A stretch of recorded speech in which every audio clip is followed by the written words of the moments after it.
On payday, you received a strange text message. Your bank card received a salary deposit of 3,000 yuan, with a balance of 36.9 yuan. Since then, no matter if you withdraw cash from the ATM or use the card for QR code payments, no matter how much you spend, the balance on the card is always 36.9 yuan. To make matters worse, you accidentally discovered that this card can deduct amounts regardless of spending or withdrawals. As for how much you can overdraw, you have no way of knowing. As a security guard, you've been living paycheck to paycheck for years to support your girlfriend in college, but you withdrew another 3,000 yuan from your salary. After spending over 100 yuan with the QR code, you dared not touch it again, convinced that there was a problem with the bank system. You were afraid of overdrawing too much, you couldn't afford to pay it back. But after a few bottles of wine that night, you thought this might be your only chance to get rich quick in your life. Unable to sit still, in the dead of night, you returned to the ATM, your heart racing and hands trembling with excitement. You withdrew 5,000 yuan each time, totaling 15,000 yuan after 3 transactions, but the 4th time, the transaction failed. You were momentarily stunned, then realized that there was a daily withdrawal limit of 20,000 yuan at the ATM. It seemed that getting rich overnight was impossible. You smiled wryly and shook your head. Since you had already withdrawn 3,000 yuan during the day, you re-entered the transaction for 2,000 yuan, and this time it was successful. After securing the 17,000 yuan you withdrew, you left the self-service bank and checked your phone, confirming 4 bank notifications that your balance was still 36.9 yuan. As you closed your phone, you noticed the time was already past 11:50. You felt a stir in your heart and sat on a bench in the small park outside the self-service bank for a while. After midnight, you walked back into the bank. You inserted your card again to withdraw money, and after several successful transactions, you managed to take out another 20,000 yuan. With 37,000 yuan in cash, you returned to your dormitory like a thief, carefully. By the time you got back, it was already past 1 o'clock. You didn't even change your clothes and collapsed onto your bed, falling asleep immediately. You slept until 8 in the morning, only to be woken up by the ring of your phone. You groggily answered, and Zhang Junkai's voice came through. "Old Yang, what's going on? It's time to take over. What time is it? You're not still asleep, are you?" Zhang Junkai shouted on the other end. "I didn't drink that much last night. How come you're more hungover than me?" You became a bit more alert, recalling the events of the previous night, and immediately rolled out of bed. Seeing your security uniform, you reached out and felt several bundles of hard cash. When you pulled it out, you saw it was all red 100 yuan bills. Staring at the money, you were stunned. You had never seen so much cash in your life. Based on your memory, it should be 400 bills. You quickly got up, locked your dorm room door, and began to carefully count the cash. The first count yielded only 397 bills, but the second count showed a few more. Finally, you carefully bundled them into stacks of 100, confirming there were indeed 400 bills. With 40,000 yuan in hand, you pulled out your phone to check the balance, which was still 36.9 yuan, exactly the same, no more, no less, staring at the 4 stacks of 100 yuan bills in front of you. You were stunned and missed several calls from Zhang Junkai, sitting there in a daze. After half an hour, you took out 30 bills for your expenses, packed the remaining 37,000 yuan in a shopping bag, and hid it in the far corner of your storage locker. You were still unaware of the bank's 10% discount buff, so you dared not touch the money now. Last night, alcohol gave you courage, but now that you were sober, you felt bold. There was a notice at the bank counter stating that cash was to be cleared promptly, and the lockers bore no responsibility. That meant if you had less money, the bank would not be responsible at all. However, if you took the bank's money, you could end up in jail. You were only in your 20s and didn't want to get caught for this. This money couldn't be touched. Once the bank discovered the system error, they might call you to demand a refund. At that point, you could claim you were drunk as an excuse. But if you spent it, making up for that hole would not be easy. After hiding the cash, you freshened up and left your dorm to head to the security room. Damn it, you finally made it. I knew you couldn't handle your liquor. I've been covering for you all this time, Zhang Junkai complained as soon as he saw you enter. Sorry, old Zhang drank too much last night and overslept. I'll cover for you tonight. You come back at midnight, just like you said, Zhang Junkai said with a smile. Perfect timing for me to go see my wife. I haven't seen her in half a month. Don't bother me. Before he finished speaking, he dashed out of the security room and rode off on his electric bike, leaving the school. You had no mood to play on your phone in the security room. Every sound made you jump. You anxiously endured the day, and by 5 p.m. when the bank closed, you hadn't received any calls from the bank or police, which made you feel slightly relieved. Around 11 p.m., still before shift change, you saw Zhang Junkai walking toward the school gate, looking lost, holding a food bag and a few bottles of white liquor. After entering the security room, he silently started tidying up the desk. He then poured white liquor into a thermos and placed some marinated meat on the table. You looked at Zhang Junkai and asked what was wrong, but he remained silent, lifting the thermos to his lips and downing a gulp of liquor. You quickly advised him to slow down, it's strong stuff. Zhang Junkai ignored your advice, gulping down more liquor and shoving marinated meat into his mouth. Seeing he was in a bad mood, you stopped asking questions and quietly kept him company as he drank. Before long, his thermos was nearly empty. At that moment, Zhang Junkai broke down in tears, choking out, "Bro, I've been cheated on. He controls my salary card, and he actually betrayed me." The more Zhang Junkai spoke, the more agitated he became. "I was even planning to propose during the May Day holiday and take him on a trip, but he said I can't even afford to buy shoes for that old man," he lamented. "It's just a bit of money. I'm earning money too.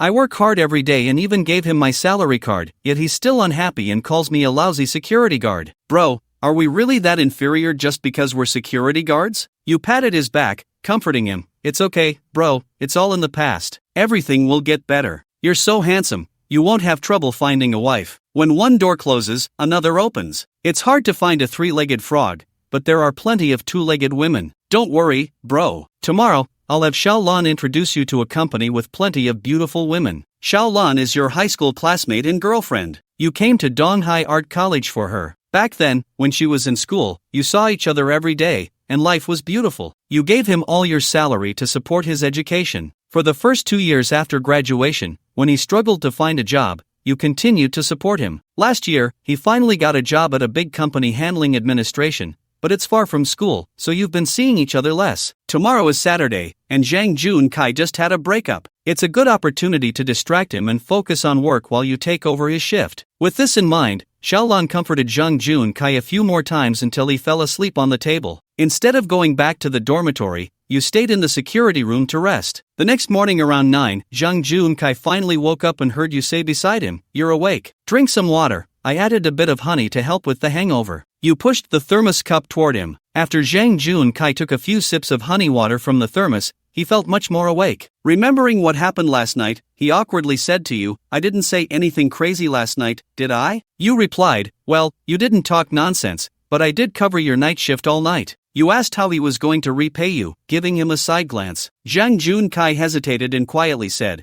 "How about I cover your shift today? I can take the day shift." You replied, "Sure, then I can leave. I need to find Xiaolan." With that, you quickly exited the security room and left the school through the side door. Around 11 in the morning, you arrived at the residential complex where Xiaolan lived. After starting her job, she rented a place here, claiming it was close to the company, with rent at 2,500, nearly matching your salary. On your way, you purposely stopped by a nearby supermarket to buy some vegetables, fruits, and chicken breast. To maintain her figure, Xiaolan hardly eats any other meat, only chicken breast. This wasn't your first or second time visiting Lan Xian Yuan community. You were already on friendly terms with the security guard. As you entered the complex, you handed a cigarette to the guard. When receiving the cigarette, the guard's expression was somewhat awkward. He smiled shyly, opened his mouth to say something, but said nothing. You didn't notice this and chatted for a bit before entering the complex with your shopping bag. Arriving at Xiaolan's door, you skillfully entered the password, which you had set yourself. When it didn't work, you paused for a moment. After trying again and failing, you frowned and said, "Xiaolan, did you change the password?" While knocking, you called out, "Xiaolan, are you home? Open the door, it's Shi Wei." The door quickly opened, and a man in pajamas glanced at you before turning to walk into the living room. You were taken aback for a moment, then hurried after him and grabbed his arm, urgently asking, "Who are you and why are you here?" Just as you finished speaking, the bathroom door opened. Xiaolan, wearing pajamas, poked her head out and said, "Honey, who is it?" You stared at Xiaolan in shock and asked, "Xiaolan, who is he?" When Xiaolan saw you, her expression froze for a moment before she regained her composure. He adjusted his pajamas tightly around him and brushed past you, heading to sit on the couch in the living room. "Yang Jiwen," he said, "since you're here, let me make it clear, don't bother me anymore. I already have a boyfriend, and I'm afraid he'll get the wrong idea." You widened your eyes, glaring at the short, plump man in his 50s. "Is he the boyfriend you were talking about?" Xiaolan replied flatly, "You've seen him already, why ask?" Anger ignited in your eyes as you gritted your teeth and questioned, "Wang Xiaolan, he's your boyfriend? Then what am I? What do I count for?" Xiaolan scoffed, "Yang Jiwen, who do you think you are? You're just a former classmate of mine, wanting to be my boyfriend. Do you have a house, a car? You're just a security guard making 3,000 a month. You think you deserve me? So you've just cheated on me. Doesn't your conscience hurt? After all these years, I've given you everything. What else do you want? What do I want? It's simple. I want nice clothes, pretty bags, a house, a car, and cash. Do you have any of that? He replied with sarcasm, and you stammered, I can work hard and earn everything for you in the future. Wang Xiaolan coldly laughed and said, Yang Jiwen, don't be foolish, okay? Someone like you, without a degree or a family background, is just a stinky security guard. What gives you the right to talk about the future? A woman's youth is only a few years. Do you expect me to waste it with you? Did you see that bag hanging there? An LV worth 128,000. Can you afford it? Those Ferragamo shoes, 58,000 a pair. Can you afford those? Oh, and Mr. Zheng said he'll take me to look at a car, a Ferrari worth over 2 million, which you definitely can't buy. Do you think I'm an idiot? That I'd still follow you? Seeing the intimacy in his eyes made you feel suffocated. Wang Xiaolan continued to sneer, out of respect for an old classmate. I won't hold today against you, but don't come bothering me again, or I'll call the police. He added, now please leave, my husband and I need to change clothes to go out for dinner. You look like a wooden block just standing there. The short, plump man next to him coldly laughed and picked up his phone, saying, I'm the owner of Building B, room 502. There's someone trespassing. Please handle it. A few minutes later, you were lost in thought as the community security dragged you out of Wang Xiaonan's house and into the elevator. As the doors closed, the guard, whom you had given a cigarette when entering, patted your shoulder and comforted you, brother. That's how society is now. If you have money, you're the boss. A whole bunch of people will line up to flatter you. Even if you're old and frail, you can still find a girl in her late teens or early 20s to help you out. Without money, you're nothing. We're just security guards. We need to face reality. The two guards helped you out of the community and set you down by the roadside. Soon, a black Mercedes drove out of the complex, and in a daze, you spotted Wang Xiaolan through the car window. It felt as if you suddenly regained your senses, and you rushed after the car. But how could you outrun a vehicle with 4 wheels? After chasing for about 100 meters, the taillights of the Mercedes were already fading from sight. Fortunately, a taxi passed by at that moment, and you hailed it, following the Mercedes all the way to Chanda Plaza. After scanning to pay the fare and getting out, you checked the bank messages on your phone. Your card ends in 8,000. On April 17th at 11:31, a transaction of 73 yuan was completed, leaving a balance of 36.9 yuan. You secretly felt relieved that the system was still functioning. Looking up, you saw Wang Xiaolan linking arms with Zhang Xiaoxiang as they walked toward the mall. You quickly followed them and arrived at the entrance of a Japanese restaurant. When Wang Xiaolan caught a glimpse of you, she froze for a moment. Your feet unconsciously stopped. Darling, what's wrong? Zhang Xiaoxiang turned to ask, then his expression darkened as he angrily exclaimed, why is he here? Wang Xiaolan hurriedly reassured him, honey, don't get angry. I'll handle it. He approached and said loudly, Yang Jiwen, what do you want? Can you act like a man and stop following me? I'll call the police. You sneered, Chanda Plaza is owned by your family. If you can come, why can't I? Wang Xiaolan paused for a moment, then retorted, what are you doing here? Don't tell me you're here to eat too. This is Xiaoya's Japanese restaurant, with an average cost of 2,800. Can you even afford that? What's your monthly salary? You sneered at Wang Xiaolan, the food here is all raw. Who knows how many parasites and maggots are in it? Just thinking about it is disgusting. Even dogs won't eat it. I heard there's a place called Tanfu Private Kitchen. That's where I'm going. You had heard of Tanfu Private Kitchen before, where the average cost is over 5,000. Your current balance with the system can cover that. Even if the bank finds out, you can afford to pay back a few thousand, even if it means suffering for 2 months. Wang Xiaolan laughed coldly. That's hilarious, Yang Jiwen. The average cost at Tanfu Private Kitchen is 5,800. That's more than your monthly salary. Can you afford it? It's not that I can't see. If you could eat there, I'd be shocked. Tanfu Private Kitchen is right here in Chanda Plaza. If you can't find your way, I'll take you there myself. He sneered at you, linking arms with Zhang Xiaoxiang, and said softly, honey, let's go check out the private kitchen too. Okay? Zhang Xiaoxiang hesitated for a moment, about to speak, when Wang Xiaolan sweetly added, how about it, honey? I'll let you in through the back door tonight. Zhang Xiaoxiang's eyes lit up immediately, adding, it's not just the back door, it has to be. You can have it all, just you. Wang Xiaolan rubbed against Zhang Xiaoxiang's arm and said, okay, let's go to Tanfu. Zhang Xiaoxiang said loudly, leading Wang Xiaolan toward the elevator. After a few steps, he turned back to you and said, are you going to come? At the entrance of Tanfu Private Kitchen, the waiter bowed and greeted, welcome to Tanfu Private Kitchen. Zhang Xiaoxiang led Wang Xiaolan straight inside, casually handing a card to the waiter at the door. The waiter glanced at the card and then handed it back to Zhang Xiaoxiang, gesturing for them to enter. Please come in, sir. Zheng Xiaoqiang and Wang Xiaolan were invited inside, and just as they were about to step in, Zheng Xiaoqiang suddenly turned to the waiter and said, "Oh, right, it's just the two of us." The waiter paused slightly, then quickly reacted and blocked your way, saying, "I'm sorry, sir, please show your membership card." You were taken aback for a moment and replied, "Membership card? Sir, this restaurant operates on a membership system, only members can dine here. If you are not a member, you can apply for a membership card first." Just as the waiter finished speaking, Zheng Xiaoqiang mockingly looked at you and said, "Do you know why I brought you here? You can't enter Tanfu Private Kitchen without a membership card. The minimum fee for a membership is 9,900,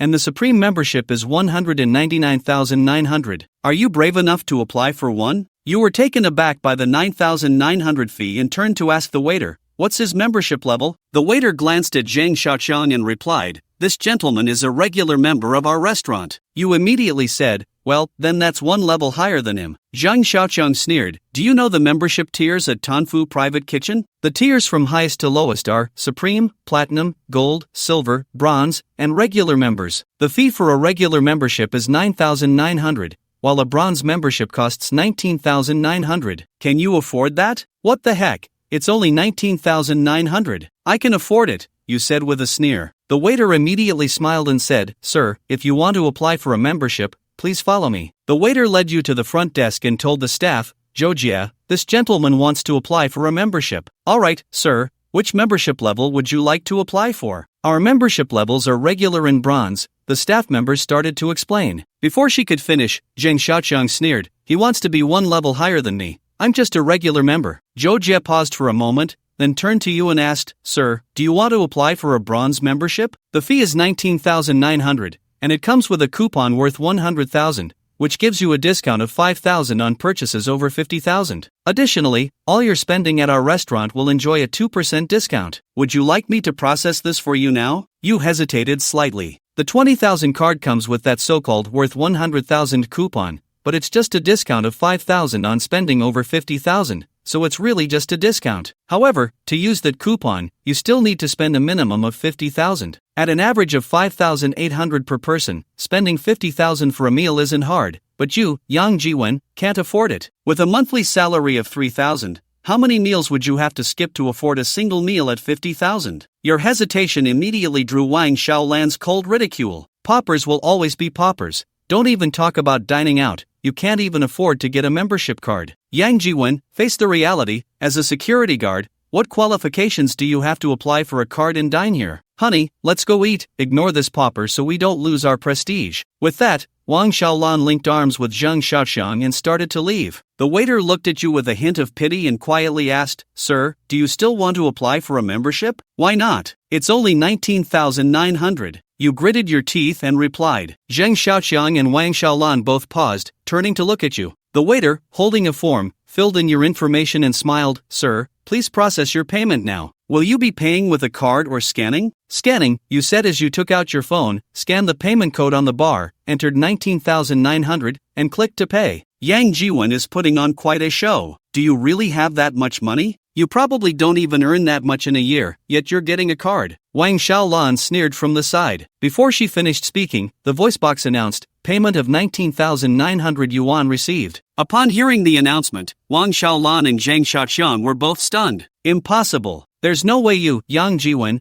could have 19,900 cash in your account. You're just a poor security guard making only 3,000 a month. Even if your meals and lodging are covered, you wouldn't spend that little. However, most of your previous salary went to him, Wang Xiaolan, leaving you with only a few hundred for cigarettes. How could you possibly have that much money? Wang Xiaolan's face was filled with disbelief as she stared wide-eyed at the payment. Oh, it must be on credit. Thinking about this, Wang Xiaolan couldn't help but sneer again. Yang Jiwen, you're something else. Just to show off, you're overdrawing your credit. Don't think that by spending 20,000 on a membership, I'll suddenly want to get back together. Bah! Someone like you, a poor loser, wouldn't even be able to carry Mr. Zheng's shoes, yet you're here trying to act tough. Be careful, you might end up getting yourself in more trouble. Wang Xiaolan paused slightly and then added, if I remember correctly, your credit limit is only 23,000. After charging this 20,000 for the membership, how much credit do you have left? And Yang Jiwen, can you even afford to pay that back with your salary? The interest on credit is much higher than that of banks. In the end, you won't have a credit card, you'll just end up with credit debt. As she spoke, Wang Xiaolan linked arms with Zhang Xiaoxiang and said sweetly, honey, let's ignore him and go eat. I'm starving. Zhang Xiaoxiang smiled and patted Wang Xiaolan's hand, then walked over to the bar and said to the waitress, Miss, help me upgrade my membership. He turned back to you and said, aren't you trying to show off? Don't you want to be one level higher than me? Then fine, I'll let you show off. Mr. D, what membership level would you like to upgrade to? The waitress asked while operating on the computer. After checking Zhang Xiaoxiang's membership information, she continued, Mr. Zhang, your current level is regular, and you have accumulated a total spending of 235,700 with 23.5 points. To upgrade to a bronze membership, you only need to spend an additional 165,000 or pay 7,100 more. The waitress finished speaking, and Zhang Xiaoxiang replied, then just upgrade me to platinum directly. Okay, sir. The waitress was momentarily stunned and looked at you with some pity before saying, the price for a platinum membership is 149,900,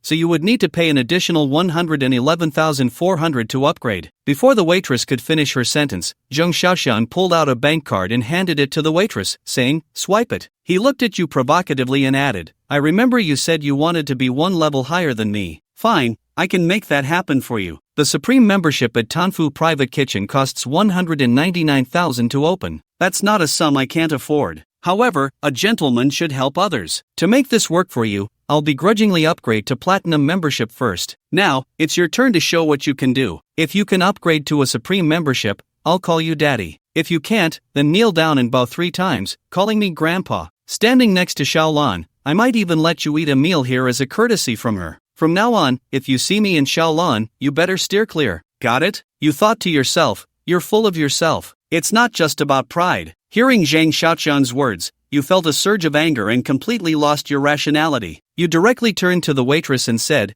Xiaoli, help me upgrade to a Supreme membership. Okay, sir, the fee for a Supreme membership is 199,900. Are you sure you want to open an account? The waitress lowered her voice and advised, Sir, you seem very agitated. Shouldn't you calm down first? No need, I'm very calm right now. Just open the account, you said coldly. Aren't you still trying to act tough? 199,000? Yang Jiwen, do you really have that much money? Can your credit even cover that? It's not that I underestimate you. Even if you sold yourself piece by piece, you wouldn't be able to come up with that much money. Wang Xiaolan sneered from the side. The Grim Reaper doesn't give second chances. If you're looking for trouble, don't blame me for being heartless. The waitress sighed inwardly at the situation. This little security guard is really unfortunate to be stuck with such a couple. Just as Wang Xiaolan finished her words, you took out your phone and scanned the payment code on the bar. Ding! WeChat has received a total of 199,900 yuan. Hearing the sound of the WeChat notification, everyone was once again stunned. The waiter was even more surprised, her eyes wide open, and then she came to her senses and hurriedly said to Yang Jiwen, Sir, you can't possibly need that much. You just paid a membership fee of 19,900 yuan, you only need to pay another 180,000. Put the extra on my account, Yang Jiwen said without turning his head. After the payment was successful, he actually breathed a sigh of relief. The system's bug was still there, and he hadn't crashed. Otherwise, he would have really ended up in trouble. As for the money owed to the bank, who cares? We'll deal with it when the time comes. If I can't pay it back, so be it. I might end up on the list of dishonest people or even spend a few years in jail. It's just using a bug in the banking system, borrowing a bit of money from the bank. Surely they won't execute me for that, right? At this moment, Wang Xiaolan also came to her senses, her eyes wide as she stared at Yang Jiwen, exclaiming in shock, How is that possible? How could you have so much money? Yang Jiwen, you. Yang Jiwen completely ignored her, looking mockingly at Zhang Xiaoxiang, and said,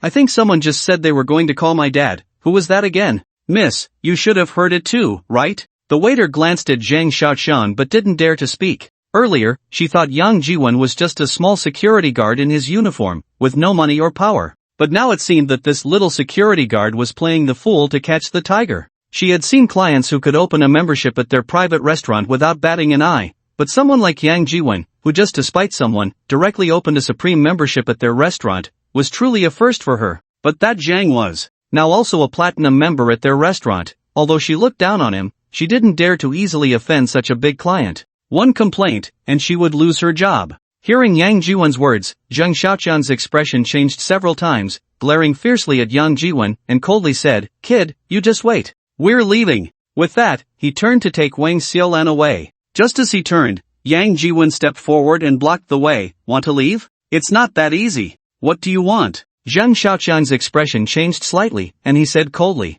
Wang Xiaolan also said from the side, Yang Jiwen, what are you trying to do? I warn you, don't act recklessly, or I'll call the police and have you arrested. Yang Jiwen glanced at Wang Xiaolan with a sidelong look, sneering, don't worry, I won't do anything to a discarded shoe. But, we're all men here, words spoken can't just be forgotten, right? What did someone say just now? I remember it very clearly. Do you need me to help you recall? Oh right, I have a recording, want me to play it for you? With that, Yang Jiwen opened his phone's recorder, clicked on the recently recorded audio, and Zhang Xiaoqiang's voice immediately came from the phone. If you can upgrade to a Supreme member today, I'll call you Dad. If you can't. Yang Jiwen pressed the pause button, looking mockingly at Zhang Xiaoqiang, and said, discarded shoe, do you need me to play it again? Alright, if you don't want to acknowledge it, that's fine. I think if I post this recording online, there should be people who would be very interested, right? If I add a video to it, that would be even more perfect. With that, Yang Jiwen intentionally or unintentionally glanced at the camera in the corner. Zhang Xiaoqiang's expression changed drastically, and he said in a deep voice, Yang Jiwen, what exactly do you want? I don't want anything. I was just thinking, as a supreme member of the Tanfu private kitchen, I should have the authority to adjust the monitoring in the hall, right? Miss, what do you think? The latter question was directed at the waitress behind the bar. The waitress glanced at Mr. Zhang and whispered, you are our supreme member at Tanfu, if you want to see the surveillance, no one would dare to stop you. Well then, the one picking up old shoes, did you hear that? I want to see the surveillance here, and I can look at it any time. Yang Jiwen, don't go too far. Wang Xiaolan shouted from the side. Before she could finish, Yang Jiwen interrupted her directly, shut up. This is not your place to speak. You. Wang Xiaolan's tone faltered, and after a pause, she put on a flattering expression, stepped forward, grabbed Yang Jiwen's arm, and said in a sweet voice, Owen, please don't make a fuss, I was just joking with you earlier. Mr. Zhang is my boss, we have nothing going on, really. Please don't make him uncomfortable, otherwise how am I supposed to stay in the company in the future? At worst, I can just call you Dad. No, haven't you called me Dad enough already? I'm tired of it. And, although we are old classmates and have been together for so many years, but actually, you don't understand me at all. As for me, everything else is negotiable, but the old shoes I throw away, I will absolutely never pick them up again. Whoever wants to pick them up can go ahead, just don't bother me in the future. Yang Jiwen, you better clarify who the old shoe is. Who knows who? Saying this, Yang Jiwen raised an eyebrow, looked at Zhang Xiaoqiang, and said, the one picking up old shoes, what do you say? Do I need to post this online? Zhang Xiaoqiang's expression changed several times, his mouth opened slightly, and he weakly called out, Dad. What did you say? I didn't hear you. Yang Jiwen dug in his ear and said, Dad. Ah, that's more like it. In the future, when you see me, remember to walk around, got it? Also, don't pretend to be cool in front of me, be careful or you might get caught. Yang Jiwen said with a cold smile, and after finishing, he turned and walked into Tanfu, calling out as he walked, waiter, take my order. Yang Jiwen, stop right there. Wang Xiaolan shouted loudly and tried to catch up. After just 2 steps, she was stopped by the Tanfu staff. Sorry, miss, please do not raise your voice, it affects other guests dining. Wang Xiaolan's tone faltered, she turned around, linked her arm with Zhang Xiaoqiang's, and said in a spoiled tone, honey, look. Zhang Xiaoqiang's face turned pale, staring at Yang Jiwen's back with a fierce look in his eyes. He said nothing and turned to walk out. Wang Xiaolan was stunned for a moment, hurriedly followed him, calling out, honey, wait for me. Without even eating, Zhang Xiaoqiang went straight downstairs, out of the building, and headed towards the parking lot. Seeing Zhang Xiaoqiang's grim expression, Wang Xiaolan didn't dare to speak loudly, just kept her head down and followed him silently. When they reached the parking lot, the driver saw Zhang Xiaoqiang coming and quickly got out of the car, ran to the right side, opened the back door, and held his hand against the doorframe. Zhang Xiaoqiang bent down and got into the car, and Wang Xiaolan hurriedly followed. After closing the door, the driver ran back to the driver's side, opened the door, sat down, buckled his seatbelt, and said, Boss, where to? Back to the company. Zhang Xiaoqiang said in a deep voice. Okay, boss. The driver responded with an noticing that Zhang Xiaoqiang and Wang Xiaolan both had gloomy faces, as if someone owed them millions. He immediately dared not say much, silently driving the car towards the company. After driving a few blocks, Zhang Xiaoqiang suddenly spoke up, investigate a person for me. The driver was taken aback for a moment, then replied with an "oh," looking at Zheng Xiaoxiang in the rearview mirror, waiting for him to continue. Zheng Xiaoxiang turned to Wang Xiaolan. Wang Xiaolan was momentarily stunned, then quickly reacted, saying, "His name is Yang Jiwen, Yang is in the tree, Ji is in wisdom, Wen is in culture, from Huku, 25 years old this year. He is currently working as a security guard at Donghai Art College, with a monthly salary of 3,000. His family are all farmers, without power or." Before Wang Xiaolan could finish, Zheng Xiaoqiang turned back to the driver and said, "I want his most detailed information. Also, his phone. Farmers without power or influence? Nonsense. He could casually take out 200,000 for a membership fee to become a supreme member of the Tanfu private dining. Could he be just a country bumpkin? Without power or influence?" If he hadn't interacted with Yang Jiwen before, he might have believed Wang Xiaolan's words. But now, if he still believed Wang Xiaolan, he would be a fool. Hearing Zheng Xiaoqiang's words, the driver was startled and quickly replied, "Okay, boss, I'll arrange it right away." As he spoke, the driver continued to drive while opening WeChat on his phone, searching for a while before finding a WeChat friend and making a voice call. The phone rang for quite a while before it was answered, and a lazy voice came through. "Zhang Guo, what's up? What are you doing? What else can I do?" "I'm sleeping, big brother." "Still sleeping? What time is it?" "Still sleeping?" "Not big brother, I worked the night shift yesterday.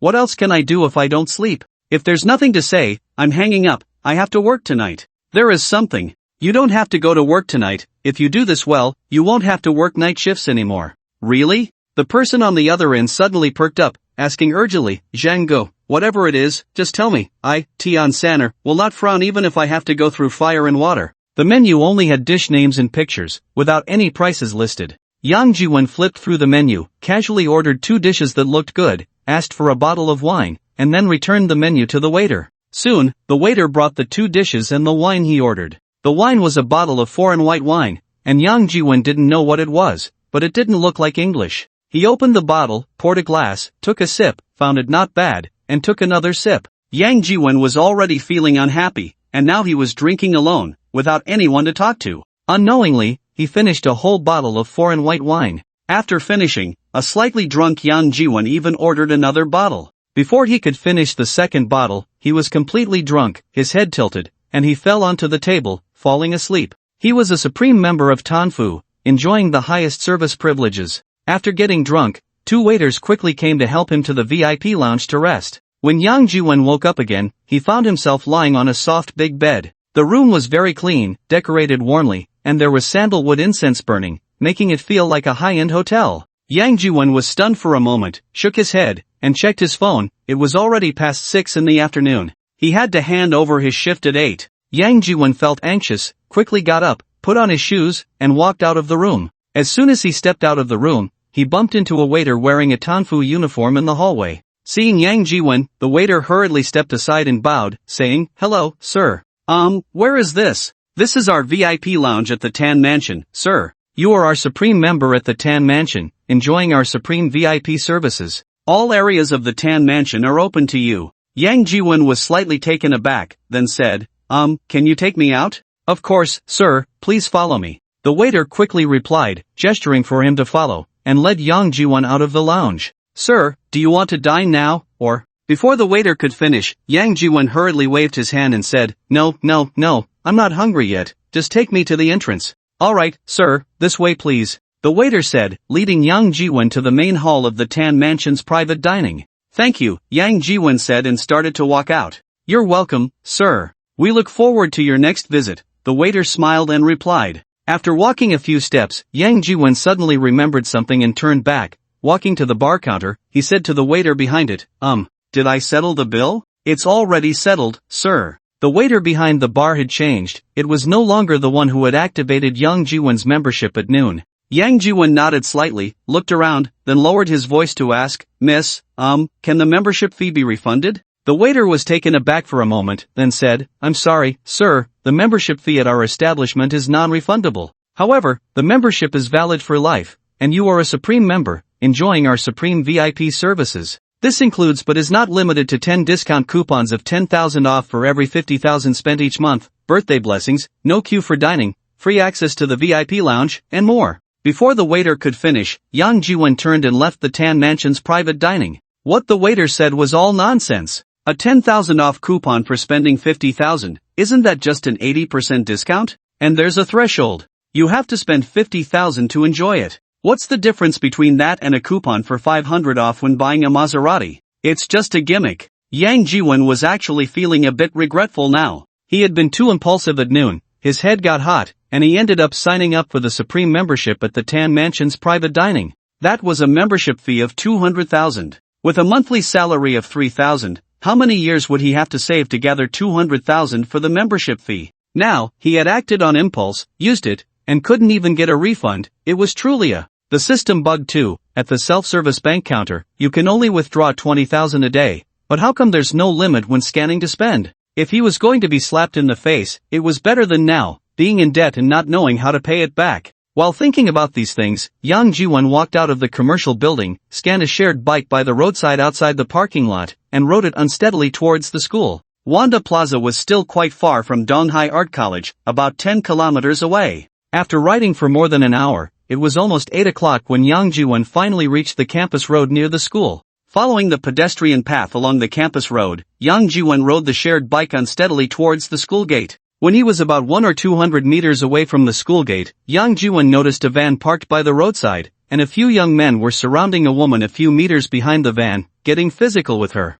If it were before, Yang Jiwon would have adhered to the principle of avoiding trouble, and even if he saw something like this, he would definitely pretend not to see it. After all, it wasn't happening at school. Moreover, even if it were happening at school, as long as the leaders didn't say anything, the security guards basically wouldn't pay attention. The school had 3 gates in total, the front and back gates, plus a side gate, and there were only a few security guards. The school was so large that they couldn't possibly manage everything. But today, Yang Jiwon was already feeling unwell, and after having a bit to drink, he still hadn't fully sobered up. Alcohol gives courage. Yang Jiwon had already ridden over but then turned back, shouting loudly at the group of young delinquents, "What are you doing?" The young delinquents turned their heads at Yang Jiwon's reprimand. One of them glanced at Yang Jiwon's wrinkled security uniform, sneered, and stepped forward, saying, "Oh, look, a security guard from Donghai Art College, a school security guard. What? Want to be a hero and save the beauty? Uncle Security, save me, please save me." The girl surrounded by the young delinquents spoke urgently, as if she had found a lifeline.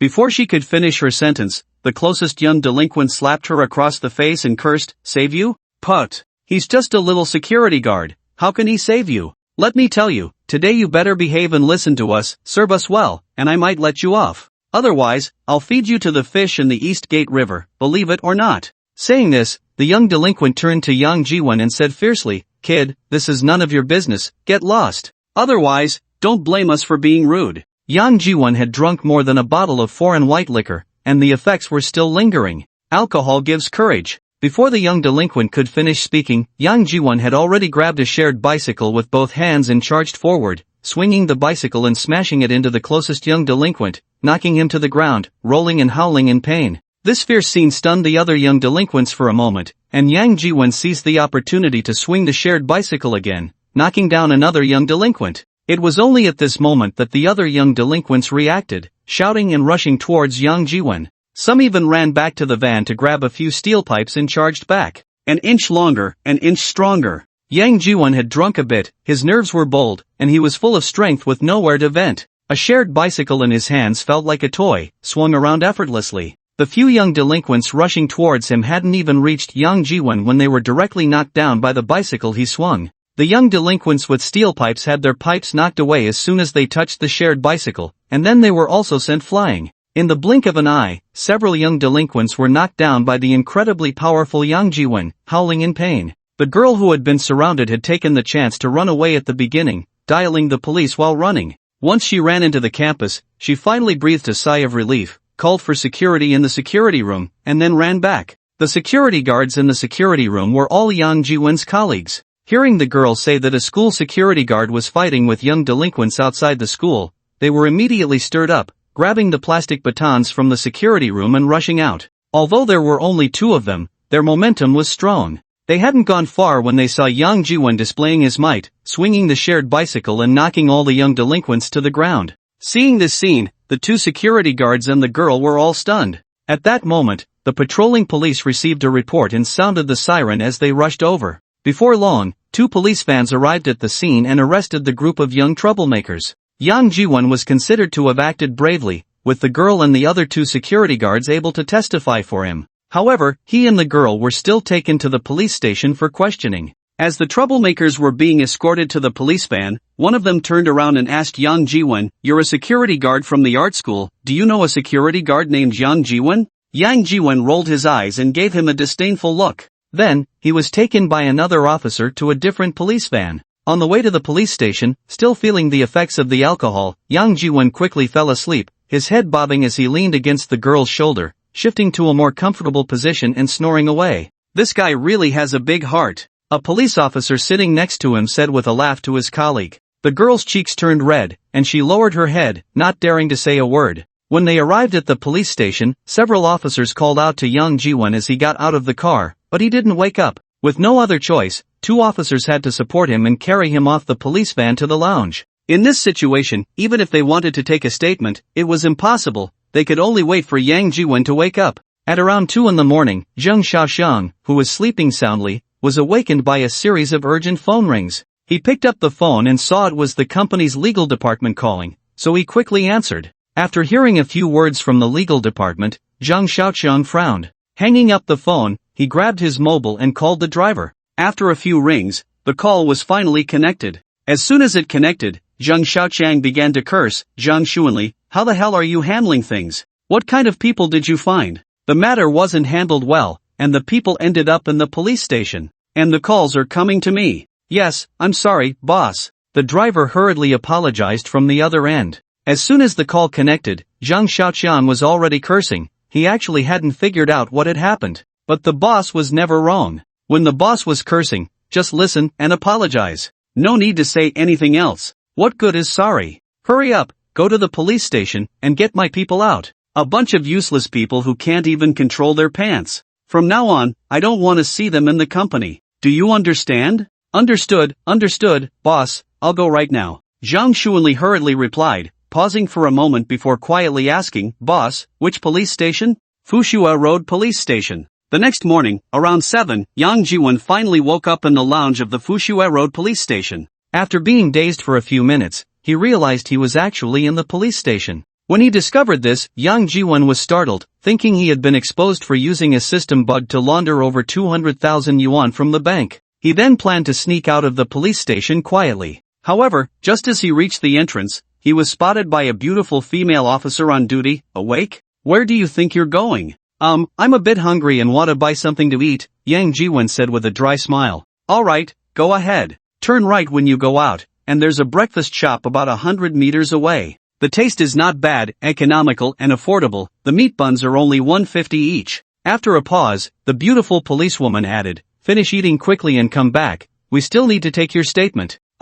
Yang Jiwon was taken aback for a moment, then asked, "Officer, what statement? What? Did you forget all the good deeds you did last night?" Last night." Yang Jiwon was stunned again, then said, "Officer, what did I do last night? I can't remember at all." "You should drink less in the future," the beautiful policewoman said, somewhat amused. Okay, officer, I will definitely drink less in the future." Yang Jiwon hurriedly replied, then asked again, "I didn't make any mistakes last night, right?" "Not a big mistake, just that you hit someone, and not just one."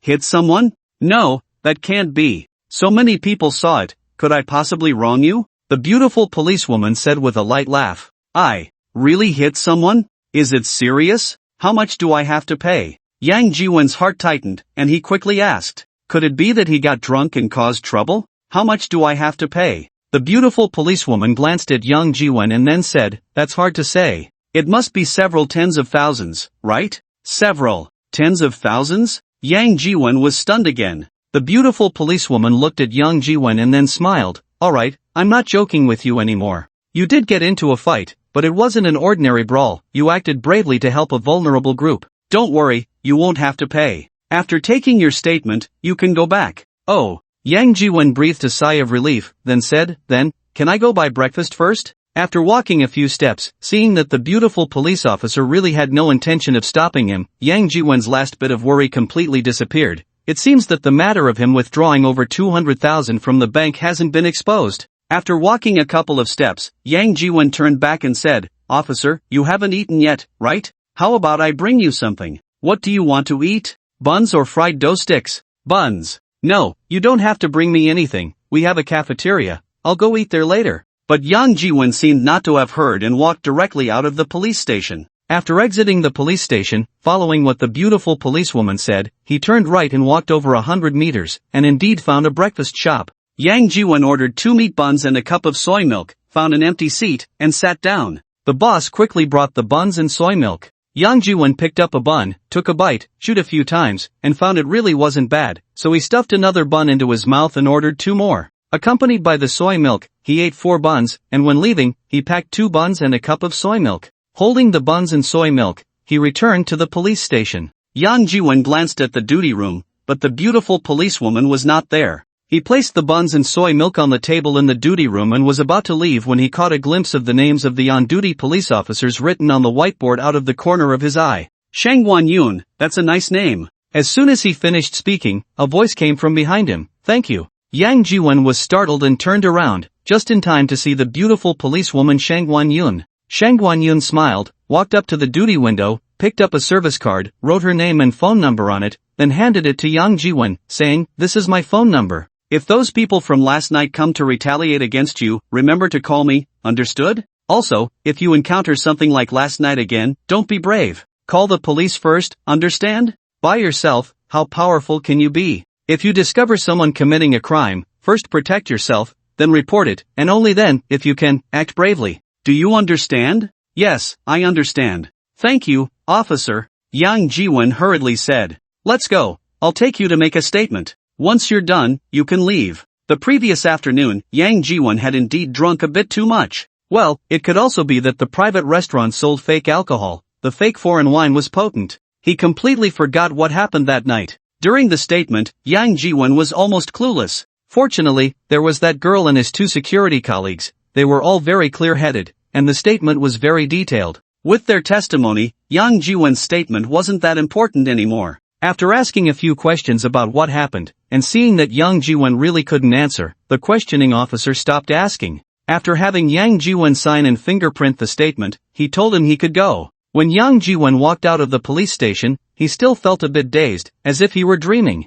After feeling the breeze by the roadside, he became slightly more alert and checked the time on his phone. Goodness, it was almost 11 o'clock. Taking a few deep breaths, Yang Jiwon found Zhang Juenkai's number and called him. As soon as the call connected, Zhang Juenkai's roar came through. "Old Yang Jiwon. You still remember to call me, huh? Just tell me, you left at 9 yesterday morning, and how much time has passed since then? It's been almost 30 hours, okay? Are you planning to make me cover for you forever? I know you and your wife are all lovey-dovey, a little separation is better than a new marriage, but can't you have a little pity for me, a heartbroken person? You can't make me both heartbroken and working overtime, right? And have to guard the duty room alone. Sorry, old Zhang, I had a little incident and just came out of the police station." Yang Jiwon said somewhat embarrassedly. "Police station? Did you go steal a cow last night?" "No, I was doing a good deed, acting bravely, you know." He, really? Then the police station should reward you with a banner and $200, huh?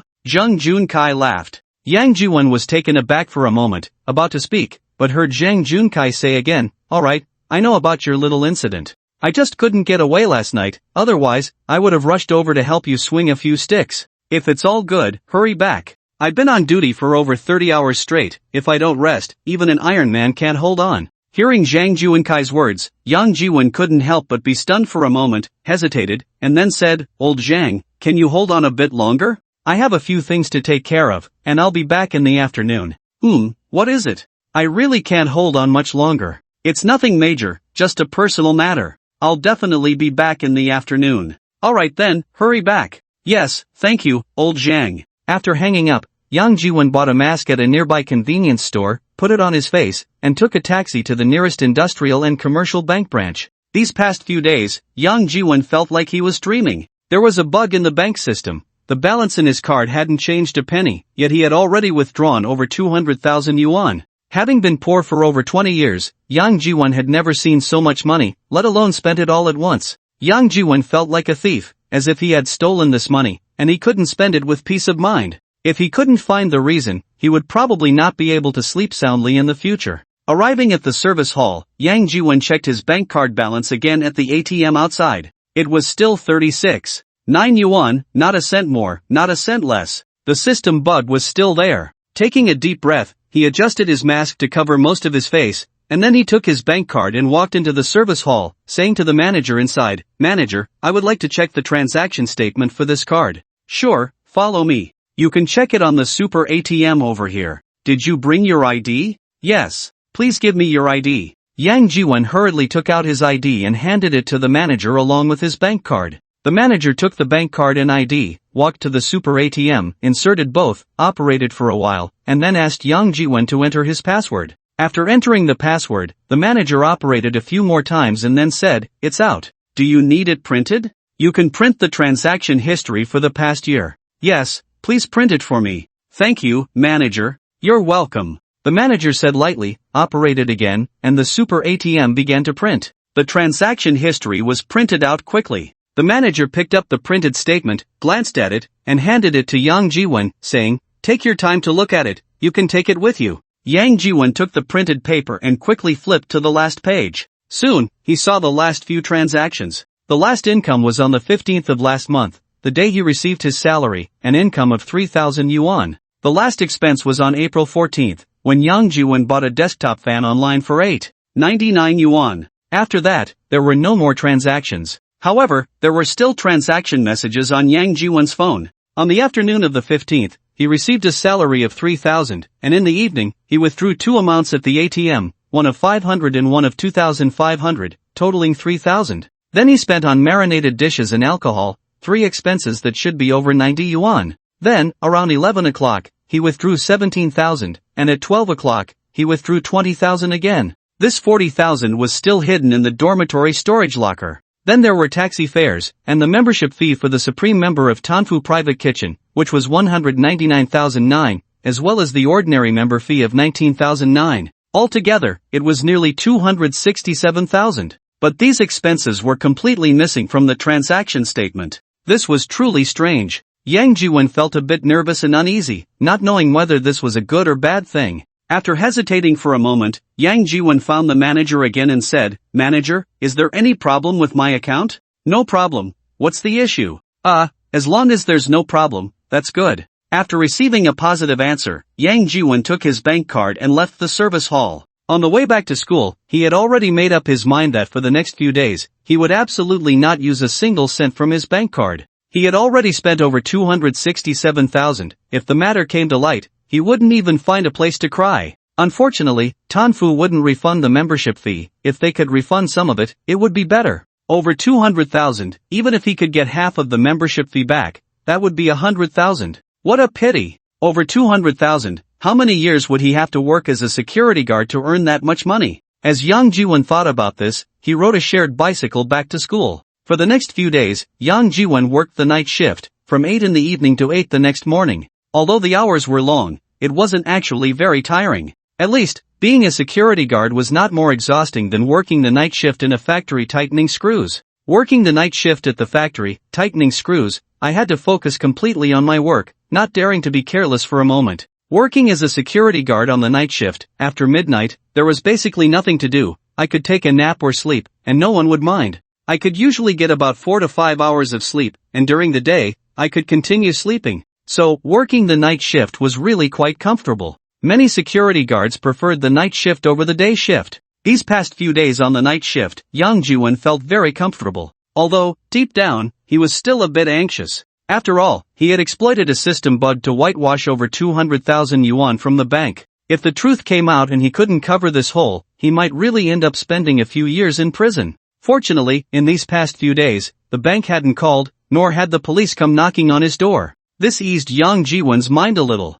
But just thinking about being cheated on by Wang Xiaolan made him uncomfortable again. However, what could he do about feeling uncomfortable? Life still had to go on, right? That morning, just after 7:50, Yang Jiwon was handing over his shift to Zhang Junkai, preparing to leave, when Zhang Junkai suddenly nudged him with his arm and gestured towards the window. Yang Jiwon was slightly taken aback, turned to look out the window, and saw a beautiful girl in her early 20s standing outside. She wore a light yellow woven hat and a fluffy white dress, carrying a small black bag, her hands folded in front of her abdomen, standing there shyly, occasionally glancing at him with her eyes. Yang Jiwon was momentarily stunned, then asked, "Classmate, is there something you need?" The girl didn't speak, just shook her head slightly. Yang Jiwon didn't pay her any more attention, turned back to give Zhang Junkai a few instructions, and was about to leave when Zhang Junkai grabbed his arm. "She's looking for you."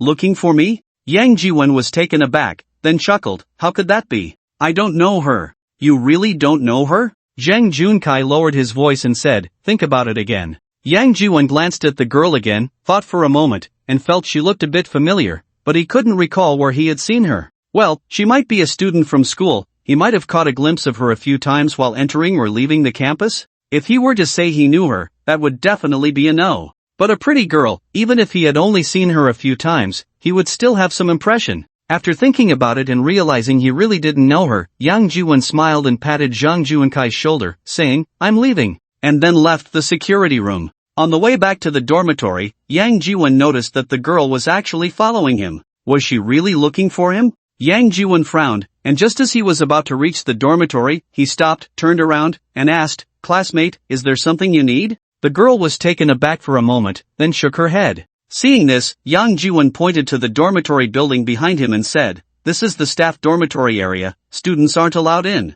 You need to be mindful of the impact, got it? I've already reached my dorm, so you don't need to follow me." With that, Yang Jiwon turned to leave. Just as he turned around, the girl called out, "Security uncle." Yang Jiwon almost stumbled and fell. "Come on, I'm only 25. Why call me uncle? Are you calling me?" Yang Jiwon turned back to look at the girl. The girl was taken aback, then nodded. "Do I look that old? You've called me uncle," Yang Jiwon said, both amused and exasperated. "Sorry, I'm really sorry," the girl hurriedly said. "It's fine, just tell me what you need." Yang Jiwon waved his hand dismissively. Seeing that the girl seemed unable to speak, Yang Jiwon said again, "If you don't say anything, I'm really leaving." When he turned to walk away, the girl felt a rush of anxiety and hurriedly said, My name is Chen Xiaomei." "Chen Xiaomei? I don't know her." Yang Jiwon was slightly taken aback and turned to look at the girl. You really don't remember me?" Yang Jiwon thought for a moment and then nodded.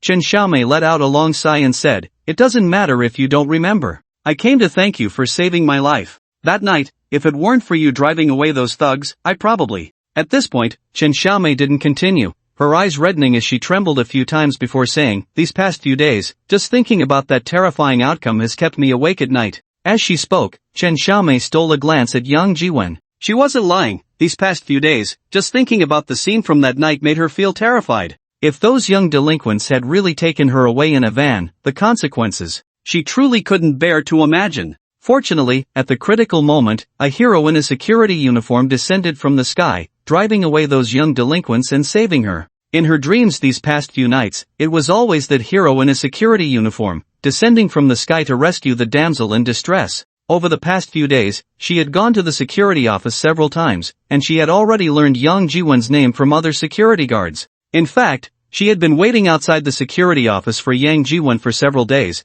but she had never dared to muster the courage to step forward and say thank you. After hearing Chen Xiaomei's words, Yang Jiwon was momentarily stunned, then he understood, glanced at Chen Xiaomei, and said, "Oh, you mean that incident? It's nothing, no need to thank me. It was just a matter of seeing injustice and helping out. Anyone in that situation would have done the same as I did." At this point, Yang Jiwon paused slightly before continuing. "However, as a girl, you should try to go out less at night. If you really have to go out, it's best to bring a few more people, like friends or close buddies, so you can look out for each other, right? And if you go out, make sure to return to school early, it's not safe." Chen Xiaomei nodded eagerly. "Alright, it's all in the past now, and those people have been punished. I've seen police patrolling the streets outside the school these past few days. Such things definitely won't happen again in the future, so just put your mind at ease and don't think about it anymore."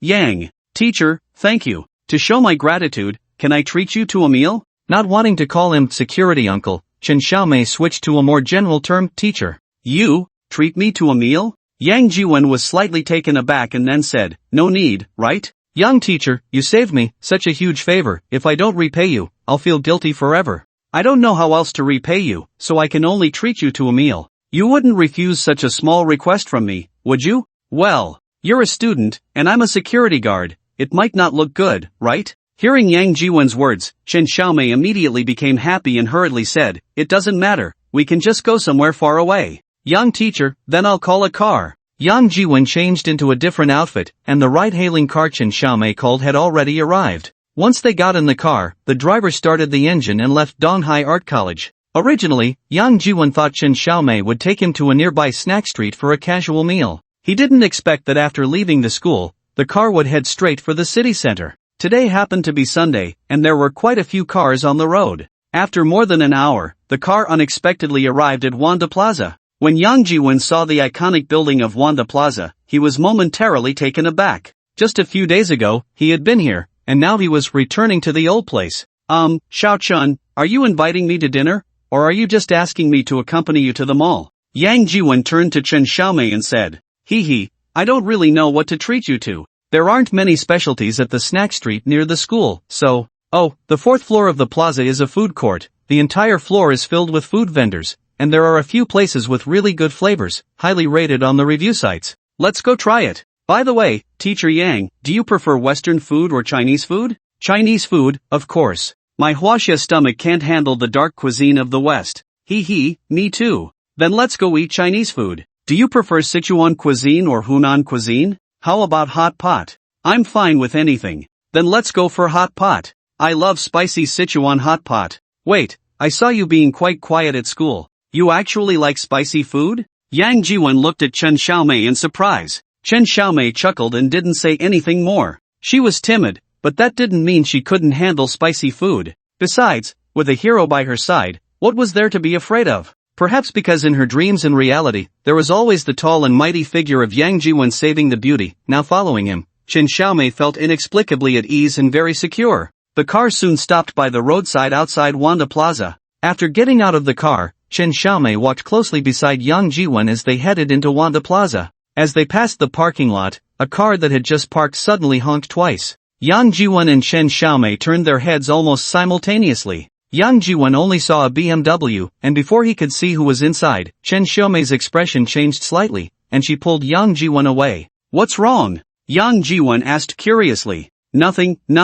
"Teacher Yang, let's hurry inside. I haven't eaten breakfast and I'm about to starve." It was only a little past 10, not even 11 yet, and she was already about to starve? Yang Jiwen looked at Chen Xiaomei, but before he could speak, a man's voice came from behind. "Chen Xiaomei, is that really you? I thought I recognized the wrong person just now." Then, a boy about 20 years old walked a few steps in front of Chen Xiaomei, stopped, turned around, and smiled at her. "Didn't you say you weren't coming? So you were planning to surprise me?" Yang Jiwen glanced at the boy, who had a side part, wore a checkered shirt tucked into his belt, and sported a pair of flashy shoes. While Yang Jiwen was sizing up the boy was also sizing up Yang Jiwen. Seeing that Yang Jiwen was dressed in cheap street market clothes, a hint of disdain flashed in the boy's eyes, and he smiled as he said, "Xiaomei, who is he? I've never seen him before." "Who he is has nothing to do with you," Chen Xiaomei replied, then turned to Yang Jiwen and said, "Teacher Yang, let's go. Let's eat somewhere else." "Teacher Yang?" The boy was taken aback, scrutinizing Yang Jiwen for a moment, then frowned and said, "I don't remember having a teacher like you at school." Chen Xiaomei didn't want to engage with him, pulling Yang Jiwen's arm to leave. But the boy suddenly jumped in front of them, blocking their way, and said, "Chen Xiaomei, who exactly is he?" "Li Mayu, I told you, who he is has nothing to do with you." "Fine, you want to know, right? Then I'll tell you." Speaking of which, Chen Xiaomei reached out and linked her arm with Yang Jiwen's, then said, "He is my boyfriend. And from now on, don't come to bother me, my boyfriend will get angry. By the way, my boyfriend is very strong. Someone like you wouldn't be his match even if there were 10 of you, you'd better not provoke him." "Boyfriend?" Li Mayu was taken aback for a moment, his eyes widening as he looked at Yang Jiwen. After a few seconds, he shook his head and said, "Impossible. Chen Xiaomei, didn't you say you didn't have a boyfriend? How could he possibly be your boyfriend? And look at him, he's plain looking, wearing cheap clothes, aside from being a bit tall. What about him is worthy of you? Even if you want to reject me, you can't just randomly find someone and say he's your boyfriend, right? Chen Xiaomei, I really like you. From the first moment I saw you, I liked you. Although my family isn't very wealthy, my dad still has a few companies under his name, several houses, and a villa in the east of the city for vacations, plus a school district house near the school. If you were with me, you would never have to worry about food and clothing for the rest of your life. How great would that be? But if you find a poor loser, Let's not even talk about anything else, just today, it's my birthday. I've already booked a private room at the Shoya family Japanese restaurant in the food court upstairs, a large room for 20 people, and the room fee alone is 5,000. You can eat whatever you want, order whatever you like, you don't even have to look at the prices. But if it's him, Lee Mayu glanced at Yang Jiwon and then said disdainfully, Chen Xiaomei, it's not that I look down on anyone, just ask him, can he take you to the Shoya family Japanese restaurant for a meal? Hearing Lee Mayu's words, Chen Xiaomei rolled her eyes and said, so what? Money can't buy my willingness. Before Chen Xiaomei could finish her sentence, Yang Jiwon smiled and said, to be honest, I really can't get used to the stuff from that little restaurant, and I wouldn't dare to eat it.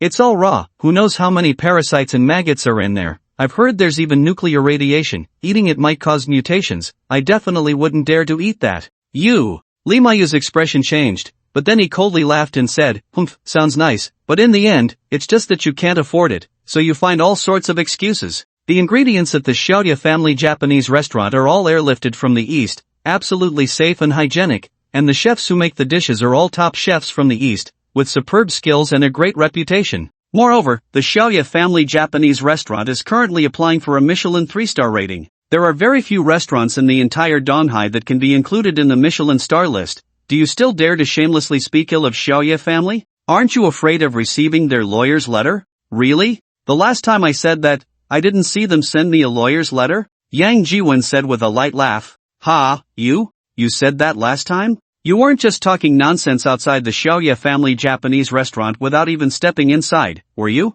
Well, I indeed have never been inside, mainly because the level is too low, it would lower my status. Hearing Yang Jiwon's words, Lee Mayu was momentarily stunned, then he sneered again. Ha, what did you say? I didn't mishear, did I? You said the level of Shoya family Japanese restaurant is too low, it would lower your status? Shoya family Japanese restaurant is a Michelin semi 3-star, and you actually say the level is too low, it would lower your status? Then what kind of restaurant do you think has a high level and wouldn't lower your status? You don't really think only Michelin-starred restaurants count as high level and wouldn't lower your status, do you? Speaking of which, Lee Mayu paused for a moment, then continued, hey, you wouldn't believe it, but we actually have a Michelin-starred restaurant in Donghai. Funny enough, it's right in Wanda Plaza. But I bet you've never even heard of it, let alone know where it is. Yang Jiwon chuckled and said, really?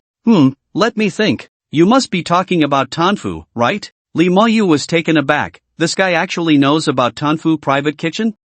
Could it be that he checked out the reviews beforehand? On the review site, Tanfu Private Kitchen has a high rating, but very few people have rated it. After all, not everyone can dine at Tanfu. With an average spending of 5,008, that would eliminate 90% of the diners. The 9,009 membership fee is even more of a barrier, likely filtering out 99% of that remaining 10%. The less than 1% left are the potential customers of Tanfu Private Kitchen. Even Lee Mayu, although he had heard of Tanfu Private Kitchen long ago, had never been able to dine there. After a brief pause, Lee Mayu said again, Tanfu is quite famous, many people have heard of it, so it's not surprising that you know. But, have you ever eaten at Tanfu? Do you know which floor it's on? Funny enough, I have eaten there, but the wine there isn't good, it gets you tipsy, and it's not as good as our Wuliangchen. Hearing Yang Jiwon's words, Lee Mayu felt a mix of amusement and exasperation. Wuliang. Chun, ha, the best wine you've had is just a couple of $100 worth of Wuliangchen? Then your standards aren't that high. Still bragging. I thought you really went to Tanfu. Well, with your poor appearance, how could you have ever been to Tanfu? Chen Xiaomei, there are many scammers in today's society. You better keep your eyes open and not get fooled while helping them count their money. Before Chen Xiaomei could respond, Yang Jiwon turned to her and said, didn't you just say you were hungry? It's almost 11 now, why don't we just stay and grab a bite upstairs? Okay, sounds good. Chen Xiaomei smiled as she linked her arm with Yang Jiwon's. Before she finished speaking, Lee Mayu stopped Yang Jiwon again, saying, just grab a bite? You don't mean casually eating at Tanfu, do you? If you can eat at Tanfu, I'll be impressed, I'll even call you Big Brother. If you're just putting on a show, let me tell you, for Chen Xiaomei's sake, I definitely won't let you off. Yang Jiwon glanced at him and chuckled, the last person who spoke to me like that now has to avoid me and calls me dad. You're smarter than him, you know to call me brother. After saying that, Yang Jiwon turned back to Chen Xiaomei and said, let's go. Okay. Chen Xiaomei responded with a smile, linking her arm with Yang Jiwon's as they entered the building. Lee Mayu stared at the backs of Yang Jiwon and Chen Xiaomei, his expression changing, then took out his phone, dialed a number, and walked into the shopping center while talking. As Yang Jiwen and Chen Xiaomei stepped off the elevator on the 4th floor of the food court, the elevator doors opened. As soon as the doors opened, Chen Xiaomei saw a group of 10 or so boys and girls standing outside, including 2 of her dorm roommates. Chen Xiaomei, it really is you? Li Xiao said you were coming too. I didn't believe it, but I didn't expect you really came. Didn't you say you weren't coming? Looks like you wanted to surprise Li Xiao. Her roommate Lu Yanmei rushed up to Chen Xiaomei, grabbing her arm with a face full of surprise. However, the smile on her face was as fake as it could be. I'm sorry, I came with my boyfriend. Chen Xiaomei gently pulled her hand away from Lu Yanmei and said, Your boyfriend? Is it him? Lu Yanmei glanced sideways at Yang Jiwen and then disdainfully said, I don't think he's anything special. Compared to Li Xiao, he's far behind. Lu Yanmei, you must be mistaken. Li Xiao said that Shirmei's boyfriend is going to take her to Tanfu for dinner. A girl behind Lu Yanmei said with a forced smile, then turned to others and asked, Do you know Tanfu? I bet you haven't even heard of it, right? I only found out about it when Li Xiao mentioned it. It's right upstairs, on the 17th floor, and there's only one restaurant on the entire floor. It's very high-end, Michelin 3 stars. The average cost, guess how much it is? 5,008, a full 5,008. So much? Is that for real? The girl's words immediately caused everyone else to gasp in surprise. Even Chen Xiaomei, who was next to Yang Jiwen, couldn't help but freeze for a moment and turned to look at Yang Jiwen. No way, we have to go see it, the legendary Michelin 3-star restaurant. There are hardly a few in Donghai, right? Immediately, someone else said, and then squeezed into the elevator. Lu Yanmei and a few other girls also squeezed into the elevator. The elevator was already small, and after a few girls squeezed in, it was overloaded. In the end, a few had to exit before the elevator doors finally closed. When Yang Jiwen and Chen Xiaomei took the elevator to the 17th floor and stepped out, Li Moyu had already arrived with others via a different elevator and was waiting at the entrance of Tanfu Private Kitchen. Seeing Yang Jiwen and Chen Xiaomei exit the elevator, a cold glint flashed in Li Moyu's eyes, and he sneered, stepping forward to say to Yang Jiwen, Ha, you really dare to come? Look, that's Tanfu, one of the few Michelin 3-star restaurants in Donghai. If you can eat inside, don't just call your dad, you could call your grandpa. Before Li Moyu finished speaking, Lu Yanmei, who had followed Yang Jiwen and Chen Xiaomei out of the elevator, sneered and said, Ha, Li Xiao, you really think highly of him. Eating at Tanfu, is that even possible? Look at him, his clothes from head to toe are all street vendor stuff, and they've been worn for years, they're all faded and worn out. Do you really think a poor loser like him can afford to spend at Tanfu? As soon as Lu Yanmei finished speaking, someone else chimed in, exactly, the average cost is 5,008. Just casually eating something for 2 people would cost over 10,000. With him like this, can he afford it? Someone pointed at the entrance of Tanfu Private Kitchen and said, Look, the door is right there, kid, do you dare to go? Do you dare to go in? Hearing Lu Yanmei and the others, Chen Xiaomei felt very nervous inside, even her palms were sweating profusely. However, Yang Jiwen remained unfazed, gently patted Chen Xiaomei's small hand, smiled at her, and then led her straight towards the entrance of Tanfu Private Kitchen. Li Moyu coldly stared at Yang Jiwen and Chen Xiaomei's backs without saying a word, but a boy next to him sneered loudly, TCH, still pretending. Is it that easy to get into Tanfu? This kid, he doesn't even know that Tanfu is a members-only place, does he? To eat at Tanfu, you first have to be a member. The most basic membership fee is 9,009, plus the average cost of 5,008. Without 20,000, you can't even get through the door of Tanfu, let alone eat. It's really laughable. Just watch, he'll be kicked out by the staff of Tanfu soon. Hearing what the boy said, Lu Yanmei and the others couldn't help but turn their heads to look at Yang Jiwen and Chen Xiaomei, their eyes filled with disdain and cold laughter. Chen Xiaomei felt even more nervous upon hearing these words. However, Yang Jiwen seemed to have not heard anything, taking Chen Xiaomei and walking straight into the Tanfu private restaurant. As soon as they entered the door, Yang Jiwen saw the beautiful waitress who had activated his supreme membership at the front desk earlier. The beautiful waitress was momentarily taken aback upon seeing Yang Jiwen, then quickly walked over, slightly bowing as she smiled and said, Young Master Yang, you're here. Your name is Zhou Yufeng, you can call me Xiao Zhou or Xiao Feng, either is fine. Alright, Xiao Zhou, we're here for a meal, is there a table available? Yes, young Master Yang, you are our restaurant's supreme member, enjoying the highest VIP privileges, no need for a reservation, there's always a table for you. How about that private room you had last time? Upon seeing the waitress's actions and hearing Zhou Yufeng's words, Li Moyu and the others couldn't help but widen their eyes. Li Moyu's expression changed repeatedly. Others might not know, but he had heard that the fee for the Tanfu's supreme membership was 199,900. They would reserve a card for you at 200,000. This was not something just anyone could afford. In fact, Lee Moyu had heard that this supreme membership was not meant for ordinary people. The owner of Tanfu didn't expect anyone to actually pay for such membership privileges. Yes, those supreme membership cards were personally delivered by the owner of Tanfu, and not a penny was spent. These people were either high-ranking officials or wealthy tycoons, people whom even the owner of Tanfu had to curry favor with.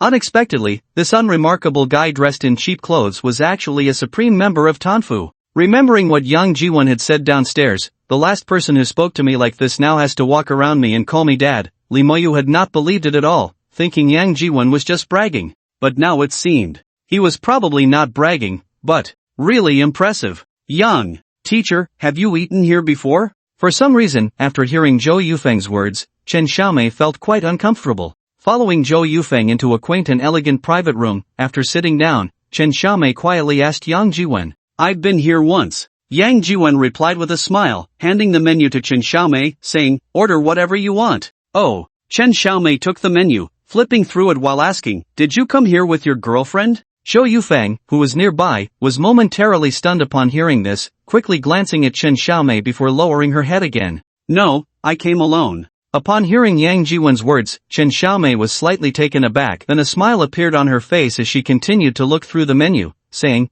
"Why are there no prices listed? Sister, how much is this dish?" This. Zhou Yufeng glanced at the dish Chen Xiaomei was pointing at, quickly stealing a glance at Yang Jiwen but dared not speak. Yang Jiwen smiled and said, "Do you like it? Let's get one." "Okay, young Master Yang." Zhou Yufeng hurriedly bowed. Chen Xiaomei was slightly taken aback, quickly glancing at Yang Jiwen before lowering her head again. Earlier, Lu Yanmei and the others said that the average consumption here was 5,800. The dish just now probably costs at least 1 or 2,000, right? No, I can't order anything too expensive. I should stick to some vegetarian dishes. Thinking this, Chen Xiaomei flipped through the menu a few more times and happened to see a picture of a cabbage, then said, this boiled cabbage, let's get one too. Also this tofu, Wensi tofu, let's have a portion of that too. Upon hearing Chen Xiaomei's words, Zhou Yufeng couldn't help but pause for a moment. This young lady really knows how to order. Although she was only ordering cabbage and tofu, but these two dishes are both famous dishes that have been served at state banquets.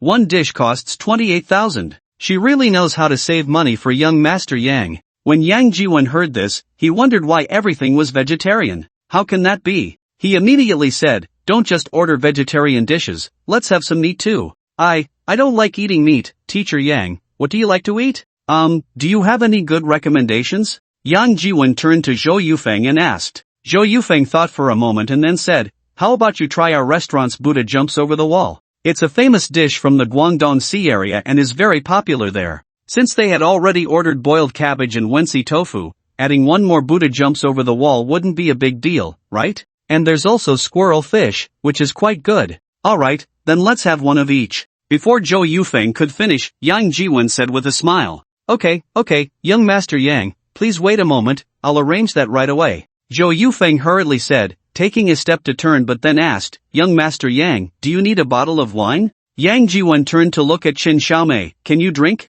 "A little bit." Chen Xiaomei held up her finger to indicate a small amount. "Alright, then let's have a bottle. By the way, don't bring that foreign white wine from last time, it gave me a headache, just bring a bottle of red wine." "Okay, young Master Yang." Zhou Yufeng was slightly taken aback, then quickly replied, slightly bowing as she exited the private room. After leaving the room, Zhou Yufeng reported to the customer service department via intercom, VIP member 015, Mr. Yang, has given feedback that he didn't like the Bacardi foreign white wine from last time as it gave him a headache. Please remember not to serve him that kind of wine in the future. The Supreme members are absolutely the most distinguished VIP customers at the Tan Mansion, and their feedback and preferences are recorded. Anything they dislike, whether it's wine or dishes, will never appear on their dining table again. Soon, the dishes ordered by Yang Jiwen and Chen Xiaomei were brought into the private room. Zhou Yufeng walked in front, slightly bowing, knocked on the door, and then opened the door to the private room. Behind her, another waiter followed, pushing a dining cart, on the top layer of which was a bottle of red wine, a decanter, and 2 tall red wine glasses. Below were the 5 dishes that Yang Jiwen and Chen Xiaomei had just ordered.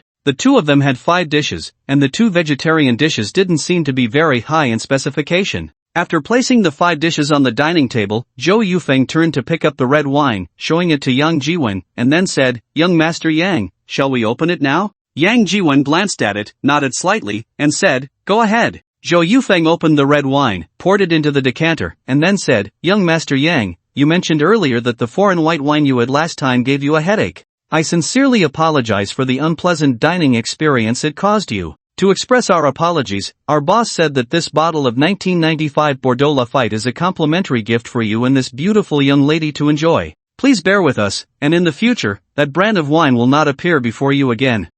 Please thank your boss for me, and thank him for the red wine." Yang Jiwen chuckled lightly and said, "You're welcome, young Master Yang. Miss, please enjoy your meal, I won't disturb you. I'll be right at the door, if you need anything, just call me." Zhou Yufeng nodded and said, giving a slight nod to Chen Xiaomei before exiting the private room, "Are you starving? Go ahead and eat." After Zhou Yufeng left, Yang Jiwen smiled at Chen Xiaomei, picked up his chopsticks, and took a small piece of squirrel fish, savoring it. The last time they dined at the Tan residence, Yang Jiwen had only focused on drinking and hardly touched his chopsticks, not even tasting the dishes. Now, as he ate, he couldn't help but think that the food at the Tan residence, while expensive, was undeniably delicious. This squirrel fish was definitely the best fish Yang Jiwen had ever eaten. After one bite, he couldn't resist taking several more pieces, stuffing them into his mouth while exclaiming, delicious. Chen Xiaomei, you should try it, it's really good." Hearing Yang Jiwen's words, Chen Xiaomei couldn't help but reach for her chopsticks,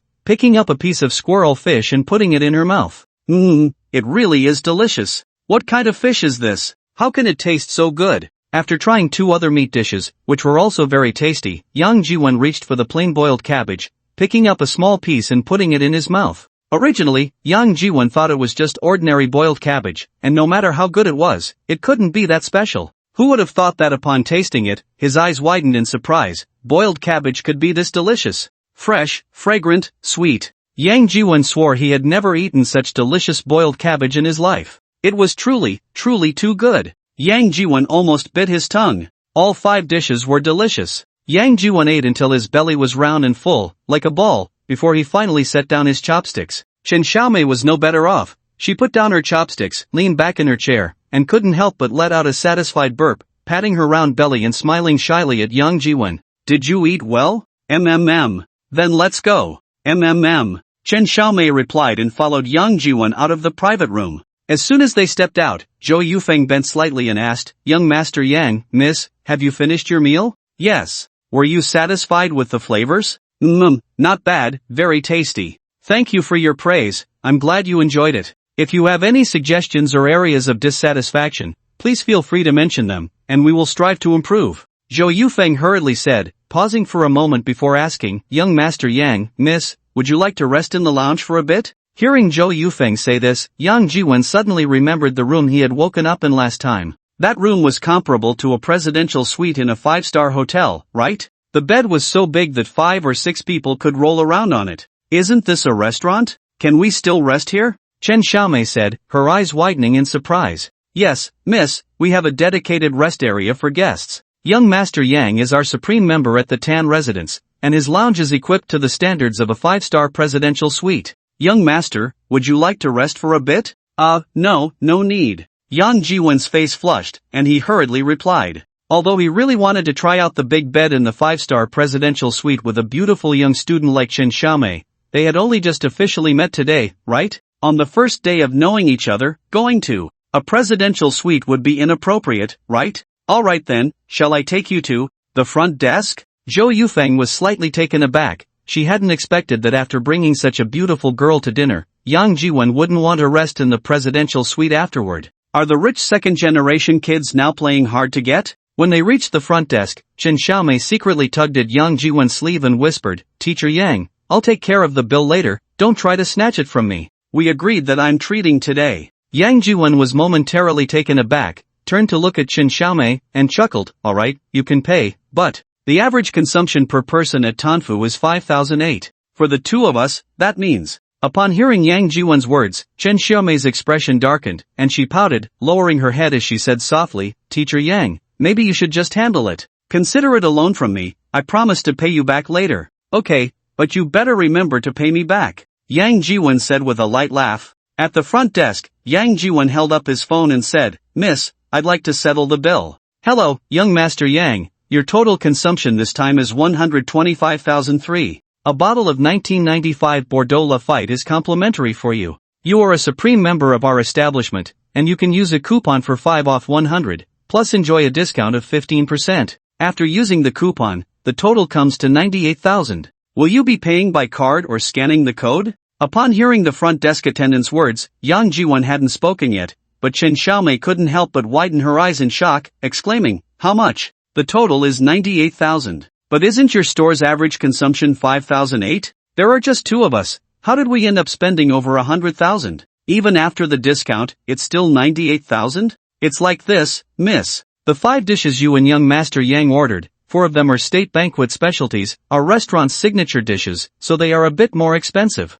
1 dish costs 28,000. Hearing the attendant's words, Chen Xiaomei was so frightened that she couldn't even speak. 28,000 for 1 dish, and she had ordered 2 at once. What a waste! She was really too extravagant. She had planned to treat Teacher Yang and hoped to leave a good impression. Now, she didn't know what Teacher Yang would think of her. Would he see her as a spendthrift? Thinking of this, Chen Xiaomei couldn't help but steal a glance at Yang Jiwon. When Yang Jiwon heard the attendant's words, he was also stunned. A meal costing 100,000, and that was after using a coupon and getting a discount. In the past, he wouldn't have even dared to think about it, let alone dream of it. As he scanned the code, Yang Jiwon's heart was racing. It had been several days since he last scanned, and he didn't know if that system bug was still there. If it wasn't, that would be embarrassing. Scanning the code, entering the amount, fingerprint payment. When he saw the words "payment successful" appear on his phone, Yang Jiwon let out a sigh of relief. Thankfully, the system bug was still there, and nothing went wrong. However, the hole was getting bigger and bigger. It had gone from 260 or 70,000 to 360 or 70,000. That would be enough for a down payment on a house back in his hometown. Yang Jiwon secretly smiled wryly and showed his phone to the attendant, saying, "I've paid." The voice prompt and the attendant's voice sounded together. WeChat payment received, 98,000. Alright, young Master Yang. Zhou Yufeng escorted Yang Jiwon and Chen Xiaomei out of the door of Tanfu Private Kitchen and bowed, saying, "Young Master Yang, miss, please take care, and we welcome you to come again." Yang Jiwon responded and raised his arm slightly. Chen Xiaomei felt a bit warm on her face, reached out her hand, slipped it through Yang Jiwon's arm, and gently linked it, following him toward the elevator. Just after taking a couple of steps, Li Moyu suddenly appeared with a few other classmates, leading the way as he bowed to Yang Jiwon and called out, "Boss, what are you doing? You scared me." Yang Jiwon turned around and glared at Li Moyu, speaking loudly. "Boss, I'm sorry. Before, I was blind and didn't recognize the greatness of Mount Tai, and I offended you. I apologize, I'm really sorry. From now on, you are my boss, Li Moyu. You tell me to go west, I will never go east. You tell me to go to the sea, I will never go to the sky." Li Moyu bowed to Yang Jiwon. Saying this, Li Moyu turned to the other classmates and said, "Aren't you going to call him boss?" "Boss. No, I won't fall for that, it sounds like a gang." Yang Jiwon glanced at Li Moyu and said, then took Chen Xiaomei and walked to the elevator. Seeing this, Li Moyu hurriedly stepped forward, pressed the elevator button first, and said, "Boss, where are you going? I'll see you off." "No need." The elevator door opened, and Yang Jiwon, with Chen Xiaomei, walked into the elevator. Turning around, he said to Li Moyu, "Li Moyu, right? I preferred you before, when you were unruly." Li Moyu was taken aback for a moment, then straightened up, puffed out his chest, and returned to his previous arrogant demeanor. After the elevator door closed, Chen Xiaomei, feeling a bit guilty, said to Yang Jiwon, "Teacher Yang, I'm really sorry. I said I would treat you to a meal, but in the end, I made you spend money.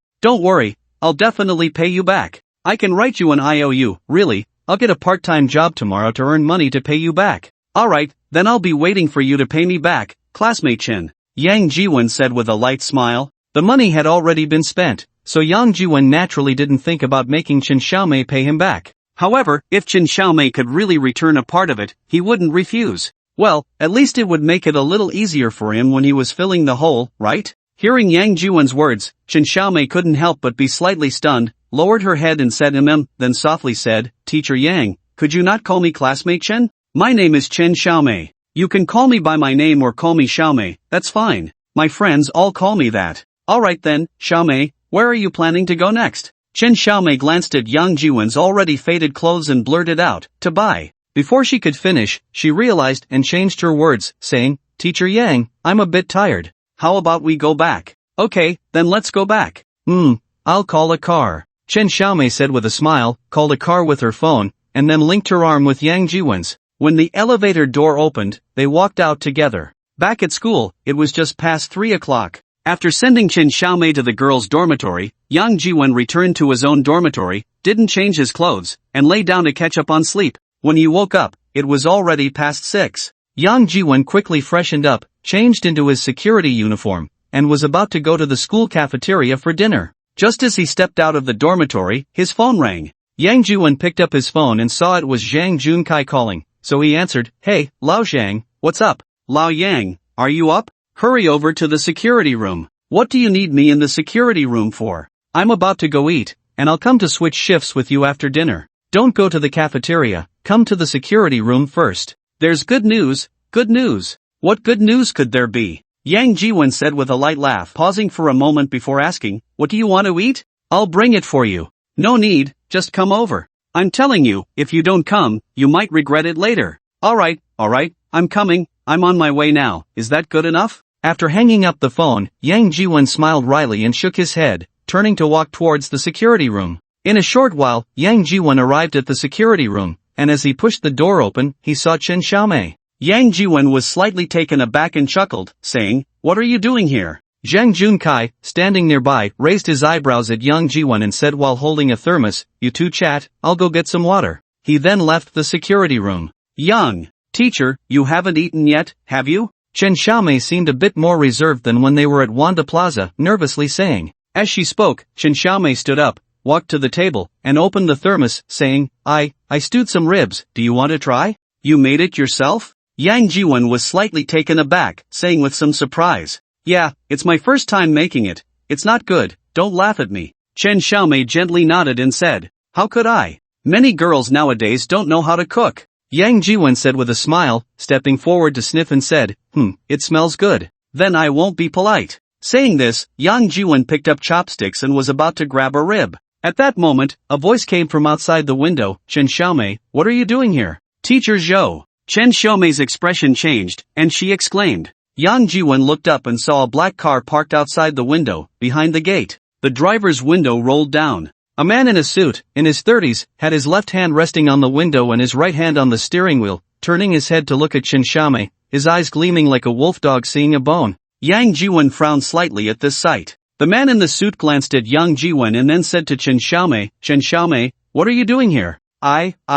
Chen Xiaomei stammered, feeling flustered. "If I remember correctly, you haven't completed your credits in classical literature, right? You should have enough by last year. You're graduating next year. Classical literature is very important. If you don't have enough credits, you won't be able to graduate, do you understand?" I understand," Chen Xiaomei said nervously. "Well, as long as you understand, come to my house tonight, and I'll tell you more about classical literature. If you fail the final exam next month, even a deity can't save you. Open the door." The last sentence was directed at Yang Jiwen. Yang Jiwen was taken aback for a moment, then picked up the remote control on the table and pressed a button, raising the gate. The man in the suit drove a few meters forward but then reversed back, saying to Chen Xiaomei again, "Chen Xiaomei, did you remember what I just said? This is your last chance. Don't blame me for not reminding you, I've already given you the opportunity. Whether you can seize it depends on you." Chen Xiaomei's expression changed slightly, and she lowered her head, saying, "I understand, Teacher Zhou."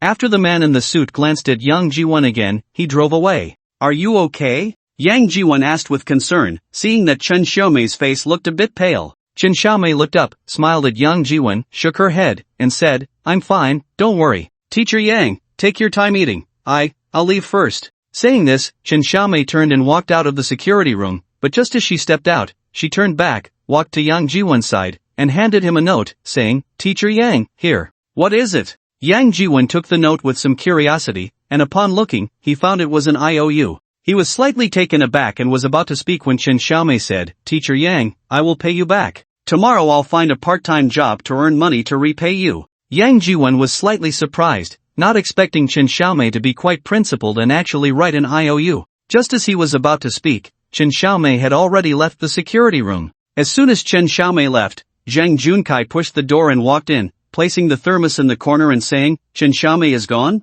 "Yeah," Yang Jiwen replied, then looked up at Zhang Junkai and asked, "Do you know her?" "Isn't that obvious? She's the belle of the Chinese department, who doesn't know her?" Yeah, except for you, who is completely oblivious to everything outside and only cares about Xiaolanlan. Zhang Junkai rolled his eyes. Don't mention Wang Xiaolan to me, Yang Jiwen said sharply. Zhang Junkai was taken aback and asked, what's wrong? Did you have a fight with your Xiaolanlan? Try mentioning her again. Yang Jiwen glared at Zhang Junkai. Alright, I won't say anything, okay? Zhang Junkai quickly replied, pausing for a moment before asking, what's up? You guys aren't like me, have you broken up too? Yang Jiwen glanced at Zhang Junkai and said, isn't it just like you? You also put a big hat on me. Zhang Junkai was stunned for a moment, then patted Yang Jiwen's shoulder and said, bro, take it easy, there's no hurdle you can't get over. Old things must go for new ones to come. Look, isn't there a big beauty chasing you so hard? You mean Chen Xiaomei? Do you think she's chasing me?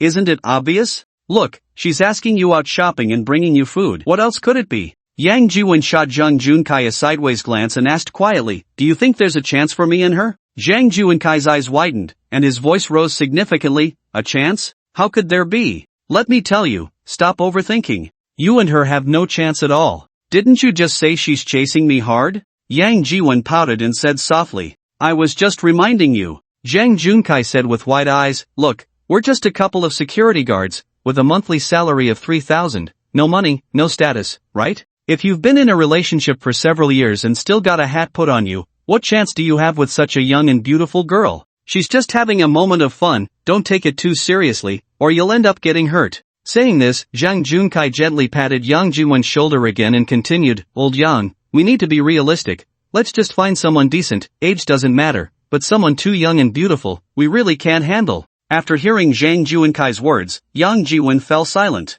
Could it be that Chen Xiaomei thought he was rich because of his performance at Wanda Plaza, spending 100,000 on a meal, and then took a liking to him? If that were the case, what if she found out that he had exploited a bug in the banking system to get 30-some thousand for free, and when the truth came out, he would have to pay back the money? Wouldn't she just kick him to the curb? A gold digger would naturally leave him when he ran out of money. Well, even if she wasn't a gold digger and didn't like him for his money, would she still want to suffer alongside him when the truth came out? Zhang Junkai, unaware of Yang Jiwen's thoughts, noticed Yang Jiwen's silence and changed the subject, saying, by the way, I think I just saw Zhou Xiangmin's car. It's Sunday, there's no class at school, which girl is he here to mess with today? Zhou Xiangmin? Yang Jiwen was slightly taken aback, recalling the man in a suit, Teacher Zhou, and couldn't help but frown slightly, saying, who is he? No way, you don't even know him? Zhou Xiangmin, the teaching assistant in the Chinese department, always using credits to mess with young girls. This matter, who in the whole school doesn't know about it?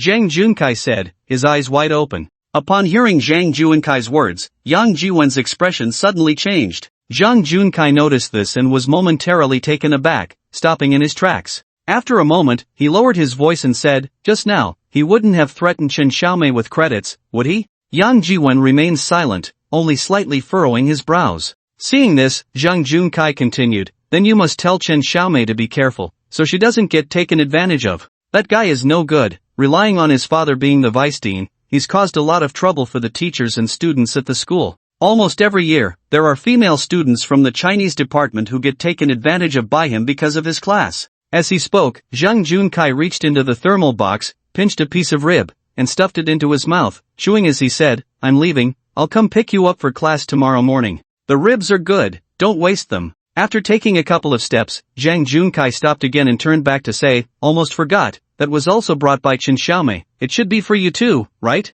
Yang Jiwen turned to look and saw a paper bag on the floor next to the table. Picking up the paper bag, he found it contained a white men's shirt, with a note on top that had a neat line of small characters, for Teacher Yang, hope you like it, CXM. Looking at the shirt and the note, Yang Jiwen was momentarily stunned. Remembering what Zhang Junkai had just said, and the unmasked desire in Zhou Xiangmin's eyes when he saw Chen Xiaomei, as well as the fear on Chen Xiaomei's face when she saw Zhou Xiangmin, Yang Jiwen couldn't help but furrow his brows again. From Zhang Junkai's words, it was clear that Zhou Xiangmin had used his position as a teaching assistant in the Chinese department to coerce female students with credits, and this wasn't the first or second time. It was evident that Chen Xiaomei had become his next target. If it were before, even just earlier today, encountering such a situation, Yang Jiwen would have been completely indifferent, at most becoming a topic of casual conversation for Zhang Junkai and others. But now, thinking that Chen Xiaomei might be taken advantage of by Zhou Xiangmin made Yang Jiwen feel uncomfortable. It was as if a toy he had just gotten his hands on was being snatched away.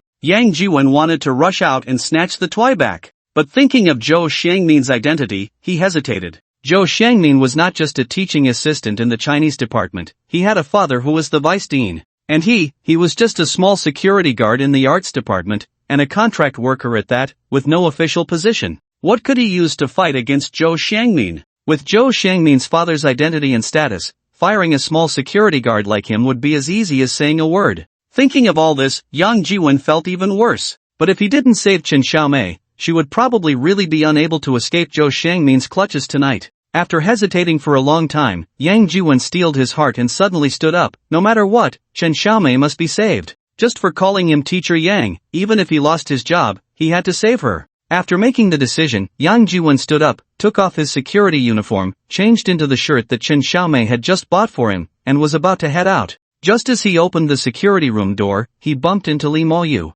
Seeing Yang Jiwen, Li Moyu's eyes lit up, and he quickly bowed, calling out, "Boss." Standing up straight, Li Moyu then said, "Boss, you really are here? I heard Lu Yanmei and the others say that you are a security guard in our school's security department, and I didn't believe it. What kind of identity and status do you have? How could someone so rich possibly work as a security guard at our school? I didn't expect to see you here. Is there something you need?" Yang Jiwen raised an eyebrow and said coldly. Li Moyu was slightly taken aback, then replied, "No, nothing, just came to see you." After a pause, Li Moyu added, "Boss, where are you going?" Li Moyu didn't leave a good impression on Yang Jiwen, who couldn't be bothered to respond and walked straight ahead. After taking a couple of steps, Yang Jiwen stopped, turned around, and looked at Li Moyu, asking, "Which department are you in?" Li Moyu was momentarily stunned, then stepped forward with a smile and said, "Me? I'm in the directing department, boss. Do you know where Zhou Xiangmin lives?" "Zhou Xiangmin?" Li Moyu was slightly taken aback, then asked, "The teaching assistant from the Chinese department, Zhou Xiangmin?"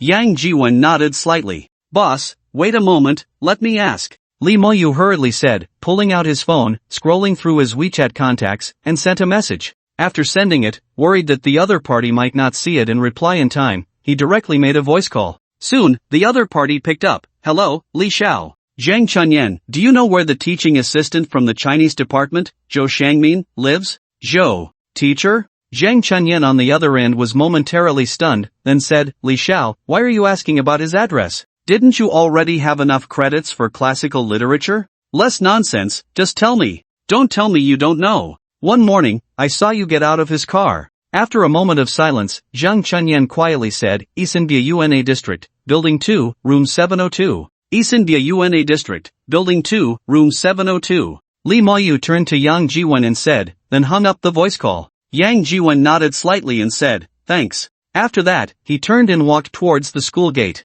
"Boss, are you going to find Zhou Xiangmin? I'll take you there." Li Moyu was slightly taken aback and caught up, saying. As he spoke, Li Moyu took out his car keys and pressed a button. A BMW 530i parked at the school gate beeped twice, and its lights flashed twice. Then, Li Moyu took a few steps forward and opened the car door. Yang Jiwen hesitated for a moment before getting into the car. Li Moyu closed the door, jogged to the driver's side, opened the door, and got in as well. After closing the door, Li Moyu started the car and drove towards Isenbia Yuan. Isenbia Yuan was near Donghai Art College, less than 5 kilometers away. In less than 20 minutes, Li Moyu had driven to the entrance of Isenbia Yuan. He honked a few times, but the security guard in the guardhouse seemed not to hear and didn't raise the barrier. Li Moyu rolled down the window and called out, "Sir, could you please open the gate?" The security guard in the guardhouse still didn't lift his head, continuing to play on his phone. "Sir!" Li Moyu honked the horn while calling out. "Calling like that won't work,"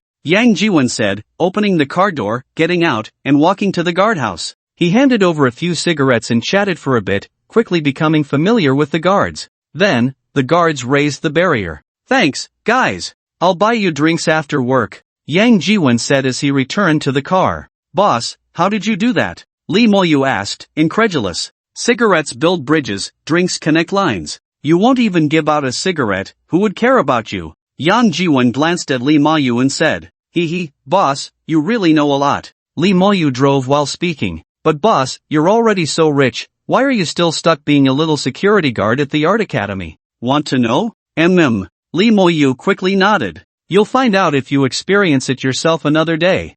Saying this, Yang Jiwon turned his head again, looking outside the car, directing, Area A, over there, that building too. Soon, the car arrived outside building 2 in Area A. As soon as the car stopped, Yang Jiwon pushed open the car door and jumped out. Lee Mo-yu hurriedly unbuckled his seatbelt, opened the car door, jumped out, locked the car, and followed Yang Jiwon into the elevator lobby. They took the elevator to the 7th floor, and upon exiting, room 702 was on the left. Yang Jiwon stepped forward to take a look, took out his phone, opened the recording function, aimed the phone at room 702, and then signaled Lee Mo-yu to come forward. Lee Mo-yu was slightly taken aback but then stepped forward a few paces and pressed the doorbell. The doorbell rang twice, but no one answered. Lee Mo-yu pressed it again, and the doorbell rang once more. At this moment, a cursing voice came from behind the door. Damn it, who is it? With the voice, the door swung open. Just as it opened, before Lee Mo-yu could see what was happening inside, a figure rushed out. Before reaching the doorway, the person was grabbed by Zhou Shangmin, who scolded loudly, Damn it, still trying to run?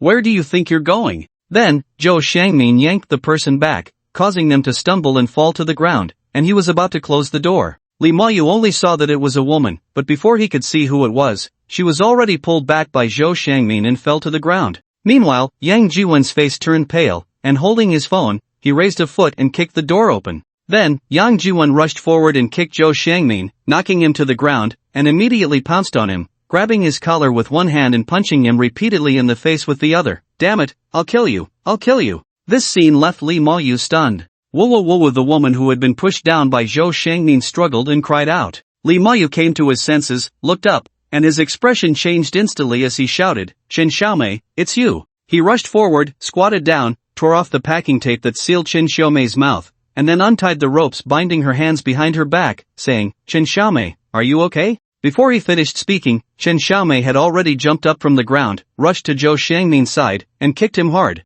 While kicking, she began to cry uncontrollably. After kicking several times, Chen Xiaomei finally vented a bit of her anger, hugged Yang Jiwon, called out Teacher Yang, and then started crying again. Watching Chen Xiaomei sobbing in Yang Jiwon's arms, Lee Mo-yu felt a pang in his heart, but he also understood that from now on, he could probably only watch Chen Xiaomei from a distance. Taking a slight breath, Lee Mo-yu stepped forward and said to Yang Jiwon, Boss, what should we do next? Yang Jiwon glanced at Zhou Shangmin, who had been knocked unconscious by him, his eyes narrowing slightly, and said, Call the police. Lee Mo-yu was momentarily taken aback, then said, Okay, with the video you just recorded, plus Chen, plus sister-in-law's testimony, that bastard will be locked up for a few years. Saying this, Lee Mo-yu took out his phone and called the police. The police arrived at the scene quickly. After a brief inquiry, examining the scene and taking some photos, Yang Jiwon, the three of them, and Zhou Shangmin were all taken to the Fushua Road police station. Entering the police station, as he got out of the car, he happened to run into Shang Guanyun,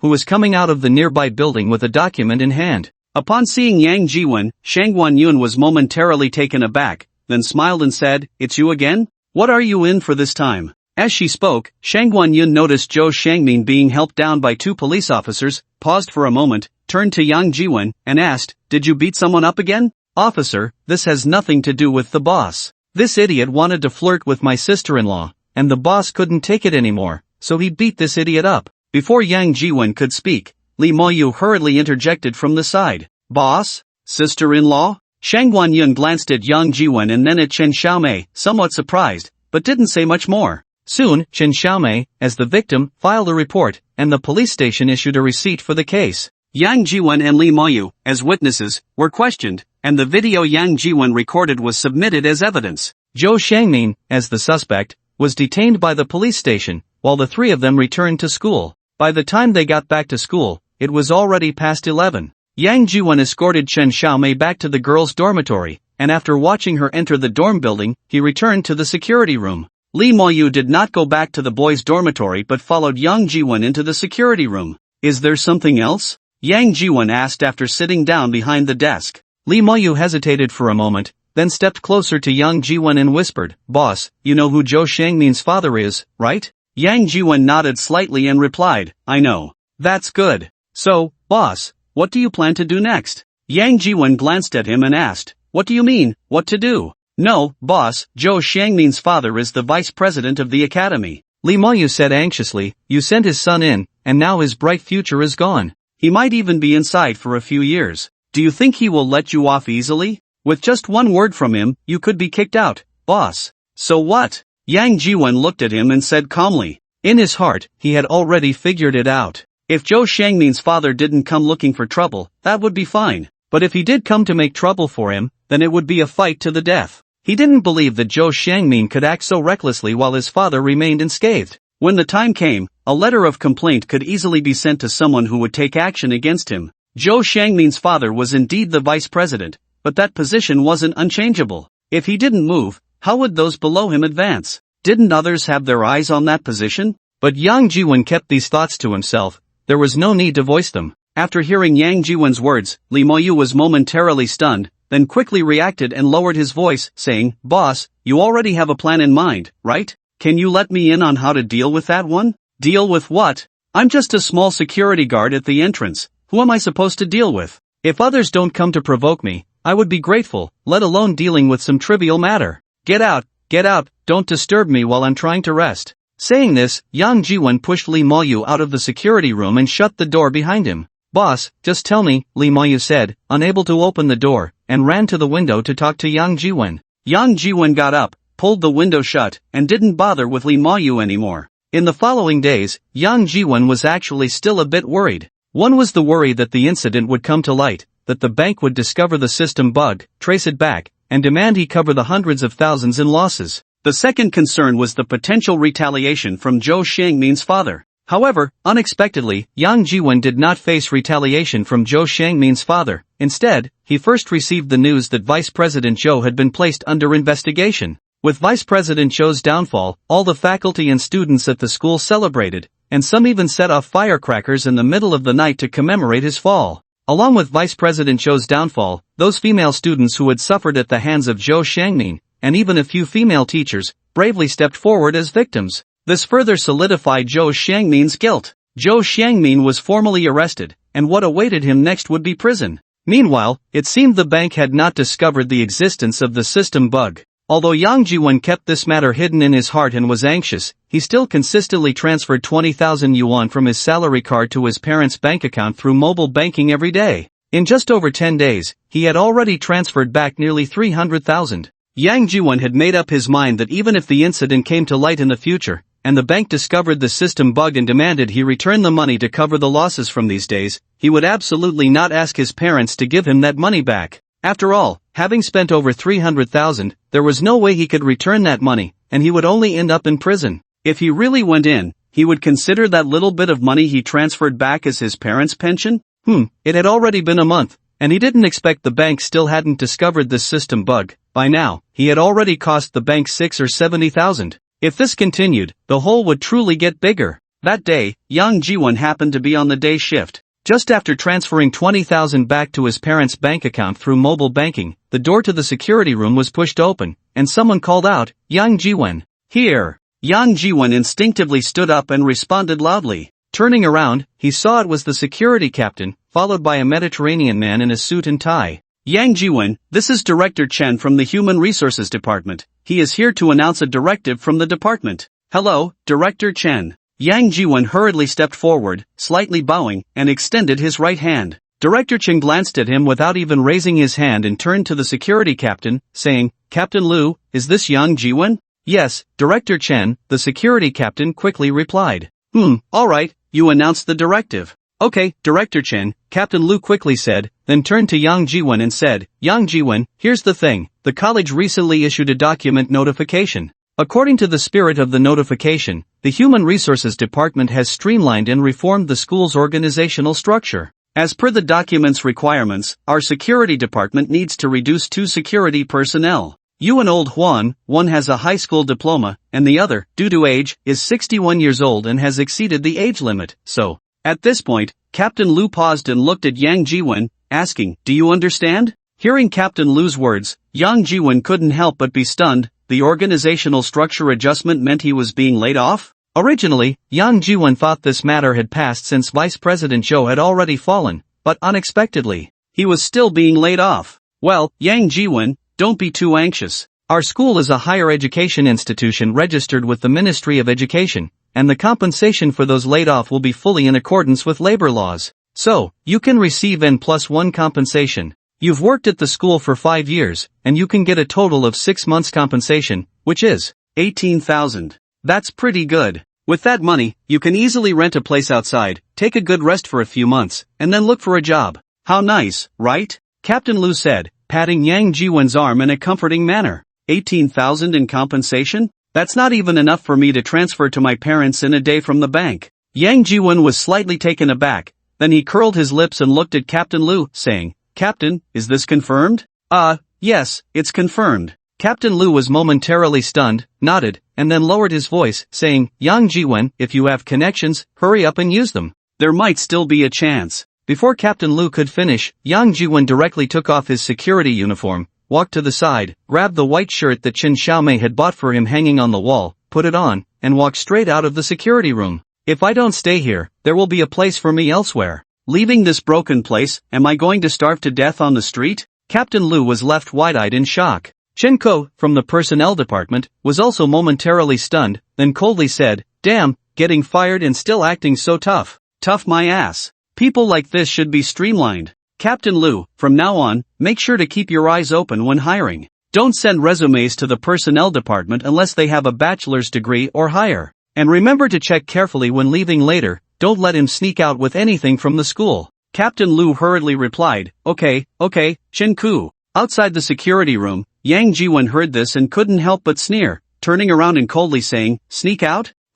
I don't want the stuff in the dormitory, is that okay? Anyway, besides the 40,000 cash hidden in the storage cabinet, there were only a few worn-out clothes in the dormitory. The clothes and shoes were all cheap stuff bought online, not even worth as much as the shirt that Qin Xiaomei gave him. Well, that's good. You don't want it, right? Have the guts to take off your pants too, that's school property. Chen Ke shouted loudly through the window. Although Yang Jiwen had changed his shirt, he was still wearing the pants that matched the security uniform. Hearing Chen Ke's words, Yang Jiwen's face darkened, and he immediately took out his phone and called Li Moyu. As soon as the call connected, without waiting for Li Moyu to speak, Yang Jiwen shouted, Bring me a set of clothes right now, hurry up. Okay, boss, where are you? At the security room entrance. Got it, boss, I'm on my way. After hanging up, Li Moyu rushed to the wardrobe, opened it, rummaged for a while, found a new set of clothes that hadn't been worn yet, and dashed out of the dormitory. Driving a BMW 530i, Li Moyu arrived at the school gate and immediately spotted Yang Jiwen standing outside the security room. He parked the car next to Yang Jiwen, got out with the clothes, and said, Boss, this is a shirt I just bought a few days ago. I haven't worn it yet. I don't know if it fits. If it doesn't fit, I'll go to the mall outside. Before he could finish, Yang Jiwen snatched the clothes, tore them open, took the pants, and quickly changed out of his security pants, putting the new ones on. He threw the security pants into the window and directly sat in the BMW. Seeing that Yang Jiwen looked a bit upset, Li Moyu drove a few blocks away before glancing at Yang Jiwen in the rearview mirror and quietly asked, Boss, what happened? What do you think? Yang Jiwen retorted. Li Moyu was slightly taken aback, then whispered, Did the security office bully you? As he spoke, Li Moyu asked again, Boss, do you want me to find someone to teach them a lesson? Yang Jiwen glanced at him and then said, It's not them, I just got fired. Fired. Li Moyu slammed on the brakes, stopping the car, turned his head in surprise to look at Yang Jiwen, and said, Boss, you were dismissed? How is that possible? Didn't you just see it?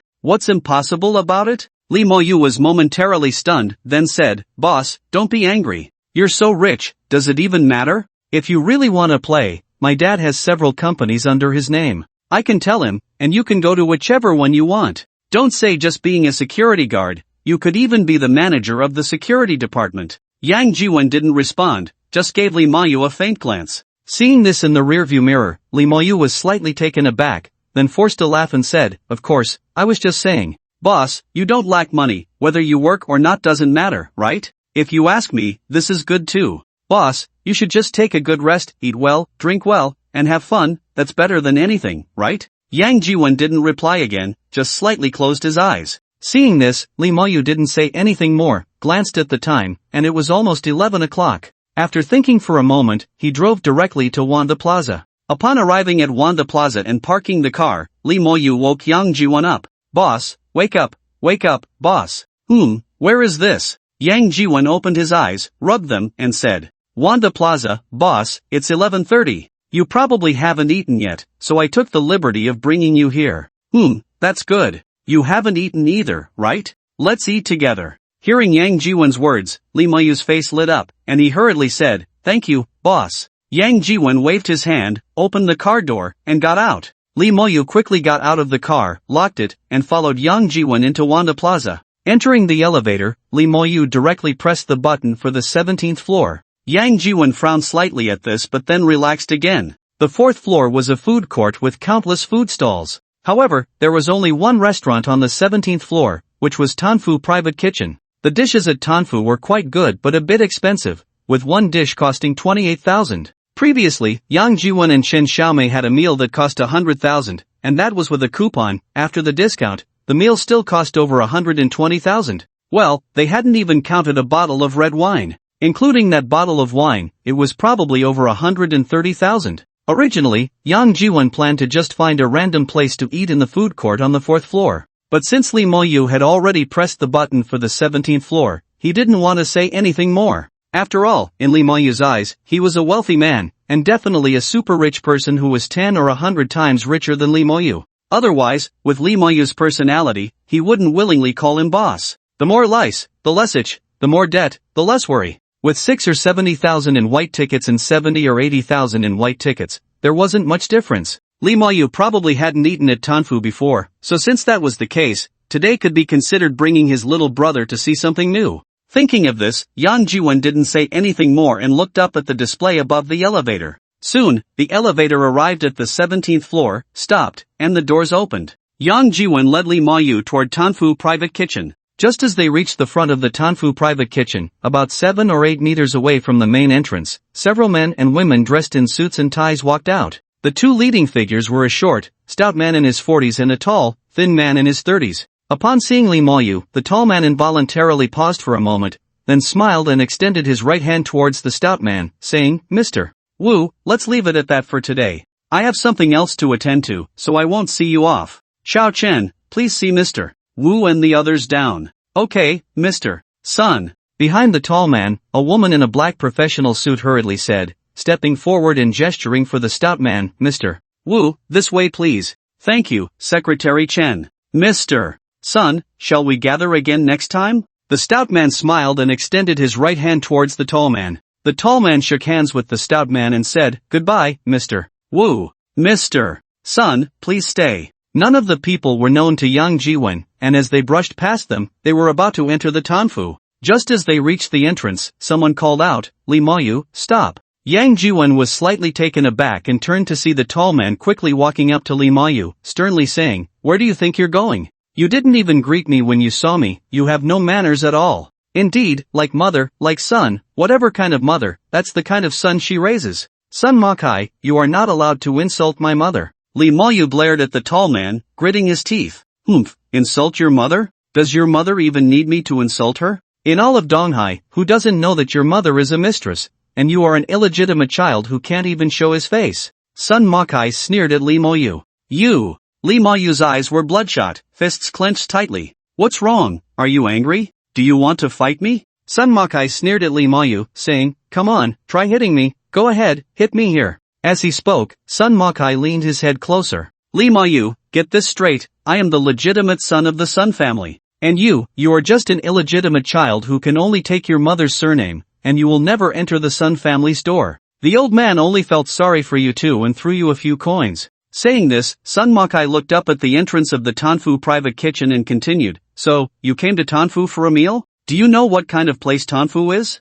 Do you know how expensive the dishes inside are? The cheapest vegetable soup, vegetarian, costs 3,002. Can you afford that? Coming here to eat? You should at least consider the place before showing off." "You!" Lee Mayu's eyes turned red, fists clenched, veins bulging on his arms, wishing he could rush up and hit Sun Makai a few times. At that moment, Lee Moyu felt someone gently patting his shoulder. He turned to see Yang Jiwen saying, "Waiter, come here." In the hall of Tanfu, Zhou Yufeng heard Yang Jiwen's voice and found it somewhat familiar. Turning around, she saw it was Yang Jiwen, and she hurriedly jogged out, bowing to him, "Hello, young Master Yang." Seeing Zhou Yufeng, Yang Jiwen was slightly taken aback, then said, "Oh, it's you, Miss Zhou." "Yes, young Master Yang, are you here to dine?" Zhou Yufeng smiled and bowed. "Yes." Yang Jiwen nodded slightly and then said, "There's a wild dog here barking nonstop. You need to make him leave immediately so he doesn't ruin my mood." Upon hearing Yang Jiwen's words, Zhou Yufeng was momentarily stunned and turned to look at Sun Makai and Li Mayu. Sun Makai's expression darkened as he reached out to grab Yang Jiwen. "You brat, who the hell are you calling a wild dog? I think you're the wild dog. What good can come from hanging out with that wild child Li Mayu?" Yang Jiwen had been in the security team for 5 years, and the security at the art academy was different from that of a residential community. To maintain such a large campus and ensure the safety of thousands of teachers and students, the security team had various training and assessments from time to time, and the security room often had batons and shields. Therefore, over the years, Yang Jiwen's physical fitness was decent. Before Sun Makai could grab Yang Jiwen's clothes, Yang Jiwen had already reacted first, grabbing his wrist. With a slight exertion, he twisted Sun Makai's wrist back. Sun Makai winced in pain, bending down with his wrist, shouting, "Ouch, ouch, let go, quickly let go." "Humph." Yang Jiwen snorted coldly and turned to Li Mayu, saying, "Li Mayu, call someone." "Ha?" Li Mayu was a bit taken aback, stunned for 2 seconds, then fumbled for his phone, ready to call his few little followers at school. "What are you dawdling for? I told you to call someone." Yang Jiwen glared at Li Mayu fiercely. Li Mayu was stunned again, then quickly reacted, shouting at Sun Makai, "Sun Makai, this is my boss, he's very powerful, I tell you, with someone like you, he can take on 10. Before Li Mayu could finish, Yang Jiwen interrupted him. "What nonsense are you talking? Didn't he just say you have no manners and didn't even greet him? Still not calling someone?" Oh. Li Mayu hesitated for a moment, then looked at Sun Makai and quietly called out, "Bro." Sun Makai cursed, "Shut up, I'm not your brother, I don't have a brother like you. Your mom is a mistress, and you're a little wild. Ouch." Before he could finish, Sun Makai cried out in pain again, as Yang Jiwen had applied a bit of force, making it seem like he was lifting Sun Makai by the wrist. "Why bother? We're all born of the same father. If he's a wild child, how much better can you be? What do you say?" Yang Jiwen gently lifted Sun Makai's wrist, saying. As he spoke, Yang Jiwen turned to Li Mayu and said, "Li Mayu, remember to be polite to people, got it? From now on, no matter what he calls you, you just call him brother, understood? If you're a wild child, then what is he?" Li Mayu's eyes lit up, and he nodded, saying, "I understand, boss. That's right, you can't let people say you're rude, got it? Alright, I've said so much, I'm hungry too, let's go eat." With that, Yang Jiwen directly released Sun Makai. "You little bastard, you're looking for death." As soon as Sun Makai was let go, he started cursing at Yang Jiwen. "Bro, who are you cursing? He's my boss," Li Mayu said from the side. Sun Makai was taken aback for a moment, then shouted at Li Mayu, "Shut up, you little bastard, don't call me brother again, I'm not your brother." "Okay, Dad. Dad, what the hell, I'm not. You're already my dad, what else could you be? Alright, stop being annoying, are we eating or not?" Yang Jiwen turned to Li Mayu and said, "Yeah, boss, let's go eat." Li Mayu followed with a big smile. "Alright, you treat. Boss, I have no money. Isn't your brother here? Just put it on his tab. Miss Shou, remember, put it on his tab later, don't come to me for money." Zhou Yufeng smiled and gestured for Yang Jiwen and Li Mayu to enter, saying, "Young Master Yang, Young Master Li, please come in." Under Zhou Yufeng's lead, Yang Jiwen and Li Mayu quickly returned to the same private room as last time. When it came time to order, Yang Jiwen didn't dare to order the same few famous dishes from the national banquet again. Just joking, 28,000 for a dish. If he ordered 2 or 3 more, wouldn't that add up to over 100,000? Therefore, this time, Yang Jiwen specifically avoided the 4 dishes he had ordered last time, looked at the pictures, ordered 2 meat dishes, and then handed the menu to Li Mayu, saying, "Order whatever you want." "Okay." Li Mayu smiled as he took the menu, flipping through it while saying, "Boss, you just ordered 2 meat dishes, right? Then I'll order 2 vegetarian ones.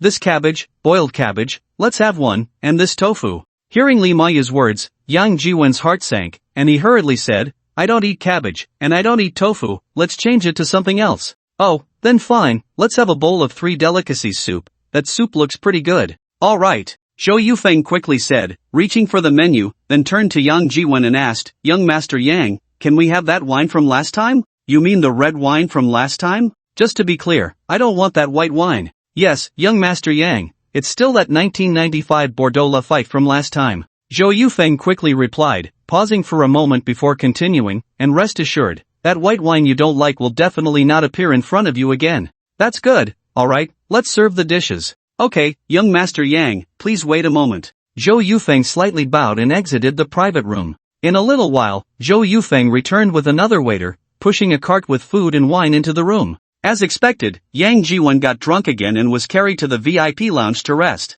When he woke up, it was already past 10 in the morning the next day. Realizing he was in the VIP lounge, Yang Jiwen didn't rush to get up. He picked up the phone and saw several missed calls on his phone. Zhang Junkai had called twice, but Chen Xiaomei had called 9 times. From yesterday afternoon to evening, late at night, and then to this morning. Chen Xiaomei even called once around 6 in the morning. After a moment's hesitation, Yang Jiwen finally returned a call to Chen Xiaomei. As soon as the call connected, Chen Xiaomei's anxious voice came through. "Teacher Yang, where are you? Why haven't you been answering my calls?" "Sorry, I had a bit to drink yesterday and fell asleep, didn't hear the phone," Yang Jiwen said somewhat apologetically. Among all those missed calls, only Chen Xiaomei had called him 9 times. She must be the one who cares about him the most, right? It's okay, Teacher Yang, where are you now?" Yang Jiwen hesitated slightly and said, I'm still at the hotel." Without thinking, Chen Xiaomei asked, "Which hotel? I'll come find you right now." "No need, I'm fine, you don't have to worry about me, really, I'm really fine,"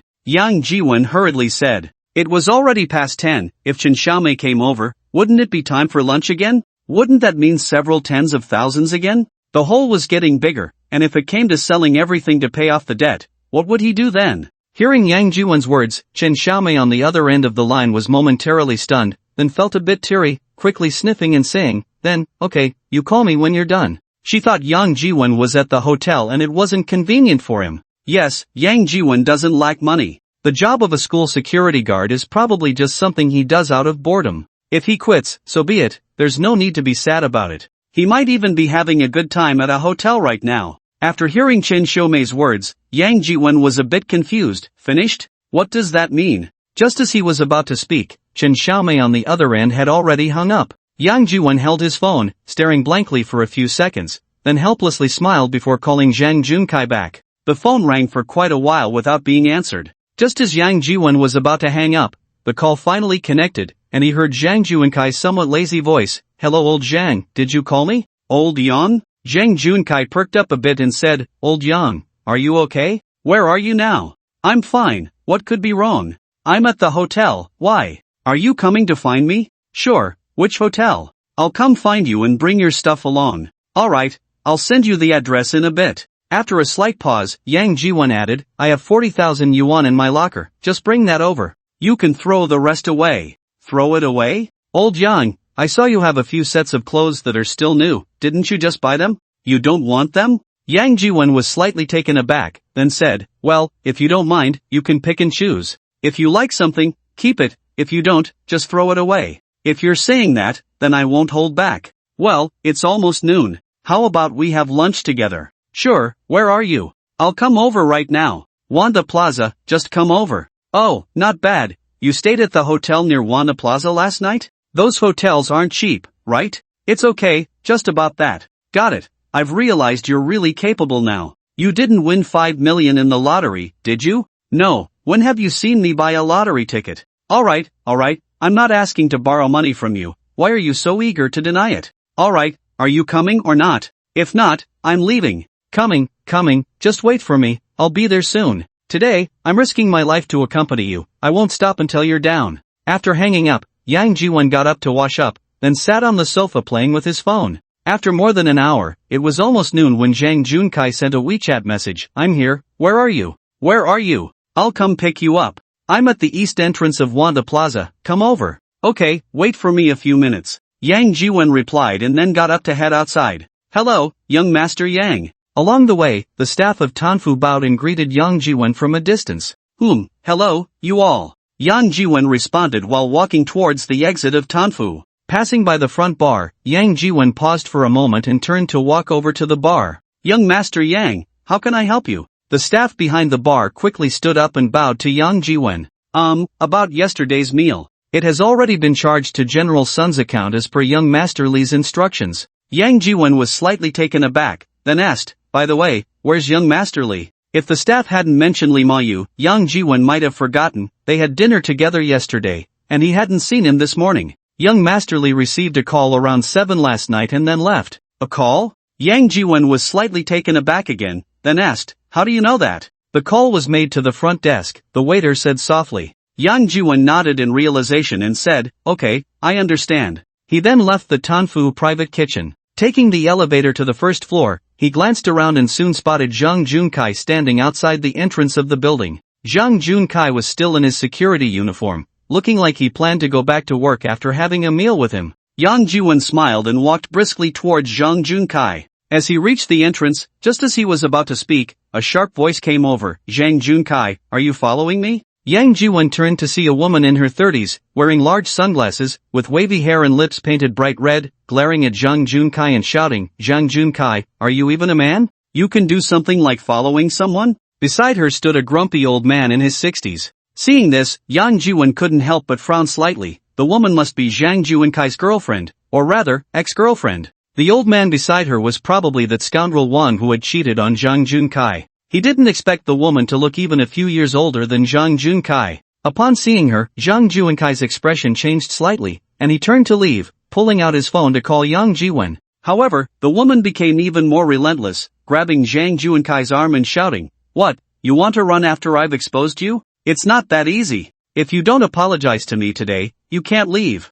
Lu Runmei, have you had enough of this? Zhang Junkai turned and glared at the woman, speaking sternly. Me? Oomph. You say I'm making a scene. Lu Runmei sneered, damn it, you followed me and still say I'm making a scene? Following you? Lu Runmei, who do you think you are? Do you think I have nothing better to do than follow you? Zhang Junkai scoffed. Oh, so you weren't following me? Then tell me, what are you doing here? Don't tell me you came here to buy something. This is Wanda Plaza, filled with brand stores. Even the supermarket on the basement level has things you, a lousy security guard, can't afford. With your status as a lousy security guard, you can only buy a few ragged clothes for $100 at a roadside stall. As she spoke, Lu Runmei curled her lip, casting a cold glance at Zhang Junkai, and said, buying something? Can you even afford it? I really want to slap her. How did I not notice before how annoying her mouth is? Zhang Junkai took a deep breath, suppressing his anger, and said in a deep voice, can't I just come here to eat? Eat?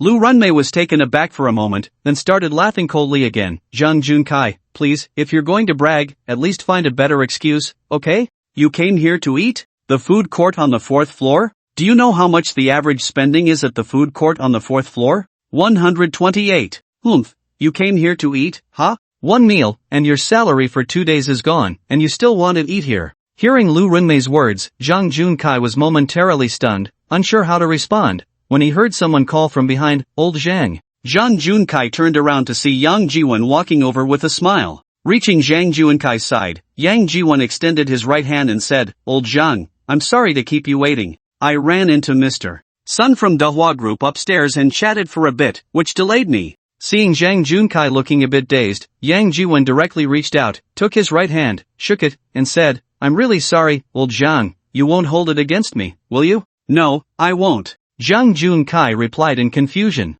That's good, that's good. Let's go, I've already had someone prepare food and drinks. We can eat and chat, and by the way, discuss your coming to our company as the security manager. Isn't a monthly salary of 20,000 a bit too high? How about you lower it a little? After hearing Yang Jiwen's words, Zhang Junkai was even more confused. He turned his head and stared wide-eyed at Yang Jiwen. Yang Jiwen winked at him, and Zhang Junkai suddenly reacted, saying urgently, Mr. Yang, that won't do. To be honest, I only agreed to meet you for old Huang's sake. As for the security manager, a base salary of 20,000 is already the lowest market price, okay? You're the president of a big group. Do you really need to haggle with me over a few thousand? Alright, for old Huang's sake, let's eat and chat, okay? Saying this, Yang Jiwen patted Zhang Junkai on the back and walked with him towards the elevator. Lu Runmei was completely bewildered. What's going on? Is Zhang Junkai really here to eat? And he's being treated to a meal?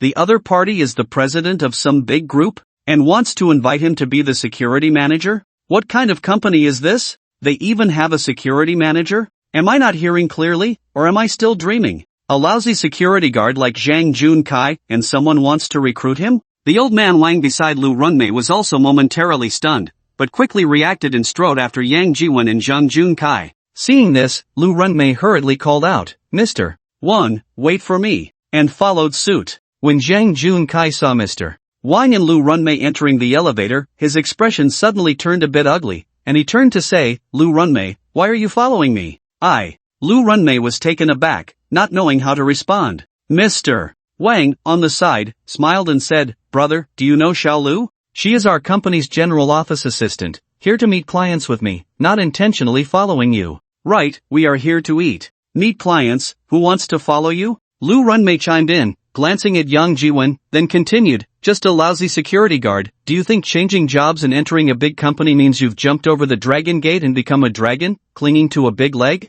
Pfft, with you like this, a security guard with a monthly salary of 3,000, unless someone is blind, who would look at you? Before she finished speaking, Yang Jiwen chuckled and said, excuse me, miss, can you conveniently reveal where you got your eye disease? What miss? Your mom is a miss. I'm only 27 this year, okay? Oh, I really couldn't tell. If you hadn't said, I would have thought you were 57. Lu Runmei's face changed suddenly, pointing at Yang Jiwen and saying, are you out of your mind? Your mom is the one who's 57. Right, my eyes are indeed sick, that's why I asked where you got your eye disease. After all, even if your eyes are blind, they can be treated. The level of the hospital doctors is still pretty good. Who are you calling blind? You're the one who's blind. Hey, didn't you just say that only someone blind would look at our old Zhen? Aren't you? Lu Runmei's face turned pale, then she sternly said, kid, what nonsense are you talking? When did I ever like Zhang Junkai? Never. I have never liked him.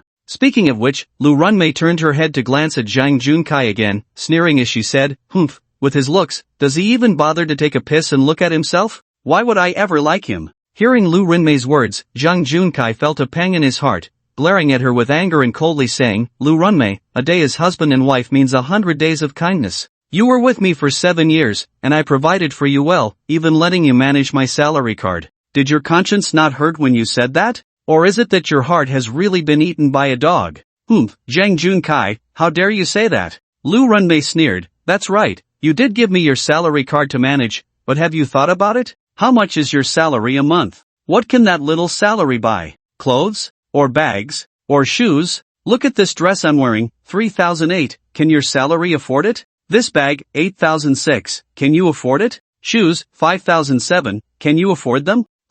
Zhang Juankai's tone faltered, suddenly unsure of how to respond. Condoms. Old Zhang's salary isn't high, but surely he can still afford condoms, right? Right, old Zhang? Yang Jiwen said with a laugh from the side. Yeah, I can't afford anything else, but I have plenty of condoms. How many do you want? I can provide. Zhang Juankai's eyes lit up as he sneered. Saying this, Zhang Junkai glanced at that old man again and then said, just a pair of worn-out shoes, anyway, I've long since worn them out and wanted to throw them in the trash. Who cares who picks them up? I certainly don't. Lu Runmei's expression changed, pointing at Zhang Juankai's nose and cursing, Zhang Junkai, who the hell are you calling worn-out shoes? Zhang Junkai sneered and coldly said, who knows who in their heart, do I need to say it? As they spoke, the elevator had already reached the 4th floor and the doors opened. Yang Jiwen was about to lead Zhang Junkai out of the elevator when that old man, General Manager Wang, sneered, someone who can talk to General Sun of Dahua Group, I thought you were really impressive and wealthy,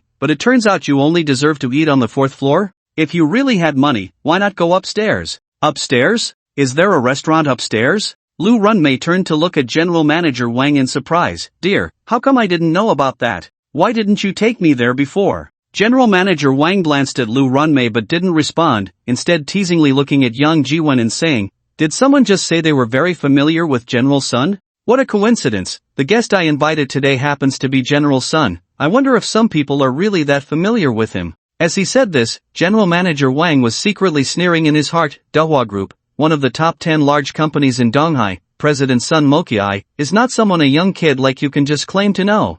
I had to arrange several times just to finally get this appointment. For this meal, General Manager Wang had prepared early. Not only did he open a membership at Tanfu Private Kitchen, but he also booked a private room a week in advance, and had already inquired about the prices of the dishes through the staff at Tanfu. The average consumption at Tanfu was 5,008, but in reality, many dishes cost over 10,000. Especially those signature dishes made by national banquet chefs, each costing 28,000. For this meal, General Manager Wang was even mentally prepared to spend 300,000 to 400,000. If it weren't for the fact that there weren't many decent women around, General Manager Wang would definitely not have brought Lu Runmei along. Having one more person would mean at least several thousand more to spend. Hearing what President Wang said, Yang Jiwen, who had already stepped one foot out of the elevator, stopped and retreated back inside. Old President Yang, what's wrong? Jung Junkai also stepped back into the elevator, looking at Yang Jiwon in confusion. I'm tired of the food on the 4th floor, let's go eat something good today, and I'll take you to see something new. See something new? Jang Junkai was momentarily stunned, quickly glancing at Lu Runmei and President Wang, then lowered his voice to say, Old Yang, is there really a restaurant upstairs? Whether there is or not, we'll find out when we go up, right? Yang Jiwon said with a light laugh. Ha, really seeing something new, you don't even know if there's a restaurant upstairs and you're acting all high and mighty. Lu Renmei sneered at Jung Junkai. Jung Junkai was just a poor security guard, with a monthly salary of 3,000. How wealthy could his friends be? Compared to Wang Mingfan, he wasn't even worthy to carry his shoes. Just now, he had let Jung Junkai get to him and actually believed he would know some rich big boss. The elevator continued upward, finally stopping at the 17th floor. As the elevator doors opened and they walked out, Wang Mingfan took out his phone and called Sun Mokiai. President Sun, are you here? Should I send someone to pick you up? No need, I'm nearby. I'll be there in a few minutes. Okay, I'll wait for you at the door. Sun Mokiai replied and then hung up. After hanging up, Wang Mingfan seemed to want Yang Jiwen and the others to hear him as he said to Lu Runmei, President Sun will be here in a few minutes, let's wait for him at the door. As he spoke, Wang Mingfan looked up and glanced at Yang Jiwen. Yang Jiwen smiled slightly and walked with Jung Junkai towards the entrance of Tanfu Private Kitchen. There really is a restaurant, huh? Jung Junkai said, his eyes wide. Seeing Yang Jiwen about to enter the Tanfu door, Jung Junkai hurriedly reached out to stop him, whispering, Old Yang, eating here must be expensive, right? I see this whole floor has only this one restaurant. How about we just eat something downstairs? It's fine, I'm treating you, so just eat without worry. Yang Jiwen said with a light laugh. That won't do. Jung Junkai held on to Yang Jiwen and said, you just lost your job yesterday, although they compensated you a bit, that little compensation isn't enough. You need to find a job now, a place to live, and you have to eat. All these little expenses add up to at least a couple hundred a day. You just stood up for me, giving me face, I'm really grateful. So for this meal today, don't argue with me, I insist on treating. While we still can, before they arrive, let's take the other elevator down and eat something casual downstairs, okay? If we leave now, how will you hold your head up in front of her later? Yang Jiwen smiled at Jung Junkai. Jung Junkai was slightly taken aback, then said, if I can't hold my head up, then I can't. Anyway, I don't plan to see her again. Yang Jiwen looked at Jung Junkai, about to speak, when he heard someone behind them deliberately say loudly, President Sun, you've arrived. President Wang, sorry to keep you waiting. Sun Mokiai, who had just stepped out of the elevator, smiled and extended his right hand to Wang Mingfan. A beautiful woman in her 20s followed behind him. No, I just arrived as well, Wang Mingfan quickly replied with a smile, pausing for a moment before asking, this is my assistant, Chen Weiwei. Hello, Miss Chen, nice to meet you. Wang Mingfan quickly smiled and extended his right hand to Chen Weiwei. Hello, President Wang, I'm also very happy to meet you, Chen Weiwei said, smiling as she shook hands with Wang Mingfan. As soon as the words fell, Sun Mokiai, from the corner of his eye, caught sight of Yang Jiwen, feeling a bit familiar, and couldn't help but turn his head to take a look. Upon seeing him, Sun Mokiai's expression suddenly stiffened, and he exclaimed, why is he here too? Mr. Sun, do you know him? I don't know him, Sun Mokiai said in a deep voice. Wang Mingfan, hearing Sun Mokai's words, couldn't help but be slightly taken aback, then smiled and made a gesture inviting Sun Mokiai, saying, Mr. Sun, Miss Chen, please, let's go inside and chat while we eat. As he spoke, Wang Mingfan turned to Lu Runmei and said, Xiao Lu, hurry up, tell the waiter to prepare the dishes. Okay, Mr. Wang. Lu Runmei quickly responded and turned to walk briskly towards Tanfu Private Kitchen. When she reached Yang Jiwen and Zhang Junka's side, Lu Runmei couldn't help but sneer and said, just now someone was shamelessly bragging about knowing Mr. Sun from Dahua Group. Who would have thought, Mr. Sun doesn't even know him. Really knows how to use a tiger's skin to make a big flag, trying to put gold on his own face. Saying this, Lu Runmei directly squeezed between Yang Jiwen and Zhang Junka and hurried towards Tanfu Private Kitchen. Just as she reached the entrance, Lu Runmei was stopped by a waiter from Tanfu. Sorry, miss, please show your membership card. Membership? Lu Runmei was taken aback, then turned and shouted, Wang, Mr. Wang, membership card. Look at my memory, sorry about that, Mr. Sun. Wang Mingfan lightly tapped his head, quickly walked over to the waiter, took out a membership card, and handed it to the waiter, then said, my surname is Wang, I made a reservation last week for 4 people, yes, just the 4 of us. As he spoke, Wang Mingfan also cast a sidelong glance at Yang Jiwen. Old Yang, do you need a membership to eat here? Zhang Junka asked in surprise, tugging at Yang Jiwen's sleeve. Before Yang Jiwen could respond, Wang Mingfan smiled and said, hey, you're right, to eat here, you really need a membership. If you're not a member, you can't even get in the door. Oh right, and the membership isn't free, you have to pay a fee. The lowest level ordinary membership costs 9,009, while the highest level supreme membership costs as much as 199,009. 200,000 just to keep a spot for you. Hearing Wang Mingfan's words, Lu Renmei's eyes widened in disbelief. Supreme membership, 200,000 membership fee. How rich must these people be to spend money like this? Zhang Junka beside Yang Jiwen also widened his eyes in shock, exclaiming, is that true? Oomph, what time is it, and you're still asking if it's true? Lu Renmei sneered from the side, saying, if you want to know if it's true, it's simple, just ask your friend, isn't he supposed to take you in for a meal? Wang Mingfan glanced at Yang Jiwen and smiled, saying, Tanfu is the most famous Chinese restaurant in Donghai, and it's a Michelin 3-star restaurant. If we didn't set some thresholds, there probably wouldn't even be a place to stand. Even with these thresholds, if you want to dine here, you have to make a reservation a week in advance, and even then, there might not be a spot. Hearing Wang Mingfan's words, Lu Renmei was slightly taken aback, then said, did you hear that? This is a Michelin 3-star restaurant. Do you think it's like those fly-infested places you used to go to, roadside stalls, where you can just come and eat whenever you want? As she spoke, Lu Renmei cast a sidelong glance at Yang Jiwen and coldly said, it's really laughable, some people don't even understand the rules of Tanfu and still shamelessly want to take others in for a meal. It's truly hilarious. Hearing Lu Renmei's words, Zhang Junkai was momentarily stunned, then turned to look at Yang Jiwen. Old Zhang, really, how can he make such a joke? If he had listened to me just now and taken the other elevator, it would have been much better. Now look, his lie has been exposed right in front of him, he's lost face, and his reputation has been stripped away. What kind of restaurant is this anyway? A restaurant is just for people to eat, right? Why set any admission thresholds? Really, the membership fee is at least 9,009, is it lined with gold or embedded with diamonds? Hearing Lu Renmei's words, Yang Jiwen directly waved to the waiter. Young Master Yang. The waiter hurriedly stepped forward, bowing to Yang Jiwen. Is there a seat available? I'm bringing a friend over for a meal today. Yes, young Master Yang, we have seats. The waiter quickly replied, pausing for a moment before adding, you are our most esteemed guest, no need for reservations or waiting in line, you can come anytime, and there will always be a seat for you. That's good, let's have the same private room as yesterday.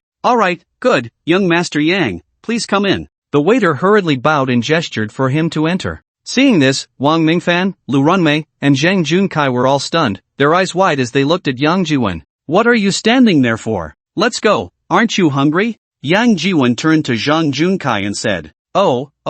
Zhang Junkai came to his senses and hurried a few steps to follow Yang Jiwen. After walking a couple of steps, Yang Jiwen suddenly stopped and turned back to say, oh right, remember to put it on his tab. Saying this, Yang Jiwen pointed at Sun Mokiai. Sun Mokiai's expression changed, and he rushed a few steps forward, saying sharply, on what basis? On what basis are you putting it on my tab? I'm not even familiar with you. Yang Jiwen completely ignored Sun Mokiai's words, took out his phone, pressed his finger on the screen, and said into the phone, Li Mayu, your dad is throwing a tantrum at me again, and you're not going to do anything. Before he could finish, Sun Mokiai's expression changed, and he reached for Yang Jiwen's phone, saying sharply, kid, what are you doing? Yang Jiwen slightly turned his body to the side, stepping aside with a smile, just kidding, you fool, I haven't even opened WeChat. You! Sun Mokiai's expression changed repeatedly, staring at Yang Jiwen for several seconds before he said in a low voice, kid, don't think that just because you're close to Li Mayu, you can cling to my Sun family's leg.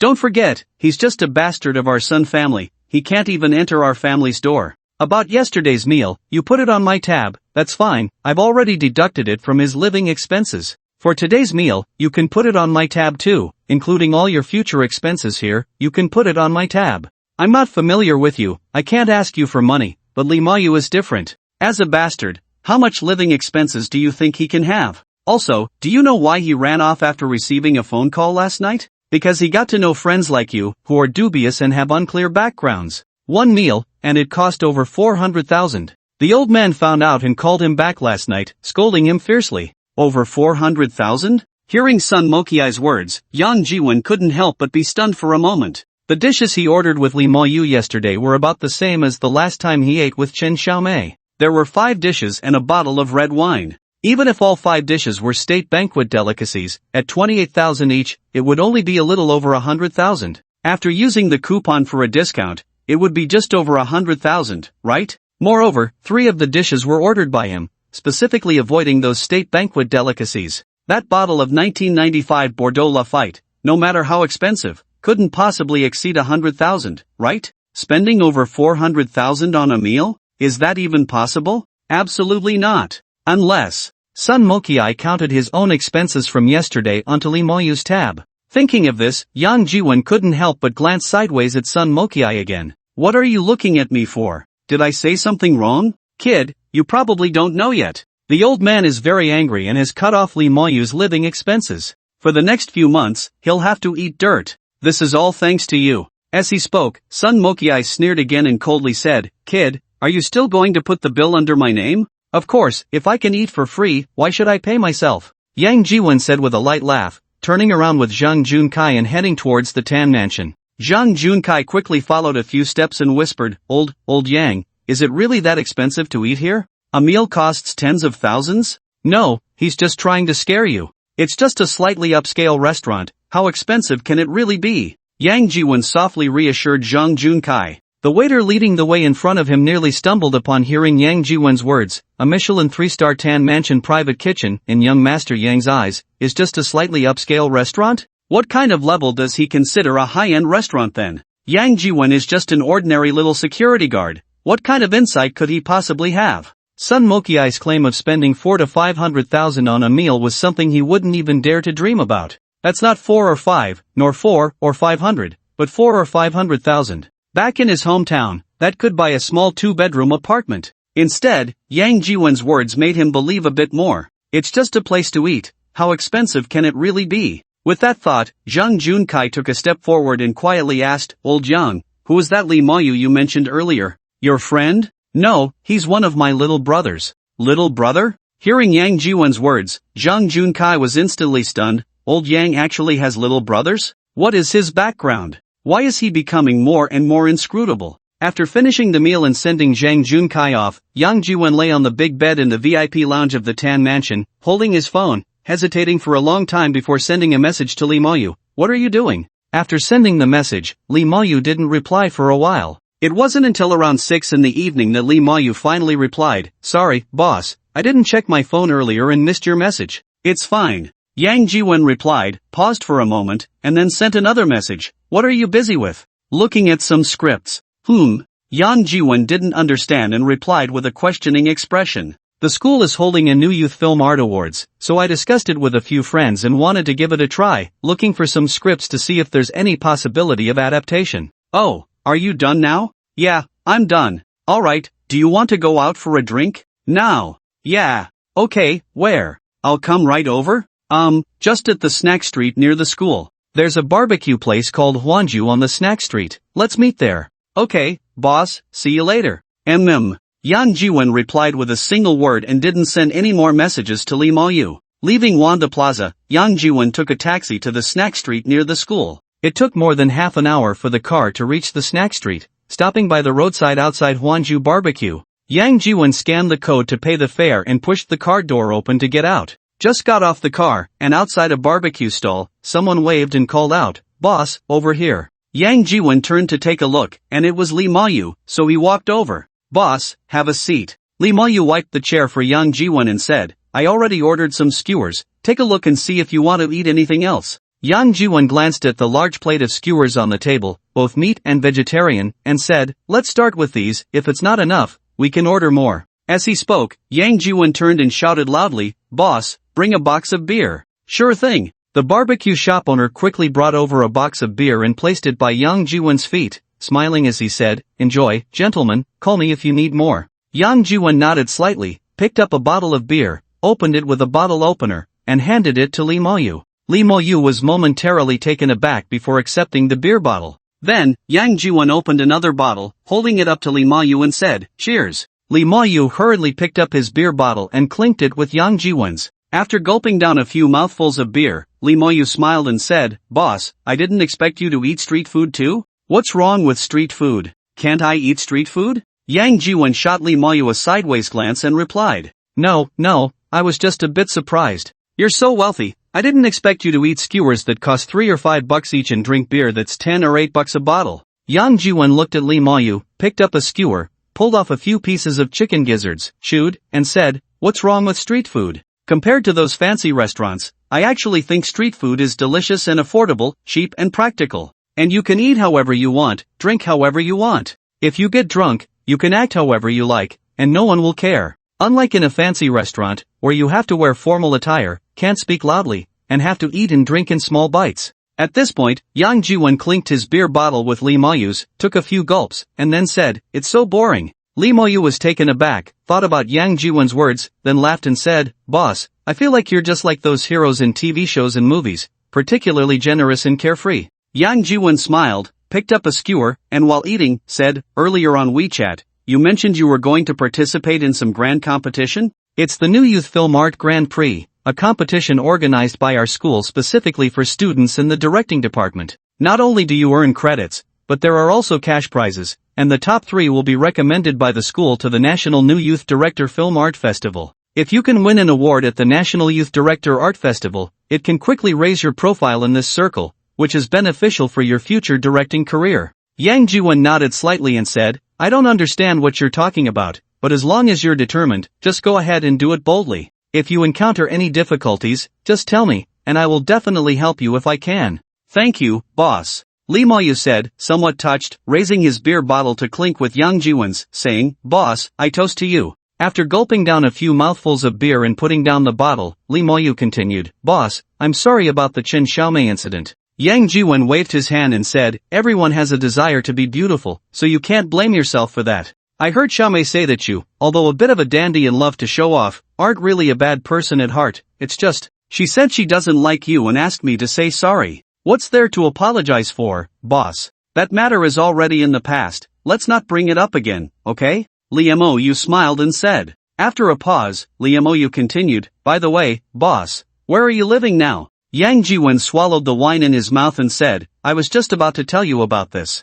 You're a local and know more people. Can you help me ask around for suitable rental houses? I plan to rent a place to stay first." "Rent a house?" Lee Maoyu was slightly taken aback, then said, "Boss, aren't you planning to buy a place?" Yang Jiwen thought for a moment and said, "Let's rent first. We'll talk about buying a house later. What if things go south? Even if he bought a house, he would still have to pay for it. Moreover, buying and selling would turn a new house into a second-hand one, and he would have to pay a large chunk again. Wouldn't that make the hole even bigger?" Lee Maoyu nodded slightly and said, "Alright, I'll keep an eye out for you. If I find something suitable, I'll let you know." "Good, let's drink." Yang Jiwen nodded as well, picked up the wine bottle, clinked it with Lee Maoyu's, and said. Originally, Yang Jiwen wanted to ask Lee Maoyu if he really had his living expenses cut off by his family because of what happened yesterday. But the words were on the tip of his tongue, and he didn't have the heart to ask. Mainly, even if he confirmed it, so what? He couldn't exploit the system's bug to support Lee Maoyu, could he?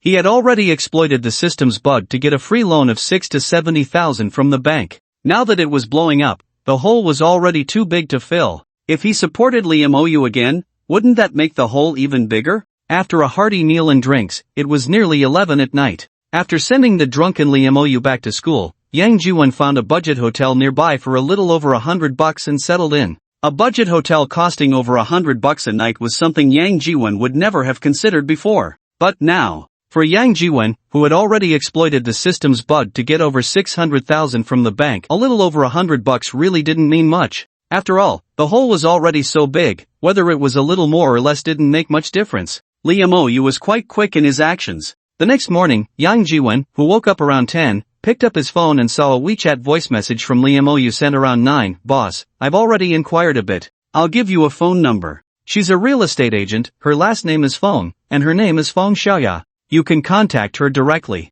Her phone number is 178XXXXXXXX. Just reach out to her." After listening to the voice message from Lee Maoyu, Yang Jiwen replied with a thank you, and then called Feng Xiaoya to set up a time to view the house in the afternoon. After that, Yang Jiwen got up, washed up, and checked out before noon. After checking out, Yang Jiwen grabbed a quick bite at a roadside stall nearby and then took a ride to the Aijia Real Estate where Feng Xiaoya worked. When he arrived at Aijia Real Estate, it was just past 1:30, with still half an hour until the agreed 2 o'clock. Inside Aijia Real Estate, several agents were still asleep, and only a girl in her 20s was sitting behind a computer desk playing on her phone. Seeing Yang Jiwon enter, the girl was slightly taken aback, then stood up and smiled, saying, "Hello, sir. May I ask who you are looking for?" I'm looking for Miss Fong Shoya." The girl paused for a moment, then said to Yang Jiwon, "Oh, you must be Mr. Yang, right?" Speaking of which, the woman extended her right hand towards Yang Jiwon. "Hello, Mr. Yang, I am Fong Shoya."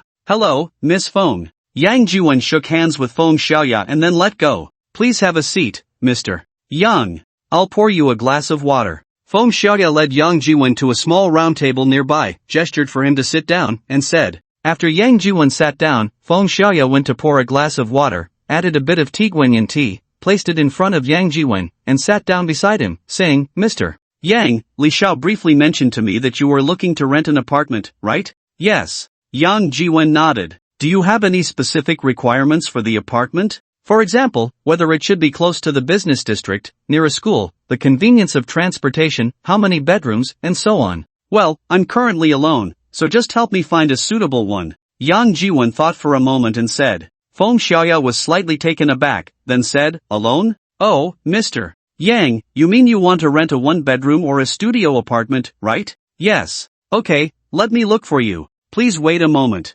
Saying this, Fong Shoya got up, walked to her desk, rummaged through some papers, took a bound document, and walked back, pushing the document in front of Yang Jiwon, saying, "Mr. Yang, this contains single apartments and one-bedroom units for rent, all close to the business district and with convenient transportation. Please take a look. If you find something suitable, we can go see it in person, how about that?" Yang Jiwon nodded and picked up the document to browse through it. After flipping through a few pages, Yang Jiwon couldn't help but frown slightly. The apartments looked great from the photos, beautifully decorated, and the external environment was nice, but the prices were a bit high. The cheapest ones were over 5,000 a month, and required a deposit and 3 months rent in advance. Seeing Yang Jiwon frown, Fong Shoya couldn't help but ask, "Mr. Yang, didn't you find anything suitable? Is there something that doesn't meet your expectations?" Yang Jiwon shook his head slightly and said, "These apartments are all good, but is there anything a bit cheaper?" Hearing Yang Jiwon's words, Fong Shoya was momentarily stunned. What's going on? The client introduced by Li Xiao actually thinks the rent is too high?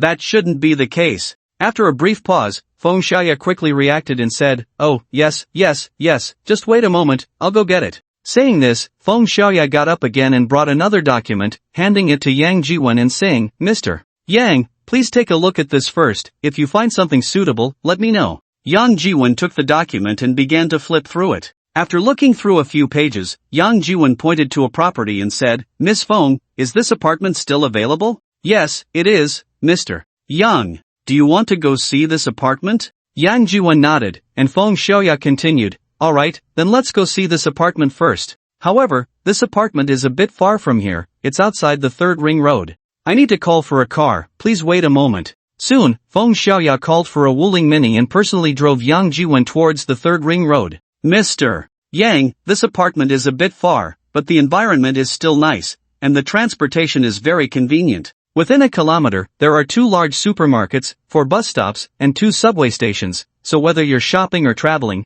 it's very convenient." Along the way, Fong Shoya kept introducing the situation of the apartment to Yang Jiwon. After nearly an hour of driving, they finally arrived at the location. This place is called Manhwa Garden Community, and there are 2 entrances. This is the east gate, and there is also a north gate. Both gates have security guards on duty 24 hours a day, so you don't have to worry about safety at all. Fong Shoya introduced as she led Yang Jiwon into the community. "So, how is the environment of the community?" "Not bad, right? The apartment we are going to see is in Building 7, on the 7th floor, room 712. Since it's a studio apartment, there are quite a few residents on each floor, with 2 elevators serving 12 households. The apartment we are going to see is at the very end." Soon, Yang Jiwon followed Fong Shoya to room 712 on the 7th floor of Building 7. Once inside, Fong Shoya continued her introduction. "This is the bathroom, it's a bright bathroom, and there is a window for ventilation. Over here is the combined guest bedroom, and the room is quite spacious, over 40 square meters.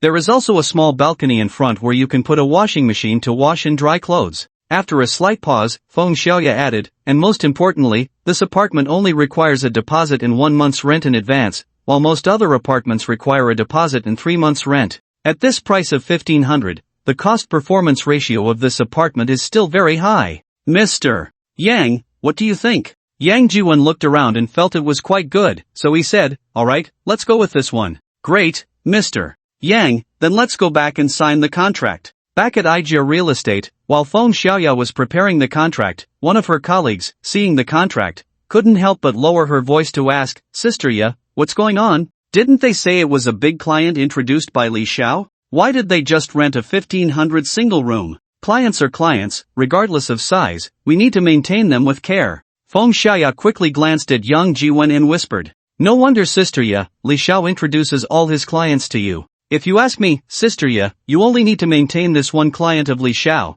and it will be enough for you to live on for a lifetime. After signing the contract, with a deposit of 1500 and rent of 1500, Yang Jiwen scanned the QR code with WeChat and directly transferred 3000 yuan before leaving Ijia Real Estate. When he took a car back to the newly rented apartment, it was already past 6 in the evening. Yang Jiwen casually ate something at a roadside stall outside the community and then went to a nearby supermarket. There were two large supermarkets near the community, one called Hoyudujuo and the other called Durunfa, separated by a street. Following his phone's navigation, Yang Jiwen arrived near the supermarket, took a glance, and then walked into one of the supermarkets. The apartment was rented, and the furniture and appliances were fairly complete, with a TV, air conditioner, and washing machine, but it was missing a refrigerator. According to the rental agreement, cooking was not allowed in the apartment, so there was no refrigerator, and there were no pots, bowls, or pans. The apartment was only over 40 square meters, and aside from the bathroom and balcony, there wasn't much space.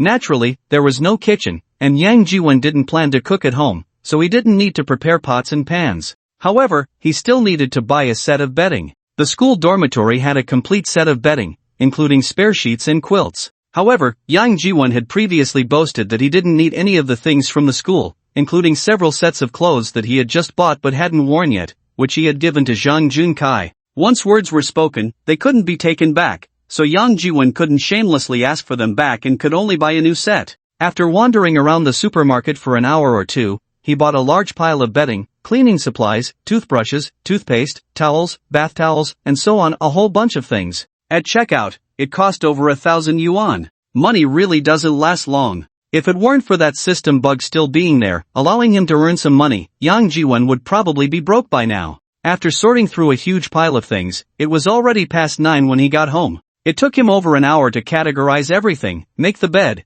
and then he ended up with a large bag of trash. When he viewed the apartment in the afternoon, Yang Jiwen thought it was quite clean. He didn't expect that after tidying up here and sweeping there, he would have a bag of trash. Holding the garbage and taking the keys, Yang Jiwen went out to throw it away. There was a garbage disposal area in front of the building, with 3 large plastic bins inside. Just as Yang Jiwen tossed the trash into the bin, he heard a woman's voice beside him, "Young Master Yang?" With a mask on, Yang Jiwen turned to look upon hearing the woman's voice, and he was momentarily stunned, then pleasantly surprised as he said, "Miss Zhou, what are you doing here?" The woman turned out to be Zhou Yufeng, a waitress from Tanfu Private Kitchen. "Young Master Yang, it really is you. I thought I had mistaken you for someone else," Zhou Yufeng said with a big smile. After a slight pause, she continued, "I live here, young Master Yang, what about you? How did you end up here?" "Ah, I live here too, just moved in today." "Really? What floor are you on, young Master Yang?" "7th floor, 712. Yang Jiwen pointed upstairs as he spoke. 712? I live in 711. Zhou Yufeng exclaimed with wide eyes. "Oh, what a coincidence. Then we'll be neighbors," Yang Jiwen said, a bit surprised. Zhou Yufeng looked him up and down and then asked, "Young master, with your wealth, why would you move here?" She immediately added, "You're not moving next to me to pursue me, are you?" Hearing Zhou Yufeng's words, Yang Jiwen almost choked on his own saliva and coughed a few times.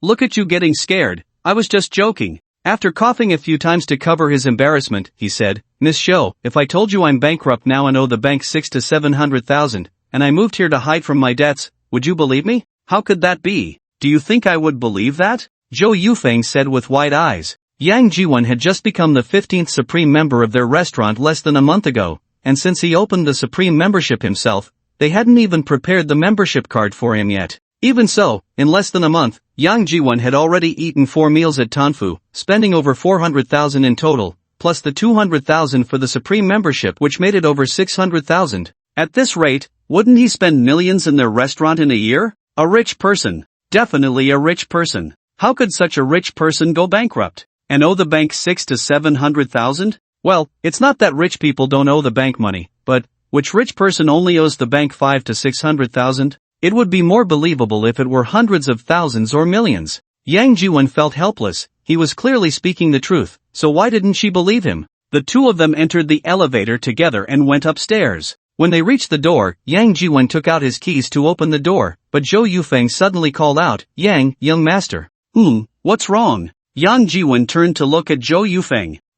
Can I add you on WeChat? Since we're neighbors now, I thought we could add each other on WeChat. Sure, let me scan you, Yang Jiwon said with a smile as he took out his phone. Okay. Zhou Yufeng nodded with some excitement, took out her phone, opened the WeChat QR code, and scanned it for Yang Jiwon. I've sent it over, you can accept it now. Okay. Zhou Yufeng refreshed WeChat and saw Yang Jiwon's friend request, hurriedly clicked to accept it, saying, "See you tomorrow." See you tomorrow. Back home, after a quick wash, just as Yang Jiwon lay down on the bed, his phone chimed softly. He picked it up to see a WeChat message from Chen Xiaomei. Opening WeChat, he found a transfer. Chen Xiaomei had sent him 1,000 yuan. Seeing the transfer, Yang Jiwon was slightly taken aback. Just as he was about to reply, Chen Xiaomei sent a voice message. "Teacher Yang, I got my salary today, over 1,000. I transferred 1,000 to you, consider it as me paying you back. Please accept it." Hearing Chen Xiaomei's voice, Yang Jiwon was momentarily stunned. He didn't expect this girl to be so serious about paying him back.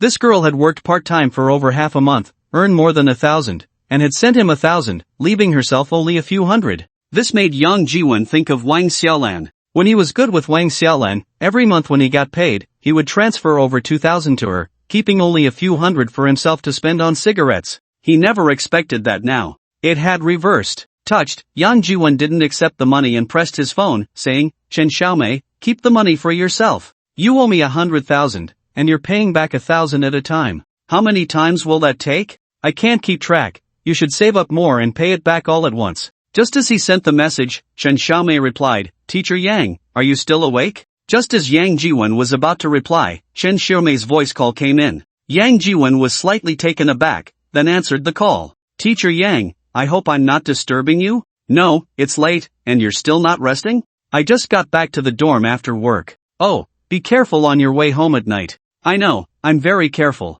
I only take the main road now, I don't dare to take that small road anymore," Chen Xiaomei hurriedly said, pausing for a moment, then added somewhat pitifully, "Teacher Yang, you're not at school anymore. If something happens, I don't know who will come to save me." "You silly girl, if something happens, just call the police, they will come to help you." I know, but I still hope you can come to save me," Chen Xiaomei said with a smile. "I'm not a deity, I can't always be at your beck and call. In my heart, you're even more powerful than a deity." Alright, you're flattering me to the skies. What's up? Aren't you tired from work? You don't have class tomorrow, yet you're still not sleeping? Tomorrow is Sunday. Chen Xiaomei elongated her voice. No school and no work?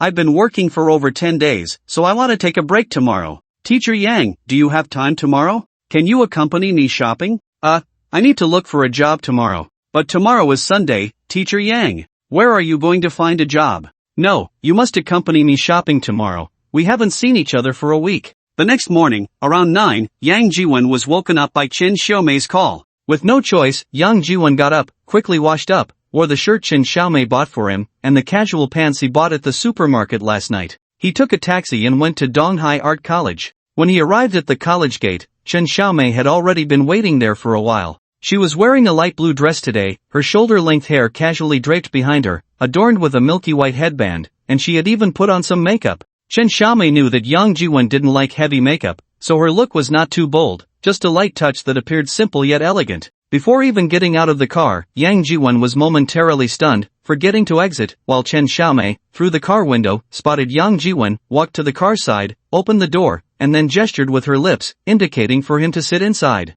Yang Jiwon snapped back to reality and hurriedly shifted a bit inside, allowing Chen Xiaomei to get in the car. "You look beautiful today," Yang Jiwon said, turning to look at Chen Xiaomei. A flicker of joy passed through Chen Xiaomei's eyes, but she deliberately maintained a serious expression and said, "Oh really? So I wasn't beautiful before? No, that's not what I meant. I meant, you look even more beautiful today." "That's more like it," Chen Xiaomei replied with a smile. Teacher Yang, your words are so sweet today, did you put honey on your lips? Really? I didn't, did I? The driver cleared his throat, glanced at Yang Jiwen and Chen Xiaomei through the rearview mirror, and then asked, where to, you two? Before Yang Jiwen could respond, Chen Xiaomei quickly said, to Woyue Plaza. The driver said nothing more, driving away from the art academy. Why not go to Wanda Plaza? Yang Jiwen asked, somewhat puzzled. I've been to Wanda Plaza so many times, I'm tired of it, it's not interesting anymore, Chen Xiaomei said softly, but in reality, she was afraid that Yang Jiwen would invite her to eat at the Tan Mansion again.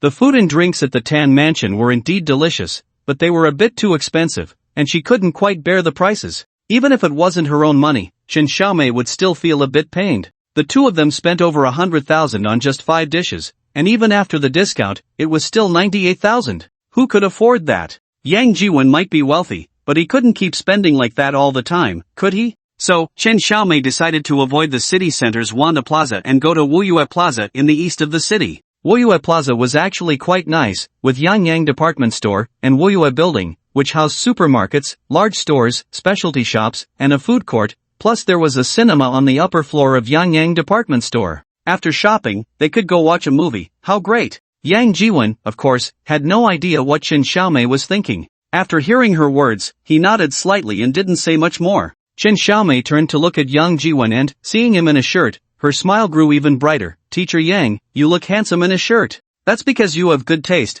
This shirt you picked suits me well, Yang Jiwen said with a light laugh. This shirt must be expensive, right? Chen Xiaomei shook her head with a smile and said, not really, it was just over 300 after the discount. After saying that, Chen Xiaomei looked Yang Jiwen up and down, but when she saw his pants, she couldn't help but frown slightly. Those pants didn't match the shirt very well. Men really are carefree, even in their clothing choices. Chen Xiaomei's mind was already racing with thoughts of where to go first. The car soon arrived at Woyue Plaza, stopping by the roadside outside the parking lot. Yang Jiwen took out his phone, scanned the QR code, paid for the parking, and then got out of the car with Chen Xiaomei. As soon as they got out, Chen Xiaomei reached out and linked her arm with Yang Jiwen's, leaning her head against his arm like a little bird. Yang Jiwen felt a bit surprised, his heart racing, but he couldn't bring himself to push Chen Xiaomei away. Even before, when he was with Wang Xiaolan, she had never relied on him like Chen Xiaomei did, or one could even say she clung to him. Chen Xiaomei liked him a bit, but he couldn't be sure if she liked him because he had money, spending lavishly, or if she truly liked him.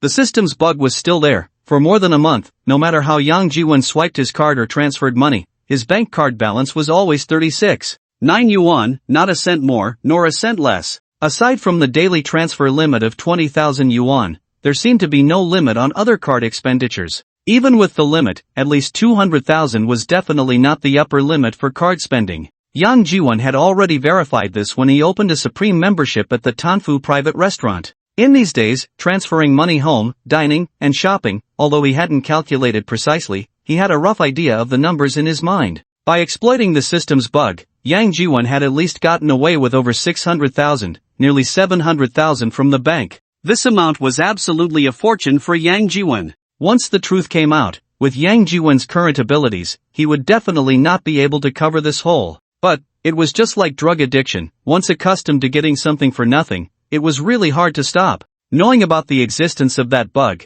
it was simply impossible to make Yang Jiwen not exploit it. He was not a deity, he was just a mortal. How could he control himself? Even saints couldn't do it, let alone ordinary people. Therefore, the longer it went on, the bigger this hole would become. Once the truth came out, Yang Jiwen would be completely exposed. At that time, whether Chen Xiaomei liked him for his money or truly liked him, the result might be the same, she would leave him. So, even knowing that Chen Xiaomei liked him a bit, Yang Jiwen didn't dare to accept it easily, and even felt a bit resistant. But to push Chen Xiaomei away, or even keep her at arm's length, he felt a bit reluctant. Right now, Yang Jiwen's heart was filled with such contradictions. Chen Xiaomei, however, had no idea what Yang Jiwen was thinking. She linked her arm with his, smiling sweetly, and said, Teacher Yang, let's go buy some clothes. There are many brand clothing stores on the second floor of Woyue Building, and the clothes inside are quite nice, not expensive, and often on sale. Let's go there. Okay. Yang Jiwen nodded slightly and replied.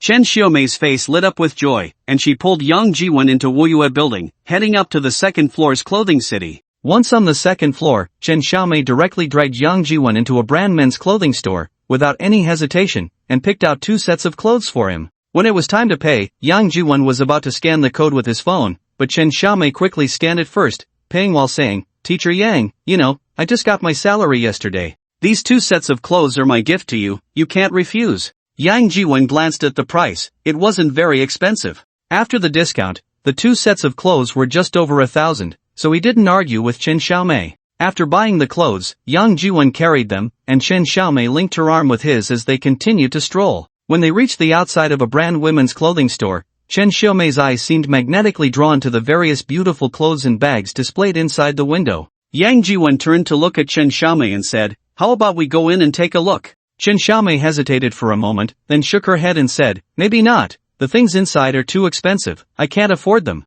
"You can at least look, right? Looking doesn't cost anything," Yang Jiwon said with a smile, pulling Chen Xiaomei into the store. "There are many things in the store, clothes, skirts, bags, shoes, everything." Yang Jiwon took a rough glance, and most of them were priced above 1,000, 2 or 3,000, 4 or 5,000, and even more than 10,000. Chen Xiaomei tried on several sets of skirts, one of which was a pure white fluffy dress that looked particularly good on her. When Chen Xiaomei tried it on, she happily twirled around and asked Yang Jiwon, "Teacher Yang, how does it look?" "It looks great, just buy it," Yang Jiwon said with a smile and a nod. Chen Xiaomei picked up the price tag and shook her head, pouting as she said, "No, it's too expensive, it costs over 6,000, even with a 20% discount, it's still 5,000. Before she finished speaking, a voice came from behind Yang Jiwon, "Waiter, wrap up the clothes this young lady just tried on and give them to her, put it on my tab." Yang Jiwon turned to look, and it was a man in a suit in his 30s, and upon closer inspection, he was unfamiliar. Yang Jiwon couldn't help but turn to Chen Xiaomei with a puzzled look, thinking, Chen Xiaomei seems to have too many admirers, firstly Mayu, and now another man in a suit. Just as Yang Jiwon turned to look at Chen Xiaomei, he didn't expect her to frown and say to the man in the suit, "Who are you? Do we know each other?" "Hello, miss, let me introduce myself. My name is Zhao Dirun, de as in virtue, ren as in benevolence. I am the executive director of Huama Group, and here is my business card." The man in the suit showed a faint smile, with his left hand in his pocket and his right hand holding a business card, which he handed to Chen Xiaomei, then said, "If possible, I would like to be friends with you. May I ask how to address you?" "I'm sorry, but I don't have the habit of making friends with strangers." Chen Xiaomei pouted and smiled, grabbing Yang Jiwon's arm and preparing to leave. "Miss, don't be in such a hurry to refuse. As long as you are willing, you can choose any of the clothes, skirts, bags, and shoes you just tried on. Consider it a gift from me to you." "I'm sorry, but I don't have the habit of accepting gifts from strangers." Chen Xiaomei turned back, pouting and smiling as she said, "Familiarity comes with contact, right? The more we interact, the more familiar we become." Zhao Dirun stepped forward a few paces, blocking Chen Xiaomei and Yang Jiwon, smiling as he spoke. "Hey, are you sick or something? If you're sick, go get treated. Don't block the way, okay?" Chen Xiaomei's patience was completely gone, and she said with a stern face. Zhao Dirun, however, seemed to ignore Chen Xiaomei's words, smiled, and then said, "He should be your boyfriend, right?" Saying this, Zhao Dirun looked Yang Jiwon up and down a few times and then said, "The shirt is 7 wolves, the pants, a Playboy label. The shoes, can't tell the brand, probably bought online? Your whole outfit shouldn't cost more than 800, right? How can a poor guy like this be worthy of someone as noble and elegant as you, with such beauty? Women are like flowers, needing careful nurturing and care. A beautiful lady like you should be cherished in someone's hands. If he can't even afford to buy you a decent outfit or a beautiful dress, how can he cherish you? Miss, you deserve a better man, like a quality guy like me. Although I am just an executive director of Huama Group now, my dad is the CEO of Huama Group and the largest shareholder. In the future, the entire Huama Group will belong to me. You must have heard of Huama Group, right?" "I'm sorry, but I really haven't heard of it," Chen Xiaomei said irritably. "Good dogs don't block the way. Could you please step aside?" "It doesn't matter if you haven't heard of it, I can tell you that Huama Group is one of the top 50 large groups in Donghai, with a market value of 2.5 billion. My dad is the largest shareholder, holding 37% of the shares. Now." At this point, Zhao Dirun proudly adjusted his suit, held his head high, and said smugly, "You should know my strength now, right? 37%, that's quite a lot?" Chen Xiaomei made an exaggerated expression and said, "Then your dad must be very rich, huh?" At this point, Chen Xiaomei deliberately paused for a moment and then continued, May I ask you, are you lacking a stepmother?" "Step." Zhao Dirun's expression darkened, and Yang Jiwon beside Chen Xiaomei couldn't help but laugh out loud. "I didn't expect this girl to be so fierce when confronting people." With a darkened face, Zhao Dirun immediately said, What do you mean by that? Just the literal meaning, can't you understand that? If you don't understand, let me explain it to you. Chen Xiaomei curled her finger and said, you see, the group you mentioned, your dad is the largest shareholder, holding 37% of the shares, right? Worth 2.5 billion. 37%, actually, when you calculate it, it's not much, not even 10 billion. This sentence was directed at Yang Jiwen. After saying that, Chen Xiaomei turned back and said, well, these shares and money all belong to your dad, right? You're just an executive director. To put it bluntly, you're just a small fry, right? These shares, this money, none of it is yours. Since that's the case, why should I be friends with you? Why not just go straight to being your stepmother? Wouldn't that be great? You see, if your dad kicks the bucket, I can directly get half of his assets, right? Why should I go through the trouble of being with you, waiting for your dad to kick the bucket, and then waiting for you to kick the bucket before I can get your family's assets?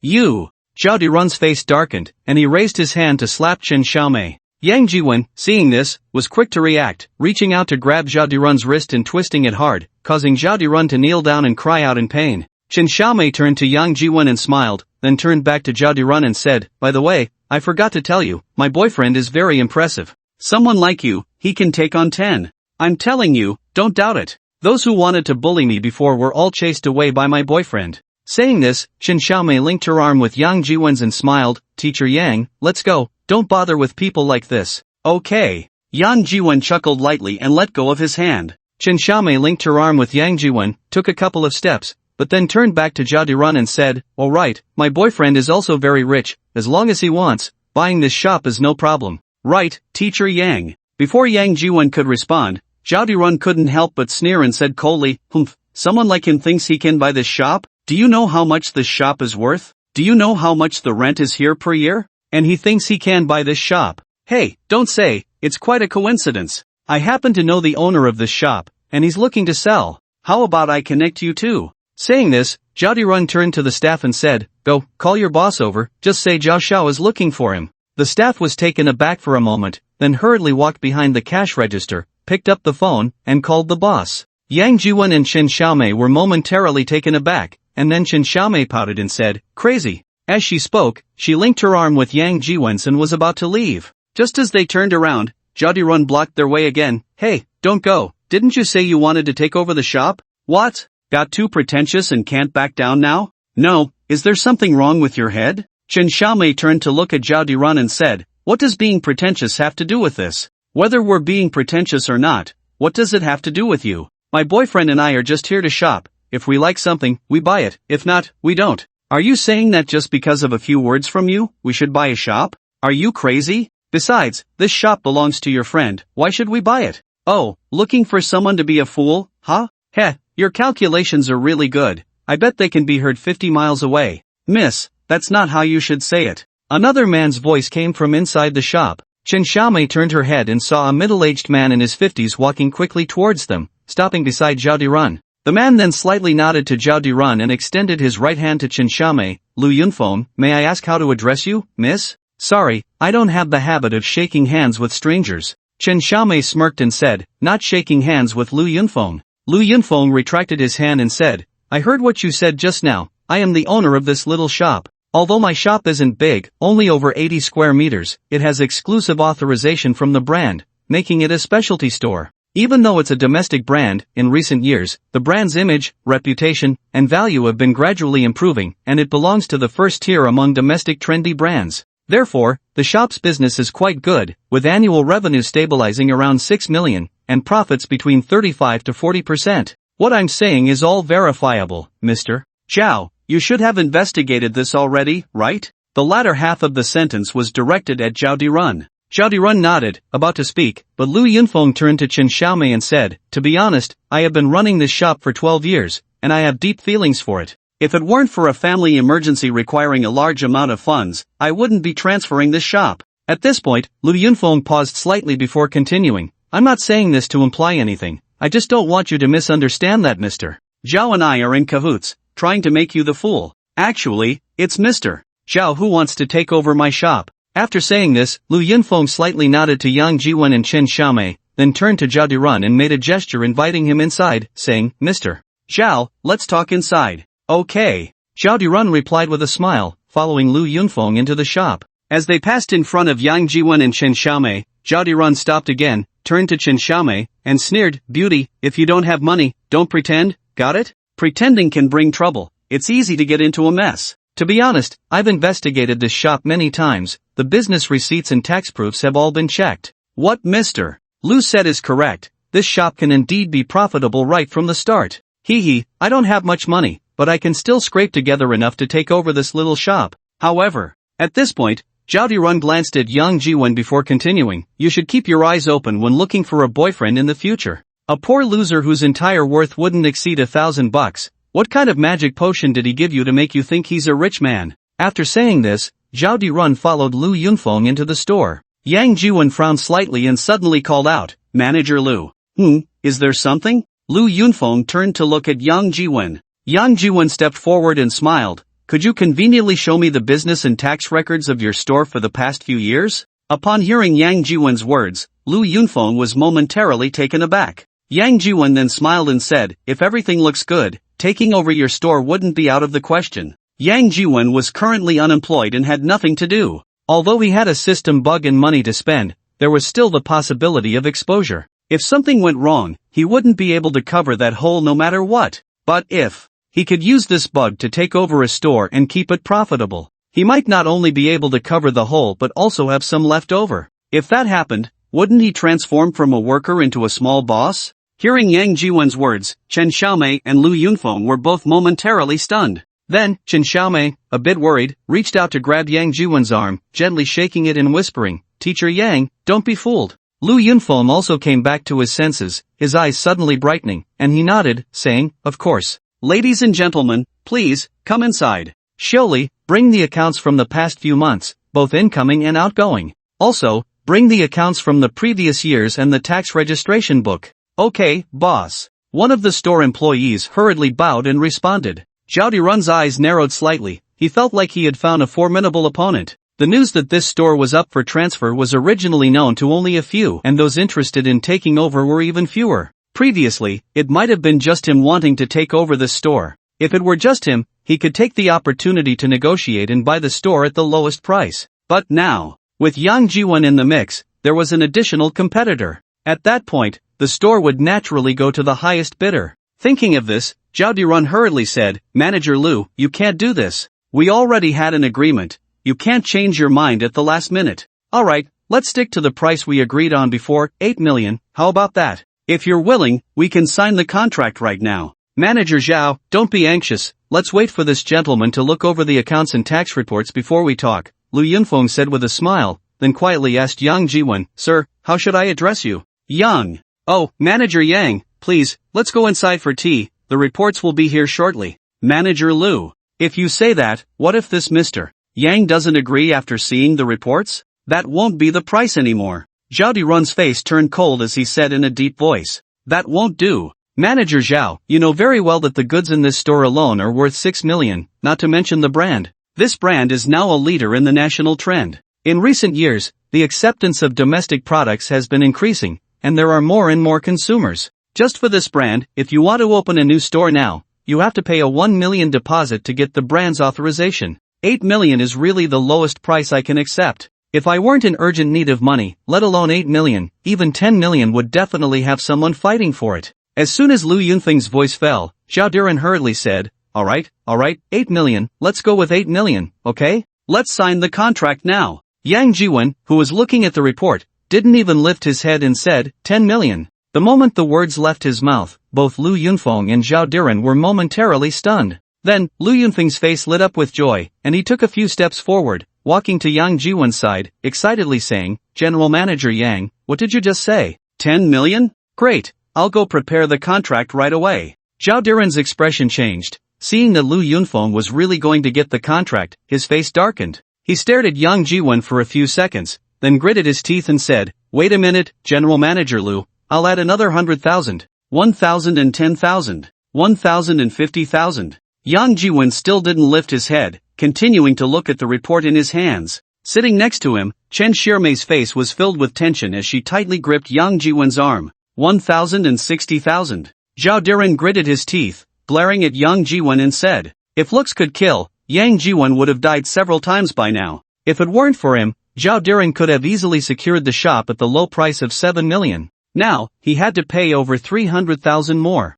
Hearing Zhao Diren's words, Lu Yunfeng's face brightened, and he turned to look at Yang Jiwen, his face full of anticipation. Yang Jiwen finally put down the report in his hands, raised his head, and smiled at Lu Yunfeng, saying, "It seems General Manager Lu was not very satisfied with General Manager Zhao's offer?" Upon hearing Yang Jiwen's words, both Lu Yunfeng and Zhao Diren were momentarily stunned, and then Zhao Diren blurted out, "Aren't you going to make an offer? Since General Manager Zhao likes this shop so much, he should raise the price to secure it. A gentleman should help others achieve their goals. I, Yang, wouldn't want to snatch it away, so I'll reluctantly let it go to General Manager Zhao." "General Manager Lu, are you not preparing the contract yet?" Yang Jiwen said with a light laugh. Although from the accounts, what Lu Yunfeng said was true, and this shop had indeed been continuously profitable. Well, the accounts could be faked, but the tax certificates would never be falsified. Or rather, the vast majority of people would only find ways to evade taxes, not to falsely inflate revenue and pay more value-added tax.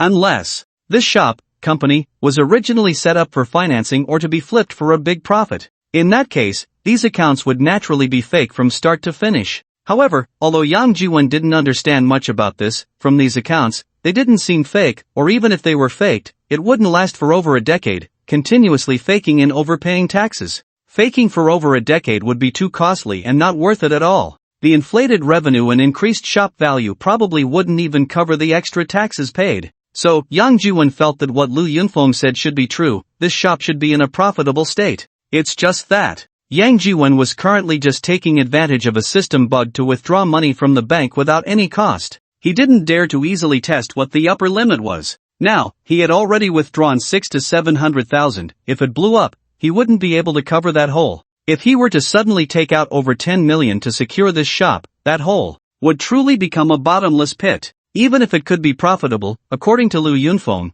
the profit would only be around 30 to 40%. With 6 million in revenue, at most, it would be just over 2 million. After deducting the shop rent and labor costs, how much pure profit could there be? 1 million? Or 2 million? Even if there were 2 million in pure profit, it would still take 5 to 6 years to cover the whole of over 10 million. After such a long time, it's hard to say whether the system's bug is still there. So, even if he could brush out more than 10 million, Yang Jiwen absolutely wouldn't dare to try. Just now, he merely saw Zhao Dirun's anxious expression and deliberately provoked him. Unexpectedly, Zhao Dirun really fell for it. Originally, the shop could have been acquired for less than 8 million, but now it costs 10 million and 60,000, at least 2 to 3 million more. Even if Zhao Dirun takes over, and the shop continues to be profitable, he will at least earn 2 years less profit. After hearing Yang Jiwen's words, Lu Yunfeng was momentarily stunned, then quickly came to his senses and said anxiously, Okay, I'll prepare the contract right now.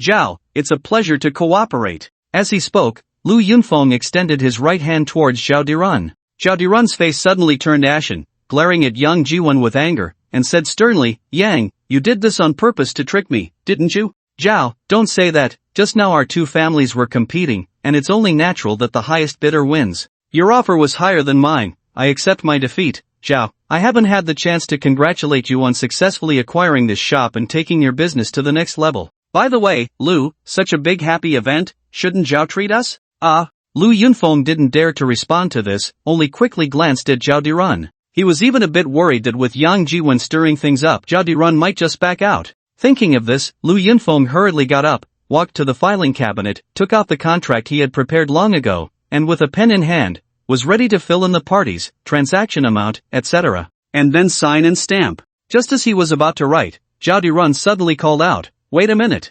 Zhao. Lu Yunfeng's heart trembled, and he looked up at Zhao Dirun. Lu, this kid isn't a plant you hired, is he? Zhao Dirun looked at Lu Yunfeng coldly. Zhao, what do you mean? I don't know this Yang at all, how could he possibly be someone I hired?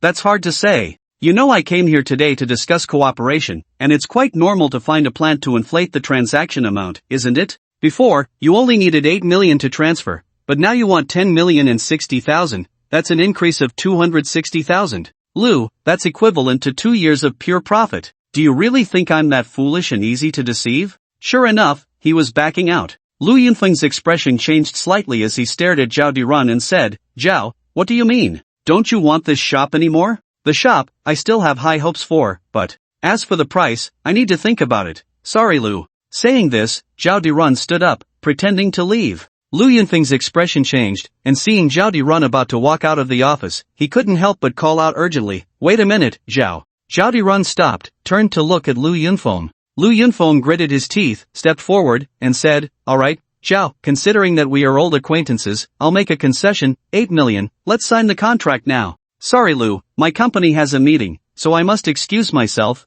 let's schedule another time," Zhao Dirun said with a forced smile, then turned to leave. Wait, Zhao, please wait." Lu Yunfeng hurriedly stepped forward a few paces, reached out to grab Zhao Dirun, and said urgently, "Zhao, just tell me, how much are you willing to offer?" 6 million. "No way, that's too little, the goods in my shop are worth more than 6 million. Hearing Lu Yunfeng's words, Zhao Dirun sneered and turned to leave. Just as he turned around, Yang Jiwen spoke again, 7 million. Zhao Dirun was taken aback, turned to look at Yang Jiwen, and sneered, "Still trying to fool me? Do you really think I'm that easy to deceive?" Lu Yunfeng was also momentarily stunned, but quickly reacted, walking over to Yang Jiwen and saying, "Mr. Yang, 7 million is a bit too low, why don't you add a little more?" Yang Jiwen chuckled lightly and shook his head, saying, 7 million, that's my bottom line. If you think it's acceptable, we can sign the contract. If not, then forget it, pretend I never said anything. A hint of difficulty appeared on Lu Yunfeng's face, and he even glanced at Zhao Dirun. Seeing this, Zhao Dirun smirked, keep acting for me. If I believe you, I'll take your last name. Then, Zhao Dirun turned and walked away. After taking a few steps and having already exited the office, Zhao Dirun still hadn't heard Lu Yunfeng call him back, so he stopped and turned around, only to hear Lu Yunfeng say, "Mr. Yang, 7 million really is too little, why don't you add a bit more? Really, if it weren't for my urgent need for money, I would never sell this store. I've been running this store for over 10 years, it's like my child. Who would sell their child if they weren't in trouble? Could it be true?" Zhao Dirun was taken aback, then said, "Mr. Lu, I'm leaving now. I'm really leaving." Lu Yunfeng waved his hand without turning his head and said, "Shaoli, see Zhao Zong out." After saying that, Lu Yunfeng turned to Yang Jiwen and said, "Mr. Yang, could you add a little more?" "Mr. Lu, I believe you must be in trouble, which is why you're thinking of selling the store. Look at you, such a big boss, fighting over a mere few 100,000, 1 or 200,000, it doesn't make much sense, does it? How about this, 7 million, I'll stick to that price, but we can add a clause in the contract.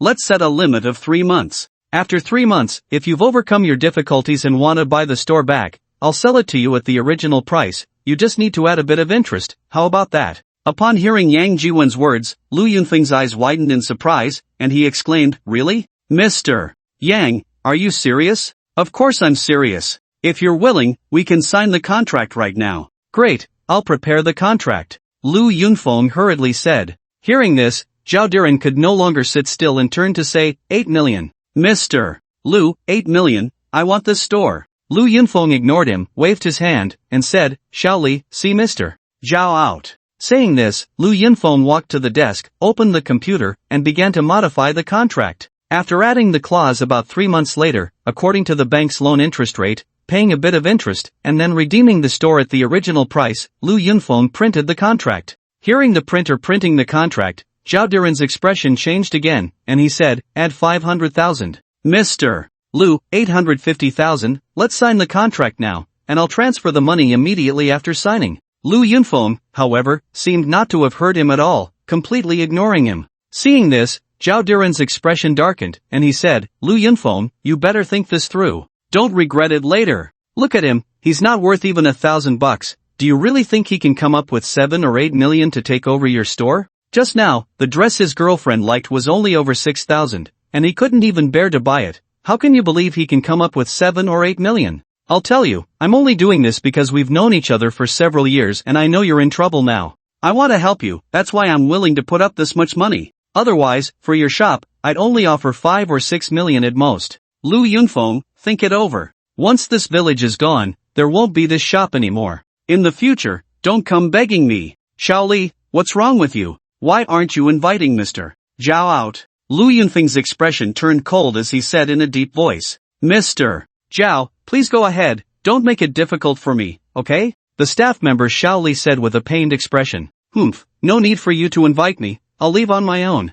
Zhao Dirun snorted coldly and said, then turned to Yang Jiwen and added, "Kid, I want to see if you can really come up with this much money." Hearing Zhao Diren's words, Chen Xiaomei couldn't help but look at Yang Jiwen nervously. Yang Jiwen reached out and patted the hand gripping his arm, giving her a slight smile. Seeing Yang Jiwen's confident smile, Chen Xiaomei felt much more at ease. At this moment, Lu Yunfeng had already printed the contract, checked it briefly, and walked over to Yang Jiwen, handing him the contract and saying, "Mr. Yang, take a look. This is the new content based on what you just said. With a limit of 3 months, after 3 months, if I want to redeem this shop, I will pay the original price, which is 7 million, to redeem it. I only need to pay the corresponding interest according to the bank loan interest rate." According to the bank loan interest rate? Yang Jiwen glanced at the contract, then looked up at Lu Yunfeng and said, "Mr. Lu, this interest rate isn't suitable, is it? Then what interest rate do you think is appropriate? For private lending, of course, I won't mention usury,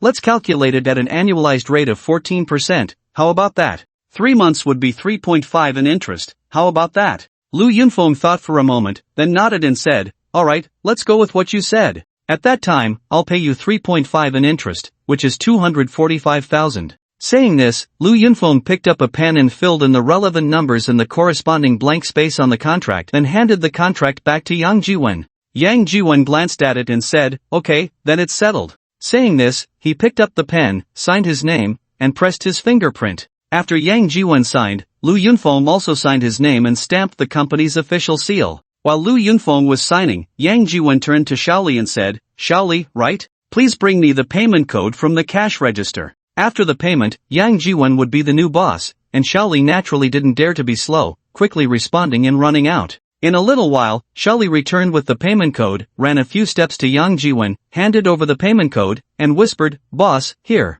Yang Jiwen directly took out his phone, scanned the payment code, entered 700000000, and clicked to confirm the payment. Fingerprint confirmed, payment successful. Seeing the words "payment successful," Yang Jiwen immediately relaxed and smiled at Lu Yunfeng, saying, "Mr. Lu, it's been transferred, take a look." Lu Yunfeng nodded, got up, and walked to the desk to pick up his phone. As soon as he picked up the phone, Lu Yunfeng heard a ding sound, indicating he received a bank text message. He opened the phone, clicked on the message, took a look, and then turned back to Yang Jiwen with a smile, saying, "Mr. Yang, I've received the message. Alright, Mr. Lu, happy cooperation." Yang Jiwen smiled, got up, and extended his right hand to Lu Yunfeng. "Happy cooperation." Lu Yunfeng hurriedly stepped forward, smiling as he tightly shook Yang Jiwen's right hand. Zhao Diren, seeing this situation, changed his expression several times, glared fiercely at Lu Yunfeng and Yang Jiwen a few times, then turned and ran out of the office.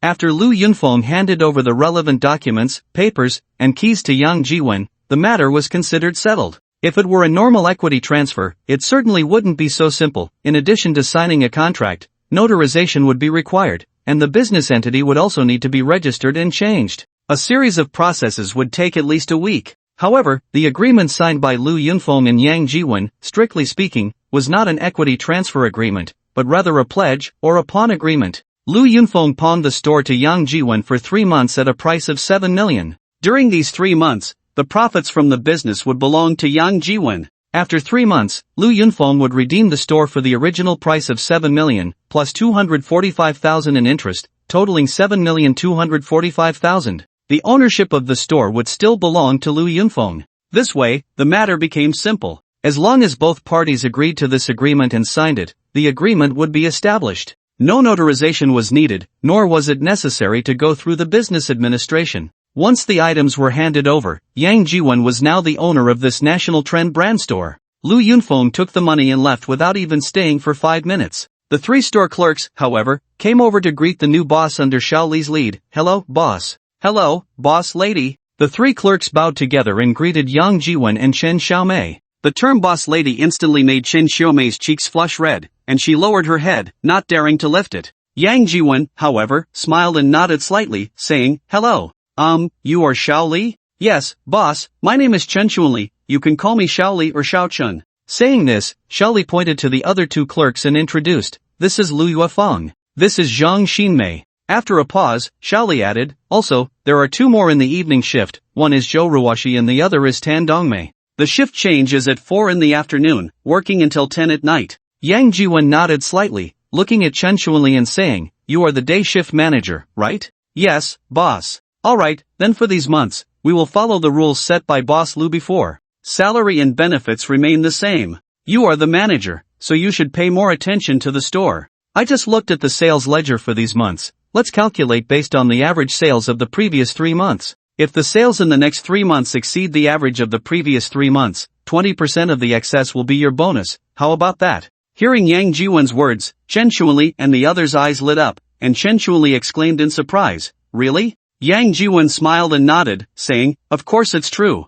Chen Shuili's face brightened, and she hurriedly bowed, saying, "Thank you, boss." "Thank you, boss." Lu Yuefang and Zhang Xinmei also hurriedly bowed. Yang Jiwen waved his hand, and when Chen Shuili and the others straightened up, he said again, "Shaoli, go get the dress that the boss lady tried on just now." Hearing Yang Jiwen's words, Chen Xiaomei shyly called out. Teacher Yang. Chen Shuili was slightly taken aback, then quickly reacted, pulling Lu Yunfeng and Zhang Xinmei along, and ran out of the office. In a short while, Chen Shuili brought in the pure white dress, handed it to Yang Jiwen, and then ran out of the office again. "Here." Yang Jiwen handed the bag containing the dress to Chen Xiaomei. Chen Xiaomei was taken aback but did not reach out to take it. "What's wrong? Don't want it? Teacher Yang, you really gave it to me?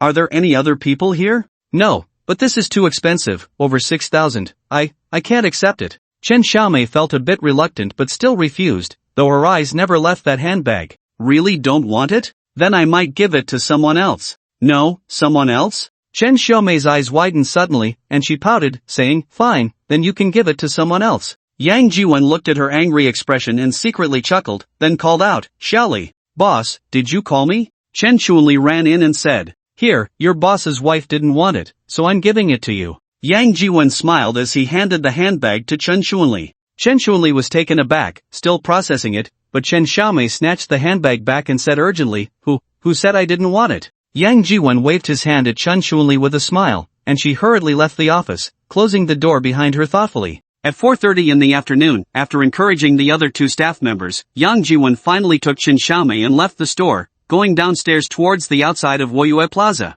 When they reached the parking lot outside the plaza, Yang Jiwen was about to wave for a taxi when a BMW X5 drove up. As it reached Yang Jiwen's side, the car stopped, the door opened, and 2 tall men in their 30s wearing suits and sunglasses emerged from the vehicle. Then, the front window rolled down, and Zhao Dirun, in the passenger seat, turned to Yang Jiwen and said, "Kid, she just said you're quite capable. Someone like me, you could take on 10, right? These 2 are bodyguards I hired, so you can get close to them." After saying that, Zhao Dirun raised the window, signaling the driver to drive away. As the car drove off, the 2 tall bodyguards reached for Yang Jiwen's shoulders from either side. Yang Jiwen's expression darkened, he pushed Chen Xiaomei aside and immediately kicked one of the bodyguards with a whip kick. Pia! The bodyguard raised his hand to block, and Yang Jiwen's kick landed squarely on his arm, producing a crisp sound. Yang Jiwen's leg was rebounded back, while the bodyguard staggered back 2 steps. Meanwhile, the other bodyguard had already attacked Yang Jiwen, grabbing his arm and pulling him forward with force.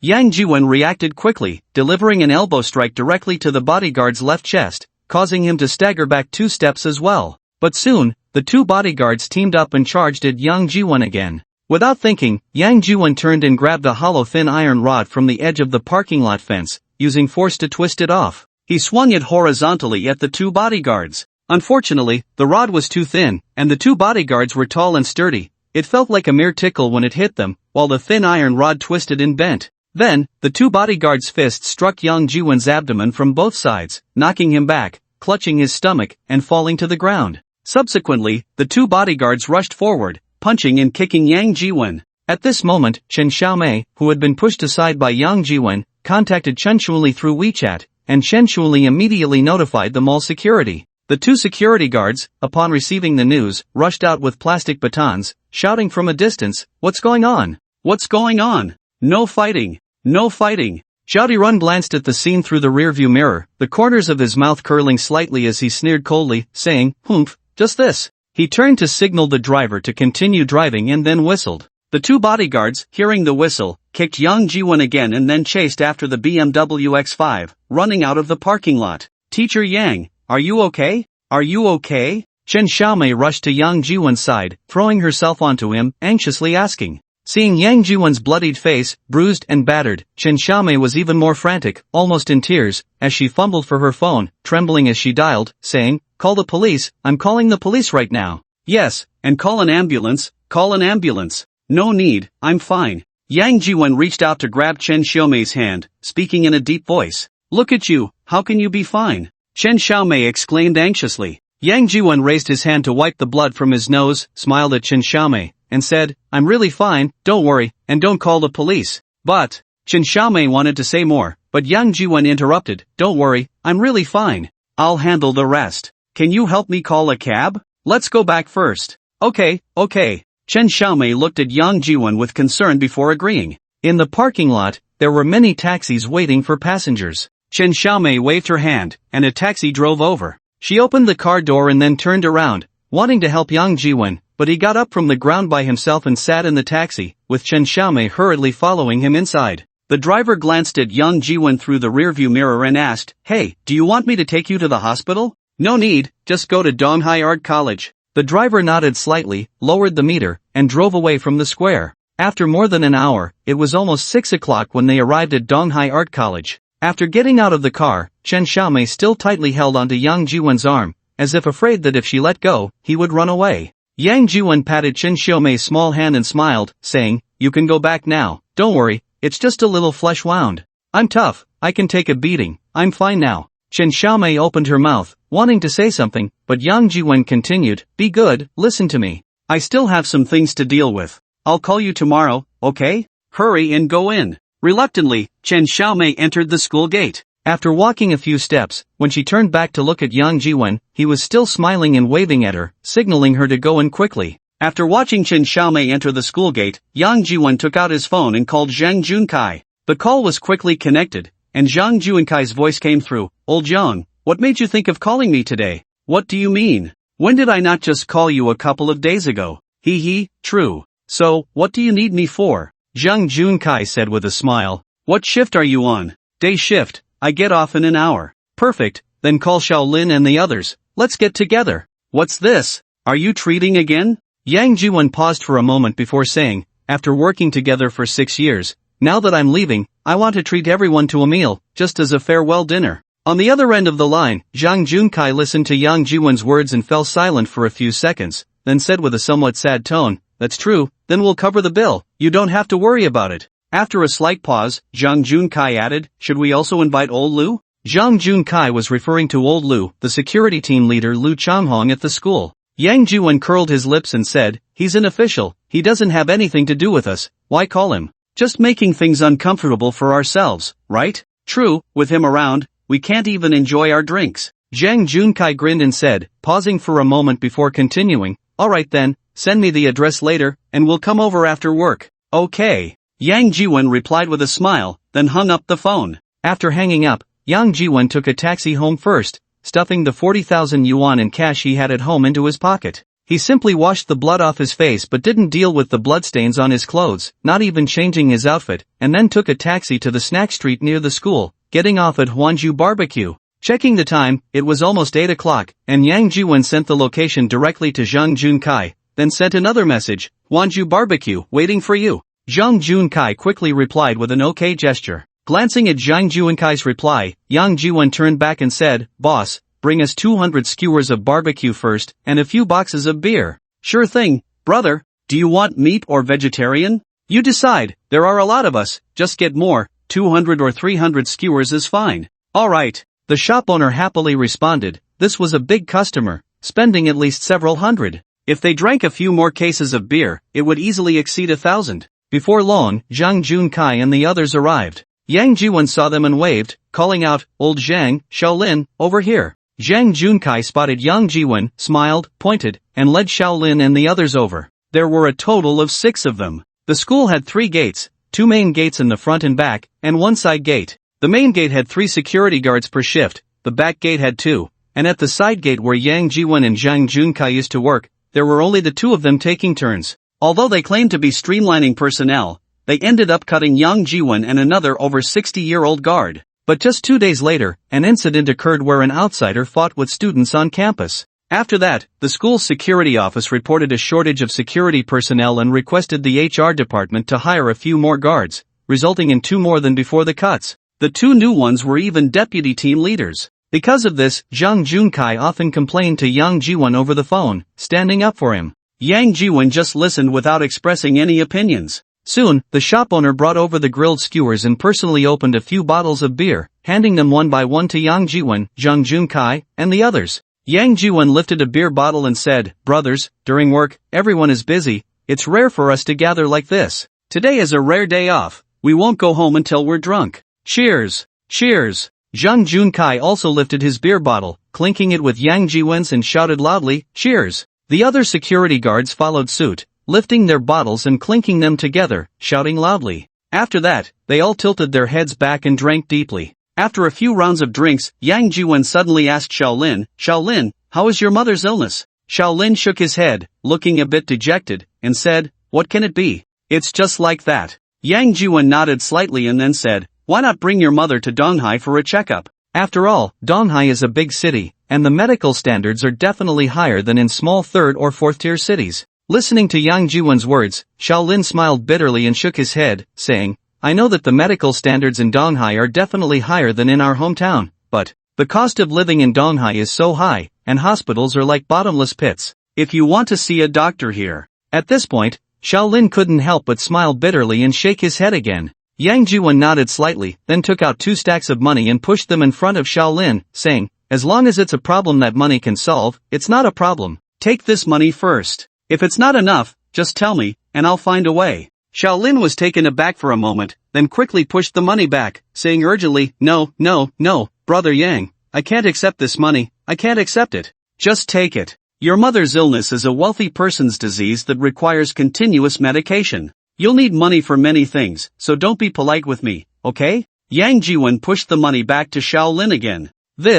Shaolin looked at Yang Jiwon with some emotion, not knowing what to say. "Shaolin, Brother Yang is giving it to you, just take it. He doesn't lack money right now, he won't miss this little bit," Jang Junkai said with a smile from the side. He was about to mention how he and Yang Jiwon had spent tens of thousands at Tanfu Private Kitchen a few days ago when Yang Jiwon took out 2 more stacks of money and pushed them to another security guard beside Shaolin. "Lao Wang, take this money and use it." Lao Wang was slightly taken aback, then smiled and said, "Old Jiang, what do you mean by this? Are you here to be a generous benefactor today? But I don't lack money, you should take this back." Yang Jiwon glanced at him and said, "Lao Wang, others may not know your family situation, but I do. Do you remember that night when you got drunk and poured out your troubles to me, saying you had 4 elderly people to take care of and 2 younger ones below? Your wife hasn't been well since giving birth to the 2nd child and can't do heavy work. This whole family, 6 or 7 people, relies on you to support them. After work every day, you still have to take on odd jobs. Am I wrong, old Yang?" Lao Wang wanted to say something, but Yang Jiwon directly interrupted him, saying, "Just take this money for emergencies. I still say, as long as it's something that money can solve, it's not a problem. Can we really let ourselves be suffocated by urine? Lao Wang, Brother Yang is right. Just take this money and use it, he doesn't lack this little bit. If you feel bad about it, just consider it a loan from him. When you have money later, just pay him back," Jang Junkai added from the side. "Well, okay then, Brother Yang, this money counts as a loan from you.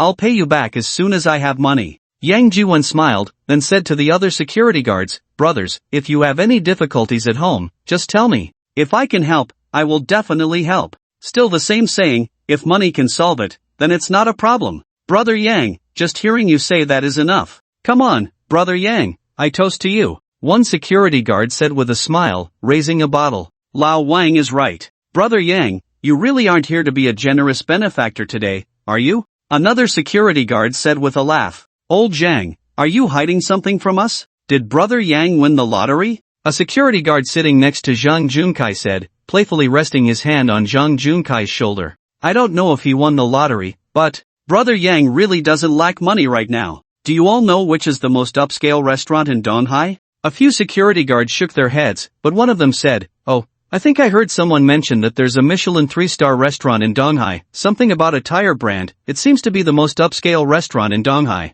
"What tire?" "That's Michelin 3-star restaurant." Zhang Junkai rolled his eyes and said, Right, Michelin 3-star. Isn't Michelin a tire company?" Yes, they make tires, but that's not all they do. Hey, it's hard to explain it to you. However, you got one thing right, our most upscale restaurant in Donghai is indeed a Michelin 3-star. Do you know what it's called? Tanfu Private Kitchen. A couple of days ago, Brother Yang took me there. Let me tell you, it really opened my eyes. Do you know how much we spent? Just the two of us? How much? The security guards all leaned in curiously and asked. Zhang Junkai crossed his legs, leaned back, and gestured with his hands in an 8 shape. 800? One security guard said. Before the words were out, another guard said, "Fool, how could it be 800? I think it was 8,000. What 8,000, 10,000? Hey, Brother Yang and I, just for one meal, spent over 80,000, and we even used a 10,000 yuan coupon, got 20% off. Otherwise, we wouldn't have been able to cover 100,000. Hearing Zhang Junkai's words, the security guards all turned to look at Yang Jiwen, some even exclaimed, "Is that true? Brother Yang, is what Lao Zhang said true?" "It is true." Yang Jiwen chuckled and said, "There's no time today, next time, I'll take you all to see for yourselves." Wow, 2 people spent 80,000, that's 40,000 each.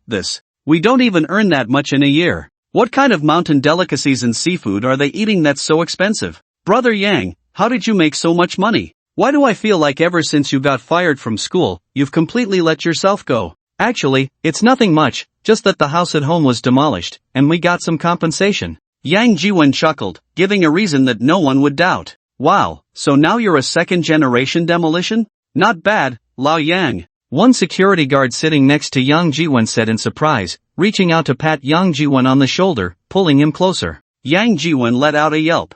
What's wrong? The security guard stared wide-eyed at Yang Jiwen, and just as he finished speaking, he noticed several purple bruises on Yang Jiwen's forehead. The guard was taken aback for a moment, then hurriedly asked, "Lao Yang, what happened to your face? Let me see." Hearing the guard's words, Zhang Junkai, along with Shaolin and Lao Wang, all leaned in. The lighting was dim earlier, so no one had noticed. Now, upon closer inspection, Yang Jiwen's face, especially his forehead, was indeed bruised, as if he had been beaten. Seeing this, Zhang Junkai's expression darkened, and he said sternly, "Brother Yang, what happened? Who hit you?" "It's nothing, I'm fine, I just fell off my bike while shopping with Chen Xiaomei today." "Fell?" Zhang Junkai's eyes widened. "You're telling me this is from falling? Aren't we brothers anymore? If we're brothers, you need to tell me the truth. Who hurt your face? Didn't I say? I fell off my bike. Alright, stop being suspicious, come on, let's drink.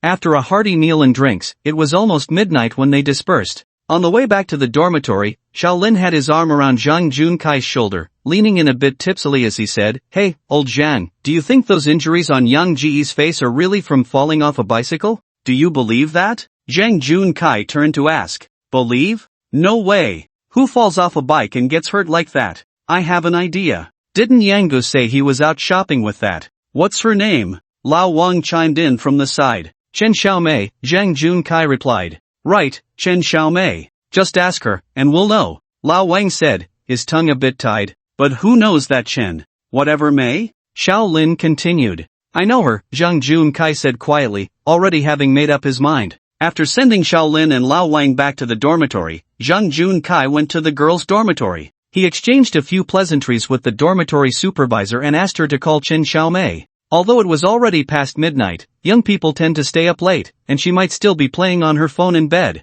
Sure enough, the dormitory supervisor soon brought Chen Xiaomei downstairs. Upon seeing Zhang Junkai, Chen Xiaomei was momentarily taken aback, then stepped forward and softly called out, "Zhanggu." Zhang Junkai waved his hand, leading Chen Xiaomei a little further away before quietly asking, "Chen Tongshui, what happened to Yang Ji's face?" Chen Xiaomei was slightly stunned, her eyes widening as she looked at Zhang Junkai. "Yang Ji's injuries. He said he fell off a bike with you. Do you think I would believe that? What really happened to his face? You know, I've worked with him for a few years. We're not just colleagues, we're friends, brothers. His matters are my matters. Tell me what happened to him today." "Actually, it's nothing much, just." Chen Xiaomei organized her thoughts and recounted the incident at Wuyu Plaza from start to finish. Zhang Junkai listened quietly, his expression unchanged. After Chen Xiaomei finished, he finally said softly, "Okay, I understand. Thank you, Chen Tongshui." No need to thank me. Is Yang Laoshi okay?" I suggested taking him to the hospital, but he wouldn't go.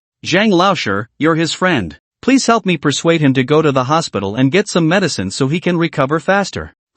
I will." Zhang Junkai nodded and said, "Alright, you can go back now. Don't think too much, get some rest, and everything will be fine. Oh, goodbye, Jean Lauscher. Chen Xiaomei bowed slightly to Zhang Junkai before turning to head back to the dormitory. After watching her enter the dorm building, Zhang Junkai turned around, took out his phone, opened WeChat, created a group, added Lao Wang, Xiaolin, and a few others, then sent a few messages. I found out. It was Zhao Ren from the Guomao group. After a pause, Zhang Junkai sent another message. Brothers, I have an idea. When Yang Jiwen got home, it was already past midnight. Having had a bit to drink, he was somewhat tipsy. When he tried to unlock the door, he fumbled with the key several times without success, and in frustration, he even knocked on the door a few times. Zhou Yufeng, in the next room, heard the noise and opened the door to take a look, just in time to see Yang Jiwen knocking on the door. She couldn't help but frown slightly and said, "Young Master Yang, what are you doing?" Taking a few steps closer, Zhou Yufeng caught a whiff of the alcohol on Yang Jiwen and sniffed, saying,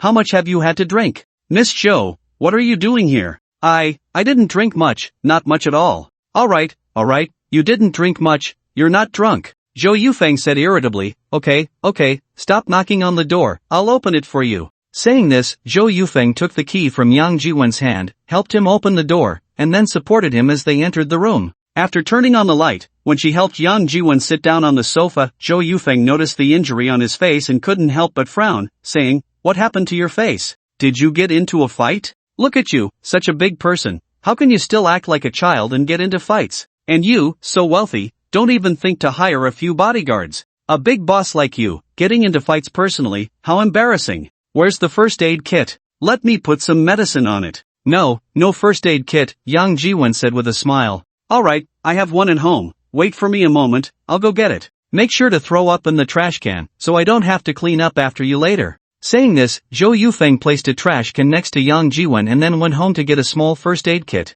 She opened the kit, searched for a bit, found some iodine swabs, took them out, and carefully cleaned Yang Jiwen's wound, disinfecting it. After that, Zhou Yufeng went back home to get an egg cooker and a few eggs, boiled the eggs in the cooker, let them cool a bit, and gently massaged the swollen areas on Yang Jiwen's face with them. Yang Jiwen shifted a bit, found a comfortable position, and fell asleep again. When he woke up, it was already bright outside. Yang Jiwen turned over and sat up from the sofa, rubbed his aching temples, and recalled the events of the previous night, suddenly remembering that it seemed Zhou Yufeng from next door had been taking care of him. Turning his head, Yang Jiwen saw a note on the coffee table in front of him, which read, "Drinking is harmful to health, you should drink less in the future. By the way, if you need anything, call me, my number is 134XXXXXXXX." There was also a smiley face at the end. Looking at the note, Yang Jiwen smiled, took out his phone, and called Zhou Yufeng. The phone rang for a while before she picked up, her voice a bit drowsy. "Who is it? It's me, Yang Jiwen." "Oh, what's up? What are you doing? Still not up?" On the other end of the line, Zhou Yufeng woke up a bit, glanced at the time on her phone, and said, "Come on, big brother, it's only 10 o'clock. I got home close to midnight last night, and you kept me up all night. I didn't sleep until after 5. Alright, I'm dead tired right now, and I have to go to work in the afternoon. Why would I not sleep? Oh, I'm sorry, I got drunk last night and caused you trouble. It's fine, just don't disturb my sleep. Alright, I'm hanging up. If you need anything, we can talk when I wake up." Thank you, Miss Shou," Yang Jiwen said with a light laugh. Then he heard a ding sound from his phone, indicating that the other party had hung up. With a wry smile, Yang Jiwen shook his head, took his phone, opened WeChat, found Zhang Junkai's contact, and wanted to send him a message. After hesitating for a moment, Yang Jiwen ultimately decided not to send it, tossed his phone on the sofa, and got up to wash up. Last night, they had already eaten barbecue, and the foreplay had been sufficient. Whether it could bear fruit was no longer in his control. Everything should just go with the flow. Within a couple of days, the result Yang Jiwen wanted had already come out. That night, around 7, Yang Jiwen was lying in bed playing on his phone when Zhang Junkai sent him a video. Yang Jiwen opened WeChat, clicked on the video, and saw it was a recording from the scene. In the video, Xiaolin, Old Wang, and a few others were wearing black waterproof work clothes, masks, and sunglasses, surrounding a person and beating him up. Nearby, 2 other people were lying on the ground. Yang Jiwen glanced over and recognized them as the 2 bodyguards from before. Upon seeing the video, a smile involuntarily appeared on Yang Jiwen's face. Zhou Yufeng was right, a big boss, a wealthy person, personally getting into a fight was quite disgraceful. How could a true wealthy person possibly get their hands dirty? Of course, they would have their underlings do it. That day on the way back from Huayue Plaza, Yang Jiwen had already thought it through clearly. Relying on himself, he definitely couldn't seek revenge on Zhao Dirun. But if he wanted to find someone, he didn't know who to look for. Mainly, he didn't know anyone in the underworld. After thinking it over, the only option was to find a way to ask Zhang Junkai and the others for help. But if he asked directly, first, it would be embarrassing, and second, what if the matter got exposed and the police came knocking? It would ultimately implicate him, which wouldn't be worth it. So in the end, Yang Jiwen decided it was better to invite Zhang Junkai and the others out for drinks. With the 40,000 yuan he gave to Shaolin and Old Wang as a base, the others should understand that he, Yang Jiwen, was already quite generous.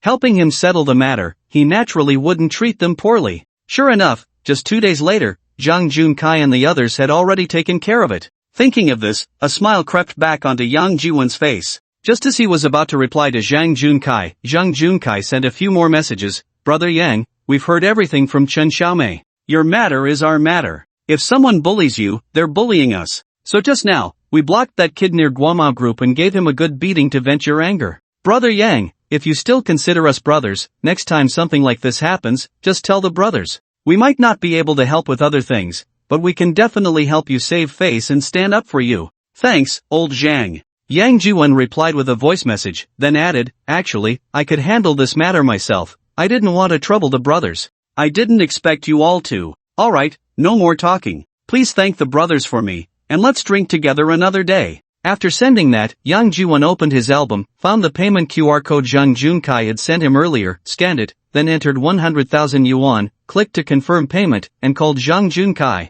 Direct transfers had a limit, with a maximum of 20,000. But using the payment QR code had no limit. Not to mention 100,000, even a million could be sent. After sending the 100,000 yuan, Yang Jiwen sent another voice message to Zhang Junkai, Old Zhang, I sent you 100,000, check if it has arrived. I saw it, Brother Yang, what's this for? Zhang Junkai quickly replied. Thanks for today's matter, Old Zhang. Please distribute this money among the brothers as my way of thanking everyone for their righteous help. No need for that, Brother Yang. We're all brothers. If someone bullies you, how can we just stand by? You really don't have to do this. Alright, Old Zhang, this isn't just for you, it's for the brothers, to treat them to drinks. Everyone has it tough, and now they've helped me with such a big favor. I can't just not show my gratitude, right? It's settled then, let's call the brothers for drinks another day. Okay then, thanks, Brother Yang. I should be thanking you all for standing up for me. Just as Yang Jiwen was replying, another message popped up on his phone.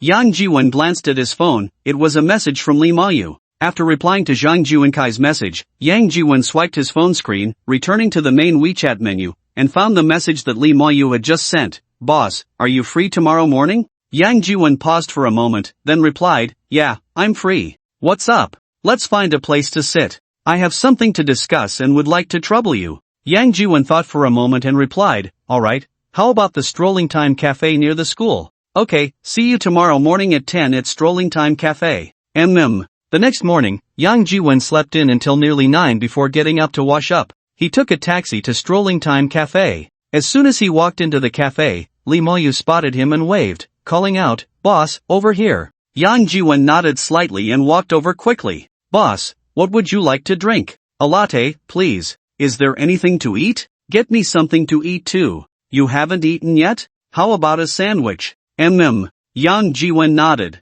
Li Mayu then turned to the waiter and said, 1 latte and 1 sandwich. Alright, 1 latte and 1 sandwich. Please wait a moment. The waiter slightly bowed and turned to leave. So, what did you want to talk to me about? Li Mayu hesitated for a moment, then took out a document from his bag and pushed it in front of Yang Jiwen. What is this? A script. A script? Yang Jiwen was slightly taken aback, curious as he picked up the script and said, why are you giving this to me? I can't understand any of this. Even as he said that, Yang Jiwen couldn't help but flip through it out of curiosity. I just wanted to ask for your opinion. Because you are an outsider, your opinion is more objective and fair. Li Mayu said with a smile. Yang Jiwen nodded slightly and began to read carefully. Li Mayu nervously watched Yang Jiwen, and after he had flipped through a few pages, he cautiously asked, what do you think? I can't say much about the specifics, but I glanced at the main story outline, and it seems like a youth campus drama, right? Are you planning to make a movie? Li Mayu nodded and then said, I'm planning to participate in the school's new Youth Film Art Awards.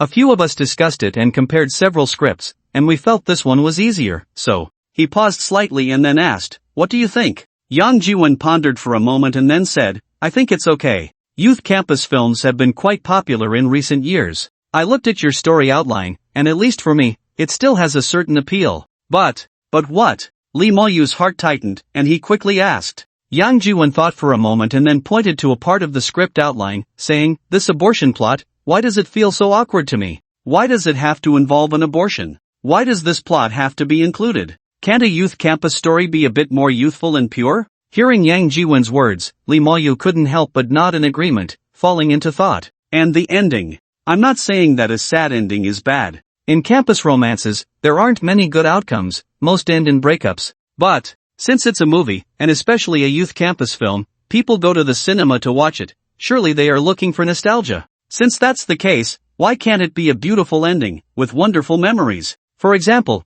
10 or 20 years later, when you recall your time on campus, hanging out with your buddies or your girlfriend, would you prefer sweet memories or ones filled with sadness? If it were me, I would definitely hope for all beautiful memories. After hearing Yang Jiwon's words, Lee Mo-yu thought for a moment and couldn't help but nod, then smiled and said, you're right, boss. I'll revise the script when I get back. After a pause, Lee Mo-yu added, boss, there's actually one more thing I wanted to trouble you with today. What is it? Yang Jiwon glanced at Lee Mo-yu and asked. Lee Mo-yu hesitated slightly before saying, boss, are you interested in investing in this script? Invest? Yang Jiwon was slightly taken aback, widening his eyes at Lee Mo-yu. Yes, investment. Lee Mo-yu nodded and said, this script is meant for the new Youth Film Art Awards, but actually, I still plan to release it publicly in the country. You just mentioned that in recent years, youth campus films have been quite popular, so, this film should still have a certain market, right? In the past few days, I've also inquired a bit, and this script should be considered top-notch among the groups preparing for the awards. As long as we find the right actors, winning an award is guaranteed. If we can obtain the Dragon Mark, release permit, and have a public release, the box office shouldn't be too bad. So, if you're interested, could you invest a bit? After hearing Lee Mo-yu's words, Yang Jiwon was momentarily stunned, then asked, how much do you need? I've already found a few investors and secured some funding, now I'm just short of. Saying this, Lee Mo-yu held up 2 fingers. 20 million? Yang Jiwon exclaimed, wide-eyed. Lee Mo-yu was taken aback for a moment, then smiled and said, no, boss, it's 2 million. 20 million? I don't even have a total investment of 20 million. With 20 million, I could make a big production. Why would I still shoot a youth campus drama? Yang Jiwon was also taken aback, not expecting Lee Mo-yu to say it was only 2 million. After a brief pause, Yang Jiwon asked, how much have you secured? I've found 4 million. We roughly calculated that with about 6 million, we could make this script. Saying this, Lee Mo-yu looked up at Yang Jiwon and said, boss, are you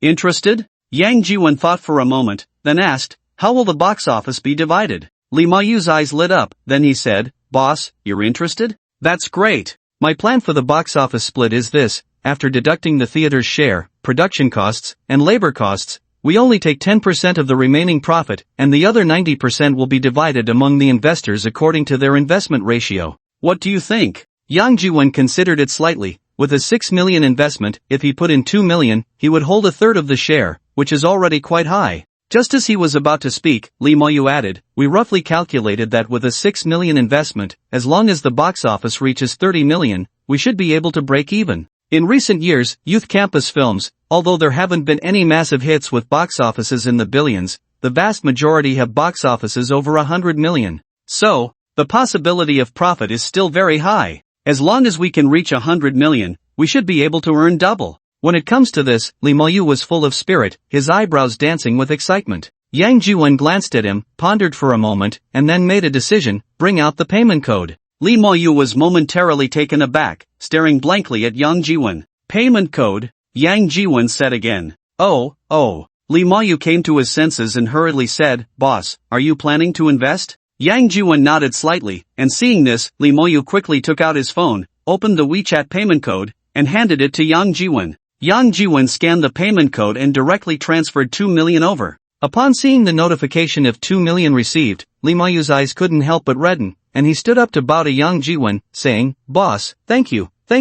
Alright, this is an investment, it's business, not a gift to you. Yang Jiwon waved his hand and paused for a moment before adding, however, if it loses money, I will hold you accountable. No, it won't. Lee Mo-yu hurriedly replied, pausing for a moment before saying, boss, do you want to have a title in the group? A title? What do you mean? Yang Jiwon asked, somewhat confused. I mean being the producer of this drama. Saying this, Lee Moyu quickly explained, the producer is the core figure in the group, the most important supervisory person. All the funds must go through the producer, even the director has to look at the producer's face. You are the largest investor in this drama, the largest shareholder, so being the producer is quite fitting. What do you think? Are you interested? After hearing Lee Mayu's words, Yang Jiwon found it quite amusing and smiled, saying, alright, then I'll be the producer.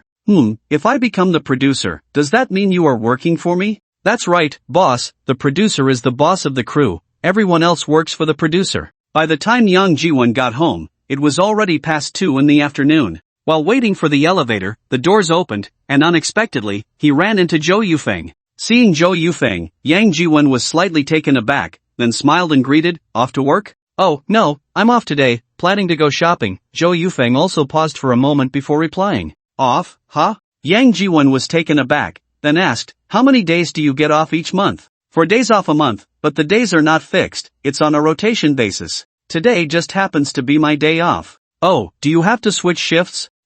I do have to switch shifts. Day shift is from 9 in the morning to 3 in the afternoon, and night shift is from 3 in the afternoon to 11 at night. A few days ago, I was on the night shift, and tomorrow I switch to the day shift for half a month. Yang Jiwon nodded slightly, and Zhou Yufeng smiled at him and was about to leave. After taking a couple of steps, Yang Jiwon called out from behind, Miss Shou, are you free tonight? Zhou Yufeng stopped and turned her head, looking at Yang Jiwon in confusion. A couple of days ago, I got drunk and caused you quite a bit of trouble. I've been wanting to find an opportunity to thank you. Unfortunately, I haven't found the right chance, either I wasn't home, or you were at work. If you're free tonight, how about letting me treat you to dinner? Oh, no need, no need. Zhou Yufeng was slightly taken aback, then waved her hand and said, it's just a small favor, there's no trouble at all. We're all neighbors, helping each other is what we should do, right? If I have something in the future, I might need to trouble you too. Miss Zhou, please don't misunderstand, I have no other intentions, I just want to thank you.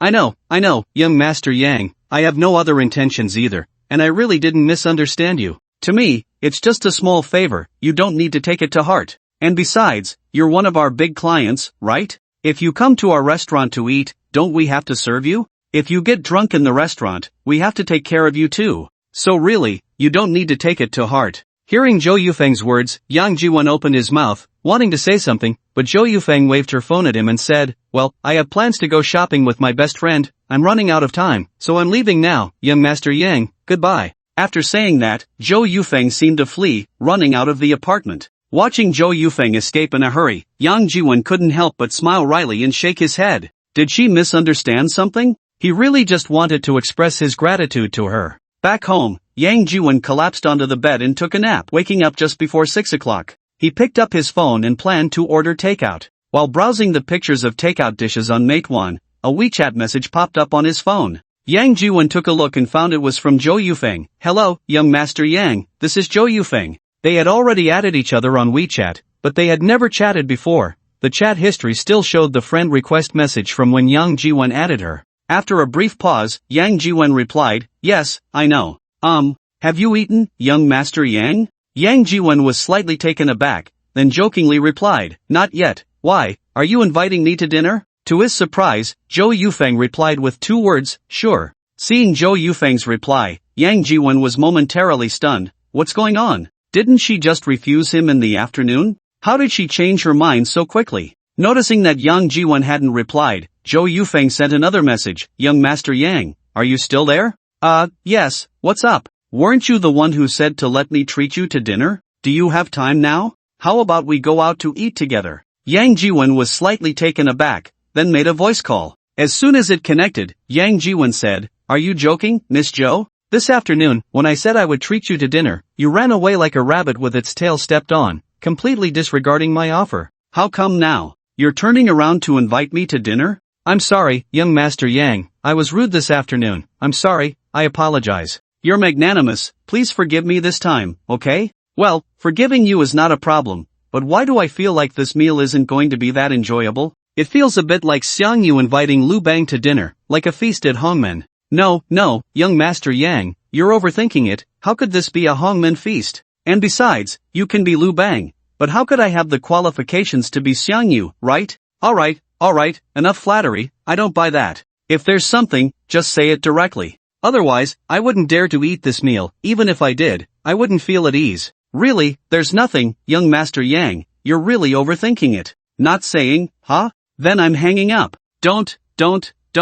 I'll tell you, okay? Zhou Yufeng hurriedly called out. Okay, go ahead, I'm listening. It's just that this afternoon when I was shopping, I ran into an old classmate from work, and he gave me a wedding invitation, wanting me to attend his wedding. Then what? Then, Zhou Yufeng said hesitantly, that I felt a bit uncomfortable, so I wanted to find someone to chat with, so. Your ex-boyfriend? No, how could it be? He's just an old classmate of mine. Oh, an old classmate? Yang Jiwen elongated his voice, paused for a moment, then said, weren't you out shopping with your best friend this afternoon? Why not find her? Yang Xiao, this afternoon, that wasn't. I wasn't lying to you. I work at the Tan residence, and I live so far away. There aren't any friends nearby. Yang Xiao, can you please stop bringing up this afternoon? I've already apologized to you. Alright then, since you say so, if I don't agree, that would be too petty, right? Send me the address, I'll come over now. Okay, Yang Xiao, thank you. Zhou Yufeng said happily, paused for a moment, then added, Yang Xiao, how about I bring something back?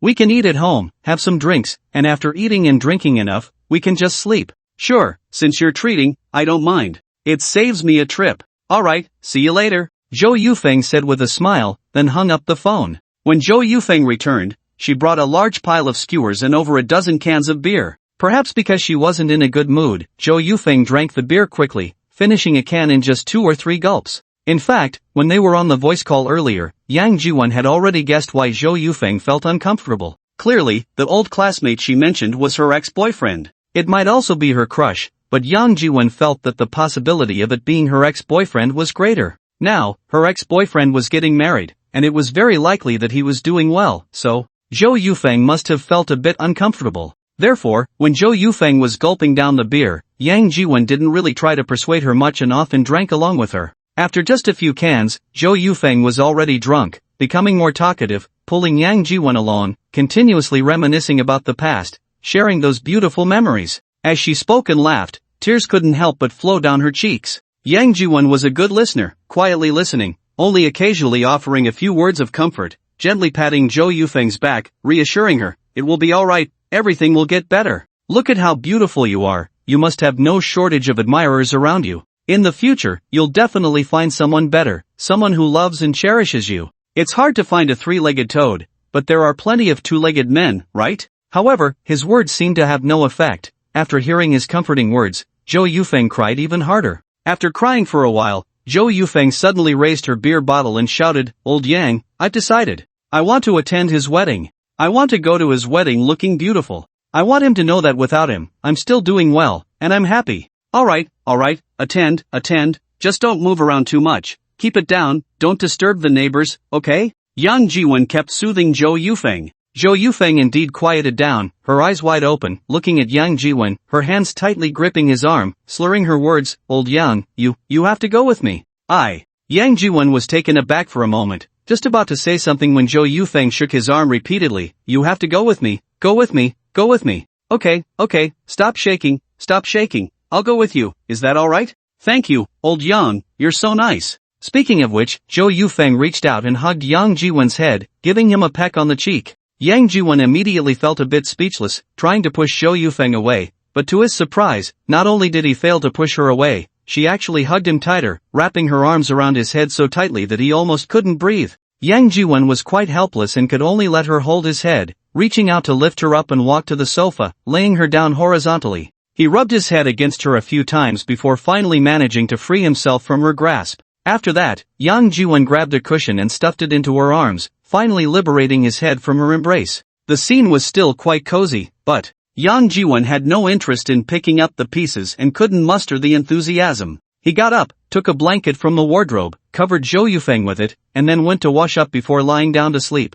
He didn't know how long he had slept, but in a daze, Yang Jiwen heard a faint sound of footsteps, like a cat passing by. He was startled awake, turning over to sit up in bed, only to see Zhou Yufeng tiptoeing out. Upon noticing Yang Jiwen was awake, Zhou Yufeng froze for a moment, and after 2 or 3 seconds, she put on a somewhat awkward smile and said, "Young Master Yang, did I wake you?" "Oh no, not at all. Why don't you sleep a little longer?" About last night, I'm sorry, I should head back now." With that, Zhou Yufeng bolted out the door as if escaping, not even closing it behind her. Yang Jiwen was taken aback for a moment, then he smiled wryly and got up to close the door. Back at the bedside, he glanced at his phone and saw it was only 5 in the morning. Lying back down, just as he was about to catch a few more Z's, his phone dinged. Yang Jiwen picked up his phone to see a message from Zhou Yufeng. "Young Master Yang, I didn't say anything to you last night, did I?" Seeing Zhou Yufeng's message, Yang Jiwen couldn't help but chuckle, recalling how cute she looked when she was drunk and acting silly last night.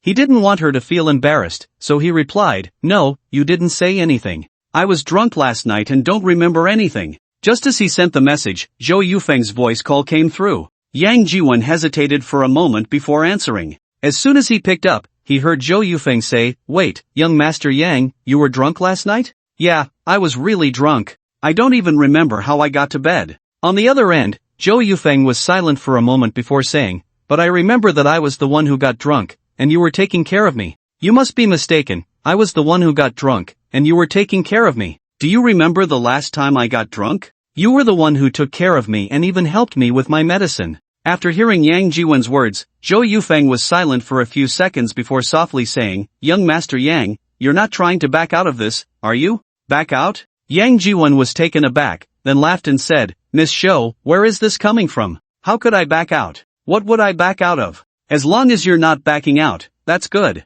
So it's settled then, next Wednesday, you'll accompany me to my old classmate's wedding." "I'll accompany you." Yang Jiwen's voice suddenly raised. "Wait, Miss Shou, you must be mistaken. Why would I accompany you to your old classmate's wedding? Didn't you just agree to it last night? You just said you wouldn't back out, so how is it that you're already trying to back out now?" "Not really, when did I promise you last night?" Yang Jiwen said, somewhat amused and exasperated. On the other end of the phone, Zhou Yufeng was silent for a few seconds before saying, "Young Master Yang, are all you rich people so untrustworthy? What about the most basic trust between people? Just a few hours ago, you agreed to my request, and now you're backing out. How is that any different from being heartless? If you keep this up, how can I ever trust you again? How can I trust men like you? Can you really bear to hurt a small, innocent heart that trusts you 100%? You just..." Hearing Zhou Yufeng's barrage of reasons, Yang Jiwen felt like his head was about to explode and hurriedly said, "Stop, stop, stop.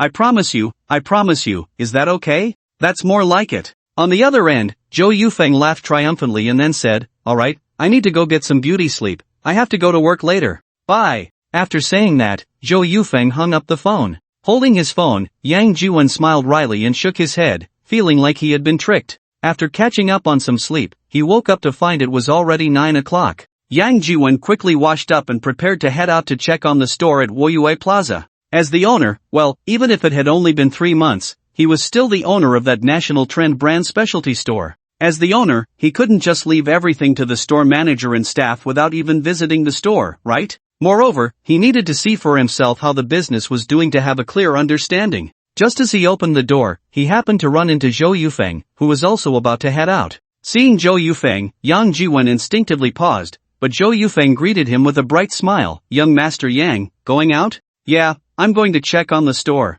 "Perfect, can you give me a ride?" "I don't feel like taking a taxi." "Give you a ride." Yang Jiwen was momentarily taken aback, and his steps halted. Zhou Yufeng noticed this and was slightly surprised, then said, "Come on, young Master Yang, you can't even give me a ride? You really are getting stingier the richer you get." "Alright, fine, I'll just take a taxi myself. After being neighbors for so long, I thought we were friends. I didn't expect this, especially after taking care of you when you were drunk before." Hearing Zhou Yufeng's words, Yang Jiwen couldn't help but smile wryly and said, "It's not that I don't want to give you a ride, but I don't have a car, I have to take a taxi too." "No way?" Zhou Yufeng's eyes widened in surprise as she turned to look at Yang Jiwen, exclaiming, "You don't have a car? How is that possible? You're so rich, a 200,000 VIP member, and you don't have a car? Come on, young Master Yang, can you at least come up with a better excuse? It's hard to believe you like this." Yang Jiwen turned to Zhou Yufeng and said, "You just said we've been neighbors for a while, have you ever seen me drive into the community?" Zhou Yufeng was taken aback, thought for a moment, and realized she really hadn't seen Yang Jiwen drive into the community. There were parking spaces right in front of the building, and to make things easier, many residents parked their cars right in front. However, this community was just an apartment-style complex, and it was a single apartment building, with most residents being tenants, so not many had cars. The parking spaces downstairs from Yang Jiwon's building weren't even full. If Yang Jiwon had a car, there would be no reason for him not to park it downstairs. Thinking of this, Zhou Yufeng couldn't help but ask again, "Young Master Yang, you really don't have a car? Why would I lie to you?" Yang Jiwon replied irritably, "Where's the driver's license?" "I do have a driver's license. I was dragged to take the test during the summer after graduating high school." Speaking of which, it was Wang Xiaolan who dragged him to get the license. At that time, they had just graduated from high school, established their relationship, and were inseparable, wishing they could stick together every day. But now, everything has changed. Thinking of this, Yang Jiwon couldn't help but let out a slight sigh. Zhou Yufeng didn't hear Yang Jiwon's sigh and said with some concern, "No car, what should we do? Next Wednesday is Liao Zhiyong's, my old classmate's wedding day. We can't just take a taxi, can we?" At this point, Zhou Yufeng paused for a moment, then turned to Yang Jiwon and said, "Yang Xiao, how about we buy a car?" If you don't want to buy a car, renting one is fine too. You know, next Wednesday is his wedding day. I don't want to lose face in front of him. Shall we rent a Ferrari worth over 2 million? This way, it matches your status and won't make me lose face, and the rent won't be too expensive, at most a few thousand a day. I'll cover the rent. Yang Xiao, what do you think? As she spoke, Zhou Yufeng looked at Yang Jiwon with pleading eyes, not taking her gaze off him. Yang Jiwon was slightly taken aback, pondered for a moment, then said, "Let's buy one. I also want to buy a car for convenience. Taking a taxi every day is troublesome. Alright, let's not delay. Let's go look at cars now." With that, Zhou Yufeng reached out and pulled Yang Jiwon's arm, jogging towards the elevator. As Yang Jiwon was being pulled along, he said, "Aren't you going to work?" "Not anymore. The priority now is to buy a car. We need it for next Wednesday. If we wait until then and have no car, it would be terrible. Are you sure it's okay not to go to work?" It's fine. I'll just make a call and ask for leave from my supervisor." Saying this, Zhou Yufeng really took out her phone and called her supervisor to request leave. The reason for her leave was she had a car accident. On her way to work riding a shared electric bike, the bike lost control and crashed into the greenery, spraining her ankle, and she was currently undergoing therapy in the hospital.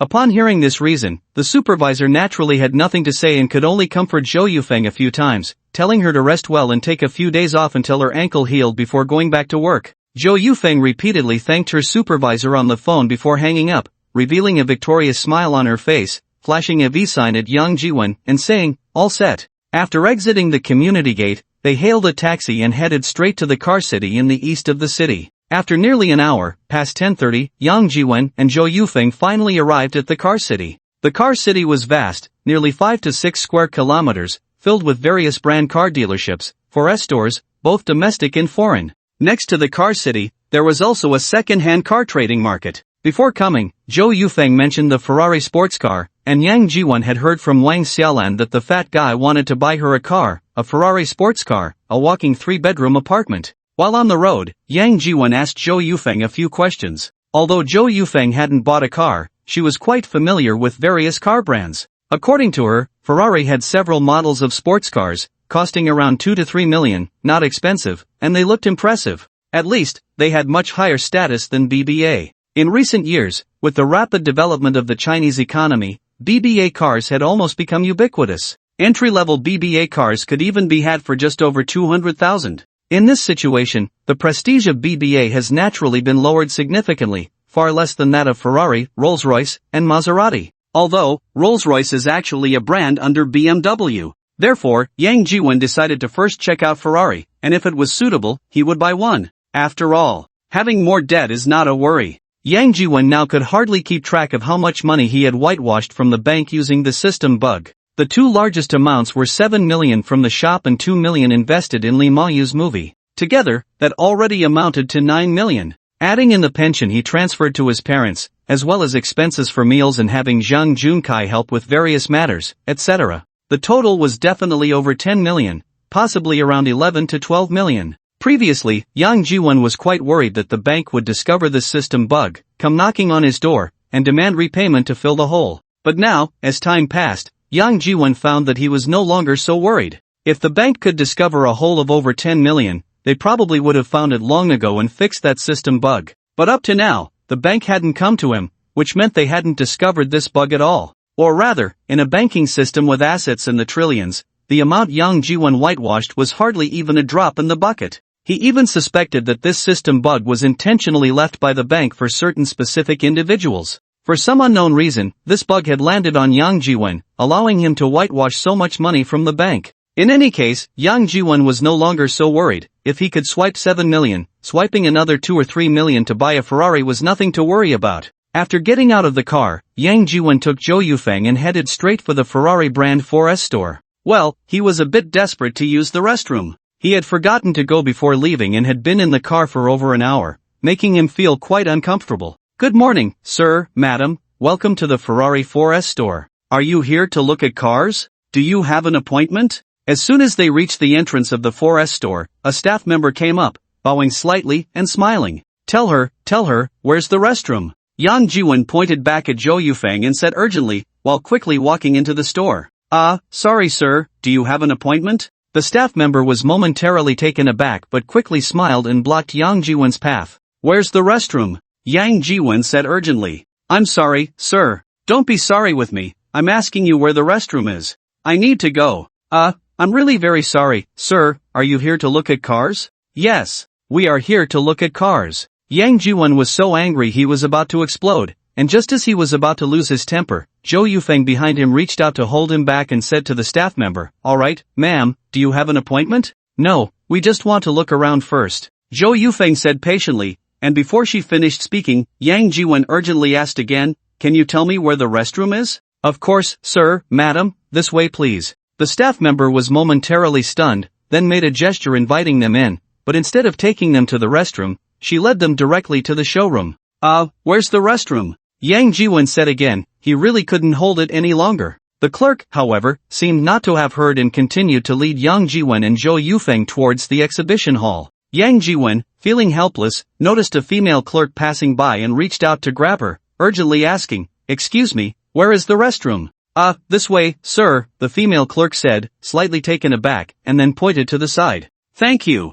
Yang Jiwon quickly replied and jogged towards that direction. The female clerk paused for a moment, turned to look at Yang Jiwon, hesitated briefly, but then hurried after him, saying, Sir, I'll take you there, please follow me. Thank you. Yang Jiwon was momentarily surprised but then followed her. Following the female clerk, Yang Jiwon soon arrived outside the restroom. The clerk smiled and gestured for him to go in, and Yang Jiwon nodded before rushing inside. After relieving himself of all burdens, Yang Jiwon walked out of the restroom with a relaxed expression. He intended to thank the female clerk again, but to his surprise, she had already left. Not minding it, he washed his hands and started to head back. Just a few steps in, Yang Jiwon heard someone loudly saying not far ahead, I'm sorry, ma'am, you are not welcome here, please leave. If you don't leave, I will have to call security. The person raised their voice even more, shouting, Security, security. 2 security guards quickly ran over. It is human nature to be curious about a commotion. Yang Jiwon, feeling intrigued, hurried over, and just a few steps in, he saw the 2 security guards making a gesture for Zhou Yufeng to leave, saying, Ma'am, please.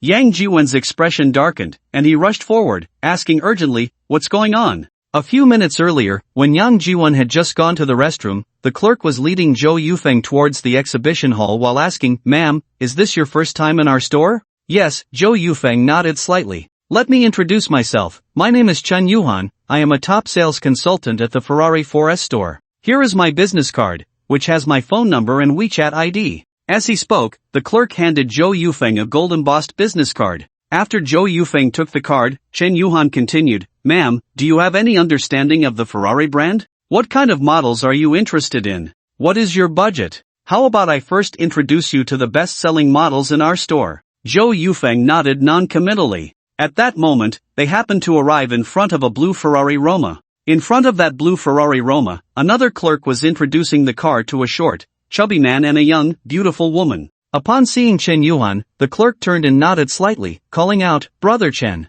The short, chubby man and the woman also turned to look, and they happened to see Zhou Yufeng. Upon seeing Zhou Yufeng, the short, chubby man and the woman were momentarily stunned, and Zhou Yufeng was the same, even pausing for a moment. The short, chubby man and the woman, she actually recognized them. They were Zhang Xiaoqiang and Wang Xiaolan, who had previously clashed with Yang Jiwon at the Tanfu private restaurant. Zhou Yufeng, being a waitress at the restaurant, had an excellent memory. As long as she had seen someone once, she could almost remember them perfectly. Moreover, at that time, Yang Jiwen and Zhang Xiaoqiang had a dispute over pride, with one directly becoming a platinum member of Tanfu, while Yang Jiwen had become the 15th supreme member of Tanfu, and the only one who paid for it himself. Now, Yang Jiwen had even become friends with her. Therefore, Zhou Yufeng naturally had a deep impression of Zhang Xiaoqiang and Wang Xiaolan. At the same time that Zhou Yufeng recognized Zhang Xiaoqiang and Wang Xiaolan, they also recognized her. Zhang Xiaoqiang merely frowned slightly, while Wang Xiaolan stared at Zhou Yufeng several times, then frowned and said,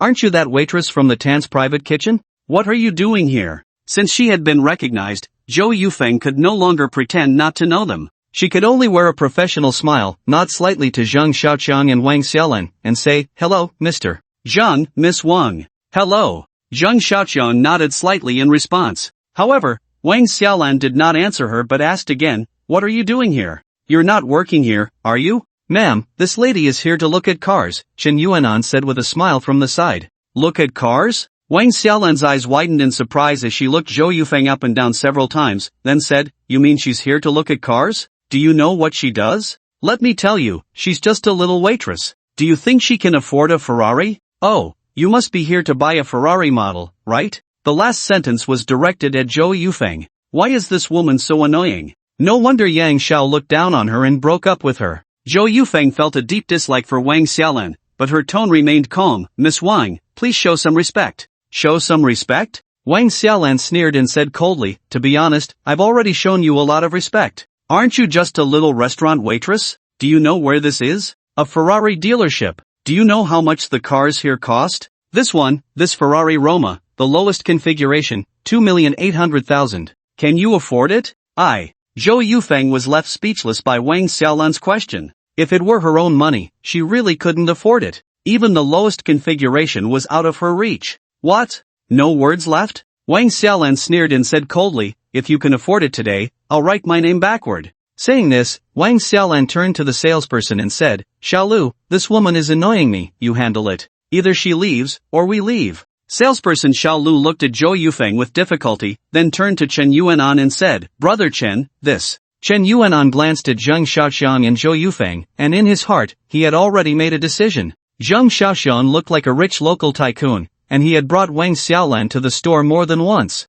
If they got to know each other better, he might just close the deal. As for Zhou Yufeng, she was dressed plainly, just a worker, and it was her first time in the store. The man who came with her was also dressed very ordinarily, looking like he was only worth 2,000 or 3,000 in total. Moreover, as soon as they entered the store, he ran to the restroom like a country bumpkin. Real wealthy people wouldn't be so uncultured. So, Zhou Yufeng and that man were probably just here to use the restroom? Thinking of this, just as Chen Yuanan was about to speak, salesperson Xiaolu could no longer hold back and shouted at Zhou Yufeng, "I'm sorry, ma'am, you are not welcome here. Please leave. If you don't leave, I'll have to call security." "Security, security. Ma'am, please." Two security guards surrounded Zhou Yufeng, one of them gestured for her to leave and said. The tone was very cold. Yang Jiwen saw this scene, his face darkened, and he stepped forward and said, "What's going on?" Yang Xiao Zhou Yufeng turned her head and saw Yang Jiwen, calling out pitifully. Wang Xiaolan saw Yang Jiwen and jumped up like a rabbit with its tail stepped on,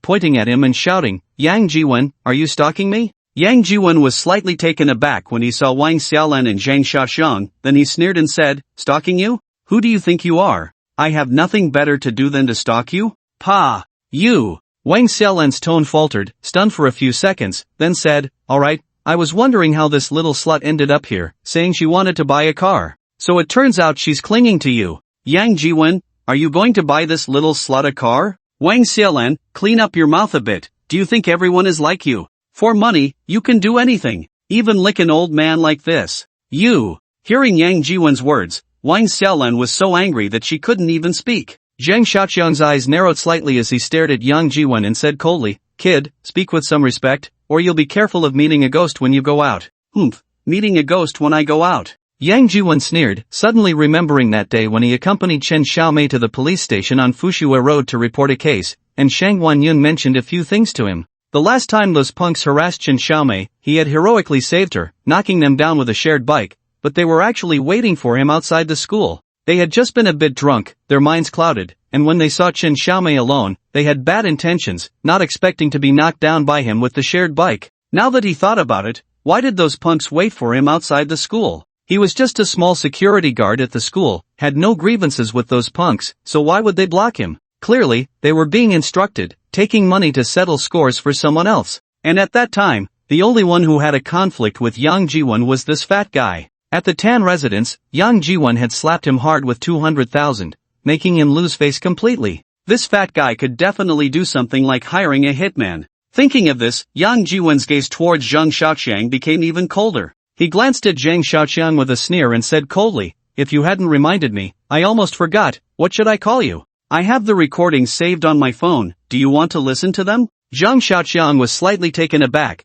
then his face darkened as he said coldly, "Kid, you wait for me." Saying this, Zhang Xiaoqiang walked out of the store without looking back. "Yang Jiwon, I'm telling you, this matter isn't over." Wang Xiaolan also threw out a sentence, then chased after Zhang Xiaoqiang, calling out as she ran, "Hubby, wait for me, wait for me." Salesman Xiaolu was still a bit confused, wondering how the two people who had just been so aggressive suddenly acted like mice seeing a cat when they saw Yang Jiwon, tucking their tails and slipping away. No, that was a big client, a client about to sign a deal, how could he let them slip away? Thinking of this, Xiaolu hurriedly chased after them, calling out as he ran, "President Zhang, Miss Wang, wait for me, wait for me." Yang Xiao. Zhou Yufeng looked at Yang Jiwon and called out softly, her face no longer showing the joy she had on the way here. Yang Jiwon smiled at her and said, "It's fine, there's no need to get angry over unrelated people, it only affects your own mood." Yang Xiao, Miss Zhou, do you need me to introduce you to these cars? Chen Yuhan said with a smile, lowering his posture. Zhang Xiaoqiang and Wang Xiaolan left. Whether the deal can still be secured depends on Xiaolu's abilities, it has little to do with Chen Yuyan. But if he can secure Yang Jiwen and Zhou Yufeng and successfully sign the deal, then all the commissions from this deal will belong to him, Chen Yuyan. This is his real achievement. He can't let them slip away again. Yang Jiwen glanced at him, ignored him, and turned to look around, just in time to see the female staff member who had taken him to the restroom earlier, so he waved to her and said, "Hey, you, come here for a moment." The female staff member was taken aback when she saw Yang Jiwen waving at her, turned to look around, and seeing that she was the only one there, she pointed to herself. Yang Jiwen nodded slightly and said, "Yes, it's you, come here." The female staff member hurried over, bowed slightly in front of Yang Jiwen, and said, "Hello, sir." What's your name?" "Hello, my name is Zhang Xiajie. Miss Shen?" Yang Jiwen was taken aback for a moment, then smiled and said, "Miss, your name is quite unique." "You're joking, sir," Zhang Xiajie replied with a smile. "You're a salesperson at this store, right?" Zhang Xiajie was slightly stunned, then said, "Yes, sir, I am a trainee salesperson, not yet a formal employee." "A trainee salesperson is still a salesperson. How about it? Are you willing to introduce the performance of these cars to me?" Yang Jiwen said with a smile, pointing to the few Ferrari sports cars beside him. Zhang Xiajie was slightly taken aback, then realized, "Of course, I can, sir, this way please. Let me give you a detailed introduction to these cars." As she spoke, Zhang Xiajie made a gesture inviting Yang Jiwen to follow her. Yang Jiwen smiled and stepped forward. Zhou Yufeng was momentarily stunned, then quickly followed, walking up to Yang Jiwen, pouting, and suddenly twisted his waist hard. Yang Jiwen grimaced in pain, his eyes wide as he turned to look at Zhou Yufeng. Zhou Yufeng, however, acted as if nothing had happened, took a few steps forward, walked up to Zhang Xiajie, and smiled, "Miss Zhang, where's the restroom? I want to go." Zhang Xiajie was slightly taken aback, then quickly responded, "Okay, Miss Zhou, this way please, follow me." As she spoke, Zhang Xiajie turned to Yang Jiwen and said, "Sorry, Mr. Yang, I'll excuse myself for a moment." Yang Jiwen smiled and nodded, and then Zhang Xiajie led Zhou Yufeng towards the restroom. Seeing Zhang Xiajie take Zhou Yufeng away, Chen Yuyan hurried over to Yang Jiwen and said, "Hello, Mr. Yang, I am Chen Yuyan. Zhang Xiajie is just a trainee salesperson at our store. She hasn't been here long, and is not yet familiar with the performance and technical parameters of the cars. How about I introduce them to you instead?" "Sure," Yang Jiwen replied with a smile. Chen Yuyan was slightly taken aback, then quickly began to introduce the cars to Yang Jiwen. Unexpectedly, Yang Jiwen lowered his head and started playing with his phone. As Chen Yuyan continued to introduce, his voice gradually lowered. In the VIP room, salesperson Xiao Lu was trying hard to explain the various technical performances of the Ferrari Roma to Zhang Xiaoqiang and Wang Xiaolan. However, Zhang Xiaoqiang's gaze was directed through the window towards the other VIP room. In that VIP room, Zhang Xiajie pushed the printed car purchase contract in front of Yang Jiwen from the small low table and said softly, "Mr.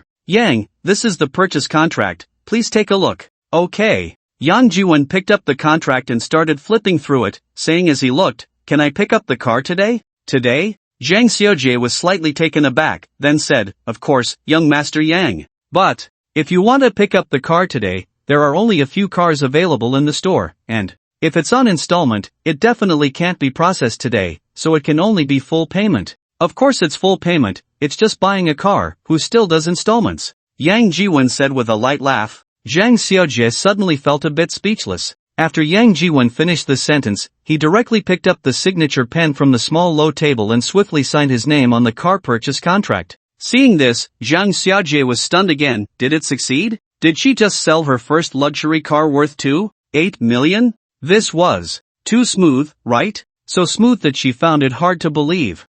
Miss Shang, please bring the payment code, so I can transfer the money." Okay, please wait a moment." Coming back to her senses, Jang Seojie hurriedly said, rushing out of the VIP room like a gust of wind, and soon returned with the payment code. Yang Jiwon took out his phone, scanned the payment code, entered 280-000000, and then clicked to confirm payment. Fingerprint verification, payment successful. After seeing the notification of successful payment on his phone, Yang Jiwon smiled and showed the phone to Jang Seojie, saying, "Jang Seojie, the payment has been made.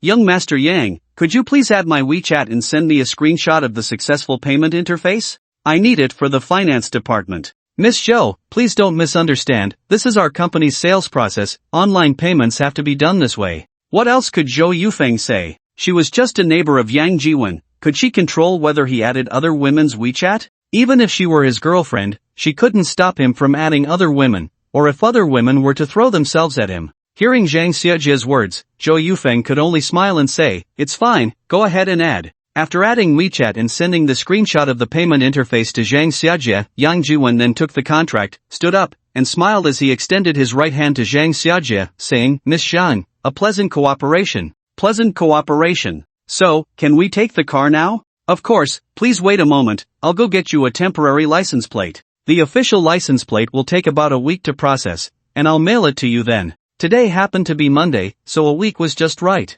"Thank you," Yang Jiwon said with a smile. "You're welcome, young Master Yang, this way please, I'll take you to pick up the car." Saying this, Jang Seojie opened the door to the VIP room and led Yang Jiwon and Zhou Yufeng towards the showroom. In the other VIP room, Zheng Xiaoqiang witnessed all of this, a cold glint flashing in his eyes, and then he stood up and walked out of the VIP room. Wang Xiaolan and salesman Lu hurriedly followed. As soon as they entered the showroom, Wang Xiaolan and Zhang Xiaoqiang saw Yang Jiwon open the door of the blue Ferrari Roma and sit inside, while Zhou Yufeng also opened the other side's door and got in. Jang Seojie stood aside, smiling as she said, "Young Master Yang, Miss Zhou, if you have any questions, feel free to call me." Yang Jiwon responded with a started the car, and drove out of the display area towards the outside of the 4S shop. "Take care, young Master Yang, Miss Zhou." Jang Seojie waved at Yang Jiwon and Zhou Yufeng. Wang Xiaolan watched this scene, her eyes widening in disbelief, exclaiming, "How can he drive the car away now? Isn't he supposed to wait? This. He might have paid in full," salesman Lu whispered. "What a stroke of bad luck." Zheng Xiaoqiang, who has come several times and looked several times, still hasn't signed a contract with him. Two country bumpkins came for the first time and signed a contract, picking up a car. Although it was a full payment, the commission would be much less, almost half less, but the remaining half is still a significant amount. His performance this month is still at zero. Who would have thought that a newly arrived intern salesperson would sign a deal first? With this order, he might be able to get a permanent position next month. Moreover, as long as he builds a good relationship with such a big client, will he still worry about not having orders in the future? Just a few referrals would be enough to last a lifetime. That Jang Seojie really got lucky. Paid in full? Upon hearing Xiao Lu's words, Wang Xiaolan's eyes widened even more. When did Yang Jiwon become so wealthy? A 200,000 premium membership, just like that. Now, a 3 million Ferrari, just like that? What did I miss? Where did Yang Jiwon get so much money? Zheng Xiaoqiang beside him slightly narrowed his eyes and then asked, "The insurance should not be effective yet since the car is being picked up today, right?" "Of course, the insurance can only be processed after the official license plate is issued." Zheng Xiaoqiang nodded slightly and then said, "Xiao Lu, please help me introduce the performance parameters of the Ferrari 296. "Sure, Mr. Zheng, shall we go to the VIP room to discuss?" Zheng Xiaoqiang nodded slightly and walked towards the VIP room, playing with his phone as he walked. After driving the car out of the forest shop and onto the main road, Yang Jiwen suddenly stopped the car next to a green tree by the roadside. What's wrong? Zhou Yufeng turned to look at Yang Jiwen in confusion and asked, "Do you have a driver's license?" "Yes, I do." Zhou Yufeng was slightly taken aback and then said, "Well, you drive." "Me?" Zhou Yufeng's eyes widened. "I have something to take care of, you help me drive the car back." Saying this, Yang Jiwen directly opened the car door and got out. "You?" Zhou Yufeng was stunned for a moment, looking at Yang Jiwen, her mouth opened as if she wanted to say something. After hesitating for a moment, Zhou Yufeng smiled and said, "Alright, as long as you don't mind me driving your new car into a ditch, I'll help you drive it back." "Okay." Yang Jiwen responded with a smile. After sitting in the driver's seat, Zhou Yufeng turned to Yang Jiwen and said, "Hey, pay attention to safety measures, don't cause any accidents." After saying that, Zhou Yufeng stepped on the gas and drove the car away, leaving Yang Jiwen standing there in a daze. Pay attention to safety measures? Don't cause any accidents? What is this nonsense? After a moment of confusion, Yang Jiwen took out his phone and called Chen Yuyan. Just now, when Zhou Yufeng went to the restroom, Chen Yuyan had introduced the car's performance parameters to Yang Jiwen and handed him a business card. The call was quickly connected, and Chen Yuyan's voice came through. "Hello, this is Chen Yuyan, the gold medal salesperson at the Ferrari 4S store. How can I assist you?" "Hello, I would like to test drive." "Test drive?" Chen Yuyan on the other end of the line was slightly taken aback and then asked, "Sir, may I ask how to address you?" "Yang." "Oh, Mr. Yang, hello. May I ask where you are now? Do you need me to help you register for a test drive appointment?" "No need, just bring it out. I'll be waiting outside your store." "Outside the store." Chen Yuyan was stunned again and then said softly, "I'm sorry, Mr. Yang, this doesn't comply with the rules." "Is that so? Then you might lose a big client. Just now, I signed a car purchase contract with your store's intern salesperson for Aroma. You think it's against the rules, then I can only call Miss Zhang again." "You are Mr. Yang Jiwen?" Chen Yuan's eyes widened suddenly. "Just know it." "But why?" Chen Yuan asked, somewhat confused. "Brother, we are both men, do we really need to be so clear about some things?" After hearing Yang Jiwen's words, Chen Yuan seemed to understand a bit, and then said, "Well, Mr. Yang, I'll apply to the manager and call you back."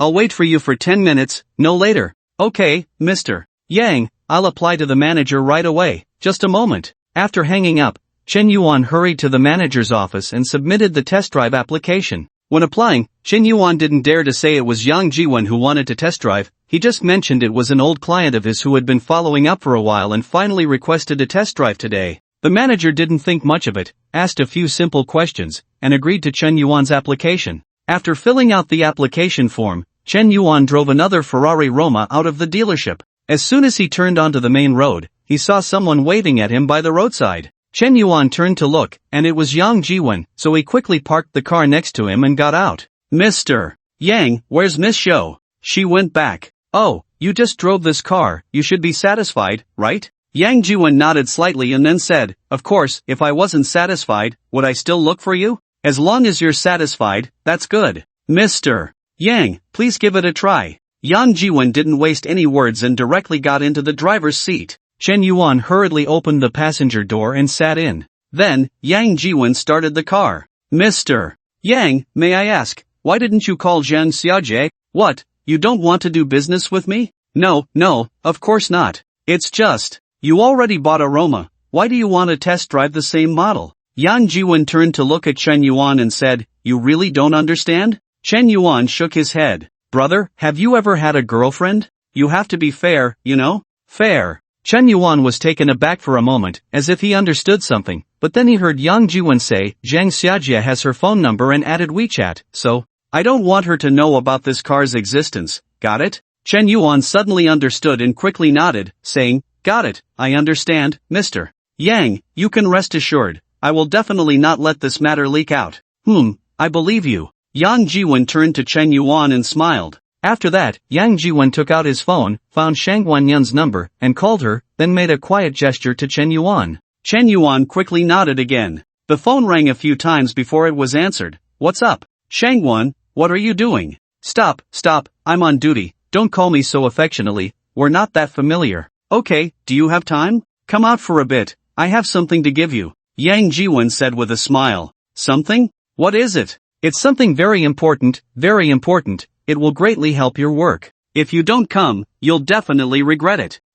I start work at 2 in the afternoon. Alright, then let's meet at 1:30 at Xingrue Cafe. Yang Jiwon glanced at the time and said. It was already past 12, and it would take about an hour to drive from the car city to Fushua Road, so 1:30 was just right.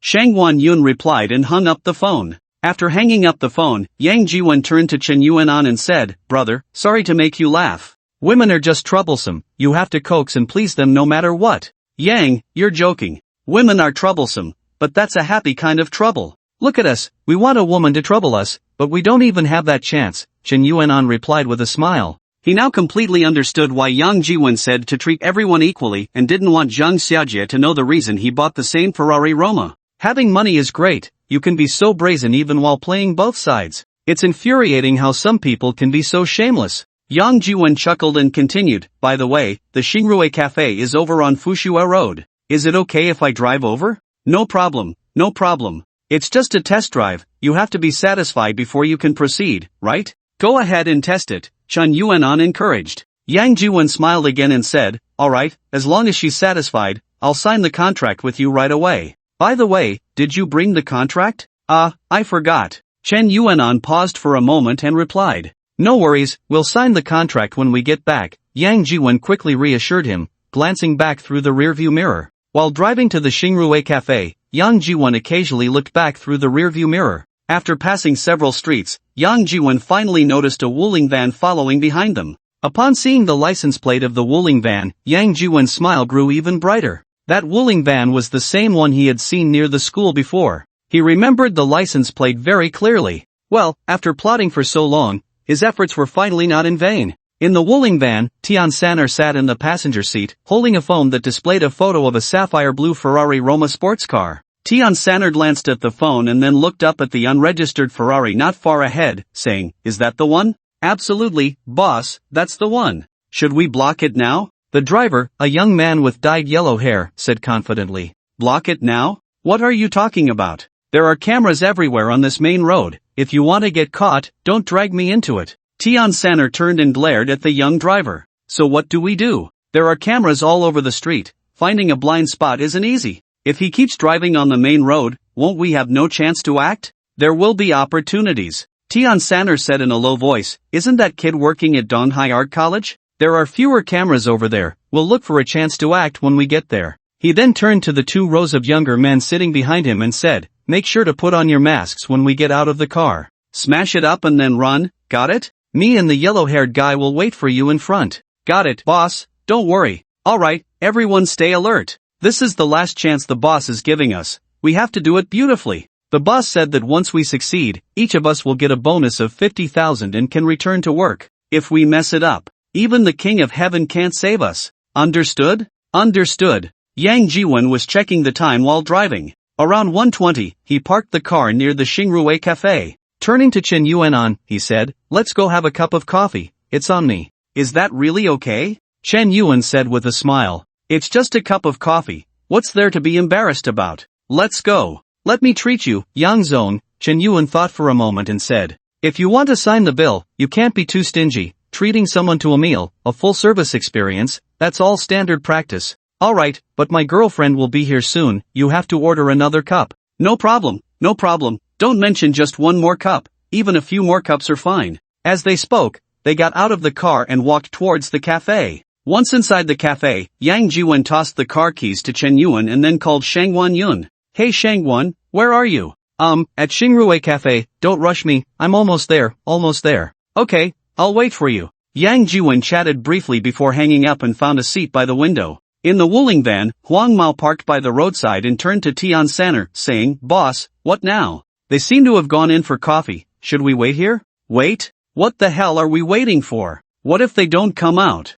Tian Sanner replied irritably. Then what do we do? I see several cameras over there, there are no blind spots at all. Huang Mao leaned forward, peering through the windshield as he searched for the cameras. Tian Sanner thought for a moment and then turned to the few younger brothers in the back seat, saying, You guys, get out of the car now, put on your masks, and go smash it up. Smash and run, got it? Understood. Go, Huang Mao and I will wait for you at the intersection. After saying that, Tian Sanner gestured with his chin to the younger brothers sitting by the door. The younger brother took out a black hood and put it on his head, then looked back at the others. Once the others had also put on their hoods, he opened the car door. As he opened the door, the younger brother jumped out first, followed by the others. As soon as they got out of the car, Huang Mao stepped on the gas and drove off. After a short distance, he slammed on the brakes, and the car door slid shut with a bang. Then, Huang Mao stepped on the gas again and drove forward. The few younger brothers in black hoods rushed towards the parked Ferrari Roma, wielding steel pipes and baseball bats. As they reached the car, they raised their steel pipes and baseball bats and smashed down hard on the Ferrari.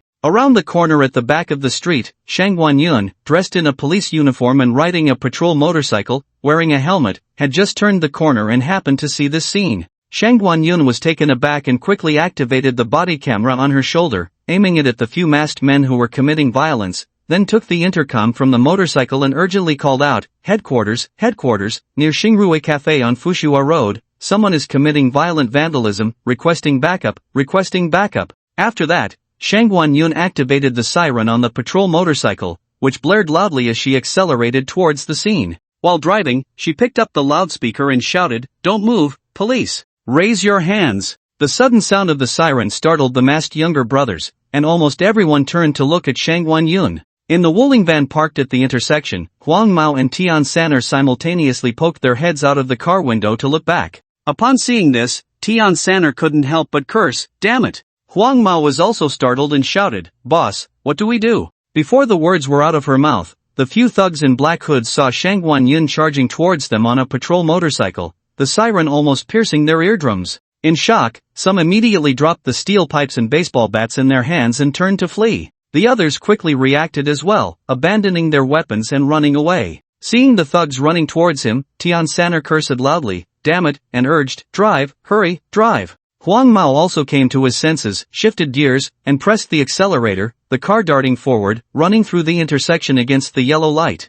In the cafe, Yang Jiwen heard the sirens outside and couldn't help but smirk slightly, a silent sneer escaping his lips. Chen Yuyan didn't sit with Yang Jiwen, he was waiting for his girlfriend, and he felt embarrassed to sit next to him like a third wheel. So, Chen Yuyan took a seat in a corner of the cafe. After hearing the sirens outside, he stood up and looked out the cafe window. Before he could see what was happening, he heard Yang Jiwen curse loudly, "What the hell?" and turned to see Yang Jiwen suddenly stand up and rush outside. Chen Yuyan was startled and hurriedly followed, calling out, "Yang, what happened?" Before he could finish, he was left dumbfounded, his mind buzzing. Outside the cafe, the Ferrari Roma that had been perfectly fine just moments ago was now a wreck. All the windows were shattered, the front hood was dented and deformed, the doors were severely warped, the trunk was misshapen, and the roof was also badly damaged. Aside from the four wheels, the entire exterior of the car was almost completely ruined. The only parts that seemed intact, aside from the wheels, were probably just the fuel tank and the engine.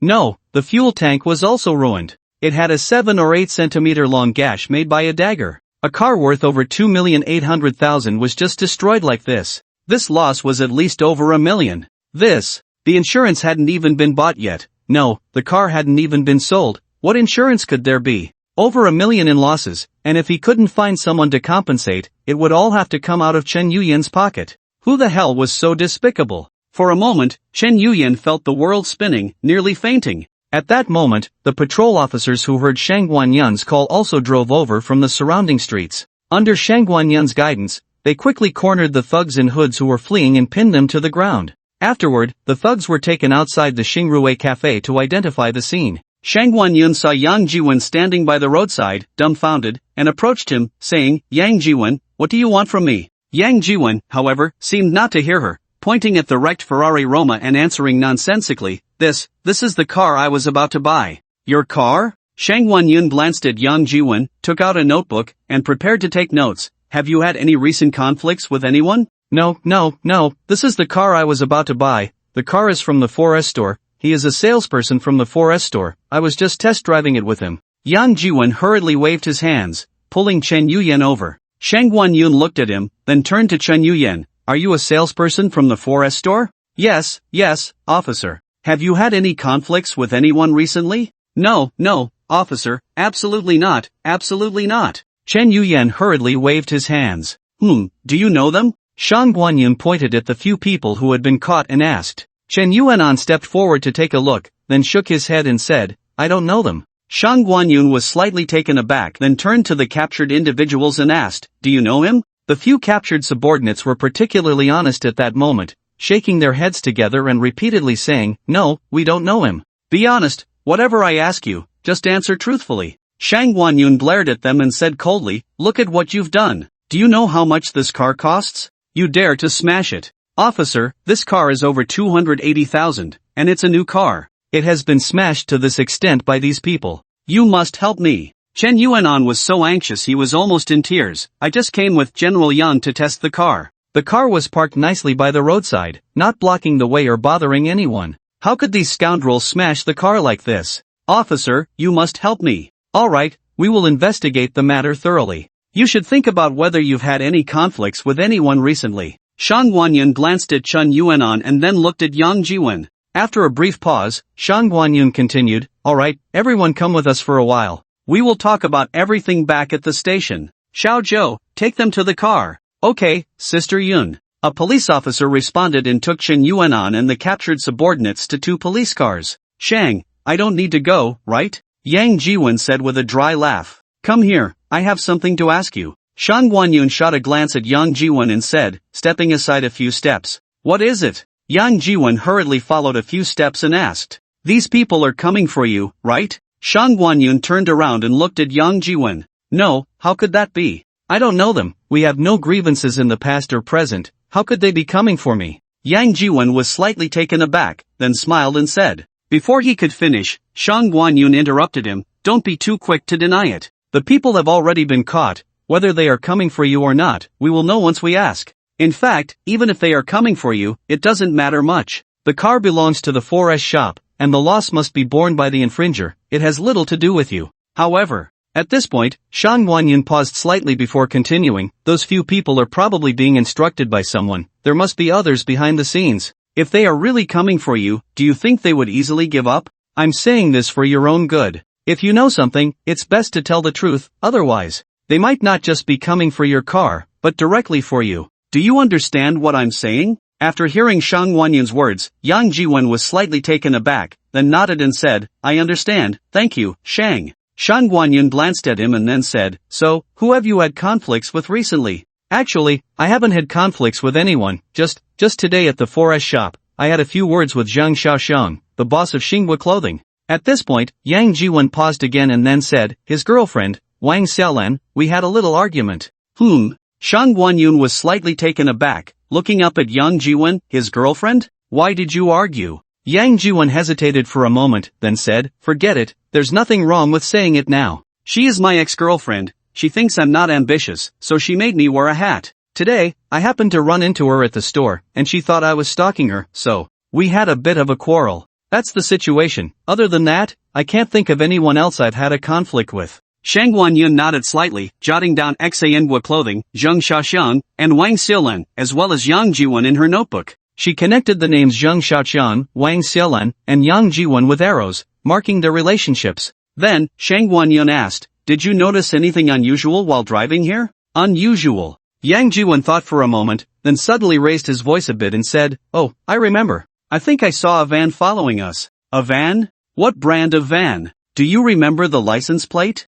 It seemed to be a Wuling van. "I remember the logo very clearly, but the license plate." Yang Jiwen shook his head and said, "I don't remember." In fact, he did remember the license plate. It's just, if he said it directly, it would be completely different from the police investigation and evidence collection. While Shang Guanyun was recording, she asked, "Is there anything else you want to add?" Yang Jiwen thought for a moment and said, "No, that's it." "Alright, then please sign here." Saying this, Shang Guanyun handed the notebook to Yang Jiwen, who saw that it was labeled On-Site Inquiry Record. Yang Jiwen read through it from start to finish before signing his name at the end and pressing his fingerprint. "Shangguan, can I go back now?" Shang Guanyun nodded slightly and said, "Be careful on your way back. If anything happens, just call me directly or report it to the police. Don't try to be brave, understand?" "I got it, thank you, Shangguan." Yang Jiwen quickly smiled and then paused before lowering his voice to say, "When are you on leave? I want to treat you to a meal." "No time."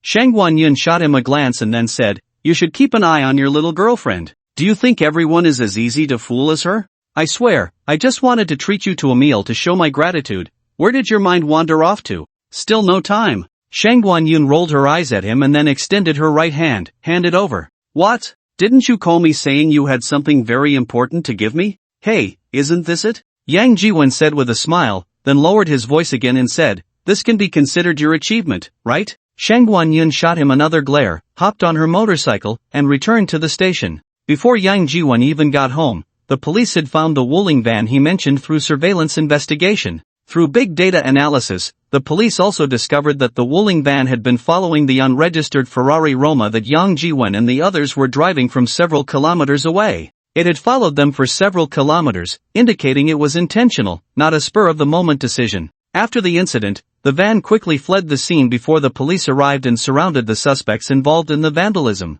By questioning the arrested suspects, the existence of the van was confirmed. The license plate of the van was also verified, and the other two people in the vehicle were identified. Soon, the police found the Wuling van at an abandoned auto repair shop on the outskirts of the city and captured the fleeing Tian Sanner and Huang Mao. Through an overnight interrogation, Tian Sanner quickly confessed to his superior Zhang Xuanli, as well as the mastermind behind it all, Zhang Xiaoxiang, the owner of Xinhua Clothing Trading Company, Ltd. After that, both Zhang Xuanli and Zhang Xiaoxiang were summoned to the police station to cooperate with the investigation. Zhang Xuanli soon gave in and confessed everything, while Zhang Xiaoxiang only said one thing, if there's anything, just talk to my lawyer. Then he fell silent. Zhang Xiaoxiang's lawyer completely shifted the blame onto Zhang Xuanli, claiming that Zhang Xiaoxiang was unaware of any of this. Moreover, Tian Sanner and the others, although they had once been employees of Xinhua Clothing, had already been dismissed a month ago. Everything they were doing now had nothing to do with Xinhua Clothing, nor with his client Zhang Xiaoxiang. In short, it was just a blame game. At the 4S dealership, the car was destroyed, and the damage assessment showed it was almost a total loss. The car, worth $2.8 million, had at least $2 million in damages. The only parts left intact were the engine and chassis. This loss, of course, could not be attributed to Yang Jiwen. The test drive application was submitted by the salesperson Chen Yuanan, and the store manager personally signed off on it. The procedure was completely compliant. The car was parked on the roadside when it was vandalized, and the person who smashed the car had already been caught. So, this matter had nothing to do with Chen Yuanan, nor with Yang Jiwen. The final loss could only be borne by those few who were arrested. Of course, those arrested were just small fry. They couldn't possibly come up with $2 million to compensate. Moreover, they were also being directed by someone else. The real mastermind was someone else entirely. However, now that Zhang Xiaoxiang's lawyer had completely shifted the blame, this matter was bound to drag on. Even if the police eventually found evidence proving that Zhang Xiaoxiang was involved, and that he had to compensate for the losses, it would probably take several months. During this time, both sides would only be left to argue. Of course, none of this had much to do with Yang Jiwen. He only needed to tell the police everything he knew and cooperate with their investigation, and the rest was none of his business. Time quickly passed, and in the blink of an eye, another week had gone by. On Tuesday, Yang Jiwen received a new license plate sent by Zhang Xiaojie through Postal Express. The license plate number was decent, Dong D 2024. Although it wasn't a particularly impressive sequential or special number, it could be considered a year plate, and it wasn't easy to get a license plate with a year on it. After putting the license plate on the car, Yang Jiwen drove to Donghai Art College, took Chen Xiaomei out for a spin, and had a meal. After 10 o'clock at night, Yang Jiwen dropped Chen Xiaomei back at school and then called Zhang Junkai and the others to invite them out for barbecue. After finishing the barbecue, he called for a designated driver, and by the time he got home, it was already past midnight. When he opened the door, his neighbor Zhou Yufeng heard the sound and opened her door, just in time to see a drunken Yang Jiwen. She hurried over to help him open the door and scolded him, saying, "Why did you drink so much again?" After helping Yang Jiwen into the room and lying him down on the sofa, Zhou Yufeng went to the bathroom, got a towel, soaked it in water, wrung it out, and while wiping Yang Jiwen's face, she said, "Do you remember what tomorrow is?" Yes, I remember, it's just your ex-boyfriend's wedding day," Yang Jiwen slurred, though he was still aware of what he was saying. "What ex-boyfriend? I told you, he's my old classmate. Zhou Yufeng pushed Yang Jiwen with the towel, displeased. Yes, old classmate.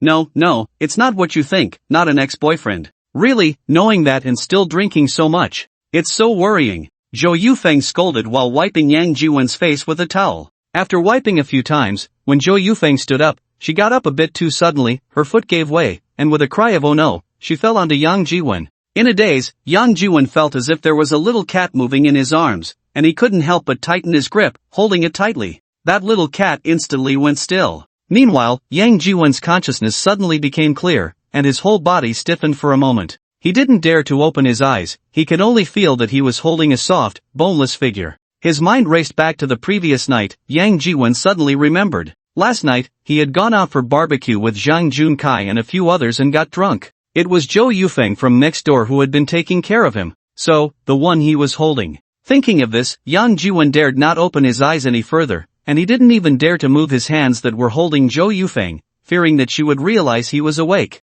After a while, Yang Jiwon pretended to be unconscious and turned over, lying on his side facing away from the sofa, letting one hand dangle down, releasing Zhou Yufeng. Zhou Yufeng, like a frightened little cat, didn't dare to move at all. After a while, upon hearing Yang Jiwon's soft snoring, she finally gently wriggled out of his embrace and tiptoed out of the room. After quietly closing the door, Zhou Yufeng let out a long breath, pressed her ear against the door, listened for a few seconds, and then tiptoed back to her own room. After Zhou Yufeng left, Yang Jiwon also let out a long sigh of relief, then slightly opened his eyes, reached out to feel around his body, and thought, did anything happen last night? He promised himself he would never drink that much again. After all, he couldn't remember anything. If someone didn't know better, they might think he was a heartless person. After taking a deep breath, Yang Jiwon got up, walked to the bedside, and collapsed onto the bed, falling back asleep. Just as he was having a sweet dream, Yang Jiwon was abruptly awakened by a series of urgent phone rings. He picked up his phone and saw it was Zhou Yufeng calling.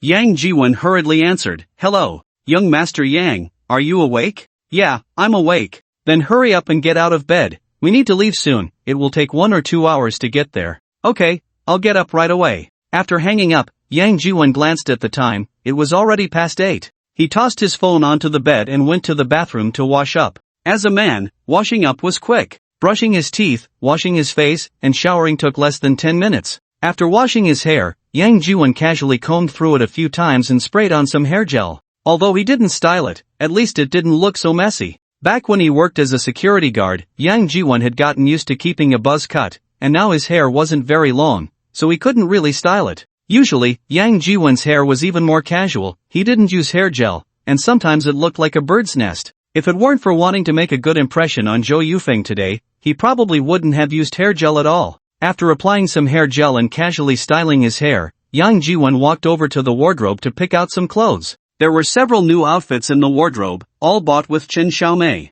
There were casual clothes and suits. After comparing a bit, he ultimately chose a more casual t-shirt and put it on. It is already June, and summer is just around the corner. The temperature is already quite high. Yang Jiwon had thought about wearing a suit and tie, but he really hates the heat. Wearing a suit and tie might be okay in the morning, but by noon, wouldn't he just be dying from the heat? Putting on a t-shirt, Yang Jiwon grabbed the car keys and stepped out. As soon as he opened the door, he saw Zhou Yufeng waiting in the corridor outside. Upon seeing Yang Jiwon, Zhou Yufeng was momentarily taken aback, wanting to ask him why he wasn't wearing a shirt and suit. But then she thought, Yang Jiwon is a very casual person, he could wear a security uniform to dine at such a high-end place like the Tan residence, so asking him to wear a suit and tie would be too deliberate, and he would feel uncomfortable. With that in mind, Zhou Yufeng didn't say anything more, smiled, stepped forward, linked her arm with Yang Jiwon's, and said with a light laugh, "From now on, dear, you are my boyfriend. Remember to call me Xiao Feng, or dear, don't be too formal, or it might give us away, got it?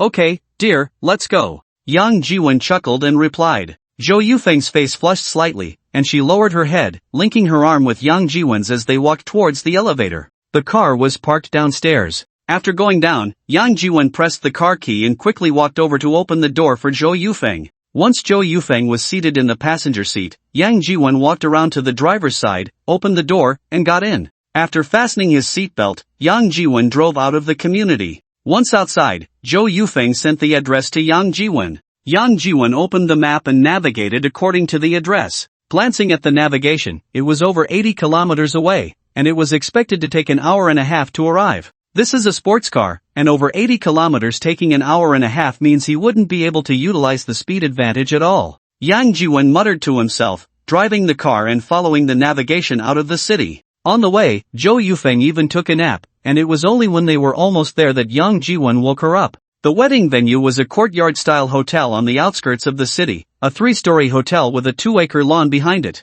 The wedding was to be held on the lawn. In front of the hotel was the parking lot. By the time Yang Jiwen and the others arrived, it was almost 11 o'clock, and the parking lot was already full of cars. Yang Jiwen drove around for a while but couldn't find a suitable parking space, so he had to drop Zhou Yufeng off at the hotel entrance and said, "Wait for me here for a moment, I'll go park." "Okay, come back quickly, I'll wait for you," Zhou Yufeng said with a smile, opening the car door and getting out, and Yang Jiwen then drove away. Just 2 minutes after Yang Jiwen drove off, a few girls dressed in white dresses with corsages that read bridesmaid came out of the hotel. The girls were momentarily stunned upon seeing Zhou Yufeng, and then one of them said sarcastically, "Oh, isn't this our class flower, Zhou Yufeng, the great beauty? What, you're also here for Liao Zhiyong's wedding? I remember back in school, Liao Zhiyong pursued you quite fiercely, right? Everyone in class thought you two were a couple. Who would have thought that the one marrying Liao Zhiyong in the end would be Wang Qian?" Before she finished speaking, another girl chimed in, "Of course.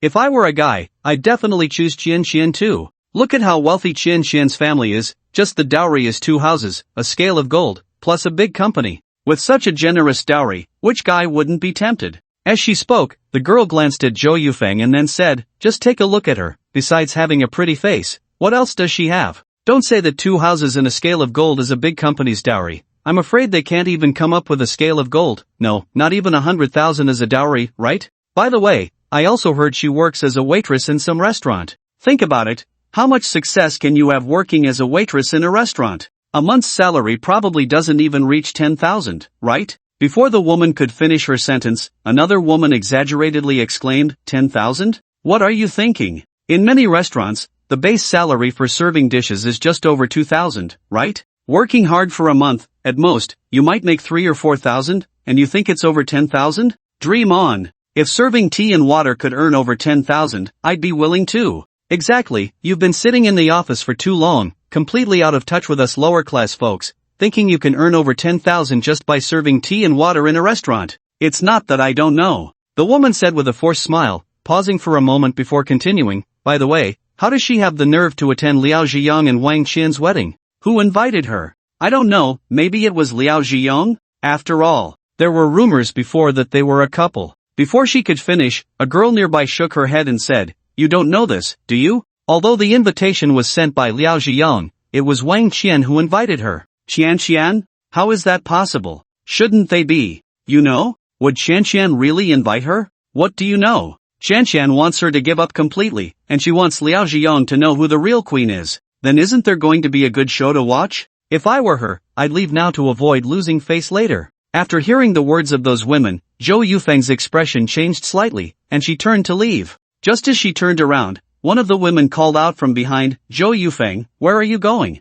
You've come all this way, it wouldn't be too late to go in and have a drink before leaving, right?" Saying this, one woman stepped forward, grabbed Zhou Yufeng's arm, and with a forced smile said, "If you leave now, we won't be able to explain to Qian Qian later, right, sisters?" Yes, Zhou Yufeng, you can't leave. If you leave and Qian Qian gets mad, we can't take the blame. Come on, let's go in and talk. 2 more girls stepped forward, pulling Zhou Yufeng towards the hotel. Before they could enter the hotel, a woman rushed out in a bit of a panic and, seeing the group, quickly said, "What are you doing here? Hurry, go to the 3rd floor dressing room, Qian Qian is looking for you." "What happened? What's going on?" one of the women asked curiously upon seeing the panicked look on the woman. The woman shook her head slightly and said, we'll talk when we get there.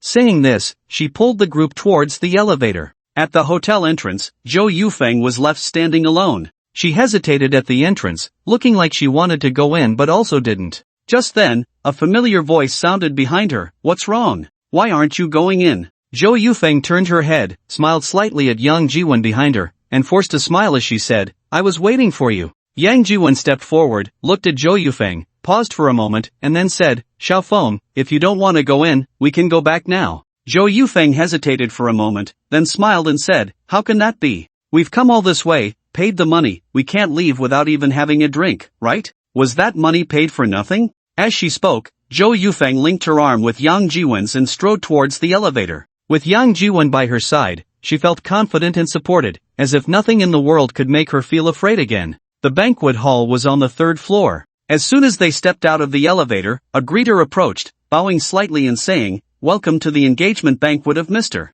Liao Zhiyong and Miss Wang Qian, please follow me." Engagement? Zhou Yufeng paused slightly, her brow furrowing. Didn't the invitation say wedding? Why was the greeter talking about an engagement? She glanced at the promotional posters on either side of the corridor, which also read wedding celebration. Could it be a slip of the tongue? Zhou Yufeng didn't have time to think much, and with her arm linked with Yang Jiwen's, she followed the greeter into the banquet hall. Once inside, the greeter gestured for them to enter and then stepped back, leaving only Zhou Yufeng and Yang Jiwen. Zhou Yufeng and Liao Ziyang, Wang Qian were old classmates, and many former classmates were also attending the wedding. However, Zhou Yufeng and Yang Jiwen's arrival did not cause much of a stir. Only a few people near the entrance turned to look. Among them were Zhou Yufeng's old classmates, but upon seeing her, they acted as if they didn't recognize her and didn't even move. Zhou Yufeng smiled awkwardly at Yang Jiwen and whispered, "Young Master Yang, I'm sorry. You deserve it." Before she could finish, Yang Jiwen chuckled and tapped her hand lightly, saying, "What should you call me?" Zhou Yufeng's face flushed slightly as she whispered, "Dear." "That's right. Just don't get it wrong again, or I'll spank your little butt." Just as he finished speaking, a voice came from beside them, "Xiao." "Zhou Yufeng, you came?" Yang Jiwen turned to look, and it was a tall, thin man in his 20s, wearing a suit with a boutonniere and glasses. Before Yang Jiwen could see the man's features clearly, Zhou Yufeng, who was linked to his arm, became noticeably tense, gripping his arm tightly and nodding her head. After a moment, Zhou Yufeng raised her head again, forcing a smile and saying, "Liao Ziyang, congratulations, happy wedding." Liao Ziyang showed an awkward smile, opening his mouth a few times before saying, "Thank you. This is..." Before she could finish, Zhou Yufeng tightened her grip on Yang Jiwen's arm and smiled, saying, "My boyfriend, Yang Jiwen." "Your boyfriend?" Liao Ziyang was taken aback, staring wide-eyed at Yang Jiwen. Yang Jiwen smiled and extended his right hand, saying, "Congratulations, groom. Why haven't I seen the bride?" Liao Ziyang hadn't had a chance to answer when a voice came from behind him. "Zhou Yufeng, I didn't expect you to really dare to come." Yang Jiwen turned to look, and it was a beautiful woman in her 20s, dressed in a white wedding gown but without a boutonniere. Behind her were the same women he had seen at the hotel entrance, but they had already removed their bridesmaid flowers. "It's an old classmate's wedding, and since I was warmly invited, I naturally had to come and show my support," Zhou Yufeng said lightly, looking at Yang Jiwen's arm. "Humph, then I should thank you for gracing us with your presence, right?" the woman said with a cold smile. As soon as the words fell, one of the bridesmaids behind the woman sneered and said, "Zhou Yufeng, how dare you come to our Qianqian's engagement party? Humph, back in school, you were just Qianqian's defeated opponent, and now..." "I'm not afraid to tell you, our Qianqian is about to step into the entertainment industry. From now on, we are people from two different worlds. You, even more so, are no match for our Qianqian." "Xiaolin, don't say that. I just entered the entertainment industry, and I still need an assistant to serve tea and water." At this point, Wang Qian glanced up and down at Zhou Yufeng and then said, "I heard from Xiaolin that you work in a hotel, serving tea and water, taking care of people. Considering we were classmates, how about this? You come to be my assistant, and I'll pay you double your current salary. How about that?" As soon as Wang Qian finished speaking, someone behind her said, "Double? Qianqian, you think too highly of her, don't you? With her like this, how can she deserve such a high salary? If you give her 7 or 8,000 a month, she'd be burning incense in gratitude." "Double, huh?" Yang Jiwen chuckled and said, "The bride is really generous. But can you really give my little Feng double the salary? By the way, I forgot to tell you, little Feng's current monthly salary is 50,000, double that is 100,000. Well, that's not much. I heard them say just now that you're about to step into the entertainment industry. This amount is just a drop in the bucket, right? When are we signing the contract?" Hearing Yang Jiwen's words, Wang Qian, Liao Ziyang, and the other bridesmaids were all momentarily stunned.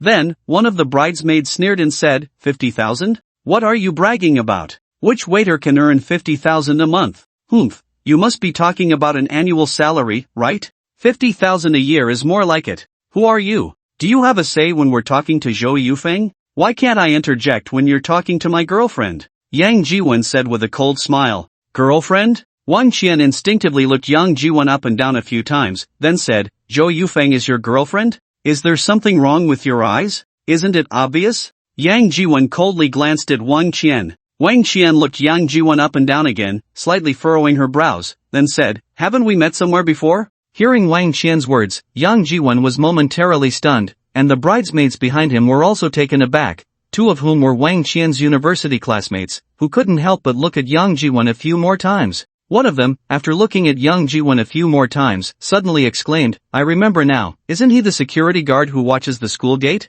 "Security guard?" Wang Qian was slightly taken aback, looked closely at Yang Jiwen, and nodded, saying, "That's right, you're the security guard at the school gate. No wonder you look so familiar." As she spoke, Wang Qian couldn't help but sneer again and said coldly, "Humph, this really is a match made in heaven, a turtle with a tortoise, a waiter with a stinky security guard, they are truly a perfect pair." Exactly, a stinky security guard has the nerve to come to our Qianqian's engagement banquet and shamelessly boast about a monthly salary of 50,000. Pa, not even 5,000 a month, and he dares to brag here, doesn't he fear the wind will blow his tongue away? The two bridesmaids from Donghai Art Institute couldn't help but mock him as well. Just as their words fell, a woman rushed in from outside the banquet hall, running and saying urgently, they're here, young Master Li has arrived, he's already entered the main gate, he's already entered the main gate." Hearing the woman's words, Wang Qian's expression suddenly changed, and she hurriedly turned to Liao Zhiyang and said, "Take your old lover and her security friend away, don't block the way here. If you delay my business, I won't let you off." After saying that, Wang Qian led the several bridesmaids and quickly walked towards the elevator. At the entrance of the banquet hall, only Liao Zhiyang, Yang Jiwen, and Zhou Yufeng were left. Liao Zhiyang looked slightly embarrassed, awkwardly gesturing for Yang Jiwen and Zhou Yufeng to sit, saying, "You two, please, this way." Yang Jiwen glanced at him, said nothing, and took Zhou Yufeng to find an empty seat. Liao Zhiyang stood awkwardly at the entrance, and after a few seconds, he walked towards the elevator. Not long after, Wang Qian and a group of bridesmaids surrounded a man in a suit in his 20s, walking into the banquet hall towards the main table in the center. As the male lead, Liao Zhiyang was blocked by several bridesmaids and followed closely to the main table. Just as the man in the suit sat down at the main table, the host walked onto the stage of the banquet hall, holding a microphone, and said with a smile, "Ladies and gentlemen, thank you for taking the time out of your busy schedules to attend the engagement banquet of Miss Wang Qian and Mr. Liao Ziyang." As soon as the words fell, the guests in the banquet hall couldn't help but whisper among themselves, "Isn't it a wedding celebration?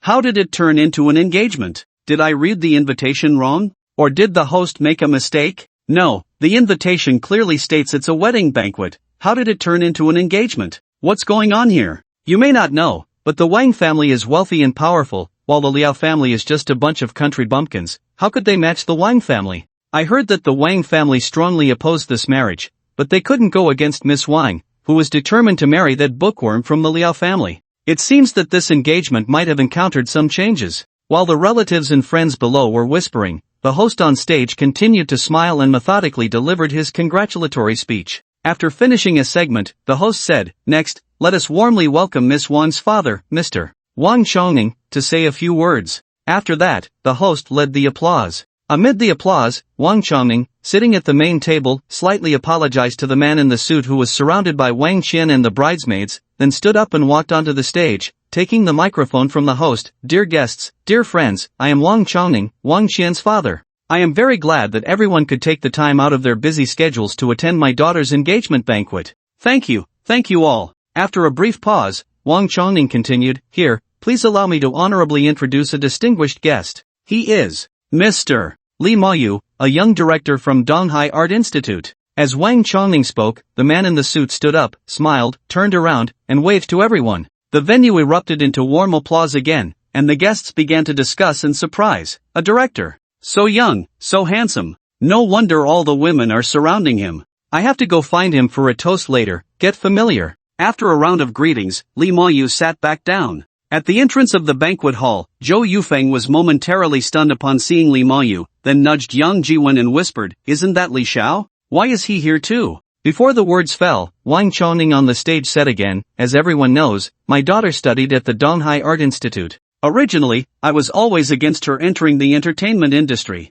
However, Director Li valued her, visiting 3 times to invite Qianer to join his new film as the leading lady. With Director Li's earnest invitation, I could only reluctantly agree and follow Qianer's wishes. Today, with friends gathered, I have prepared a modest drink, and I hope everyone enjoys the food and drink. If there are any shortcomings, please forgive me. Thank you, everyone." Saying this, Wang Chongning turned to signal a nearby waiter, who approached with a tray. Wang Chongning picked up a goblet from the tray, raised it towards Li Maoyu with a beaming smile, and said, "Director Li, I toast to you. Boss Wang, you are too polite." Li Maoyu stood up with his goblet, smiling as he raised it towards Wang Chongning, ready to drink, when a voice suddenly came from behind. "Wait a moment." The voice was somewhat distant and familiar. Li Maoyu quickly turned his head, looked around for a while, but couldn't find who had spoken, and couldn't help but frown slightly. Just as he was puzzled, he saw someone standing up near the entrance of the banquet hall. Lee Mo-yu took a closer look, and his expression suddenly changed.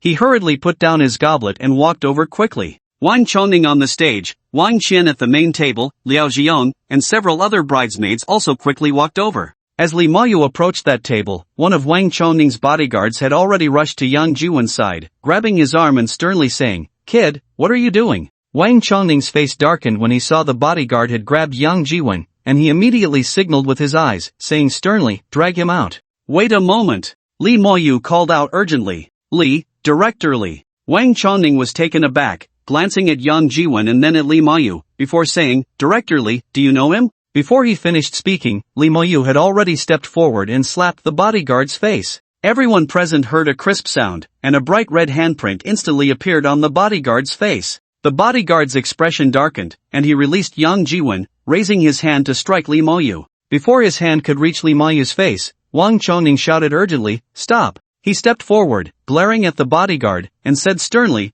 "What do you want to do?"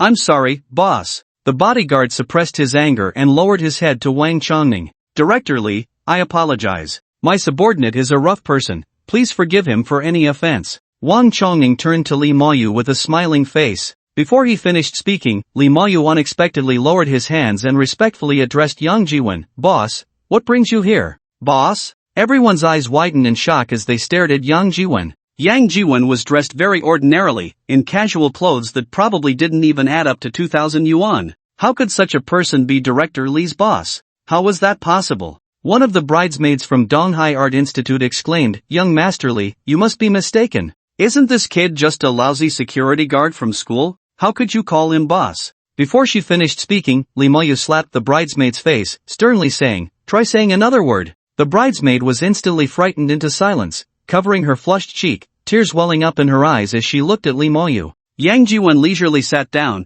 picked up the empty wineglass on the table, played with it, and said, "Xiao Li Zi, do you have any other scripts?" Lee Mo-yu was slightly taken aback, then shook his head and said, "No, just that one script." "Is that so?" "Yes, boss." "From what this Mr. Wang just said, it seems that this Miss Wang has already been predetermined as the lead actress for your script?" Lee Mo-yu was slightly stunned, then whispered, "Boss, senior sister Wang Qian is an excellent graduate from the acting department. I've seen her performance in the graduation stage play, her acting skills are quite good, and her appearance is very much in line with the lead actress in the script, so." "In line?" Yang Jiwen glanced at him and then said, "You think she is very much in line with the lead actress in the script?"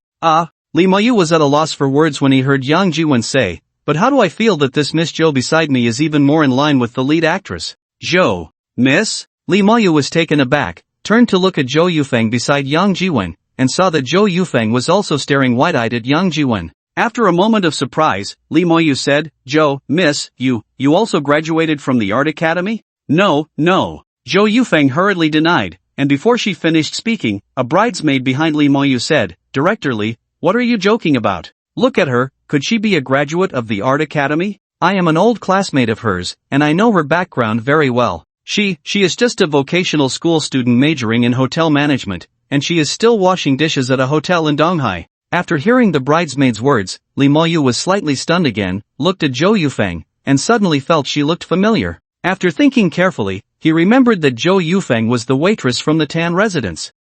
How did she end up here? And with the boss? Just as he was pondering, he heard Yang Jiwen say, "Xiao Li Zi, have you thought it through? Which one is more suitable for the lead actress?" Lee Mo-yu came back to his senses and quickly nodded, "Boss, I've thought it through. You are indeed right, this Miss Zhou is indeed more suitable for our lead actress. Miss Zhou, are you interested in trying out for the role?" Before Lee Mo-yu finished speaking, Wang Qian screamed, "Li Xiao, what do you mean?" Wang Chongning beside her also changed his expression drastically and said urgently, "Director Lee, you must give me a reasonable explanation for this. Don't forget, I invested in your script." After hearing Wang Chongning's words, before Lee Mo-yu could respond, Yang Jiwen elongated his voice and said, "I understand now, it turns out that Mr. Wang is using investment to exchange for a role, trying to push your precious daughter to be the lead actress?" Before Lee Mo-yu could respond, Wang Chongning coldly said, "So what if it is? I have plenty of money, what's wrong with investing in my daughter to act?" That's right, you have money, so of course you can invest in your daughter to act. But Don't think about Xiao Li Zi's script, he won't accept your investment. Humph. What a big tone. What are you? Do you even qualify to make decisions for Director Li? Director Li, I have decided, my share remains unchanged, but I will increase the investment by 2 million on the original basis, with only one condition, my daughter must be the lead actress. As soon as the words fell, applause erupted in the room. Wang Chongning's expression changed, staring at the applauding Yang Jiwen, and said sternly, "Kid, what do you mean?" "I don't have much to say, I just feel that Boss Wang is quite wealthy and generous. For his daughter, he really is willing to spend a lot. Alright, if I remember correctly, everyone came here today to attend your daughter's wedding celebration, right? But when we got to the venue, how did it turn from a wedding to an engagement? I wasn't quite sure at first, but now I understand. Boss Wang, I think you should just change the name of this engagement banquet. Your daughter wants to enter the entertainment industry and become a leading actress. Having a country bumpkin fiancé won't do her future any good. Xiao Li, don't just stay silent. Boss Wang has increased his investment by 2 million and is waiting for your response." Amid Yang Jiwen's teasing, the atmosphere became strange. Wang Chongning's face turned ashen, his gaze narrowing slightly as a hint of harshness flashed in his eyes. Li Moyu, standing nearby, was momentarily stunned and was about to speak when Liao Zhiyong, beside Wang Qian, spoke up first. He stepped forward, walked to Wang Chongning's side, bowed slightly, and said, "Uncle, thank you for your care and kindness these days. However, I just thought about it, and Mr. Yang is not wrong. Shanxian is determined to enter the entertainment industry and will surely become a dazzling star in the future. As for me, I'm just a country boy from a poor background, currently working a 9-to-5 job in a medium-sized company. Everyone knows I can't have a bright future. Since the wedding banquet has turned into an engagement banquet, it's just right to not hinder Shanxian's bright future and to allow her to have better development in the entertainment industry. I think this engagement banquet should be cancelled. I'm sorry, uncle." Saying this, Liao Zhiyong turned to Wang Qian and said, "Shanshan, let's break up. Don't worry, I won't bother you anymore. You can completely hide or even erase this relationship between us." After saying that, Liao Zhiyong turned and quickly walked toward the elevator, not looking back. Wang Qian watched Liao Zhiyong's back, her mouth opening slightly as if she wanted to call out to him, but Wang Chongning's face turned cold, and he shouted sternly, "Shanshan, let him go. A country bumpkin is not worthy of you, it's better that he leaves. From now on, just focus on the entertainment industry. Let's see who dares to make things difficult for you." "Dad!" Wang Qian turned to Wang Chongning and called out. As soon as she finished speaking, Wang Chongning turned to Li Mayu and said, "Li Mayu, I know you're worried about the investment for your script. So, how much more do you need for that script? I'll invest it all, with only one condition, let my daughter be the leading actress." Hearing Wang Chongning's words, Li Mayu quickly glanced at Yang Jiwen, then took a deep breath and said, "I'm sorry, Boss Wang, I've thought about it. My script is actually a youth campus drama.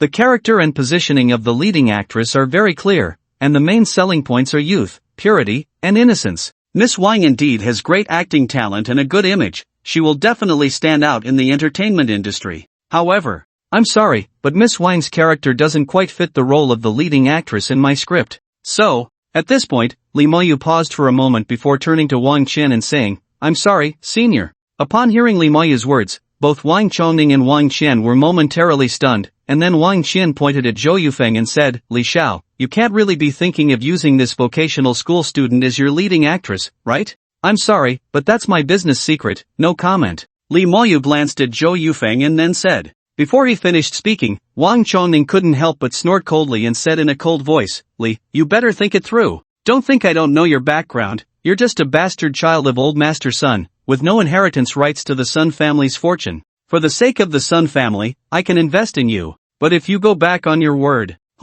don't blame me for turning against you. Believe it or not, I can make it so you have no foothold in the Donghai business circle." Hearing Wang Chongning's words, Li Moyu couldn't help but sneer and said coldly, "Is that so? Now that you mention it, I want to give it a try. How can you make it so I have no foothold in the Donghai business circle?" After a slight pause, Li Moyu continued, "You're not wrong. I am indeed old master's illegitimate son, but don't forget, I also have old master's blood running through my veins. If you want to deal with me, think first about whether you can withstand old master's wrath." Saying this, Li Moyu sneered again and said coldly, "Turning a wedding banquet into an engagement banquet, the Wang family's fickleness, I've experienced it today. This meal, I can do without." After saying that, Li Moyu walked over to Yang Jiwen and bowed slightly. "Boss, let me take you and your sister-in-law back." Yang Jiwen said nothing, nodded slightly, and walked towards the elevator with Zhou Yufeng, while Li Moyu hurriedly followed. As the main characters of the wedding banquet and Yang Jiwen, Lee Moyu, and others left, the atmosphere at the banquet became even more bizarre.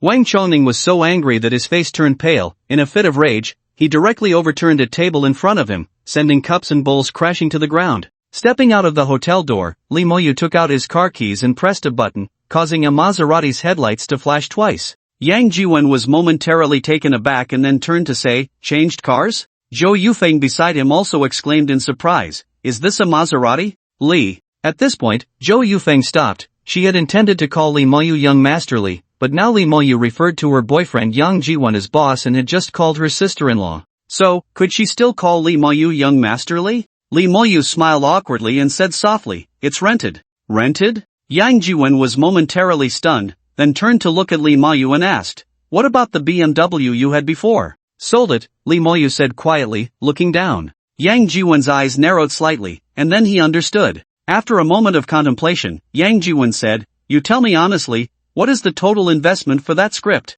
Lee Moyu was slightly taken aback, then said softly, "Boss, that script is positioned as a youth campus drama. The filming cost is not high, 2 million is more than enough, plus the main actor's salaries. The previous female lead was going to use a newcomer, and the salary wasn't high. But if the female lead uses a newcomer, the male lead must be a top-tier actor, otherwise, there's no appeal. A top-tier male lead, economical and practical, would still cost over 1 million, those popular stars could cost even more. 3 to 5 million is not much, 8 to 9 million, or even 10 to 20 million, is not unheard of. Moreover, the filming costs and actor salaries are visible expenses, but the post-production and promotional costs are the real bottomless pit. So, at this point, Lee Moyu stopped speaking. This script, although he is the director and the script was also set by him, was originally intended just to participate in the youth directing competition organized by the school. But after the script was finalized, he wanted to release this movie in major theaters across the country, which naturally increased the costs. Yang Jiwen pondered for a moment and said, "As for the funding, I'll find a way. We won't take the Wang family's investment, just tell me how much you need later." "Okay, boss." Lee Moyu quickly nodded. After a pause, Lee Moyu glanced quickly at Zhou Yufeng and then asked in a low voice, "Boss, the female lead." He paused slightly before continuing, "Then I'll use Miss Zhou, okay?" Yang Jiwen looked at Zhou Yufeng and asked, "Do you want to act?" Zhou Yufeng was slightly taken aback and hesitantly said, "Me? Can I, young Master Yang?" "Let her give it a try, it doesn't have to be the female lead. If there's a suitable role, arrange it for her. If not, then forget it." "Okay, boss, I understand." Lee Moyu nodded eagerly. Before he finished speaking, someone suddenly rushed out from the side and blocked the way of the three. Without thinking, Lee Moyu rushed in front of Yang Jiwen and Zhou Yufeng, shielding them behind him. Then, Lee Moyu saw clearly that the person who rushed out was Liao Zhiyong. Liao Zhiyong, who had just rushed out, was stunned for a moment when blocked by Lee Moyu, and then shouted, Yufeng, listen to me, I have something to say to you."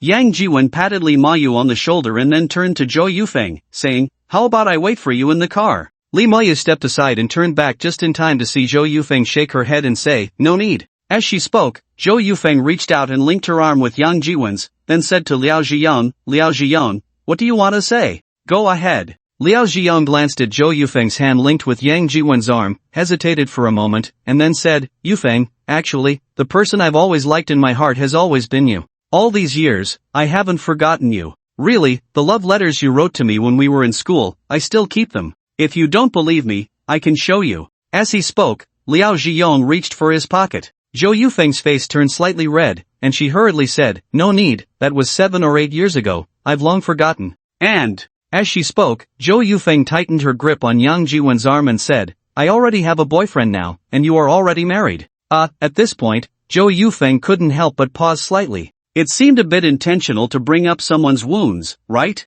Liao Zhiyong was supposed to get married today, but it turned into an engagement, and in the end, it ended unhappily. So, by this calculation, he seemed to have just experienced a breakup, right? After a moment of silence, Zhou Yufeng continued, "In any case, I already have a boyfriend now. You will definitely meet a better girl in the future. Yes, you are a good person, you definitely will. If there's nothing else, we'll be leaving now. Goodbye." Wait, Yufeng. Seeing Zhou Yufeng about to leave, Liao Zhiyong hurriedly reached out to block her in Yang Jiwen's way, speaking urgently. "Liao Zhiyong, what exactly do you want? I've made it very clear to you, I have a boyfriend. Liao Zhiyong glanced at Yang Jiwen and then looked at Zhou Yufeng, saying, Yufeng, I know he is not your boyfriend. I've asked your colleagues, you don't have a boyfriend at all. So, he is someone you found to act, right? Hearing Liao Zhiyong's words, Zhou Yufeng couldn't help but be slightly stunned. Before she could figure out how to respond to Liao Zhiyong, Yang Jiwen suddenly turned his head, lowered it, and kissed her on the lips. Zhou Yufeng's mind went buzz, and in an instant, it turned blank, with only one thought left, he is kissing me, he is kissing me. After a long while, Yang Jiwen finally ended the passionate kiss, turned to Liao Zhiyong, and said, can we leave now? Liao Zhiyong stood there, dumbfounded, as if he had lost his soul. It wasn't until Yang Jiwen brushed past him with Zhou Yufeng and Li Mayu, walking more than 10 meters away, that Liao Zhiyong suddenly came to his senses and shouted, wait a minute, Liao Zhiyong, are you done yet? Zhou Yufeng turned impatiently and said, we've already done this, do you still not believe he is my boyfriend? No, Yufeng, I wanted to tell you that just now, at the hotel entrance, I heard Wang Chongming's assistant on the phone, looking for someone to deal with you. Liao Zhiyong stammered. Hearing Liao Zhiyong's words, Zhou Yufeng was momentarily stunned, quickly glanced at Yang Jiwen, and then asked, really? Liao Zhiyong nodded affirmatively and said, really, I heard it clearly. They want to make a move on you on your way back to the city. I don't know exactly where. At this point, Liao Zhiyong glanced at Yang Jiwen again and said, Yufeng, it will be dangerous to follow them. You should take a car with me. I'll take you back. Zhou Yufeng was taken aback for a moment, then shook her head, tightly linking her arm with Yang Jiwen's, and said, Liao Zhiyong, thank you for telling me this. But, no matter what danger there is, I want to be with my boyfriend, facing it together. Hearing Zhou Yufeng's words, Liao Zhiyong hadn't had a chance to speak when Yang Jiwen turned to Zhou Yufeng and asked, aren't you afraid? Zhou Yufeng smiled slightly at Yang Jiwen, shook her head, and said, not afraid. Alright, then let's go. Yang Jiwen glanced at Li Mayu and then said, Li Mayu understood, lagged behind Yang Jiwen and Zhou Yufeng, took out his phone, and called Zhang Junkai.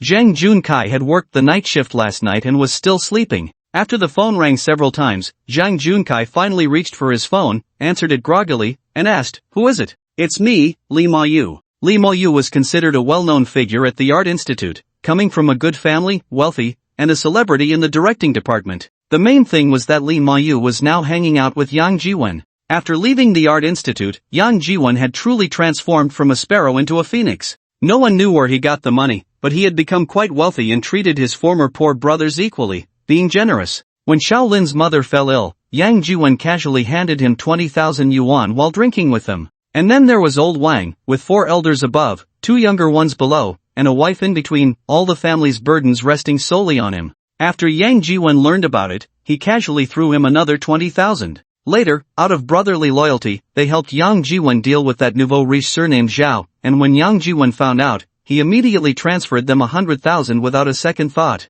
It could be said that Yang Jiwen was really generous to his poor brothers. And now Li Mayu was also hanging out with Yang Jiwen. Upon hearing that it was Li Mayu on the other end of the line, Zhang Junkai immediately woke up and hurriedly said, Li Xiao, what's up? Just got the news, someone wants to harm the boss. What? Zhang Junkai's voice suddenly rose sharply, waking up his roommates Shaolin and Lao Wang, who propped themselves up in bed and looked over at him. Zhang Junkai glanced at the two of them before continuing, who has the guts to cause trouble for Lao Yang? Li Xiao, tell me where you are now, and I'll bring people over to take him out. We're at the Moon Bay Hotel. Just follow East City Avenue, and you'll see us. Moon Bay Hotel, East City Avenue. Zhang Junkai repeated, while Shaolin took out his phone, opened the map, and quickly found the Moon Bay Hotel, then whispered, over 90 kilometers, it will take about 2 hours. Zhang Junkai nodded slightly and said to Li Moyu, we'll set off right now, but it might take around 2 hours to get there. No problem, the other side said they would act halfway, so be careful on your way over, it shouldn't be hard to spot. Got it. Let's leave it at that. With that, Zhang Junkai hung up the phone. As soon as he hung up, Shaolin and Lao Wang gathered around and asked, Brother Kai, what happened? Who just called you? Is it Lao Yang in trouble? Zhang Junkai nodded slightly and said in a low voice, it was Li Moyu from the directing department. He's with Lao Yang and said someone wants to cause trouble for him, planning to attack him on the way. Hearing this, Shaolin and Lao Wang became excited. Shaolin exclaimed, who the hell dares to cause trouble for Lao Yang? I'll take him on. Back then, Yang Jiwen had been extremely kind to him and Lao Wang, knowing they had family difficulties, he directly gave them tens of thousands of yuan without a second thought. Moreover, Yang Jiwen never mentioned a word about repayment. Because of this, when Yang Jiwen was attacked, They were filled with righteous indignation and took advantage of the wealthy Zhao's inattention to corner him in a secluded spot and beat him up. To this day, that wealthy Zhao still doesn't know who attacked him. Of course, afterward, Yang Jiwen treated them well too. Each of the brothers who fought received 20 to 30,000 yuan, equivalent to several months' salary. Now hearing that someone wanted to attack Lao Yang again, Xiaolin and Lao Wang naturally couldn't sit still. After listening to Xiaolin, Zhang Junkai pondered for a moment and then said, "This time is different from the last. Relying solely on us brothers won't work. We don't have enough manpower." Upon hearing this, Xiaolin and Lao Wang were momentarily taken aback, but soon Lao Wang's eyes lit up with an idea, saying, "Isn't this simple? A three-legged frog is hard to find, but two-legged people? There are plenty. As long as there's money, I can find as many people as you want." Zhang Junkai was taken aback for a moment, turned to Lao Wang, and asked, "What do you have in mind?" Xiaolin urged from the side, "Quickly say it, don't keep us in suspense." "Simple, there are so many students in the school's performing arts department. We can just post a casting call in the performing arts class group, and there will be as many people as we need. And they're all young and strong." Lao Wang chuckled. After hearing Lao Wang's words, Zhang Junkai and Xiaolin both nodded in agreement. Then, Zhang Junkai posted a casting call in the performing arts class group. Sure enough, just as Lao Wang said, as soon as the ad was sent out, the group exploded with activity, instantly becoming lively. In an instant, Zhang Junkai received 20 to 30 replies. Zhang Junkai didn't hesitate either. While letting Xiaolin contact the car, he replied to messages in the group asking those who were coming to be extras to gather at the school gate. Soon after, Zhang Junkai and Lao Wang changed their clothes and called up the other two brothers who had previously taught Zhao Daren a lesson, and they headed to the gate. The other two brothers were on the day shift and were still at work. After hearing Zhang Junkai's words, without saying a word, they took off their security uniforms and joined Zhang Junkai and Lao Wang's group. It was a joke. With the meager salary of a security guard, it would take 2 or 3 months to equal what they earned from that lesson with Zhao Daren, and the money they got afterward was much more. One good job could be worth several months' salary. Only a fool wouldn't do it. At worst, they could just make up a sick leave note afterward. This job as a security guard wouldn't be lost. Didn't they see that they had streamlined 2 security guards before, and in the blink of an eye, they had recruited several more to bolster the school's security team? Many responded to the call for extras. When Xiaolin drove the rented bus to the school gate, there were already 60 or 70 students from the drama department gathered there, and each one was a handsome man or beautiful woman. After all, for drama students, being able to join a production and participate in an extra performance would enhance their acting skills. Moreover, if they caught the eye of the director or the casting assistant director, they could stay with the crew long-term and even land a named role in the production, which would be a huge leap for them. Even if they didn't become famous, they could add a work experience to their resume after graduation, which was still acting experience. Therefore, when the art school recruits extras, there's never a worry about not finding people. Of course, Zhang Junkai and the others were just using the guise of recruiting extras to find a few people to bolster their numbers and make a show of strength. Although they didn't necessarily have to make them fight, they had to look strong and imposing, the kind that looked like they could really fight. So, Zhang Junkai and Lao Wang almost handpicked from the 60 or 70 students, selecting 7 or 8 boys who were around 6 feet tall and weighed over 200 pounds, while rejecting the rest.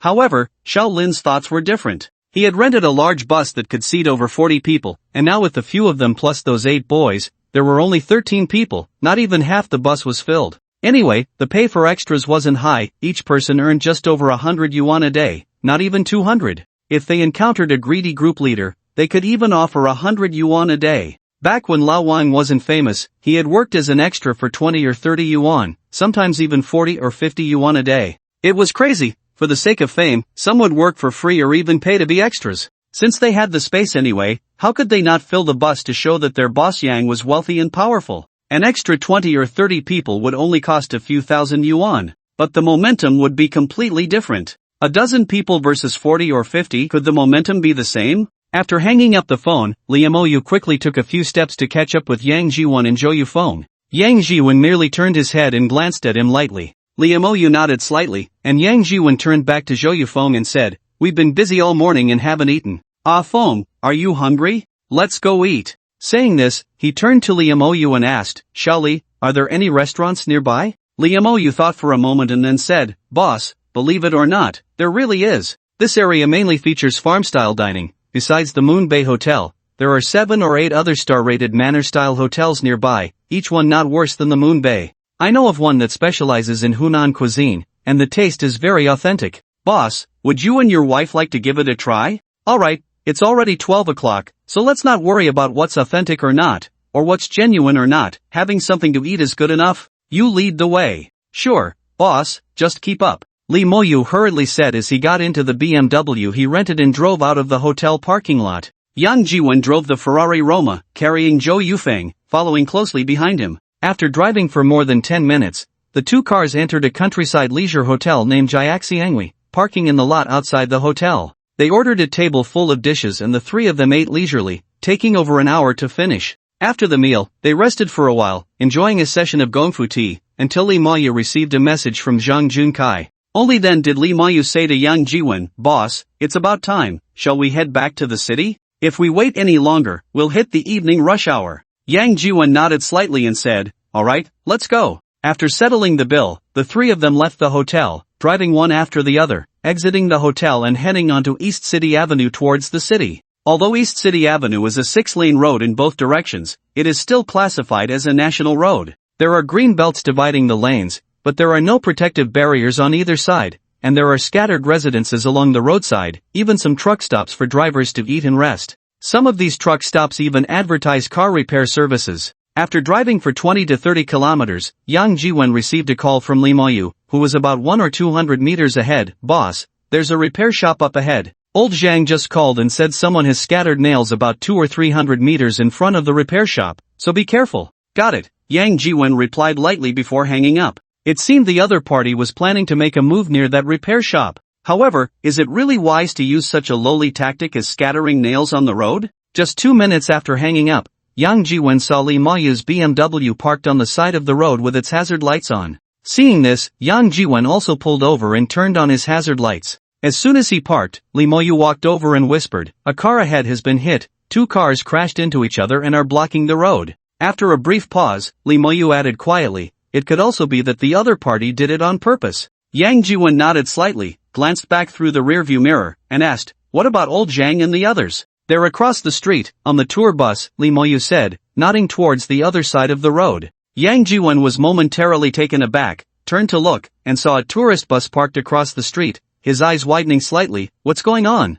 Did old Zhang bring a whole bus of people over? Is he planning to start a brawl?" After a brief moment of surprise, Yang Ji-won quietly asked, "What's old Zhang up to, bringing a whole bus of people?" Lee Ma-yu chuckled softly and replied, "They're all extras. Old Zhang hired them for 150 each to put on a show." Hearing this, Yang Ji-won was momentarily stunned, then couldn't help but laugh. This old Zhang really knows how to handle things. 150 for each extra, I can't believe he thought of that. But this is good, even if these extras don't put in much effort, they should be able to scare some people, right? Just as he was thinking, Yang Ji-won heard a sudden screech of brakes from behind. Before he could turn around, he heard Lee Ma-yu whisper, "They're here." Yang Ji-won turned to look and saw a Wuling van parked not far behind them. As soon as the door of the van opened, 7 or 8 unruly youths armed with steel pipes and baseball bats rushed out, charging aggressively towards the side. They're coming, hurry up," Lee Ma-yu shouted urgently while holding his phone. Before his words had even finished,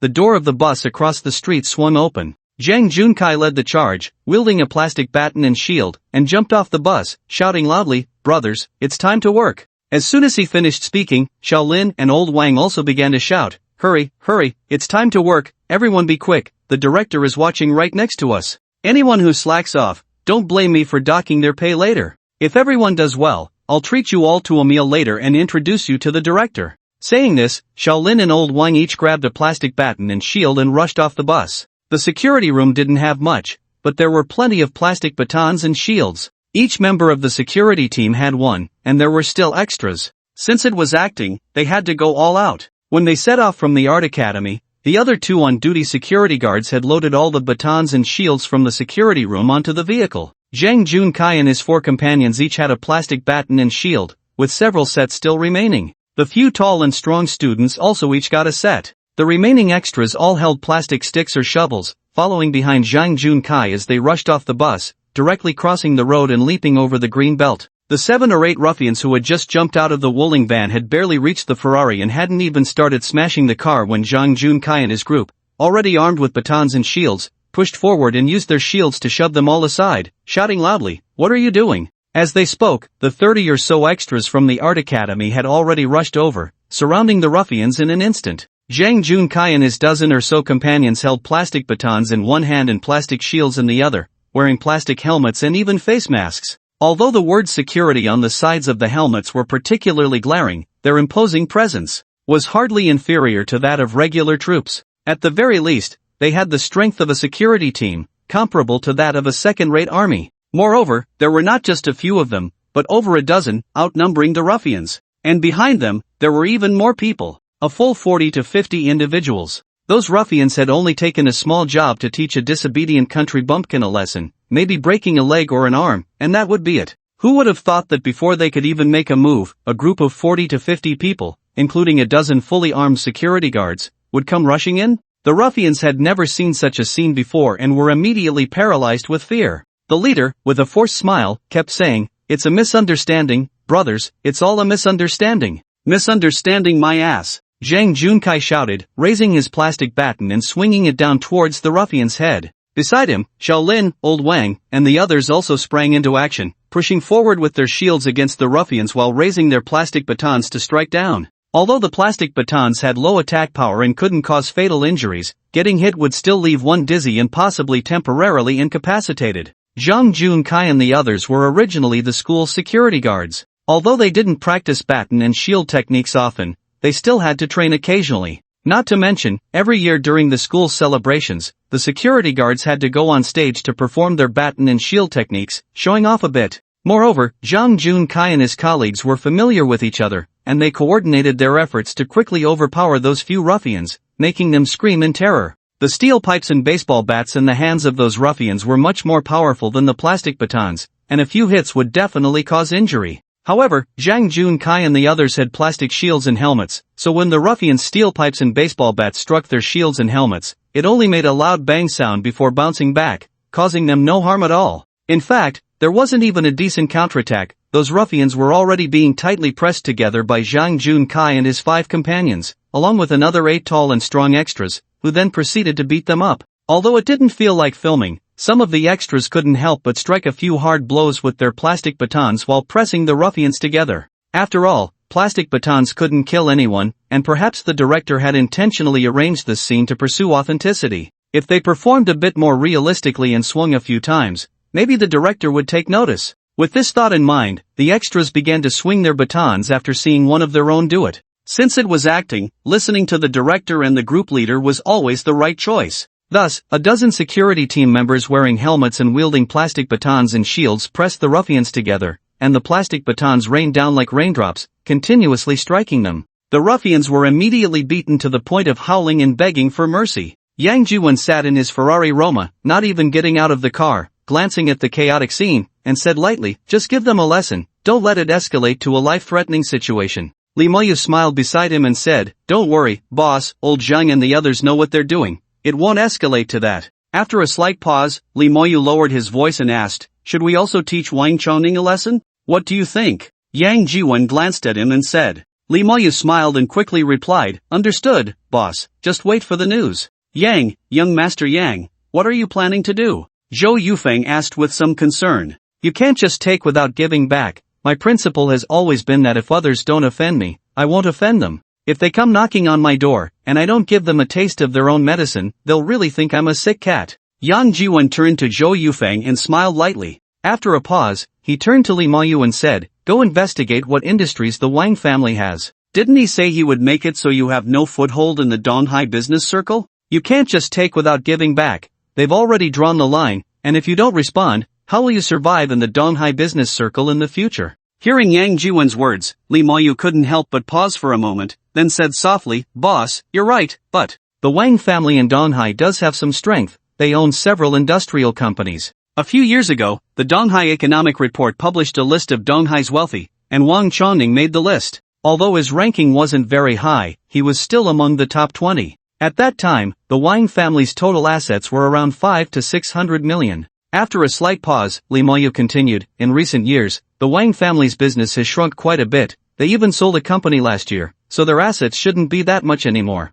However, they should still have around 3 to 400 million. Yang Jiwen glanced at Li Moyu and then said, "What I want is not an estimate, but the real results after investigation and analysis. This shouldn't be difficult for you, right? Hearing Yang Jiwen's words, Lee Moyu was momentarily taken aback, then nodded and said softly, I understand, boss, I'll start the investigation as soon as I get back. Yang Jiwen nodded, glancing through the rearview mirror at the few ruffians who had been beaten to the point where they couldn't fight back, then said, that's enough, if we delay any longer, we'll really hit the evening rush hour on the way back. Lee Moyu nodded slightly, took a few steps forward, and called out loudly, old Zhang, that's enough, let's wrap it up. He then addressed the extras outside who were slacking off, you guys, go clean up the nails on the road, and bring the owner of the repair shop over. Using such despicable tactics as scattering nails on the road, they must be crazy for money. If nothing happens, that's fine, but if something serious occurs, can he bear the responsibility? Before Lee Moyu finished speaking, Zhang Junkai and Shaolin came over, dragging a ruffian with them.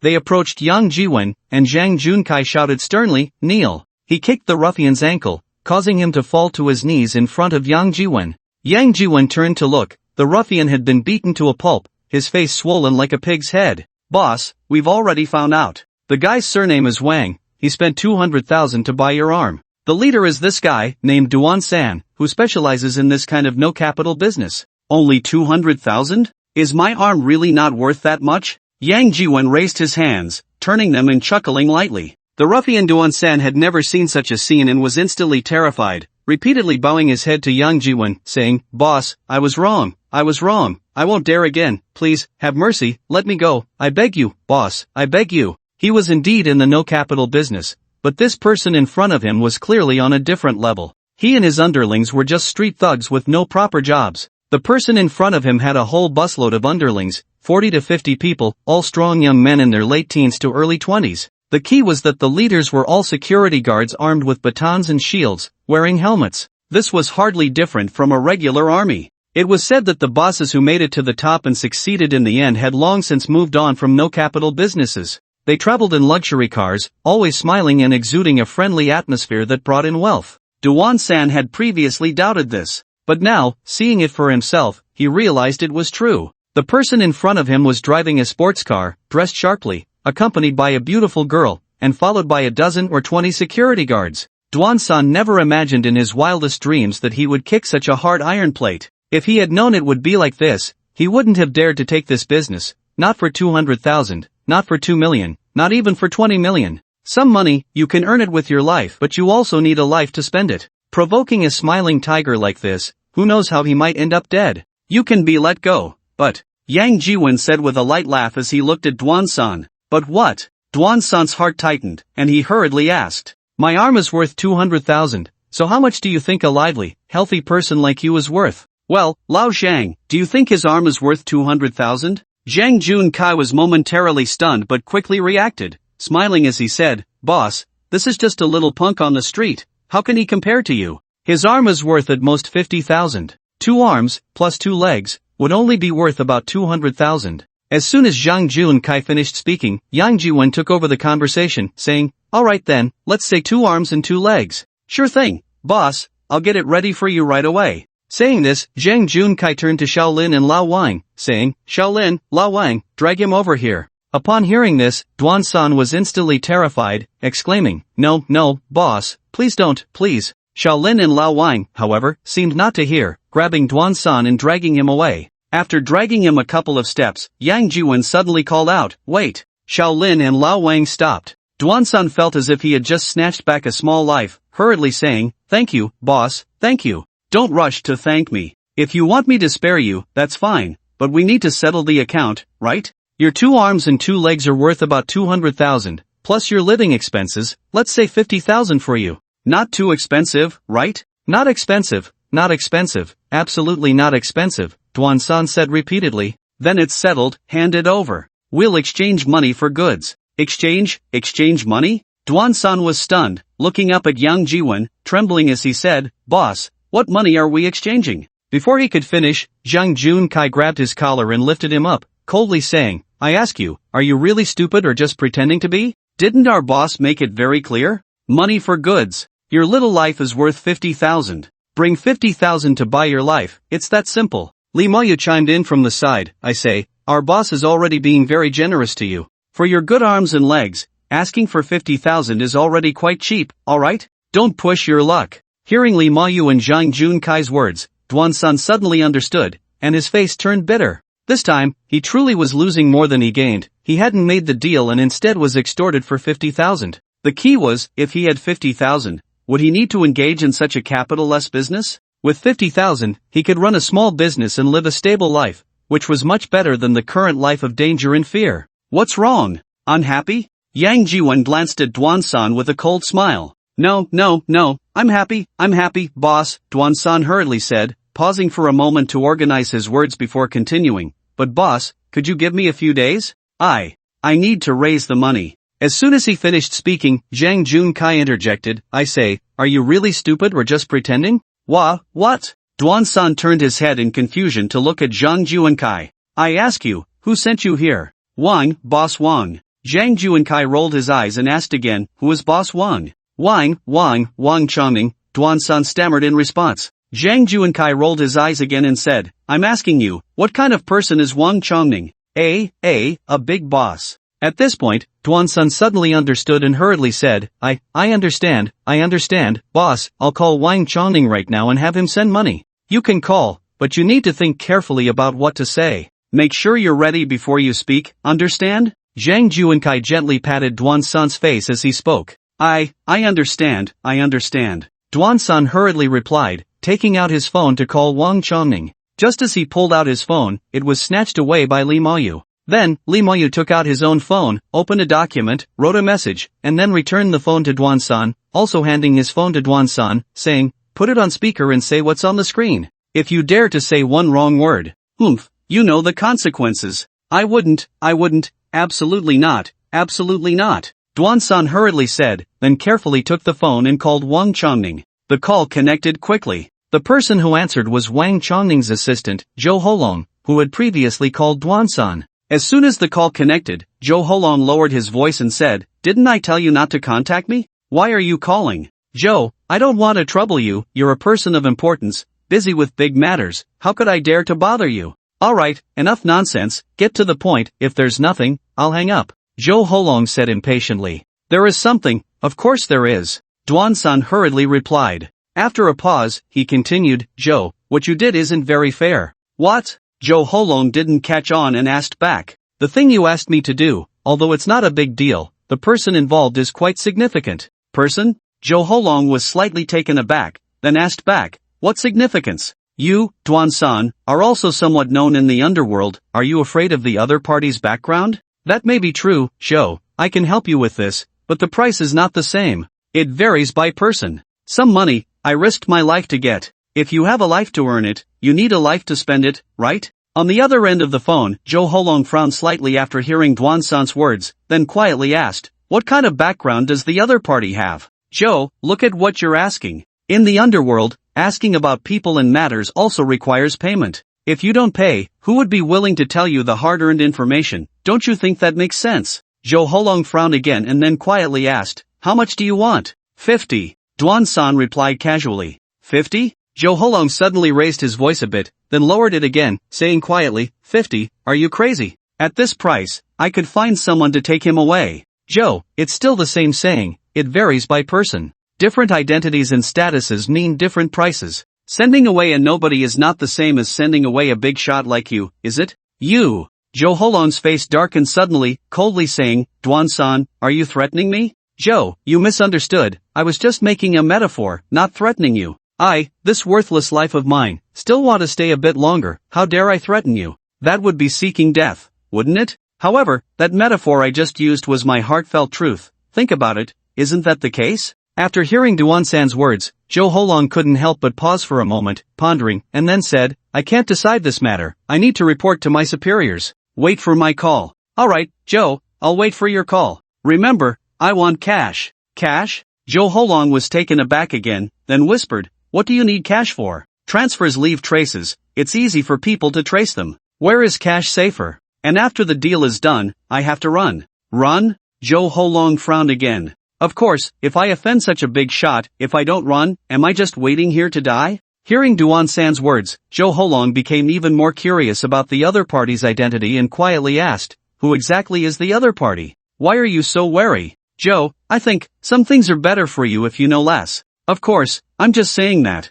If you want to know, just find someone to investigate. Anyway, I won't say. As for the money, you need to act quickly. The brothers have already grasped his movements. There's only this one chance. If you miss it, who knows when you'll find such an opportunity again. Alright, I understand. Wait for my news. After saying that, Joe Holong hung up the phone. After hanging up, Joe Holong immediately went to find Wang Chongning. Wang Chongning was in his villa, making calls to contact entertainment companies, trying to launch his daughter's career. His daughter, Wang Xian, was beside him, her eyes red, as if she had just been crying. Seeing Wang Xian, Joe Holong had words on the tip of his tongue but stopped. Wang Chongning noticed this, raised his hand to signal, said a few more words, and then hung up the phone. After hanging up, Wang Chongning asked, "What's the matter?" "It's about the company. There's an urgent situation I need to report to you." Joe Holong hurriedly stepped forward and whispered. Wang Chongning nodded slightly and then said to Wang Xian, "Xian, you go out first. I'll contact the company for you later. Don't worry, since you want to act, I will definitely help you get in touch with the entertainment company and get the script. At worst, I'll just start an entertainment company for you." "Really?" Wang Xian looked up at Wang Chongning in surprise. "Of course, when have I ever lied to you? Dad, you're the best." "Then I'll go out first," Wang Xian said with a smile and then got up to leave Wang Chongning's study. After Wang Xian left, Wang Chongning quietly asked, "What happened?" Joe Holong hesitated for a moment, organized his words, and then whispered, "Boss, Duan-san wants more money." "More money? Is 400,000 not enough? How much does he want?" Wang Chongning glared at Joe Holong. Joe Holong lowered his head and held up his fingers, making an 8 gesture. 800,000? Wang Chongning glared at Joe Holong angrily and said sternly, "He's raising the price. Tell him, if he wants to do it, fine, if not, then forget it. 800,000, I can find a bunch of people willing to send him away." After saying that, seeing Joe Holong still standing there, Wang Chongning angrily shouted, "Why aren't you going?" Joe Holong hurriedly replied, "Yes," paused for a moment, but then steeled himself and said, "Boss, changing people now might alert the enemy. If the other party is prepared, then it won't be so easy to succeed." After listening to Joe Holong's words, Wang Chongning pondered for a moment before saying, "At the beginning, you shouldn't have looked for outsiders. Just find a few security guards from the company, and wouldn't that have solved the problem? Why make it so complicated? There are too many people in the company, and I'm also afraid they won't keep their mouths shut. If they spread rumors in the company, it wouldn't be good for your and the young lady's reputation," Joe Holong explained in a low voice. "The main reason is, if I don't find outsiders, how can I take kickbacks?" Alright, stop making excuses." Wang Chongning waved his hand impatiently, paused for a moment, and then asked, "Are the people you found reliable?" Joe Holong's spirit lifted, and he hurriedly said, "Don't worry, absolutely reliable." After a pause, Joe Holong added, "However, the other party requires cash, saying that bank transfers are unsafe and can leave traces." Soon, Duan-san received another call from Joe Holong. "The higher-ups have agreed, but I need time to raise the money." "How long?" Duan-san, at Li Mayu's gesture, asked in a low voice. "It's hard to say. You want cash, and it's such a large sum, and it can't be in consecutive numbers. I don't know how long it will take to gather it all," Joe Holong said quietly. "Fine, take your time, but I need to remind you of something. I and the brothers have already controlled the person, but if he hasn't returned to the city by tomorrow morning, the matter will definitely be exposed. At that time, don't blame me for not taking your job and being untrustworthy." "Okay, I'll hurry up. Once I'm ready, I'll let you know." Joe Holong frowned slightly and then hung up the phone. After hanging up, Duan-san turned back and pitifully said to Li Mayu, "Boss, I've done everything as you said. Can you give me some water to drink? I haven't had a sip of water in these few hours." They were now at an abandoned repair shop by the roadside on East City Avenue. Yang Jiwon had already taken Zhou Yufeng away, and the 30 or so extras they had brought were also leaving on a bus. In the abandoned repair shop, only Li Mayu, Zhang Junkai, and a few others remained, along with Duan-san and the few younger brothers he had brought. However, Duan-san's younger brothers were all tied up together, their mouths stuffed, sitting in a corner, while only Duan-san was being held by Li Mayu, making phone calls. Seeing him looking pitiful, Li Mayu felt a bit reluctant and took a bottle of water, opened it, and brought it to Duan-san's mouth, saying, "Now you know to feel sorry for yourself? I think you deserve it. You didn't take the right path and insisted on doing these shady things. Now that you've hit a snag, who can you blame? Boss, I had no choice. I have no education and no skills. If I don't do this, what else can I do?" Before Duan-san could finish, Li Mayu stuffed a towel back in his mouth and said, Alright, I don't want to hear your nonsense. In the future, remember to use your brain when doing things.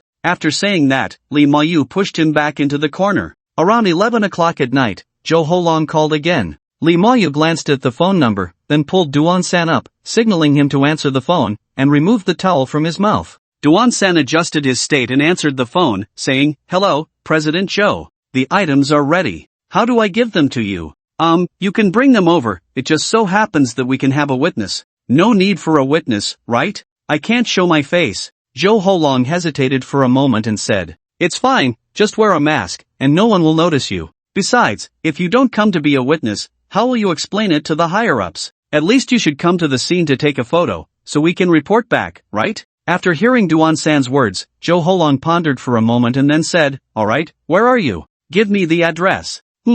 How about I send a little brother to pick you up? It'll be safer that way." "That works, I'm at 237, Hongxiang Road, you can come over." "Okay, I'll be there in half an hour." As soon as Duan-san finished speaking, Lee Ma-yu hung up the phone directly. After hanging up, Lee Ma-yu gestured to Shaolin. Shaolin nodded slightly, put on a mask, and walked out of the repair shop. Outside the repair shop, there was a van parked, the same one that Duan-san and the others had driven over earlier. Shaolin got into the van, started the engine, and headed towards Hongxiang Road. Half an hour later, Shaolin arrived at Hongxiang Road and saw Jo Ho-long standing under a tree, with a large suitcase beside him. Shaolin drove over, stopped in front of Jo Ho-long, and flashed the lights. Jo Ho-long buried his head in his collar, opened the car door, grabbed the suitcase, and got in, sitting in the back seat. Without looking back, Shaolin said in a high-pitched voice, "There's a mask in the back seat, it's prepared for you by the boss." Jo Ho-long turned his head and indeed saw a big-headed Fuwa mask, quickly reaching out to grab it and putting it on his face. Shaolin turned the car around and drove back towards the repair shop. More than half an hour later, the car arrived at the abandoned repair shop again. Shaolin parked the car by the roadside and then said in a high-pitched voice, "Go in, the boss is inside." Jo Ho-long didn't think much of it, opened the car door, grabbed the suitcase, and walked into the repair shop. Just as he stepped inside and hadn't yet figured out the situation, he was suddenly hit hard on the back of his head. Jo Ho-long felt dizzy and passed out. After an unknown amount of time, Jo Ho-long slowly woke up, only to feel an excruciating pain in the back of his head. He reached out to touch it and felt something wet, bringing it to his eyes. He saw it was blood. Jo Ho-long almost fainted again, dazed for a moment, then reached for his phone, but found nothing. Looking again, the suitcase beside him was also gone. Jo Ho-long was shocked and didn't know what to do when he heard a woo-woo-woo sound coming from the corner. Jo Ho-long was taken aback, turned to look, and found several people seemingly sitting in the corner. "Who?" Jo Ho-long asked urgently. "Woo-woo-woo." A noisy sound came from the corner. Jo Ho-long took a few steps forward, took out a lighter to see, and found several strong young men with their eyes covered, mouths stuffed with towels, tied together. Jo Ho-long walked to one of the young men, removed the eye mask, and couldn't help but exclaim, "Duan-san, how come it's you?" "Jo Zong, you finally came. If you hadn't come, we..." At this point, Duan-san was almost in tears. Jo Ho-long was slightly stunned, then helped Duan-san untie the ropes on him, asking, "Duan-san, what happened? How did you all..." "Woo, Jo Zong, it's because we offended someone we shouldn't have." "Jo Zong, do you know who you asked me to deal with? What kind of background they have? Let me tell you, they are simply not human, they are devils, brother." We had just gotten out of the car, hadn't even had a chance to act, when a whole bunch of people surrounded us, and it was just a chaotic beating. Hearing Duan-san's words, Jo Ho-long was momentarily stunned, then said, "So you already had them under control? And still wanted me to send money over? This is all because they forced me to say this, President Joe.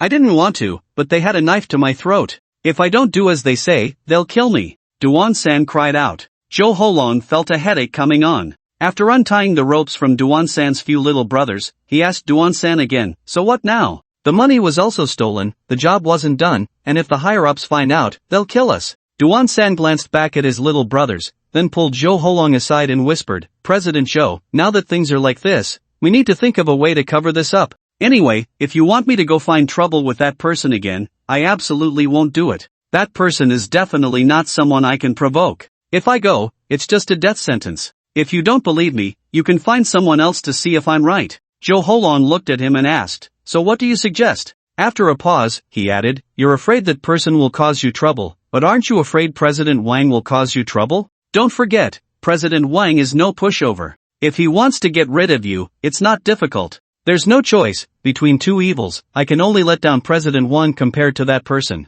Duan-san shrugged. After a moment, he continued, moreover, this time, that person just gave you a small lesson, next time, it might not be so simple. Hearing Duan-san's words, Zhou Holong was momentarily stunned, then turned to glare at Duan-san and asked in a low voice, "What do you mean?" Duan-san didn't speak, just pointed at the back of Zhou Holong's head. Zhou Holong was taken aback, then quickly realized, feeling a pain in the back of his head again. That blow earlier hadn't been lethal, it had just left a big bump and a little scrape. If it had been with the steel pipes or baseball bats that Duan-san and his crew had, that hit could have easily given him a concussion or worse. Duan-san was right, the other party had indeed shown mercy. And at that moment, Duan-san whispered again, "President Zhou, do you know? The other side even has police batons and shields. Compared to them, my brothers are nothing but scattered soldiers. What do you expect me to fight them with?" Hearing Duan-san's words, Zhou Holong was momentarily stunned again, then asked in a low voice, "So what do we do? Now that the job wasn't done and the money is lost, how am I supposed to explain this to the higher-ups?"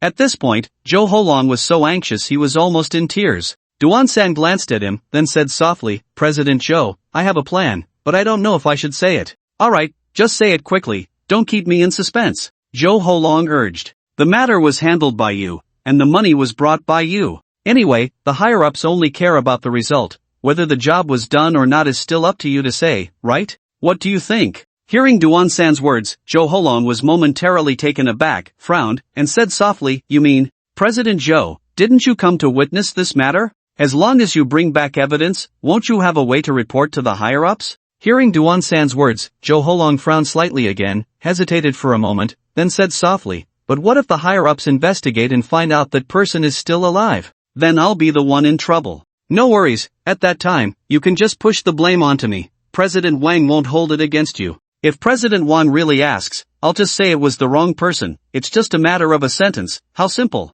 Hearing what Duan-san said, Zhou Holong pondered for a moment, then nodded slightly and said in a low voice, "There's no other way. So what about the evidence you mentioned? How do we get it? Isn't that simple?" Duan-san smiled, then turned his head and called out, "Xiaolu, come here and help out, let's take a few photos." At 9 in the morning, Yang Jiwen had not yet gotten out of bed when Li Moyu arrived at his doorstep with a suitcase and rang the doorbell. Yang Jiwen, still groggy and wearing pajamas, yawned as he opened the door. Seeing Li Moyu, he was momentarily taken aback and said, "What brings you here? Come in. It's a bit messy inside, make yourself comfortable. Would you like something to drink? Water or a beverage?" "Boss, just water is fine." Yang Jiwen nodded slightly, took a bottle of mineral water from the fridge, tossed it to Li Moyu, grabbed one for himself, twisted off the cap, took a sip, and sat down on the sofa next to Li Moyu. Glancing at the suitcase Li Moyu brought in, Yang Jiwen kicked it with his foot and asked, "What's this?" Li Moyu unzipped the suitcase, turned it around, and spoke to Yang Jiwen, then opened the suitcase and chuckled, "This is Duan-san's ransom money." When he mentioned the ransom money, Li Moyu couldn't help but laugh.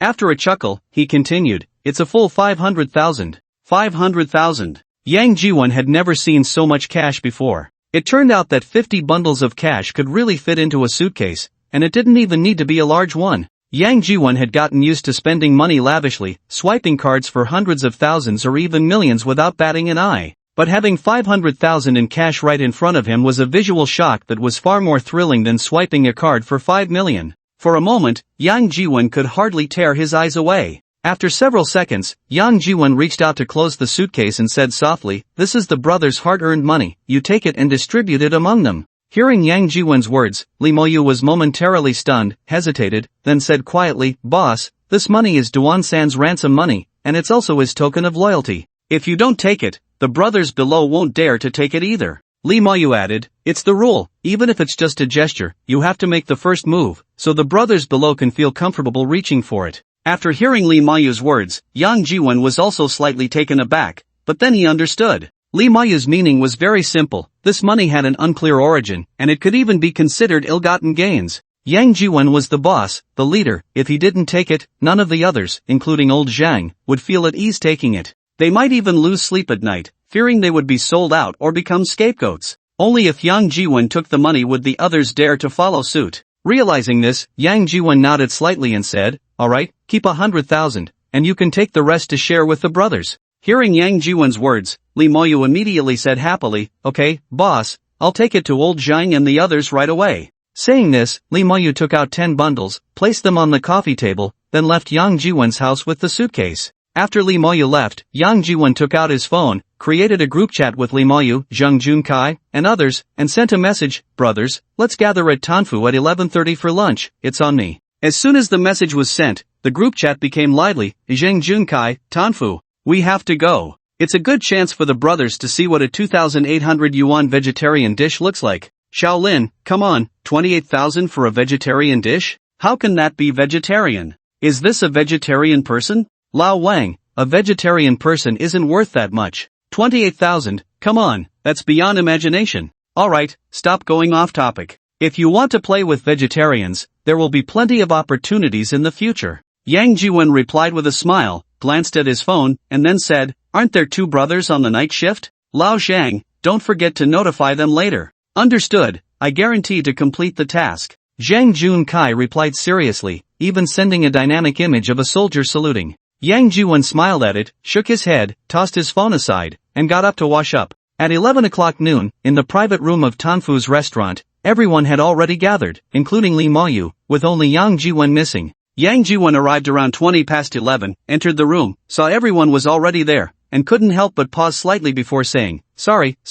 I'm late. I'll punish myself with 3 cups.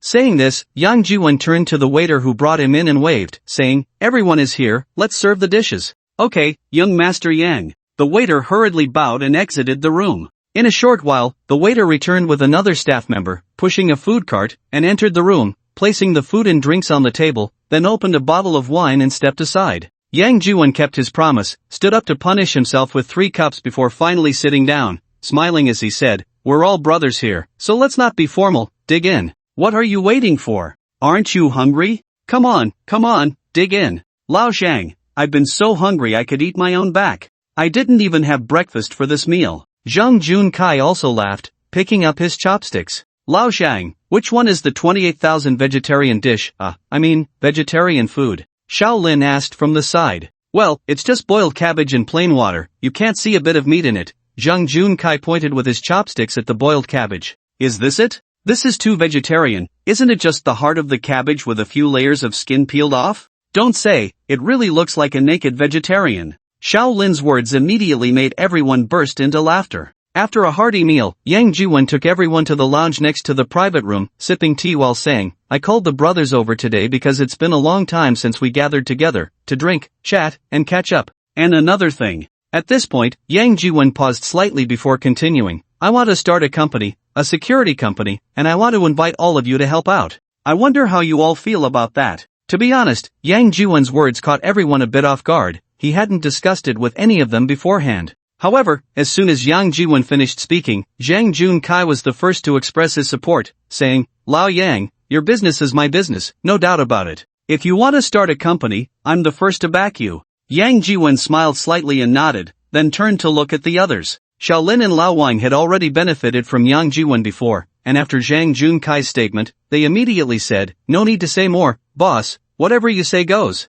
If you want to start a company, we'll follow you to start a company. Anyway, it's all about working for someone else. Helping others work isn't as good as working for you, boss." The other 2 brothers also nodded in agreement, saying, "Boss, we'll quit our jobs as soon as we get back." Yang Jiwon listened to their words, smiled, and said, "There's no rush about resigning. The company is just starting up, and it will take some time. We can resign after everything is settled." As he spoke, Yang Jiwon turned to Lee Moyu and said, "Shaoli, you're familiar with starting a company, so I'll leave the paperwork to you." Lee Moyu quickly nodded and said, "Got it, boss. As the saying goes, when brothers work together, their strength can break gold. Let's unite and create the largest and strongest security company." With that, Yang Jiwon extended his right hand. When brothers work together, their strength can break gold. Zhang Junkai and the others echoed, placing their hands on Yang Jiwon's. After discussing serious matters, everyone enjoyed tea for a while before leaving the Tanfu private restaurant. Lee Moyu walked last, lagging a few steps behind Zhang Junkai and the others. Once Zhang Junkai and the others got into a taxi and left Wanda Plaza, Lee Moyu turned to Yang Jiwon and asked, "Boss, what made you suddenly think of starting a security company?" Yang Jiwon glanced at him, not intending to hide anything, and said, "The recent incident with Wang Chongning and the previous one with Zhao Dirun have reminded me that I can't be without a few reliable people around. But finding people like Duan San won't work either. Once the government cracks down, they won't even have a place to hide. So, a security company should be the safest option. After a slight pause, Yang Jiwen continued, I know you have a wide network here. Starting a security company isn't just a matter of a few words or an application, it requires more. Let me know what you need, and I'll do my best to meet it. Well, anything that can be settled with money isn't really a problem, understand? Lee Mayu nodded slightly and said, understood, I'll take care of this, you can rest assured. Yang Jiwen looked at him and then said, let's put you down as the legal representative of the security company. As for the registered capital, make a budget for how much capital is needed and let me know. I'll transfer it to you directly. Hearing Yang Jiwen's words, Lee Mayu was momentarily stunned, about to speak when Yang Jiwen patted his shoulder and said, I know you want to prove yourself in front of the Sun family because of your identity. If this goes well, it might be your first step to standing on your own in Donghai without relying on the Sun family. Lee Mayu was stunned again, then moved, he said, Boss, thank you. We're all brothers, no need for thanks. Alright, let's head back. Yang Jiwen patted Lee Mayu's shoulder again and said. A couple of days later, Lee Mayu brought a document to Yang Jiwen's house. After Lee Mayu sat down on the sofa, Yang Jiwen gestured with his mouth towards the folder on the coffee table and asked, What's this? Boss, didn't you ask me to collect information on the Wang family's assets? Everything is in here. Lee Mayu said with a light smile, picking up the folder and handing it to Yang Jiwen. Yang Jiwen took the folder and began to look through it. After reading it once, he placed the folder back on the coffee table, slightly frowning in thought.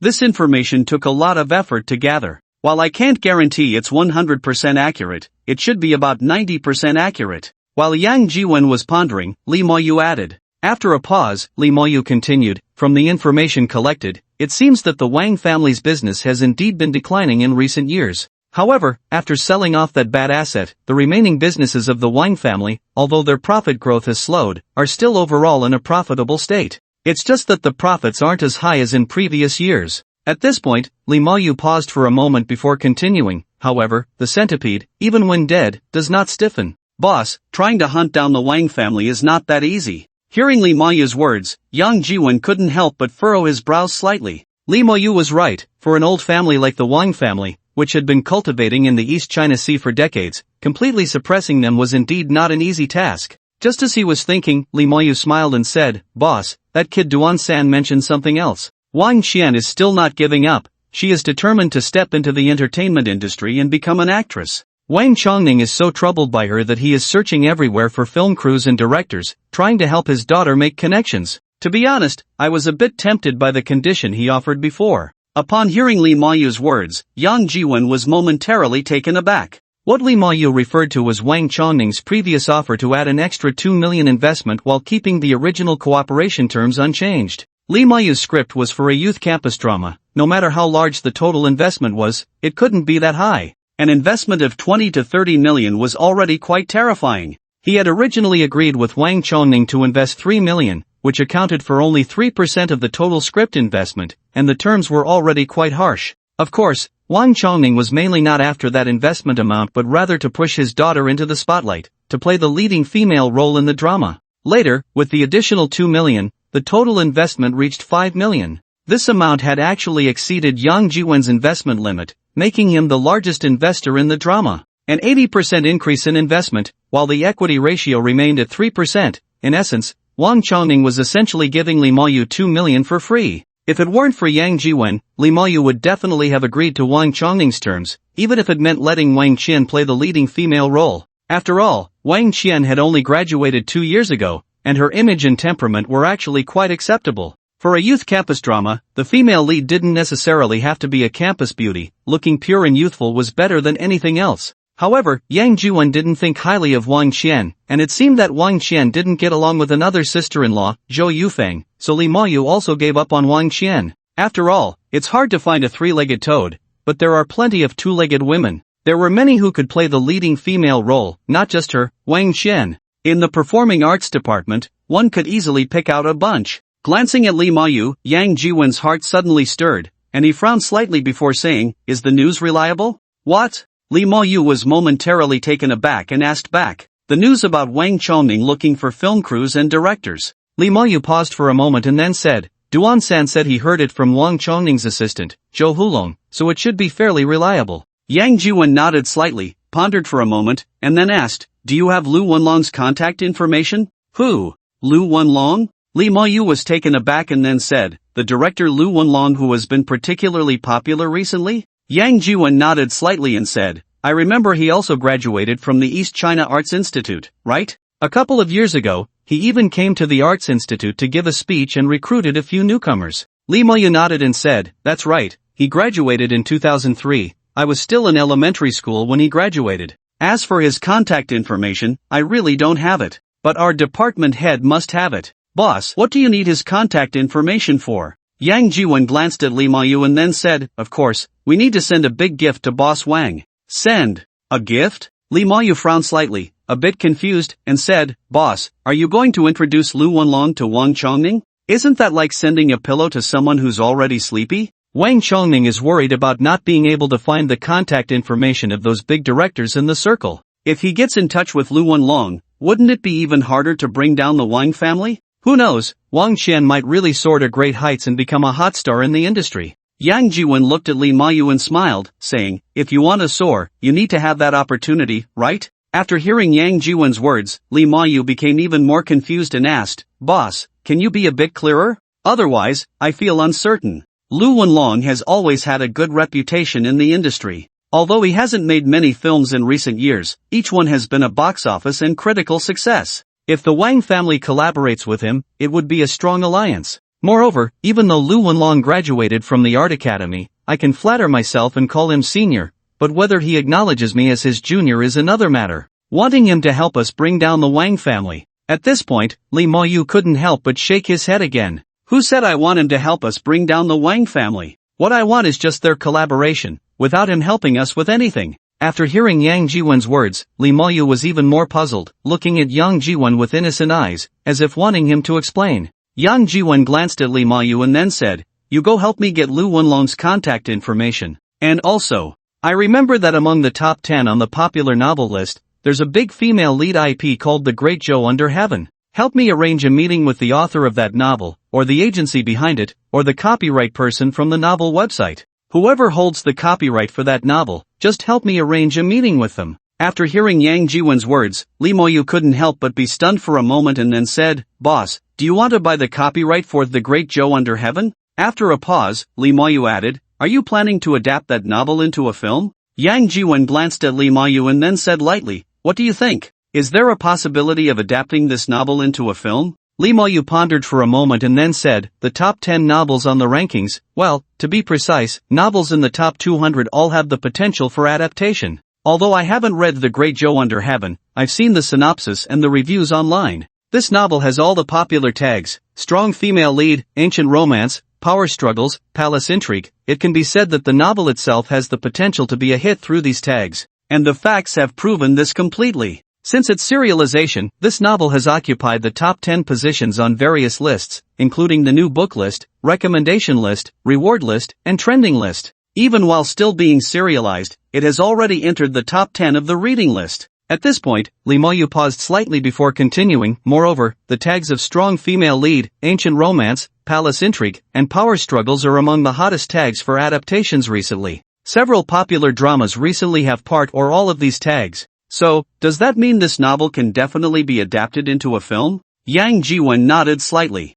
Li Mayu nodded affirmatively and said, of course, this novel is about the only female emperor in our Huaxia history, from entering the palace to holding power over the world, becoming the only female emperor in history. The struggle of her life definitely has the potential to become a bestseller. Yang Jiwen nodded slightly and then said, that's good. Then you should try to contact the author Mo Feiyu and ask if the copyright is still in her hands. Li Mayu nodded slightly and said, alright, I'll contact her right away. Saying this, Li Mayu took out her phone, opened the novel website, found the novel The Great Joe World, clicked on the author's name, and sent a private message to the author Mo Feiyu. After sending the message, Li Mayu then said, but boss, right now the copyright fees for popular novels are quite high. The copyright fee for Yun Yanqing seems to have sold for 60 million, and that Tang San's Whatever Continent, it's ridiculous, the copyright sold for 120 million. If you want to buy the copyright for The Great Joe World, you need to be mentally prepared. Hearing Li Mayu's words, Yang Jiwen couldn't help but be slightly taken aback, then nodded. After a pause, Li Mayu asked again, by the way, boss, how much are you planning to spend to buy the copyright for Mo Feiyu's novel? Yang Jiwen pondered for a moment and then asked, "What do you think is appropriate?" Lee Moyu was slightly taken aback and then said, "That's hard to say. It really depends on what kind of copyright you want to buy from her, whether it's for physical publication, comic adaptation, or for the big screen movie, or for a TV series adaptation. The most expensive would be the full copyright. If you want to secure it. I can't say for sure, but I can ask someone in the industry for advice, and I'll let you know when I have results." Yang Jiwen nodded slightly, pondered for a moment, and then asked again, "You just said Yu Nianqing sold for 60 million? That's right." Lee Moyu nodded, paused for a moment, and then said, "However, with 60 million to secure Yu Nianqing's copyright, the buyer has already made a fortune. The adapted TV series alone, just the streaming rights on several platforms, sold for several hundred million. That little copyright fee is nothing." Hearing Lee Moyu say this, Yang Jiwen had a rough idea. The copyright fee for The Great Joe World definitely couldn't compare to Yu Nianqing, but it was likely starting in the millions. This amount of money is neither too little nor too much. As long as the system bug is still there, Yang Jiwen can definitely afford it. After a pause, glancing at Yang Jiwen, Lee Moyu said again, "Boss, you're contacting director Lu Wenlong and also the author Mo Feiyu of The Great Joe World. You don't want director Lu to film this The Great Joe World, do you?" Yang Jiwen glanced at Lee Moyu and asked, "Isn't that possible?" "It is possible, but director Lu is strict with filming, meticulous, and strives for perfection. For such a big IP, a large-scale S+ script, wouldn't the investment be several hundred million? So much money." At this point, Lee Moyu paused, looked at Yang Jiwen, and then quietly asked, "You don't plan to cover this amount by yourself, do you?" Yang Jiwen glanced at Lee Moyu and said lightly, "Did I say I would spend that much money?" Lee Moyu was taken aback and then asked, "Then you?" Yang Jiwen smiled slightly and pointed to his own head with his right index finger. Lee Moyu was slightly stunned, then quickly reacted, widening her eyes at Yang Jiwen and said, "Boss, you want the Wang family to pay this money?" After saying that, Lee Moyu hurriedly shook his head and said, No, if that's the case, the Wang family will soar to great heights. If this drama is successfully adapted and aired, the Wang family's business will not just be in the real economy but will also venture into the entertainment industry, and they will definitely hold a significant portion of the discourse power. Yang Jiwen glanced at Lee Moyu and smiled, saying, "Such a big piece of cake, of course, we can't give it all to the Wang family. Just give them a small piece, a few tens of millions, and that's it. The rest of the shares must be in our hands. By then, when the business is expanded, we can." As he spoke, Yang Jiwen made a gesture of grabbing and releasing. Lee Moyu was slightly taken aback, then whispered, "Withdraw investment?" After a pause, Lee Moyu continued, "If that's the case, wouldn't all the previous investments go down the drain? It's precisely to let those previous investments go down the drain, so we can gradually trap the Wang family. When the Wang family runs out of money to invest, then." At this point, Yang Jiwen looked at Lee Moyu and asked, "If you were Wang Chongning, what would you do? Don't forget, you said this drama definitely has the potential to be a big hit." Lee Moyu was momentarily stunned, then said, "Then they would definitely sell everything they have to continue investing, holding on, and they must finish filming this drama." Hearing Lee Moyu's words, Yang Jiwen immediately laughed and said, "So, we must paint a good picture for director Lu and boss Wang, making them firmly believe that this drama is definitely an epic production with a huge investment. The returns will also be absolutely rich." Lee Moyu was stirred by Yang Jiwen's emphatic words, his eyes shining with excitement. However, after the excitement faded and he calmed down, a question arose in Lee Moyu's mind, and he said, "Wait a minute, boss, this drama, The Great Joe World, indeed has the potential to be a huge hit. If we withdraw our investment, there will definitely be a lot of people, like fish smelling blood, rushing to invest. In that case, the Wang family wouldn't go bankrupt at all. Wouldn't we be wasting our efforts?" Yang Jiwen smiled slightly and said, "So, we need to divide the cake into as many pieces as possible, around 2 to 3 million, 4 to 5 million each, and at most not exceeding 20 million. Moreover, each time, we only withdraw a portion and find ways to transfer it to the Wang family. Slowly boil the frog in warm water." After hearing Yang Jiwen's words, Lee Moyu couldn't help but nod slightly, but after a pause, he thought of a possibility and said, "Boss, there's still a problem. What if the Wang family realizes something's wrong and sells their shares? Then wouldn't they still profit? As long as the popularity of this novel doesn't decline, if they want to sell shares, once the news comes out, there will still be plenty of people rushing in." Yang Jiwen nodded slightly and said, "What you said is correct, so I need you to work with Lu Wenlong to direct this drama. Cooperate?" Lee Moyu was slightly taken aback, then said, "Boss, Lu Wenlong has been famous for a long time, he is now a hotshot director. How could he possibly cooperate with me to direct this drama? Calling him senior is just me flattering myself, he might not even know who I am. Yang Jiwen smiled and said, that's why I want you to contact the copyright holder of the Great Joe World. As long as you get the copyright, why would Lu Wenlong refuse to cooperate with you? Speaking of which, Yang Jiwen paused slightly, then continued, moreover, in the cooperation agreement with the Wang family, we must add some favorable clauses for us, such as some betting clauses, so that we can withdraw from the copyright cooperation with him at any time. Hearing Yang Jiwen's words, Li Mayu's eyes flashed with excitement as he said, I understand, boss, I know what to do now. Yang Jiwen nodded slightly and then asked, has you replied to you? Li Mayu opened the back end of the novel website, took a look, and said, not yet, it shouldn't be so quick. Contact them as soon as possible, time waits for no one. This is a long-term job.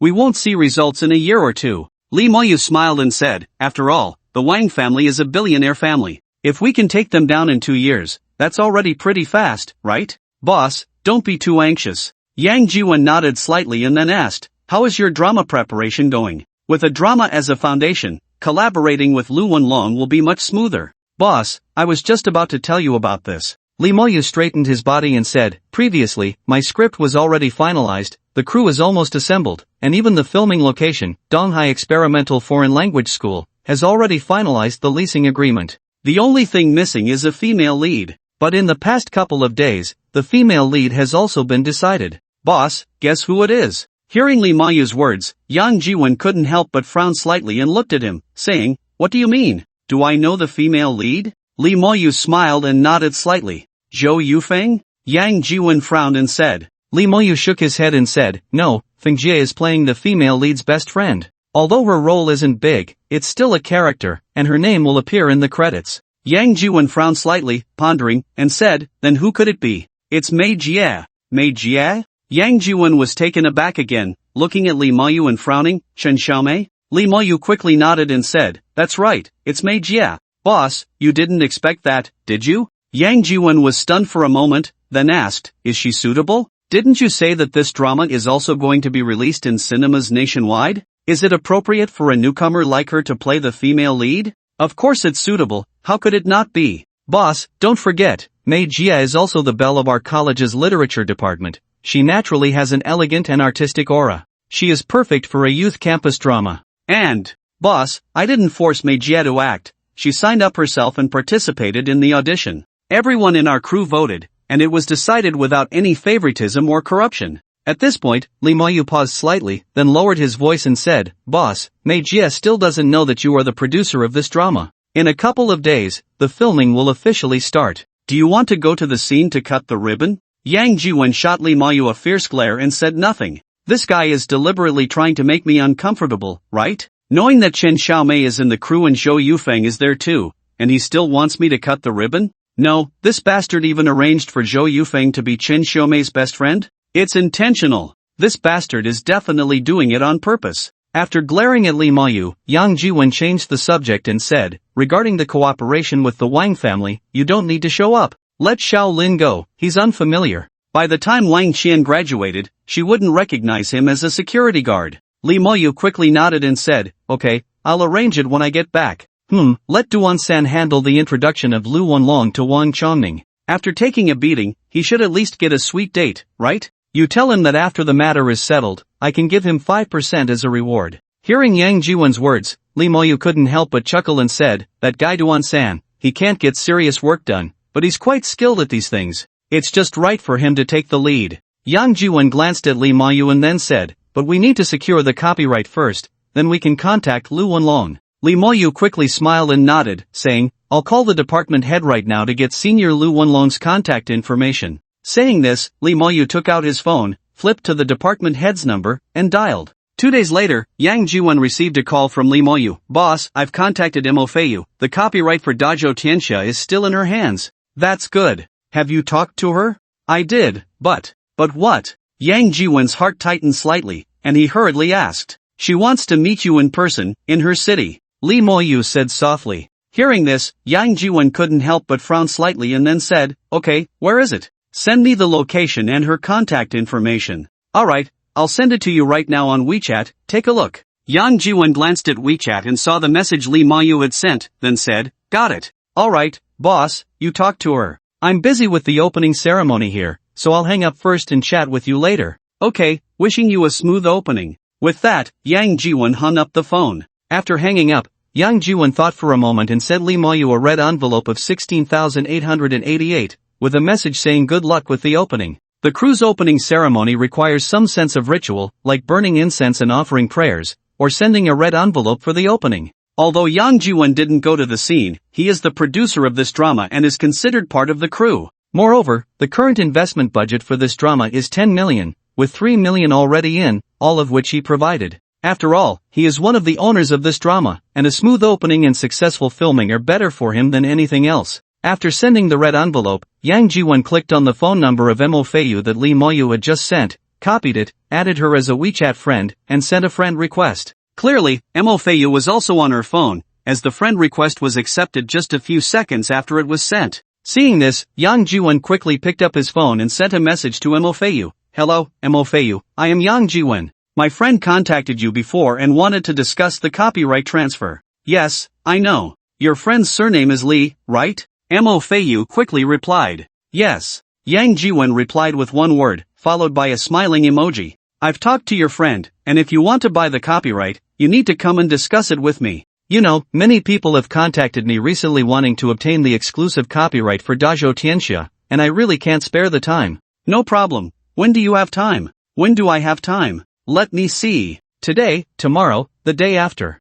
I'm free only on Friday afternoon from 3 to 4, I have an hour of free time. Alright, then let's meet on Friday afternoon. Just send me the location then. Okay. Could it be that Mo Feiyu sent an emoji and ended the chat? Today is only Tuesday, and there are still 3 days until Friday. Yang Jiwon glanced at the address sent by Lee Moyu. Mo Feiyu was in Fuxing City in the neighboring province, over 1,000 kilometers away from Donghai. Driving would take more than 10 hours, and taking the high-speed train or plane would take about the same time, a little over 4 hours, with similar costs. However, the transfer time for the high-speed train is much shorter than that for the plane. The high-speed train station is right in the city, and once he arrives there, he can directly take a taxi to Mo Feiyu's place. On the other hand, if he takes a plane, he would need to spend over an hour just getting to the airport, and that's without traffic. If he encounters a traffic jam, it could take 2 to 3 hours to reach the airport. After comparing, Yang Jiwon randomly booked a high-speed train ticket to Fuxing City for Thursday. The crew had just held the opening ceremony, and there would still be several days to organize the entrance and set up the scenes before officially starting filming.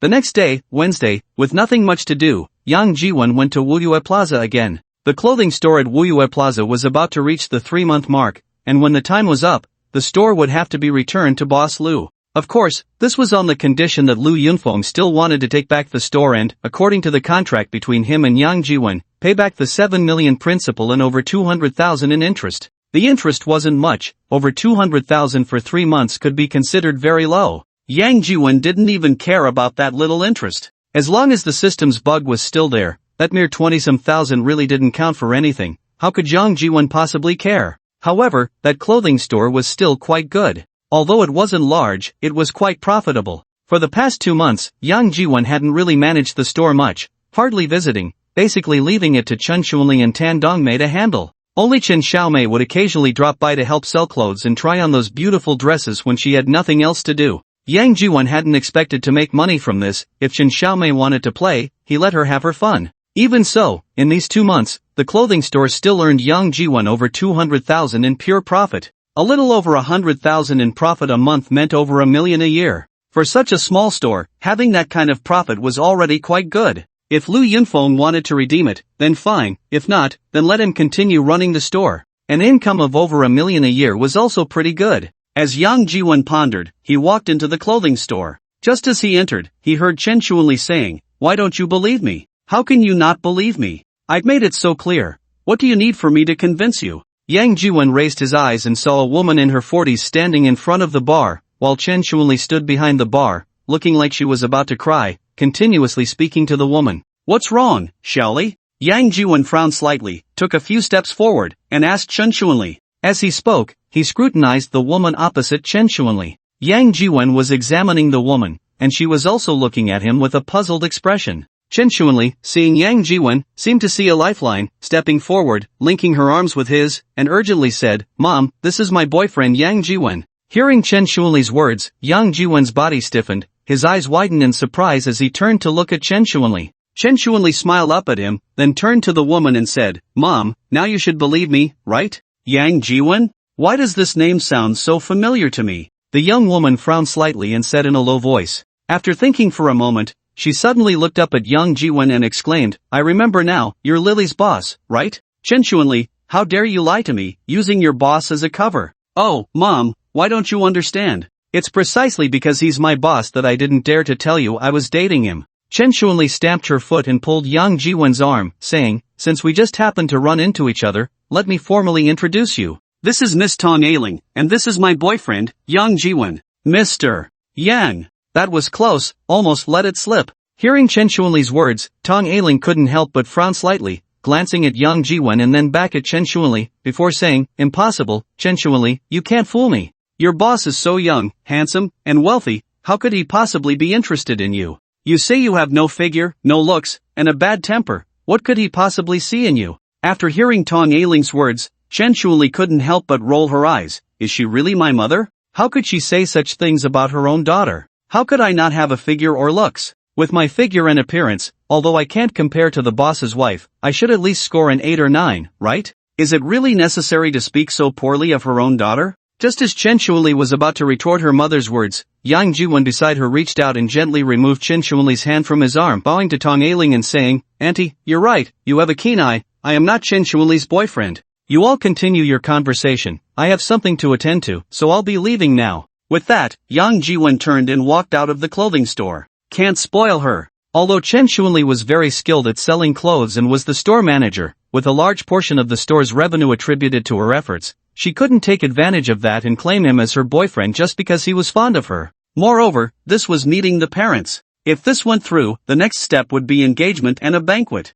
Can't spoil her, absolutely can't spoil her. Seeing Yang Jiwen leave, both Chen Shuanli and Tong Ailing were momentarily stunned, but it was Tong Ailing who reacted first. He just left like that? After saying this, Tong Ailing turned to Chen Shuanli, her eyes wide, and said loudly, Chen Shuanli, what else do you have to say? He just denied being your boyfriend right in front of your mother. Today, whatever you say, you have to go on a blind date. Let's go, right now. Saying this, Tong Ailing reached out and grabbed Chen Shuanli's hand, pulling her outside. Mom! Chen Shuanli cried out anxiously, shaking off Tong Ailing's hand, and then said, Mom, why don't you understand? He's speaking in reverse, saying that on purpose. Didn't you see he was already angry? Reverse speech? Saying it on purpose? Tong Ailing was taken aback. Otherwise? Didn't you see you made him leave? I made him leave? Tong Ailing's eyes widened. Chen Shuanli rolled her eyes and said, you said such things about his girlfriend in front of him, saying she has no figure, no looks. If it were you, wouldn't you be angry? He's a big boss, doesn't he care about his reputation? Saying this, Chen Shuanli paused slightly and then added, you wait here, I'll go explain to him. You ask him properly later to see if I am his girlfriend. With that, Chen Shuanli hurriedly chased after him. Tong Ailing moved her feet behind, seemingly wanting to chase after him, but in the end, she still didn't. Yang Jiwen had already walked to the parking lot. He had come today to take stock of the accounts and goods, just in case Lu Yunfeng wanted to redeem the store, so he could be prepared. But since Chen Shuanli's mother was in the store, and they had encountered the matchmaking situation, it was definitely impossible to take stock. Forget it, I'll just wait for the next time. As he got into the car, Yang Jiwen was about to drive away when Chen Shuanli directly opened the passenger door and sat down. What are you doing? Are you trying to die? Yang Jiwen hurriedly slammed on the brakes, stopping the car, and turned to glare at Chen Shuanli. Chen Shuanli clasped her hands together, repeatedly making a please gesture, and said, Boss, please. What? Do you want me to be your boyfriend? No way. You know I have a girlfriend, and you've met her. Yang Jiwen shot Chen Shuanli a sideways glance and said, I know, boss, I'm just in a pinch here. As long as you help me get through this situation, you can ask me to do anything. Chen Shuanli bowed repeatedly, then extended her right index finger, saying, just this once, just this time, as long as you help me deal with my mom. Yang Jiwen frowned slightly and said, no, not even once. If you do this once, there will be a second, a third, and then countless times. Boss. Chen Shuanli tugged at Yang Jiwen's arm, acting cute. Let go, your cuteness won't work. No is no, whatever you say won't change that. I absolutely won't do this a second time. A second time? Chen Shuanli was momentarily stunned, then quickly reacted and said urgently, Boss, since you can help others, you can help me too. I'm your obedient and good employee. At worst, I won't take my year-end bonus or annual leave this year. Will that work? That won't work either. Yang Jiwon glared at her and said, you haven't forgotten that I have only a 3-month partnership with Boss Lu, right? With 3 months almost up, Boss Lu might redeem the store at any time. Redeem it? Chen Shuali was stunned again, then said, Boss, you might not know, but Boss Lu has gone to the Magic City to treat his daughter's illness. How could he come back if his daughter isn't cured? Hearing Chen Shuali's words, Yang Jiwon was also taken aback, then frowned and asked, Boss Lu went to the Magic City? What illness does his daughter have? I heard it's a kind of neurological disease that gradually paralyzes the nervous system. It seems it starts with bodily imbalance and unsteadiness. Slowly, the limbs become paralyzed, losing sensation, and in the end, the person can only spend their life in a wheelchair. After hearing Chen Shuali's words, Yang Jiwon couldn't help but frown slightly and said, from what you say, his daughter might have ALS, right? Chen Shuali shook her head and said, I don't know if it's ALS. At this point, Chen Shuali anxiously said, oh, boss, I don't care what illness Boss Lu's daughter has. Please, just help me this once, or else my mom will really drag me to meet some strangers for blind dates.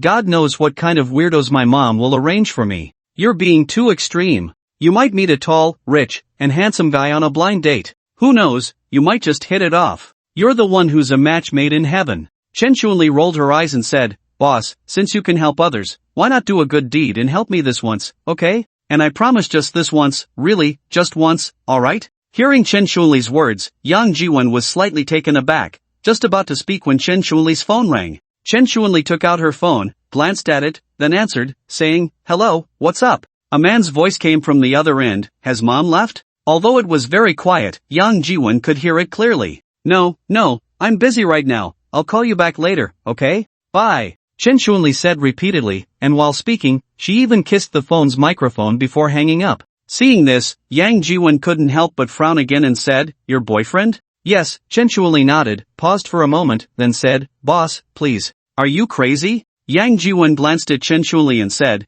you already have a boyfriend, and you want me to pretend to be your boyfriend to deceive your mom? Chen Shuali was slightly taken aback, then whispered, it's just that my mom doesn't approve of him. Hearing this, Yang Jiwon was momentarily stunned, but then he heard Chen Shuali whisper, he's my college classmate, from Yunnan, comes from a rural background, his family is poor. After graduation, he stayed here, got a job at a small company, doing sales, busy from 9 in the morning until late at night, still socializing at 9 or 10, can't go home. Working so hard, but the salary isn't much, and the housing prices in Donghai are so high, he still can't save up for a down payment on a house, so of course my mom doesn't approve of him. At this point, Chen Shuali's mood suddenly became even more gloomy. Yang Jiwon frowned slightly, wanting to comfort Chen Shuali, but didn't know how to start. Just then, Chen Shuali's phone rang again. Chen Shuali's body jolted, she picked up the phone, looked at it, and saw the words mother displayed on the screen, quickly answering, hello, mom. Chen Shuali, where have you run off to? You aren't deliberately disappearing to avoid a blind date, are you? Before Tong Ailing could finish her sentence, Chen Shuali hurriedly said, no, mom, we're in the parking lot, we're coming up right now. Saying this, Chen Shuali hung up the phone directly, then turned to Yang Jiwon and said, boss, I really need your help this time. Saying this, Chen Shuali grabbed Yang Jiwon and was about to get out of the car. Let go. You're in the passenger seat, how can I get out? Chen Shuali was taken aback, then released her grip. Just this once, no next time. Yang Jiwon shot her a glare. Okay, just this once, I promise just this once. Chen Shuali nodded repeatedly. Yang Jiwon helplessly glanced at her, then got out of the car, adjusted his clothes, and said, let's go meet your mother. Chen Shuali responded cheerfully, walked around the front of the car, came to Yang Jiwon's side, and linked her arm with his. Since we're going to meet your mother, shouldn't we prepare some gifts for her? What does your mother like? Money. Great. So straightforward. Yang Jiwon rolled his eyes and said, I like it too, who doesn't like it? Chen Shuali chuckled, then wiggled her fingers and said, bags, shoes, pretty clothes, skirts, and jewelry, necklaces and such. Yang Jiwon rolled his eyes again and said, these stores all have them. Pick whatever you like and let your mom choose. Hearing Yang Jiwon's words, Chen Shuali was momentarily stunned, then quickly reacted and said with surprise, boss, so generous?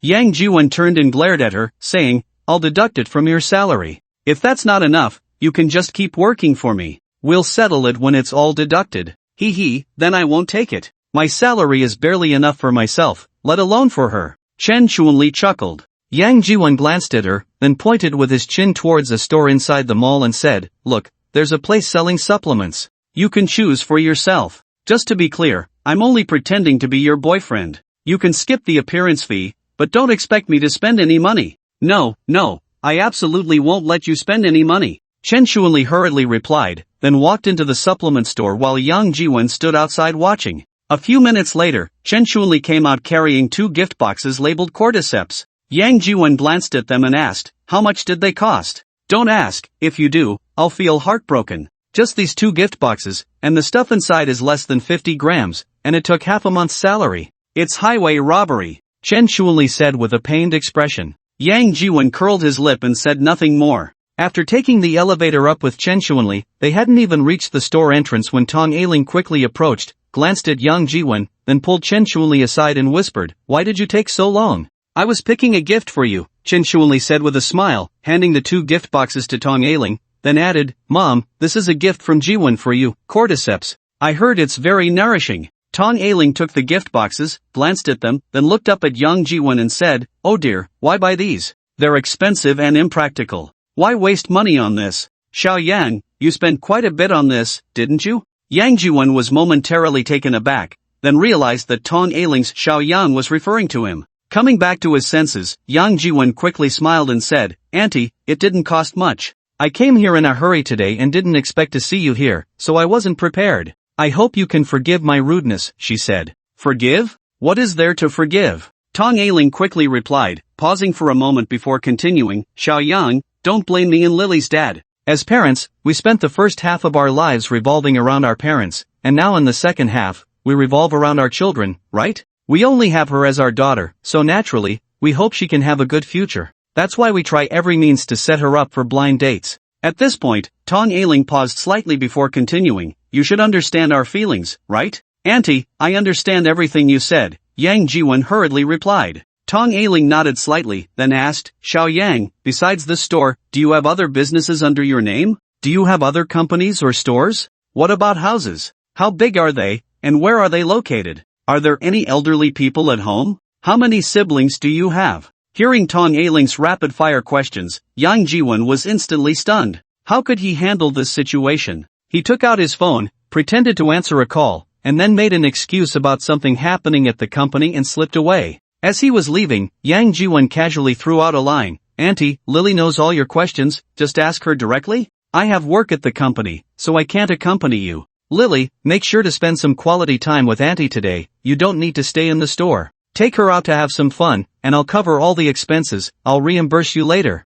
After saying that, Yang Jiwon hurriedly left the clothing store. He felt it was too terrifying, he would never do such thankless tasks again. Who could withstand such a mother-in-law? After leaving Woyue Plaza, Yang Jiwon called Zhang Junkai and the others, inviting them out for a meal. By the time he got home, it was already past 3 in the afternoon. As he passed by Zhou Yufeng's house, he noticed the door was wide open. It was a 1-bedroom apartment, and he could see the entire room at a glance. Inside, Zhou Yufeng was humming a tune while trying on clothes in front of the mirror on the wardrobe door. It was clear that she was in a great mood. The clothes seemed to be newly bought, Yang Jiwon had never seen her wear them before. When Yang Jiwon saw Zhou Yufeng, she also caught sight of him through the mirror, and she turned her head with a beaming smile, saying, "You're back." "Yeah, not working today?" Yang Jiwon replied with a smile. "I resigned," Zhou Yufeng said softly. Yang Jiwon was momentarily taken aback, then quickly realized that Zhou Yufeng had auditioned for Li Moyu's youth campus drama That Year of Youth, landing the role of the female lead's best friend.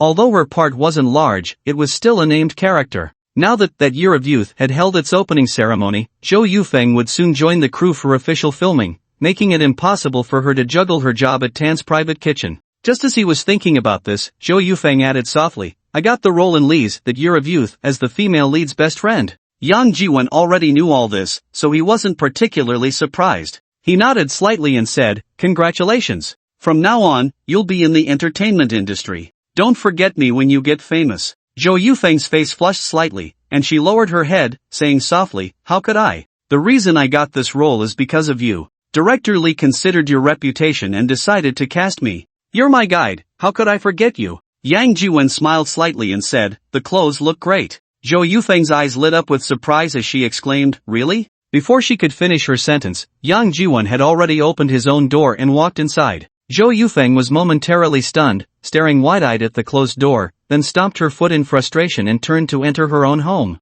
Once back home, Yang Jiwon didn't even change out of his clothes before collapsing onto the bed and falling asleep. He had completely fallen into a slump these days. After lunch, he would sleep for an entire afternoon, waking up naturally. By night, he felt more energetic, and he hadn't slept before 1 in the morning. There was no helping it, he was now considered a wealthy man, and a wealthy man's life was naturally colorful. Just as he was dozing off, Yang Jiwon felt a little cat moving beside him. He opened his eyes slightly and found Zhou Yufeng wearing a very light outfit with minimal fabric, rubbing against him like a little kitten, trying to snuggle in. Although she was dressed, Yang Jiwon immediately felt that soft, boneless sensation, and he stiffened as if electrocuted, his body responding instantly. Zhou Yufeng seemed to sense the change in Yang Jiwon's body, a sly smile flashing in her eyes. She extended her delicate, boneless little hand and slowly began to caress Yang Jiwon's chest. Naturally, she unbuttoned his shirt, and her small hand slipped inside, gently exploring. With such a situation, Yang Jiwon could no longer pretend to be asleep.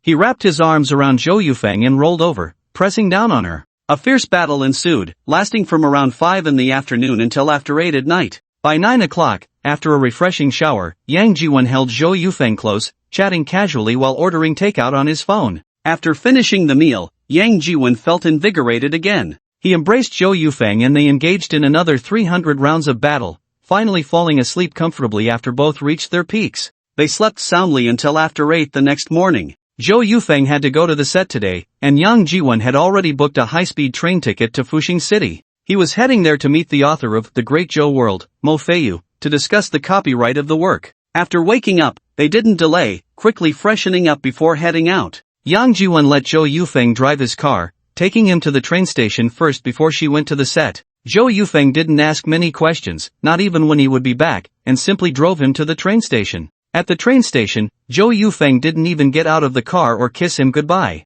She just watched him enter the station from the car before driving off to the set. Their relationship could only be like this. Yang Jiwon had a girlfriend, and she might never be able to publicly acknowledge her relationship with him. Regret? She didn't know. Zhou Yufeng hadn't thought about that question. However, it seemed difficult for her to leave Yang Jiwon now. If it had to be hidden, so be it, as long as they could maintain this relationship. From Donghai to Fuxing, it was over 1,000 kilometers, but the high-speed train only took a little over 3 hours, not even 4. Yang Jiwon took the high-speed train around 10 in the morning. After having a rather expensive but definitely not delicious train meal and taking a nap, he arrived in Fuxing City. Upon exiting the train, Yang Jiwon took a taxi directly to the hotel. He had already booked a 5-star hotel, the Hongfu International Tourism Hotel. Once at the hotel, he sent Mo Feiyu a message. Mo Dada, I've arrived in Fuxing. When and where shall we meet tomorrow? Please send me the time and place. The message was sent, and it wasn't until after 9 in the evening that Mo Feiyu replied, tomorrow at 3 in the afternoon, Fuxing Bund, 99, Heidi Road, Jojo Cafe.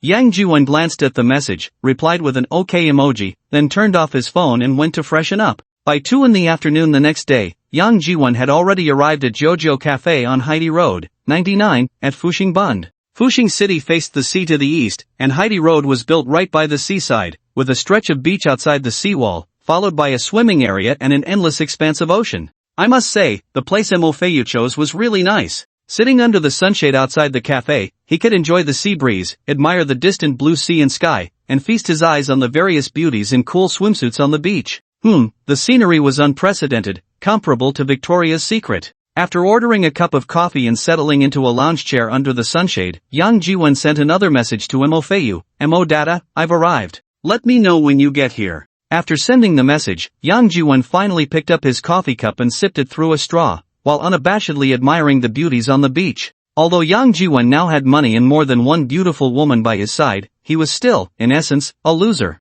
He certainly wouldn't miss the chance to openly steal glances at the beauties. After waiting for more than half an hour, he finished his cup of coffee, but Mo Fei still hadn't replied to his message. Yang Jiwon couldn't help but feel a bit anxious and took out his phone to send her another message, asking, Mo Dada, where are you? The message was sent, but there was still no response. At that moment, a beauty in a 3-piece swimsuit, resembling a mermaid, swam through the waves and reached the shore, then stood up, exposing her figure completely to the sunlight. After that, the mermaid tilted her head back, ran her hands through her hair to wipe off the seawater, and gave her head a slight shake. Instantly, Yang Jiwen and the other wolves around him were all drawn to her. After shaking off the droplets of water, the mermaid looked down, scanned the beach, and then swayed her way towards Yang Jiwen. Seeing this, Yang Jiwen was momentarily stunned, while the other wolves shot him looks as fierce as butcher knives, seemingly wanting to tear him apart. Soon, the mermaid reached the shade of Yang Jiwen's umbrella and lay down on the lounge chair next to him. Yang Jiwen came back to his senses and stammered, "No, sorry, there's someone here." 1000, the mermaid suddenly turned her head, her gaze piercing through her sunglasses, and said to Yang Jiwen. Yang Jiwen was taken aback and asked in return, "What?" 1000, "Tonight, I am yours," the mermaid said slowly, looking at Yang Jiwen. "Wow, so cheap? Just 1000 yuan for the whole night? Is the cost of living in Fuxing City really this low?" Yang Jiwen's eyes widened slightly, feeling a bit parched. At this age, he had never experienced such an exciting activity, and he just arrived in Fuxing City, yet he encountered such a good thing? After a while, Yang Jiwen stuttered, "No, sorry, I have an appointment." Before he could finish, the beauty chuckled lightly, took off her sunglasses, and extended her right hand towards Yang Jiwen, saying, "Mr. Yang?" Yang Jiwen was momentarily stunned, and the words he was about to say faded away as he reached out to shake hands with the beauty, saying, I am Ouyang Mo Fei, the person you are waiting for," the beauty said with a smile. Yang Jiwen's eyes widened again, and he hurriedly tightened his grip on Ouyang Mo Fei's hand, saying, "Why, you are Mo Data, the author of The Great Zhou World?" He thought to himself, thank goodness, he hadn't finished his earlier sentence. If he had, Ouyang Mo Fei would have turned and left. What he wanted to say was that he had an appointment and wouldn't be free in the afternoon. Could he leave a phone number to contact her later? Fortunately, he hadn't finished speaking, and Ouyang Mo Fei had already introduced herself. Otherwise, Yang Jiwen really wouldn't know how to wrap things up. Hearing Yang Jiwen's words, Ouyang Mo Fei smiled and nodded slightly, then said with a light laugh, "Sorry, Mr. Yang, for keeping you waiting. Do you like swimming? The beach here is quite nice. Would you like to go down and try it?" Yang Jiwen stole a glance at Ouyang Mo Fei. He did want to go down and try, but the key was, what if his little brother rebelled? That would be quite embarrassing. After glancing at Ouyang Mo Fei, Yang Jiwen continued, "I'm sorry, Miss Ouyang, but I'm not very fond of public baths. There are a few private seawater baths over in Donghai. They offer high privacy and are very clean. If Miss Ouyang likes, you can try them when you go to Donghai in the future." "That sounds great. I will definitely give it a try when I go to Donghai." Ouyang Mo Fei smiled and said, pausing for a moment before asking, "Mr. Yang, is it your private bath?" Yang Jiwen was slightly taken aback, then quickly realized that Ouyang Mo Fei was testing his strength and limits. After a brief pause, Yang Jiwen chuckled and said, "It's my friend's, but since Miss Ouyang likes it, I'll buy one when I get back, so I can host you in the future." Ouyang Mo Fei smiled and did not continue the topic, reaching out to call, "Waiter." "Hello, miss." The cafe waiter stepped forward, bowing as he approached Ouyang Mo Fei. "One iced Americano, please." "Sure, miss." The waiter bowed again and turned to leave. In a short while, the waiter returned with a glass of iced Americano, placing it on the small table beside Ouyang Mo Fei, saying, "Miss, your iced Americano." "Thank you." Ouyang Mo Fei smiled, picked up the coffee, took a small sip through the straw, and after putting it down, she smiled at Yang Jiwen and said, "Mr. Yang, do you want to buy the copyright to my novel?" Yang Jiwen nodded with a smile and said, "I do have that intention." After a brief pause, he added, "If the price is reasonable." Ouyang Mo Fei smiled and said, "Mr. Yang, as you can see, my life is quite abundant right now. Writing novels is just my hobby. I never expected to make much money from them. To be honest, I was quite surprised that The Great Zhou World became such a hit." Yang Jiwen interjected with a smile, "Miss Ouyang, you are too modest. Your novel is indeed very well written." Ouyang Mo Fei smiled and continued, "However, since the novel has become popular, the price for the copyright." At this point, Ouyang Mo Fei paused slightly before continuing, "I won't ask for much. Let's go with the market price. How about that?" Yang Jiwen was somewhat surprised, momentarily taken aback, then nodded and said, "Of course, Miss Ouyang. I didn't expect you to be so straightforward." Ouyang Mo Fei smiled again and said, "Then let's go with the price I just mentioned, 1,000? 1,000 is too little. I'll give you 5,000, and you'll have it in a week." Yang Jiwen thought to himself, smiling as he extended his right hand towards Ouyang Mo Fei, saying, 1,000 is too little, how about 1,005? Ouyang Mo Fei was slightly taken aback, then smiled and said, "Mr. Yang is really straightforward. Since that's the case, let's settle on that." Yang Jiwen smiled and said, "However, Miss Ouyang, I have one more condition that I hope you can agree to." "What condition?" "You can say it." Well, it's fine for me to sell you the copyright, but selling myself is not an option. Although you look quite good, you're not my type. Not your type? Then you are my type. I am Zhu Beiji, just waiting to feast on your cabbage. Laughing, Yang Jiwen then said, of course, Miss Ouyang is so high-end, I can't reach that. High-end? Ouyang Mafe was slightly taken aback, still processing, when she heard Yang Jiwen say, my condition is also very simple. I hope Miss Ouyang won't disclose my identity to the outside world. Not to disclose your identity? What do you mean? Ouyang Mafe furrowed her brows in confusion. That's right, I hope to maintain a bit of mystery, that's what I mean. Yang Jiwen said with a light laugh. Upon hearing this, Ouyang Mafe couldn't help but laugh, saying, Mr. Yang, I didn't realize you were so humorous. Mystery? Are you planning to use yourself as bait to catch someone, Mr. Yang? Yang Jiwen smiled but did not answer. Seeing this, Ouyang Mafe was momentarily taken aback, pondered for a moment, and then nodded, saying, Mr. Yang is so generous, giving an extra 50% of the copyright fee. If I don't agree to this small condition of yours, wouldn't that make me seem quite lacking in grace? Alright, I agree to your condition. You prepare the contract, and we'll sign it tomorrow. No need to wait until tomorrow, we can sign it now. Yang Jiwen said with a light laugh. Now. Ouyang Mafe was slightly taken aback, then smiled and said, Mr. Yang, if you have the contract ready, what about the money? The contract has a template, just fill in the amount, sign, and it's done. But that 15 million copyright fee must take some time to prepare, right? Ouyang Mafe didn't believe that Yang Jiwen would have that copyright fee ready. Unexpectedly, after hearing Ouyang Mafe's words, Yang Jiwen immediately smiled and said, once we sign the contract, I'll transfer it to you right away. Hearing Yang Jiwen's words, Ouyang Mafe was once again taken aback, stared closely at Yang Jiwen, and then said, alright, let's change places to talk. Waiter. The waiter from the nearby cafe hurried over, bowing and saying, Miss, what do you need? Take us to a private room. Sure, miss, sir, this way please, follow me. The waiter bowed and gestured for Yang Jiwen and Ouyang Mafe to follow him into the shop. The shop had dedicated private rooms. Although they were called private rooms, they were actually just booths separated by screens. After sitting down again in the private room and ordering 2 cups of coffee, Yang Jiwen then took out a folder from his bag and pushed it in front of Ouyang Mafe. This is the contract template, take a look. If there are no issues, we can sign it now. Ouyang Mafe smiled slightly and pushed the folder back in front of Yang Jiwen, saying, no need to look, Mr. Yang, I trust you. Let's sign. Yang Jiwen was slightly taken aback, then opened the folder, took out the contract, filled in his personal information in the blank space, and wrote 15 million in the amount section. First in words, then in numbers in parentheses. After filling it out, he handed the contract to Ouyang Mafe, then filled in the same information and amount on another identical contract. Ouyang Mafe glanced at the amount on the contract, wrote her pen name, real name, and personal information at the top of the contract, and then signed her pen name and real name at the end. After signing, Ouyang Mafe handed the contract to Yang Jiwen, who also handed the signed identical contract back to Ouyang Mafe. After both parties signed again, Yang Jiwen took out a box of red ink and pressed his thumbprint on the identity information, amount, name, and other places. After Ouyang Mafe pressed her thumbprint, the contract was considered signed. Then, Yang Jiwen took out his phone and said, Miss Ouyang, how do I transfer the money to you? Ouyang Mafe was slightly taken aback, but then heard Yang Jiwen say, how about you open your WeChat payment code, and I'll transfer it directly to you. Directly transfer? Do you want to be so direct? Ouyang Mafe was slightly taken aback, then smiled and said, alright, wait for me a moment, my phone is still in the locker.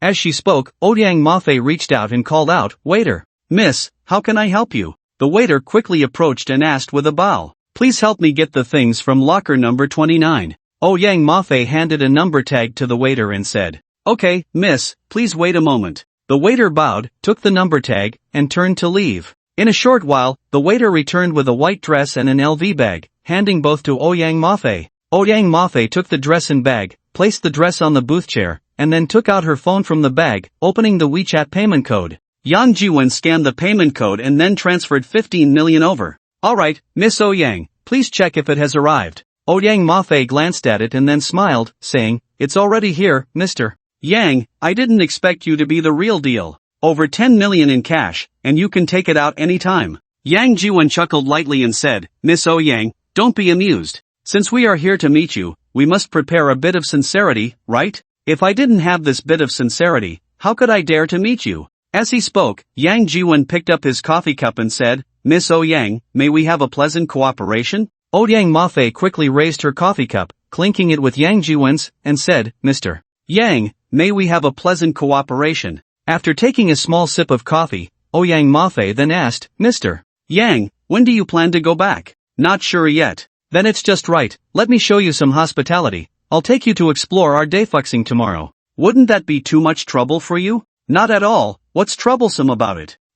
Don't you still need to update your novel? It's fine, I have drafts, playing for 2 or 3 days is no problem. Alright then, I'll trouble you, Miss Yang. Okay, I'll come pick you up tomorrow morning. Back at the hotel, Yang Jiwen sent a message to Lee Moyu. We can act now. Lee Moyu quickly called back. Boss, is it done? Yeah, it's done. How is it? Is Mafei beautiful? I saw on the website that Mafei is a super beauty, young and pretty, ranked as one of the top 10 online beauty writers by the novel website. Is she really that beautiful in person? Hearing Lee Moyu's words, Yang Jiwen immediately felt a headache and said, if you want to know, come see for yourself. Hee, I can't get away. Lee Moyu chuckled awkwardly. After a pause, Lee Moyu continued, Boss, you're amazing, you got Mafei in just 2 days. How much did you spend? 15 million. 15 million? Lee Moyu exclaimed in surprise, then lowered his voice and said, Boss, that's a bit over budget. Didn't I analyze it for you? The copyright fee for her novel tops out at around 1,000, and this 15 million is 50% over. Boss, you're really too generous. It's fine, I'm just afraid of long nights and dreams, Yang Jiwen chuckled lightly. There must be more people in contact with Mafei than just him. Yang Jiwen wasn't clear about how much others had spent, nor did he have the heart to investigate, but he could be sure that Yang Mafei definitely didn't just offer a 10 million price tag to one company. Others must still be hesitating, not agreeing to her offer. But in reality, Yang Mafei's asking price is indeed the market price, she hasn't inflated it. The hesitation of others is merely an attempt to negotiate for a better deal. After all, if they can lower it by 100,000, or even 500,000, a million, that's all pure profit. If it only takes a bit of persuasion to secure that, why not? However, Yang Jiwen came this time with a mindset of certainty. No matter what, he had to secure the copyright for the Great Joe World. Therefore, Yang Jiwen not only did not haggle with Yang Mafei but also directly increased the offer by 5 million. He signed the contract on the spot and transferred the funds immediately.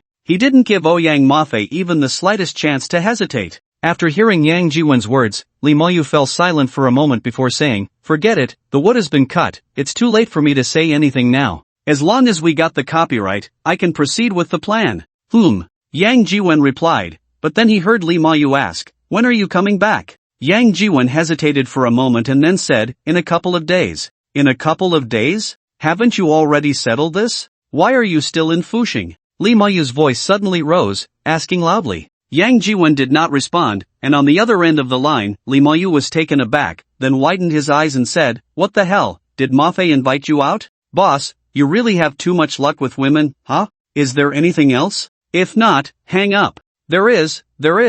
Boss, that Year of Youth has officially started filming. When are you coming to take a look? We'll talk about it when I get back. After saying that, Yang Jiwen directly hung up the phone. Hearing the busy tone on the line, Lee Moyu gritted his teeth and glared at his phone, as if he wanted to swallow Yang Jiwen alive. After glaring at the phone for a while, Lee Moyu picked it up again, opened WeChat, and sent a message to Duan-san. After receiving the message, Duan-san quickly replied with an OK emoji. Then, Duan-san took his phone and called Wang Chongning's assistant, Jo Holong. The phone rang a few times before being hung up. Duan-san didn't mind and redialed. This time, the phone rang for a long time before it was answered, and a very low voice came through. What do you want? You dare to call me again? Are you not afraid of dying? Joe, don't be so angry. I'm calling you today because I have a big business deal I want to discuss. I have nothing to talk about with you, Jo Holong said in a low voice, and was about to hang up. Wait, don't, Joe. I heard that Wang is looking for a production team, and I just happen to have one on hand.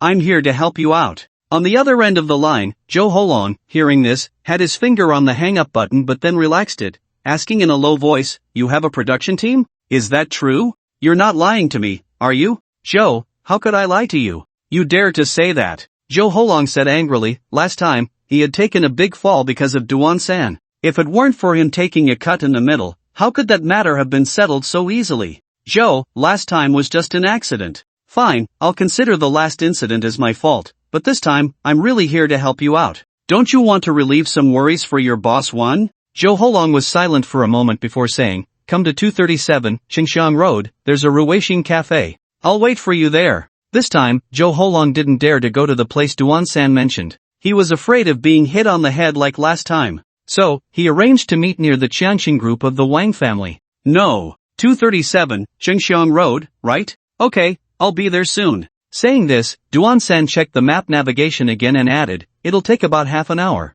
Zhou Holong replied and hung up the phone directly. Half an hour later, as Duan-san walked into the Ruweixing Cafe, Zhou Holong raised his hand from a windowside table and said, here. Duan-san smiled and walked over, sitting down opposite Zhou Holong. Zhou, sorry to keep you waiting. Zhou Holong frowned slightly and glanced at Duan-san. This guy was dressed quite well today, in a white shirt paired with a black suit and a tie, and his leather shoes were polished to a shine. Anyone who didn't know better would think this kid was some office worker from a company. Such an outfit would be a waste if he didn't sell insurance. After sizing up Duan-san, Zhou Holong said, is what you just said true? Absolutely. Zhou, this time, I came to see you with 100% sincerity. Don't judge me with a petty mindset. Alright, I know what kind of person you are. Don't start lecturing me. So tell me, what kind of production team is it? Who's the big investor, who's the director, and how big is the project? S+. Duan-san said softly. S+? Zhou Holong's eyes widened in shock as he exclaimed, you're not lying to me, are you? S+, that's an investment of over 100 million, definitely a top-tier, high-traffic, big-budget script. A small fry like Duan-san could have such resources? After being stunned for a while, Zhou Holong finally came to his senses, staring at Duan-san in disbelief and saying, you're not lying to me? After that, Zhou Holong immediately warned Duan-san, kid, if you dare to deceive me, I guarantee you won't have a good outcome. Wan's methods will definitely make you regret everything you do today. Duan-san chuckled lightly and said, Zhou, do you want to see the contract in black and white? You have a contract? Zhou Holong was taken aback again. Of course, with such a big project, if there were no contract, how would I dare to come see you? Duan-san said with a smile. Where's the contract? Zhou Holong's eyes narrowed slightly as he hurriedly asked. Don't rush, Zhou. There is definitely a contract, but this is an S+ project, and it's still in the confidentiality stage in the entire entertainment industry. Only a very few investors know about it. At this point, Duan-san paused slightly before continuing, Zhou, it's not that I don't trust you, but, to put it bluntly, Zhou, with your current status, you don't even have the qualification to see the contents of this contract. What do you mean? Zhou Holong's eyes narrowed slightly as he said coldly. Duan-san smiled and then said, before deciding to invest, not just you, even Wang has no way to see the contract. Zhou Holong's expression turned cold as he said, then how can I be sure if what you say is true or false? You don't need to be sure. When you meet Wang, I will naturally explain it to him. Zhou Holong's eyes narrowed again as he said coldly, you want to meet Wang? Duan-san smiled but didn't respond. Zhou Holong's expression turned slightly cold as he said, why should I help you? Zhou, just based on our friendship, if you don't help me, who else can you help? Duan-san chuckled and said, as he opened his phone's photo album, flipping to a certain picture and pushing the phone across the low table towards Zhou Holong. Zhou Holong glanced at the photo on Duan-san's phone, and his expression changed instantly. He reached out to grab the phone, but Duan-san quickly pulled it back, smiling as he said, Zhou, I think you would be willing to introduce me to General Manager Wang, right? Zhou Holong's face darkened slightly as he coldly stared at Duan-san and replied, don't think that a few photos can threaten me. Don't forget, the job was yours to take, and if it goes wrong, it's on you, not me. Is that so? Then whose hands did the money slip through? Duan-san retorted with a light laugh. Zhou Holong's eyes narrowed slightly, pausing for a few seconds before saying, what benefit do I get? Hearing Zhou Holong's words, Duan-san immediately laughed and said, 3% of the commission. You think 3% is enough to brush me off? What do you take me for? A beggar on the street? Zhou Holong snorted coldly. Duan-san smiled and said, Zhou, don't be hasty. You need to understand how big this deal is, how much General Manager Wang needs to invest, and then see if your 3% commission is worth it or not, right? After hearing Duan-san's words, Zhou Holong was momentarily taken aback, then said, an S+ project, the investment is basically over 100 million. Even if it's 100 million, how much can our General Manager Wang take? 3%, how much is that? Duan-san chuckled and replied, to be honest, the big share has already been consumed by the major players. Now, I only have 5% left. 5%? That's only 5 million. Zhou Holong laughed lightly and said, Duan-san, you really underestimate our General Manager Wang, don't you? This time, our General Manager Wang wants to push Miss Wang into the spotlight. Do you think a 5% share can make her the lead in such a big project? Before Jo Holong finished speaking, Duan-san shook his head with a smile and said, no, not 5 million, but 15 million. How much? Jo Holong was slightly taken aback, exclaiming, 15 million, only 5%. Duan-san chuckled. 5%? 15 million? This is a 3 billion big project? Jo Holong's eyes widened again, and after a few seconds of shock, he asked, what script requires such a large investment? I already said, this is a big project. Duan-san smiled at Jo Holong. After a pause, Duan-san continued, so, can you introduce me to General Manager Wang now? Jo Holong was stunned for a moment, then shook his head and said, no, what General Manager Wang wants is not investment but for Miss Wang to take the lead. With such a large investment in this drama, how could Miss Wang possibly take the lead? You don't need to worry about that, I will naturally explain it to General Manager Wang when the time comes. Duan-san said with a light laugh, pausing for a moment before asking, so, are we doing this or not? Jo Holong hesitated slightly, then lowered his voice to ask, are you sure you'll give me 3% of the commission? Of course, but it has to wait until the deal is done. Duan-san affirmed. Jo Holong hesitated for a moment, then gritted his teeth and said, alright, you wait here, I'll go report to General Manager Wang right now.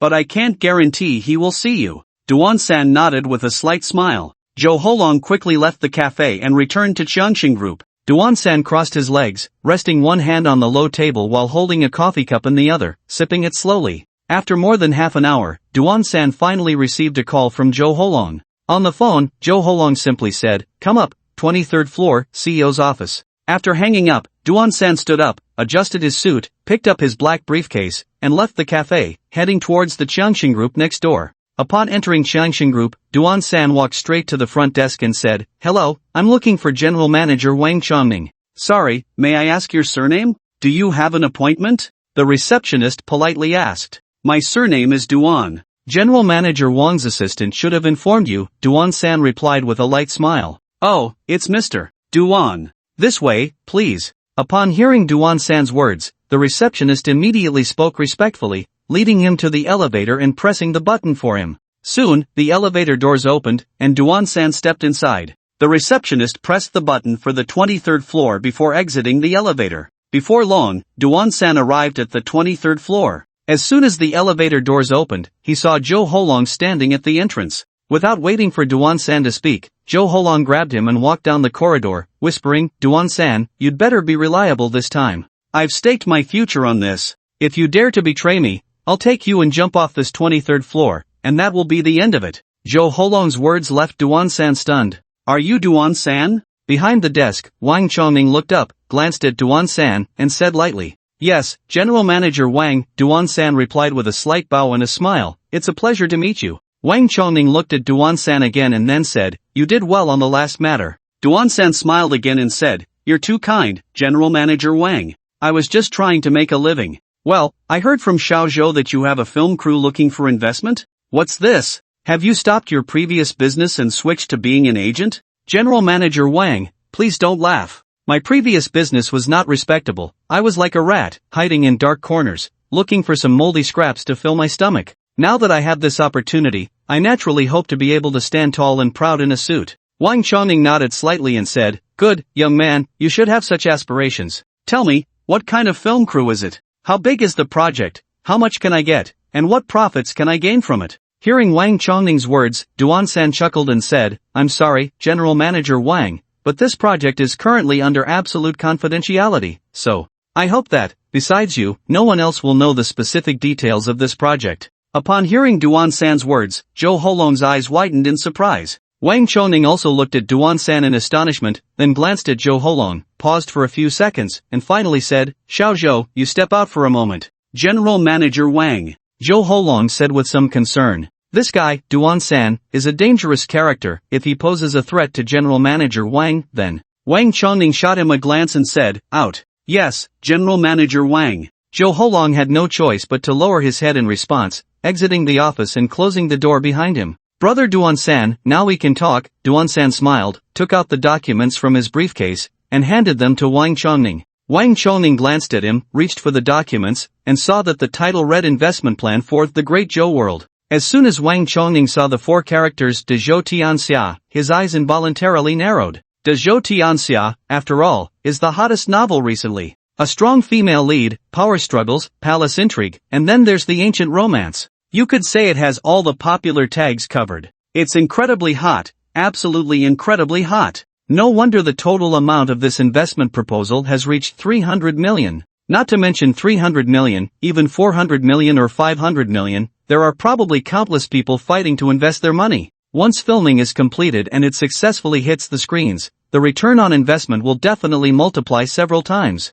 You could say there's no investment that can yield results faster and returns higher than this. After flipping through the proposal for a while, Wang Chongning's gaze involuntarily narrowed again. The director of this drama, the investors are actually preparing to invite the currently popular director Lu Wenlong to be the chief director. With Lu Wenlong at the helm, this drama is almost guaranteed to be a hit. Coupled with the popularity of the De Zhou Tianxia novel IP, Wang Chongning really couldn't imagine how much of a stir this news would cause in the entertainment industry once it was released. Those wanting to invest in this drama could probably line up from the north gate of Donghai all the way to the south gate, right? Such a huge opportunity has now fallen right on his head? This can't be a dream, can it? Thinking of this, Wang Chongning couldn't help but glance at Duan-san again. Closing the proposal, he pondered for a moment before saying, Mr. Duan, where did this proposal come from? Duan-san chuckled lightly and said, President Wang, you should know this is a business secret. I can't possibly tell you. Then how do I know if this proposal is real or fake?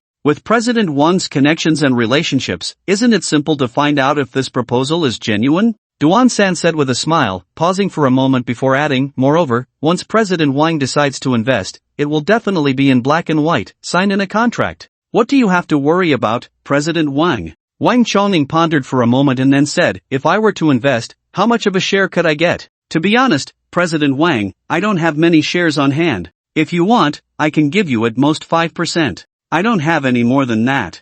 5%? That's too little, isn't it? Wang Chongning frowned slightly. I'm sorry, President Wang, but that's all I have. Duan-san said apologetically. Wang Chongning frowned again, pondered for a moment, and then said, Mr. Duan, you must know that one of the reasons I invest in film and television dramas is because of my daughter Chanshan. She wants to develop in the entertainment industry. At this point, Wang Chongning paused slightly, glanced at Duan-san, and then continued, a 5% share completely cannot guarantee that my daughter can play the leading female role. So, hearing Wang Chongning's words, Duan-san couldn't help but laugh again and said, President Wang, I don't know if you've noticed, but the chief director of this drama is director Lu Wenlong. Wang Chongning nodded slightly, glanced at the investment proposal, and then asked, and then? Director Lu, President Wang may not be familiar with him, but your daughter must be familiar. Qian? Wang Chongning was slightly taken aback, looking at Duan-san in surprise. Duan-san chuckled lightly and then said, President Wang may not know, but Director Lu is also a top graduate from the directing department of our Donghai Art Academy. However, Director Lu graduated in 2003, so it's been over 20 years since he graduated. At this point, Duan-san paused again, then continued, with such a connection, it shouldn't be too difficult for the young lady to land a role in this play, right? Hearing Duan-san's words, Wang Chongning couldn't help but be taken aback for a moment. After pondering for a while, he replied, I've heard that Director Lu is notoriously strict. It's not so easy to go through the back door with him. You can rest assured about that, Mr. Wang. Our big boss may not be able to guarantee much, but securing an audition opportunity for the young lady as the lead female role is definitely doable. By then, our boss might even provide the audition content to the young lady in advance. Just imagine, before the young lady even auditions, she already knows the content and has prepared thoroughly. How could she not stand out in the audition? After listening to Duan-san's words, Wang Chongning was slightly taken aback again. After a moment of contemplation, he said, I need to think this over carefully. The investment proposal is here, you can head back for now. Alright, Mr. Wang, but... Duan-san smiled and said, you'd better make a quick decision on whether to invest and how much to invest. Otherwise, I can't guarantee how much share I can still keep for you by then. Wang Chongning nodded slightly and then called out, Xiao Zhou. Mr. Wang. Zhou Holong hurriedly pushed the door open and walked in. Please see Mr. Duan out. Mr. Duan? Zhou Holong was momentarily taken aback, glancing at Duan-san in surprise, then made a gesture of invitation, saying, Mr. Duan, please. While Duan-san was discussing with Wang Chongning, a heavyweight figure arrived at Li Moya's film crew, currently the hottest director, Lu Wenlong. After obtaining director Lu Wenlong's contact information from the department head, Lee Ma-yu thought that if he rashly called Lu Wenlong, the other party might not even pick up the phone. Even if he introduced himself as Lu Wenlong's junior, the man had graduated over 20 years ago. There were plenty of juniors and seniors who knew what this junior was up to.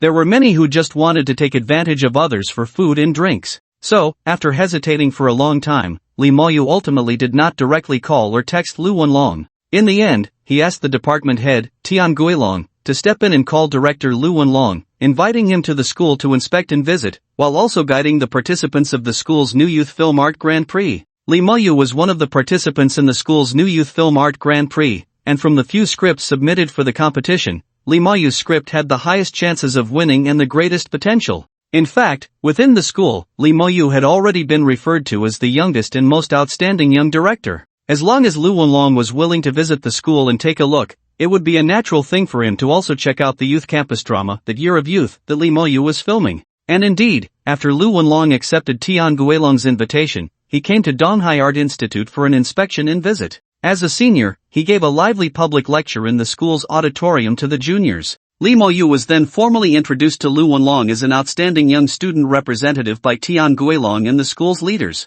After that, Lee Ma-yu naturally brought up that he was participating in the school's new Youth Film Art Grand Prix and was filming the youth campus drama That Year of Youth. Back in the day, Lu Wenlong was also recommended by the school as an outstanding young student representative to join a historical drama crew organized by the official body, starting as an assistant director and eventually becoming a unit director, making a name for himself in the crew. After that, Lu Wenlong went on to shoot several historical dramas, maintaining a good reputation in the industry. In recent years, Lu Wenlong has also followed the trend, taking on several historical palace intrigue dramas, quickly becoming one of the hottest directors today, earning the reputation of Lu's productions are guaranteed to be high quality. Both are representatives of outstanding young students, so Lu Wenlong naturally felt a sense of kinship with the rising star Lee Ma-yu. When Lee Ma-yu invited him to visit the set, Lu Wenlong immediately nodded in agreement without a second thought. The filming location for Lee Ma-yu's That Year of Youth was at Donghai Experimental Foreign Language School, not far from Donghai Art Institute.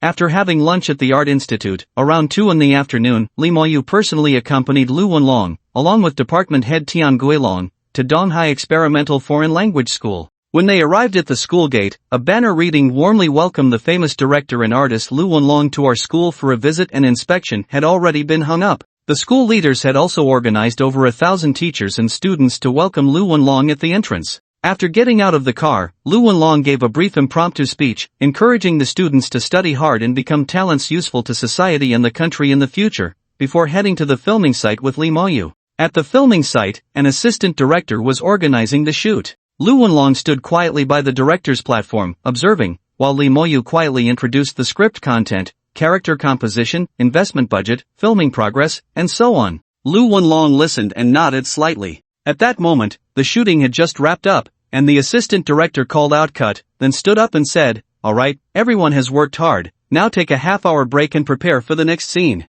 After that, the assistant director took out a photo and walked over to Lu Wenlong, asking for an autograph. With the assistant director leading the way, other crew members and main actors, even the extras, gathered around Lu Wenlong for his signature upon learning his identity. Suddenly, the scene became extremely lively and chaotic. Although Lu Wenlong had been famous for a long time and was currently a hot director, directors are different from actors. Actors often appear in front of the camera, and popular actors have many fans, so wherever they go, they are surrounded by fans asking for autographs. Directors, on the other hand, mainly work behind the scenes and rarely appear in front of the camera, so relatively fewer people know them. After all, the audience pays more attention to the actors. How many viewers know who the director is? Therefore, encountering dozens or even hundreds of people asking for autographs like this was a first for Lu Wenlong, leaving him somewhat flustered and at a loss. The dinner that evening, as well as the hotel where Lu Wenlong was staying, were all arranged by Lee Ma-yu. The dinner was at Tanfu Private Kitchen,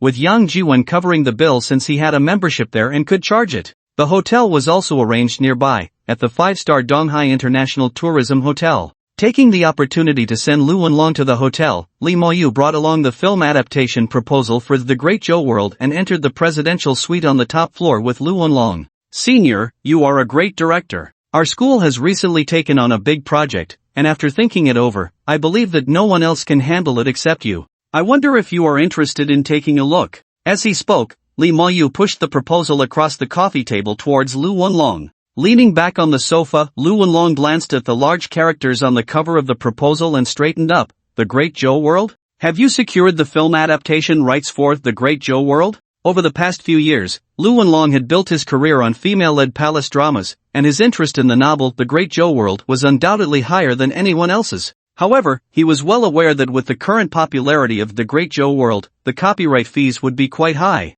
Moreover, in the entire process of adapting a film or series, copyright fees only accounted for a small portion. The real expenses came from production costs, actor salaries, and, most importantly, post-production and promotional costs. These could be considered bottomless pits. With his assets, securing the adaptation rights for The Great Joe World was not a problem, but bringing it to life would require at least over 100 million in investment, perhaps even more. After hearing Lu Wenlong's words, Lee Moyu smiled slightly, nodded gently, and said, "It's also a matter of luck. We just happened to negotiate a copyright collaboration with the author Mo Feiyu and successfully secured the film adaptation rights for The Great Joe World." Lu Wenlong turned to look at Lee Moyu in surprise and then said, "Not bad, I didn't expect you to have this kind of capability." After a brief pause, Lu Wenlong continued, "So, are you planning to invest in the production of this series?" Lee Moyu nodded with a smile and said, "Of course, since we've acquired the adaptation rights at a high price, we can't let it go to waste." After a slight pause, Lee Moyu added, "I wonder, Senior, if you would be interested in serving as the chief director for this series?"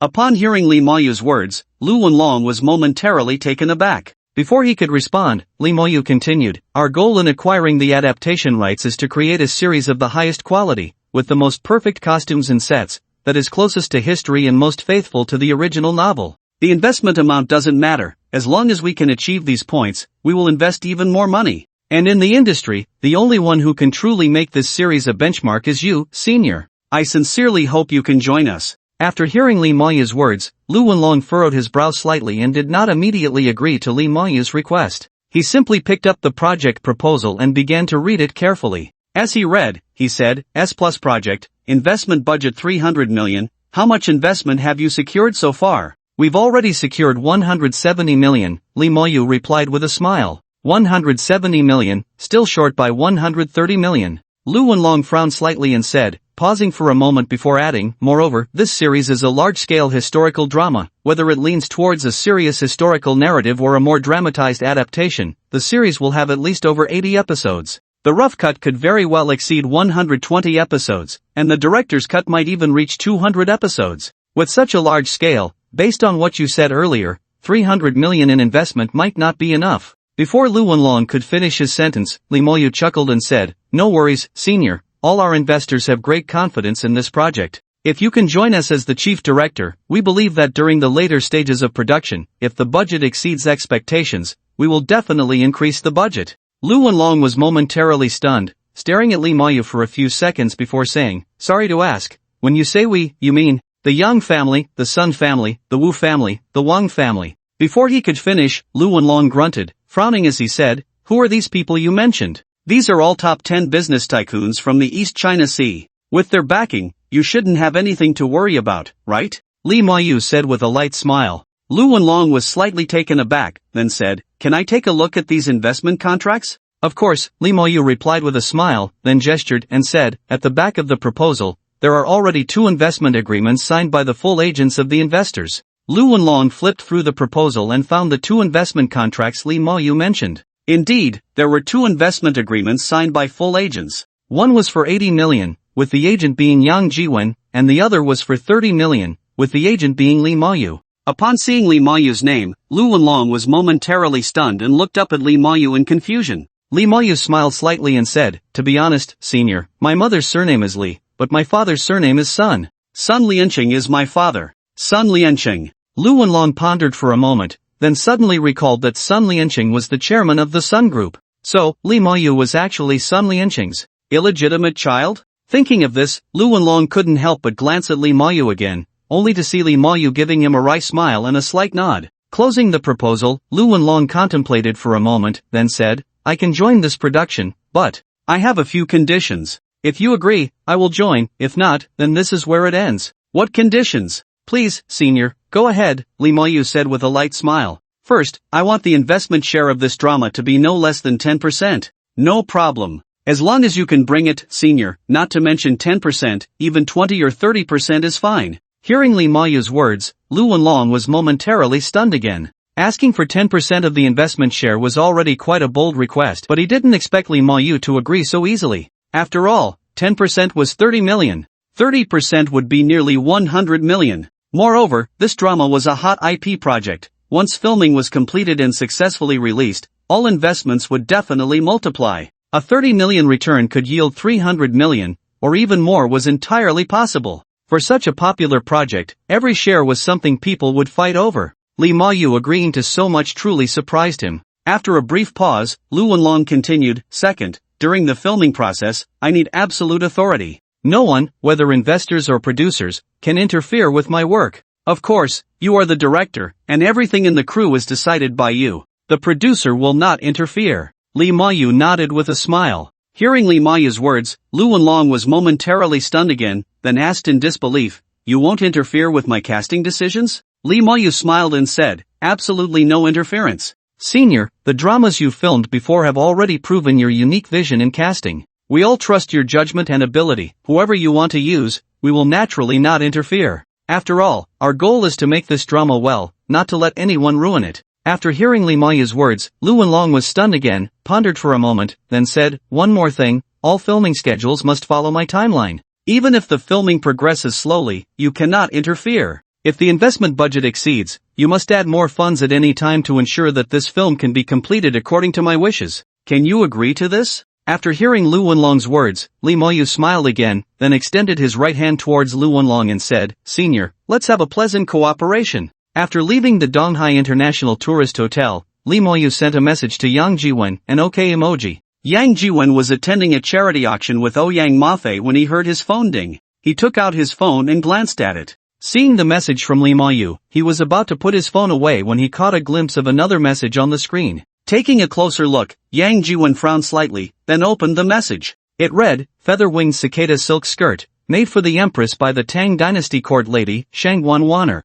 Feather-winged cicada silk skirt? The palace skirt made for the Empress by Shangguan Wanner? The palace skirt worn by Empress Wu Zetian? Yang Jiwen's eyes widened in shock. Who sent him this message? Where is the feather-winged cicada silk skirt? What does sending him this message mean? Just as he was puzzled, another message flashed on his phone. It blinked a few times before disappearing. If Yang Jiwen hadn't seen it disappear with his own eyes, he would have thought he was seeing things. Meanwhile, on the auction stage, the auctioneer was energetically calling out, "Lot number 19, a piece of cursive script by Ming Dynasty's Zhu Zhishan, buyer number 35, bidding 1,120,000. Is there anyone else bidding? Anyone else bidding? 1,120,000 once. 1,120,000 twice. 1,120,000. Hearing the auctioneer's calls, Yang Jiwen's heart suddenly stirred, and he raised his paddle. Everyone on site was momentarily stunned, including the auctioneer, who then excitedly shouted, "Buyer number 67 bids 1,125,000.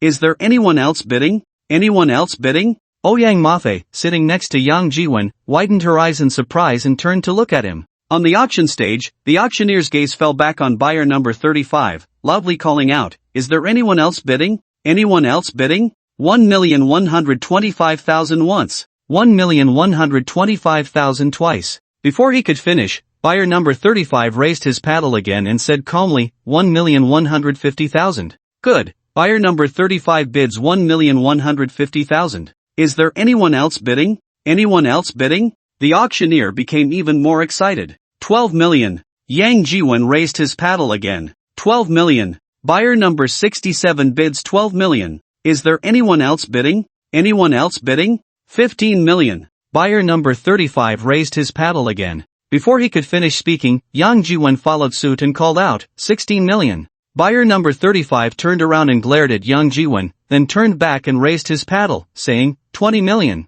On the auction stage, the auctioneer was so excited he was almost jumping up, loudly shouting, 20 million. 20 million. Buyer number 35 bids 20 million. Is there anyone bidding higher than 20 million? Anyone bidding higher than 20 million? Before he could finish, after a slight hesitation, Yang Jiwen raised his paddle again and said, 25 million. The text message that appeared on his phone earlier definitely wasn't random. Its appearance must have its reason. Moreover, Yang Jiwen has already confirmed that the text message had no sender. No sender. And when that text message appeared, the item being auctioned on the stage was this piece of cursive calligraphy by Zhu Zhishan. Clearly, the feather silk dress worn by the queen must be related to this cursive work. Therefore, no matter the cost, Yang Jiwen must acquire it. As soon as he finished speaking, another voice rang out, 26 million. The bidder was not buyer number 35, but another buyer, number 11. The auctioneer was momentarily stunned, then excitedly called out, buyer number 11 bids 26 million, is there anyone else bidding? Is there anyone else bidding? Are you crazy? You dare to bid that much? Next to buyer number 11, a heavily made-up and glamorous woman shot a fierce glare at the man who raised the paddle, gritting her teeth as she spoke. As she said this, the woman pinched the man hard on the waist. Well, I just saw them fighting over it, and thought I'd join in the fun. What if it really is a treasure? Treasure my foot. What's so great about a piece of cursive by Zhu Zhishan? You pay for it. The woman was furious, growing angrier the more she thought about it, and directly reached out to pinch the man again, hard, on his waist and thigh. The man winced in pain but dared not speak. Yang Jiwen glanced at the man, then turned to look at buyer number 35. Buyer number 35 was also looking his way, and when their eyes met, he even smiled slightly and nodded at Yang Jiwen before turning back. Turning back, the man immediately raised his paddle and said, 30 million. 30 million. Everyone present gasped in shock. A piece of cursive by Zhu Zhishan actually fetched a price of 30 million.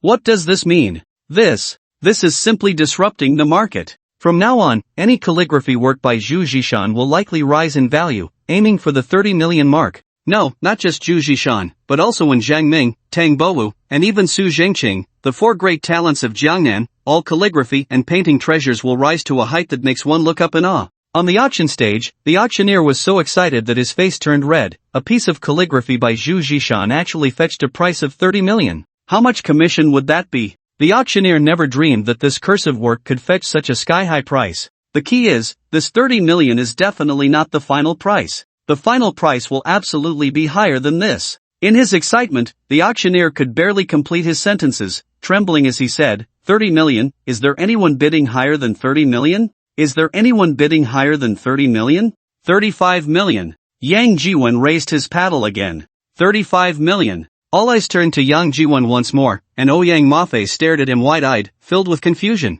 Has Yang Jiwen gone mad? 35 million for a piece of calligraphy? Feeling Ouyang Mafei's astonished gaze, Yang Jiwen simply turned to her and smiled, without offering any explanation. The key is, he himself didn't know how to explain. He couldn't just say that this piece was urging him to bid because of his phone, could he? Amidst the astonished gazes of everyone, buyer number 35 made another move, 40 million. 40 million, buyer number 35 bids 40 million. Buyer number 35 bids 40 million. Is there anyone bidding higher than 40 million? Is there anyone else bidding? 40 million once. 40 million twice. 40 million three. The auctioneer was excitedly shouting loudly, while also glancing over at Yang Jiwen, number 67. As soon as 40 million three times was announced, the auctioneer was about to drop the hammer, but Yang Jiwen raised his paddle again. The auctioneer insisted, almost immediately lifting the hammer again, and loudly asked, buyer number 67, what is your bid? Yang Jiwen pondered for a moment and then said, 60 million.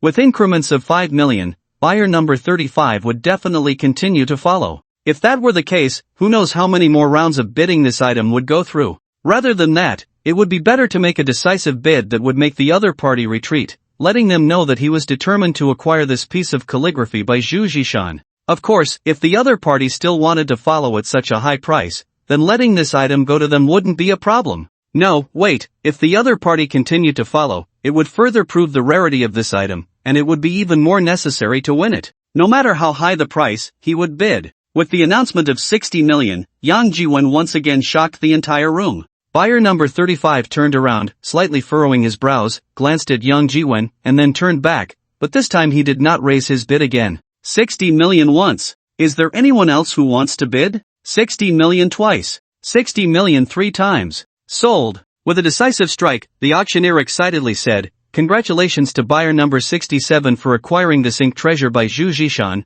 one of the four great talents of Jiangnan during the Ming dynasty, for the price of 60 million. Please invite our beautiful and lovely hostess to hand this ink treasure over to buyer number 67, thank you. The hostess, dressed in a split cheongsam, walked up to the auction stage with a sway, took the ink treasure, placed it on a tray, and walked down, heading straight towards Yang Jiwen, quickly arriving at his side. Everyone's gaze once again focused on Yang Jiwen. Unhurried, Yang Jiwen took out his phone, scanned the QR code on the tray, and directly transferred 60 million, then reached out to take the calligraphy. The hostess smiled and slightly bowed, then turned to leave. On the auction stage, the auctioneer said again, "Alright, thank you to buyer number 67 for making a great contribution to this charity auction. There are even more exciting items coming up, and we welcome everyone to bid enthusiastically." After a brief pause, the auctioneer continued, "The next item is a Ru porcelain from the 14th year of the Chenghua reign. Please invite the hostess to bring out the item." Ouyang Mafei had lost all interest in the so-called Chenghua Ru porcelain. Her greatest interest now was in the calligraphy by Zhu Zhishan that Yang Jiwen held. Yang Jiwen seemed to know her thoughts and handed the calligraphy over to her. Ouyang Mafei was slightly taken aback before accepting it, saying, "Aren't you afraid I'll ruin your treasure? This treasure is worth 60 million now. If it gets ruined, then so be it. At worst, I'll let you repay me with your body." Yang Jiwen said with a light laugh. Ouyang Mafei rolled her eyes, took the calligraphy, unfolded it, and looked at it back and forth, saying, "I really don't know what's so good about this thing." The starting bid was 2 million. And the final price was actually 60 million, a full 30 times. At this point, Ouyang Mafei turned to look at Yang Jiwen seriously and said, "Mr. Yang, do you have so much money that you're burning it? 60 million for such a piece of junk?" Yang Jiwen smiled but did not respond to Ouyang Mafei's words, occasionally glancing at his phone. After several more items, there were no notifications on his phone, and Yang Jiwen even wondered if he had overthought things earlier. Perhaps that message was just a prank someone played on me. That so-called feather-wing cicada silk dress has nothing to do with that wild cursive by Zhu Zhishan, right? Just as I was thinking, the auctioneer at the podium said, "Ladies and gentlemen, the next item up for bid is a raw stone provided by Miss Zhong Haiqing, the owner of Fuxing Jewelry. Miss Zhong has stated that all proceeds from the auction of this raw stone will be donated to improve the nutritional lunch program for children in impoverished rural areas. Thank you, Miss Zhong, for your generous donation." The spotlight shone on a beautiful woman in a white evening gown at the auction site. That woman was Zhong Haiqing, the owner of Fuxing Jewelry. Zhong Haiqing smiled slightly, stood up, waved to greet everyone, and then sat back down. The hostess brought the donated item on a tray and placed it on the display stand. Then, the hostess lifted the red cloth covering the item, revealing the raw stone, which was about the size of a basin. At that moment, Yang Jiwen, who had been paying attention to his phone, felt a slight vibration. He picked up his phone and saw another message had appeared. Yang Jiwen hurriedly opened the message and saw it read, "Superb Imperial Green, worth 80 million.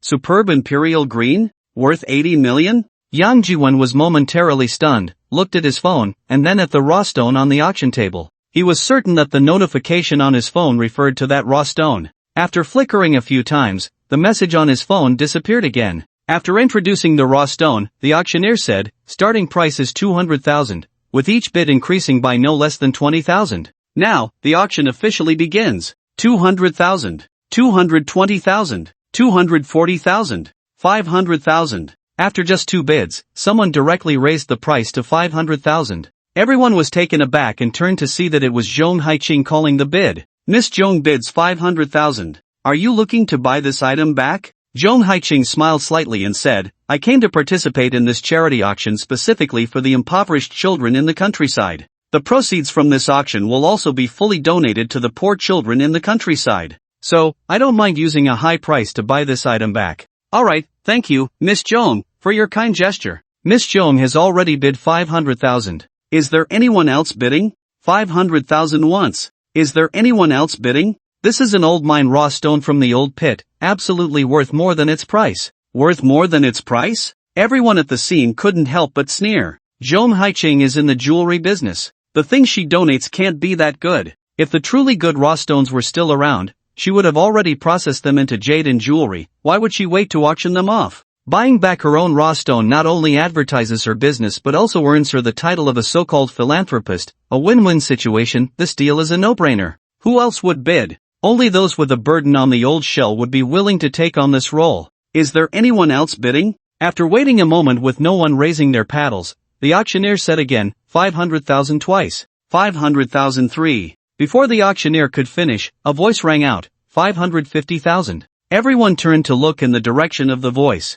When they saw the bidder, they were all momentarily stunned again. It was him. The buyer number 67. He actually made a move again. It seemed like there was going to be a good show this time. Almost everyone had this thought flash through their minds. Before the thought could fully form, Zhong Haiqing raised her paddle again, 600,000. The raw stone was provided by Zhong Haiqing, and the higher the price was driven up, the more beneficial it was for her and the Fuxing jewelry company behind her. Therefore, after Yang Jiwen called out a price, Zhong Haiqing immediately followed suit without a second thought. After the bidding, Zhong Haiqing turned to Yang Jiwen and smiled, nodding her head. 1 million. Yang Jiwen raised his paddle again, increasing the bid by 400,000. The only purpose was to tell all potential competitors, including Zhong Haiqing, that he was determined to win this raw stone. Hearing Yang Jiwen's bid, everyone was momentarily stunned, even the auctioneer on the stage seemed to forget his duties. Here we go again. Just a moment ago, a piece of wild cursive by Zhu Zhishan, one of the 4 great talents of the Ming dynasty from Jiangnan, had a starting price of 2 million and sold for an astonishing 60 million. Now, a raw stone starting at 200,000 had once again attracted the mysterious buyer's interest. If someone continued to raise the price, then, who knows, this raw stone might end up selling for an incredibly high price again. Thinking of this, the auctioneer's mind became active again. From the previous piece of Zhu Zhishan's wild cursive, his commission was at least 10 million. If this raw stone could earn him a few million more, then he could almost retire on the spot. No, retirement was a minor issue. The main thing was that he would become well known in the circle, and in the future, when someone wanted to drive up the price of their collection, the first person they thought of would be him. Then, he would truly have a steady stream of income and a thriving business. With these thoughts, the auctioneer couldn't help but signal to a few buyers below with his eyes. Every auction house, or rather every auction event, would have a few buyers who belonged to the atmosphere boosting group. Their purpose was not to buy anything but to inflate the prices of the auction items. The higher the price, the more profit for the seller, and the more commission for the auction house, making it a win-win situation. The only one at a loss would be the seller who ultimately bought the item. Not only auction houses arrange such atmosphere boosting groups, but even sellers sometimes arrange their own people to become part of the atmosphere boosting group to achieve the goal of inflating the auction items' prices. It was rare for someone like Zhong Haiqing to personally participate in the bidding. At the auctioneer's signal, a buyer from the atmosphere group quickly raised their paddle, 650,000. Before the words fell, another buyer from the atmosphere group almost simultaneously raised their paddle and called out, 700,000. As soon as the words were spoken, the two exchanged glances, and then Zhong Haiqing called out again, 800,000. Before her words fell, Yang Jiwen raised his paddle again, 1,120,000. The atmosphere group continued to raise the price, 150,000. 2,250,000. Yang Jiwen turned to look at Zhong Haiqing, only to see her looking hesitant, wanting to raise the price but unable to find the words. Seeing this, Yang Jiwen couldn't help but frown slightly, then looked at the other buyers who had been raising their paddles. 260,000. After hesitating for a long time, Zhong Haiqing finally raised her paddle again, reporting the maximum price she could afford. It was just a raw stone the size of a basin. Selling it for 200,000 was already not a loss. Now bidding over 2 million was definitely worth it. Fuxing Jewelry wanted to use this auction to give their company a free advertisement, increasing some exposure and recognition. But spending over 2 million on this advertisement still made Zhong Haiqing feel a bit pained. If she invested that over 2 million into other advertising media, the effect would probably be many times better than just advertising at this auction. Therefore, Zhong Haiqing decided that 2,600,000 was her final bid. As soon as she finished speaking, another buyer from the atmosphere group raised their paddle and called out, 2,800,000. Then, another buyer from the atmosphere group directly raised the bid to 3 million. After the bid reached 3 million, the other buyers from the atmosphere groups did not continue to raise their bids but intentionally or unintentionally looked over at Yang Jiwen. Others also turned to look at Yang Jiwen, wanting to see if he would continue to raise his paddle. Even Ouyang Mafei beside him turned to him with a questioning look. Yang Jiwen smiled at her, then raised his paddle and called out, 5 million. 5 million. An increase of 2 million. Everyone's eyes widened again. The few active atmosphere group buyers, upon hearing this price, hesitated and dared not continue. The auctioneer on the stage became even more excited and animated, shouting loudly, buyer number 67 bids 5 million. Is there anyone willing to bid higher than 5 million? Any other bids? While shouting, he gestured a few times towards the atmosphere group buyers. Clearly, number 67 was not short on cash. 5 million would definitely not be his final price. At the auctioneer's signal, another atmosphere group buyer raised their paddle and called out, 6 million. Before the words were out, Yang Jiwen raised his paddle again and called out, 10 million. 10 million. An increase of 4 million. The entire auction venue was filled with gasps of astonishment. What on earth did this guy want? A piece of worthless stone with a starting price of 200,000 was now being bid at 10 million. Was he really a shill hired by Zhong Haiqing, the owner of Fuxing Jewelry? No, even Zhong Haiqing wouldn't dare to offer such a high price. From 200,000 to 10 million, that was a 50-fold increase. The increase had far surpassed that of Zhu Zhishan's wild cursive. However, just as Yang Jiwen finished speaking, another atmosphere group buyer raised their paddle again and called out, 12 million. 12 million. 12 million. Everyone in the venue turned to look at that atmosphere group buyer. Yang Jiwen's lips curled slightly, and then he raised his paddle and called out, 15 million. 15 million. Everyone in the venue almost became numb. This guy was determined to win. What kind of treasure was this raw stone? If it really was a treasure, how could Zhong Haiqing possibly put it up for auction? But if it wasn't a treasure, why would this guy bid such a high price? Foolish with money? Was that referring to him? The foolish son of a landlord? Was that also referring to him? As soon as Yang Jiwen shouted his bid of 15 million, the few atmosphere group buyers hesitated again, looking towards the auctioneer on the stage.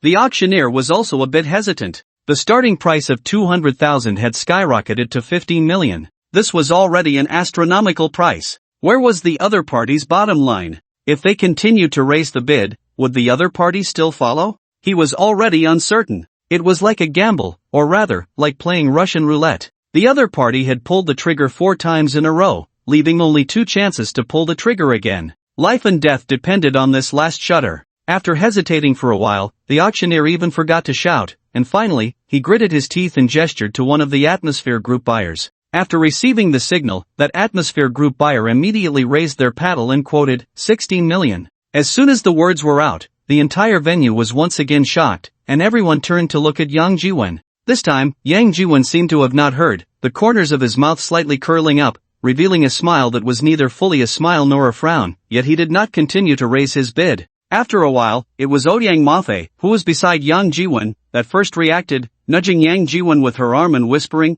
"Aren't you going to raise your bid?" Ouyang Mafei's words immediately brought everyone back to their senses. The auctioneer on the stage looked as if he had swallowed a fly, his expression suddenly turning sour. Then, the auctioneer forced a smile, suppressing the pain in his heart, and asked, "Sir, the other party has already bid 16 million. Will you not continue?" Upon hearing the auctioneer's words, Yang Jiwen burst into laughter and said, "My bottom line was originally 10 million. When it reached 10 million, I didn't intend to continue. But that gentleman raised it to 12 million. At that moment, I thought, since it's for the benefit of impoverished children in the mountainous areas, I might as well add a bit more, so I bid 15 million. But I didn't expect the gentleman to be even more charitable, bidding 16 million. A gentleman should help others achieve their goals. It seems the gentleman is extremely fond of this raw stone, so I can only bear the pain of parting and let him have this stone." As he spoke, Yang Jiwen smiled and gestured to the buyer, saying, "Sir, this stone is now yours." When he said the word stone, Yang Jiwen deliberately emphasized it. Upon hearing Yang Jiwen's words, the buyer looked as if he had eaten something unpleasant, his face contorted with displeasure. The auctioneer's expression was equally grim. He had worked hard all day, only to be blinded by a wild goose. After finally making over 10 million on Zhu Zhishan's wild cursive, now it was all lost on this worthless stone. If he had known this would happen, he should have taken the profit earlier. Now it was too late to regret. After Zhong Haiqing withdrew, Yang Jiwen was originally the only bidder for this item, and now he was no longer participating, so the final transaction price for this raw stone was fixed at 16 million. With a final hammer strike, the auctioneer said with a dark face, "Congratulations to this buyer for winning this raw stone at the price of 16 million. Please invite the etiquette lady." The auction continued, but Yang Jiwen's mind was no longer at the auction. That raw stone was top-quality imperial green, worth 80 million. It would be best to win it and make a big profit. But it didn't matter if he didn't win it, after all, he had a bug in hand, so he wasn't short of this money. Right now, his thoughts were entirely on his phone. His phone could actually give early warnings about treasures at the auction. This was something he had never anticipated. What was going on? Before he could figure out these questions, Zhou Xingxing felt someone nudging him with an arm. Turning to look, it was Ouyang Mafei, who was pouting and gesturing to the other side. Yang Jiwen turned to see that the buyer who had previously won the raw stone had somehow sat down beside him. Seeing Yang Jiwen turn around, the man quickly put on a smiling face, extended his right hand, and said to Yang Jiwen with a smile, "Hello, sir." Is there something?" Yang Jiwen raised an eyebrow and asked. "Well, my surname is Chen. May I ask how to address you, sir?" The man awkwardly smiled and retracted his right hand. "Just get to the point," Yang Jiwen frowned and said. Actually, it's not a big deal. I just wanted to ask if you still want that raw stone?" The man looked at Yang Jiwen somewhat awkwardly and said, "If you want, I can transfer it to you at a low price, just at your previous offer, 15 million, how about that?" Yang Jiwen stared at him as if he were a fool for a moment, and only when he saw the man looking a bit embarrassed did he say, "Are you out of your mind? A broken stone, and you want me to buy it back for 15 million? Am I the one who hasn't woken up, or are you the one who hasn't woken up? Do you think that's possible?" The man smiled awkwardly and then said, "Sir, let's negotiate. As long as you want it, we can discuss the price further. How about 12 million? I've already lowered it by 4 million, isn't that enough sincerity?" Hearing the man's words, Yang Jiwen couldn't help but laugh again and said, "It's just a broken stone, you might as well keep it for yourself." Saying this, Yang Jiwen turned to Ouyang Mafe and said, "Miss Ouyang, there's nothing fun about this anymore, let's go." Okay. Ouyang Mafe was slightly stunned for a moment before she stood up to follow. Seeing Yang Jiwen and Ouyang Mafe about to leave, the man became anxious and hurriedly reached out to stop Yang Jiwen, saying urgently, "Sir, don't go. 10 million. Just as you said earlier, 10 million, how about that? Didn't you just say your bottom line was 10 million? Let's go with your bottom line." Yang Jiwen turned to look at him and smiled, saying, "Are you really sick? You bought a broken stone for 16 million, and now you want to sell it for 10 million? Yes, 10 million, just 10 million, this is my greatest sincerity, you see. Sorry, I'm not interested." The 10 million bottom line was a charitable price I offered considering the poor children in the mountains. As for this broken stone, in my opinion, it's worth at most 1 million. Saying this, Yang Jiwen pulled Ouyang Mafe and walked away. Hearing Yang Jiwen's words, the man was instantly stunned. A raw stone bought for 16 million, and the other party only offered 1 million? Is it really that ridiculous? As Yang Jiwen and Ouyang Mafe were about to leave the auction venue, the man suddenly came to his senses and hurriedly chased after them, saying urgently, "Sir, wait a moment, please wait." After catching up to Yang Jiwen, the man said again, "Sir, 1 million is really too little, why don't you add a bit more?" Yang Jiwen turned to look at him and retorted, "Then how much do you think is appropriate?" He added, "It's just a broken stone, how much more do you want?" Hearing Yang Jiwen's words, the man was once again stunned. Before he could react, Yang Jiwen had already pulled Ouyang Mafe and turned to continue walking out. However, while holding Ouyang Mafe, Yang Jiwen gently wrote a 5 on the bare skin of her arm. Ouyang Mafe was slightly taken aback, turned her head, and looked at Yang Jiwen with wide eyes in surprise. She saw Yang Jiwen smiling and giving her a slight nod. Ouyang Mafe was stunned again, then quickly reacted, stopping and saying, "Dear, I really like that stone, why don't you just buy it?" Yang Jiwen pouted and said, "It's just a broken stone. What's so good about it? If you like it, we can go to the jewelry store tomorrow and buy a whole bunch to play with." "No, I just want this one, will you buy it for me?" Ouyang Mafe said, pulling Yang Jiwen and acting coy. Hearing what Ouyang Mafe and Yang Jiwen said, the man's eyes lit up, and he hurriedly stepped forward, saying, "Boss, since this young lady likes it, why don't you add a bit more, and I'll sell you this raw stone." Yang Jiwen's face showed a hint of hesitation. Seeing this, the man quickly said, "How about this, 6 million? As long as you put out 6 million, this stone will be yours." It was definitely going to be a loss. After all, this broken stone was bought for 16 million. From the moment it was purchased, they were already at a loss. At that time, they wanted to drive up the price, hoping to squeeze a bit of money from the only buyer, Yang Jiwen. But unexpectedly, in the end, Yang Jiwen directly gave up the bid. This stone, with a base price of 200,000, ended up being smashed into their hands for the exorbitant price of 16 million. This man was in cahoots with the auctioneer. Previously, with Zhu Zhishan's wild calligraphy, the auctioneer made over 10 million. Now, if this stone could still be sold for 6 million, it would at least recover some losses, and at most, they would just lose back the 10 million they had previously earned. That's why this man was bold enough to quote the price of 6 million. After all, if it sold, they could recover some losses, but if it didn't sell, that 16 million would be a total loss. After hearing the man's words, Yang Jiwen just smiled and shook his head, pulling Ouyang Mafe to leave. Ouyang Mafe, being pulled along by Yang Jiwen, turned back and said, 5 million, how about 5 million? If you want to sell, we'll buy it. Hearing Ouyang Mafei's words,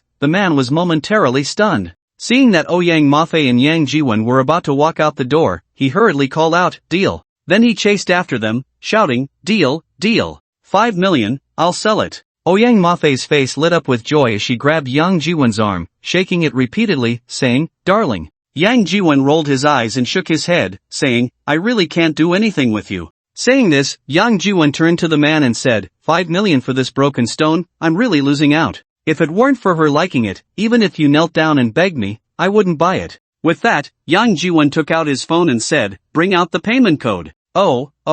The man came back to his senses and hurriedly took out his phone, opening the payment code. Yang Jiwen scanned the code and then asked, "Where's the stone?" "It will be delivered right away, right away." The man hurriedly replied, then turned around and waved to a hostess in the distance. Soon, the hostess came over holding the raw stone on a tray. Yang Jiwen took a glance, it was indeed that raw stone, and then he made the payment. After the 5 million was received, the man smiled and extended his right hand to Yang Jiwen, saying, "Sir, it's a pleasure doing business." However, Yang Jiwen didn't even shake his hand, turning to Ouyang Mafei and saying, "Are you satisfied now?" Ouyang Mafei secretly rolled her eyes in her heart, acting, keep acting. With such good acting skills, it's a waste not to become an actor. The Oscars owe you a little golden man, right? Just as they were about to leave after taking the raw stone from the hostess, a hurried sound of footsteps came from behind, followed by a woman's voice. "Wait, please wait." Yang Jiwen and Ouyang Mafei turned back simultaneously to see Zhong Haiqing, the owner of Fuxing Jewelry, walking quickly towards them. Reaching Yang Jiwen's side, Zhong Haiqing took out a business card and handed it to him, saying, "Sir, my name is Zhong Haiqing, here's my business card. Thank you for your help to the impoverished children in the mountainous areas. Such a large sum of money is enough to provide a year's worth of nutritious lunches for over 10,000 impoverished children in the mountains. On behalf of the impoverished children in the mountainous areas, I thank you again for your generosity." The man surnamed Chen, standing nearby, widened his eyes upon hearing Zhong Haiqing's words. What does this mean? The big spender is me, but the one receiving the beautiful woman's gratitude is this kid? I spent 16 million, and I don't even get a thank you from the beauty? Yang Jiwen glanced at the man and then chuckled, saying, "Miss Zhong, the person you should be grateful to is this gentleman. The 16 million came from him." Zhong Haiqing looked at the man and smiled, saying, "This gentleman, of course, I must thank you, but I am even more grateful to you. If it weren't for you, this rough stone would probably only fetch 1 or 2 million at most, not the 16 million it is now." As she spoke, Zhong Haiqing's gaze naturally fell on the rough stone in Yang Jiwen's hand, and she couldn't help but say, in confusion as she looked up at Yang Jiwen. "Well, my friend liked it, so I bought this piece of junk from this gentleman," Yang Jiwen said with a dry laugh. Zhong Haiqing was slightly taken aback and then said, "Sir, if you don't mind, I have a few pieces of fine rough stones in my shop. If you and this young lady like them, feel free to pick a couple as a small token of my appreciation." Hearing Zhong Haiqing's words, Yang Jiwen hadn't had the chance to speak when Ouyang Mafei stepped in first, saying, "No free lunch. We are just passing acquaintances with Boss Zhong and cannot accept such a generous gift." After a slight pause, Ouyang Mafei continued, "Boss Zhong, we appreciate your kindness, but, Boss Zhong, you are a big boss in the jewelry business, you must know how to open stones, right? Could you please help us open a window on this stone so we can take a peek and see how much it weighs?" Once Ouyang Mafei's words were out, it was too late for Yang Jiwen to stop her. If they opened the stone now and found imperial green,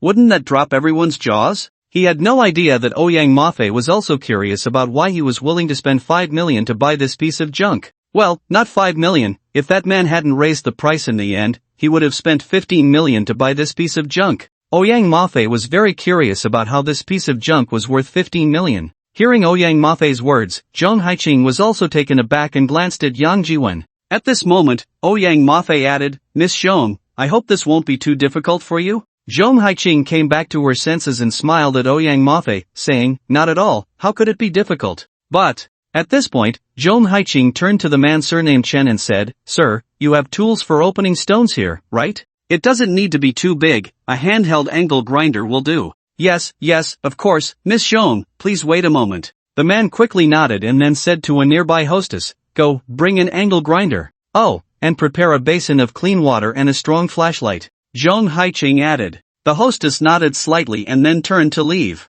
In a short while, the hostess returned with 2 staff members, carrying the angle grinder, water basin, and strong flashlight. "Sir, could you please hand me the rough stone?" After receiving the angle grinder, Jung Haiching then said to Yang Jiwon. Yang Jiwon had no choice but to hand her the rough stone and said, "Just open a small window." Jung Haiching nodded with a smile, took the rough stone, placed it on the ground, put on sunglasses, and then turned on the angle grinder, gently grinding the outer layer of the rough stone. Screech! A harsh grinding sound came from the stone, causing everyone to involuntarily close their eyes and turn their heads away. Jung Haiching polished for a while, then set aside the angle grinder, washed the dust off the surface of the stone with water, and continued to grind. After a few minutes, she suddenly exclaimed, "Ha!" and stopped the angle grinder. Everyone turned their heads to look at the raw stone. Jung Haiching picked up a basin of water, poured a little on the raw stone, and then rubbed it back and forth with her hand. As she moved, a faint green light emerged from within the raw stone. "Is it green?" the man with the surname Chen said, his face full of disbelief. "A raw stone with a base price of 200,000 can also show green? Even seasoned players can be mistaken?" Thinking this, he glanced sideways at Jung Haiching. She was the owner of a jewelry store, could she also misjudge? So green? What kind of water species could this be? Ouyang Mafei was also shocked, turning to Yang Jiwon and saying. She now understood a bit why Yang Jiwon had indicated that she should spend 5 million to acquire this broken stone. Well, it was very likely that even if they spent 15 million, they would still make a profit in the end. Yang Jiwon didn't respond to her, but Jung Haiching did. "At least it's glass type." "Sir, you are very lucky. How much did you buy this raw stone for?" "I am willing to." Before she could finish, the man with the surname Chen hurriedly interjected, 5 million. "He bought it from me for 5 million. 5 million? Jung Haiching was slightly taken aback and didn't continue but asked, "Sir, do you want to continue?" Clearly, although this raw stone had shown green, Jung Haiching still thought it wasn't worth 5 million.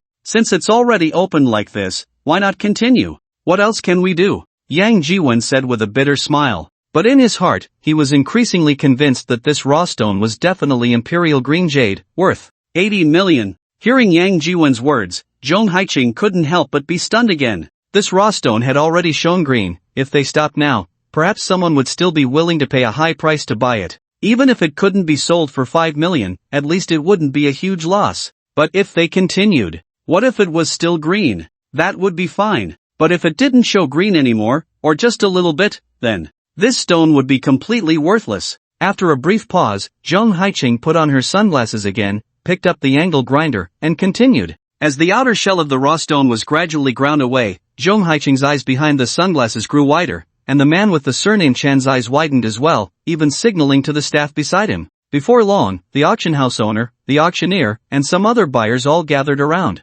"That's the raw stone. The raw stone worth 16 million. Wow, it actually showed green, it's jade. No wonder it was hyped up to 16 million. Look at this vibrant green, so pure, definitely top quality jade. Boss Lu, you're going to make a fortune, it's definitely worth more than 16 million. Boss Lu was the big boss of the auction house. The buyer who bought this raw stone for 16 million was obviously a plant invited by Boss Lu, a member of the atmosphere creating team. Originally, those seasoned players thought that Boss Lu's plant had definitely lost a fortune buying this raw stone for 16 million. But, unexpectedly, this broken stone actually showed green, and it was very pure, very direct green. This quality should be the highest grade of imperial green, right? Someone in the crowd whispered. Jung Haiching set down the angle grinder, washed the dust off the stone surface with water, took off her sunglasses, and looked at Yang Jiwon with a mix of envy and jealousy, saying, top-grade imperial green. The raw stone was provided by her, and before her, it had already passed through countless hands. The mine owner was the first hand, the top international appraiser was the second hand, then came the secondary appraisers, the general contractor, the distributors. Finally, it would reach the hands of a jeweler like her, who also dabbled in the stone gambling business. By the time it reached them, the price of the raw stone had almost dropped to the point of being practically given away. Because these raw stones had already been picked over, and the chances of them yielding green were definitely not higher than winning 5 million in the lottery. It was precisely for this reason that Jung Haiching decided to bring this raw stone to auction, promising to use all the proceeds for the nutritional lunches of impoverished children in the mountainous areas. At the auction, that 200,000 starting price was definitely a high price given by the auction house's owner out of respect for her. But unexpectedly, at the auction, the starting price of 200,000 ended up being sold for an astonishing 16 million. Now, even better, a piece of broken stone that someone had discarded, costing only a few thousand, actually revealed the top-grade imperial green jade. This truly was like a day spent hunting geese, only to be pecked blind by the geese themselves.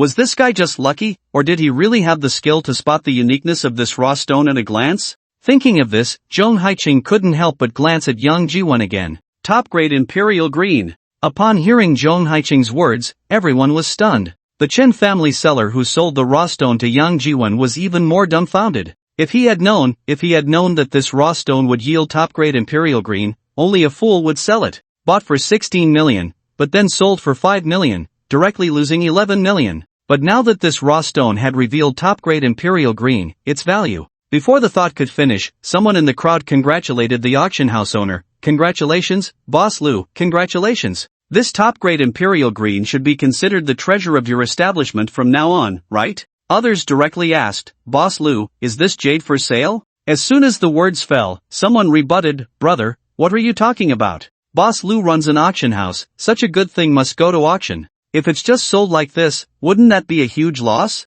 Boss Lu, when this jade goes to auction, please let me know. Hearing these words, Boss Lu couldn't help but feel a bit bitter, yet there was also a glimmer of hope. Chen Chuan should not be that quick, right? This jade should not have been sold yet, right? Previously, it was he who had instructed the Atmosphere team's Chen Chuan to buy this raw stone for 16 million. Later, he also had Chen Chuan look for a potential buyer, wanting to resell this raw stone. Moreover, at that time, he had already authorized Chen Chuan to sell it for as low as 3 million. A starting price of 200,000, sold for 16 million, even a fool would know that was a huge pit. Not to mention, the raw stone was donated by Zhong Haiching of Fuxing Jewelry, and its real price was almost negligible. The starting price of 200,000 was set by him out of respect for Zhong Haiching. Having bought it for 16 million, if it couldn't be sold, it would just be a piece of broken stone. If it could be sold, well, even if it was only 3 million, at least he could recover some losses, right? However, in Boss Lu's view, the possibility of selling it for 3 million was also slim.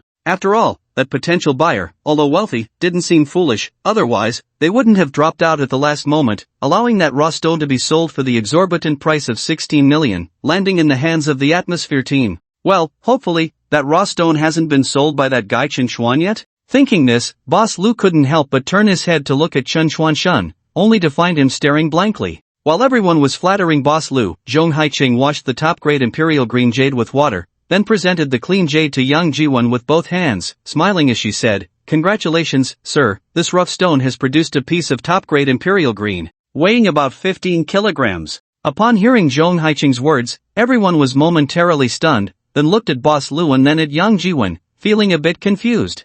What on earth was going on? Wasn't the rough stone bought by Boss Lu's subordinate a shill at the auction? How did it end up with this young man? Soon, someone recognized that Yang Jiwon was the mysterious buyer number 67 who had spent 60 million to buy Zhu Zhishan's wild cursive script, and suddenly everything clicked. Clearly, after Boss Lu bought the rough stone at a high price, he felt he had been taken advantage of and wanted to find someone to take it off his hands. He then found this foolishly rich buyer number 67 and sold the rough stone to him to recoup some losses. But no one knew how much this mysterious buyer number 67 had paid for the rough stone. Regardless of the amount, even if it was bought at the original price of 16 million, this deal was a huge profit. This piece of top-grade Imperial Green jade was definitely worth more than 16 million. 15 kilograms, such a large piece, could easily be made into over 100 bracelets. Selling a piece of top-grade Imperial Green jade for 1 or 2 million would be a breeze. In other words, this jade, once processed into jewelry, would be worth at least several hundred million.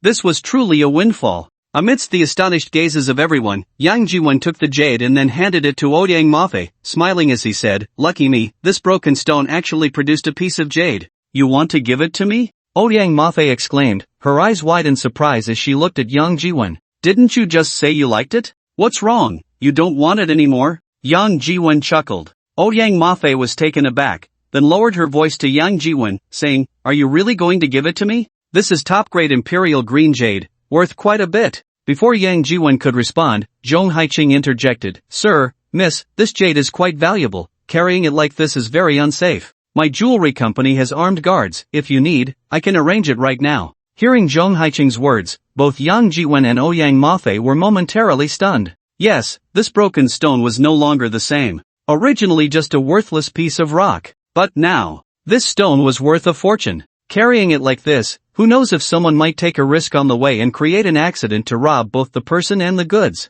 Moreover, this was Fuxing City, not Donghai. In Donghai, Yang Jiwon had Zhang Junkai and a few brothers who could help. If necessary, he could hire a bunch of extras at a high price. There were plenty of people available. But in Fuxing City, the only person he knew was Ouyang Mafei. And even with Ouyang Mafei, strictly speaking, they had only known each other for 2 or 3 days. Thinking of this, Yang Jiwon suddenly felt unsure of what to do. Ouyang Mafei, after hearing Zhong Haiqing's words, also regretted it immensely. If she had known, she shouldn't have acted out of spite, suppressing Zhong Haiqing and making her submit to being a stoneworker on site. Now, the stone had been revealed, and trouble had come. This was a piece of top-grade imperial green worth a fortune. How were they going to get it back? Could it be that she really wants Zhong Haiqing to send armed guards to escort it? Wouldn't that mean owing her a favor? Just now, Ouyang Mafei felt a bit uncomfortable seeing Zhong Haiqing so eager to get close to Yang Jiwon, so she deliberately made things difficult for Zhong Haiqing, forcing her to open the stone herself. Now, if she calls for armed guards to escort this piece of jade, wouldn't that make her and Yang Jiwon more familiar with each other? For some reason, Ouyang Mafei felt a bit uneasy. After a moment of thought, she suddenly reached out and tugged at Yang Jiwon's arm, saying, "Old Yang, why don't we sell this stone?" Upon hearing Ouyang Mafei's words, everyone around was momentarily stunned. Then, it was Zhong Haiqing who reacted first, saying, "Sir, miss, do you want to sell the jade? My Fuxing jewelry, while I can't say it's the largest jewelry company in Fuxing City, it is definitely your best choice. Rest assured, the price will be absolutely fair." Before Zhong Haiqing finished speaking, Boss Lu chimed in, "Zhong boss, that's not very fair, is it? This rough stone was provided by you, and now that it's been opened into jade, we can understand wanting to buy it back. However, Zhong boss, this is Xinye Auction House, and even if this gentleman wants to sell this piece of jade, it should naturally be a fair competition, with the highest bidder winning, right?" Boss Lu's words immediately received a lot of agreement from others. Then, Boss Lu took out a business card and handed it to Yang Jiwon, saying, "Sir, my surname is Lu Changhui, here's my card. This Xinye Auction House is my business. Selling this piece of jade like this would be a bit of a pity. Why not place it in my auction house and hold a small auction on a later date, with the highest bidder winning? How about that?" After a slight pause, Lu Changhui continued, "Rest assured, our auction house has the most professional appraisers, the most comprehensive security forces, and a dedicated insurance company for coverage. We will absolutely ensure that this piece of jade suffers no loss, and you will not incur any financial loss." Yang Jiwon pondered for a moment, then turned to ask Ouyang Mafei, "Ouyang, what do you think?" Ouyang Mafei hesitated for a moment, then whispered, "How about we first store this piece of jade in the auction house?" "Alright then, Boss Lu, that would trouble you." "Not a trouble at all," Lu Changhui quickly replied. Saying this, he waved to a staff member nearby, saying, "Go, bring Old Wang to me." Turning back to Yang Jiwon, he explained, "Old Wang is our most famous appraiser." As soon as he finished speaking, Zhong Haiqing added, "No need to be so troublesome, I've been following my grandfather to appraise treasures since I was 8, immersed in this field for 20 years. I can tell the value of this piece of jade at a glance." Saying this, Zhong Haiqing turned to Yang Jiwon and said, "Sir, this piece of jade is worth at least 130 million. Below this price, my Fuxing jewelry is willing to buy it directly at this price." Hearing Zhong Haiqing's words, everyone around was once again stunned. The appraiser from Xinye Auction House hadn't even arrived, and the owner of Fuxing Jewelry had already offered a buying price of 130 million? This meant that before the small auction Lu Changhui mentioned even started, Zhong Haiqing had already made a bid? What was the point of that? Those who couldn't afford such a high price would have no chance at all. Hearing Zhong Haiqing's words, Lu Changhui smiled slightly and said, "Zhong boss, don't be anxious, let's wait for Old Wang to arrive before we discuss." Soon, the chief appraiser of Xinye Auction House, Old Wang, arrived at the scene, guided by a staff member. Upon seeing the piece of jade, Old Wang was initially taken aback,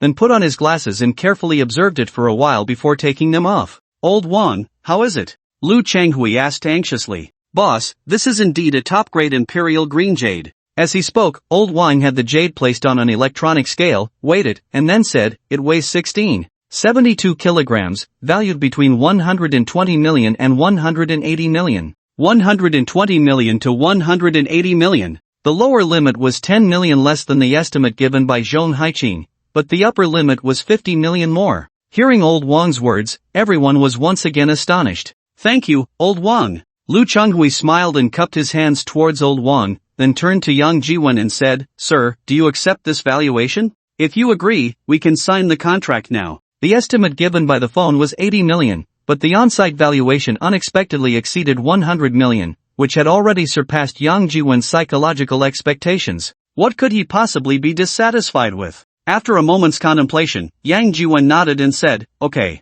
Alright, sir, miss, this way please." Lu Changhui gestured for Yang Jiwen and Ouyang Mafei to follow him. As he spoke, Lu Changhui turned to the crowd of onlookers and said, "If anyone wants to witness this, you can follow me to the conference room. Please also be informed that in 3 days, this auction house will hold a small auction for this top-grade Imperial Green Jade. However, to participate in this auction, you need to verify your funds. Anyone with cash below 100 million will not be able to participate, so please understand." After hearing Lu Changhui's words, many who did not meet the financial requirement immediately withdrew. Zhong Haiqing and a few others, however, stayed behind and followed Lu Changhui to the conference room. Upon arriving at the conference room, the staff had already prepared various contracts and documents, waiting for Yang Jiwen and Lu Changhui to sign. There were many contracts and documents that needed signatures, including the appraisal form, valuation form, the auction agreement authorizing Xinye Auction House to conduct the auction, and the insurance contract, among others. Some required Lu Changhui's signature, some required Old Wang's,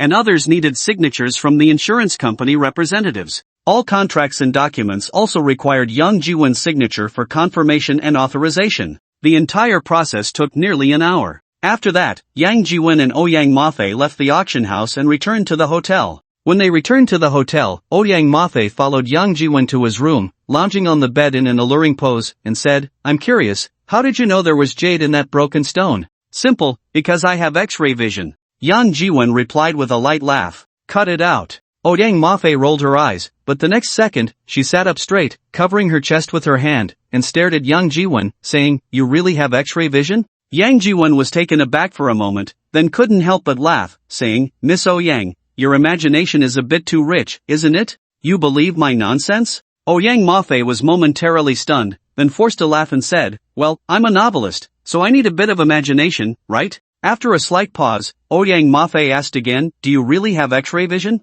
What do you think?" Yang Jiwen glanced at her and said. Ouyang Mafei was stunned again, then smiled and said, "Then doesn't that mean you've seen everything about me?" Speaking of which, Ouyang Mafei stood up again and said, "It's almost 12 o'clock, I have to go back, can you help me call a car?" As she passed by Yang Jiwen, he grabbed her arm and said, "It's so late, where are you going? Don't go." Saying this, Yang Jiwen walked to the bedside, picked up the phone, and said, "Room service, send up 2 sets of pajamas." After hanging up the phone, Yang Jiwen turned to Ouyang Mafei and said, "Take a shower, do you want to go first or should I?" Hearing Yang Jiwen's words, Ouyang Mafei was momentarily stunned, then she lifted one leg and rested it on the other, leaning back on the bed, supporting herself with her hands behind her, striking a seductive pose, and then said, "I almost forgot, at the auction, besides buying that broken stone, you also bought a wild cursive by Zhu Zhishan. That's a good piece worth 60 million. With your personality, that thing must be worth more than that broken stone. Quick, take it out and let's see what good stuff it is."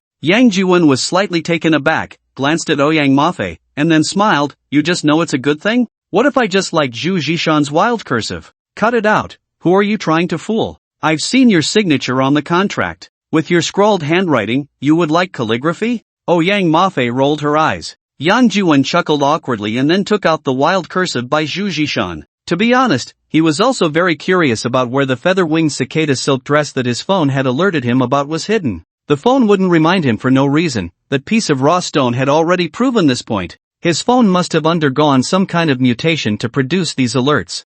It might also include that bug on his bank card, which was also due to this mutation. However, Yang Jiwen still didn't understand why this mutation had occurred. Of course, for him, this should be considered a huge stroke of luck. It was like a golden pie falling from the sky, just hitting him on the head. Since the phone indicated that this wild cursive by Zhu Zhishan was the palace dress worn by the Tang Dynasty Empress Wu Zetian, then this wild cursive must definitely hide that feather-winged cicada silk dress. But where it was hidden, Yang Jiwen still needed to study carefully. Holding the wild cursive, Yang Jiwen looked at it back and forth for a long time but couldn't figure out anything. Ouyang Mafei took it, looked at it under the bedside lamp, and also couldn't make out anything, and couldn't help but say, "What's this?" Although Zhu Zhishan is very famous and is called one of the 4 talents of Jiangnan, compared to Tang Yin and Tang Bowo, there's still a certain gap. Tang Bowa's lady paintings can't even sell for $1 million, yet you've just inflated Zhu Zhishan's wild cursive to such a high price. I'm telling you, this is purely a deliberate price manipulation,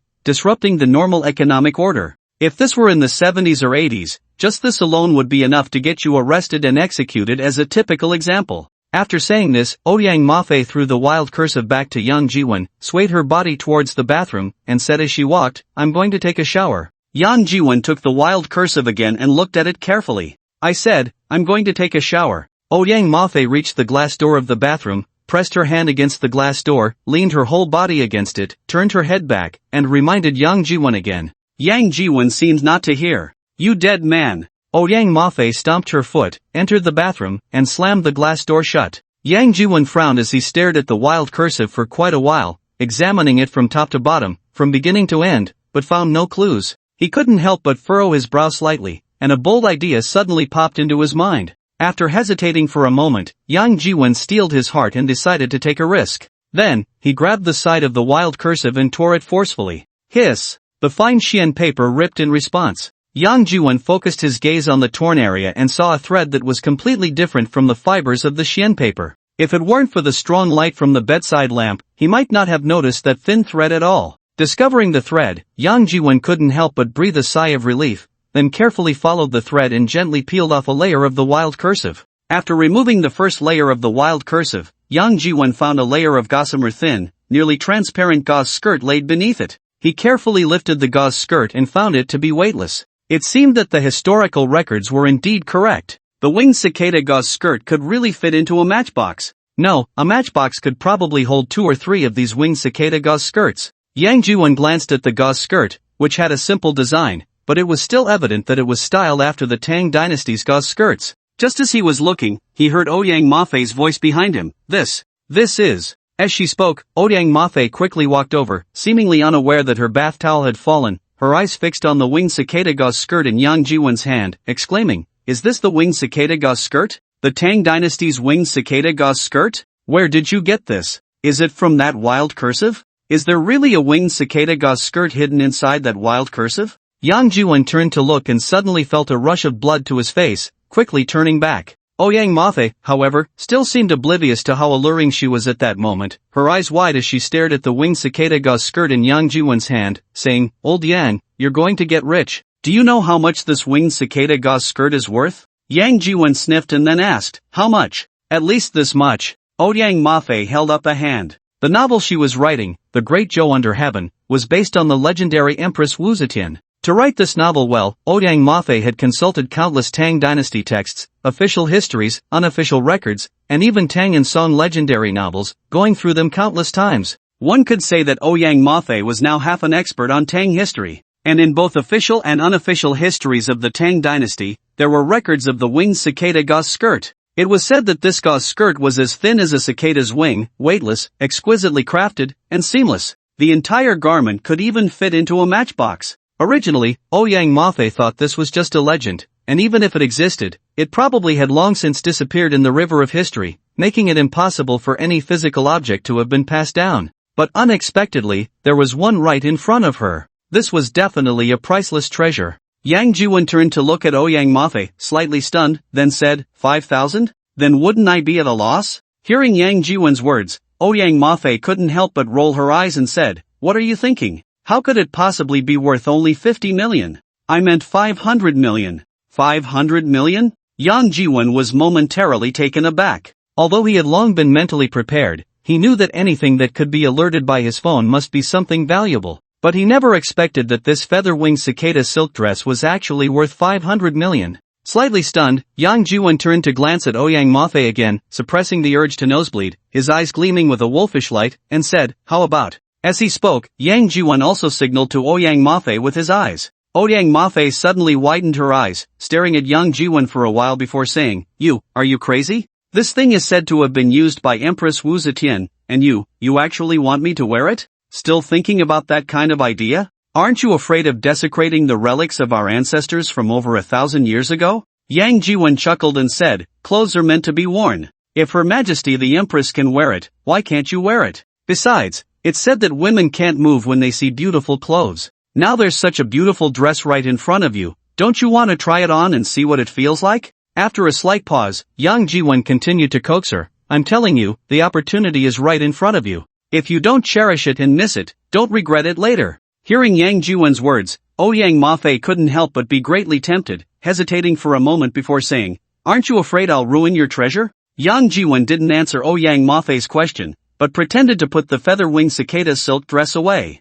Seeing this, Yang Mafei hurriedly said, "No, let me try it on." As she spoke, she reached out to grab it, but was afraid of using too much force and actually tearing the dress. Yang Jiwen smiled and handed the dress to her. Since they had already been honest with each other, Yang Mafei had nothing to be shy about. She took the dress and put it on right in front of Yang Jiwen. Seeing this scene, Yang Jiwen could no longer hold back and immediately pounced on Yang Mafei. "Be gentle, don't tear the dress. Silly, don't move around, you'll dirty the dress. Oh no, how do I wash this?" After the clouds dispersed and the rain stopped, Yang Mafei leaned her head against Yang Jiwen's chest, looking at the feather-winged cicada silk dress thrown aside, and said, "What are you planning to do with this?" You don't like it?" Yang Jiwen asked in surprise. "No, I like it, it's just, this thing is too expensive, trying it on once is enough. If you really want it, just buy some disposable ones, tear them up and throw them away, no heartache, isn't that better? Isn't it more comfortable to play with?"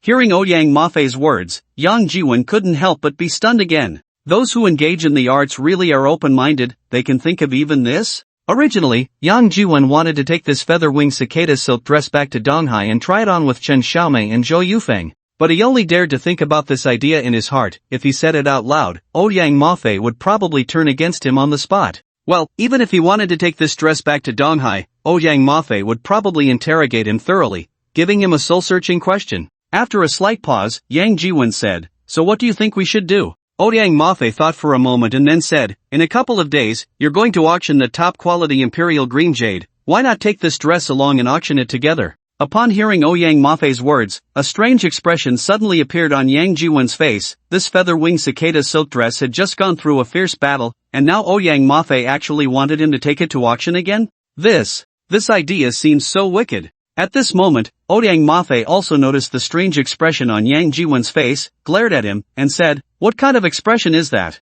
This is all dirty, and you're taking it to auction, isn't that a bit inappropriate?" Yang Jiwen said somewhat awkwardly. "It's still your fault, I told you to be careful earlier, but you wouldn't listen." Yang Mafei glared at him fiercely and said. Yang Jiwen chuckled dryly. When emotions ran deep, how could he still hold back? Yang Mafei reached out and pinched him lightly on the chest, then got up, wrapped herself in a bath towel, picked up the feather silk dress, and went to the bathroom. The feather silk dress is essentially made of silk, washing it should be fine, right? It's not like cotton, which shrinks when washed. Once in the bathroom, Yang Mafei filled a basin with water and carefully began to wash the feather silk dress. Yang Jiwen stood by the glass door of the bathroom, watching Yang Mafei wash the dress, and suddenly felt invigorated. He stepped forward a few paces, gently hugged her from behind, rested his chin on her shoulder, and his hands naturally slipped into the bath towel. After a night of passion, Yang Jiwen finally woke up at 11 the next morning, while the beauty beside him was still fast asleep.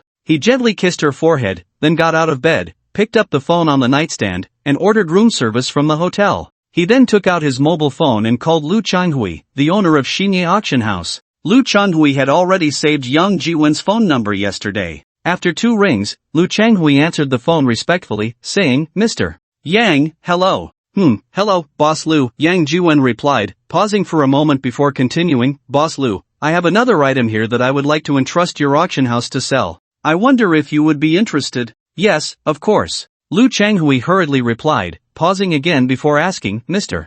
Yang, may I ask what the item is?" "The feather silk dress." "The feather silk dress?" Lu Changhui's voice suddenly rose significantly, then he lowered it again, saying, "Mr. Yang, the feather silk dress you mentioned is said to be the one worn by the Empress Wu Zetian of the Tang dynasty, as thin as a cicada's wing?" "That's right, it's that feather silk dress," Yang Jiwen said with a light laugh. Lu Changhui on the other end pondered for a moment before saying, "Mr. Yang, the feather silk dress has only existed in legend, no one has ever seen the real thing." After a pause, Lu Changhui continued, "This item is too precious, it can be said to be priceless. So, I need to verify the goods first to confirm. Would that be alright with you?" "Of course, when will you come over?" Yang Jiwen said with a light laugh.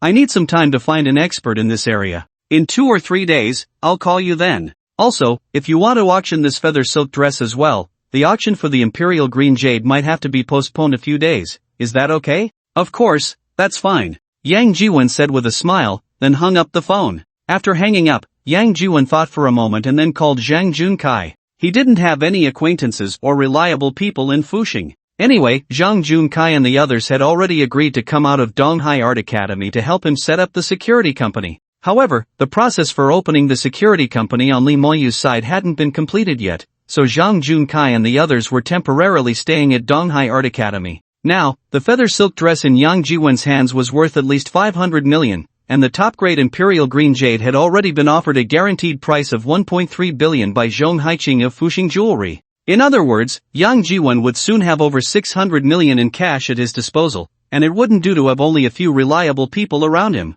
The only ones Yang Jiwen could rely on now were Zhang Junkai and a few others, so he naturally had to call them over, even if it was just to make up the numbers. After hanging up the phone, Lu Changhui furrowed his brows and pondered for a while, then picked up his phone again, flipping through the contacts from the first number to the last, and then back from the last to the first, going back and forth for quite some time. Finally, Lu Changhui's gaze landed on one person's phone number. The owner of the number he looked at was Mao Weidu, a leading figure in the antique circle of the capital, as well as an expert and collector of Tang and Song dynasty antiques. It's not an exaggeration to say that the Tang and Song antiques in his collection could easily fill a museum. The feather-winged cicada silk dress in Yang Jiwen's hands had only existed in legends, and he had never heard of a real one appearing in the world. Although Lu Changhui was the owner of Xinye Auction House and had handled countless antiques, he had only heard of the Tang dynasty feather-winged cicada silk dress and had never seen one. If it were a genuine article, it would definitely be a unique piece, and calling it a national treasure would not be an overstatement.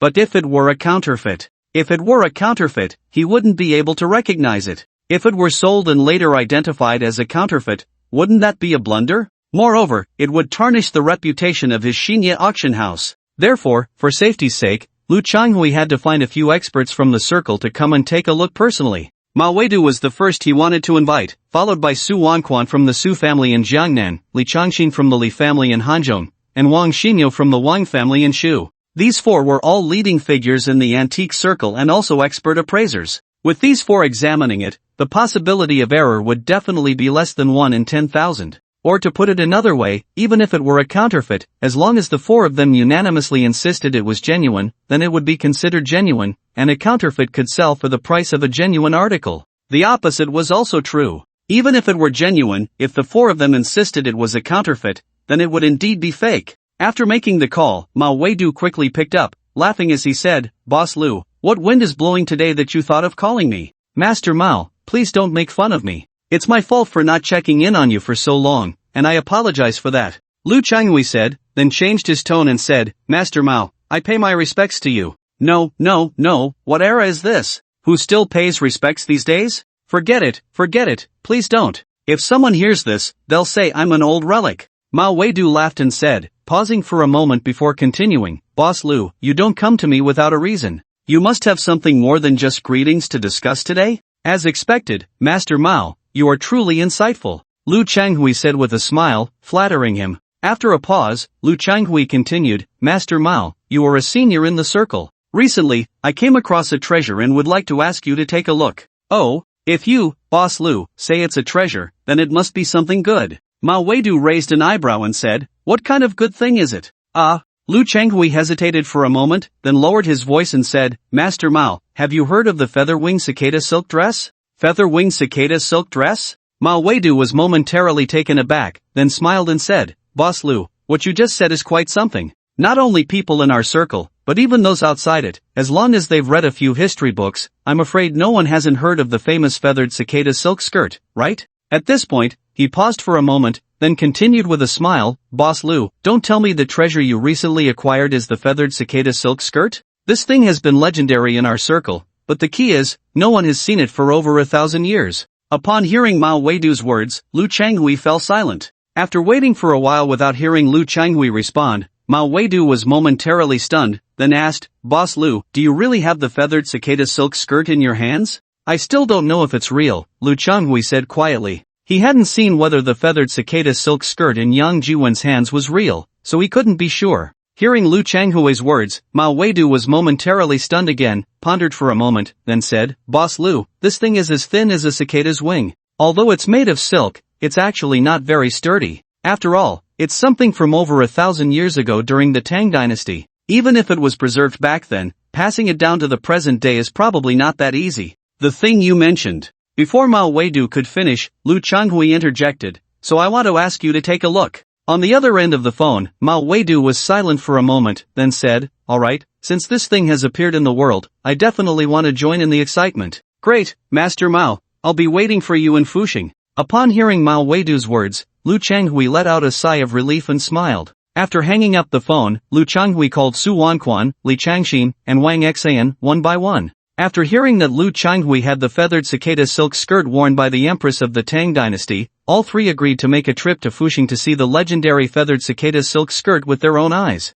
Even if it's fake, it's worth the trip. In fact, after ending the calls, Mao Weidu and the others each made phone calls to book the next available flights to Fuxing City, then hurried to the airport. Soon, Lu Changhui received the flight information sent by the four of them. Following that, Lu Changhui arranged for staff, booked hotels, and prepared to pick them up. The first to arrive in Fuxing was Su Wanquan from the Jiangnan Su family, who arrived around 5 in the afternoon. Lu Changhui personally went to pick him up with a driver. As soon as he got into the car, Su Wanquan urgently asked, "Boss Lu, where is it? When can I see it?" "Master Su, don't rush. It's already past 5. Should we go eat first or head to the hotel?" "Eat what? Go to what hotel?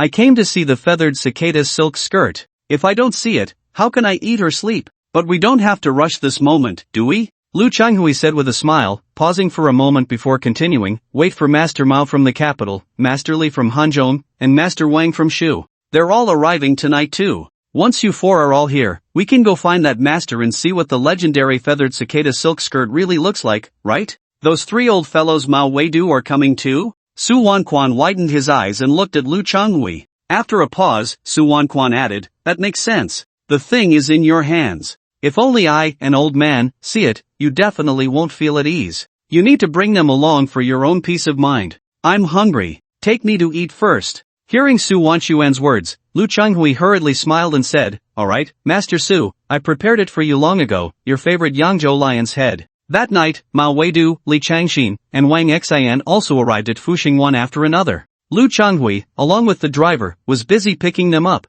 making 4 trips to the airport, and was finally free by 2 in the morning. The next morning, Lu Changhui, who had only slept for 3 hours, was woken up by Su Wanquan's phone call. With no choice, Lu Changhui had to muster his spirits, sporting a pair of panda eyes, and took Su Wanquan and the other 3 to the Hongfu International Tourist Hotel where Yang Jiwen was staying. When they arrived at the hotel, it was just past 8 in the morning. Once the artistic types let loose, they really let loose. For the past 2 days, Yang Jiwen had hardly left his room. The large presidential suite had turned into a battlefield, from the bedroom to the living room, to the bathroom, to the entertainment room, all marked by the hard work of him and Ouyang Mafei. The night before last, he had almost transformed into a nighttime warrior, and last night was no better. Ouyang Mafei had completely drained him before finally letting him off. Just after 8 in the morning, while Yang Jiwen was sleeping soundly, Lu Changhui's call came through. Groggily, Yang Jiwen answered the phone with a hello, and heard Lu Changhui say, "Mr. Yang, hello, I hope I'm not disturbing you?"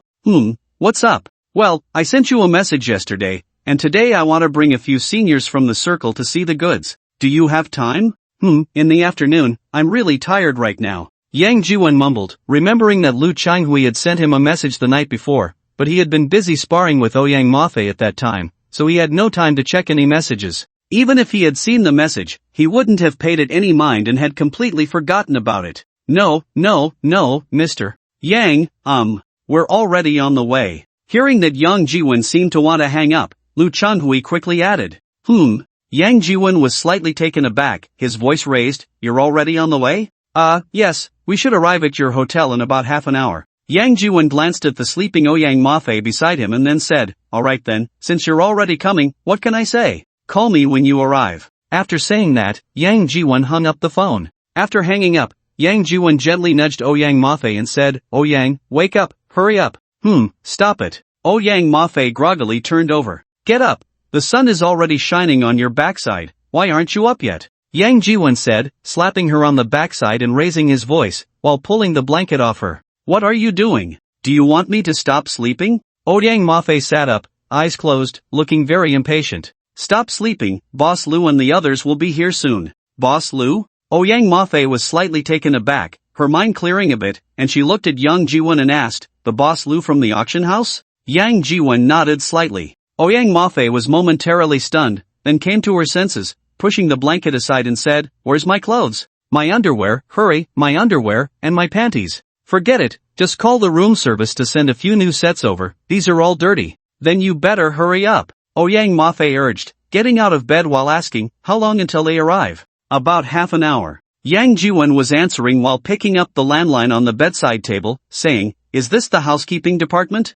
Send me a few sets of new clothes. Oh, and some underwear too, send a few sets over." After finishing, Yang Jiwen put down the phone. However, he found that Oyang Mafe had already gone to the bathroom and poked half of his head out, saying, "You should wash up too, don't go out smelling bad." Yang Jiwen quickly nodded with a smile and then got up to walk towards the bathroom, saying, "Let's wash together, it saves time." Without any fuss, after showering, the housekeeping department had already delivered several sets of brand new clothes, underwear, and other items to the suite. Yang Jiwen casually picked a more casual outfit, while Oyang Mafe took a long time to choose, finally selecting a set of underwear and a fitted white dress. Before he had even changed, Yang Jiwen received another call from Lu Changhui. Yang Jiwen simply told them to wait in the hotel lobby and then hung up. After Oyang Mafe finished dressing, Yang Jiwen called Lu Changhui again to have him bring people up. When they took the elevator upstairs, the expressions of Mo Weidu and the others were somewhat unpleasant. Lu Changhui secretly regretted it.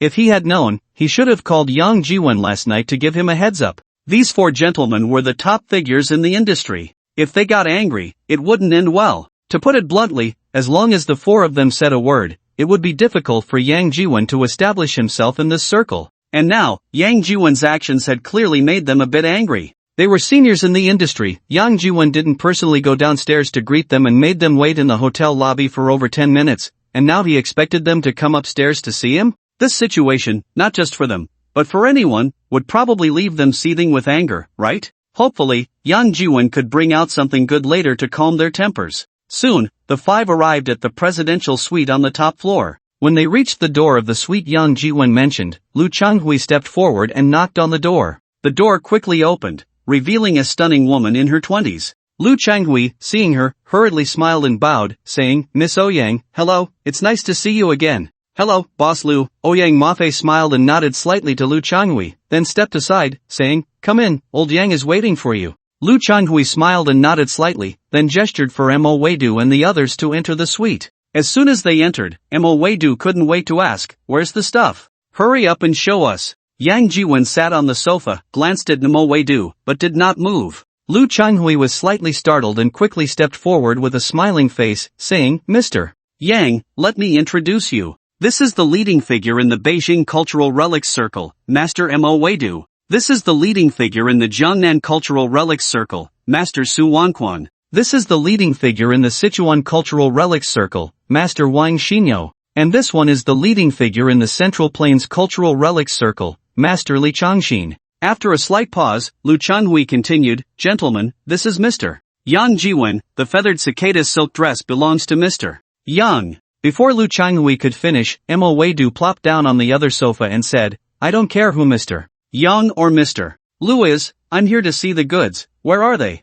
Speaking of which, he paused slightly, and then Mo Weidu said, "I'll say this up front, if the goods are fake, I'll just turn around and leave, so don't blame me for not giving you, Boss Lu, any face. To be honest, I came all the way from the capital just for your Boss Lu's face. I don't know any Mr. Yang or Mr. Lu." Clearly, Yang Jiwen's earlier actions had left Mo Weidu feeling quite displeased. A kid in his 20s, still wet behind the ears, dares to act big in front of me? I am a red ribbon of the Qing dynasty. Back in the day, a kid like you would have to kneel and pay respects to me, calling himself my servant. Even now, without digging up those old records, in the capital, I am still a prominent figure. You dare to make me wait for you in the hotel lobby? When you came in and saw me, you didn't even bother to lift your butt? Do you even know what respect and hierarchy mean? Hearing Mo Weidu's words, Lu Changhui couldn't help but show a hint of embarrassment on his face, and then turned to Yang Jiwen and said, "Mr. Yang, could you bring that feather-winged cicada silk dress for the four gentlemen to take a look?" Yang Jiwen glanced at Mo Weidu non-committally, then pointed with his lips and said, "There, you can see for yourself." Lu Changhui followed Yang Jiwen's gaze and saw a nearly transparent silk dress hanging on a nearby floor-drying rack, and he couldn't help but be momentarily stunned, then stepped forward and exclaimed, This is." Before he could finish his sentence, he was pushed aside by Su Wanquan, who rushed forward, shoved Lu Changhui aside, and reached for the silk dress. Feather-winged cicada silk dress, this. Su Wanquan's eyes widened in surprise, then he turned to look at Li Changxin and Wang Xinyo, who were following closely behind. Before he could finish speaking, Mao Weidu stepped forward, squeezed in, and stared at the feather-winged cicada silk dress, staring for several seconds before reaching out to gently touch the dress, a glint of greed flashing in his eyes. This feather-winged cicada silk dress is actually real. The legendary feather-winged cicada silk dress really exists. And there is a physical object that has been passed down to the present. This is a silk product from over 1,000 years ago. Seamless, truly perfect, seamless. A priceless treasure. Absolutely a priceless treasure. Thinking of this, Mao Weidu couldn't help but frown slightly, then turned to look at Su Wanquan and the other three. Unexpectedly, he happened to see Su Wanquan and the others looking back at him. Then, a cold glint flashed in Mao Weidu's eyes as he coldly said, I thought it was something extraordinary, but it turns out to be a fake. I said, how could a silk dress from over 1,000 years ago possibly be preserved to this day, and without any change in color? Boss Lu, you were lucky this time to have us come take a look, otherwise, you might have lost your entire coffin fund. As he spoke, Mao Weidu sneered and shook his head, looking down on the feather-winged cicada silk dress. Is this fake? Lu Changhui exclaimed, his eyes wide in shock as he looked at Mao Weidu. Hearing Mao Weidu's words, Yang Jiwen couldn't help but sneer, fake? The phone has already authenticated it. How could the feather-winged cicada silk dress worn by Empress Wu Zetian be fake? If this is fake, I'll write my name backward. Mao Weidu turned to glance at Lu Changhui, then sneered and said, what? Don't believe me? Then go ahead and ask them. Saying this, Mao Weidu feigned disappointment and turned to leave. Mao.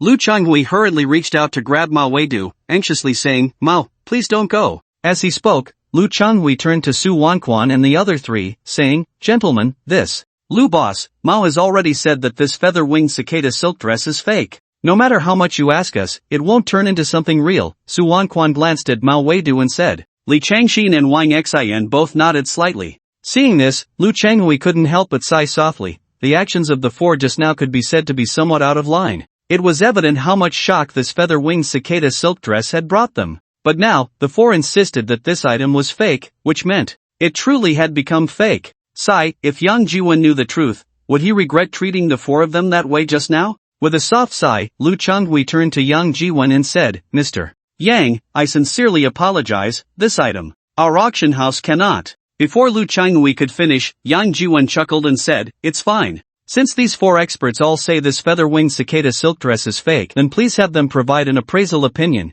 and it would be best if they could sign their names. As he spoke, Yang Jiwen gestured to Ouyang Mafei. Ouyang Mafei was momentarily taken aback, then quickly reacted, walking to the side of the desk, picking up paper and pen, and placing them on the coffee table. Just as he set down the paper and pen, Ouyang Mafei heard Yang Jiwen say again, by the way, Ouyang, go call the National Museum, and then notify a few news media outlets, saying I have a feather-winged cicada silk dress worn by a Tang Dynasty empress that I want to donate to the National Museum. I believe the National Museum and the news media should be very interested, right? Hearing Yang Jiwen's words, Mao Weidu and the others were all momentarily stunned. Originally, they had been prepared to write down the appraisal opinion, declaring this feather-winged cicada silk dress as a counterfeit. But now, although the four of them claimed to be leading figures in the antique circle, they were merely experts in the civilian realm, nothing compared to the staff of the National Museum. If they really brought in the staff of the National Museum, and the item was seriously collected by the National Museum, wouldn't that be a slap in the face for them? How would they continue to navigate the circle after that?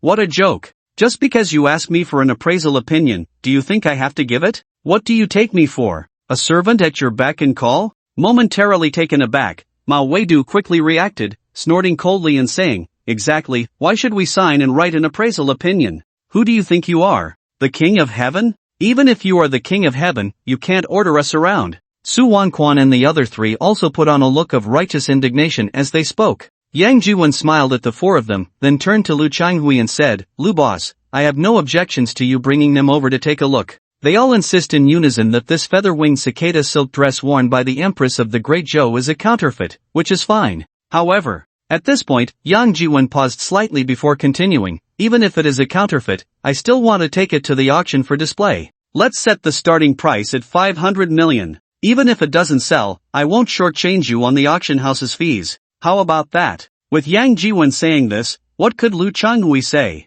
After all, the item to be auctioned belonged to Yang Jiwen, not Lu Changhui. Yang Jiwen was merely entrusting them with the auction. Even if this feather-winged cicada silk dress is indeed fake, Yang Jiwen insists on taking it to the auction house for auction, and there's nothing he can do to stop it. Moreover, they have already said that it doesn't matter if it fails to sell, he will receive every penny owed to him. Furthermore, judging by the performance of the four of them, this feather-winged cicada silk dress may not be fake after all. Lu Changhui was momentarily stunned but quickly reacted, nodding eagerly as he said, "Alright, Mr.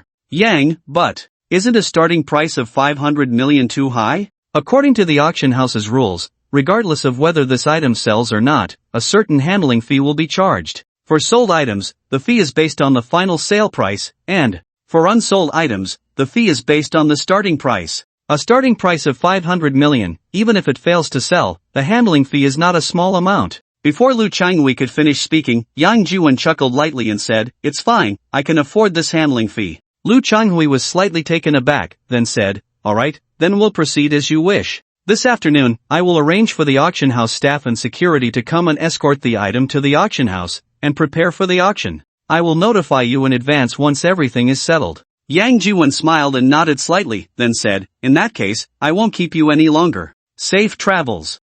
Okay. Lu Changhui was momentarily stunned, then realized that Yang Jiwen was giving him the boot. Just as he left the hotel door, Mao Weidu snorted coldly and said, "Boss Lu, in the future, if you encounter such matters, don't come to me. I don't have the time to waste on these trivialities." Saying this, Mao Weidu quickly walked a few steps and waved to a taxi at the hotel entrance. The taxi pulled up in front of Mao Weidu, who opened the door and got in. Mao.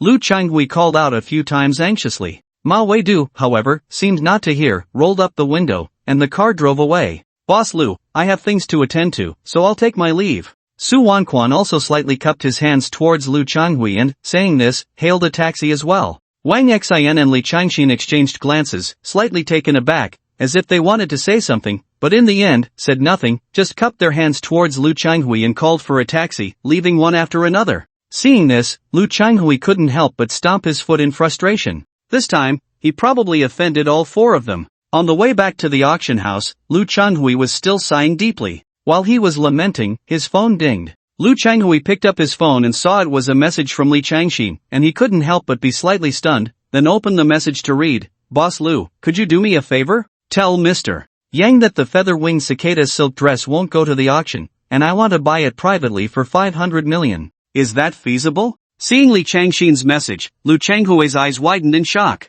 Just a moment ago, he was saying that the feather-winged cicada silk dress was fake, and now he sends a message wanting to buy it privately for 500 million? His mouth was lying, but his body was very honest. Momentarily stunned, before he could reply to Li Changxin's message, Lu Changhui received another message, and then another. Looking at his phone, he was astonished to find that it was messages from Mao Weidu and Wang Xian. Their requests were surprisingly similar to Li Changxin's, both wanting him to help them, saying that the feather-winged cicada silk dress shouldn't go to the auction and should be privately transferred to them for 500 million. 4 people, and now only Su Wanquan is left, who hasn't even sent him a message yet. What a situation! Wasn't it said to be a fake? Now it seems that one by one, they all want to privately swallow that feather-winged cicada silk dress? The starting price is 500 million, if it goes to auction, that price might not hold. Adding another 3 to 500 million would be quite normal. If they encounter someone wealthy, bidding 10 to 20 billion wouldn't be surprising at all.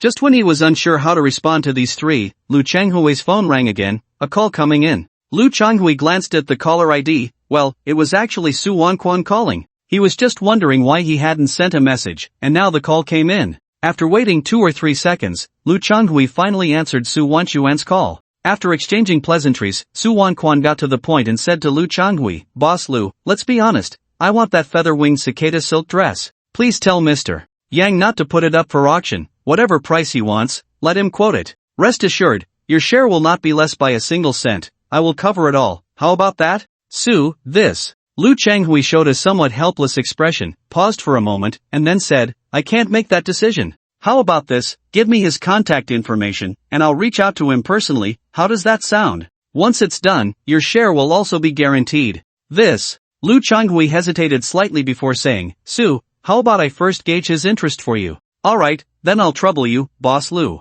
No matter what, this time, consider it a favor from me." After hanging up, Lu Changhui did not call Yang Jiwen. From the performance of Mao Weidu and the others, that feather-winged cicada silk dress was undoubtedly genuine. Moreover, its value far exceeded the 500 million that Yang Jiwen quoted. That's why the four of them were so eager to call and message him, asking for help, trying to privately get their hands on that feather-winged cicada silk dress. In a private transaction, 500 million, or maybe a bit more, could probably secure it for 6 or 700 million. In that case, even if Mao Weidu and the others kept their word and didn't shortchange themselves afterward, what he could get would only be 2 to 300 million at most. And if it went to auction, the final transaction price would be uncertain. Auctions have a lower limit, but the upper limit. Before the auction ends, no one knows what the final price will be. The auction house charges a fee based on the starting price or the final transaction price. Even if it fails to sell, the 500 million starting price still stands, and Yang Jiwen would still charge him a fee based on that starting price.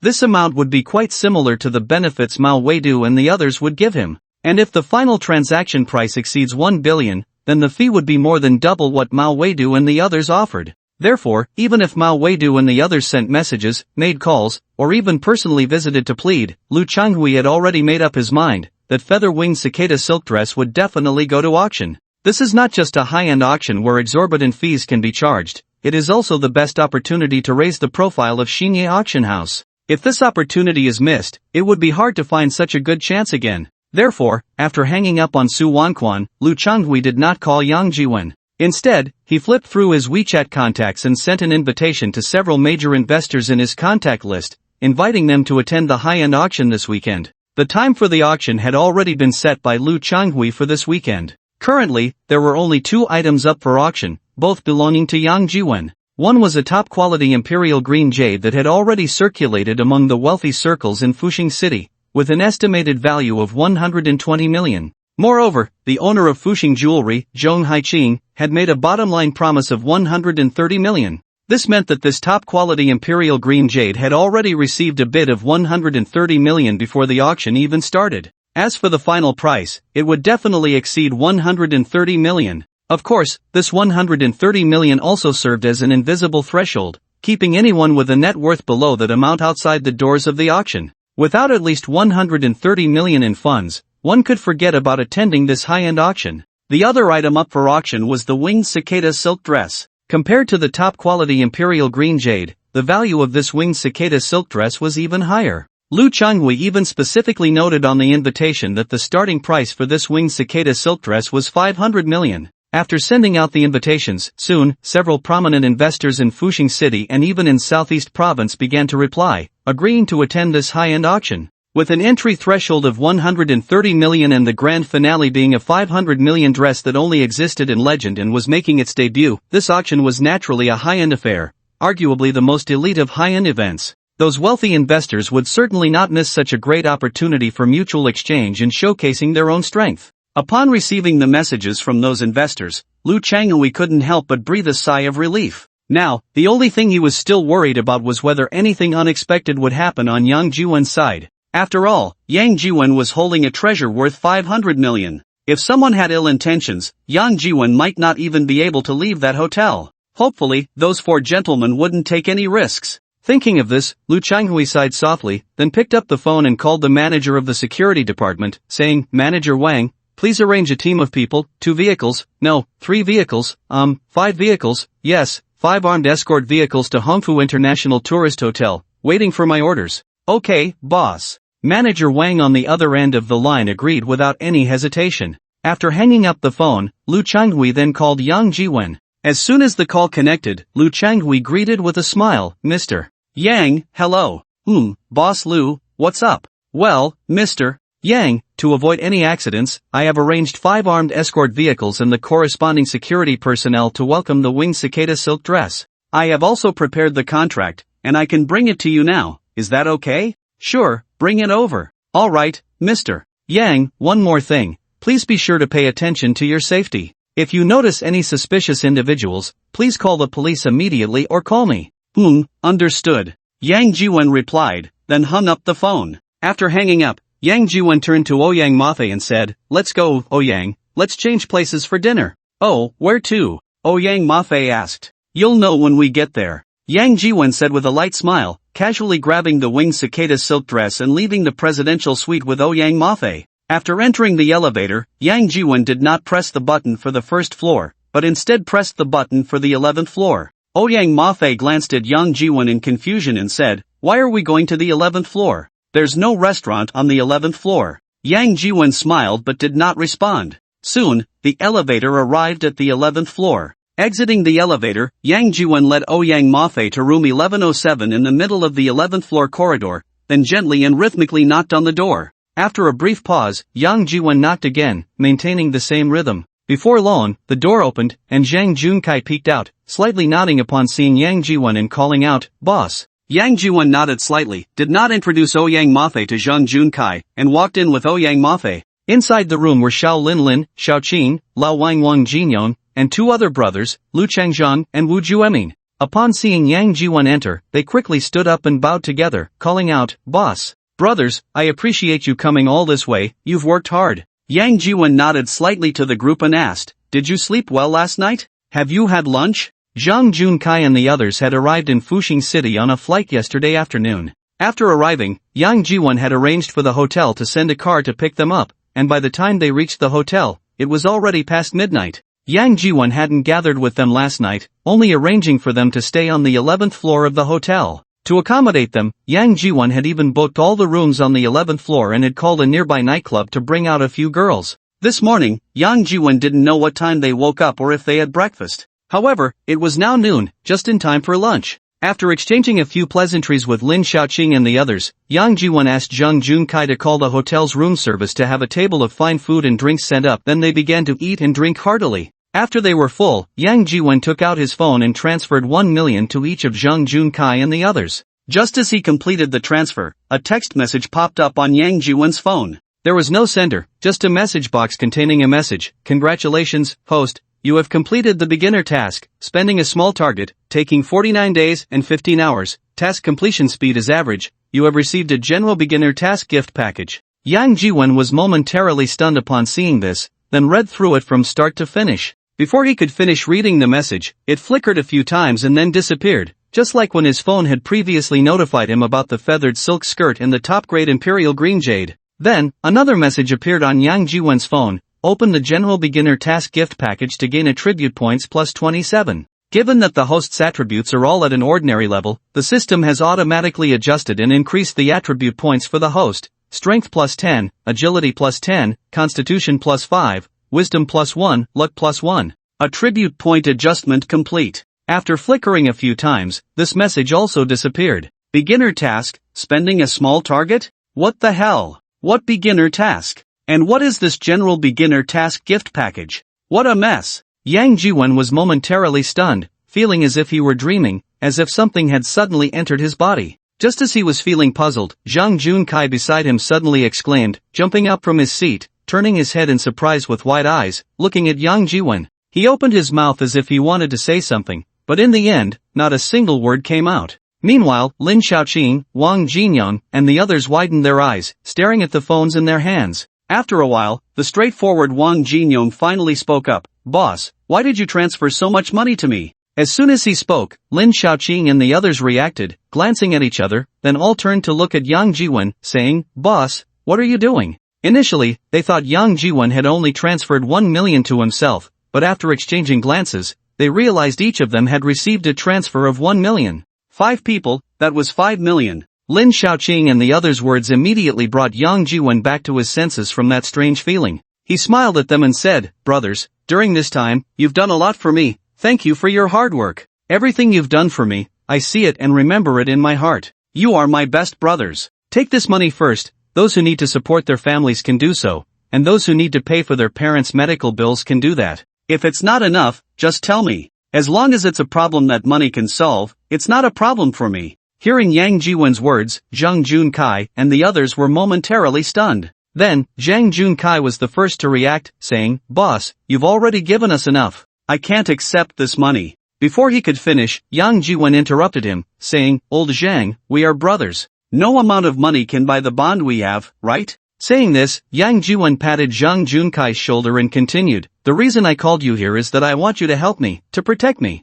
Only with you by my side, As he said this, Yang Jiwon clenched his fist and gently thumped his chest, then continued, "can feel at ease. Hearing Yang Jiwen's words, Zhang Junkai was slightly taken aback, but then he understood. Yang Jiwen transferred so much money to them because he wanted them to protect him. In simple terms, he was asking them to be his bodyguards. Moreover, this time, Yang Jiwen was likely in big trouble, possibly facing life-threatening danger. That's why he was giving them so much money. To put it bluntly, this 1 million was their life money. With this 1 million, in a critical moment, they would have to use their bodies to shield Yang Jiwen from knives and bullets. After a brief hesitation, Zhang Junkai quickly threw those thoughts aside, patted Yang Jiwen's shoulder, and said, "Old Yang, there's nothing to say. Anyone who dares to go against you must first get past me. If anyone wants to harm you, they must step over my dead body, otherwise, no one can hurt you, not even the King of Heaven." Hearing Zhang Junkai's words, Yang Jiwen was also slightly taken aback, then he reached out and patted Zhang Junkai's shoulder, saying, "Old Zhang, just hearing that from you is enough. Come on, brothers, let's keep drinking." Just as they were drinking, Lu Changhui's call came in again. Yang Jiwen answered the phone, said a few words, and then hung up. After hanging up, Yang Jiwen asked Ouyang Mafe to bring over the feathered chiffon dress, then casually tossed it to Zhang Junkai, saying, "Old Zhang, take this dress down to the lobby and give it to boss Lu Changhui." Zhang Junkai took the feathered chiffon dress without asking further and said, "Alright, you guys keep drinking, I'll be right back." With that, he took the dress and left the room, taking the elevator down to the first floor. Just as Zhang Junkai stepped out of the elevator, he was confronted by two guards wearing black helmets and black bulletproof vests, with Shinya security badges affixed to their vests, who pointed a shotgun at his chest. Zhang Junkai was momentarily taken aback, then slowly raised his hands and said, I'm looking for boss Lu Changhui." After handing the feather-wing chiffon dress to boss Lu Changhui, Zhang Junkai watched as he placed the dress into one of 5 identical combination safes, then handed the 5 safes to 5 guards. The 5 guards had handcuffs on, with one end of the cuffs attached to the handles of the safes.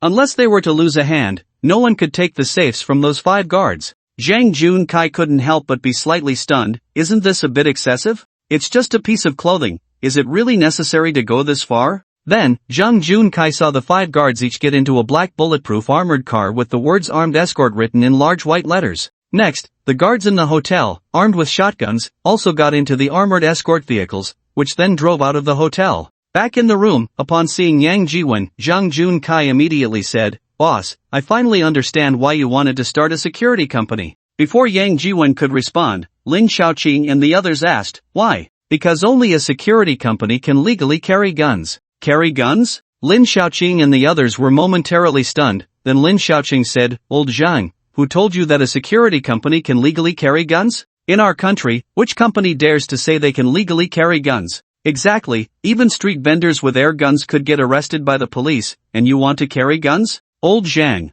are you still asleep? This is Huaxia, not the beautiful land." Lu Chengjiang added from the side, "I'm talking about shotguns." Zhang Junkai widened his eyes and said, "Shotguns? The kind on the armored trucks that transport money for banks?" Lin Xiaoqing and the others were momentarily taken aback, then they laughed and said, "Does that even count as a gun? Why wouldn't it count?" Zhang Junkai retorted with wide eyes, "That thing can only shoot iron pellets, it can't even use bullets. What kind of gun is that?" Lin Xiaoqing said, somewhat amused, "That thing loses its lethality beyond 50 meters, right? It's more like a fire stick. But let me ask you, can it kill someone?" "Kill someone?" Lin Xiaoqing was momentarily stunned, unsure how to respond. Although it was just a shotgun, although it could only shoot iron pellets, and although it basically had no lethality beyond 50 meters, one had to admit, a shotgun is still a gun. If you pressed it against someone's chest and pulled the trigger, it would definitely create a blood hole the size of a basin. A flesh and blood body hit by it wouldn't be saved even by a deity.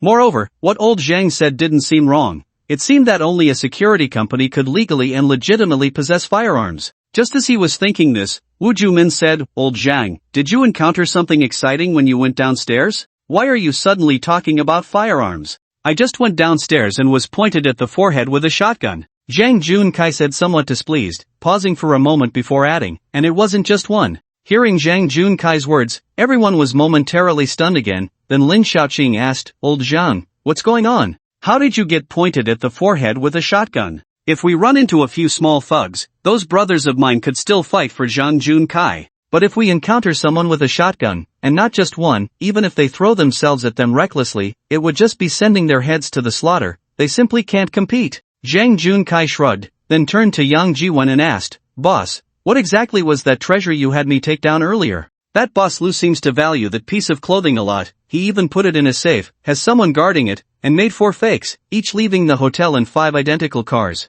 That setup is no different from escorting a national treasure, right? It's even more grand than a bank's cash transport. Hearing Zhang Junkai's words, Lin Xiaoqing and the others didn't believe it at all, and they all asked, is that true? Old Zhang, that's too exaggerated, right? Boss, what exactly was that piece of clothing? It's nothing, just a piece of clothing, Yang Jiwen said with a light laugh. After a pause, he added, brothers, do you want to experience what it's like to stay in a presidential suite? Presidential suite? The legendary presidential suite? Of course we want to. Lin Xiaoqing and the others' eyes lit up at Yang Jiwen's words, and they exclaimed in unison. Yang Jiwen smiled and tossed out a room card, saying, well then, the presidential suite upstairs is yours for tonight. Whatever you want to eat or drink, just call room service and ask for it. You can eat however you want, play however you want, it's all good. Wow, boss, you're amazing. Boss, I love you. Lin Xiaoqing picked up the room card and exaggeratedly kissed it, saying. Then he turned to the others and said, brothers, let's go have fun in the presidential suite.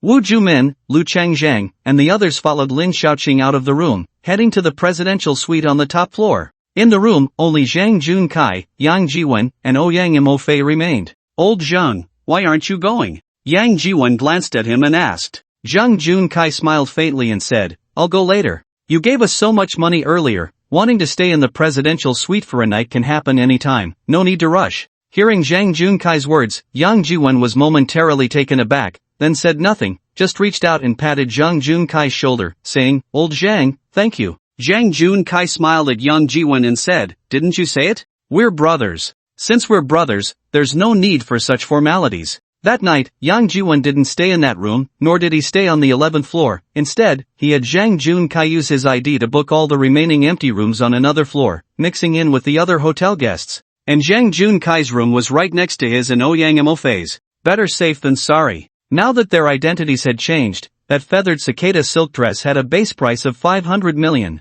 For safety's sake, Lu Changhui even mobilized 5 armed guards, deploying almost all the security forces from the auction house to welcome that feathered cicada silk dress. With Lu Changhui making such a big deal, the news might not stay under wraps. Moreover, the feathered cicada silk dress was making its appearance, and it was going to be at the auction. This news couldn't possibly be hidden. Although the feathered cicada silk dress had already been handed over to Lu Changhui, the fact that Yang Jiwen was the owner of the dress might also leak out. With Lu Changhui making such a fuss, it was only natural for Yang Jiwen to be cautious. Better to be safe than sorry. What if someone had their eyes on him? Even if he couldn't get the feathered cicada silk dress directly from him, it wouldn't be difficult to grab him and force him to write a transfer agreement or something like that, right? In any case, it's better to be cautious for now. By evening, Mao Weidu had already received news from Lu Changhui that Mr. Yang did not agree to his private transaction, not even with a price increase. If he wanted to obtain the feathered cicada silk dress, he should prepare more cash and compete with others at the auction. This was Lu Changhui's kind reminder to Mao Weidu during their phone call. Not only Mao Weidu, but Lu Changhui also said the same when he called Su Wanquan and the others, this kind-hearted reminder. Mao Weidu and the others naturally didn't know that Lu Changhui hadn't communicated with Yang Jiwen again. Private transactions couldn't compare to the fierce competition they would face at the auction, where everything was laid out in the open, with real stakes. Moreover, they wouldn't be the only 4 participating in the bidding. All the top tycoons from the southeast province had received Lu Changhui's invitation and would attend this high-end auction. By then, with the gathering of wealthy merchants, it would definitely be an unprecedented feast. This was a win-win situation. Not only could they earn a considerable commission, but they could also raise the profile of Xinye Auction House, making it the most famous auction house in Fuxing, and even in the entire southeast province and the whole Great Xia Kingdom. By that time, who would dare say that there were no famous auction houses in the Great Xia Kingdom? That good things could only be auctioned at Su Shibi Auction House? Just thinking about this made Lu Changhui so excited that he could hardly sleep. The last time he felt this excited was probably when he got married, right? After receiving Lu Changhui's call, Mao Weidu didn't feel particularly surprised, or rather, he had already anticipated this outcome. With the leaders of his and Su Wanquan's circles all insisting that the feathered cicada silk dress was fake, Yang Jiwen still insisted on putting the dress up for auction with a starting price of 500 million, even if it didn't sell. This showed that Yang Jiwen had enough confidence in this item. Moreover, he had expressed that he would rather hand the feathered cicada silk dress over to the National Museum than let it gather dust. If pushed too hard, he might really submit the dress to the National Museum. That would truly be a case of losing everything, and no one would benefit. No way, that feathered cicada silk dress was something the Empress of the Great Zhou wore 1,000 years ago. It might be the only one passed down to the present in the entire Great Xia Kingdom. Such a treasure could only fall into his hands, and then he could hype it up to a price of 1 billion, 2 billion, or even higher, making a fortune.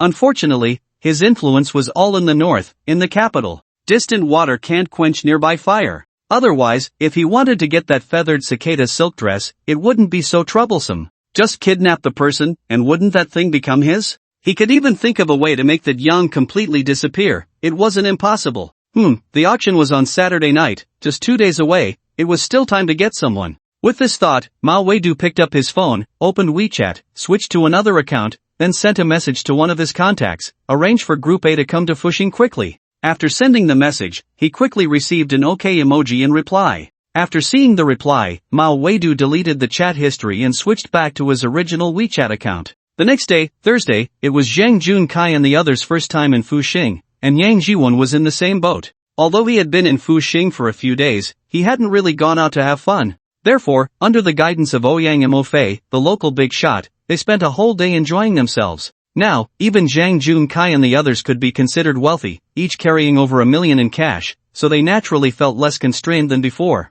They could buy whatever they wanted without hesitation, no more comparing prices. Now, they could eat whatever they wanted and play whatever they liked, and they were incredibly happy. Yang Jiwen was somewhat surprised but also felt a bit relieved. At least, the things he was worried about did not happen. Nothing happened last night. The fact that nothing happened was naturally a good thing. Otherwise, if Lin Xiaochang and the others had unknowingly taken a hit for him, he would probably feel guilty for a lifetime. After spending a whole day on an island off the coast of Fuxing, that night, Yang Jiwen and the others booked several rooms at a guesthouse hotel on the island and rested for the night. The next afternoon, they returned to the hotel. As soon as they walked into the hotel, the front desk saw Yang Jiwen and called out, "Mr. Yang, you have a package." Yang Jiwen was slightly taken aback, his eyes narrowing involuntarily as he scanned the entire hotel lobby with his peripheral vision, only to find a man dressed plainly, wearing sunglasses, sitting by the window, reading a magazine. Yang Jiwen's eyes narrowed again, and he walked towards the elevator. "Give it to me," Lin Xiaochang said as he approached the front desk. The receptionist quickly took out a package and handed it to Lin Xiaochang. He took the package and walked towards the elevator while looking at it. As soon as he entered the elevator, Lin Xiaochang noticed that Yang Jiwen's expression was a bit off and couldn't help but ask, "What's wrong, boss?" "Throw it away," Yang Jiwen said. "What?" Lin Xiaochang didn't catch on immediately and asked back. Yang Jiwen glanced at the package in his hand. Only then did Lin Xiaochang realize and handed the package to Yang Jiwen, saying, "Boss, the package. Didn't you hear the boss say to throw it away?" Zhang Junkai snatched the package and directly tossed it into the corner trash can. Then, Zhang Junkai asked, "Boss, what do we do now?"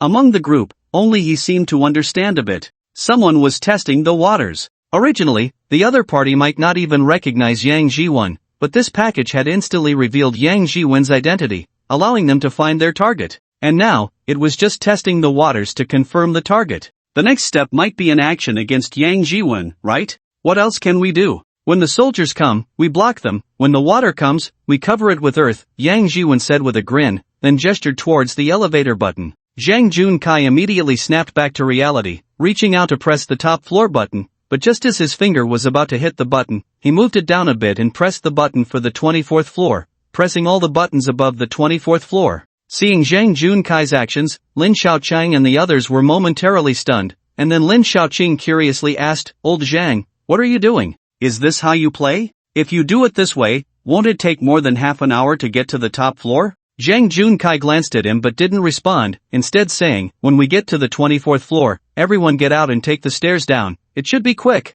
When we get downstairs, we can just take a taxi at the hotel entrance. There are taxis right outside. Boss, you and Miss Ouyang will go separately. Old Wang, Old Lu, you two will share a car with Miss Ouyang." Speaking of which, Zhang Junkai glanced at Lin Xiaochang and Wu Jumin, then said, "Xiao Lin, Lao Wu, you two come with me to protect the boss, take another car." Did everyone hear that clearly? Lin Xiaochang and the other three were momentarily stunned by Zhang Junkai's arrangement. Then, Lin Xiaochang chuckled and said, "Lao Zhang, your arrangement is clear, but..." He paused slightly before continuing, "Why are you making such a big fuss? It feels like we're going to war." Zhang Junkai looked at him and replied, just treat it like we're going to war. In any case, we must be fully alert. As soon as he finished speaking, Zhang Junkai noticed Yang Jiwen frowning slightly, turning his head towards the delivery package that had been thrown in the corner of the elevator by the trash can. Seeing this, Zhang Junkai was momentarily taken aback, then quietly asked, what's wrong, boss? Yang Jiwen raised his index finger in a shushing motion, then reached for the delivery package, listening closely, and heard a faint zzz sound of electricity coming from inside.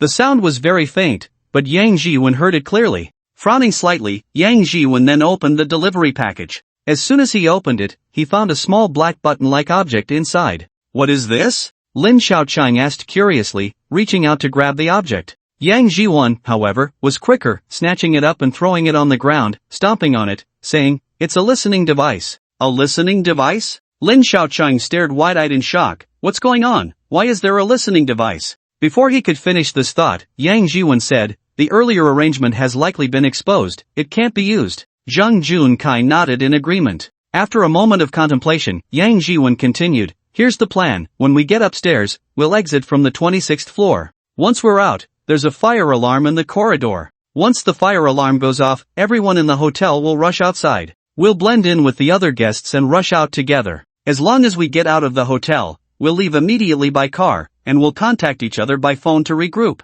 As soon as Yang Jiwen finished speaking, Zhang Junkai nodded and said, alright, let's do it. Shaolin, you'll activate the fire alarm, and after you do, come back and join us? Lin Xiaochang was momentarily stunned, then nodded. They had all worked as security guards and knew how to manually activate the fire alarm. Soon, the elevator arrived at the 24th floor, stopping, and the doors opened. Yang Jiwen and the others inside the elevator did not move, and the doors quickly closed again, continuing upward. The elevator stopped briefly at the 25th floor, then went up to the 26th floor. As soon as the doors opened on the 26th floor, Yang Jiwen and the others rushed out of the elevator as quickly as possible, heading for the stairwell. Only Lin Xiaochang ran towards the fire alarm in the middle of the corridor. Reaching the fire alarm, Lin Xiaochang smashed the glass cover with a punch, then slapped the red button. Woo-woo, the fire alarm rang throughout the hotel. Guests on every floor quickly rushed out of their rooms upon hearing the fire alarm. The elevator was no longer usable, they could only use the stairs or the fire escape.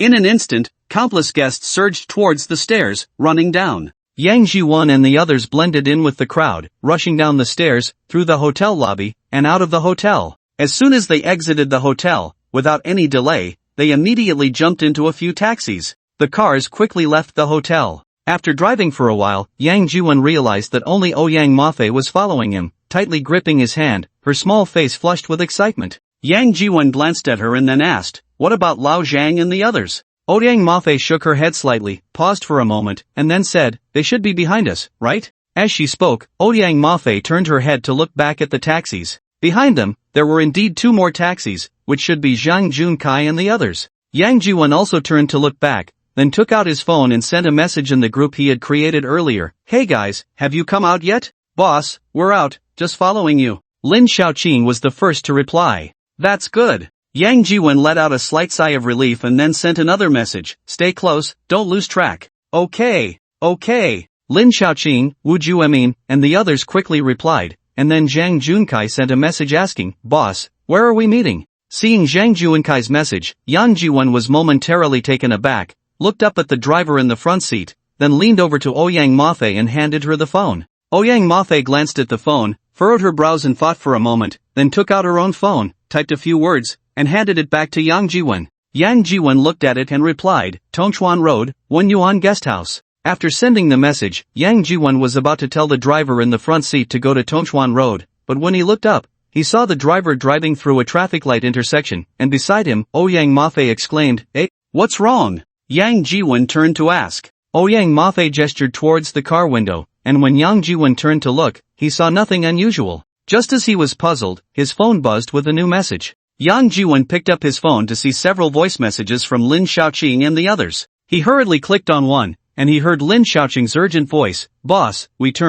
went onto Tongxiang Road. The voice message was mixed with Wu Juemin's voice, Driver, follow the car in front, the one in front. Why did you turn? Hearing this, Yang Jiwen couldn't help but feel a slight shock, instinctively looking up at the driver in the front seat, then said, Driver, please turn right ahead, go to Tongxiang Road. The driver, wearing sunglasses, seemed to ignore Yang Jiwon's words and continued driving forward, even locking the car doors. Hearing the sound of the doors locking, Yang Mafei's face turned pale, and she turned to look at Yang Jiwon, her eyes filled with questions. Yang Jiwon naturally understood, they were in deep trouble. He even thought about grabbing the steering wheel from the driver like in a TV drama, or directly choking the driver. But that was just television. The protagonists had a halo, and even if an accident happened, they would be fine in the end. But this was not a TV show. If he really tried to grab the steering wheel or choke the driver, and an accident occurred, the outcome would be unpredictable. Fortunately, the other party was after the feathered cicada silk dress. Until they got their hands on the dress, they probably wouldn't kill him. His life should be safe for now.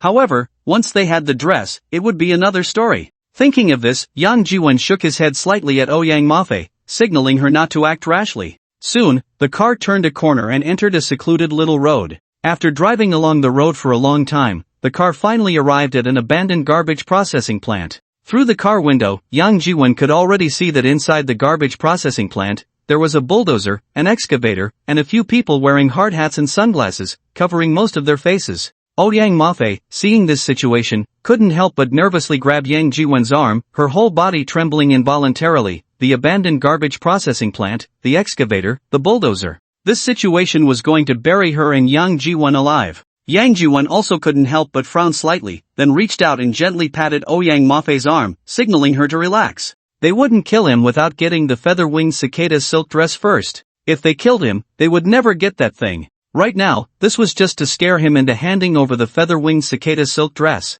Even if he couldn't hand over the item, at least he had to write a transfer agreement and leave a fingerprint or something. Until the item was in their hands, for now, he should still be safe. The driver in the front seat, seeing Yang Jiwon so composed, couldn't help but be a little surprised, not expecting this guy to be so calm. The driver stopped the car in front of the bulldozer and then unlocked the car door. As soon as the door was unlocked, the few people outside wearing hard hats and big sunglasses surrounded them, with two of them stepping forward to pull open the car doors, fiercely telling Yang Jiwon and Yang Mafei, "Get out! Hurry up!" They reached out to grab Yang Jiwon and Yang Mafei's arms. "Old Yang!" Yang Mafei called out in fear, but before she could finish her sentence, she was dragged out. On the other side, Yang Jiwon was also pulled out of the car and pushed towards a nearby container house. At the entrance of the container, two tall, muscular men wearing sunglasses stood, one of whom glanced at Yang Jiwon and then opened the door behind him. "Go in." The person behind Yang Jiwon pushed him into the container. Once inside, Yang Jiwon saw a computer desk. Behind the desk sat a young man with his legs crossed, wearing sunglasses, a white suit, and slicked back hair, holding a cigar. Behind the young man stood two tall, muscular men wearing sunglasses. Seeing this, Yang Jiwon couldn't help but frown slightly again. The young man, noticing Yang Jiwon's calm demeanor, was momentarily taken aback, then placed the cigar on the desk, stood up, walked over to Yang Jiwon, and said, "Mr. Yang, I apologize for meeting you in this manner. The reason I invited you today is that I have a business proposition to discuss with you. I heard that you have a piece of clothing worn by the Tang Dynasty Empress Wu Zetian, called the feather-winged cicada silk dress. I wonder if it's true. Regardless of whether it's true or not, I want it, so name your price." Yang Jiwon glanced at him sideways, sneered, and said, "The item you want is not in my hands right now. I know, it's at the Xinye auction house." The young man shrugged and said, "What I want is just a sales contract from you. Oh, by the way, I've already prepared the contract for you, take a look."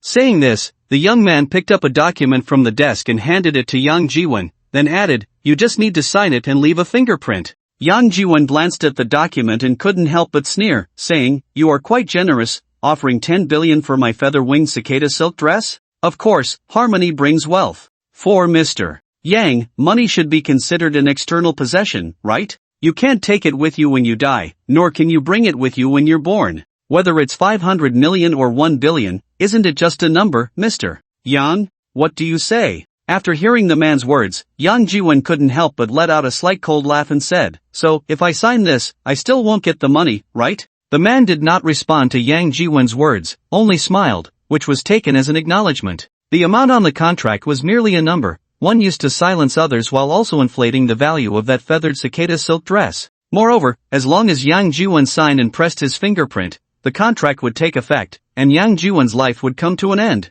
This abandoned garbage disposal site was remote, with no surveillance cameras within several miles. This was definitely an excellent place for murder and robbery. The excavators and bulldozers outside were all prepared for Yang Jiwen. As soon as he signed, the excavator would dig a pit, and the bulldozer would bury him, without any mess. Yang Jiwen naturally understood all this. If he didn't sign, he could temporarily save his life, but once he signed, all that awaited him was a dead end. With a slight cold smile, Yang Jiwen then said, "What if I don't sign?" "Not signing?" The man glanced at Yang Jiwen and then said lightly, "Mr. Yang, you are a smart man, you wouldn't do something foolish, would you?" Yang Jiwen looked at the man and replied, "You also said I'm a smart man, so do you think I would sign this?" The man's eyes narrowed slightly, then he smiled and said, "Mr. Yang, don't make me lose my patience, my tolerance has limits. You'd better think it over before answering my question." As he spoke, the man gestured to the two people standing behind Yang Jiwen. "Kid, today you will sign, whether you want to or not.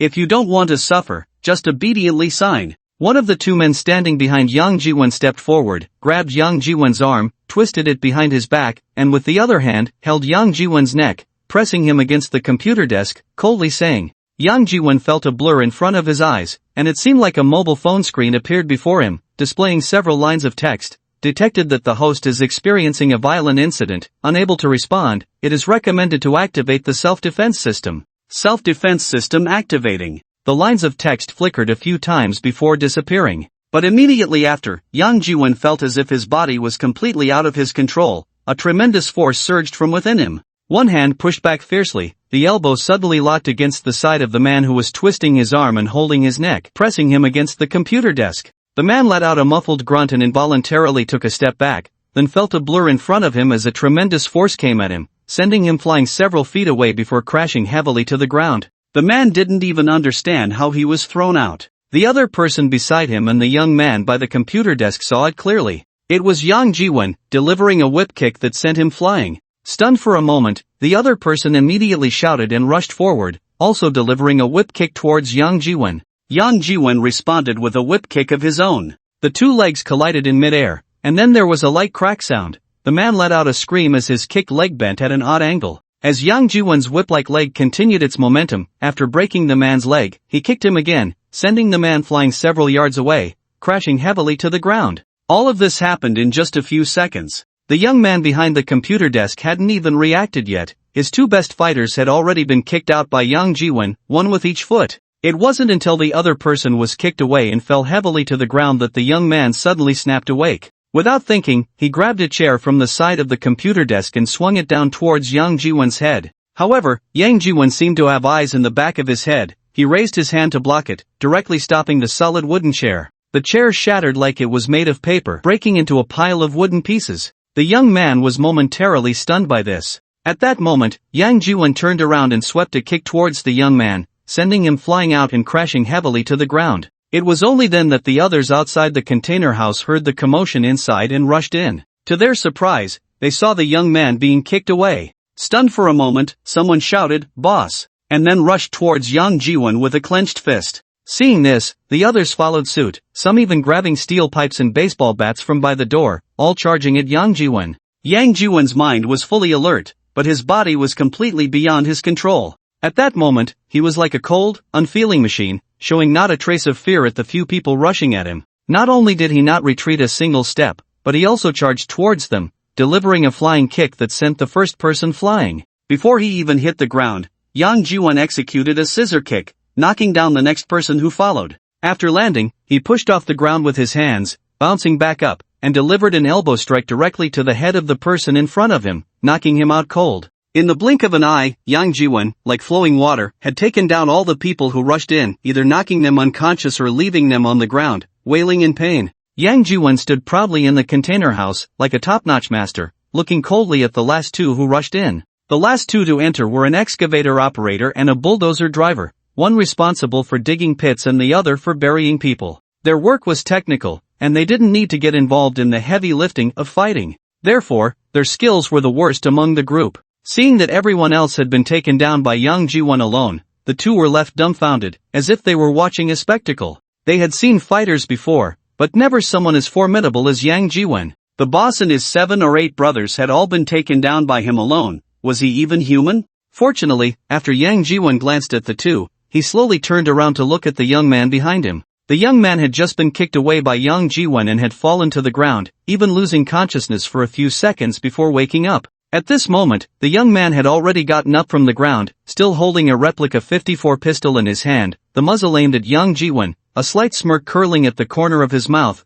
revealing a trace of merciless cold laughter. The corner of his mouth still bore the blood that had oozed out when Yang Jiwen had kicked him away earlier, and combined with his ruthless smile, his entire expression appeared somewhat ferocious. "Kid, I didn't expect you to be so tough, I really underestimated you." But, the young man paused slightly before coldly continuing, "Times have changed, kid. No matter how high your martial arts skills are, in front of my 54, you have to kneel." As he spoke, the young man's expression became even more sinister, almost gritting his teeth as he said, "Kid, I'll give you one more chance, sign it. Otherwise, I'll kill you right now." Before his words had faded, the young man noticed that the person he was pointing the gun at had also slightly curled his lips, revealing a trace of merciless cold laughter. The young man was inexplicably startled, and then he felt a blur before his eyes. Yang Jiwen, who was opposite him, had actually vanished into thin air. In the next moment, the young man felt his hand go empty, the 54 pistol in his hand had been snatched away. His eyes widened in shock as he saw Yang Jiwen reappear where he had originally stood,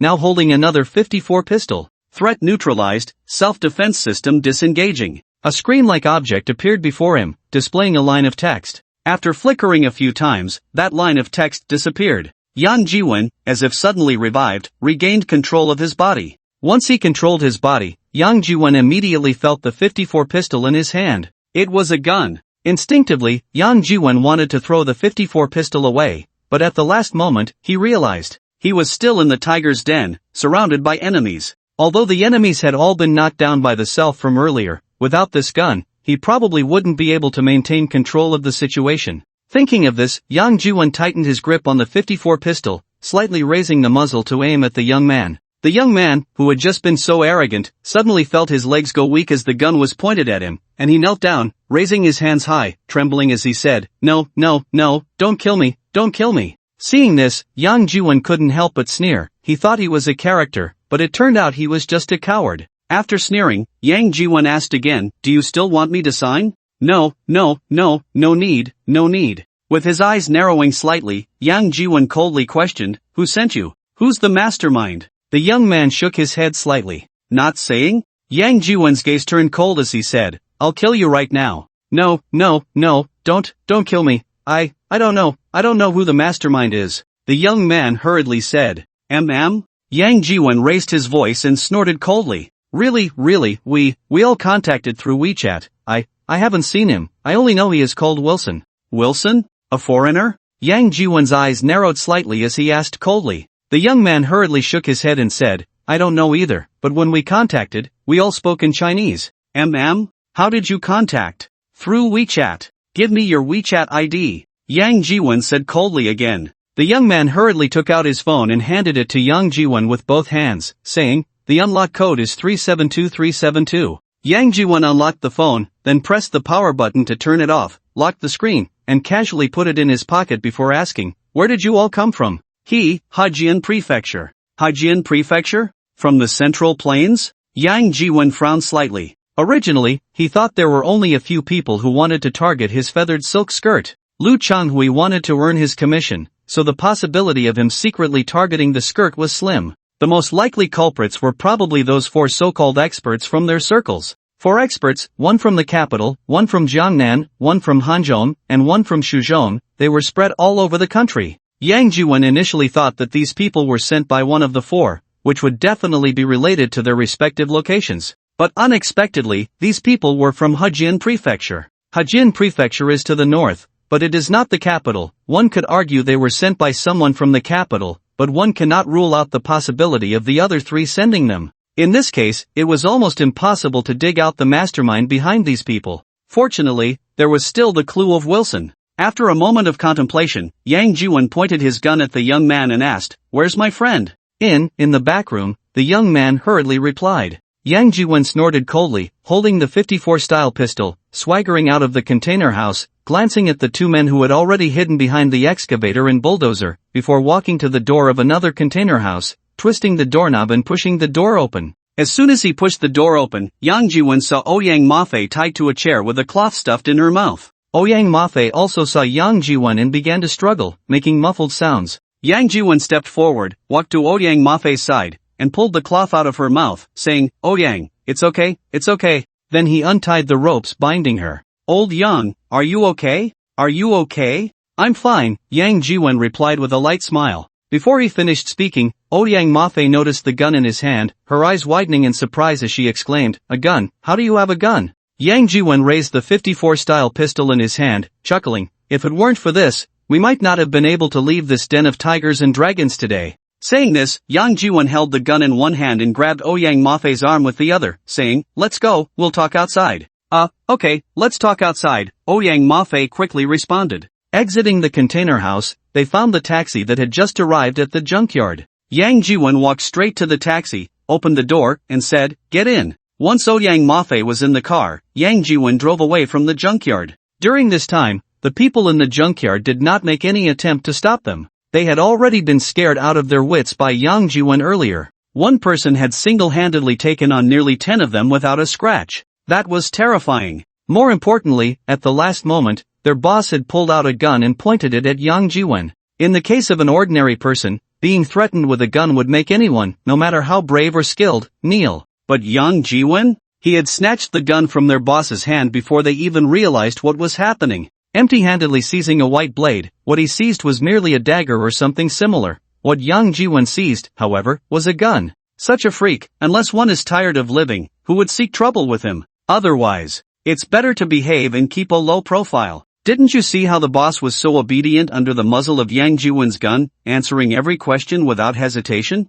Not to mention those little brothers. Just now, Yang Jiwen was kicking them one by one without even blinking. Who would dare to obstruct Yang Jiwen if they valued their lives? Not long after leaving the junkyard, Yang Jiwen received a message from Zhang Junkai and the others. The previous group targeted Yang Jiwen, so they didn't lay a hand on Zhang Junkai and the others. They simply dragged them out of Fuxing City, took them to an abandoned campsite in the suburbs, and left them there. Now, Zhang Junkai and the others were still at that abandoned campsite. Yang Jiwen checked the map. That campsite was quite far from the city, about 40 to 50 kilometers away, which could take over an hour by car, and the key was that Zhang Junkai and the others didn't have a car. To get a taxi back, it depended on whether they could even find one. After a moment of contemplation, Yang Jiwen told Zhang Junkai and the others to wait there and not to run around. Then he called the front desk of the Hongfu International Hotel. Yang Jiwen had booked the presidential suite and the entire 11th floor of the hotel, so he was essentially the hotel's biggest client. Was it hard to ask the hotel for a van? Just a matter of a word. He requested a van from the hotel to pick up Zhang Junkai and the others from the abandoned campsite in the suburbs, and then Yang Jiwen drove with Ouyang Mafei, randomly finding a star-rated hotel on the map and navigating there. He still wasn't clear who was targeting the feathered cicada skirt. Although that previous group was intimidated by Yang Jiwen, there was no guarantee that the mastermind behind it wouldn't continue to target him and Ouyang Mafei. The Hongfu Hotel, and even Ouyang Mafei's home, were likely being monitored. Going to the Hongfu Hotel, or to Ouyang Mafei's house, or finding a hotel near her home could expose them. Instead, a randomly chosen hotel would be easier to hide their identities. Although, if they encountered any real danger that Yang Jiwen couldn't handle, there would still be that so-called self-defense system to ensure his survival. But that self-defense system was something Yang Jiwen had triggered for the first time. He couldn't be sure what the triggering conditions were, or what level of danger would count as something he couldn't handle to activate that self-defense system. Moreover, after the system was triggered, although Yang Jiwen's consciousness remained, his entire being was completely out of his control, as if he had become an observer, able to see and hear but unable to control his own body. That feeling was actually quite unpleasant. If possible, Yang Jiwen preferred not to passively trigger that so-called self-defense system. However, one thing Yang Jiwen was certain of was that the self-defense system was also triggered through his phone, just like that system bug. Yang Jiwen remembered that not long ago, the phone had notified him that he had just completed some beginner task, spending a small target, and had received a general beginner gift pack, which granted him dozens of attribute points. Yang Jiwen recalled that the phone displayed messages like the host's attributes are all at a normal level, and the system has automatically adjusted and increased the attribute points for the host. It seemed everything was related to that phone. When he arrived at the hotel, he would have to study that precious phone of his carefully. Yang Jiwen was lost in thought as he followed the navigation, and soon arrived at the 4-star hotel, Hongxing Hotel, which he had found on the map. After getting out of the car, he tossed the car keys to the hotel bellboy and said, get a designated driver to take the car to Hongfu Hotel. The bellboy was momentarily taken aback but quickly bowed and replied, "Yes, sir." Ouyang Mafei glanced at Yang Jiwen with curiosity, and after entering the hotel, asked, "Why take the car to Hongfu Hotel? That car belongs to those people. It might have been tampered with, possibly equipped with a tracker or something," Yang Jiwen explained in a low voice. "If we leave it here, it could easily be exposed. Hongfu Hotel is already compromised, so parking there won't matter." Ouyang Mafei paused for a moment, thought it over, and nodded slightly. After a brief silence, Ouyang Mafei smiled and said, "I didn't expect you to think things through so thoroughly. With such a good mind, it's a waste not to write detective novels." Yang Jiwen chuckled but didn't respond to Ouyang Mafei's comment. The two checked into the hotel using Ouyang Mafei's ID, booked a standard room, and then went to the restaurant on the third floor to grab a bite before returning to their room. Perhaps due to the fright from earlier in the day, Ouyang Mafei took a shower and, without bothering Yang Jiwen for a game of cards, quickly fell asleep. When Yang Jiwen finished his shower and came out, Ouyang Mafei was already asleep. He didn't wake her, sitting on the bed, leaning against the headboard, and began to explore the apps on his phone one by one. After going through them all, he couldn't find anything unusual or suspicious. All the apps were either pre-installed by the system or once he had installed himself. There were no mistakenly installed apps, nor any that were unfamiliar or potentially related to system bugs. It seemed that either the system was malfunctioning, or the entire phone had mutated. Of course, this kind of mutation should be considered a good thing for Yang Jiwen, right? At least he no longer had to worry about money. No matter how much he spent, the balance in his account remained a constant $36.90, not a cent more, not a cent less. He had been a bit worried before, concerned that it was a bank system bug, fearing that the bank would discover the discrepancy and trace it back to him. If that happened, a minimum of 3 years in prison was inevitable, and he might even end up serving a life sentence. But that message from that day had told him that spending a small amount was merely a beginner's task. Moreover, it took him over 40 days, nearly 50 days, to complete this beginner's task, and his speed could only be considered average. In other words, the system thought his spending speed was quite ordinary. 50 days to spend 100 million and complete the beginner's task. What about after the beginner's task? Were there daily tasks or advanced tasks? What would those tasks entail? Unfortunately, after flipping through the programs and files on his phone several times, Yang Jiwen couldn't find anything related to the system or system bugs, nor did he see any daily or advanced tasks. If he hadn't seen it with his own eyes, combined with the self-defense system incident that happened during the day, Yang Jiwen might have doubted whether he had misinterpreted things or was simply dreaming. After researching for a long time without any results, Yang Jiwen lost interest in continuing and placed his phone on the bedside table. He shifted down a bit, lay down, and curled up next to Ouyang Mafei, soon falling asleep. The auction is scheduled for 7 o'clock on Sunday evening, held in the Supreme VIP Auction Hall of Xinye Auction House. Xinye Auction House has several auction halls of varying sizes and levels. The largest auction hall has 500 seats, accommodating 500 people for bidding. However, the Supreme VIP Auction Hall has only a few dozen seats, or more accurately, it should be called private boxes. Inside each box, there is a bidding system, and the system's display can show the items being auctioned, including 3D diagrams, detailed images, and relevant introductions, as well as the appraisal certificates issued by the appraisers, and other information. Bidders can directly participate in the bidding through this system. As long as you are willing, you can even do it without showing your face. This way, privacy and security are greatly ensured. Yang Jiwen, as the owner of the two items being auctioned that evening, naturally cannot participate in the bidding. Not only him, but also Ouyang Mafei, who is associated with him, is prohibited from participating in the bidding. As for finding a proxy, if Yang Jiwen wants to find one, he certainly can. However, that top-grade Imperial Green Jadeite has already been set at a reserve price of 130 million by the owner of Fuxing Jewelry, Zhong Haiqing. To enter the auction, one must verify their funds. Anyone with less than 130 million is basically declared out of the running for the two items tonight. There isn't even a chance to be a runner-up. Therefore, even if Yang Jiwen wants to find a proxy to create some atmosphere at the auction, he would first need to come up with over 100 million in cash to hand over to the proxy. This way, the risk is much greater than just hiring a proxy. Thus, Lu Chenghui did not explicitly prohibit Yang Jiwen from finding a proxy. Of course, Yang Jiwen did not look for one. If he wanted to, he could easily find one with just a phone call. Although Li Maoyu is just an illegitimate child, he still has the blood of the Sun family. With the Sun family as a backing, his funds would definitely pass verification. A phone call would be enough to have him fly over to Fuxing. Of course, Li Maoyu is currently in the crucial stage of filming, so Yang Jiwen did not call him to come as a proxy. Moreover, Lu Changhui's auction house did not arrange for any Atmosphere Group members for this auction. Those invited to this auction are all prominent figures from Fuxing and even the top 50 wealthy merchants in Southeast Province, with fortunes in the tens of billions, hundreds of billions, and even thousands of billions.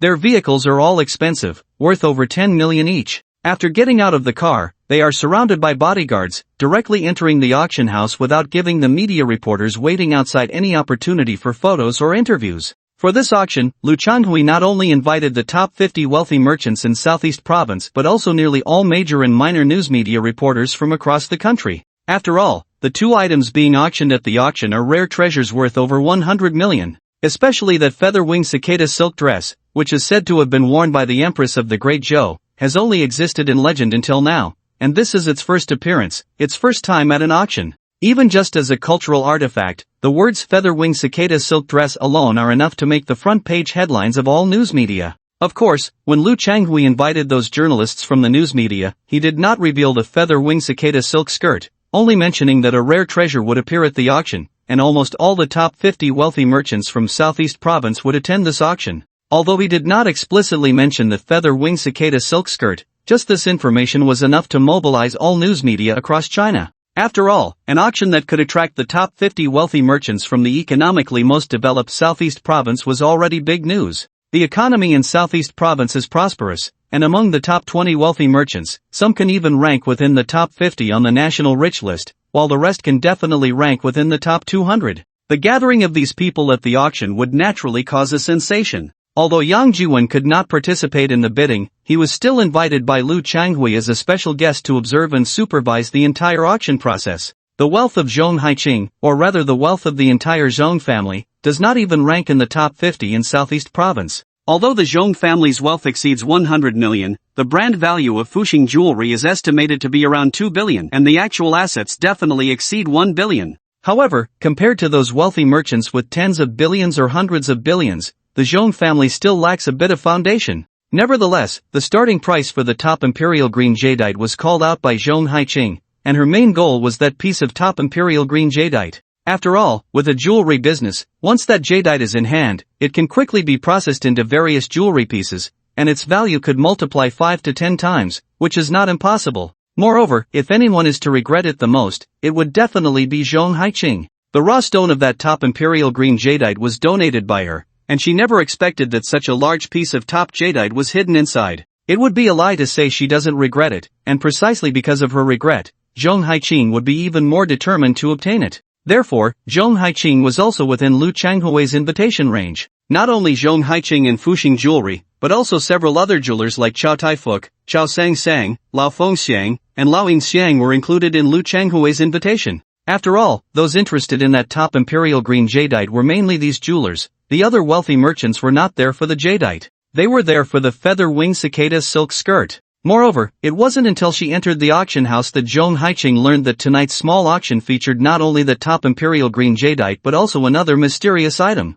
As for what that item was, it remained unknown. However, its starting price was enough to leave Zhong Haiqing in shock. The starting price was 500 million, even higher than that of the top imperial green jadeite. At 7 o'clock in the evening, the auction officially began. The first item up for bid was indeed the top imperial green jadeite, with a starting price of 120 million, and each bid increase was no less than 1 million. On the auction stage, the host had just finished introducing the various details of the top imperial green jadeite when he tapped the small hammer and said, "The bidding now begins." As soon as the words fell, Luhua Jewelry and Chow Sang Sang, Chow Tai Fuk, and other jewelers each revealed their bids, and the starting price was immediately raised to 140 million. Fuxing Jewelry, represented by Zhong Haiqing, offered a bottom price of 130 million, which meant that the first round of bidding had already exceeded her bottom price before she even had a chance to bid. It seems that winning this top imperial green jadeite would not be so easy. Zhong Haiqing watched as Zhou Shiliafu, Zhou Dafu, Lao Fengxiang, and other well-known jewelers, along with Lu Hua Jewelry, another local jeweler, took turns raising the bid in the auction, her brow slightly furrowed in thought, yet she did not rush to place a bid. This top-grade imperial green jadeite weighed over 16 kilograms, and just the value of the raw stone was already close to 200 million. They had only raised the bid to around 150 million, far from the true value of the raw stone. Moreover, their bottom line was definitely not just this amount. The raw stone was worth 200 million, and once polished into bracelets and jewelry, its value could at least triple or quadruple, totaling 700 to 800 million, or even over $1 billion was not out of the question. Therefore, for this top-grade imperial green jadeite to be sold, it would likely require several more rounds of competition. Naturally, Zhong Haiqing would not refrain from bidding. She came to this auction specifically for this top-grade imperial green jadeite. The raw stone of this top-grade jadeite was provided by her. Unfortunately, her eye for quality was lacking, or rather, the appraisers under her were not discerning enough. Such a large and exquisite piece of top-grade imperial green jadeite had passed through her hands dozens of times without her noticing. As a result, she now had to spend a large sum to bid for this top-grade imperial green jadeite. Fuxing jewelry had been deeply rooted in Fuxing City for over 40 years, starting from Zhong Haiqing's grandfather's generation. Back when her grandfather was still around, Fuxing jewelry was developing well, once becoming a famous trademark in Southeast Province, one of the top jewelers, and even gaining some recognition nationwide. Unfortunately, in recent years, Fuxing jewelry had been increasingly impacted by international capital, and its operations had deteriorated to the point of being unsustainable. The main reason was the lack of a signature treasure. They lacked fame and exposure, topics and buzz. And now, this top-grade imperial green jadeite was the best opportunity for publicity and hype. Therefore, no matter the cost, Zhong Haiqing had to reclaim this top-grade jadeite. The auction had already reached the fourth round, with the price raised from 150 million to 180 million. 180 million was the highest estimate given by the appraiser from Xinye Auction House for this top-grade jadeite. The jewelers participating in the auction also had their own appraisers, each with their own valuation for this top-grade jadeite. Thus, after the bid reached 180 million, the number of bidders suddenly decreased significantly. Only Lu Hua Jewelry was still bidding. Lu Hua Jewelry was also a local jeweler in Fuxing. Previously, Lu Hua Jewelry was not even in the same league as Fuxing Jewelry, let alone competing with it. However, in recent years, Lu Hua Jewelry had developed rapidly, while Fuxing Jewelry had been declining, and Lu Hua Jewelry gradually gained momentum to catch up. Of course, like Fuxing Jewelry, Lu Hua Jewelry also lacked an opportunity to gain nationwide recognition and popularity. It could still only be considered a local jeweler and had not yet expanded nationally. Because of this, Lu Hua Jewelry was particularly interested in this top-grade jadeite, even determined to outbid established jewelers like Zhou Shiliafu and Zhou Dafu in the auction. On the auction stage, the auctioneer was conducting the final call for bids. Is there any higher bid? Is there a bid higher than 180 million? 180 million once, 180 million twice. Before he could finish speaking, Zhong Haiqing pressed the bidding button in front of her and directly said through the microphone, 200 million. She jumped straight from 180 million to 200 million. The auctioneer was momentarily stunned upon hearing the price, and Zhang Chunlin from Lu Hua Jewelry was equally taken aback, even instinctively turning to glance at Zhong Haiqing. Alright, buyer number 57 bids 200 million. Is there anyone willing to bid higher than buyer number 57? Is there anyone willing to bid higher than 200 million? The auctioneer on the stage shouted excitedly. The highest estimate was 180 million, and now it has surpassed that, reaching 200 million. It seems that the final transaction price will leave everyone dumbfounded. Slightly taken aback, Zhang Chunlin was about to place a bid when a new bid appeared on the auction system's display. Buyer number 5 bids 250 million. Buyer number 5 bids 250 million. Is there anyone willing to bid higher? Is there anyone bidding higher than 250 million? The auctioneer became even more excited. Previously, the first 50 buyers had hardly participated in the bidding for this top-quality imperial green jadeite. The reason was simple, they were not here for this broken stone,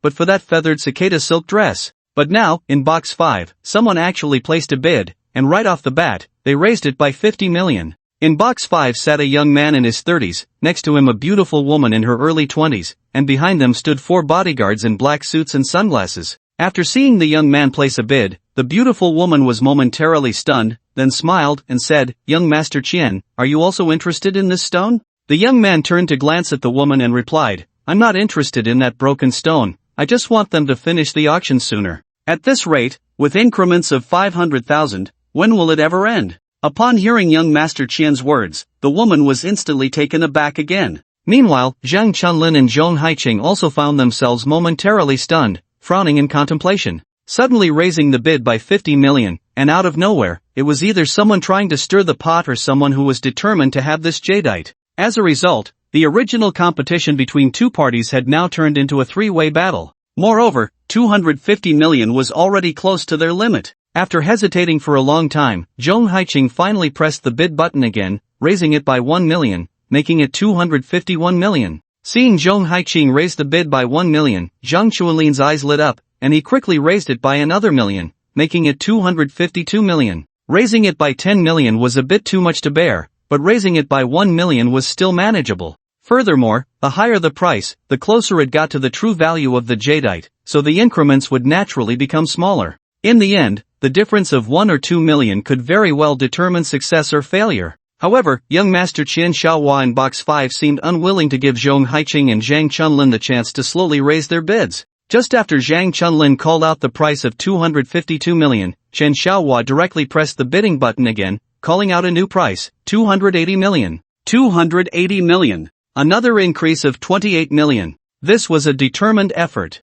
Zhong Haiqing and Zhang Chunlin were once again stunned. At this moment, an elderly voice came from the auction system's chat channel. The waves behind drive the waves in front, young Master Qian, from the looks of it, this is a determined effort. But I wonder, after winning this broken stone, will you still have the strength to bid for that feathered cicada silk dress? As soon as the words fell, Qian Xiaohua sneered and said, Uncle Wu, you don't need to worry about that. Our Qian family may not have much, but we have plenty of money. A mere 200 or 300 million isn't enough to break the bank. My little nephew is doing this to avoid wasting time on this stone. Saying this, Qian Xiaohua added, you too, either raise your bids or withdraw, be quick about it, and don't waste time. Although they didn't know who the people in the first 50 boxes were, from the conversation between Qian Xiaohai and Wu Qingjun, Zhong Haiqing and Zhang Chunlin could guess a few things. There were only a few wealthy merchants with the surnames Wu and Qian in Southeast Province. Even a guess with their toes could reveal their identities. Besides the Qian family, ranked first in Southeast Province, and the Wu family, ranked second, who else could it be?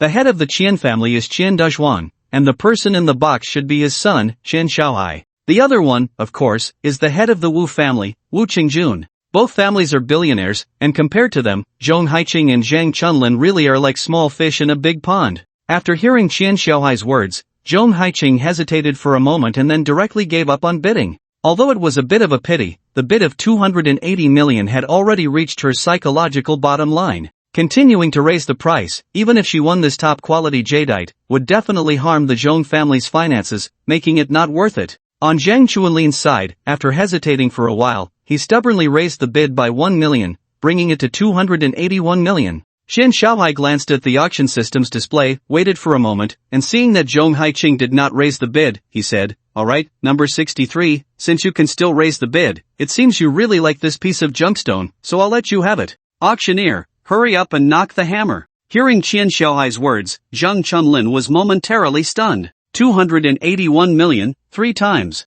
Deal. With a decisive hammer. Congratulations to buyer number 63 for winning this top-quality imperial green jadeite weighing 16 kilograms at the price of 281 million. For some reason, after hearing the auctioneer's words, although Zhang Chunlin had won the jadeite, he felt somewhat uncomfortable, as if he had swallowed a fly. After resting for a few minutes, the auction continued. Some jewelers who had come specifically for the top-quality imperial green jadeite had already left during the break. Zhang Chunlin did the same. After completing the transaction, he quickly took the top-quality jadeite and left the Xinye auction house under the escort of armed security personnel from Luhua Jewelry. It was no joke, he had just spent 281 million on that jadeite. If he didn't hurry back to lock it in his family's safe, how could he feel at ease? He had originally thought he could get it for just over 200 million, at most 240 or 250 million, but unexpectedly, he ended up spending tens of millions more. It was all that guy with the surname Qian's fault for deliberately causing trouble and raising the price.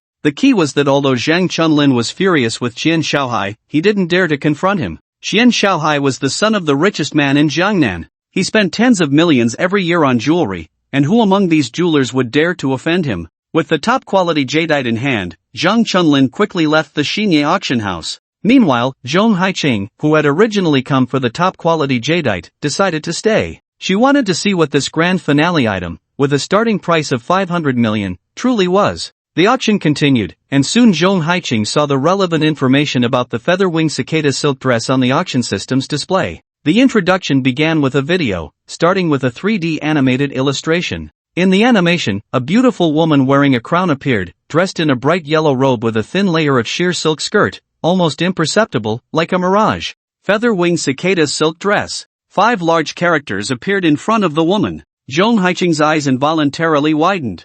Feather-wing cicada silk dress. It was actually the feather-wing cicada silk dress, the legendary dress worn by Empress Wu Zetian of the Great Zhou. I never expected that the legendary item would actually appear at the auction. No wonder the starting price is set at 500 million. No wonder the top 2 wealthy families in Southeast Province, the Qian and Wu families, are present at this auction. They must be here for the winged cicada silk dress. After the animation introduction, everyone at the auction finally saw the legendary winged cicada silk dress. On the auction stage, the auctioneer was still excitedly explaining, but in the private box, Zhong Haiqing had already fallen into deep thought. The winged cicada silk dress had only ever existed in legends, and never before had a physical item appeared. Prior to this, Zhong Haiqing had not heard any news related to the winged cicada silk dress. Therefore, its appearance was quite abrupt, as if it had materialized out of thin air. The key point is that this winged cicada silk dress appeared alongside the top-quality imperial green jade. Could it be that this winged cicada silk dress is also related to Mr. Yan? Or could it be that this winged cicada silk dress belongs to Mr. Yan? Thinking of this, Zhong Haiqing couldn't help but feel a slight stir in her heart, recalling how Yang Jiwon had bought that wild cursive work by Zhu Zhishan at a high price. At that time, Yang Jiwon had purchased the wild cursive work for far more than its actual value. He then spent 5 million to acquire the rough stone from Xinye Auction House, which had a starting price of 200,000, and then produced a piece of top-quality imperial green jade. Now, this top-quality imperial green jade was auctioned off for 281 million. What about that wild cursive work by Zhu Zhishan? That wild cursive work might not be worth much, but could it possibly? Thinking of this, Zhong Haiqing couldn't help but glance again at the winged cicada silk dress displayed on the screen. It really was thin enough to fit in a matchbox. Hiding it inside the wild cursive work by Zhu Zhishan wouldn't be too difficult, right? If that were the case, then Mr. Yan would be truly terrifying. The bidding for the winged cicada silk dress had already reached a fever pitch. The bidders included not only the wealthy from Fuxing City but also the top 50 tycoons from the entire Southeast Province, as well as the 4 renowned families in the antique circle, the Mao family from the capital, the Su family from Jiangnan, the Li family from Hanzhong, and the Wang family from Shu. These 4 families were not only experts in the antique circle but also had substantial wealth, each with a net worth of at least 5 billion. Without this level of wealth, they wouldn't dare to participate in this auction. Unfortunately, Yang Jiwon was unwilling to engage in private transactions. If he were willing, the Mao family and others would definitely be willing to add 2 to 300 million on top of the 500 million starting price. That would at least be better than competing on site, especially since the bidders were all wealthy tycoons ranked high in Southeast Province. The 4 renowned families could barely make a name for themselves in their respective provinces and cities, but compared to the wealthiest tycoons in the most economically developed Southeast Province, their assets seemed rather insignificant. Among the 4 families, only the Su family from Jiangnan had a deep foundation and could barely compete with the wealthy tycoons from Southeast Province. The development of the situation indeed reflected this. After several rounds of bidding, the price of the winged cicada silk dress had already been pushed up to 1 billion. Once the price reached 1 billion, the Mao, Li, and Wang families successively withdrew from the competition, leaving only the Su family still holding on. Other wealthy bidders also gradually exited the bidding, leaving only the top 2 families in Southeast Province, the Qian and Wu families, along with 2 other wealthy tycoons, continuing to compete. There were only 5 competitors left, but the intensity of the competition was no less than before. The auction continued, but Yang Jiwon's attention was no longer on the bidding. With the delivery of that top-grade imperial green jade, Lu Hua Jewelry had transferred 281 million in cash to Yang Jiwon's account. As the cash arrived, Yang Jiwon noticed another message appeared on his phone screen. Congratulations, host, you have completed a general task, earned a small goal, took 52 days, and received a general task reward package. A general task, earning a small goal? Upon seeing this message, Yang Jiwon's eyes widened in surprise. Earning 100 million just to complete a general task? This task is way too difficult. Just as he was thinking, the message flickered a few times and then disappeared, just like the previous messages. Immediately after, another message popped up on the phone screen. The general task reward package has been opened. You have gained plus 10 attribute points. Considering that the host's attributes are all at a normal level, the system has automatically adjusted and increased the attribute points. Strength plus 2, agility plus 2, constitution plus 2, wisdom plus 2, luck plus 2. Seeing this message, Yang Jiwon was momentarily stunned. Then, he quickly reacted and tapped on the message several times. With Yang Jiwon's action, a chat box appeared on the phone. Seeing this, Yang Jiwon couldn't help but feel a surge of joy and hurriedly typed a few words in the dialog box. Who are you? Then he sent it. Host, I am your system little steward. This is promising. We can have a conversation. Yang Jiwon felt delighted and quickly typed another message. What kind of system is this? The universe invincible super cool money ability executor system. What the hell? Yang Jiwon was taken aback. How could there be such a childish system? Well, at least he understood now. It was the money ability executor system. So, I am just a money ability executor? After a moment of surprise, Yang Jiwon sent another message. Little steward, how much money do I have now? Asterisk asterisk asterisk asterisk asterisk asterisk asterisk asterisk what the hell is? How much do I have? Sorry, this question exceeds the little steward's cognitive range and cannot be answered. Yang Jiwon was slightly stunned, pondered for a moment, and then sent another message. What are attribute points used for? Having completed 2 tasks, he had only received attribute points, but the key was that Yang Jiwon still didn't understand what these attribute points were for. He knew about attribute points in games, like adding wisdom and agility, but this isn't a game. Moreover, after 2 tasks, he had gained over 10 points in strength, yet he didn't feel any special changes in his body. Attribute points can increase the host's various physical attributes. Simply put, they can make the host stronger. Well, isn't that just like the attributes in a game? But he had already added over 10 points in strength, so why didn't he feel any stronger? After a moment of contemplation, Yang Jiwon sent another message. Can I see my attributes? Of course, opening the attribute panel for the host. Attribute panel opened. Then, Yang Jiwon saw a game-like attribute interface appear on his phone screen. Host, Yang Jiwon quality, normal attributes, strength, 1 plus 12 agility, 1 plus 12 constitution, 1 plus 7 wisdom, 1 plus 3 luck, 1 plus 3 special attributes, none free attribute points, 0. Upon seeing the attribute panel, Yang Jiwon was momentarily stunned again. All basic attributes were 1, the attributes are way too low, right?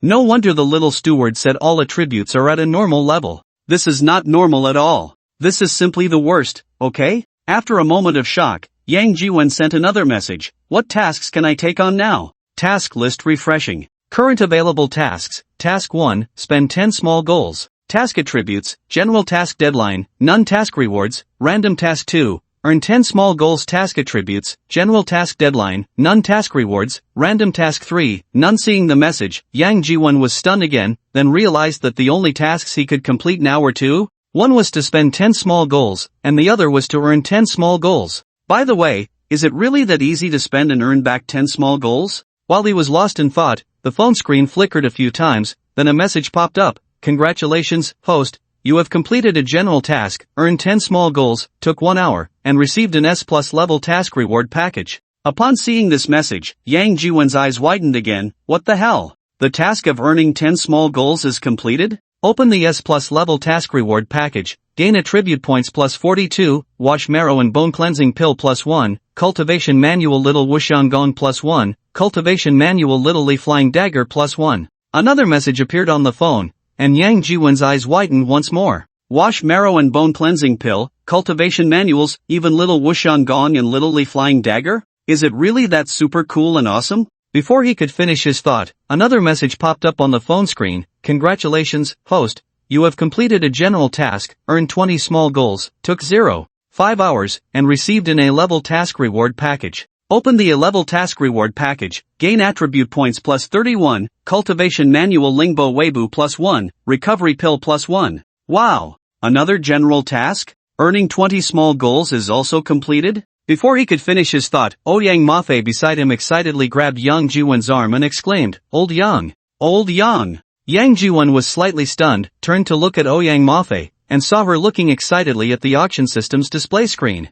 Seeing this, Yang Jiwon couldn't help but turn to look at the auction system's display screen. On the display screen, the feather-wing cicada silk skirt had already been auctioned off, with a final transaction price of 1,733 billion. The starting price was 500 million, and the final transaction price was over 1.7 billion, which was indeed a bit beyond Yang Jiwon's expectations. With the feather-wing cicada silk skirt and that top-grade imperial green jade, in less than 2 hours, Yang Jiwon directly earned over 2 billion. Earning this money was just too easy, right? No wonder he completed 2 general tasks in one go. The wealthy merchants attending the auction gradually left, and Yang Jiwon and Ouyang Mafe were the last to leave. As they exited the Xingye auction house, the excitement on Ouyang Mafei's face had not yet faded. She wrote the novel The Great Joe World, and after it became a hit, she earned tens of thousands a day, almost like robbing money. Even with her eyes closed, it was all about money. Originally, Ouyang Mafei thought she was already quite impressive in making money. But compared to Yang Jiwen, her little earnings were simply insignificant. Earning tens of thousands a day, at most she could make 1 or 2 million a year. But Yang Jiwen? At the auction, just 2 items sold for over 2 billion. Over 2 billion! Even at her current earning speed, it would take at least 20 to 30 years to earn that much money. Now that was really robbing money. Excitedly linking arms with Yang Jiwen, just as they stepped out of the Xingye auction house, Ouyang Mafei spotted an acquaintance, and the excitement on her face instantly faded a lot. That acquaintance is Zhong Haiqing from Fuxing Jewelry. Seeing Yang Jiwen and Ouyang Mafei come out, Zhong Haiqing hurriedly smiled and approached them, saying, "Mr. Yang, hello." Miss Zhong, hello," Yang Jiwen replied with a slight nod and then paused before asking, "The auction has ended, and Miss Zhong hasn't left yet?" Zhong Haiqing smiled at him and then said, "Mr. Yang, I specifically came to wait for you." "Wait for me? Is there something you need?" Yang Jiwen was slightly taken aback and then asked. Zhong Haiqing glanced at Ouyang Mafei before saying, "Mr. Yang, could we talk privately for a moment?" Yang Jiwen was momentarily stunned but then nodded and turned to Ouyang Mafei, saying, "Ouyang, please wait for me in the car." Ouyang Mafei glanced at Zhong Haiqing and then whispered, "Be careful, don't forget what happened the day before yesterday?" Yang Jiwen smiled and gave her a reassuring look, and only then did Ouyang Mafei turn and walk towards the car parked at the entrance. "Miss Zhong, if there's something, please go ahead," Yang Jiwen said after Ouyang Mafei got into the car. Zhong Haiqing looked at Yang Jiwen and smiled, saying, "Mr. Yang, I haven't congratulated you on your fortune yet." "Just a little money, it's nothing," Yang Jiwen said with a light smile, waving his hand. Zhong Haiqing smiled back and then said, "Mr. Yang, I wonder if you are interested in gambling stones." "Gambling stones?" Yang Jiwen was slightly taken aback and then shook his head with a smile, saying, "I'm not interested in gambling." Hearing Yang Jiwen's words, Zhong Haiqing couldn't help but be slightly stunned again. Although there is a difference between gambling stones and gambling, in essence, it can indeed be considered a form of gambling. Yang Jiwen was not wrong to say that. However, Zhong Haiqing did not expect that Yang Jiwen was actually not interested in gambling stones. Previously, at the auction, Yang Jiwen had bid on that rough stone, driving the price up to over 16 million, only to give up the bid in the end, causing the agents of Xingye auction house to suffer a significant loss. At that time, almost no one believed in that rough stone, thinking that Xingye auction house had dug a pit for themselves. Even Lu Changhui, the owner of Xingye auction house, thought so, which is why he would rather take a loss than keep that rough stone. It was Yang Jiwen who bought that rough stone again for the exorbitant price of 5 million.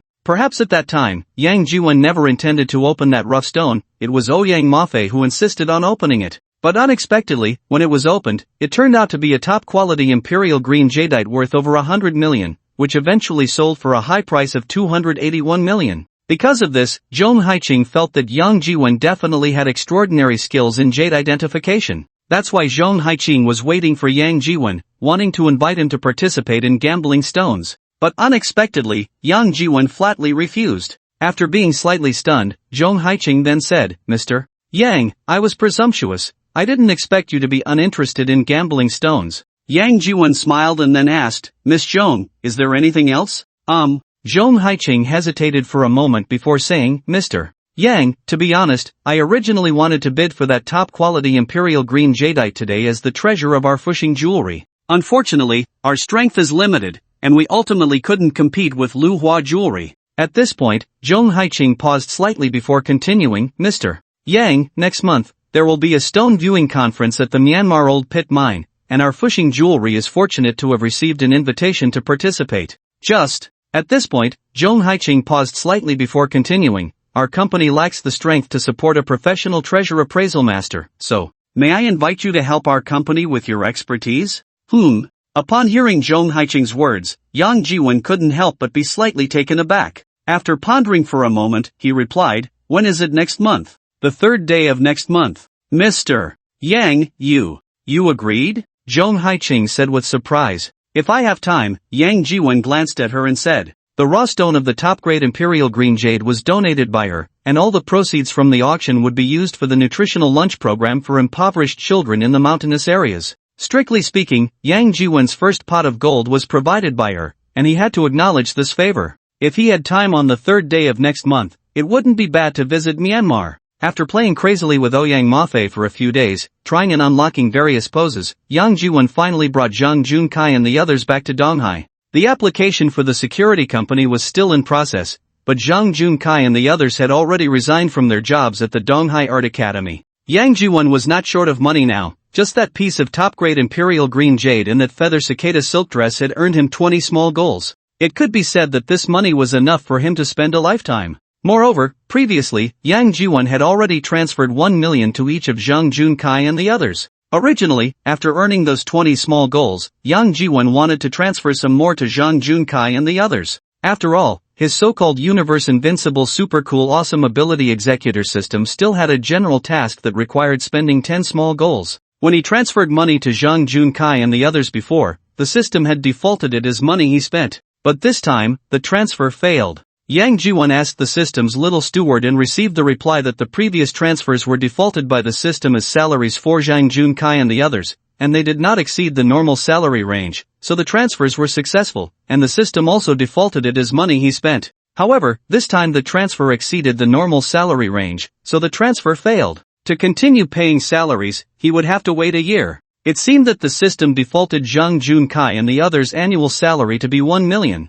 In this case, to continue spending 10 small goals through paying salaries and completing the system's general task, he would need to recruit more workers. Well, paying salaries to spend 10 small goals was definitely unrealistic. To spend this money faster, he had to think of other ways. Investment, or stock trading? Having too much money was also a hassle. Figuring out how to spend these 10 small goals was enough to give one a headache. In short, Yang Jiwon still hadn't figured out how to spend this money. And Zhang Junkai and the others each had the 1 million given by Yang Jiwon, which made them somewhat wealthy. At least they should be considered as rich farmers, right? With this money, the job at Donghai Art Academy that paid 3,000 a month naturally became unappealing. Therefore, when Yang Jiwon asked them to resign, they did so without a word, even skipping writing resignation letters and leaving directly. After returning to Donghai, having gotten used to having a woman by his side, Yang Jiwon suddenly found himself alone again and felt somewhat unaccustomed. Next door, Zhou Yufeng was also not around. She had joined a crew and was now playing the female lead's best friend in Li Mayu's That Year of Youth.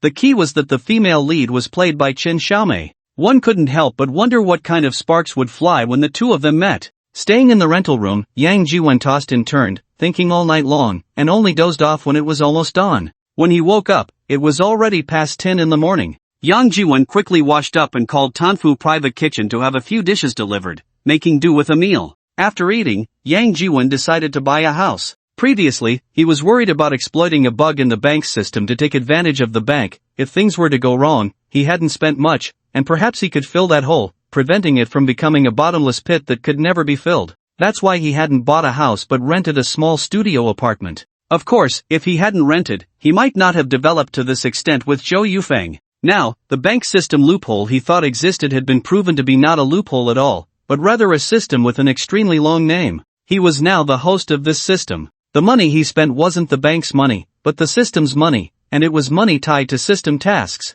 Spending money was also a task given to him by the system. The key was that spending money wasn't as fast as making money. Previously, he had spent 49 days, filled with anxiety, and had finally spent a small target to complete a general task of the system. However, at Xinye Auction House, 2 auction items, a top-quality jade and a cicada-winged silk dress, had suddenly earned him 20 small targets. The speed of making money was much faster than spending money. Originally, Yang Jiwon was a bit worried about his personal safety. After all, he was just an ordinary person, and the system had assessed all his basic attributes to be only 1 point. Moreover, during his time in Fuxing, he had encountered a kidnapping incident, which was ultimately resolved by the system activating its self-defense mechanism, using his body to solve that kidnapping. After that, his 2 auction items had fetched over 2 billion in the auction. Wealth can stir the heart. At that time, Yang Jiwon was genuinely worried that someone in Fuxing City would still be against him. However, while completing those 2 general tasks of the system, Yang Jiwon had gained 73 attribute points, 3 cultivation manuals, and 2 elixirs.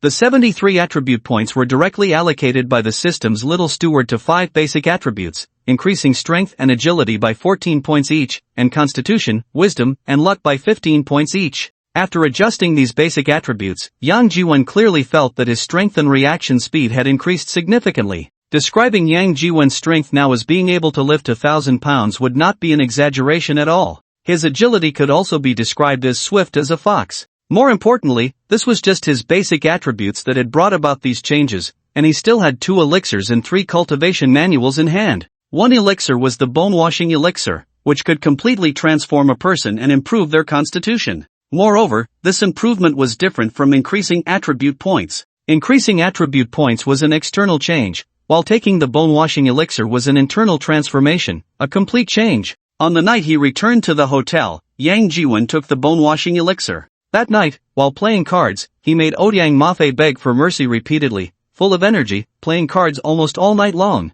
The next morning, he was still full of vigor and fighting spirit. The other elixir was the chi-replenishing elixir, which the system's little steward introduced as a way to restore vitality. Well, to put it simply, it's like playing cards for 72 consecutive hours until you're completely exhausted, and then taking this chi-replenishing pill, which instantly revitalizes you. In short, it's an incredible good thing. With something this good, Yang Jiwen naturally hesitated to use it. After all, not everyone can play cards for 72 hours straight, right? Although Yang Jiwen is quite formidable, he also has to consider the feelings of his card friends, doesn't he? In such matters, while Yang Jiwen can manage alone, who among his friends could do the same? The 3 cultivation manuals are even more remarkable. The 3 manuals are the Little Wuxian Gong, the Little Li Flying Dagger, and the Lingbo Weibu. Yang Jiwen had seen these 3 martial arts in old-school martial arts novels. The Little Wuxian Gong can transform the tangible into the intangible, just like a chameleon, allowing one to change and mimic any martial arts technique at will.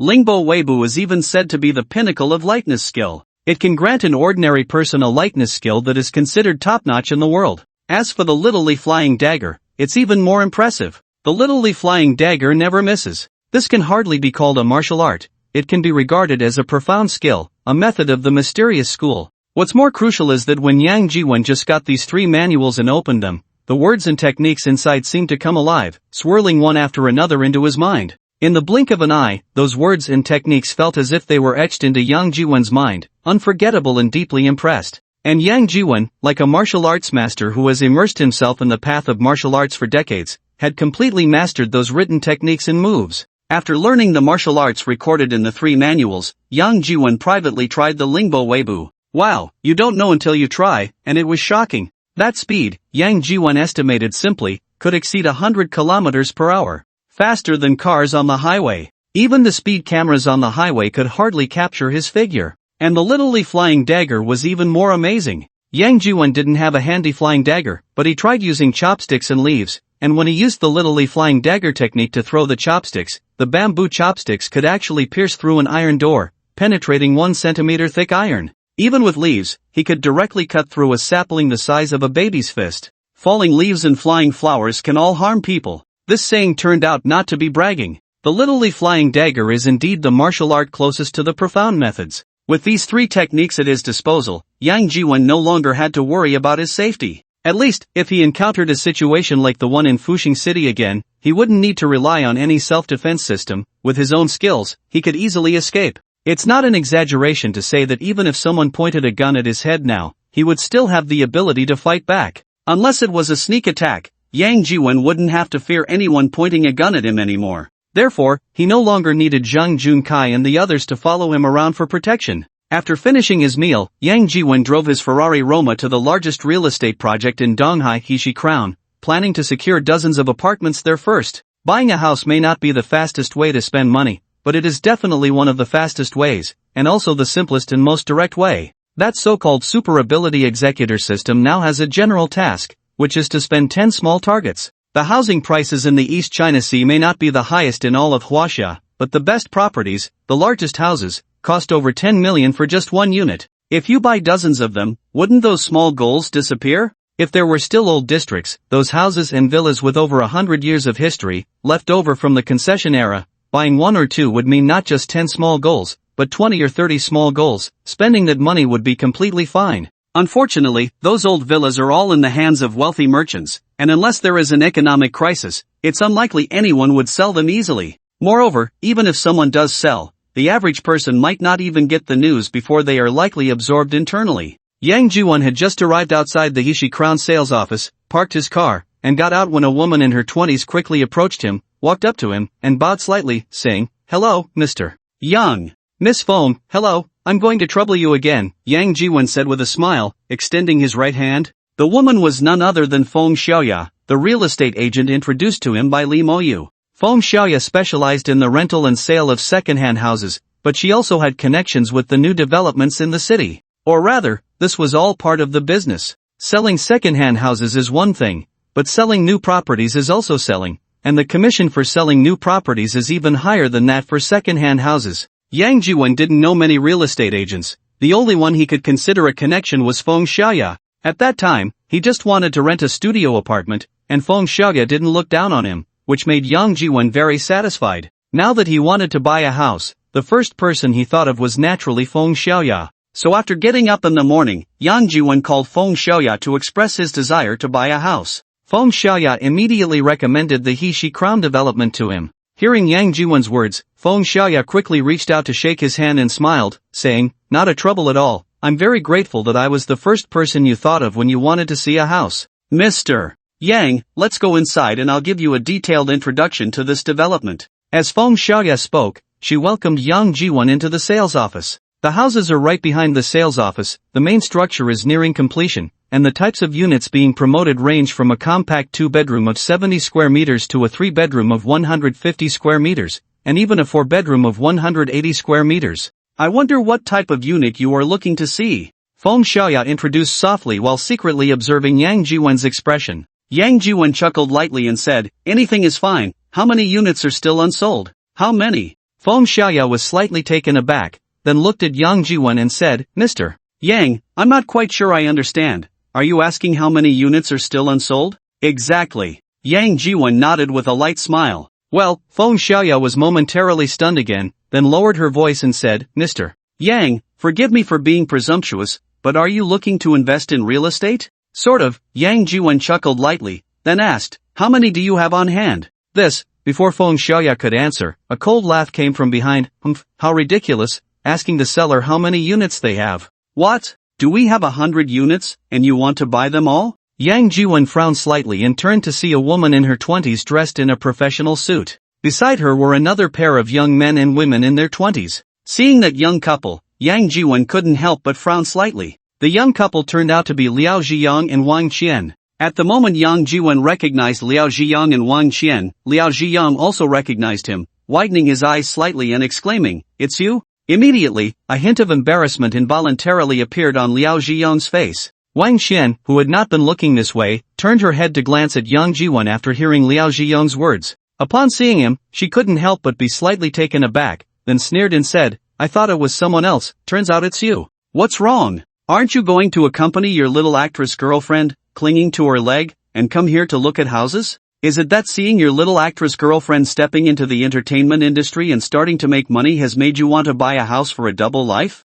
You better be careful. If your little actress girlfriend becomes popular, those paparazzi are everywhere, and you won't be able to guard against them. If she doesn't become popular." At this point, Wang Qian couldn't help but cover her mouth and laugh. "Hee, sorry, I almost forgot. Your little actress girlfriend isn't the leading lady, right? I heard she plays the supporting role of the leading lady's sidekick. That day at the hotel, I saw you acting all impressive, thinking your little girlfriend was a shoo-in for the leading role. Who would have thought? In the end, she's just a sidekick. Since she's just a sidekick, your little girlfriend should have followed me back then. At least I could have given her more scenes, playing a character with a name." Saying this, Wang Qian turned to Liao Zhiyang and asked, "Liao Zhiyang, do you want your ex-girlfriend to join the cast of The Great Zhou Dynasty? As long as I say a word to my director senior, your ex-girlfriend might even get to play Shangwan Wanner or Princess Taiping." Hearing Wang Qian's words, Liao Zhiyang's embarrassment deepened, and he sneakily glanced at Yang Jiwon, then whispered, "Qianqian, please don't say that. I really have nothing with Zhou Yufeng. Useless thing, even if you have something with her, I wouldn't care now." Wang Qian shot Liao Zhiyang a disdainful glance. After a pause, she added, "From now on, just be my little assistant. If it weren't for you begging me on your knees back then, do you think I would let you follow me?" Saying this, she paused again, then turned to Yang Jiwon and said, "By the way, I haven't thanked you for making Li Mayu reject me for the leading role that day at the hotel. If he hadn't rejected me, how would I have had the chance to join the S+ level production The Great Zhou Dynasty and play the leading role alongside director Lu?" Speaking of which, I really should thank you properly. By the way, what was your name again? Yang Jiwen chuckled and said, no need to be polite. Since you've joined the cast of the Great Zhou Dynasty, I wish you a brilliant star path and a long journey ahead. Upon hearing Yang Jiwen's words, Wang Qian always felt there was something else in his tone, something a bit sarcastic, but she couldn't quite pinpoint what it was. Frowning slightly, Wang Qian looked at Yang Jiwen and said, you would be so kind? Wishing me a brilliant star path and a long journey?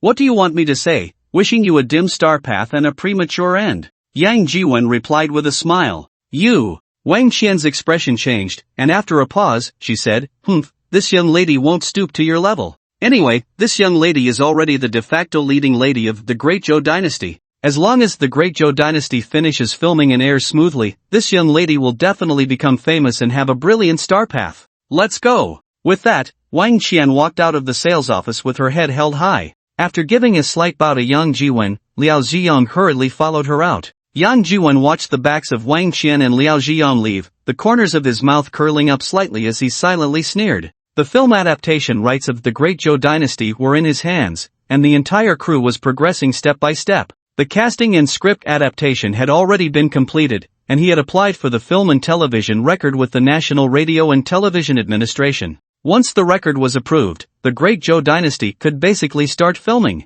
However, Yang Jiwen had no intention of letting this version of the Great Zhou Dynasty be completed smoothly. Or rather, even if it could be completed smoothly, he had no plans to let it be released without a hitch. This version of the Great Zhou Dynasty was entirely meant to siphon money from the Wang family. If the Wang family could hire someone to kill and strike at him, could he not retaliate? However, what Yang Jiwen did not expect was that Liao Ziyong, who had called off the engagement, had seemed like a man to him at that time, decisive and responsible. But who would have thought that not long after, Liao Ziyong had crawled back to Wang Qian's side, and he seemed even more humble than before. Previously, he was at least Wang Qian's fiancé, almost her husband, and now, he had gone from fiancé to boyfriend to a mere assistant. He couldn't help but wonder what was going through that guy's mind. Facing the domineering Wang Qian every day, wasn't he feeling awkward? While lost in thought, Yang Jiwen suddenly heard someone calling him, Mr. Yang, Mr. Yang. Yang Jiwen snapped back to reality, turned his head, smiled at Feng Xiaoya, and said, sorry, Miss Feng, I was lost in thought.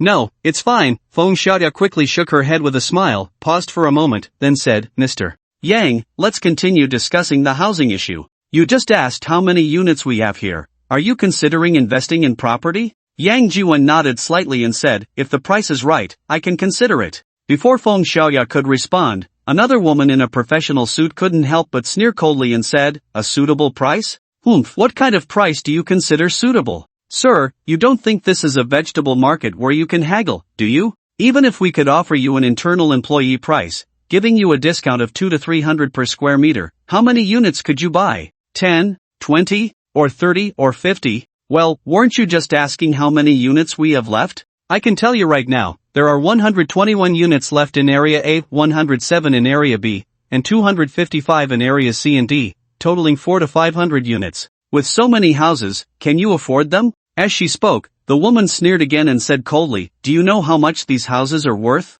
At least several billion. With that much money, why buy a house? You could buy land and build your own house. Wouldn't that be more profitable? The speaker was indifferent, but the listener was attentive. Upon hearing the woman's words, Yang Jiwen's eyes suddenly lit up. How had he not thought of this before? What could be faster than buying land and building houses? Buying land and building houses was truly a money-eating beast. Forget 10 small goals, even 100 small goals could be spent easily. Thinking of this, Yang Jiwen's gaze became even more eager. He glanced at the woman and said, you're right, buying land and building houses is indeed a great idea. Speaking of which, after a slight pause, Yang Jiwen continued, Miss Feng, how many apartments are left in those districts you just mentioned? Can you help me calculate the total cost? Once you figure it out, let me know, and I'll come over to sign. Feng Xiaoya was momentarily stunned, seeming not to fully understand what Yang Jiwen meant. However, before she could ask for clarification, Yang Jiwen had already taken out his phone, dialing a number while walking out of the sales office. Seeing this, both Feng Xiaoya and the other woman were momentarily taken aback. The other woman sneered, what are you pretending for? Calculating the total cost, even if you figure it out, can you afford it? 400 or 500 apartments, you think you can buy them? Yang Jiwen, however, did not hear her sarcastic remarks, and even if he did, he wouldn't stoop to her level. After all, she was just a stranger from a sales office. Was there really a need to engage with her? The phone rang for a while before it was answered, and Lee Moyu's voice came through. Hey, boss, what's up?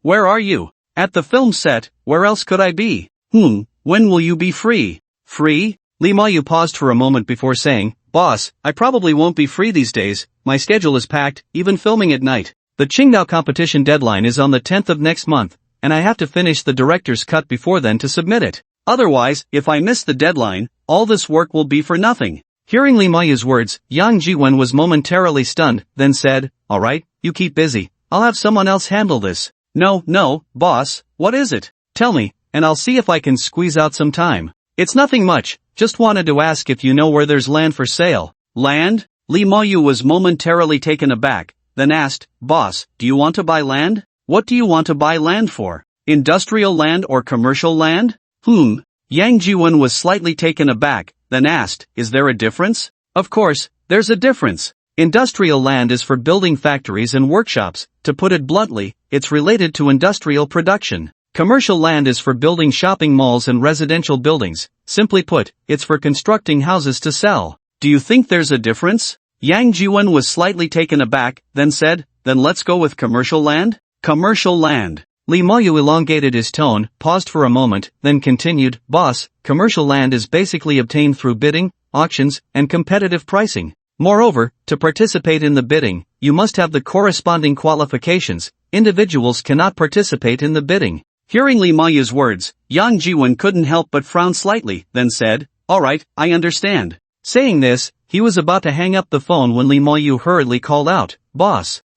What is it? Boss, if you want to buy land to build houses, there are ways. What ways? Open a few shell companies, acquire a company with the relevant qualifications, and then participate in the bidding. This is actually easier to operate than starting a security company. I'll send you the operating methods on your phone later. Hearing Lee Moyu's words, Yang Jiwen was momentarily stunned again, then said okay, and hung up the phone. Not long after hanging up, Lee Moyu sent the specific operating methods to Yang Jiwen's phone. Yang Jiwen quickly glanced over it and then called Zhang Junkai and the others. When he drove back to the rented studio apartment, Zhang Junkai and the others were already waiting downstairs. Seeing Yang Jiwen's car come in, Zhang Junkai and the others, who were originally sitting, all stood up. After Yang Jiwen pushed the car door open and got out, Zhang Junkai and the others rushed over, calling out, Boss. Even Zhang Junkai no longer called Yang Jiwen Lao Yan but changed to Boss. You've been waiting for a while, right? Yang Jiwen smiled and patted Zhang Junkai on the back.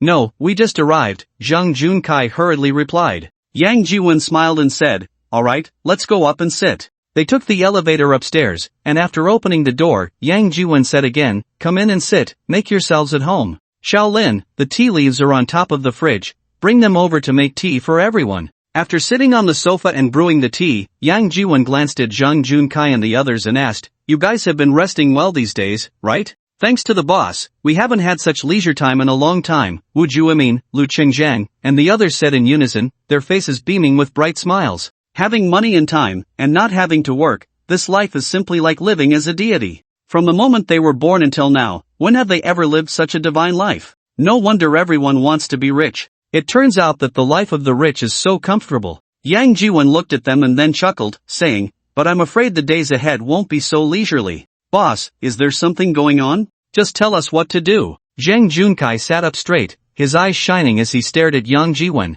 Lin Xiaoqing, Wu Juemin, and the others did the same, sitting up and looking at Yang Jiwen. It's nothing much. I mentioned before that I wanted to find a way out for everyone. The security company has been stuck in the approval process and hasn't been approved yet, so I thought, why not start another company first? What do you all think? Upon hearing Yang Jiwen's words, Zhang Junkai and the others couldn't help but be slightly taken aback. Soon, Zhang Junkai nodded and said, Boss, you're right. These days, although we've been living like deities, in reality, eating and sleeping every day can get quite boring after a while. I really want to find something to do. After a slight pause, Zhang Junkai continued, Boss, what kind of company should we start? Just say the word. As long as there's a place for us to help, we won't hesitate. Hearing what Zhang Junkai and the others said, Yang Jiwen didn't decline and immediately arranged, Old Zhang, starting tomorrow, go apply to register an investment company, with a registered capital. Let's start with 100 million, fully paid. For the specific operations, you can contact Lee Mayu, he'll tell you how to do it.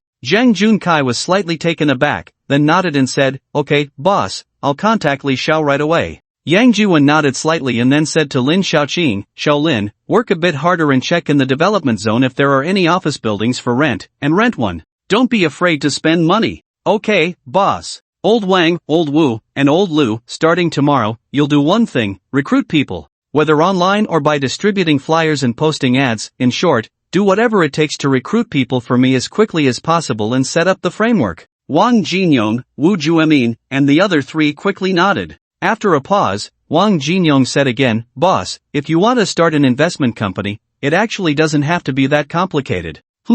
What do you mean? Yang Jiwen was slightly taken aback, turned to Wang Jinyong and asked, boss, if I understand correctly, an investment company takes the money from wealthy people and gives it to companies in need, then uses that money to make more money, right? So, investment companies are spending money every day, and they are also looking for money, or rather, asking wealthy people for money, right? We have money in hand, so for an investment company, we are the big investors, right? Wanting to control an investment company should be a piece of cake, right? Hearing Wang Jinyong's words, Yang Jiwen's eyes suddenly lit up. He pondered for a moment, then said, Old Wang, you're absolutely right. In that case, you first look into which investment companies we have in Donghai. Finding investment companies isn't that hard, is it? Wang Jinyong smiled and said. As he spoke, he took out his phone, searched on the map, and then handed the phone to Yang Jiwen, saying, boss, look, here it is. A whole bunch, all of them. The closest one is only about 20 kilometers away, right in the Dongqing Cultural and Creative Park.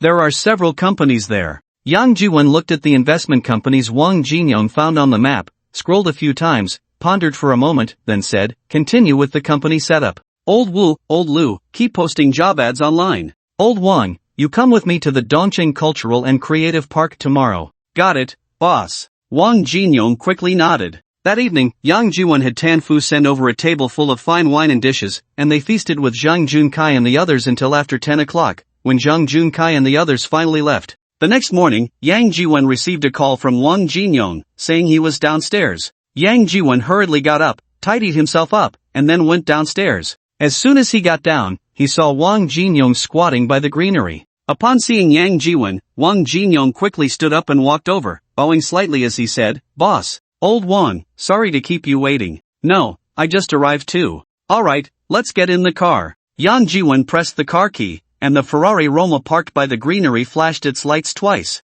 Boss, let me drive, Wang Jinyong stepped forward and said. Yang Jiwen glanced at Wang Jinyong and noticed he was dressed very formally today, in a suit and tie with a white shirt paired with brown leather shoes. Slightly taken aback, Yang Jiwen then tossed the car key to Wang Jinyong, saying, that works. There was some traffic on the way, and after more than 40 minutes, Wang Jinyong finally drove to the Dongqing Cultural and Creative Park. The Cultural and Creative Park actually covered a decent area, about 40 to 50 acres, but there were simply too many companies gathered inside, at least a couple of hundred, most of which were related to cultural and creative industries. The companies were not large, around 1 to 200 square meters, with a dozen or 20 people, enough to sustain a company. The largest company was just over 1,000 square meters, with dozens of people, not even reaching 100. The few investment companies Wang Jinyong found online were neither too big nor too small, with office areas of several hundred square meters, divided into a dozen or so large and small office areas. There were offices for the chairman, general manager, and various departments, as well as collective office areas, etc.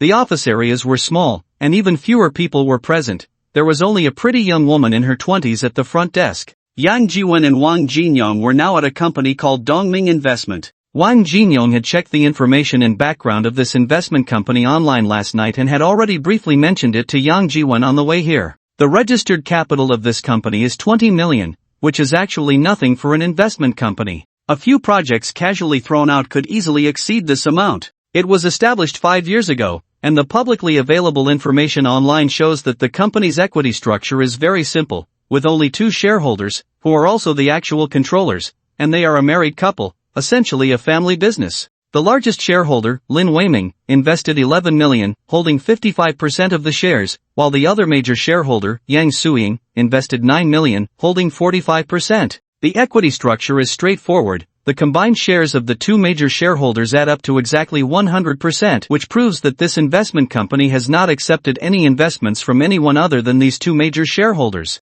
There are only two possibilities: either these two shareholders do not accept any investments, or there are no other investors who see potential in their small company, so they haven't attracted any venture capitalists. Seeing Wang Jinyong leading Yang Jiwen in, the receptionist was momentarily taken aback, then stood up and slightly bowed, saying, "Hello, gentlemen, how may I assist you?" "Hello, miss, we are looking for General Manager Lin Weiming," Wang Jinyong said with a smile as he stepped forward. I'm sorry, sir, may I ask your surname?" "My surname is Wang, and this is our General Manager Yang." The receptionist was momentarily stunned, quickly glanced at the appointment information, and then said, "I'm sorry, General Manager Yang, General Manager Wang, do you have an appointment? We came in a bit urgently and do not have an appointment. How about this, you can call your General Manager Lin and say that General Manager Yang is looking for him to help with an urgent matter. I believe General Manager Lin would not refuse to meet with General Manager Yang," Wang Jinyong said confidently with a smile. Seeing the confident smile on Wang Jinyong's face, the receptionist couldn't help but be slightly taken aback, then said, "Please wait a moment, I'll make a call." The receptionist picked up the phone and called the chairman's office. The call was answered by Lin Weiming's secretary, Chen Jianhao. After hearing the receptionist's words, Chen Jianhao couldn't help but frown slightly and said, "General Lin doesn't know any boss with the surname Yang? Wait a moment, I'll ask General Lin." "Okay." The receptionist quickly responded, hung up the phone, and then said to Yang Jiwen and Wang Jinyong, "Gentlemen, please wait a moment. Why don't you sit here for a bit, and I'll get you a glass of water." It was reasonable to sit down after making an unannounced visit. Yang Jiwen and Wang Jinyong said nothing and walked over to a small low table to sit down. Soon, the receptionist brought each of them a cup of hot water and placed it in front of them. In the chairman's office, Chen Jianhao had already reported the situation to Lin Weiming. "Surname Yang? Didn't say what his name is?" Lin Weiming slightly turned his chair from behind the computer, facing Chen Jianhao, and frowned slightly. "No, just said the surname Yang, here to help with your urgent matter." What urgent matter do I have?" Lin Weiming said with a cold smile. "Then should I tell Xiao Lu that you are in a meeting?" As he spoke, Chen Jianhao was about to turn and leave. Before he could turn around, Lin Weiming called out, "Wait, what arrangement is there?" At 10:20, there is a video conference for the East City Development Zone's Cultural Tourism Investment Project, hosted by Secretary Zhou of the East City Development Zone. Secretary Zhou's liaison, Director Liao, personally called to inform you that you must attend. Hearing Chen Jianhao's words, Lin Weiming couldn't help but sneer and said, "What must I attend? Isn't it just about money? In recent years, hasn't our company invested enough money in the development zone? At least one project every year. Tell me, which of these projects has made money? Aren't they all just using various excuses to shoo, Mr. Lin, it's not good to speak carelessly about these things." Chen Jianhao hurriedly made a silencing gesture. Don't you know whether it's carelessly said or not?" Lin Weiming snorted coldly. After a pause, Lin Weiming continued, "All right, the person you just mentioned, didn't he come to help me in my urgent situation? Then let him in, let's see if he can solve the issue with Secretary Zhou."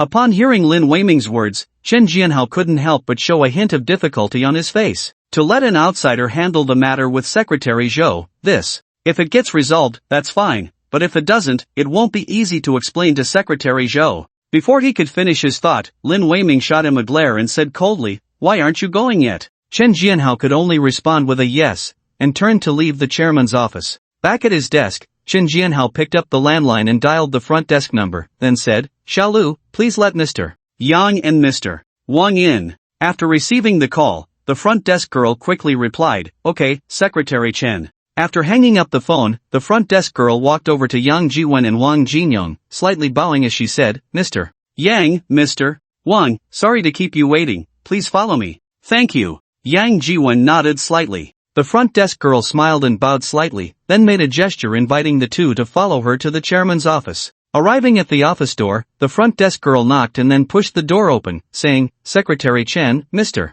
Yang and Mr. Wang have arrived." Chen Jianhao quickly stood up from behind his desk, took a few steps forward, and walked to Yang Jiwen and Wang Jinyong, smiling as he said, "Mr. Yang, Mr. Wang, hello, I am Secretary Chen Jianhao for Chairman Lin." "Hello." Yang Jiwen responded with a slight nod. "Hello, Secretary Chen, I am Wang Jinyong, this is our Mr. Yang." Wang Jinyong stepped forward and extended his right hand to Chen Jianhao. Hello, Mr. Wang. Chen Jianhao hurriedly shook hands with Wang Jinyong, then turned to say, Mr. Yang, Mr. Wang, please, Chairman Lin has been waiting for you in the office. Saying this, Chen Jianhao led Yang Jiwen and Wang Jinyong to the inner office door, then gently knocked. Upon hearing come in, Chen Jianhao pushed the office door open and bowed, saying, Chairman Lin, Mr. Yang and Mr. Wang have arrived. As he spoke, Chen Jianhao gestured for Yang Jiwen and Wang Jinyong to enter. Mr. Yang, hello. Lin Weiming stood up from behind his desk, walked over to Yang Jiwen, and extended his right hand. Yang Jiwen shook his hand lightly and smiled, saying, Chairman Lin, hello. Mr. Wang, hello. Chairman Lin, hello. Come, have a seat. Xiao Chen, make some tea. After shaking hands with Yang Jiwen and Wang Jinyong, Lin Weiming pointed to the sofa beside the desk and then led the way to the sofa. After sitting down on the sofa, Chen Jianhao served each of them a cup of hot tea, and then Lin Weiming said, Mr. Yang, forgive my lack of insight, have we met before? Yang Jiwen chuckled lightly and replied, we have never met. Oh, Lin Weiming raised an eyebrow and said, that's strange, what brings you to see me? Yang Jiwen did not directly answer Lin Weiming's question, but simply picked up the teacup and gently blew on the tea leaves floating on the surface. Wang Jinyong beside him said, to be honest, Mr. Lin, our general manager Yang has a sum of cash that he wants to invest. You are in the business of making money, so are Mr. Lin, we took the liberty to come here. Investment? Lin Weiming was slightly taken aback, glanced at Yang Jiwen, and then said, how much does Mr. Yang want to invest? That depends on how much you can handle. Yang Jiwen took a gentle sip of tea and said, how much I can handle. Lin Weiming was once again taken aback, then said, when it comes to money, the more the better, right? Is there anyone who would complain about having too much money? That's true, but there should be a specific number, right? Wang Jinyong said with a light laugh. Lin Weiming was slightly stunned, then extended two fingers, gesturing, at least this amount. Over at the development zone, they are always seeking investments, and Dongming Investment basically allocates this amount every year. Of course, once this amount is invested, it's basically considered a sunk cost. You only see money going in, but haven't seen any returns yet. Yang Jiwen looked at Lin Weiming, slightly furrowing his brows, and said, 200 million? Upon hearing Yang Jiwen's words, Lin Weiming couldn't help but widen his eyes in surprise, only to hear Yang Jiwen say again, or 20 billion? 200 million? Or 20 billion? What kind of joke is this? The entire registered capital of Dongming Investment is only 20 million, okay? In recent years, Dongming Investment has invested in some projects and has seen some returns. But even so, when counting the investment profits from those projects, the total assets of the company haven't even reached 40 million. This Mr. Yang, as soon as he opens his mouth, it's 200 million or 20 billion, this. Is he joking? Just now, Lin Weiming extended two fingers, meaning 2 million. No matter how much they try to take advantage over at the East City Development Zone, they wouldn't dare to mention a project worth 200 million or 20 billion right off the bat. After being stunned for a while, Lin Weiming finally forced a smile and said, Mr. Yang, you must be joking? A small company like mine can't handle that much money. Before he could finish, Wang Jinyong beside Yang Jiwen said again, it doesn't matter if you can't handle it, what Mr. Yang means is to ask if Mr. Lin is interested in selling your shares. Of course, there's also Ms. Yang, if she is willing to sell as well. Sell shares? Lin Weiming was taken aback, turned to look at Yang Jiwen, and after a few seconds, said, Mr. Yang, can I understand it this way? You want to acquire our company? If you are willing to sell, you could say that. Before he could finish speaking, Lin Weiming couldn't help but snort coldly and said, I'm sorry, Mr. Yang, if you came here to amuse me, then I'm afraid I don't have the time to play with you. I have a meeting to attend, so I won't be able to entertain you too. Xiao Chen, see them out. Chen Jianhao hurriedly pushed the door and walked in upon hearing Lin Weiming's shout. Mr. Lin, please don't be angry. Our Mr. Yang really came with great sincerity, you might want to consider it again? Humph, there's nothing to consider. Dongming Investment was established by my partner and me, it's like our child. Have you ever seen anyone sell their hard-raised child to someone else? There's nothing more to say, Xiao Chen, see them out. Yes, Mr. Lin. Chen Jianhao quickly bowed in response, then made a gesture to Yang Jiwen and Wang Jinyong, saying, Mr. Yang, Mr. Wang, please. However, Yang Jiwen did not move at all, only said, 50 million. What? Lin Weiming was slightly taken aback, looking at Yang Jiwen and said, as far as I know, the total assets of Dongming Investment are only around 30 to 40 million. If you are willing, I would like to buy the shares you and your partner hold for 50 million. If you can't bear to part with your child, you and your partner can also continue to stay in the company and participate in its operation and management. How about that? As he spoke, Yang Jiwen took out a piece of paper and a pen, wrote down his phone number, and handed it to Lin Weiman, saying, "This is my private number. When you've made up your mind, just give me a call." With that, Yang Jiwen stood up and turned to walk out of the office. Wang Jinyong smiled and nodded slightly at Lin Weiman, saying, "Director Lin, please consider it. Our general manager Yang truly comes with great sincerity." After saying that, Wang Jinyong hurriedly followed him. After leaving Dongming Investment, the two went to several other investment companies. The asset scale of these investment companies was similar to that of Dongming Investment, all around tens of millions, with none exceeding 100 million. To outsiders, investment companies are often seen as having plenty of money, with assets easily reaching hundreds of billions or even trillions. But in reality, many investment companies have assets of only tens of millions, and those with over 100 million are quite rare. Companies with assets in the tens or hundreds of billions are even more scarce, with only a few to be found nationwide. More often, there are companies with asset scales of only tens of millions, and their investment projects are usually in the hundreds of thousands or millions. Moreover, many companies, when they were first established, only had investments of a few 100,000 or a million. When the goose factory was on the verge of collapse, it was difficult to pull in even a few 100,000 in investment. The same goes for the 40 thieves. When they tried to raise 1 or 2 million in investment, they were treated as fraudsters and kicked out several times. This shows how difficult it is to attract investment. Attracting investment is hard, yet Yang Jiwen and Wang Jinyong came as benefactors with money to give, but unexpectedly,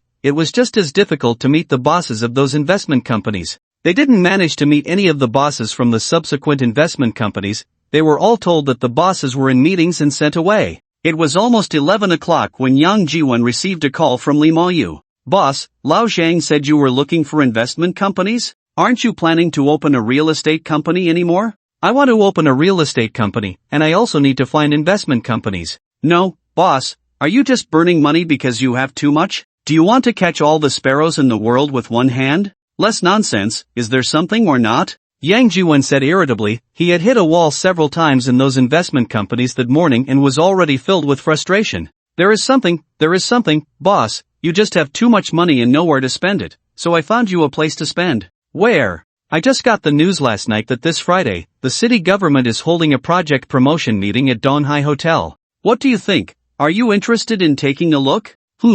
A project promotion meeting by the city government? That's right, it seems to be organized by Vice Mayor Tang, and he will also be there. "Boss, if you are interested, I can get you an invitation." Yang Jiwen thought for a moment and then said, "It's fine to take a look." It was noon when the video conference for the Cultural and Creative Tourism Project Investment Promotion meeting in the East City Development Zone finally ended. There were many recommended projects, but not a single one interested Lin Weiman. To put it bluntly, 90% of the projects recommended at this Cultural and Creative Tourism Investment Promotion meeting are the kind that have slow returns and significant uncertainty in expected profits. To be more straightforward, these projects are just face projects to enhance the political achievements of the leaders in the East City Development Zone. Whether investors can make money is not their concern, nor do they care. As long as there are projects, as long as employment increases and GDP rises, revitalizing the economy is their political achievement, and it can serve as their stepping stone. Therefore, Lin Weiman and the other investors only need to put in money.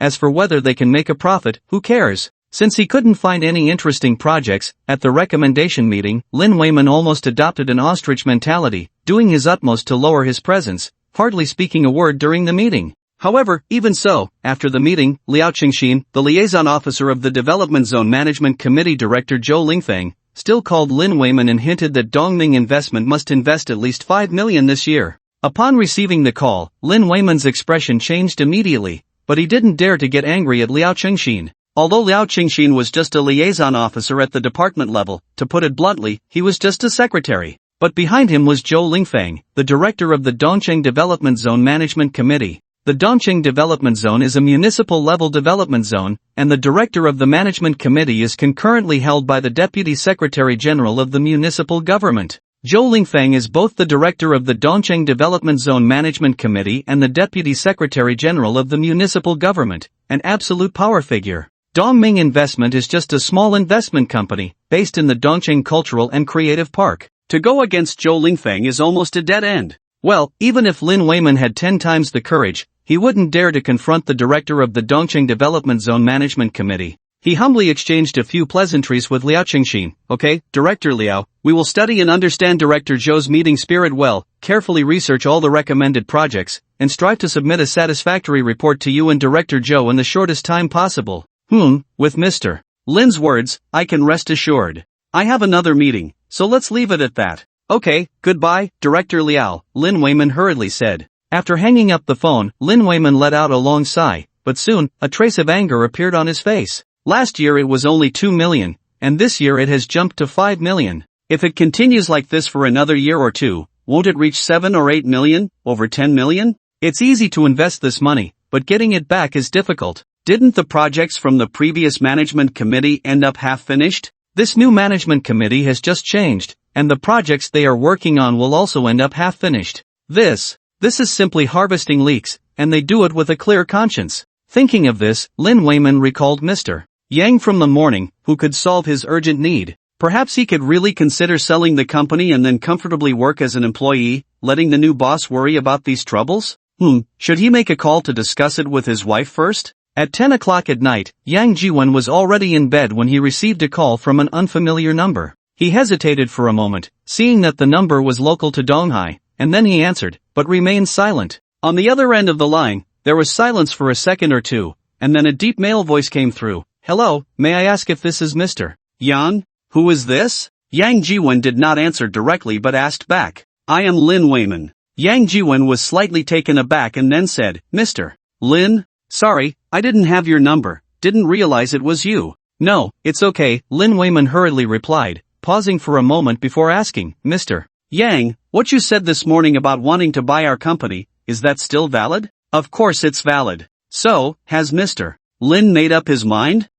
I discussed it with my wife, and if Mr. Yang is still willing to let my wife and I participate in the company's decision-making and management operations, I think we can sit down and have a good talk. Sure, let's talk then. Alright, then let's study it further and come up with a cooperation plan before contacting you again. Sure, I'll wait for your call. After hanging up, Yang Jiwen couldn't help but smile. It seemed that acquiring Dongming Investment should be no problem. However, since Dongming Investment needed to prepare a cooperation plan, he should also prepare one on his side. Otherwise, during the negotiations, they would only be able to discuss the plan provided by Dongming Investment. That would put them in a very passive position. After a moment of contemplation, Yang Jiwen picked up his phone and called Lin Xiaoqing. Xiao Lin, how's the search for the office building going? Boss, I checked out several places in the development zone yesterday, both big and small, and a few of them seem quite good. One of them has 3 floors, over 12,000 square meters. We can rent 1 floor or all 3. If we rent 1 floor, it has to be an annual lease, with a contract period of at least 5 years, and the rent is 3 million, but we can negotiate a bit. If we rent all 3 floors, we can start the lease in 6 months, and the rent is only 8 million, plus we can negotiate. What about selling? Selling? Lin Xiaoqing was slightly taken aback, then said, the owner probably won't sell. That place is located in the development zone and is already a mature business district, so the owner likely wouldn't want to sell. Alright, then take me to see it tomorrow. If it's suitable, we'll finalize it right away. Okay, boss, I'll pick you up tomorrow morning. Yang Jiwen replied and then hung up the phone. After hanging up, Yang Jiwen called Wu Juewen. Hello, boss. The call was quickly connected, and Wu Juewen's voice came through. Lao Wu, how's the recruitment going? Boss, Lao Lu and I have already posted recruitment information on several online platforms today, but a few platforms require uploading business licenses, so, business licenses? Yang Jiwen was slightly taken aback, then said, I have a business license for a clothing store, you can use it for now and get the people hired first. Okay, boss. Wu Juewen hurriedly replied, paused for a moment, then said, Boss, several major recruitment websites need business licenses, but the local talent recruitment websites and public accounts don't require that much hassle, you can register easily. And that 59 platform too, individuals can post job listings. I know, that's why there are so many scammers on there, useful job listings are rare. At this point, Yang Jiwen paused slightly, then said, don't post on 59, we don't want to be seen as a scam company. Okay, boss, I'll take down the job listing on 59 right away. Wu Juewen hurriedly said. Have you hired anyone today? Yang Jiwen asked again. We've received a few resumes, but haven't had a chance to interview anyone yet. Then hurry up and conduct the interviews. By the way, during the interviews, ask if they've participated in any company mergers or acquisitions, give them priority. Hearing Yang Jiwon's words, Woo Jiwon was slightly taken aback, then quickly replied, okay, boss. After hanging up, Yang Jiwon sent a message to Chun Chuanli, asking her to take photos of the store's business license, registration information, and other business materials and send them to him. Although the clothing store had signed a bet agreement and the business information hadn't been updated yet, it was sufficient for registering on the recruitment website. In fact, Lu Yunfeng is very likely not going to redeem the clothing store anymore, and the business registration can completely be changed to Yang Jiwon's name. However, Yang Jiwon hasn't contacted Lu Yunfeng yet. Chen Shuali said he took his daughter abroad for treatment, and since Yang Jiwon has also not been in Donghai for a while, he hasn't had the chance to proceed with the business registration change. It seems he needs to find time to contact Lu Yunfeng. Early the next morning, Lin Xiaoqing came to the place where Yang Jiwon was staying to pick him up, and the two went to the development zone to look at some properties. The property Lin Xiaoqing mentioned was in the development zone, but this development zone is different from the one in the eastern part of the city. It is called the Binhai New Area. The property Lin Xiaoqing referred to is located within the Binhai New Area's International Bonded Zone, which is a mature industrial and commercial area. Surrounding it are trade companies and logistics companies engaged in import and export business. Lin Xiaoqing took Yang Jiwon, and under the guidance of the owner, they looked around the three-story building, which totaled 1,200 square meters, sufficient for running a company. The decoration style, although a bit outdated, was still usable. This also saved the time for renovation. After looking around, Yang Jiwon was somewhat satisfied and nodded slightly, then asked, is it for sale? The owner, Song Yisheng, was dressed very simply, in a t-shirt and baggy shorts, wearing flip-flops. If it weren't for the bunch of keys in his hand, no one would associate him with being the owner. While showing Yang Jiwon and Lin Xiaoqing around, he kept saying things like, there's no agent involved, so the rent is very cheap. Clearly, Song Yisheng had never considered selling the property. After hearing Yang Jiwon's question, he couldn't help but ask, what? Mr. Song, our general manager Yang wants to ask you if you are selling this property, Lin Xiaoqing explained from the side. Sell. Song Yisheng was slightly taken aback, glanced at Yang Jiwon, and then said, Mr. Yang, although I am renting out these 3 floors, in reality, the entire building is under my name. Each floor is 4,000 square meters, and this building has a total of 19 floors, over 70,000 square meters. Do you think I could possibly sell just these 3 floors to you? Then sell the whole building. The whole building. Song Yisheng was stunned again, looked at Yang Jiwon, and then said, Mr. Yang, although this building has been completed for over 10 years, do you know what the current property price in this area is? 7,900. Yang Jiwon did not speak, but Lin Xiaoqing replied from the side. Last night, although Yang Jiwon had just mentioned it casually, Lin Xiaoqing still checked the property prices in the bonded zone to have a clear understanding. Song Yisheng glanced at Lin Xiaoqing and then said, that's right, the average price last month was indeed 7,900. He added, that's not the price for new buildings, but for old ones. At this point, Song Yisheng looked at Yang Jiwon again and said, now you know the value of this building, right? Do you still want to buy it? Buy. Yang Jiwon smiled slightly and said, as long as Mr. Song is willing to sell, I am willing to buy. Song Yisheng was stunned again, looked at Yang Jiwon, and said, this is a property worth over 600 million, you want to buy it? I said, as long as you sell, I will buy, Yang Jiwon said with a light smile. His so-called cash ability executor system still had a general task to spend on 10 small targets that had not yet been completed. Even if it was 600 million to buy this building, he would still be short of several small targets.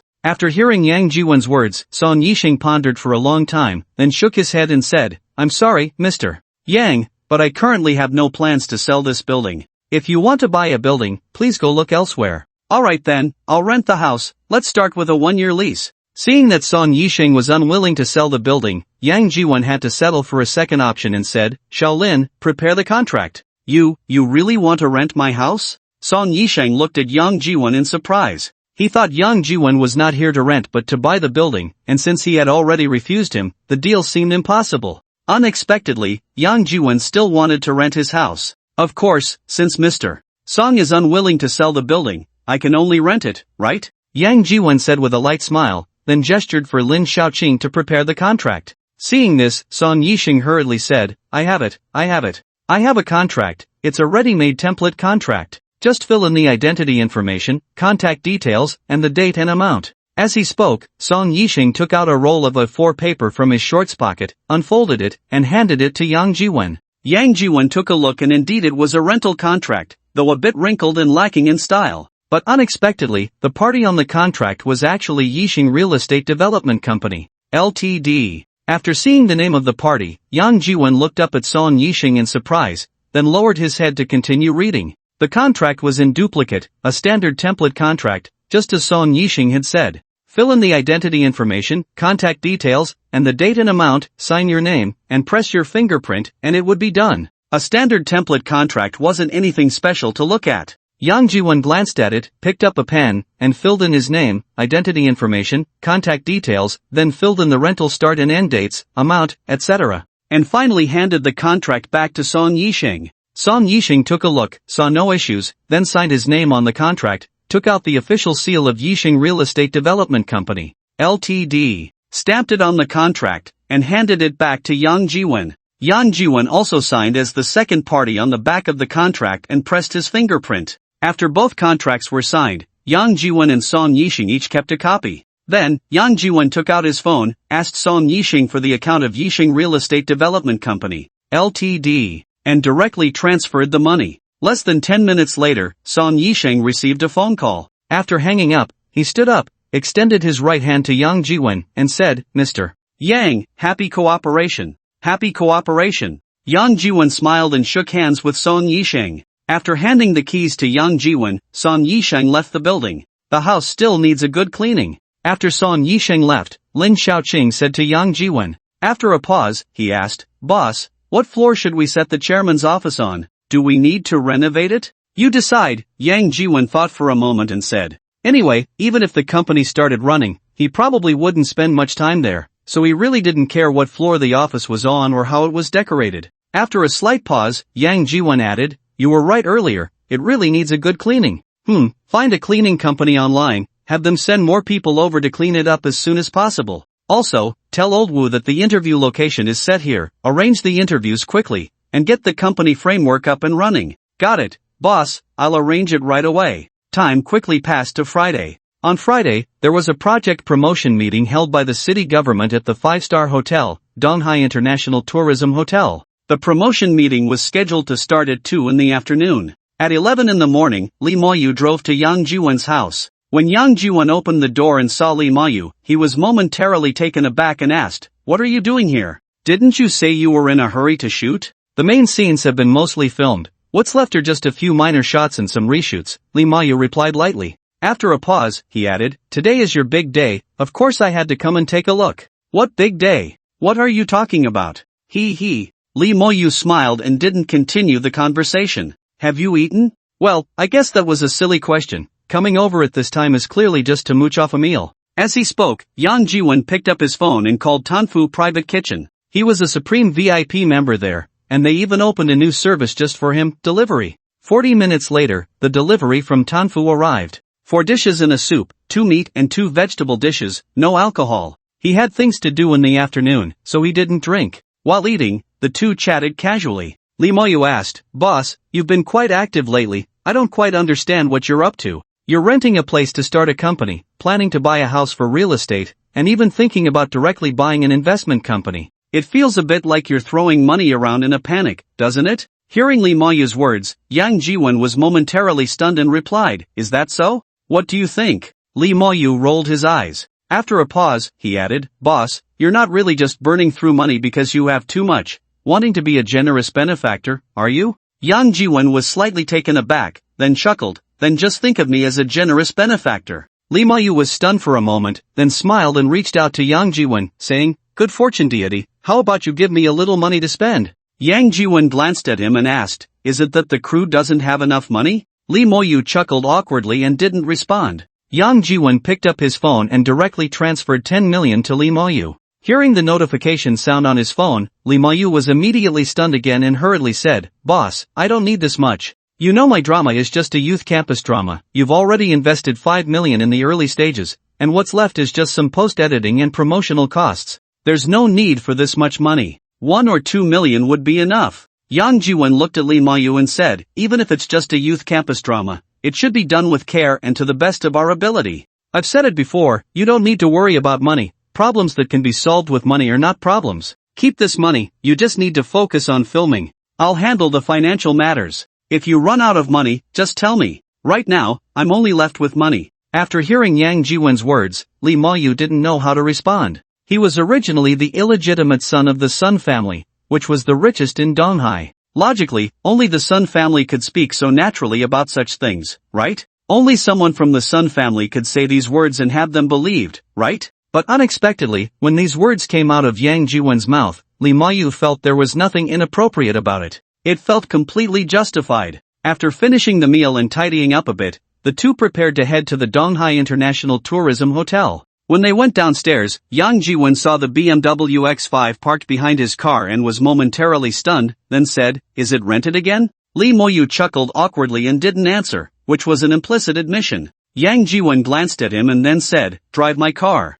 This car will be yours from now on. A Ferrari Roma, not a disgrace to your identity as young Master Lee." "Boss, how can I accept that? If I drive your car, then what about you? What will you drive?" Lee Mo-yu was slightly taken aback, then replied, "I'll just get another one. Are you worried I won't have a car to drive?" Yang Jiwen casually said this, tossed the car keys to Lee Mo-yu, opened the car door, and sat inside. Lee Mo-yu caught the keys, paused for a moment, then quickly walked to the driver's side, opened the door, and sat down. After driving for more than 40 minutes, around 1:30 in the afternoon, Yang Jiwen and Lee Mo-yu arrived at the Donghai International Tourism Hotel. The hotel parking lot was already filled with various luxury cars, Rolls-Royce Phantoms, stretched Lincolns, Bugatti Veyrons, and so on, a dazzling array. Each one was almost a 10 million level luxury car. The key point was that among these 10 million level luxury cars, there were also a few black Autos and a coffee-colored coaster. It was impossible not to attract attention with a few 100,000 level ordinary cars parked among 10 million level luxury cars.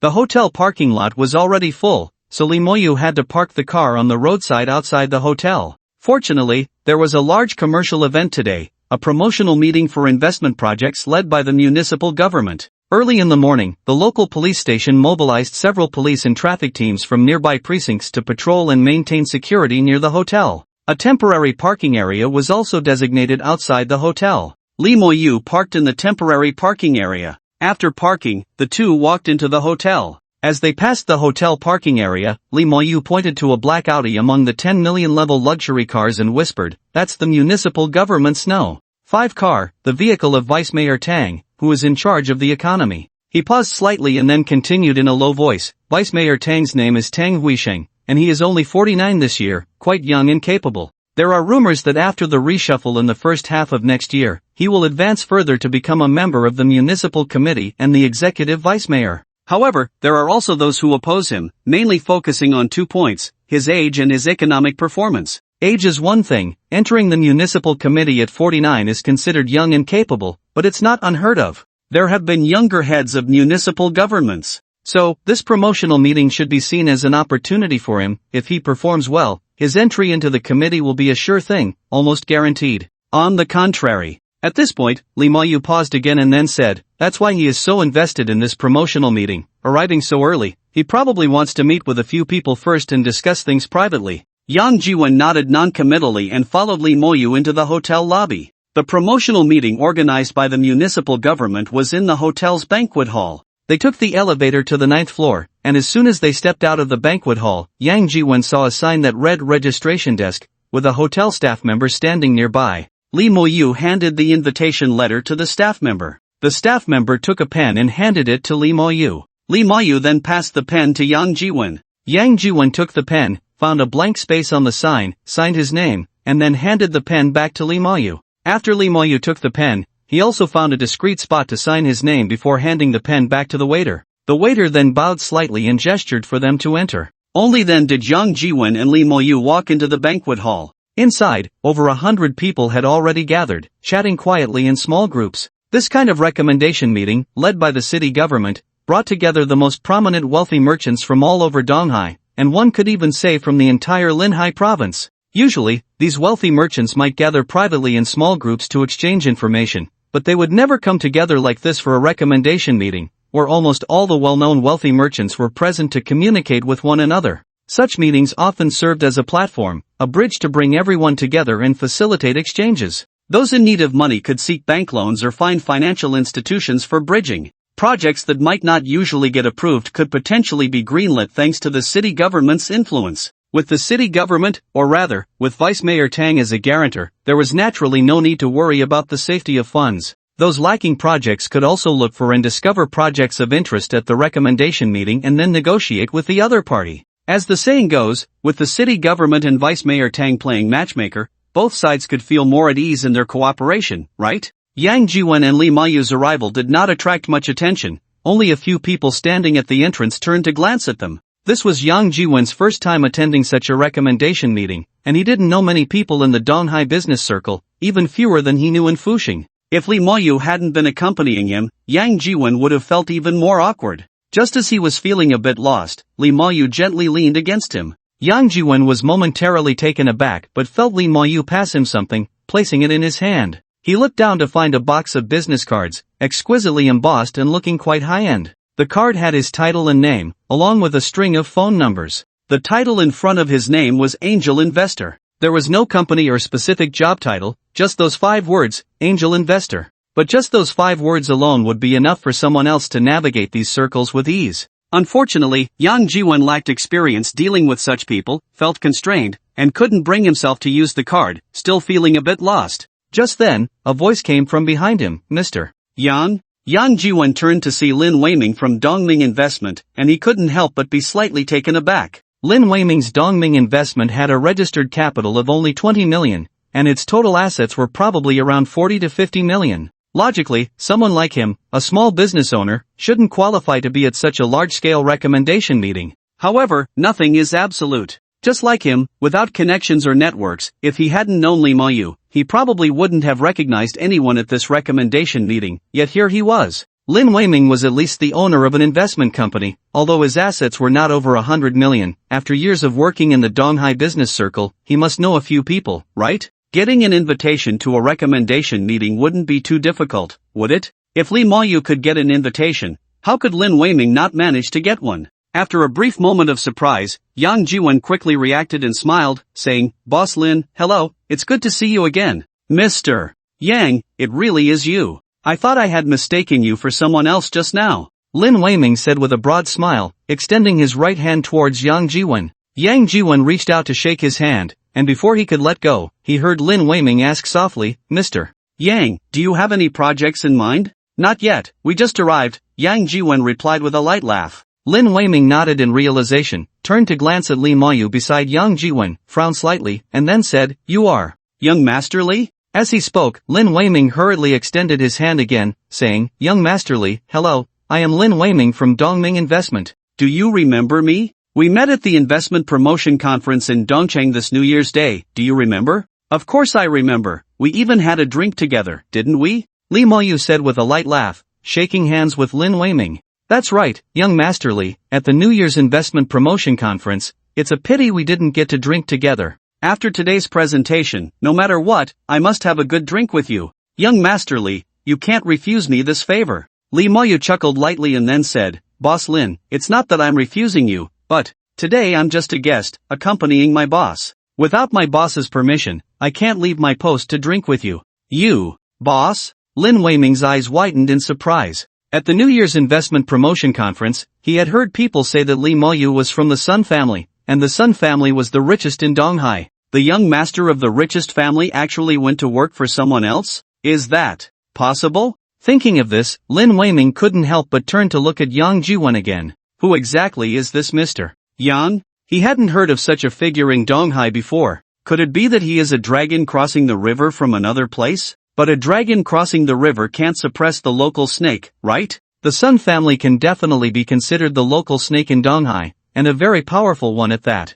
While Lin Weiming was pondering these thoughts, a cold voice suddenly rang out behind him. "Humph, the young master of the Sun family actually went to work for someone else. What a disgrace to the Sun family." Hearing this, Lin Weiming was momentarily stunned, but he saw Lee Mayu's expression change suddenly. Lin Weiming quickly turned to look, and it was a young man in his 20s, whose features bore a slight resemblance to Lee Mayu. After a brief moment of surprise, Lin Weiming quickly reacted, widening his eyes and saying, "You are Young Master's son?" As he spoke, Lin Weiming hurriedly took out a business card and handed it over with both hands, saying, "Hello, young master Sun, I am Lin Weiming, this is my business card." Sun Moke glanced at the business card Lin Weiming offered, curled his lip, and said, "Sorry, I'm not used to accepting other people's business cards." As he spoke, Sun Moke turned to Li Mayu and said, "Li Mayu, the old man is over there, he asked me to call you over." Li Mayu followed Sun Moke's gaze and looked over, only to see not far away, the elder of the Sun family, Sun Lianqing, looking at him with a strange expression.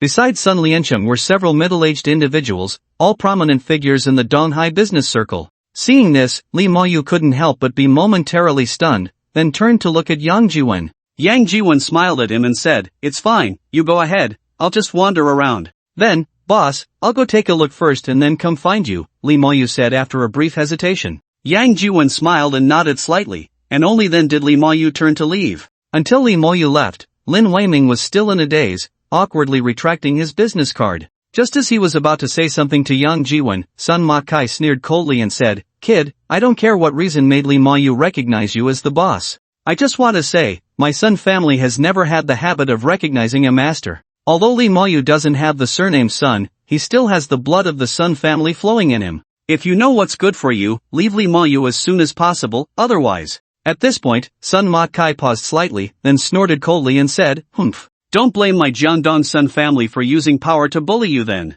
"Jiandong Sun family?" Yang Jiwen sneered and shook his head, looking disdainful. "Kid, what do you mean? Do you dare to look down on my Sun family?" Sun Ma Kai's eyes widened in anger as he said sternly. Yang Jiwen glanced at him with a cold smile and replied, "The Jiangdong Sun family is just a bunch of rats." "You!" Sun Ma Kai was furious, his right hand clenched into a fist, and he swung it towards Yang Jiwen's face. Before his fist could reach Yang Jiwen slightly swayed his body, stepped forward, reached out, and had already grabbed Sun Ma Kai's fist. With a slight force, he pulled Sun Ma Kai forward, tripped him with his foot, and sent him crashing to the ground. The sudden turn of events left everyone around stunned for a moment, and then someone rushed forward to help Sun Ma Kai up, urgently asking, "Young Master Sun, are you okay? Are you alright?" Sun Ma Kai spat out a mouthful of blood and turned to glare fiercely at Yang Jiwen, but he didn't dare to make a move again. He could only say viciously, "You little brat, wait for me. I'm always ready," Yang Jiwen replied with a light laugh, extending his pinky finger and making a downward gesture.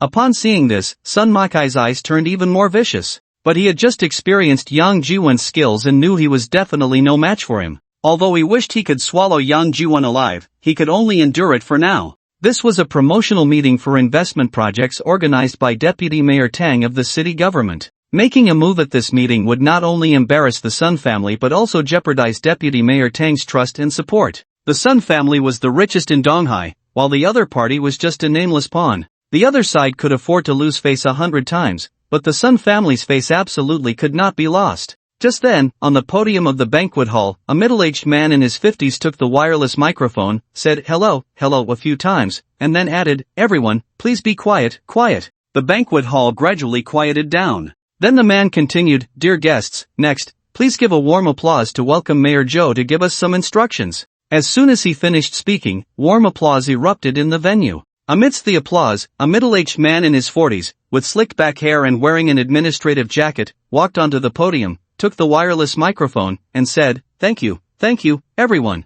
After a brief pause, Tang Huixing continued, "It's not really an instruction, I'll just say a few casual words. First of all, I want to thank everyone for taking the time out of your busy schedules to attend this investment project promotion meeting organized by our city government. Secondly, our city government hopes to serve as a bridge, a platform, to connect everyone, invigorate the economy, and enhance people's livelihoods." After Tang Huixing delivered a brief speech, the promotional meeting officially began. The number of investment projects presented at the meeting was not many, but each project was related to the people's livelihood and the overall economic market of Donghai City. The plates are all very large, and the smallest project is worth around 40 to 50 million, which is a renovation project for the exterior walls of a street shop in an old urban area. There is also a reconstruction project for the municipal sewer system in the old urban area, which has already exceeded 100 million in investment. The municipal sewer system in the old urban area is already 30 years old and has long been overburdened. Almost every few days, there are instances of sewer blockages. To permanently solve the problem of sewer blockages, the city government decided to allocate a sum of money from its fiscal revenue to completely renovate the municipal drainage system in the old urban area. Additionally, there are several municipal greening projects, river cleaning, and sewage river reconstruction projects, among others. These projects are all municipal projects funded by the city government, which can invigorate part of the economy and drive some employment, etc. The total investment for these projects is around 2 billion. Of course, the site only briefly introduced these projects. When the bidding will take place still depends on the city government's announcement. These projects can also be seen as Tang Huisheng's way of throwing out a brick to attract jade, or rather, his sincerity, used to exchange with those business owners. After all, these projects are funded by the city government. Whoever wins the bid earns. As for the other projects, it depends on the sincerity of those bosses. In other words, anyone with good projects can report them and present them at the promotion meeting for everyone to introduce. As for whether they can attract investment, it depends on everyone's abilities. At the promotion meeting, several people have already gone up to explain their projects. However, not a single cooperation intention has been reached yet. At this moment, the person giving the project explanation on stage is a young man in his 20s named Li Yuzheng. The project he brought is a flying camera. Perhaps it is his first time attending such a promotion meeting. Li Yuzheng is clearly a bit nervous, stuttering as he speaks. The PPT is well done, with images and text, and the text introduction is very detailed, but during the oral presentation, he stutters, leaving people somewhat confused. However, through the PPT, everyone, including Yang Jiwen, still understood his project. Yes, it is a remote-controlled airplane that can carry a camera, flying to a certain height and range to take pictures remotely. After listening to Li Yuzheng's introduction, Yang Jiwen couldn't help but frown and ponder. At the scene, someone immediately raised a question. Mr. Li, as far as I know, the flying camera you introduced has similar products abroad, and they have been on the market for 2 or 3 years.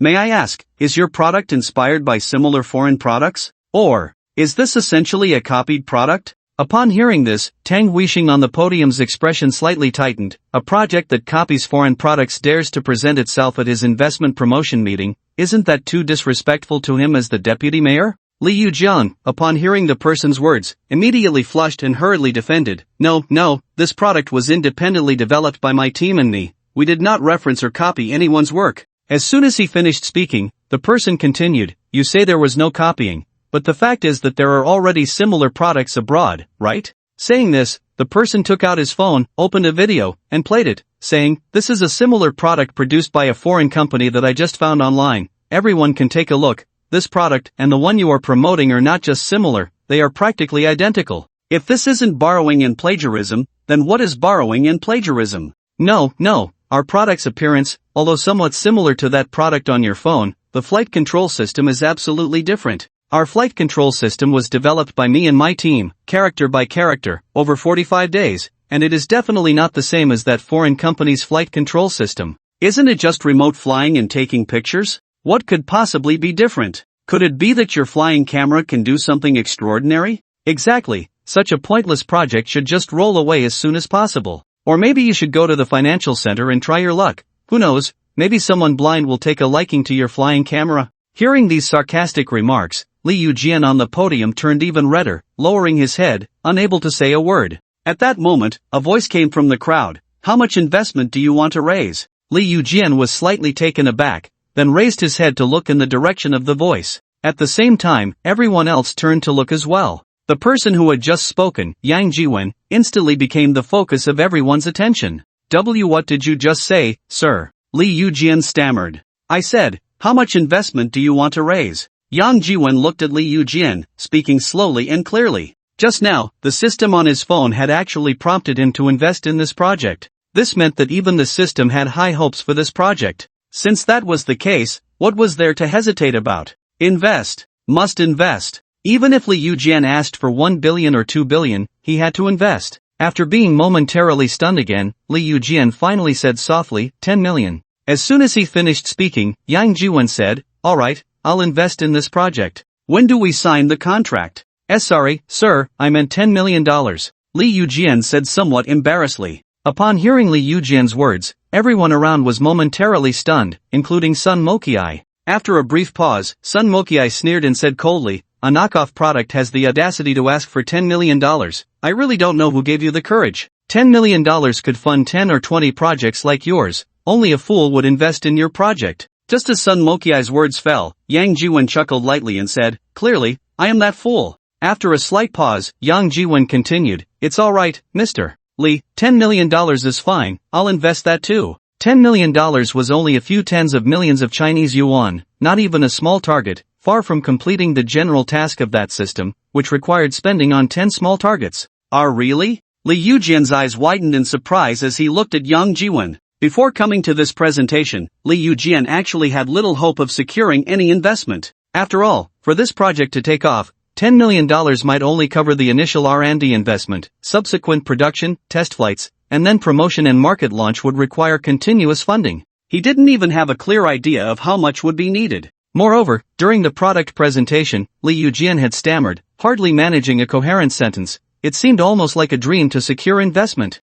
But unexpectedly, the situation took a turn for the better, and someone was actually willing to invest in his project. Yang Jiwen smiled and nodded, saying, "Of course it's true, Mr. Lee. If you're not at ease, we can sign the contract right now." Hearing what Yang Jiwen and Li Yujian said, everyone present couldn't help but be taken aback for a moment. Soon, someone began to quietly inquire about Yang Jiwen's identity. After all, Yang Jiwen looked very unfamiliar, and it seemed no one had seen him before. Only a few people recognized Yang Jiwen, but they only knew him by name and were still completely unaware of his background. Even Sun Moke was the same. He only knew that Yang Jiwen had a close relationship with Li Moyu, but he too had no idea about Yang Jiwen's origins. On the podium, Tang Huixing turned back and whispered a few words to his secretary Qian Xiaosu behind him. Qian Xiaosu nodded slightly, then stood up and left the podium. After a while, Qian Xiaosu came to Yang Jiwen's side, gently tugged at Yang Jiwen's clothing, and whispered, "Sir, could you give me your business card?"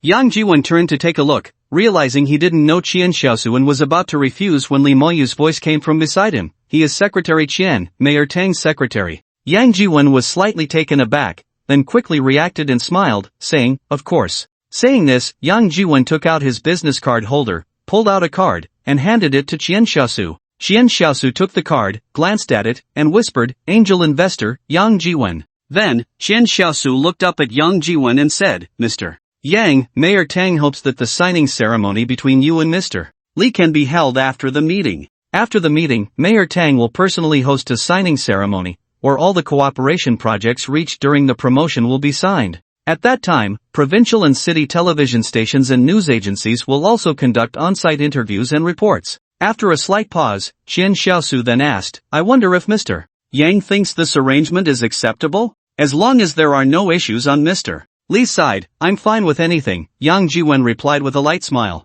Qian Xiaosu nodded slightly and said, "I will talk to Mr. Lee about it." Saying this, Qian Xiaosu nodded slightly to Yang Jiwen and Li Moyu before turning to leave. "Boss, what do you think? Almost everyone looks down on that flying camera project, thinking it's a knockoff. Why do you want to invest in it?" After Qian Xiaosu left, Li Moyu quietly asked Yang Jiwen. Yang Jiwen chuckled and said, "How do you know it must be a knockoff?" Li Moyu was slightly taken aback, then said, "Did that person just now not already find similar products from abroad? If it's not a knockoff, what is it?" As soon as he finished speaking, Li Yujian's voice rang out beside Li Moyu. "Sir, I already said earlier that my product is definitely not a knockoff of foreign ones. Even if the appearance is somewhat similar, the control system and flight control system are completely different from those abroad. To be honest, we have already test-flown several similar foreign products, and it's not an exaggeration to say that even the most expensive foreign product has no comparability with ours. If you have the chance, you can personally try flying it, and you'll understand completely." The last sentence was clearly directed at Yang Jiwen. After saying this, Li Yujian paused slightly, then took out a business card and handed it to Yang Jiwen, saying, "Li Yujian, this is my business card." Yang Jiwen took the card, glanced at it, and put it away, then took out a business card and handed it to Li Yujian. Li Yujian took the business card with both hands, glanced at it, and said, "Angel investor." As he spoke, Li Yujian raised his head again, looked at Yang Jiwen, and extended his right hand, saying, "Mr. Yang, you truly deserve the title of angel investor. I hope we have a pleasant cooperation." Pleasant cooperation. Yang Jiwen shook hands with Li Yujian and said, "Mr. Yang, regarding the specifics of our cooperation, the equity structure, the company's management details, let's find a quiet place to discuss." I still want to take a look at the later projects, you can talk to him." As he spoke, Yang Jiwen pointed at Li Moyu. Li Yujian was slightly taken aback, then extended his right hand towards Li Moyu, saying, "Excuse me, sir, may I ask how to address you?" Lee Moyu replied with a light smile, shook hands with Li Yujian, and then said, Mr. Li, let's go talk over there. With that, Li Moyu led Li Yujian away from the banquet hall. Yang Jiwen glanced at the two of them and then continued to listen to the project presentation on stage. He found no interesting projects among the later ones, and his phone system did not remind him to invest again, indicating that those projects were all trash. At least, none of the projects could compare to the flying camera project. It was unclear what aspect of the flying camera project the system found appealing. Li Moyu and Li Yujian discussed in detail for about an hour. When the presentation was about to end, Li Moyu returned to Yang Jiwen's side. Yang Jiwen glanced at him and asked, did you reach an agreement? Li Moyu nodded slightly and smiled, saying, with you as the cash cow, what is there that can't be agreed upon? If they ask for 1,000, you just give 1,000, if they want $1,000, you give $1,000, no haggling. It would be strange if it couldn't be agreed upon. With that, Li Moyu handed a contract agreement to Yang Jiwen. Yang Jiwen took the contract and began to read it, while Li Moyu quietly said beside him, the contract mainly has 2 points. First, Party A invests $10 million in cash for a 64% stake, while Party B contributes technology for a 36% stake. Second, Party A can either serve as the chairman or appoint an agent to serve as the chairman of the company and appoint a financial director. The chairman has the right to supervise the company's daily management activities, review the company's financial statements, etc., but cannot interfere with the general manager's normal management activities. Aside from these 2 points, the rest are trivial. Yang Jiwen nodded slightly while reading, but then heard Li Moyu say, originally, I wanted to negotiate for you to get a bit more equity. After all, this project, to put it bluntly, is just a knockoff project, and the product is also a knockoff product, not worth that much money.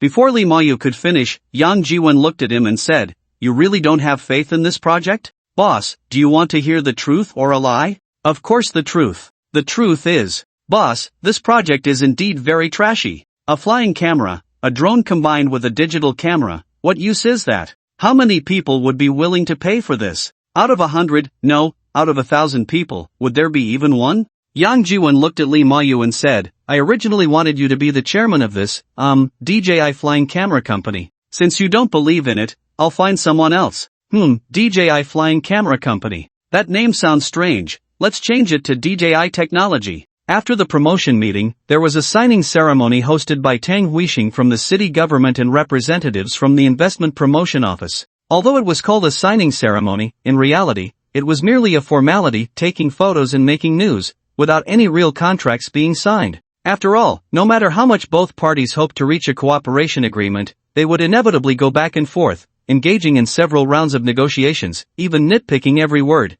before finally completing the discussions and signing the agreement. However, there was one exception at this ceremony, which was the collaboration between Yang Jiwen and Li Yujian regarding the flying camera project. The two did not merely reach a preliminary cooperation intention, they directly signed a contract and made a real investment. When Tang Huixing heard the report from his secretary Qian Xiaoli, he couldn't help but be taken aback. This should be the first project to truly achieve cooperation at this promotion meeting, right? This angel investor Yang Jiwen really knows how to save face. Holding Yang Jiwen's business card, Tang Huixing couldn't help but think to himself. After a moment of contemplation, Tang Huixing said to Qian Xiaoli, tell Yang Jiwen and Li Yujian that I want to take a photo with them at the signing. Also, inform the city newspaper's reporters that this news must be on the front page tomorrow. It was impossible for it to be the top headline. That spot was reserved for the secretary and the mayor, and if someone from the province came down for an inspection, they would also occupy that position. But the promotion meeting for this investment project could still be featured on other pages below the front page. After hearing Tang Huixing's words, Qian Xiaoli hurriedly bowed and replied, okay, boss, I'll arrange it right away. The next morning, the city newspaper's front page indeed published a photo of Tang Huixing shaking hands with Yang Jiwen and Li Yujian, accompanied by a news article of over 1,000 words. After seeing the article, Li Moyu specifically bought a newspaper and took it to Yang Jiwen's house, showing it to him. Yang Jiwen glanced at it and tossed the newspaper onto the coffee table, saying, it's just a report, what's so interesting about it? Boss, what you see is a news report, but what I see is a pass for the security company's opening. Li Moyu said with a smile. Yang Jiwen looked at Li Moyu, and Li Moyu continued, the application materials for the security company have been submitted for so long, and they keep saying to follow the procedures, but no one knows how far along it is. To put it bluntly, it's just that the connections haven't been made properly, and we've been held up. Now, with this photo, who would dare to hold us back? Hearing Lee Mayu's words, Yang Jiwon couldn't help but nod slightly, glancing at Lee Mayu, then said, "How about you go run another errand today?" "No way, boss, I'm finishing the shoot today, the last scene, I have to be on site." "And boss, since I've finished shooting, aren't you going to take a look as the investor and producer?" "Finished shooting? So soon?" Yang Jiwon was slightly taken aback and said, "How long has it been?" "It's not like we're filming a blockbuster, it's just a youth campus movie, it should have been wrapped up long ago. And after wrapping up, there are still a ton of things to do, like editing, dubbing, and background music production, there's still a lot to be busy with." Yang Jiwon nodded slightly and then said, "Alright, then let's go take a look. As for the security company, let old Zhang handle it." Saying this, Yang Jiwon picked up his phone and called Zhang Junkai. After that, Yang Jiwon and Lee Mayu went together to the filming site of the movie That Year of Youth. The filming of That Year of Youth was basically finished, and what remained were post-production tasks like editing and scoring. After the editing is completed, the promotion and distribution will take place, and it will be released in theaters, etc. Yang Jiwon has never been involved in these tasks, so he naturally doesn't understand them. However, Lee Mayu, who is studying directing, is well aware of these matters. Asking Yang Jiwon to come to the crew was merely to cheer up the staff and offer them some comfort. After all, the majority of the investment in this film comes from Yang Jiwon, and he is also the producer of this project. After having a meal with the crew members and a few leading actors, it was already past 10 o'clock at night when they returned. Moreover, on the way back, Yang Jiwon was accompanied by another person, Chen Xiaomei, the lead actress of That Year of Youth. Since Chen Xiaomei joined the crew for filming, the two had not seen each other for over a month, and now that they met, it was naturally a passionate encounter that couldn't be contained. Of course, Yang Jiwon didn't dare to bring Chen Kelly back to the small apartment he rented. Zhou Yufeng lived right next door. Furthermore, in the crew, Chen Xiaomei and Zhou Yufeng played a pair of close friends, often running into each other on set. If Chen Xiaomei found out that Zhou Yufeng lived next door to Yang Jiwon, it would be a disaster. After a fierce battle in the hotel, having relieved their longing for each other, Yang Jiwon leaned against the headboard, lit a cigarette, and while smoking, picked up his phone. When he checked his phone, he saw several missed calls, all from two people. One was Zhang Junkai, and the other was Zhong Haiqing from Fuxing. During their earlier encounter, to avoid being disturbed, Yang Jiwon had set his phone to silent. Looking back now, it was indeed a wise decision. Taking a puff of smoke, Yang Jiwon then called Zhang Junkai back. The call connected quickly, and Zhang Junkai's voice came through. "Boss. What's up?" "The matter has been taken care of," Zhang Junkai said in a low voice. "Today, I took the photos of you and Deputy Mayor Tang to the Industrial and Commercial Bureau, and it was smooth sailing all the way. All the procedures were completed quickly. Boss, the security company can open on a chosen date." At this point, Zhang Junkai couldn't help but feel a bit excited. He had run to the Industrial and Commercial Bureau and the Administrative Service Center countless times to set up this security company. Each time, the result was the same, still going through the process, or being told to wait for a notification. In short, they just wouldn't let it pass. Unexpectedly, this time, with the photo of Tang Weisheng and Yang Jiwon, the business license that normally takes 7 to 15 working days to process was completed in just one day. It seems that at any time, one cannot escape the importance of connections. The preparations for the security company had long been completed, the office space and even the company sign had already been made. Even the shotguns for the security company had been purchased, just waiting for the security company's license to arrive. Well, everything was ready, just waiting for the right moment. Now that the business license has been issued, the security company can officially be established. After a moment of contemplation, Yang Jiwon then asked, "Old Zhang, how's the recruitment going?" "Boss, are you asking about the security company personnel or the investment company personnel?" "The security company. We've received quite a few resumes for the security company, but not many meet the criteria. Our requirements for security personnel are quite high, they must have military experience, preferably retired special forces, and just this criterion has already filtered out 90% of the applicants. However, our salary and benefits are excellent, several times higher than that of ordinary security guards, so we've received many resumes. After the initial screening, there are still a dozen or so qualified candidates. How about you take some time to conduct the interviews yourself?" Now that it's the end of the month, Zhong Haiqing calling him must be about going to the noodle shop to check on the mine. "Since I'm going to the noodle shop to look at the mine, I can't possibly go without a bodyguard, right?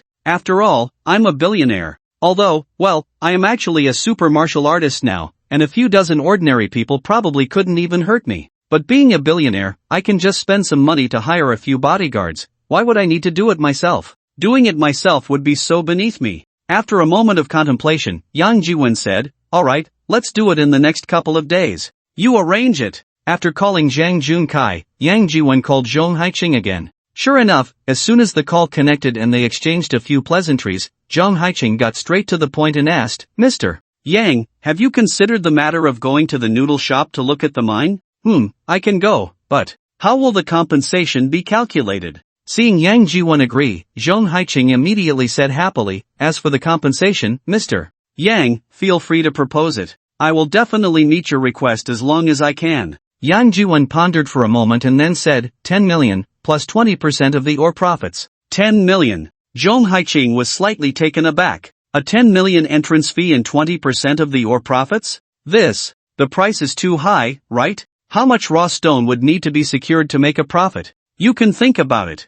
If you're willing, I'll go, if not, then forget it. After hearing Yang Jiwen's words, Zhong Haiqing was stunned again, then gritted her teeth and said, "Mr. Yang, I can agree to your terms, but I have a condition as well." "What condition?" "Go ahead." "My condition is that the profits from the raw stones you secure must exceed 10 small targets before I can pay you the 10 million compensation, plus 20% of the ore profits." Mr. Yang actually dares to propose such terms. I believe this condition shouldn't be difficult for you, right? Hearing Zhong Haiqing's words, Yang Jiwen couldn't help but smile and said, "Miss Zhong, you don't need to provoke me with that. I agree to your terms." "Alright, then it's settled." "It's settled." After hanging up the phone, Chen Xiaomei, who was lying on Yang Jiwen's chest, quietly asked, "Who were you just talking to? 10 million and 10 small targets? Teacher Yang, please don't do anything illegal, okay?" Yang Jiwen looked down and gently rubbed her little nose, smiling as he said, "Don't worry, how could I do anything illegal? It's Miss Zhong from Fuxing Jewelry, discussing going to the noodle shop to look at the mine."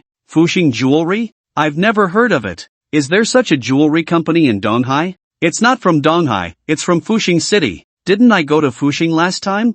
That's when I met her. Yang Jiwen chuckled lightly, paused for a moment, and then said, "By the way, that youth film has finished shooting. There shouldn't be any arrangements next, right? Do you want to come with me to the noodle shop for some fun?" "What? With a beautiful boss there, you don't want to take me along?" Chen Xiaomei pretended to be angry, glaring at Yang Jiwen. No, I was just asking you." Yang Jiwen hurriedly replied. "Then tell me, should I go or not?" Go.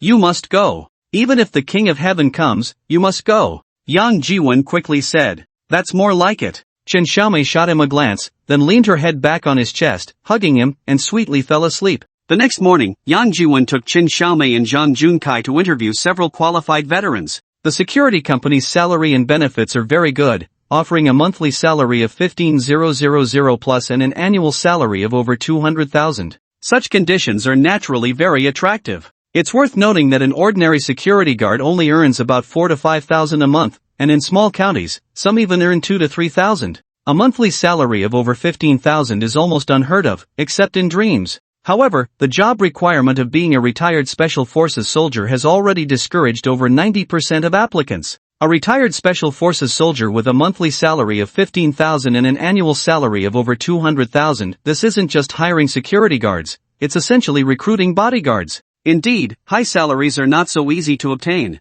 As a result, many people submitted resumes, but very few got interview opportunities, totaling only a little over 19 people participated in the interview, all retired Special Forces soldiers. Yang Jiwen took part in the on-site interviews and briefly assessed a few candidates. Afterward, aside from 5 who were unqualified, the remaining 14 were all accepted. Yang Jiwen then selected 4 from those 14 to accompany him to Fuxing. Of course, Chen Xiaomei was also going with them. Yang Jiwen had promised to take her to a noodle shop and travel abroad to relax. He couldn't go back on his word, could he? Upon arriving in Fuxing City and getting off the highway, Yang Jiwen saw the owner of Fuxing Jewelry, Zhong Haiqing, standing by the roadside to greet them, with 3 black Mercedes parked behind her, which certainly gave Yang Jiwen a lot of face. Yang Jiwen had one of the selected retired Special Forces soldiers drive. They were in a general-purpose van that could seat 7 people. One retired Special Forces soldier sat in the front passenger seat, while 2 others sat in the back, with him and Chen Xiaomei in the middle.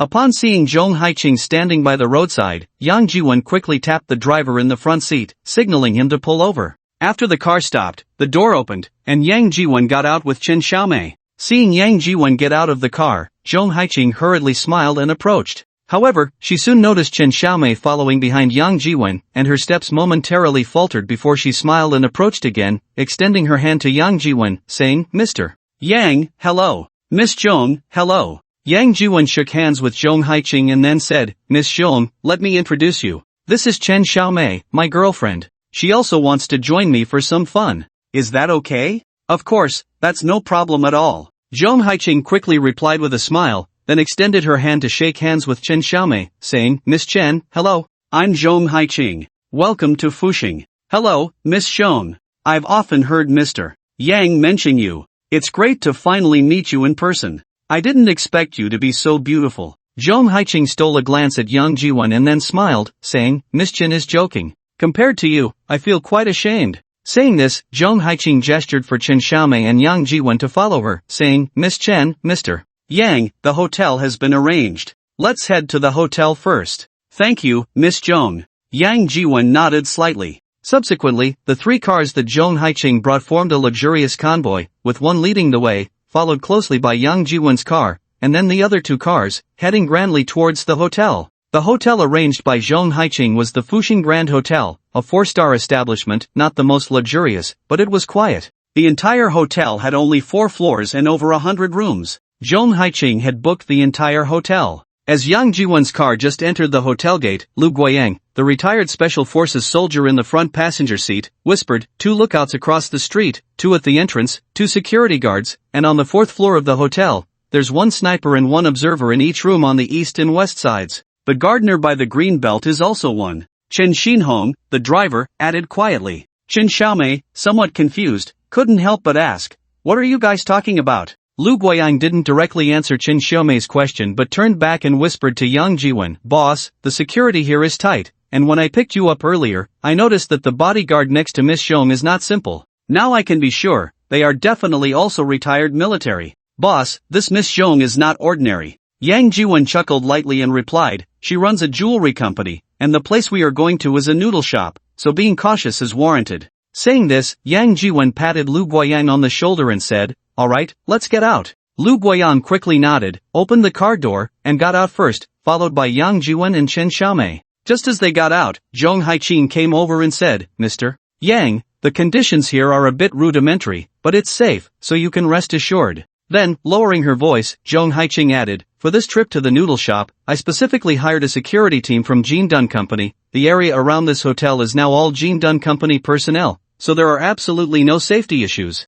Yang Jiwen nodded slightly and smiled without saying anything. As soon as they entered the hotel, Yang Jiwen spotted Ouyang Mafei sitting in the lobby, and he involuntarily paused. Ouyang Mafei, however, had already stood up with a smile and walked over to Yang Jiwen and the others. She reached Yang Jiwen's side, smiled, and extended her hand, saying, Mr. Yang, hello, we meet again. Miss Ouyang, hello. Yang Jiwen felt a bit uneasy but could only force himself to shake hands with Ouyang Mafei. Unexpectedly, during the handshake, Ouyang Mafei lightly scratched his hand with her fingers. Too much, too much. Right in front of the main girlfriend, she dares to flirt with me. Yang Jiwen felt a bit guilty and quickly glanced at Chen Xiaomei, hastily letting go of her hand. Ouyang Mafei then asked, this is my girlfriend, Chen Xiaomei. Oh. Ouyang Mafei elongated her tone, paused for a moment, and then said, so she is your girlfriend? Yang Jiwen was startled and quickly said, Xiaomei, let me introduce you. This is Miss Ouyang Mafei, the author of The Great Zhou World, Mo-Fei-Yu.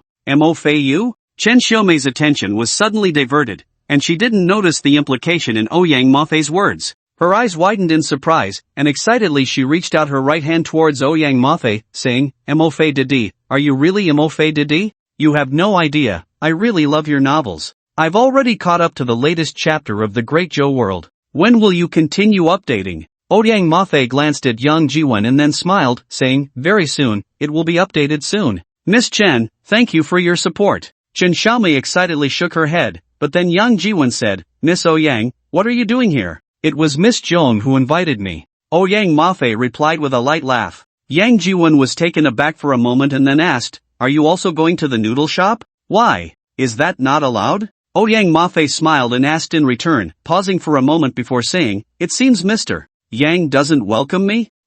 Is it inconvenient? No, how could that be? Yang Jiwen hurriedly waved his hand and wanted to say something more, but Chen Xiaomei had already affectionately linked her arm with Ouyang Mafei's and said, "Could it be, Mafei? Please tell me how you write such beautiful novels, and what will happen in the later plot? Can you tell me? Sure, why don't you come to my room? I'll explain it to you in detail." Okay. Chen Xiaomei agreed without thinking, then realized and turned to look at Yang Jiwen. Yang Jiwen smiled and said, "If you wanna go, just go. Miss Ouyang won't eat you." Ouyang Mafei, behind Chen Xiaomei, stuck out her tongue, licked her lips, struck a seductive pose towards Yang Jiwen, and even beckoned him with her finger. When Chen Xiaomei turned around, Ouyang Mafei had already put away those alluring poses and became serious. Yang Jiwen shot a fierce glare at Ouyang Mafei from behind Chen Xiaomei.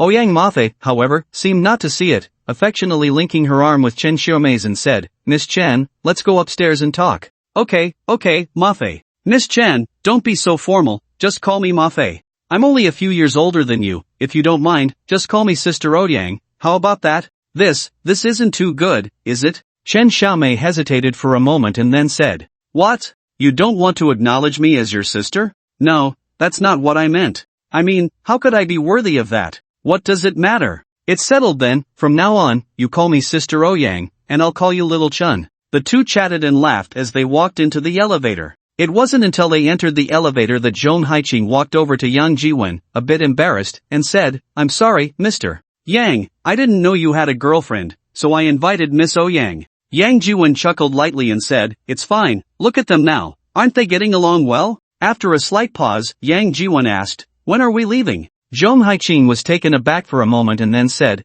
"We'll set off early tomorrow morning." The next morning, the team set off. The entire group had more than 50 people, the vast majority of whom were security personnel. Besides the 4 bodyguards Yang Jiwen brought, the rest of the security personnel, more than 40 in total, were invited by Zhong Haiqing, exceeding the size of a platoon. In the group, Yang Jiwen, Chen Xiaomei, Lu Guoyang, Chen Xinhong, and their 4 bodyguards formed a small team and rode in one van. Ouyang Mafei, Zhong Haiqing, along with Zhong Haiqing's secretary, assistant, and a personal female bodyguard, rode in another van. The remaining 40 or so bodyguards were distributed across more than a dozen SUVs and trucks. The entire convoy had nearly 20 vehicles. Besides the 2 vans, the rest were pickups and trucks, all prepared to transport raw stones. The most convenient way to get to the stone shop was, of course, by plane. However, if they flew, it would be difficult to transport the goods back afterward. Moreover, flying couldn't directly reach the old mine in the north of the stone shop. The same went for trains and high-speed rail.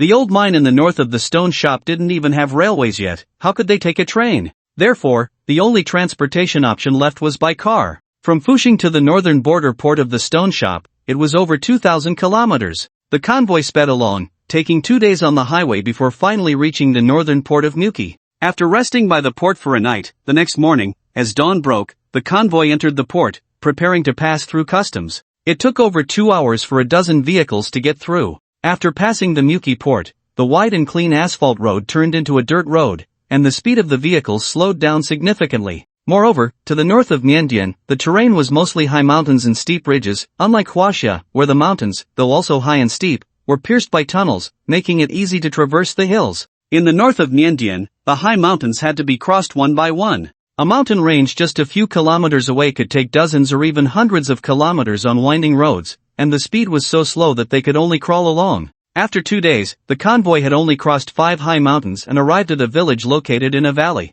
The village was not very large, with only 20 to 30 households, totaling a couple of hundred people, most of whom lived in thatched stilt houses. Only a few houses had murals characteristic of Miandian, with pointed roofs, indicating they were abroad, not in the southwestern frontier. While resting in the village, Zhong Haiqing's assistant, Li Yiyun, went out with security captain Lu Wenyu and a few other bodyguards. When they returned, it was almost 11 o'clock, and they brought back several wooden boxes. When they returned, Yang Jiwen and Chen Xiaomei were still awake. Chen Xiaomei was curious and excited about being abroad for the first time, unable to sleep, especially since Ouyang Mafei kept dragging her into conversations. Since Chen Xiaomei was awake, Yang Jiwen naturally had to keep her company. Seeing the wooden boxes that Lu Wenyu and the others brought in, Chen Xiaomei couldn't help but ask curiously, "What's inside? Jade?" Zhong Haiqing smiled and waved to Lu Wenyu and the others. Lu Wenyu hurriedly instructed 2 bodyguards to lift one of the boxes in front of Chen Xiaomei and the others. The box was then opened,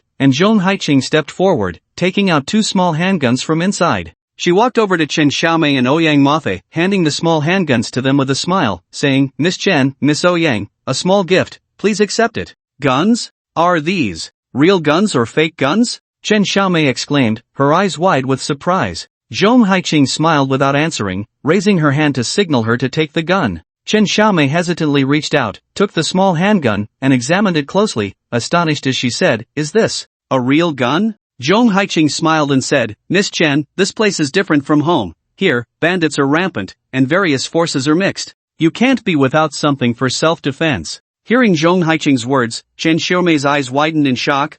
Then aren't we in great danger? Zhong Haiqing smiled but did not respond. What do you think? Otherwise, why would I spend money hiring so many bodyguards? After resting in the village for a night, the next morning, the convoy set off again. Unlike when they were in the country, the security personnel accompanying them now carried an extra weapon. Although they were all retired veterans from decades ago, old and rusty, a weapon was still a weapon. Having this for self-defense made them feel a bit more secure, right? The convoy was not moving very fast. After half a day's journey, while resting on a hillside, Chen Xiaomei noticed many beautiful flowers growing on a gentle slope not far away. Not knowing what kind of flowers they were, she thought they were lovely and couldn't help but walk over, bending down to smell the flowers. However, upon smelling them, she found no fragrance, and a slight disappointment filled her heart. Just as she was about to turn around, she heard a light pop sound, as something struck nearby. Chen Xiaomei had not yet reacted when the security personnel around the convoy all sprang into action, immediately throwing themselves to the ground and pinning down Zhong Haiqing, Ouyang Mafe, Yang Jiwen, and others for protection. Then, Lu Guoyang shouted urgently at Chen Xiaomei, Get down, quickly! Chen Xiaomei was confused but still dropped to the ground. 11 o'clock direction, 500 meters away, it should be a warning shot. Another security personnel, Chen Xinhong, whispered beside Lu Guoyang. Lu Guoyang nodded slightly and then said in a low voice, Cover me. With that, Lu Guoyang crawled over to Chen Xiaomei and brought her back. After confirming everyone's safety, Zhong Haiqing turned to the translator in the team and said, Tell them we mean no harm, we are just passing through and will leave soon. The translator nodded slightly, then bravely raised both hands above his head, slowly standing up and speaking loudly. Soon, someone in the distance responded in the same language. After listening, the translator turned back to Zhong Haiqing and said, They said to leave immediately and not to touch their things. Zhong Haiqing nodded slightly and said, Get in the car now. Then she told her secretary, Xiao Lu, leave them some money. Secretary Lu Weiyin nodded, took out a stack of 100 yuan bills, which looked to be several thousand, and placed them on the dirt road before following Zhong Haiqing into the car. After everyone got in, the convoy quickly left the hillside and continued forward. It was only at this moment that Chen Xiaomei, who was slow to realize, gradually understood that they had just encountered a local armed group from the northern region. Whether it was a regular militia or bandits was uncertain. However, the thing that had just struck near her must have been a bullet. Fortunately, it was at a distance, and they had only fired a warning shot, not aimed directly at her. Otherwise, she feared she would have been in grave danger. Thinking of this, Chen Xiaomei couldn't help but feel a bit scared. Yang Jiwen felt the same. Although he was now exceptionally skilled, able to harm others with a mere flick of a leaf, he still lacked experience in combat and vigilance. At least, he had completely failed to anticipate the situation just now, which meant he didn't react when Chen Xiaomei was in danger. He must improve his vigilance in the future and absolutely not allow such things to happen again. While he was thinking, Chen Xiaomei gently tapped Yang Jiwen's arm and quietly asked, Teacher Yang, what kind of flower was that just now? Why did it seem like those people valued it so much? Before Yang Jiwen could answer, Lu Guoyang in the car said quietly, It's poppy.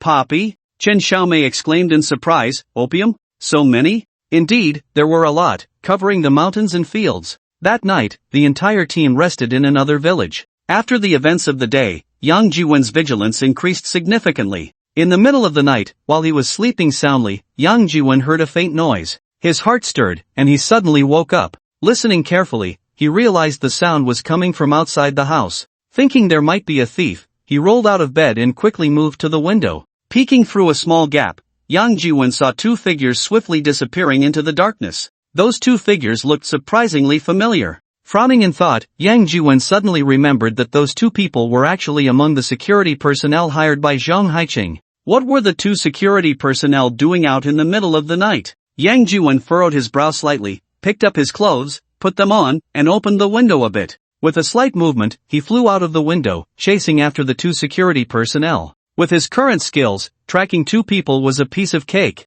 With the lightness skill, the best in the world, following two people was nothing more than a small kiss? Soon, Yang Jiwen followed the two out of the village. However, at the village entrance, the two managed to get a Isuzu motorcycle and rode back the way they came. Yang Jiwen was momentarily stunned, then used the lightness skill to catch up. The two rode the motorcycle quickly, and this type of motorcycle had excellent off-road capabilities, moving much faster than the convoy had on the way there. However, Yang Jiwen's lightness skill was also not slow. Even without exerting himself fully, he was able to keep up and not be left behind. Soon, the two rode the motorcycle over a large mountain and arrived at the hill where they had been attacked at noon. Yang Jiwen followed them there and saw the two stop, and he couldn't help but frown slightly, thinking, these two can't be part of the group that attacked us this afternoon, can they? There were simply too many security personnel hired by Zhong Haiqing. It was hard to ensure that no one with ulterior motives had infiltrated. Frowning slightly, Yang Jiwen was about to speed up and rush over to subdue the two when he noticed that they had unloaded a metal barrel from the motorcycle.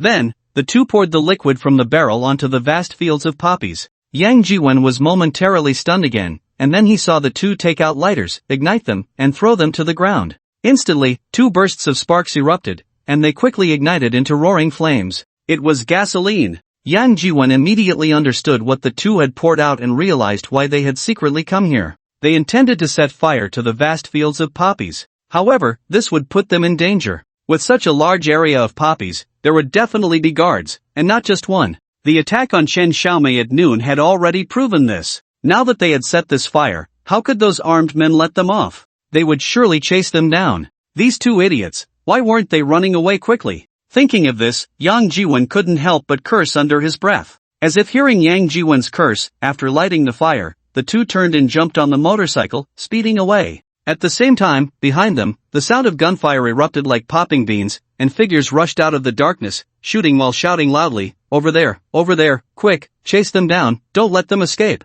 Yang Jiwen's eyes narrowed slightly at this sight, and he grabbed a leaf tightly in his hand. In the darkness, several figures rushed out quickly, holding guns, chasing after the fleeing motorcycle. While chasing, they were also firing their guns.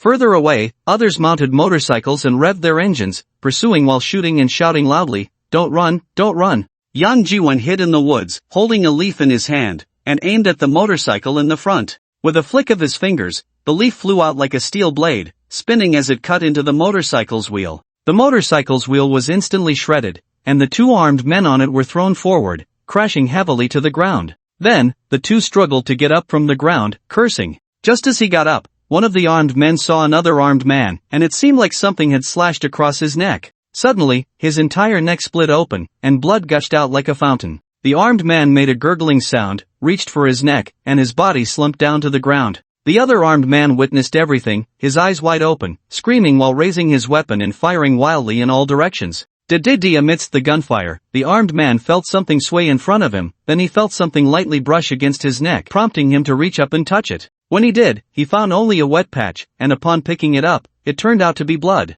The armed man's eyes widened again, and he opened his mouth to scream, but all that came out was a gurgling sound. Soon after, he felt his consciousness fading, and he finally fell into darkness. Falling leaves and flying flowers can all be deadly. Just a few leaves, and Yang Jiwen had taken down all the armed men who wanted to pursue the two security personnel. As for whether they could survive, only heaven knew. However, even if those armed men all died, Yang Jiwen would not feel any guilt. Those armed men cultivated opium, produced drugs, and then sold them all over the world. They were already guilty of heinous crimes, and dying 10 or 100 times would hardly cleanse their sins. What Yang Jiwen did was merely to let them die early and be reborn sooner. After Yang Jiwen killed several armed men with leaves, the remaining armed men no longer dared to pursue.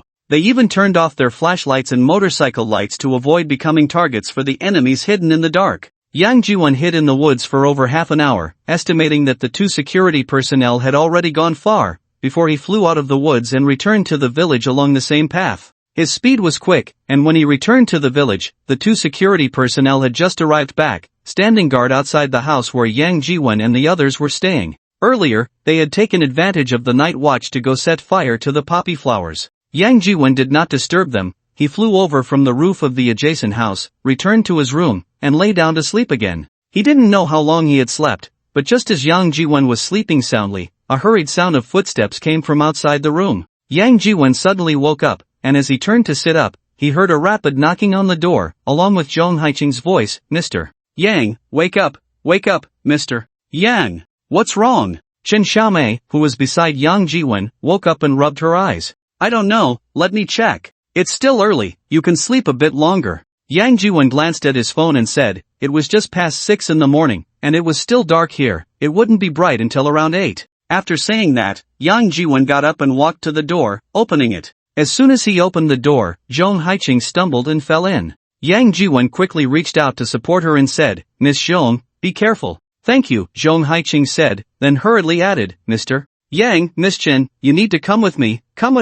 Miss Zhong, what's going on? Thieves, the thieves have surrounded the village. As soon as Zhong Haiqing finished speaking, a sound like frying beans came from outside. Yang Jiwen couldn't help but frown slightly. It seemed that the security personnel hired by Zhong Haiqing had already engaged with those armed men. Before the thought was complete, Zhong Haiqing's personal bodyguard rushed up from downstairs, holding a small handgun tightly in hand, and urgently asked, is it ready? The thieves have already launched an attack on the village. If we don't retreat now, it will be too late. Hearing this, Zhong Haiqing couldn't help but urge, Mr. Yang, Miss Zhong, hurry up. Yang Jiwen reacted quickly, taking a step towards Chen Xiaomei, grabbing the clothes from the bedside and tossing them to her, saying urgently, hurry, put them on while you move. Chen Xiaomei quickly responded, putting on her coat, then got out of bed and followed Zhong Haiqing and her bodyguard downstairs. Yang Jiwen followed closely behind. As soon as they reached the bottom of the stairs, Lu Guoyang and Chen Xinhong approached, both holding a Type 56 rifle.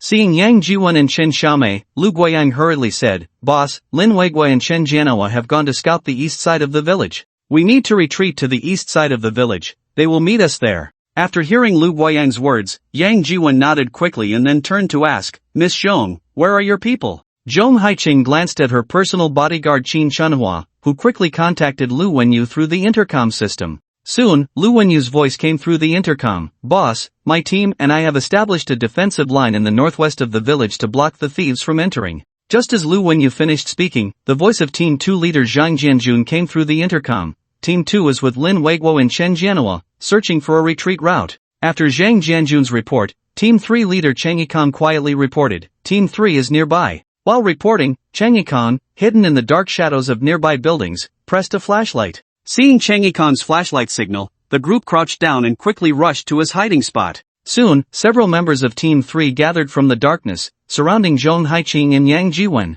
Yang Jiwen looked around and then quietly asked, where is Miss Ouyang? Yes, where is Sister Ouyang? Chen Xiaomei also asked anxiously. Mr. Yang, Miss Chen, don't worry. She is staying with my secretary. I just sent Xiao Zhao to notify them to evacuate, Zhong Haiqing said reassuringly, then turned to her bodyguard Qin Chunhua and said, contact Xiao Zhao immediately. Qin Chunhua quickly contacted Zhong Haiqing's assistant Zhao Yunyun through the intercom. Xiao Zhao, please respond. Xiao Zhao received. Soon, Zhao Yunyun's voice came through the intercom, mixed with several gunshots. Hearing the gunfire, Yang Jiwen's heart tightened. Report your location and number of people. There are 3 of us, me, Miss Ouyang, and Secretary Li, at the 11 o'clock direction of the accommodation building, about 100 meters away, in a livestock shed. We are trapped inside. As she reported, the gunfire in the intercom became more frequent and intense, seemingly getting closer. Upon hearing Zhao Yunyun's words, the expressions of the group changed. At that moment, the intercom system of Qin Chunhua received another report from Team 2. Team 2 has established a safe evacuation route. All units should immediately retreat to the southeast direction of the village. Xiao Ma and Xiao Zhang will meet you at the 4 o'clock direction. Repeat, all units should immediately retreat to the southeast direction of the village. Xiao Ma and Xiao Zhang will meet you at the 4 o'clock direction. After hearing Zhang Jianjun's words, Chang Yikong from Team 3 quickly said, retreat. He then led 2 team members towards the 4 o'clock direction. As they moved forward, Chang Yikong spoke through the intercom system, Head, Zhao Yuan and the others are trapped in a livestock shed to your northwest. Bring them along for the evacuation. Understood. Lu Wenyu quickly responded. Yang Jiwen and the team still felt uneasy about Ouyang Mafei and whispered, I'll go take a look. He turned to leave. Just as he turned around, he was almost simultaneously pulled back by Chen Xiaomei and Zhong Haiqing. Chen Xiaomei tightly grasped Yang Jiwen's arm, looking up at him with fear in her eyes. Zhong Haiqing also said softly from the other side, Lu Wenyu and the others are here. What can you do by going? What if you get caught too? After saying that, Zhong Haiqing added, let's retreat first. Come on. Soon, the group followed the safe passage opened by the second team and evacuated the village. They ran for several kilometers until the gunfire from the village was barely audible before stopping. After counting heads, besides Lu Wenyu, the security team leader hired by Zhong Haiqing, and the 13 security personnel from the first team, as well as Ouyang Mafei, Zhao Yuanyuan, and Li Yun, everyone else was present. They just didn't know how the first team and Ouyang Mafei were doing now. The gunfire in the village had gradually quieted down, and the intercom system, which transmitted signals via radio, was now out of range, making direct contact impossible. However, they could still reach Lu Wenyu through their phones. Zhong Haiqing's bodyguard, Qin Shanhua, sent a WeChat voice message to Lu Wenyu to ask about the situation and then enabled location sharing. Within 2 minutes, Lu Wenyu replied with a voice message, "We've already evacuated and are on our way to you. It will take about 20 minutes. Qin Shanhua checked the shared location, and indeed, Lu Wenyu and the others were heading this way. "How are Miss Ouyang and the others?" Qin Shanhua glanced at Yang Jiwen and then asked. "Don't worry, they're all fine, with us," Lu Wenyu quickly replied. Yang Jiwen also sent a message to Ouyang Mafei. Ouyang Mafei replied with an OK emoji. Seeing Ouyang Mafei's response, Yang Jiwen finally breathed a sigh of relief. After waiting for more than 20 minutes, several gunshots rang out again, indicating that the thieves were still relentless, trailing Lu Wenyu and the others, who had repelled them several times. Later, gunfire erupted nearby, seeming to be just a mile or two away. Zhang Jianjun, the leader of the second team, signaled and led his team toward the source of the gunfire. A few minutes later, a dense barrage of gunfire erupted from that direction. The gunfire lasted nearly 10 minutes before gradually stopping. After a few more minutes, Zhang Jianjun and Lu Wenyu's group of over 20 people returned. In the dim night, Yang Jiwen looked at the returning group of over 20 but did not see Ouyang Mafei, momentarily stunned, then asked, "Where is Miss Ouyang?" "Not here, Miss Ouyang," Lu Wenyu glanced at the team and called out. However, there was no response from Ouyang Mafei in the team. "Miss Ouyang, Miss Ouyang?" Lu Wenyu called out twice more and then quickly walked over, asking Zhao Yuanyuan and Li Yian, Xiao Li, "Where is Miss Ouyang? Wasn't she with you?" "Yeah, she was here during the retreat. How did she go missing now?" Zhao Yuanyuan turned her head to look around and then called softly, "Miss Ouyang, Miss Ouyang. Could it be that she got separated on the way?" Li Yun said from the side. "Monkey, old Wang, you two are at the back. Have you seen Miss Ouyang?" Lu Wenyu asked the two team members who were at the back during the retreat. The two teammates shook their heads together and said, "The thieves were chasing us closely just now. We were all busy shooting and didn't notice."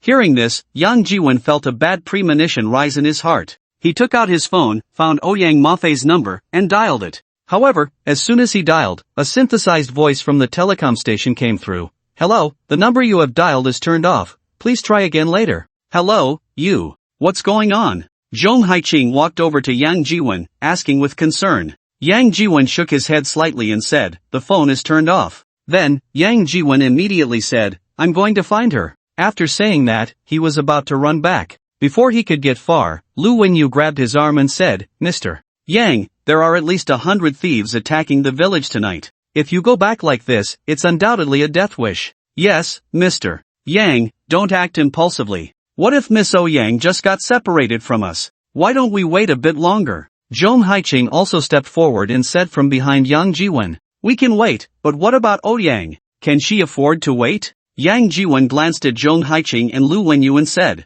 After a pause, Yang Jiwen continued, "You all stay here. I'll go alone. I'm a smaller target, and it's less likely to alert the snakes. Once I find Ouyang, it'll be easier to leave." As he spoke, Yang Jiwen broke free from Lu Wenyu's grip and was about to leave when he heard Qin Shirmei's voice behind him. "Teacher Yang, what about me? If you want to find Sister Ouyang, I won't stop you, but if you get caught too, then what about me? What should I do?" Yang Jiwen hesitated for a moment, turned to look at Qin Xiaomei, and was about to say something when his phone buzzed. Yang Jiwen picked up his phone and saw it was a WeChat video call from Ouyang Mafei, so he hurriedly answered. As soon as the video connected, Yang Jiwen asked several times, "Ouyang, where are you? How are you?" "Mr. Yang, Miss Ouyang is fine. You don't need to worry." In the video, the one answering Yang Jiwen was not Ouyang Mafei, but a young man in military green clothes with a crew cut, speaking in halting Mandarin. Yang Jiwen's eyes narrowed slightly, and he said coldly, "Who are you? What have you done to Ouyang?"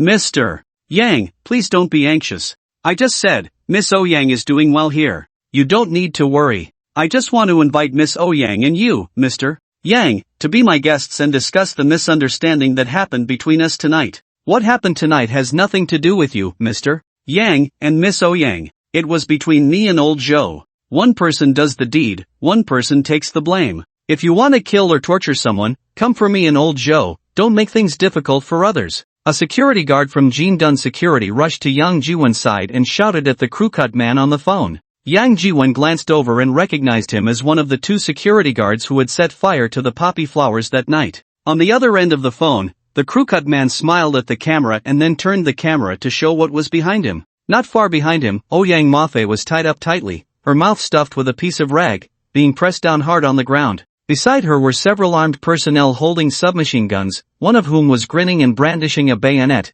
as if ready to stab her at any moment. Seeing this, Yang Jiwon couldn't help but shout, Yang! Yang Mafe also struggled and whimpered a few times, but was soon held down tightly by two armed personnel. The camera shifted back, and the man with the crew cut grinned and said, Mr. Yang, I know you are a dragon crossing the river, but a strong dragon cannot suppress a local snake. This mountain forest is my territory. The things on the mountain were already reserved by Malaysia, but as soon as you arrived, you set fire and burned down more than half of my mountain. Someone has to bear this loss, right? In the earlier gunfight, you killed more than 20 of my brothers. We need to settle this account too, don't we? At this point, the man with the crew cut paused slightly, smiled, and then continued, so, here's the deal, 500 million. You personally deliver it to that village we just talked about. Remember, you come alone, otherwise, you can only say goodbye to Miss Yang. Yang Jiwon's eyes narrowed slightly, then he said, 500 million? Where do you expect me to find that much cash right now?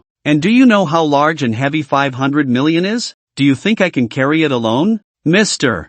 Yang, you are very smart, and I'm not a fool. Now, don't you all in Huaxia use mobile phone transfers for payments? Who still uses cash? The man with the crew cut grinned and said. Yang Jiwon's expression turned cold, and he replied, fine, I'll come over right away, but I hope you keep your word. Otherwise, I will definitely make you pay for what you've done today. After saying that, Yang Jiwon directly hung up the video call. Just as he hung up, Lu Wenyu and the others rushed over, saying urgently, Mr. Yang, you can't go. Zhong Haiqing also stepped forward and said, Mr. Yang, those thieves are utterly untrustworthy. You can't agree to their terms, or they won't just release Miss Yang, they'll demand even more money from you. Yang Jiwon smiled and said, if they want my money, they better be alive to take it. After smiling, Yang Jiwon added, don't worry, I know what I'm doing. Saying this, he turned to glance at the hesitant Chen Xiaomei, then said to Lu Wenyu, take good care of her. Lu Wenyu nodded affirmatively, and before he could speak, Yang Jiwon had already turned and walked towards the village.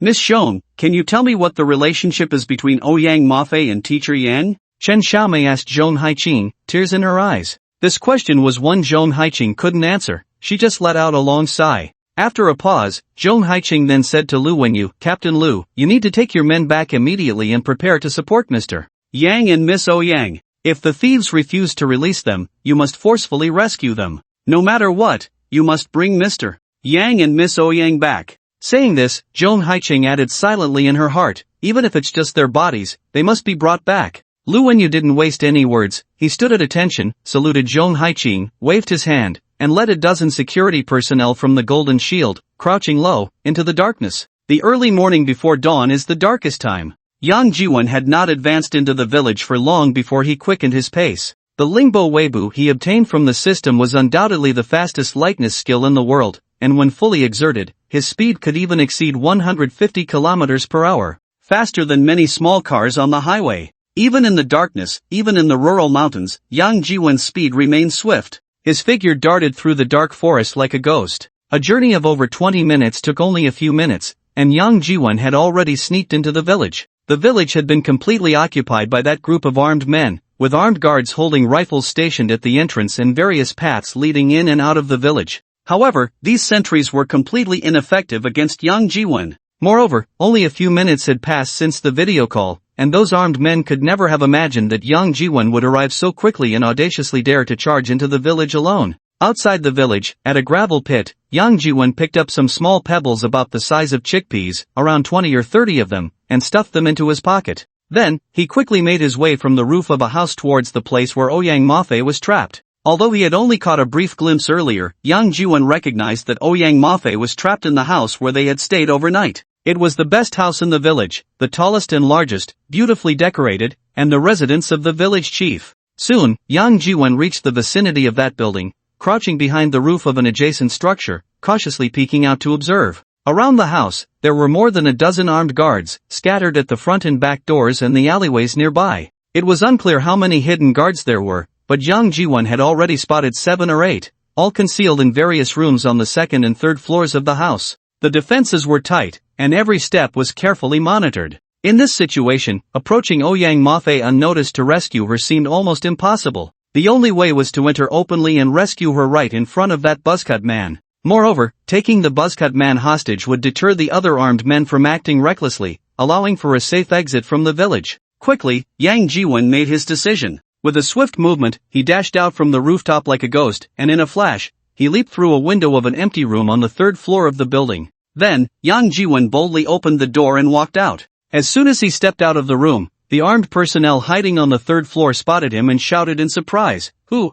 The rifles were instantly raised, aiming at Yang Jiwen. Yang Jiwen raised his hands high and said, "I am Yang Jiwen, sent by your leader." Before he finished speaking, several armed personnel had already surrounded him, their guns all pointed at him. Although the languages were different, it was clear that they could understand some Chinese. After hearing Yang Jiwen's words, one of the armed men, holding a gun with the barrel pressed against Yang Jiwen's back, used his other hand to pat Yang Jiwen down. The small stones in Yang Jiwen's pocket were quickly discovered and casually thrown to the ground. As the stones hit the ground, the armed man laughed and said to his companion, "This guy must be a fool, thinking we would mistake these pebbles for jade?" He picked up a bunch of useless stones. Yang Jiwen couldn't understand what he was saying, but the other armed personnel burst into laughter. After checking him, the armed man tilted his head slightly, signaling Yang Jiwen to go upstairs. The 4th floor resembled a triangular attic, but it was actually quite spacious. The buzzcut man and Ouyang Mafe were locked inside. Once upstairs, the armed man spoke through the closed door, "Leader, Yang Jiwen has arrived."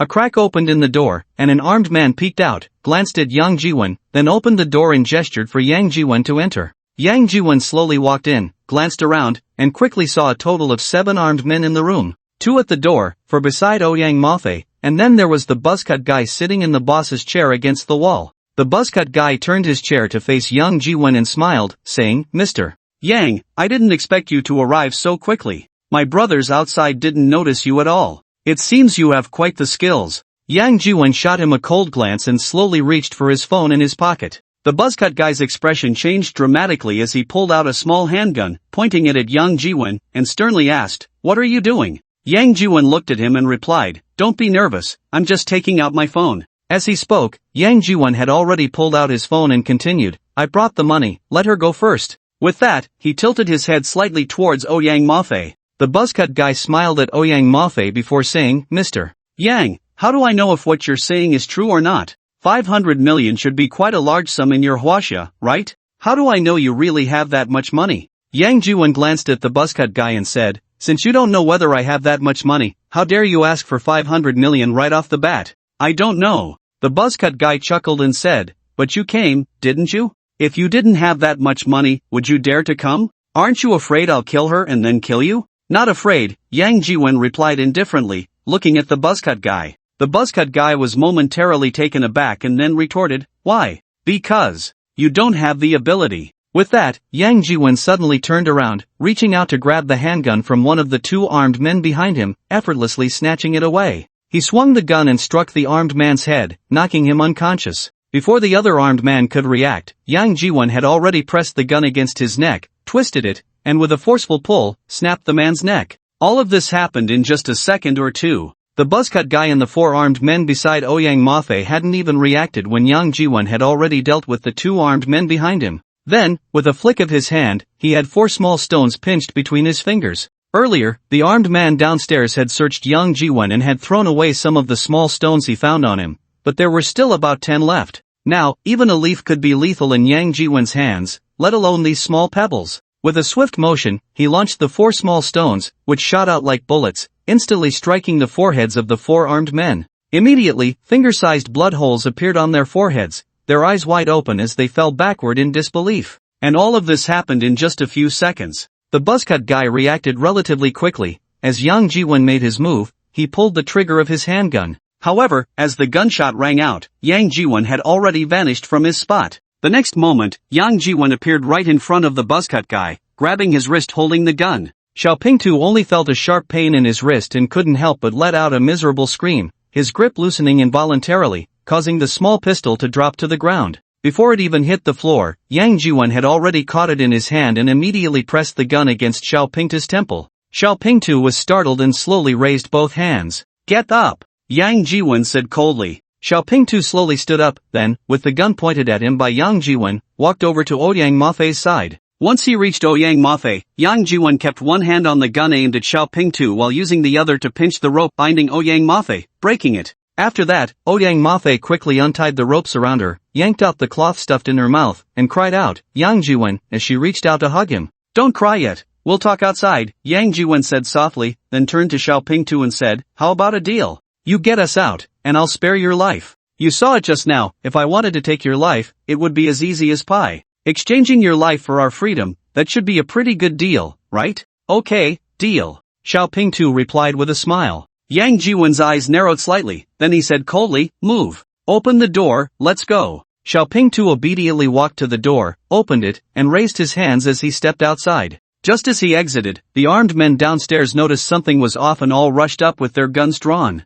The gunshot earlier had not attracted the attention of those armed men downstairs at all. When Yang Jiwen went upstairs, he had already been searched and was unarmed, and there had only been one gunshot, which absolutely could not have come from him. So that gunshot had not drawn the attention of those downstairs. But unexpectedly, now the one coming out of the room was their boss, and he was being held at gunpoint by Yang Jiwen. For a moment, although the armed men rushed up with their guns, they were hesitant and only dared to shout at Yang Jiwen, "Let our boss go. Quick, let the head go." Yang Jiwen couldn't understand them, and pointing the gun at Xiaopingtu, he sternly said, "Step back, or I'll kill him." Saying this, he turned to Xiaopingtu and said, "Tell them to back off." Xiaopingtu shouted a few words, and the armed men indeed retreated a bit. Yang Jiwen, holding Xiaopingtu hostage, led Ouyang Mafei forward step by step, quickly descending the stairs, crossing the living room, and walking out the front door. Outside the door, 2 or 3 dozen armed men had gathered, but they were somewhat hesitant and did not dare to approach.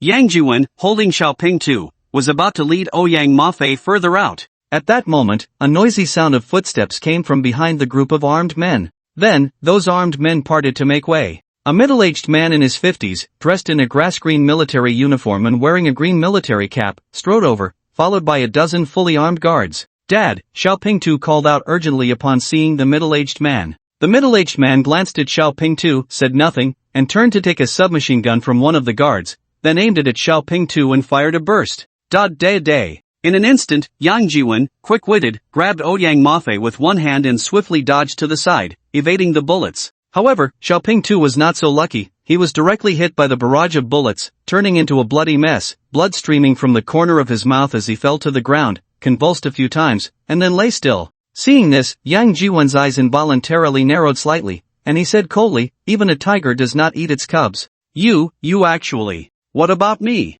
The middle-aged man sneered and said coldly, "You people from the north have an ancient saying, 'No man is a man without poison.' I have more than 20 sons like this one, losing 1 or 2 means nothing to me." After a slight pause, the middle-aged man looked at Yang Jiwen and said, "Let me introduce myself. My name is Ong Sushan, but you can also call me General Sushan. I know you came from the north, and I don't want to kill northerners. So, let's make a deal. 10 billion, to buy your life and hers, as well as the lives of those other northerners. How about that?" Yang Jiwen shot a cold glance at Ong Sushan and said, "What makes you think I would make this deal with you?" Ong Sushan shrugged and spread his hands, saying, "As you can see, do you think you have any other choice besides making this deal with me? You might not know, but centered around this village, within a 20-mile radius, I have gathered over 500 subordinates. Do you think you can escape from this net I've laid?" Hearing Ong Sushan's words, Yang Jiwen's eyes slightly narrowed, paused for a moment, but then said, "That's not necessarily true." With that, Yang Jiwen turned and pulled up Ouyang Mafei, his figure swaying as he executed the Lingbo Weibo, moving as fast as lightning, flying away. Lingbo Weibo, the best lightness skill in the world, when fully unleashed by Yang Jiwen, even while carrying Ouyang Mafei, their speed was like lightning, their figures as elusive as ghosts, so fast that they were barely visible. Ong Sushan clearly did not anticipate this. Before he could react, Yang Jiwen and Ouyang Mafei had already vanished from sight. Ong Sushan's expression changed drastically, and he coldly shouted, "Quick, chase them. Remember, make sure to capture them alive." The subordinates around him quickly responded and turned to chase down the road out of the village. Yang Jiwon's speed was astonishing. With Ouyang Mafe in tow, they had already dashed several miles out of the village in just a few minutes. As they raced along the dirt road, a bird call suddenly came from a small tree beside the road. Yang Jiwon paused slightly, then stopped and asked in a low voice, "Who?" "Mr. Yang, it's me, Nightingale." A deep voice came from the tree. It was Du Luoxin, a security personnel from the Jingdun Security Company, codenamed Nightingale. Yang Jiwon was momentarily taken aback and then asked, "What are you doing here?" "The boss sent me to pick you up. They are 500 meters behind," Nightingale said quietly, and before he finished speaking, he saw the pursuers from the village riding motorcycles and carrying torches and flashlights coming out, and then added, "Mr. Yang, the pursuers are closing in, you need to hurry, the boss and the others will support you." "And you?" "I'll check how many pursuers there are, then I'll come." Yang Jiwon nodded slightly, took Ouyang Mafei's hand, and executed Lingbo Weibo again, flying away. Seeing Yang Jiwon's lightning-fast figure, Nightingale couldn't help but frown. "Mr. Yang's speed is too fast, isn't it? He can't be a descendant of ancient martial arts, can he?" In just a few blinks, he covered the 500 to 600 meters. Soon, Yang Jiwon discovered that hidden on both sides of the dirt road were not only Lu Wenyu and his group but also 4 retired special forces from his security company, totaling more than 20. They were well hidden and very dispersed, with a distance of about 10 meters between each person. This distance was neither too far nor too close, allowing them to support each other and even form crossfire.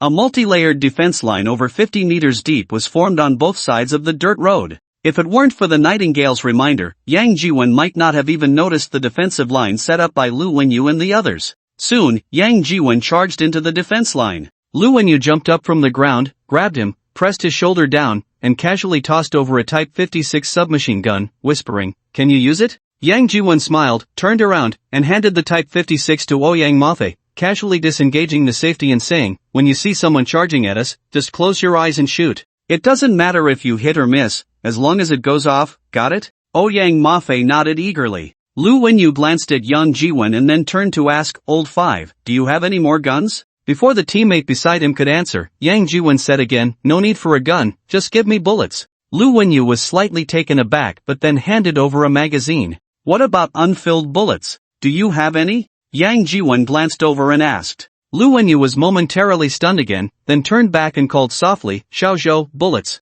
A teammate crawled over, felt around on his body, pulled out a bullet, and handed it to Yang Jiwon. Yang Jiwon took the bullet and smiled, saying, "Thank you." Xiaozhou didn't speak, just shook his head slightly, then crawled back to his original position. "Old Yang, have you heard of the 3-3 tactical system? We need to spread out a bit, so we don't get taken out all at once." Yang Jiwon nodded slightly, then turned to signal Ouyang Mafe, leading her to crawl behind a small mound. Just 2 minutes after they crawled behind the mound, the Nightingale sent a message. Lu Wenyu's expression changed slightly upon receiving the message. He hadn't expected that the pursuers coming from the village would number over 100. Moreover, they were driving the trucks and off-road vehicles left behind in the village when they retreated. They had evacuated too hastily before and hadn't had time to drive the vehicles out of the village. The main reason was that the armed group had surrounded the village so quickly. Breaking through with vehicles might have been faster, but it would have also revealed their escape and direction, making it easy for the armed group to follow. At that time, they had avoided using vehicles to prevent exposing their whereabouts.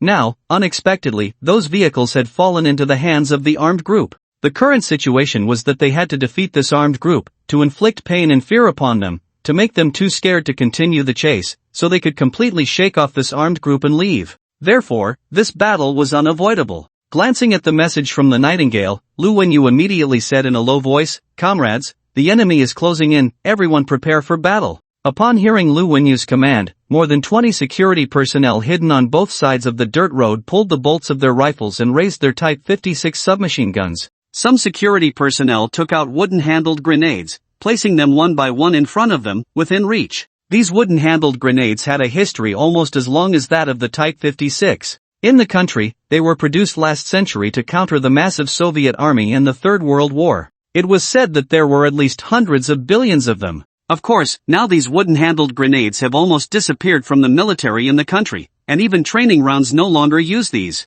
The same goes for the Type 56. Perhaps only some local militia organizations still have a few stocks left in their warehouses. But in the northern part of the country, especially in the underground arms trading market, there are still many of these weapons. Moreover, as long as you have money, these weapons are the easiest to obtain. A higher grade item, like the 40 fire, 60 fire, or 107 farming tools, RPGs, can also be obtained, but the quantity is definitely not as much. Yang Jiwon and the others came to the noodle shop mainly for the jade rough stones in the northern part of the shop. Zhong Haiqing bought these weapons just for self-defense and never thought about clashing with the local armed personnel, so naturally, they didn't buy the 40 fire, 60 fire, or 107 farming tools. Lu Wenyu and the others currently have only the Type 56 and wooden-handled grenades, along with some Type 54 pistols. Soon, the pursuers appeared in Lu Wenyu's line of sight. The first to appear were a dozen motorcycles, each carrying 2 people. One person had a gun slung on their back while driving, and the other held a gun, pointing it either up to the sky or straight ahead.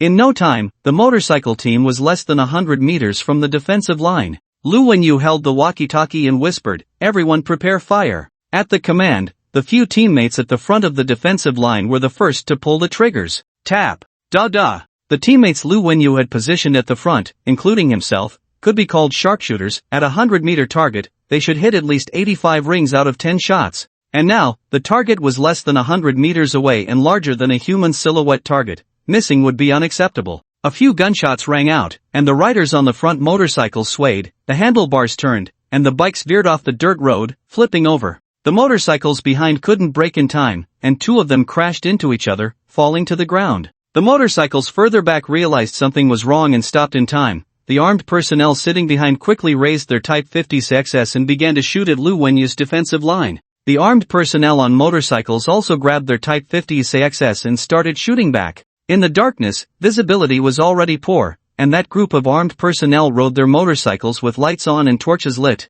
In the dark, this provided Lu Wenyu and the others with clear targets, allowing them to aim easily. Meanwhile, Lu Wenyu's side had no light at all, leaving the armed personnel to shoot blindly. Pippa-pa-papa. The gunfire erupted, but not a single person was hit. Moreover, as the motorcycles and trucks approached, more armed personnel got off the vehicles, with dozens or even hundreds crowding together, shooting blindly. This was simply the best target for an attack. How could Lu Wenyu let such a good opportunity slip by? He picked up the walkie-talkie and commanded, "Prepare grenades, throw." At the command, over a dozen grenades were thrown out, sizzle sizzle sizzle, bursting into flames as they landed among the armed personnel. Grenade! Someone screamed, jumping aside and dropping to the ground. More people, however, didn't react in time, and the wooden-handled grenades exploded right beside them. Boom! Boom! With each explosion, bursts of flames sent one armed personnel after another flying, mixing with dirt as they fell to the ground. The power of the wooden-handled grenades was actually not very great.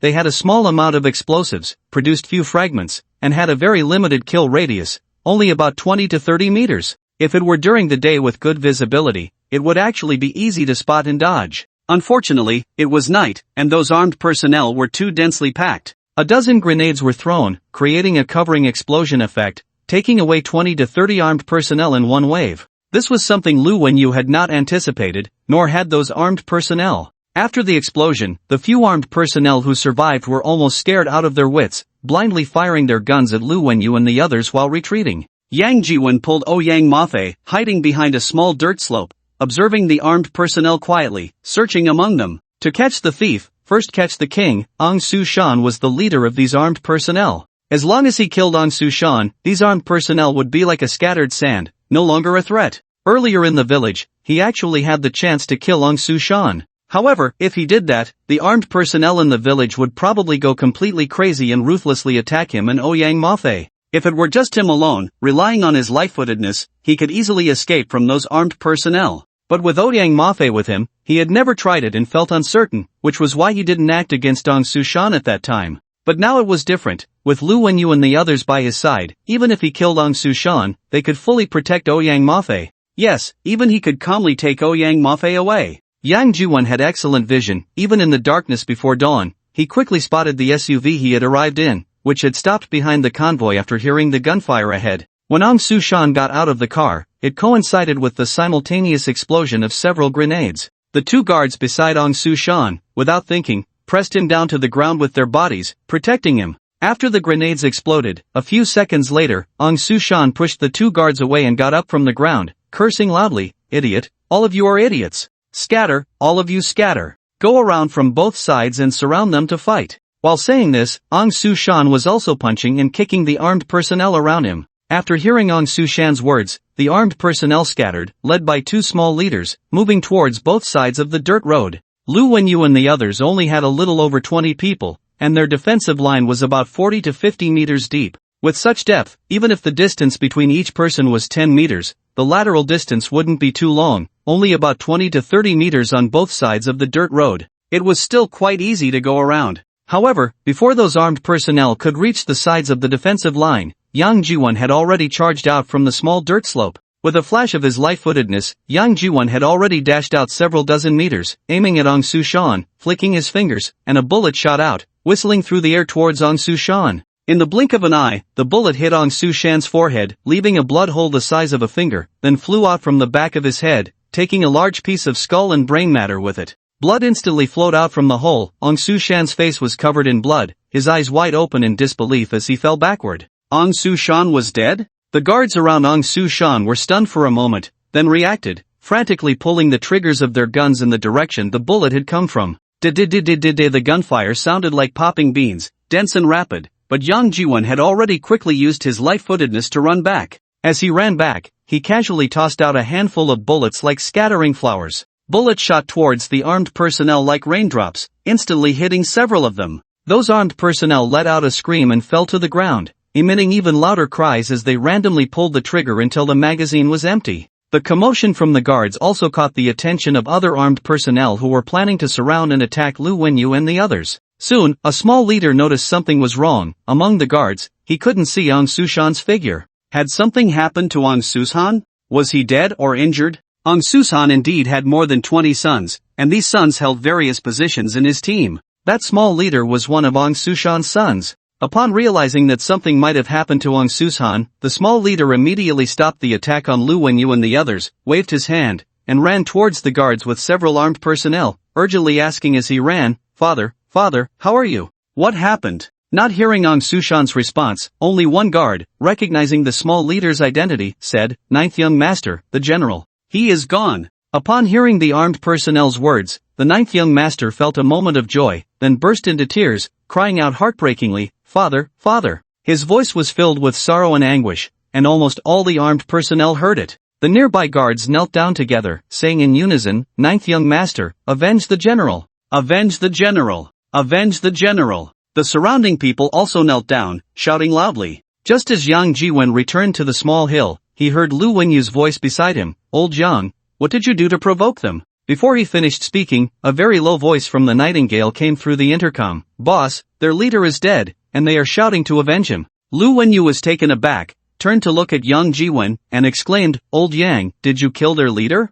Yang Jiwon nodded slightly and said, "I think his name is Aung Soo Shan. They call him the general." Aung Soo Shan? One of the 3 local armed leaders in North Laxian County? Lu Wenyu's eyes widened in surprise. One of the 3 local armed leaders in Laxian County? It seems their power isn't that strong. Yang Jiwon thought indifferently. Seeing Yang Jiwon's nonchalant expression, Lu Wenyu was momentarily stunned, then ordered through the intercom, "Everyone, stay alert. The enemy might go crazy." Their leader was dead, and the opposing side was now furious. It would be strange if they didn't go mad. Unexpectedly, at that moment, the frenzied shouting from the other side suddenly stopped. Just as Lu Wenyu was puzzled, several gunshots rang out from the opposite side, but the gunfire was not directed at them. Instead, in fighting, Lu Wenyu clearly saw several armed personnel fall as the gunfire erupted. "Boss, the 9th young master killed a few disobedient people and wants to negotiate with us." The nightingale's voice came through the intercom again. He was hidden in a tree, closest to that group of armed personnel,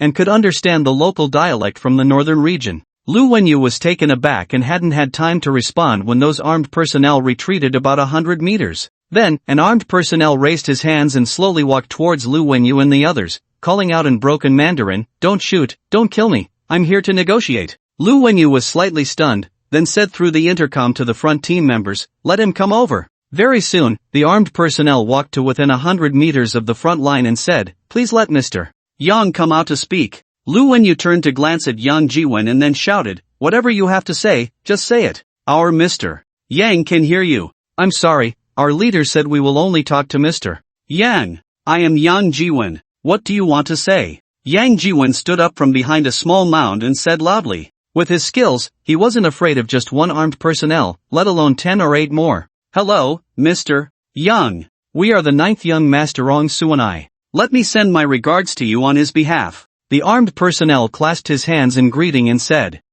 please send my regards to your ninth young master as well. Yang Jiwen glanced at the armed personnel and said indifferently, regardless of whether this greeting was sincere or an insult, sending it back unchanged was always the right move. Thank you. Our ninth young master said that as long as Mr. Yang agrees to one condition, he will let your friends go. Let my friends go? So that means I won't be allowed to leave? Yang Jiwen's eyes narrowed slightly. This ninth young master was really good at sowing discord. If he agreed, Lu Wenyu and the others could leave, and naturally, they wouldn't have to fight with them anymore. But if he didn't agree, then Lu Wenyu and the others would blame him, and resentment would arise. With one sentence, he had stirred up trouble between him and Lu Wenyu. Truly impressive. After a slight cold smile, Yang Jiwen said again, "Oh, I wonder what the condition is? Our ninth young master's condition is very simple. He would like to invite Mr. Yang to be a guest at our stronghold for a few days." The armed personnel glanced at Yang Jiwen and then said, "Just as I thought."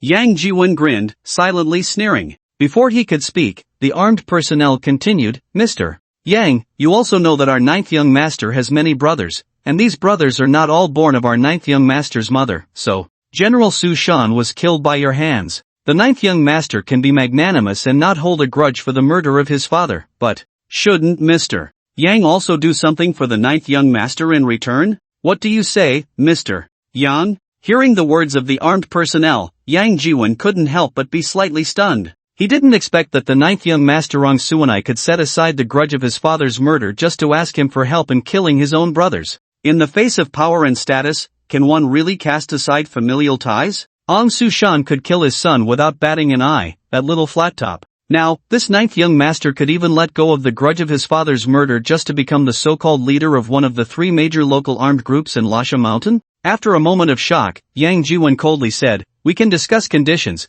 but let your ninth young master come to talk to me in person." Upon hearing Yang Jiwen's words, the armed personnel was slightly taken aback, then clasped his hands in a salute and turned to leave. Before long, the armed personnel returned with a young man in his 20s with a flat-top haircut. "Mr. Yang, this is our ninth young master Ong Suanai." The armed personnel introduced the young man. "Hello, Mr. Yang." Ong Suanai bowed and clasped his hands in greeting. Yang Jiwen's eyes narrowed slightly as he looked at Ong Suanai and said, "Aren't you afraid I will kill you right now?" "Mr. Yang's methods, I have just experienced. Anyone Mr. Yang wants to kill, even with 10,000 troops protecting them, cannot escape death. Mr. Yang should be the hero mentioned in the history books of the Northern Kingdom, who can take the head of a general from amidst 10,000 troops as easily as reaching into a bag, right? Facing a hero like you, Ong Suanai wants to hide, but where can he go? Being praised to his face as a hero like Guan Yu or Zhang Fei, feeling quite exhilarating." Yang Jiwen glanced at Ong Suanai and then said lightly, "You're quite clever. Thank you." Ong Suanai performed a respectful gesture and said. After a pause, Ong Suanai continued, "Mr. Yang, how have you considered the conditions I proposed earlier? If you agree, after the matter is accomplished, I will also offer you $1 million as a reward. How about that?" Upon hearing Ong Suanai's words, Yang Jiwen was slightly taken aback, looked at Ong Suanai, and then said, "You want me to go, simply because you want to secure the leader's position, right?" Ong Suanai was momentarily stunned, then nodded and said, "That's right, but my father has over 20 sons, and I am the ninth. It's not that easy to sit in that position." Hearing Ong Suanai's words, Yang Jiwen suddenly laughed and said, "Actually, this matter seems very simple to me. Whether I go or not, I can help you secure that position." Ong Suanai was taken aback for a moment, then bowed again and said, "Please teach me, sir." Yang Jiwen glanced at him and said, "Your Mandarin is very good." Ong Suanai was momentarily stunned, then said, "Thank you. To do business with you, we must learn Mandarin. If we don't know Mandarin, we can only become the lowest level slaves, tools for others to make money." Yang Jiwen smiled at him and then said, "In that case, you should also study our Huaxia history and the 36 stratagems well, especially the history of the Qin dynasty." "The history of the Qin dynasty?" Ong Suanai said, somewhat confused. Yang Jiwen smiled and then said, "Let me briefly explain. Qin Shi Huang was our Huaxia's first emperor. After unifying the world, he often traveled to inspect the realm, intimidating the small-time criminals, and ultimately, he died during a southern tour. He had two sons. The elder son led 200,000 troops to resist enemies in the north, while the younger son stayed by his side. After he died, the younger son falsely issued a decree in Qin Shi Huang's name, forcing his elder brother to commit suicide. After receiving the decree, his elder brother really did commit suicide. In this way, he successfully eliminated his biggest enemy and ascended to the throne, becoming the second emperor in our Huaxia history. At this point, Yang Jiwen glanced at Ong Suanai again and asked, "Do you understand?" Ong Suanai was momentarily stunned, nodded slightly, and then said, "I understand. You want me to learn from Qin Shi Huang's younger son? But my brothers, in other matters, they might listen to my father's orders, but if you ask them to commit suicide, they absolutely won't listen. They might even turn their guns around and come back to kill. These noodle shop people really are stubborn. Can't they be more adaptable?" Yang Jiwen looked at Ong Suanai and said, "Of course, I'm not asking you to learn from Qin Shi Huang's younger son to have your brothers commit suicide in your father's name. I'm asking you to gather your brothers together in your father's name, and then..." At this point, Yang Jiwen made a gesture of cutting his throat. "No poison, no man. These local armed groups that developed through drug cultivation and trafficking should be eliminated." Yang Jiwen had no psychological burden in giving Ong Suanai such a poisonous scheme. The more of Ong Suanai's brothers, including Ong Suanai himself, that die, the better. Hearing Yang Jiwen's words, Ong Suanai couldn't help but pause for a moment,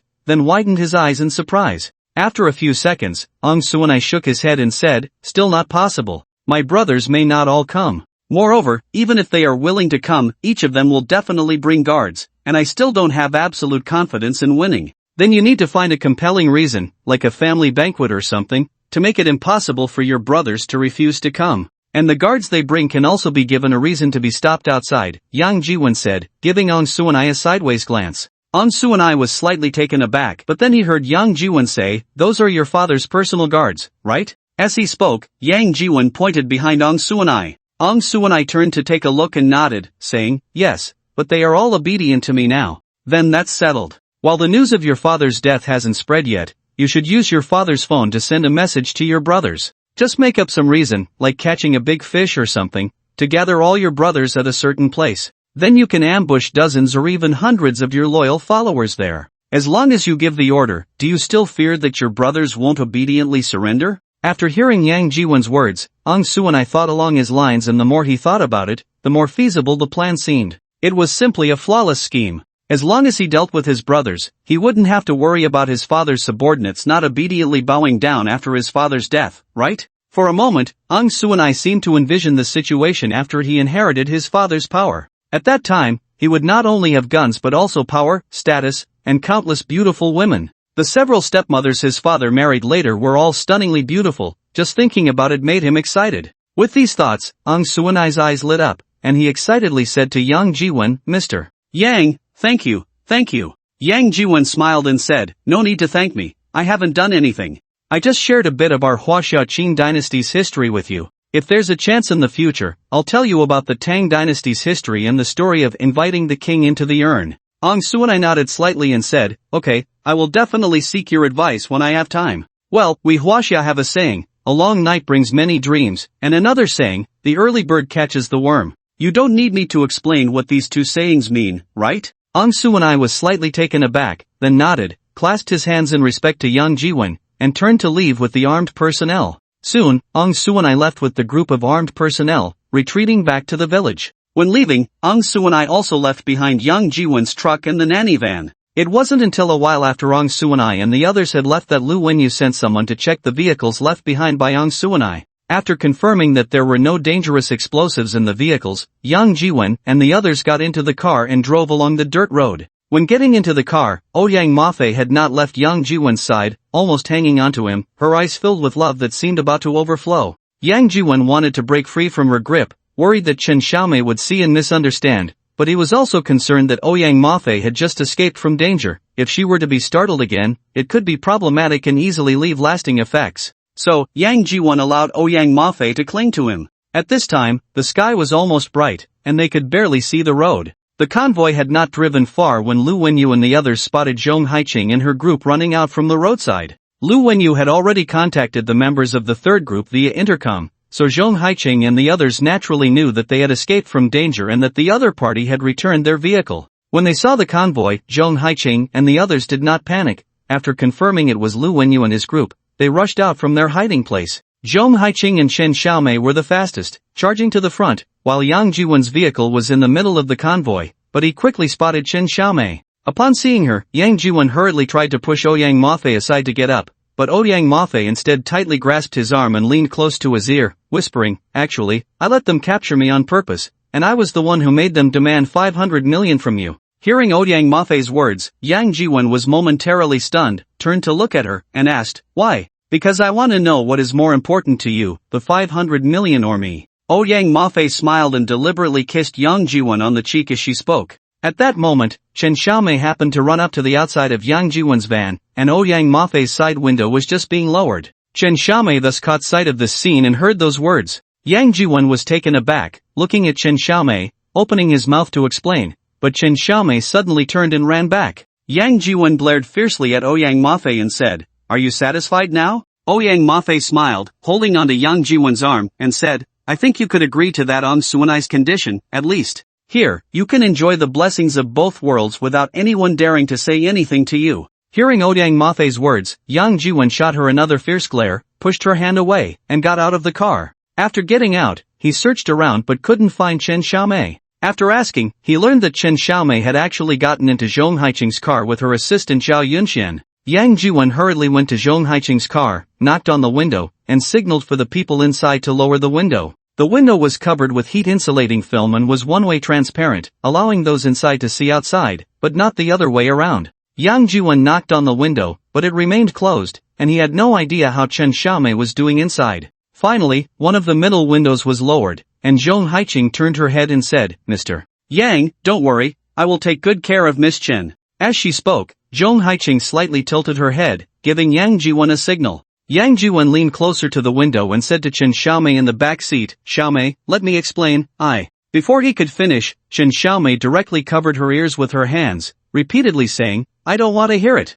I don't want to see you." Zhong Haiqing also slightly shook her head at Yang Jiwon, then waved her phone slightly. Yang Jiwon was momentarily taken aback, then turned to see Zhong Haiqing looking down at her phone. Soon, Yang Jiwon's phone pinged with a WeChat message. He picked up his phone to see it was a message from Zhong Haiqing, "Mr. Yang, why don't you go back to your car for now? Wait until Miss Chen calms down, and then you can explain things to her. I will also talk to Miss Chen later." Yang Jiwon was slightly stunned, then replied with a simple, "Thank you." He made a pleased gesture to Zhong Haiqing before returning to his own car. The convoy rearranged the seating and took a short break before continuing on the road. In the evening, the convoy stayed overnight in another village. To avoid a repeat of the situation from last night, Lu Wenyu arranged for a whole team of people to take turns as sentries around the lodging building and at the village's entrances and exits, responsible for guarding. They rotated every 3 hours, with 3 teams covering a total of 9 hours, and the night passed quietly. Fortunately, there were no unexpected incidents that night, and it was peaceful until dawn. The next morning, the convoy set off again. This time, Zhong Haiqing and the others were heading to a mine in Bangya County, located in the northern province of Miandian. Bangya County is south of Lasha County, separated by a county called Mushi. Although the straight-line distance is not far, only a little over 200 kilometers, the actual distance is more than 800 kilometers. Moreover, the entire route consists of winding mountain roads, all dirt paths with no pavement. Naturally, they couldn't travel fast, managing only a little over 100 kilometers a day, at most 200. To reach Bangya County, they would need at least 3 or 4 more days. Fortunately, Zhong Haiqing had reserved enough buffer time in advance, so they were still on schedule. As long as no unexpected situations occurred, they had enough time. However, the more one wishes to avoid unexpected situations, the more likely they are to happen. That night, the convoy had just entered Bangya County and stopped in a village. After getting out of the car, Yang Jiwon looked around but couldn't find Chen Xiaomei. He called her and sent WeChat messages, but there was no response. Helpless, Yang Jiwon had to find Zhong Haiqing to ask if she had seen Chen Xiaomei. To his surprise, Zhong Haiqing blurted out, "Isn't she with you?" Hearing Zhong Haiqing's words, Yang Jiwon's heart sank. Zhong Haiqing also felt a jolt of anxiety and quickly called out, "Xiaoli, Xiao Zhao, have you seen Chen Xiaojun?" "No, she wasn't with us this morning, was she?" Zhao Yunyun replied. This was bad. She had been missing since the morning. Zhong Haiqing's heart dropped, and she immediately said, "Mr. Yang, don't worry, I'll ask around." Before she finished speaking, Yang Jiwon had already turned and rushed back to his van, starting the engine and driving back the way they came. "Where is the boss going?" Lu Guiyang asked curiously, and seeing Zhong Haiqing walking briskly towards him, he asked again, "Miss Zhong, what's wrong? Chen Xiaomei is missing. Have any of you seen her?" Zhong Haiqing said urgently. Miss Chen. Lu Guoyang was taken aback, then shouted, "Old Chen, old Zhang, hurry, follow the boss." With that, Lu Guoyang dashed towards another van.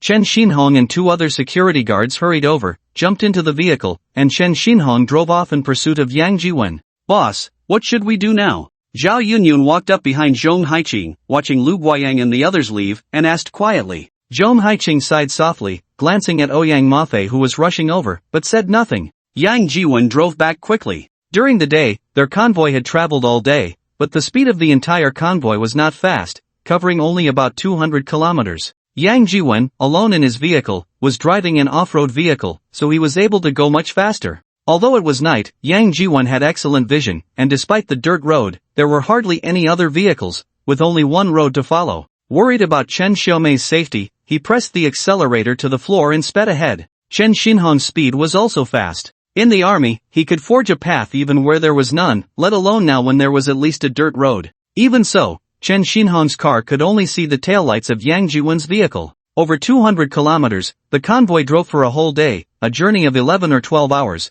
but under Yang Jiwen's reckless speed, it took less than 4 hours. Just before 1 in the morning, they arrived at the village where they had stayed the previous night. After parking the car outside the village, Yang Jiwen got out, and with a light step, quickly darted into the village. By this time, it was already past midnight, and the village was completely silent, with hardly any lights still on. The only places still lit, and the brightest among them, were naturally the homes of the village head. The headman usually also served as the village chief, tribal leader, and even took on responsibilities similar to the 3 elders of ancient China. He could be said to be the most powerful, wealthy, and influential person in the village. The place where Yang Jiwen and his team stayed was also the home of this headman. Of course, only the headman's house looked somewhat like a home, capable of accommodating so many people like Yang Jiwen and his team. After rushing into the village, Yang Jiwen's first target was naturally the headman Shabu's house, where they had stayed the previous night. The lights in Shabu's house were still on, and Yang Jiwen almost without disturbing anyone slipped in through the roof, searching room by room.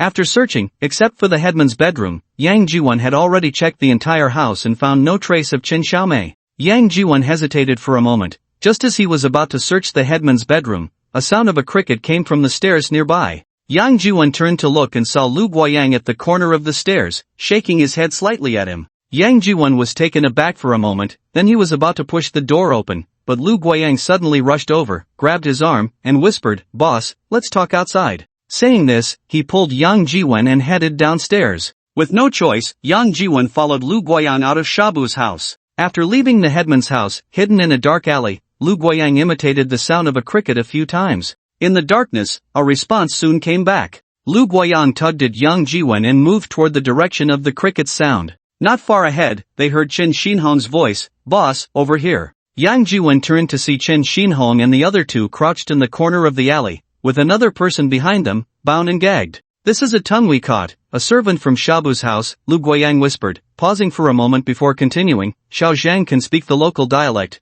We've already interrogated him, and Miss Chen is not in Shabu's house." "Not there?" Yang Jiwen was taken aback. If she wasn't at Shabu's house, then where could she be? Chen Xiaomei was unfamiliar with this place. Where could she possibly run off to alone? After a moment of contemplation, Yang Jiwen turned and walked back toward the alley's exit. "Boss, where are you going?" Lu Guoyang asked urgently. "To pay a visit to Headman Shabu," Yang Jiwen replied without looking back. Lu Guoyang and the others were momentarily stunned, then quickly followed, leaving the bound servant of Headman Shabu struggling in the darkness, making muffled sounds. Soon, the 5 of them swaggered up to the door of Headman Shabu's house. Their appearance quickly attracted the attention of the guards inside the headman's home. A few armed guards, holding 5 or 6 rifles, suddenly rushed out from the house and blocked the way in front of Yang Jiwen and the others. One of them shouted loudly, "Stop! What are you doing here?" Xiao Zhang understood their words and stepped forward, saying, "Please inform the leader Shabu that Mr. Yang has come to visit."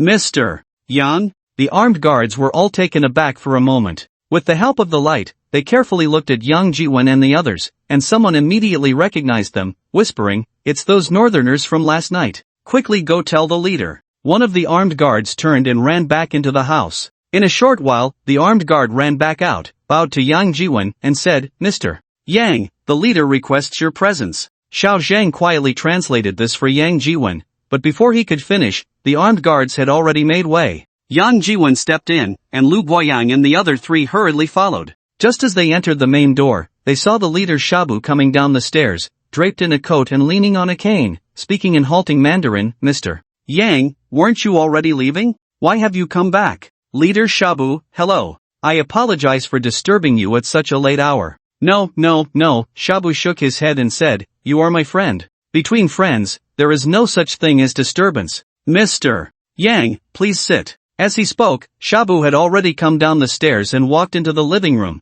gesturing for Yang Jiwon to sit, then took a seat on the sofa. Yang Jiwon stepped forward and sat down on the sofa next to Shabu. The household servant brought in tea, and Shabu made a gesture of invitation, saying, Mr. Yang, please have some tea. Saying this, he picked up his teacup and took a small sip. Yang Jiwon picked up his teacup, took a sip, and then set it down. Mr. Yang, visiting at this late hour, what guidance do you have? To be honest, Leader Shabu, one of my friends has gone missing, and we are here to find her. Your friend? Missing? Shabu frowned slightly, asking in surprise. Yang Jiwon nodded slightly and said, you know her, it's Miss Chen who was with me. Miss Chen is missing? Shabu's eyes widened in shock, then he quickly regained his composure and looked at Yang Jiwon, his tone turning somewhat cold. Mr. Yang, are you suspecting me? Yang Jiwon glanced at Shabu calmly, then shook his head, saying, no, I just want to ask Leader Shabu to help me find her. Once the matter is resolved, there will surely be a generous reward. Shabu stared at Yang Jiwon for several seconds with cold eyes before calling out, Wuang, father. A young man in his 20s, standing behind Shabu, bowed and replied, also holding a 5 or 6 rifle. You take people and search every household immediately. If Miss Chen is in the village, no matter who it is, make sure to find her. Yes, father. Wuang quickly bowed in response, waved his hand, and was about to lead the armed guards away. Yang Jiwon glanced at Lu Guoyang, who understood and quickly said, young master Wuang, let Xiao Zhang and Xiao Qin go with you. Wuang did not respond, only glanced at Leader Shabu. Shabu, with a cold expression, waved his hand, and Wuang nodded slightly, leading the armed guards and Chen Xinhong out. As soon as they stepped out the door, Wuang shouted, everyone, move quickly. Search every household, and if you find any northerners, bring them all back to the courtyard. Hurry up, everyone get moving. In the living room, the head of the Shabu tribe still wore a gloomy expression, coldly watching Yang Jiwon. It wasn't until the courtyard outside gradually quieted down and Wuang took people to search the village that he coldly spoke again. Mr. Yang, if Miss Chen is not found in our village, I hope you can give me a satisfactory explanation at that time. Yang Jiwon did not respond, merely calmly picked up his teacup and took a small sip. As for explanations, it would be better to wait until they found the person. Last night, Yang Jiwon had seen Chen Xiaomei, but this morning, when the convoy set off, he did not see her. At that time, Yang Jiwon thought that Chen Xiaomei was still angry with him, just like yesterday, and was with Zhong Haiqing and the others. It was only when they stopped for the night that he realized Chen Xiaomei was missing. During this time, the convoy had only stopped briefly for restroom breaks and had not halted otherwise. When they stopped, all the security personnel of the convoy got out to guard the surroundings, and no one else had approached the convoy. Therefore, Chen Xiaomei's disappearance was most likely from last night, not from the village. Where could she be? The head of the Shabu tribe wanted an explanation, but if they found Chen Xiaomei and Yang Jiwon didn't kill him, that would already be quite generous. What was there to explain? Explain what nonsense? However, at that moment, a series of urgent phone rings suddenly sounded. Yang Jiwon was taken aback for a moment, then took out his phone, glanced at it, and was surprised to see it was Li Maoyu calling. It was almost 3 in the morning. Why was Li Maoyu calling at this time? Yang Jiwon was slightly stunned, then answered Li Maoyu's call, saying hello. Before he could finish, Li Maoyu on the other end urgently asked, Boss, where are you? I'm at the noodle shop. Before Yang Jiwon could finish his sentence, Li Maoyu hurriedly asked again, is Chen Xiaomei with you? Chen. Yang Jiwon was taken aback, and before he could respond, Li Maoyu urgently said again, has something happened to her? How do you know? Yang Jiwon was taken aback, then urgently asked. Just now, the school called me, asking about her situation, and then asked if I knew where she was now. Boss, has something happened to her? She's missing. Yang Jiwon said in a deep voice, glancing at the head of the Shabu tribe, we are looking for her. On the other end, Li Maoyu was silent for 2 seconds, then said, no need to look for her, boss, I know where she is. Wait a moment, I'll send you a message. As soon as he finished speaking, Yang Jiwon's phone dinged, receiving a WeChat message. Yang Jiwon opened it to find it was sent by Li Maoyu. After glancing at it, his eyes widened in shock. The message contained a line of Burmese written in tadpole script, followed by a translation in Chinese, your daughter is in our hands. If you want her to live, prepare 5 million and transfer it to this account. If the money is not received within 48 hours, be prepared to collect your daughter's corpse. Clearly, this message was meant to be sent directly to Chen Xiaomei's parents. After a glance, Yang Jiwen coldly asked, where did the message come from? The message was forwarded to me by the school. I and the school leaders have already reported it to the police, and the police are currently in contact with the Immigration Bureau and the Noodle Shop Embassy. Li Moyu said in a deep voice, pausing for a moment before adding, along with the message, there was also a photo, which I will send to you. Without waiting 2 seconds, Yang Jiwen received the image sent by Li Moyu. In the picture, Chen Xiaomei was tied up and gagged. Beside her stood a man in a blue military uniform, his head covered with a black hood, obscuring his face. In his hand, he held a gleaming sharp knife, its blade pressed against Chen Xiaomei's neck, as if ready to slice her throat at any moment. Upon seeing this, Yang Jiwen's eyes nearly bulged out, his whole body trembling uncontrollably as he gritted his teeth and said, the other party's number. Li Moyu quickly sent the number to Yang Jiwen and then said, we've already called, it's turned off. The signal location from the noodle shop isn't very accurate. The embassy said it can only be located in the area of the lower shop in Aman province, but we can't determine the exact location yet. Boss, do you want me to send someone from the security company over? It's too chaotic at the noodle shop, you can't be without a few people around you. The lower shop in Aman province. Yang Jiwen's eyes narrowed slightly, he exhaled through his nose with a hum, and then hung up the phone. After hanging up, Yang Jiwen dialed the number that Li Moyu had just sent him. Just as Li Moyu had said, that number was also turned off. It seemed the other party knew that mobile signals could easily be tracked, and their counter-surveillance capabilities were quite strong. It appeared this wasn't their first time doing such a thing. Checking the mobile map, from Shabu village to the lower shop in Aman province, it would almost require crossing the entire noodle shop with a straight-line distance of over 1,000 kilometers. In just one day, they had moved from Shabu village to the lower shop in Aman province, which was nearly impossible. Shabu village is over 70 kilometers from the nearest county town, Muzhu County, and over 300 kilometers from Laxian County, even further from Mangjia County, which is nearly 500 kilometers away. Moreover, none of these 3 counties have an airport, not even the most basic one. So even if they reached the county town, it would be impossible to transfer someone to the lower shop in Aman province in such a short time. The person was likely still here, and very possibly in Muzhu County or even Shabu village.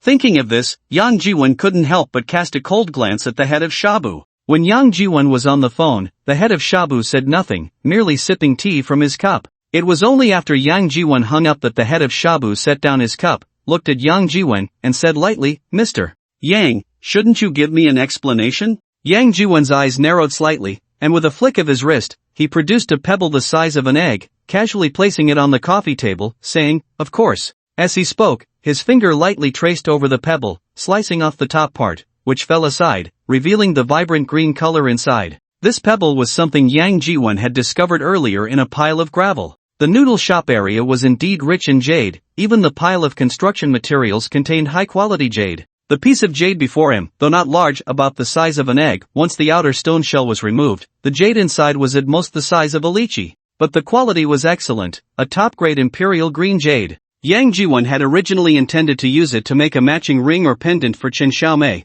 but now, he could only use this to intimidate the head of Shabu. The head of Shabu's expression changed slightly, realizing that the pebble seemed to be embedded into the surface of the coffee table, with at least a quarter of it directly set into the table. Yang Jiwen's seemingly casual action undoubtedly showcased his formidable power. He was telling the head of Shabu that even if he had many armed guards around him, it would be useless if he wanted to kill him. The hard cobblestones could be sliced in half with just a swipe of his hand, let alone a person. To behead someone, he wouldn't even need a knife. For a moment, the headman of Shabu was truly frightened by Yang Jiwen's methods, even failing to notice the green light emanating from the cobblestone. Yang Jiwen cast a cold glance at the headman and said, Headman of Shabu, are you satisfied with this explanation? Satisfied? Satisfied? The headman of Shabu was momentarily stunned, then he reacted and saw the green light emerging from the cobblestone. After a moment of daze, the headman suddenly leaned forward, staring at the green light coming from the cobblestone, and stammered, Imperial green jade? The cobblestone was not large, and the jade inside was even smaller. But even so, this cobblestone, no, this imperial green jade, was definitely worth a fortune. The village where the headman of Shabu lived was not far from the old jade mine in Mangjia County, less than 200 kilometers in a straight line. However, all the old jade mines were in the hands of foreigners. The northern Huaxia was the largest buyer of raw stones from the old mines, but the real bosses behind the scenes were mostly Americans and people from the Ingwa. The Americans were wealthy and influential, sucking the world's blood through their investments. The Ingwa, due to their noodle shops, also included the neighboring Asan, which had historically been a colony of the Great Yin Empire. After independence, the influence of the Great Yin Empire in this area had declined, but a dead camel is still bigger than a horse. The Great Yin still held considerable influence here. Behind those old jade mines, there were more or less traces of these Americans and Ingwa people. Even if the local noodle shop owners could participate, they were merely the puppets of these Americans and Ingwa people. And the Shabu village was a straight-line distance of 100 or 200 kilometers from the Mangjia jade mine, with the actual distance exceeding 500 kilometers. Even if the headman of Shabu held great power in his village, he had long lost any influence in Mangjia County. In the northern part of the noodle shop, there were at least 80 village heads like him. A small headman who couldn't even leave his village, how could he possibly get involved in the jade mine business? Therefore, even the headman of Shabu rarely got to see such top-quality imperial green jade. Well, even if he didn't use it himself, selling it to the northern people passing through the village, such a large piece could easily fetch 1 or 2 million. 1 or 2 million Huaxia coins, well, no need for a knife. Just 1 or 2 million Huaxia coins. In the northern part of the noodle shop, Huaxia coins were the main circulating currency, recognized by everyone. Well, just 1 or 2 million Huaxia coins could allow the headman of Shabu to buy more guns, more servants, arm more guards, and then extend his influence to neighboring villages, expanding his territory 4 or 5 times, or even more. By then, the headman of Shabu could become a prominent figure in Mugu County, even one of the local armed forces, making the county chief and the garrison commander look up to him. Thinking of this, the headman of Shabu trembled with excitement. Headman of Shabu, are you satisfied? Yang Jiwen glanced at the headman again and asked. Satisfied, satisfied. Mr. Yang, from now on, you are the most esteemed guest of our Shabu village, the headman of Shabu said excitedly. Yang Jiwen looked at him and said, in that case, shouldn't the headman of Shabu show a bit of sincerity? The headman of Shabu was momentarily stunned, and he suddenly calmed down. Yang Jiwen naturally knew what the headman was worried about. The Shabu was just the headman of the village, with only 20 or 30 people and 20 or 30 guns at his disposal. With this few people and this few guns, in the Shabu village, naturally, no one could rival them. They were like local emperors. But once they left Shabu village, this few people and guns were nothing at all. And the fact that the other party dared to act against the Huaxia people coming from the north, and openly sent ransom messages and kidnapping photos to Chen Xiaomei's parents, proved that they completely looked down on the Huaxia people. At the very least, they did not regard the Huaxia merchant convoy that came to buy raw stones from the old pit in Mangjia as worthy of their attention, even though these Huaxia merchant convoys had armed security. This meant that the other party definitely did not only have a few dozen people and a few dozen guns, they were absolutely a powerful local armed force like Angsu Mountain, with at least several hundred people and several hundred guns. Such a powerful force, how could the Shabu leader provoke them? Yang Jiwen and the others were from the northern country, they could just pack up and leave, and those people would not chase them to the north. But the Shabu leader was a local, he could run away, but the temple could not. Offending those people, Shabu would have no place to escape. If those people wanted to kill the Shabu leader, or even massacre the entire Shabu village, it would be as easy as pie. How could the Shabu leader risk his life and the lives of hundreds of people in the village for a small piece of jade? Glancing at the Shabu leader, Yang Jiwen reached out to pick up the piece of jadeite rough stone he had pressed on the coffee table. Gently rubbing it, the outer stone shell fell away like lime powder, leaving behind a piece the size of a lychee, radiating a green light of imperial green jade. The coffee table was also left with a small pit about 2 to 3 centimeters deep. Slowly handing the piece of imperial green jade in front of the Shabu leader, Yang Jiwen then said, Shabu leader, you are my friend. There is a saying among us Huaxia people, that when friends come, there is good wine, but if enemies come. At this point, Yang Jiwen paused slightly before continuing. Do you think that if someone touched my woman, I would let them off easily? After pausing again, Yang Jiwen threw out an even bigger bait. You are my friend, and I certainly hope that when I come to the noodle shop next time, my friend's territory is larger, and his brothers are more numerous. What do you think, Shabu leader? The difference between headman and leader is just one word, but the meaning is completely different. Yang Jiwen's change in how he addressed Shabu naturally meant something that Shabu understood very well. But, could Yang Jiwen really succeed? Or rather, with his ability, could he really eliminate such a large force in one fell swoop? Seeing that the Shabu leader was still a bit hesitant, Yang Jiwen said again, Shabu leader, you should have heard of General Angsu Mountain, right?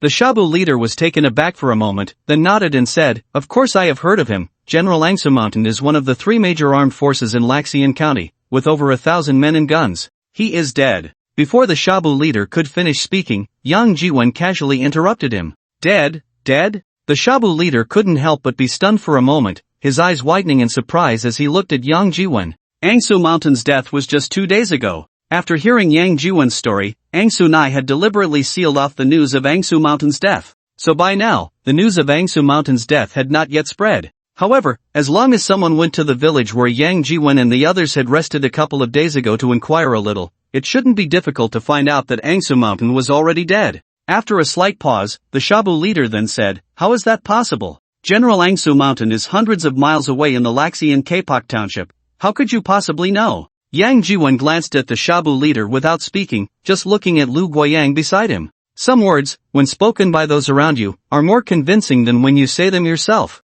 Lu Guoyang understood and said, "Does the leader of Shabu not know that we came from the Cottonwood village? 2 days ago, the eldest son of Angsu Mountain, Angsu Wu, kidnapped Miss Ouyang and offended our boss. That same night, he and Angsu Wu both died. Now, the head of Cottonwood village should be the ninth son of Angsu Mountain, young master Angsu Nai. This news should not be hard for the leader of Shabu to find out with a little inquiry." Upon hearing Lu Guoyang's words, Shabu's eyes widened even more. Just because he kidnapped Miss Ouyang and offended Mr. Yang, both Angsu Mountain and his eldest son Angsu Wu were killed? Who killed them? It goes without saying, it must be this main figure in front of him. What status and power does Angsu Mountain hold? How could Shabu not know? A powerful armed force with thousands of guns at their disposal, and the leader can kill at will. This is too terrifying, right? If Mr. Yang wanted to kill him, it would be as easy as squashing an ant, wouldn't it? Well, it seems that way. The skills Mr. Yang displayed earlier would indeed make killing him no different from squashing an ant.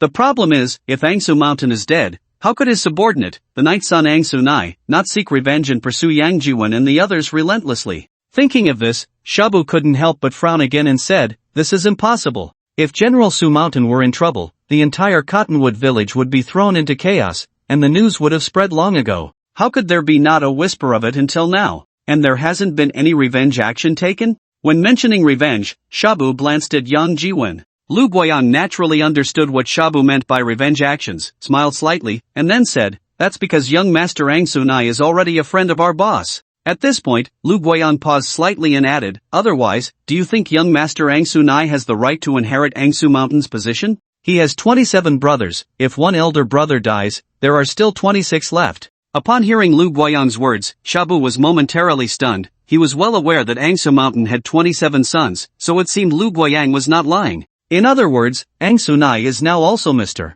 Yang's friend? Well, regardless of whether this friend is sincere, at least Angsu Nai dares not seek revenge for his father's death. Instead, he has to acknowledge the thief as his father and befriend Mr. Yang to inherit the position of General Su Mountain. While thinking this, Shabu heard Lu Guoyang say again, "Leader Shabu, we have an ancient saying in Huaxia, fortune and danger are sought together, and another saying goes, take a gamble, and a bicycle becomes a motorcycle, take a chance, and a BMW becomes a Land Rover. Whether to drive a BMW or a Land Rover depends entirely on the leader's decision." After hearing Lu Guoyang's words, Shabu frowned slightly, pondered for a moment, and then a glimmer of light flashed in his eyes as he made a decision, shouting loudly, "Come here, leader." An armed personnel quickly walked in from outside and saluted Shabu. "Call Wuong and the others back." "Yes, leader." The armed personnel responded loudly and turned to leave. After the armed personnel left, Shabu lowered his voice to Yang Jiwen and said, "Mr. Yang, it's not that Shabu intends to conceal anything,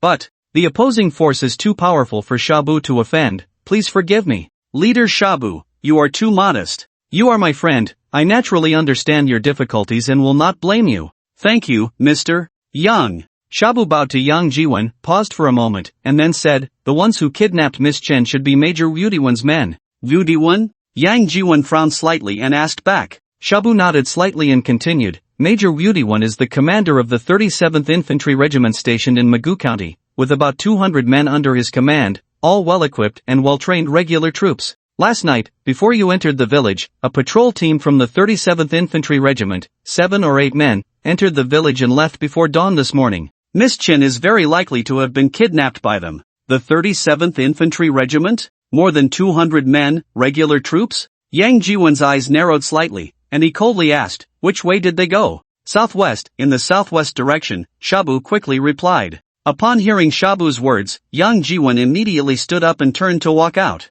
Seeing this, Shabu hurriedly got up as well and said anxiously, Mr. Yang, please wait a moment, just a moment. As he spoke, Shabu walked around the coffee table to Yang Jiwon's side and said, Are you going to look for Miss Chen? Yang Jiwon turned to look at him. Isn't that obvious? I came here in the middle of the night not to look for Chen Xiaomei, but for what? Am I just here for a midnight armed stroll? Shabu was slightly taken aback and then said, Mr. Yang, please don't misunderstand. You are my most esteemed guest and friend, and Miss Chen was kidnapped in my village, so, could you allow me to lend a hand in rescuing Miss Chen? At this point, Shabu paused slightly and then continued, I'll have Wu Wang guide you. It was true that he would guide them, but at the same time, he wanted to see for himself whether Yang Jiwon and his group really had the strength to wipe out Major Wu Diwen's 37th Infantry Regiment. Hearing is one thing, seeing is believing. At that moment, Wu Wang, who had just gone out to search, returned and walked in, saying to Shabu, Father, we searched most of the village but didn't find anyone. This was directed at Shabu but also meant for Yang Jiwon and the others.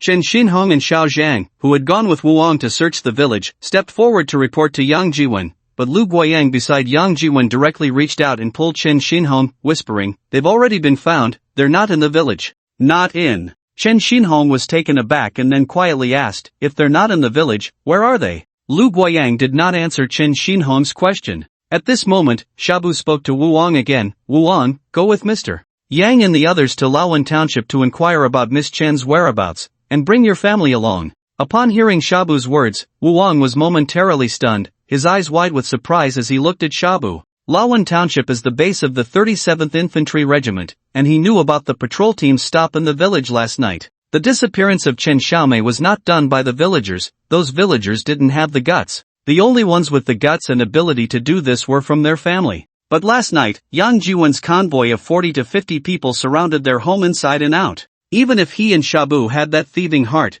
they didn't have the courage. Therefore, this matter could only have been done by outsiders. And apart from Yang Jiwon's convoy, the only outsiders last night were the patrol team from the 37th Infantry Regiment, right? The guys from the 37th Infantry Regiment, relying on their status as government troops, could do even bolder things, let alone abducting a couple of young and beautiful girls. When Yang Jiwon and the others came knocking, Wu Wang had already guessed that this incident was most likely the doing of the patrol team. However, the 37th Infantry Regiment was powerful. They were not a small village of a few hundred people that could provoke them. Offending Yang Jiwon and his group of northerners, after all, they were foreigners, and they didn't dare to openly do anything to them. But if they offended the 37th Infantry Regiment, who knows, one night the village might catch fire, and then the entire village would be engulfed in flames. Such things had happened before. But Wu Wang did not expect that his father was actually willing to help Yang Jiwon and them, even at the risk of offending the 37th Infantry Regiment. This was risking the lives of hundreds of people in the entire village to help these northerners. How could this not astonish Wu Wang? The village chief seemed to know what Wu Wang was thinking, nodded slightly at him, and then said, Wu Wang, bring your family along, be careful. Wu Wang came back to his senses, hurriedly nodded, and said, Okay, father, but, it's already past 4 in the morning, it's dark and the road is long, the mountain path is difficult. Why not wait until dawn to leave? As he said this, Wu Wang turned to look at Yang Jiwon. Yang Jiwon was worried about Chen Xiaomei's safety and had no mind to wait until dawn. Hearing Wu Wang's words, Yang Jiwon was too lazy to say anything and turned to walk outside. Lu Guoyang, Chen Xinhong, and the other three hurriedly followed. Wu Wang was taken aback. Just as he was about to ask the village chief what was going on, the village chief urged, Wu Wang, what are you waiting for? Hurry up and follow Mr. Yang. Remember, you must help Mr. Yang and rescue Miss Chen. This is very important for our village. Do you understand? Wu Wang was slightly stunned, then hurriedly nodded, waved his hand, and took his family's armed guards to follow. Once outside, he found that Yang Jiwon and the others were heading out of the village. Wu Wang quickly caught up and said, Mr. Yang, I'll prepare a few motorcycles to take you to Laowan Township. No need, we have a car, just outside the village, Yang Jiwon said coldly. Wu Wang was stunned again and said nothing more, quickly following along. The group soon arrived outside the village and saw 2 vans hidden in the woods. Each van could seat 7 people, so besides Yang Jiwon and Lu Guoyang, they could also fit 9 more. Yang Jiwon glanced at Wu Wang, and with Chen Xinhong and Xiao Zhang, got into one of the vans. Lu Guoyang gestured for Wu Wang to join them, saying, Young Master Wu Wang, you take a few people and ride with our boss. Okay. Wu Wang was taken aback for a moment, then responded, following into the van and waving to his family's armed guards. 3 armed guards also got into the vehicle. After getting in, Lu Guoyang closed the door and then, with another teammate, took a few armed guards into the other van. The 2 vans then drove along another dirt road towards Lawan Township. Although it was a dirt road, fortunately, there were only a few paths. As long as the direction was right, there was basically no need to worry about getting lost. There was only one road to the Yayu Stone Old Pit, and there was also only one road to Lawan Township. Chen Xinhong was driving, Yang Jiwen sat in the back, slightly closing his eyes to rest. At that moment, his phone beeped again, receiving a message. Boss, I've sent Xia Yonglong and the others over to you, they're already on the plane, and they'll arrive at Binadu Airport at 7:40. I've told them to contact you as soon as they get off the plane, and you can give them the address then. The message was sent by Zhang Junkai, who is currently in charge of the daily management of the security company. The security company recruits retired special forces soldiers, all under his command. Yang Jiwen glanced at the message from Zhang Junkai, thought for a moment, and then replied, got it. After thinking for a moment, Yang Jiwen sent another message, have them come directly to Mushi County. The people are not at the shop below, but in Lawan Township, Mushi County. Lawan Township, Mushi County, okay, I got it, boss. I'll have them come directly to Lawan Township. Soon, Zhang Junkai replied again, and after Yang Jiwen glanced at it, he didn't respond anymore, closing his eyes slightly to rest. From Shabu Village to Lawan Township, the straight line distance is only a little over 20 kilometers, but the actual distance is much more than 20 kilometers, a full 70 to 80 kilometers, all winding mountain roads, and they even have to cross 2 mountains over 4,000 meters high. Just the winding roads of these 2 mountains over 4,000 meters long are more than 60 kilometers, and they are all zigzagging uphill and downhill. The speed going uphill can't be fast, only reaching about 20 to 30 kilometers per hour. The speed going downhill is similarly slow. Although going downhill consumes almost no fuel, if the brakes are released even slightly, the whole vehicle feels like it's rushing forward, and if one is not careful, it could easily go off the edge of the road and fall into a cliff with a relative height of 1 to 2,000 meters, resulting in total destruction of the vehicle and loss of life. Even during the day, one must drive with full concentration while going downhill, and the speed cannot be too fast, let alone at night. In terms of danger, going downhill is even more perilous than going uphill. When going uphill, the worst that could happen is crashing into the mountain wall, which is not very likely to result in total destruction, but going downhill means directly going off the edge of the road and falling into the cliff, with a 100% chance of total destruction. Therefore, the speed going both uphill and downhill is not very fast, averaging only about 30 kilometers per hour. When Yang Jiwen and the others set off, it was already close to 4 in the morning, and by 6:30 in the morning, they had just crossed those 2 mountains over 4,000 meters high and reached the foot of the mountain. At the foot of the mountain, there is a winding river about 100 meters wide. On one side of the river, there is a parking lot, and next to it are 2 roadside restaurants and inns, allowing vehicles and personnel going up and down the mountain to take a break, refuel, and have a meal or rest. When Yang Jiwen and the others arrived, there were 7 or 8 outdated Liberation brand trucks parked in the parking lot, loaded with goods.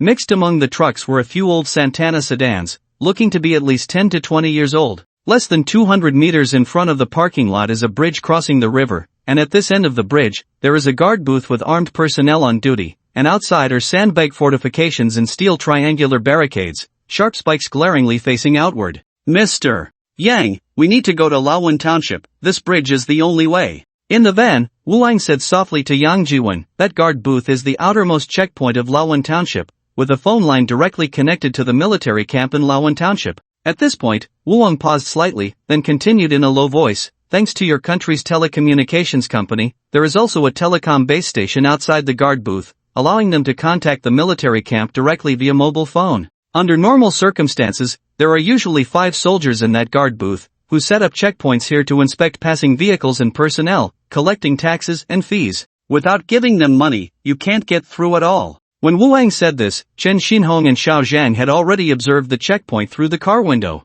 After a brief observation, Xiao Zhang whispered, "Boss, I'll go take care of it." Yang Jiwen nodded slightly, and Xiao Zhang pushed open the car door, moving towards the checkpoint like a ghost. The noodle shop opened later in the morning, about 2 hours later than in Huaxia. At around 6 in the morning, it was the darkest time before dawn. Wu Lang widened his eyes in surprise, watching Xiao Zhang disappear in front of the car, then whispered to Yang Jiwen, "Mr. Yang, are you really sending him alone? This is sending him to his death. Moreover, if we startle the soldiers in the checkpoint, Before Wu Wang could finish, Chen Xinhong, who was driving, turned his head and smiled at him. Young Master Wu, don't worry, if Xiao Zhang can't handle such a small matter, then he doesn't deserve to be by the boss's side. Hearing Chen Xinhong's words, Wu Wang was momentarily stunned and instinctively glanced at Yang Jiwen, only to find him calm, leaning back in his seat, eyes slightly closed, as if he were asleep. Soon, Xiao Zhang reached the outside of the checkpoint. Peering through the window of the checkpoint, he took a look inside, then circled around the checkpoint and found the telephone line and the power supply line for the telecom base station. There was only one telephone line, which could be cut directly. In addition to the power supply line from the power grid, the base station signal box also had a backup power source. Once the power was cut, the backup power would immediately activate to ensure that the telecom signal would not be interrupted. Therefore, in addition to cutting the power supply line, the backup power supply line also had to be cut. For Xiao Zhang, this was naturally not a difficult task. Holding the wire cutters, he found the telephone line and cut it directly. Then he moved to the telecom base station, inserted a piece of iron wire into the keyhole, fiddled with it a few times, and opened the base station signal box. Inside the signal box was a base station server, with several signal indicator lights flashing continuously. Xiao Zhang took a quick glance and soon spotted the backup power battery underneath the server. Following the battery, Xiao Zhang quickly identified the backup power supply line and cut it with the wire cutters. After cutting the backup power supply line, he then found the power grid supply line and cut that as well. With the lines cut, the base station server immediately stopped working.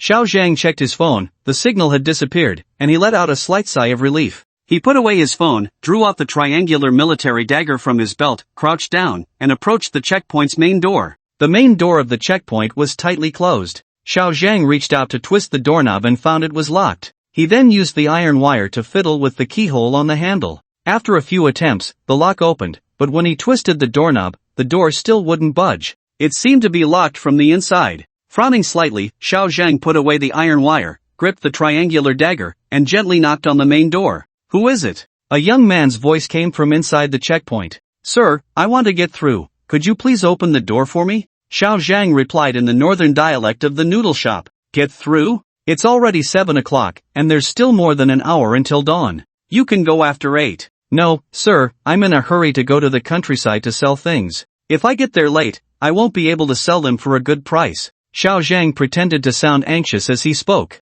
"You still have to wait until after 8 to get through. Military officer, please, I beg you, show some leniency. I can give you more money. How about some knife music, is that okay?" "Knife music?" The young man's voice suddenly rose significantly. "Woman, who is it?" Other voices echoed from the guard booth. No one, just talking in my sleep. Go to sleep, boss." The young man hurriedly replied. The guard booth quickly fell silent again, and Xiao Zhang was not in a hurry, just quietly waiting. After about 4 or 5 minutes, Wu Ming's low voice came from the guard booth. 100 knife music, I'll let you pass right now. "Military officer, I have very little cargo to pass, and I don't have much knife music on me. How about 50? Otherwise, when I come back tonight, I can give you more." In the guard booth, Wu Ming thought for a moment and then said, "Alright, remember what you said, when you come back tonight, give me another 50. As Wu Ming spoke, he opened the large door of the guard booth. Just as the door opened, before he could see what was outside, Wu Ming felt a flash of white light, and something sliced across his neck.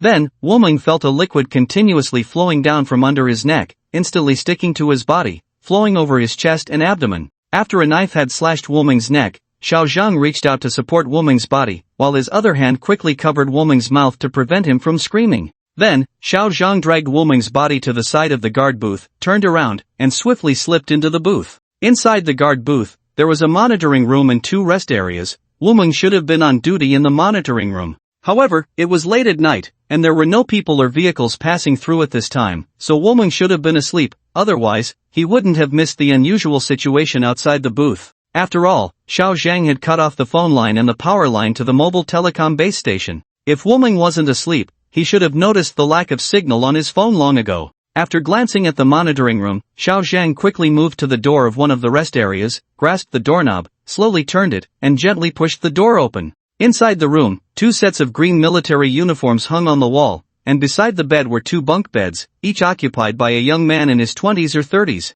Xiao Zhang swiftly entered the room, rushed to the lower bunk, covered the mouth of the young man sleeping there, and suddenly plunged his military dagger into the young man's chest. The young man struggled a couple of times with a muffled sound before going completely still. The young man sleeping on the upper bunk heard the commotion, leaned out halfway from the bed, mumbling something, but before he could finish, he felt darkness envelop him as a large hand instantly covered his mouth. Then, the bright military dagger pierced into his chest. In less than a minute, Xiao Zhang had dealt with the two soldiers in the room. He then darted out of the room, made his way to the door of the other room, slowly turned the doorknob, pushed the door open, and slipped inside. 2 minutes later, Xiao Zhang had taken care of the soldiers in the guard booth and thoroughly checked the entire booth before stepping out and waving to Yang Jiwen and the others in the distant parking lot. Soon, Chen Xinhong and Lu Guoyang started their vehicle, driving it in front of the guard booth and stopping. Then, several people got out of the car, moved the steel barricades in front of the booth, and also shifted the road spikes, creating a passage. In the car, Yang Jiwen gestured to Wu Ming and said, "Aren't you going in to take a look?"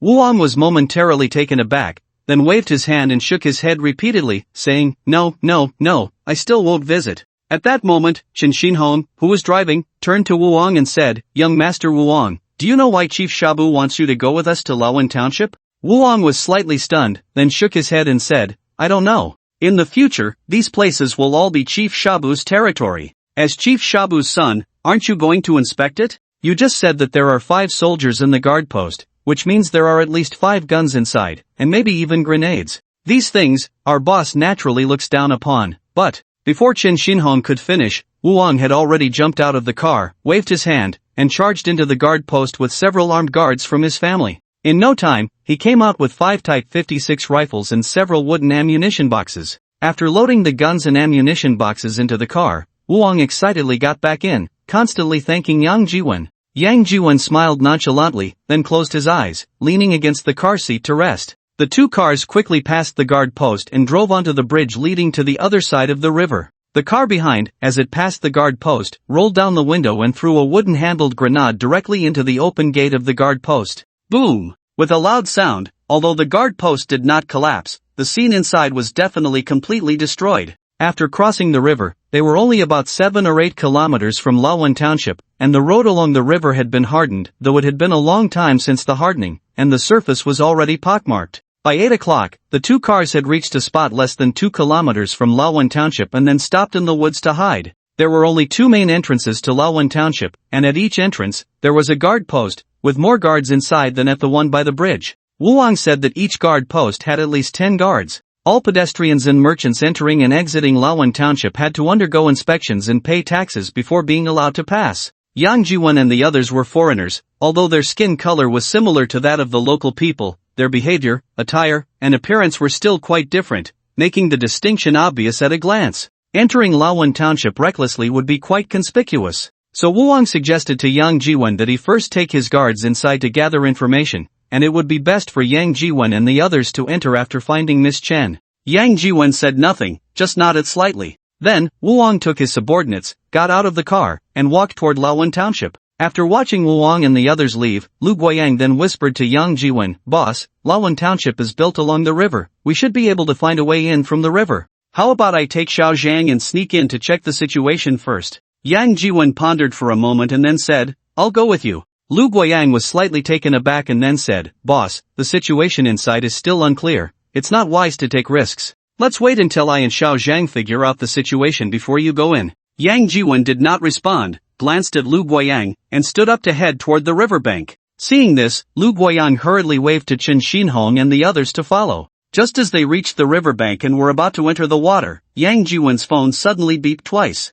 The signal base station at the guard post by the bridge had been destroyed, and just a moment ago, Yang Jiwen and the others had no signal on their phones. It was only when they got near Lawan Township that the signal returned. Yang Jiwen took out his phone and glanced at it, only to find 2 WeChat messages from Sha Yonglong. "Boss, we have already landed. Where are you?" Looking at the time, it had actually been sent over half an hour ago. At that time, Yang Jiwen and the others had no signal on their phones, so they didn't receive it. The other WeChat message, however, had just been sent. "Boss, the embassy has coordinated a helicopter for us, but we couldn't get in touch with you, so we plan to fly directly to Mushi County." After glancing at the WeChat messages, Yang Jiwen quickly replied, saying, "No need to go to Mushi County, we are in Lawan Township, you can fly directly to Lawan Township." Next to him, Lu Guoyang, who had clearly also received Sha Yonglong's message, whispered while holding his phone, "There is a river next to Lawan Township called Lawan River. About 7 or 8 kilometers upstream, there is a big bridge, 20 meters wide, where you can land the helicopter. You can stop there. Soon, Sha Yonglong replied to Lu Guiyang, got it, boss. We'll arrive in about an hour and a half. The straight line distance from Binadu to Lawan Township is just over 500 kilometers, and the helicopter can fly in a straight line, so an hour and a half is about right. Then, Sha Yonglong sent a voice message to Yang Jiwen, boss, the second secretary of the embassy, Huang Xia, and an official from the Binadu Foreign Ministry will arrive together. Secretary Huang said that they cannot act without permission until they arrive, and that Binadu's diplomat will negotiate with the other side to seek a peaceful resolution to this matter. After listening to the voice message from Sha Yonglong, Yang Jiwen couldn't help but frown slightly. Those people from the foreign ministry really are something. Even now they are still thinking about a peaceful resolution. Boss, what should we do now? Lu Guiyang asked quietly from the side. Yang Jiwen sighed softly and then said, let's go to the bridge first, and we'll talk after Secretary Huang and the others arrive. Huang Xia is from the embassy, and the embassy is also trying to rescue Chen Xiaomei smoothly. Moreover, the other party represents the country, and since they have said so, Yang Jiwen still needs to give them this face. After hearing Yang Jiwen's words, Lu Guiyang nodded slightly, then waved to Chen Xinhong and the others. Crowding around Yang Jiwen, they made their way back to the riverbank, returning to the forest, and drove back. On the way back, Lu Guiyang left a scout, Xiao Zhang, hidden in the forest outside Lawan Township to monitor the movements of the station troops inside Lawan Township. By around 9 o'clock, Yang Jiwen and the others had returned to the bridge and then slipped into the woods by the roadside to hide. At this time, the number of pedestrians and vehicles on the bridge had increased, and the tragedy that occurred at the guard booth at one end of the bridge had long been exposed, and it might have already been reported to the station troops in Lawan Township. Beautywan must have received the news by now. The power lines to the communication base station that had been cut off had also been repaired by the telecom company's staff, and the telecom signal had been restored. Xiao Zhang, who was monitoring outside Lawan Township, sent a message saying that Wu Wang had returned, but he was alone. He searched for a long time in the place where they had previously stayed but couldn't find anyone. After making a phone call, he went back. However, on his way back, Xiao Zhang discovered that Wu Wang was actually being escorted back by several Mian troops. Xiao Zhang analyzed the situation and felt that Wu Wang might have been captured by the Mian troops, or even defected to Beautywan. Lu Guiyang thought for a moment and agreed with Xiao Zhang's analysis. If they had stayed in the same place, they might have been wiped out by the Mian troops. Even if the Mian troops are not strong fighters and not their match, a bloody battle is definitely unavoidable. Fortunately, they had already left. He sent a message back to Xiao Zhang, instructing him to continue monitoring the movements of the armed forces in Lawan Township. After more than 20 minutes, just before 10 o'clock, a low buzzing sound came from the air. Lu Guiyang, holding binoculars, scanned the sky and soon spotted a green-painted helicopter flying low over the Lawan River, almost skimming the surface of the water. The rotating blades even stirred up waves on the river. The helicopter quickly approached the bridge, slightly ascended, flew over the bridge, and then gradually lowered its altitude, finally landing on the bridge deck. Alert! Lu Guiyang commanded, and Chen Xinhong along with another teammate rushed out to the edge of the bridge, turned around, crouched down, and raised their guns in vigilance. Following that, Lu Guiyang protected Yang Jiwen, crouching as he ran towards the helicopter. The helicopter door opened, and Sha Yonglong along with another team member, Ren Guoqiang, quickly jumped down, crouching and raising their shotguns in alert. Seeing the shotgun, Yang Jiwen couldn't help but freeze for a moment. After a few days abroad, he had gotten used to seeing Lu Guiyang and the others using the Type 56 rifle, and suddenly seeing a shotgun felt a bit strange. Soon after, a young woman in her 20s and a middle-aged man in his 40s with a full beard jumped down from the helicopter. Then, two young men also jumped down from the helicopter. Upon seeing those two young men, Yang Jiwen froze again. One of them was actually Li Mayu, and the other, whom Yang Jiwen also recognized, was Li Yujing from DJI Technology. Li Yujing was carrying an aluminum alloy travel case. Boss, didn't expect to see me here, right?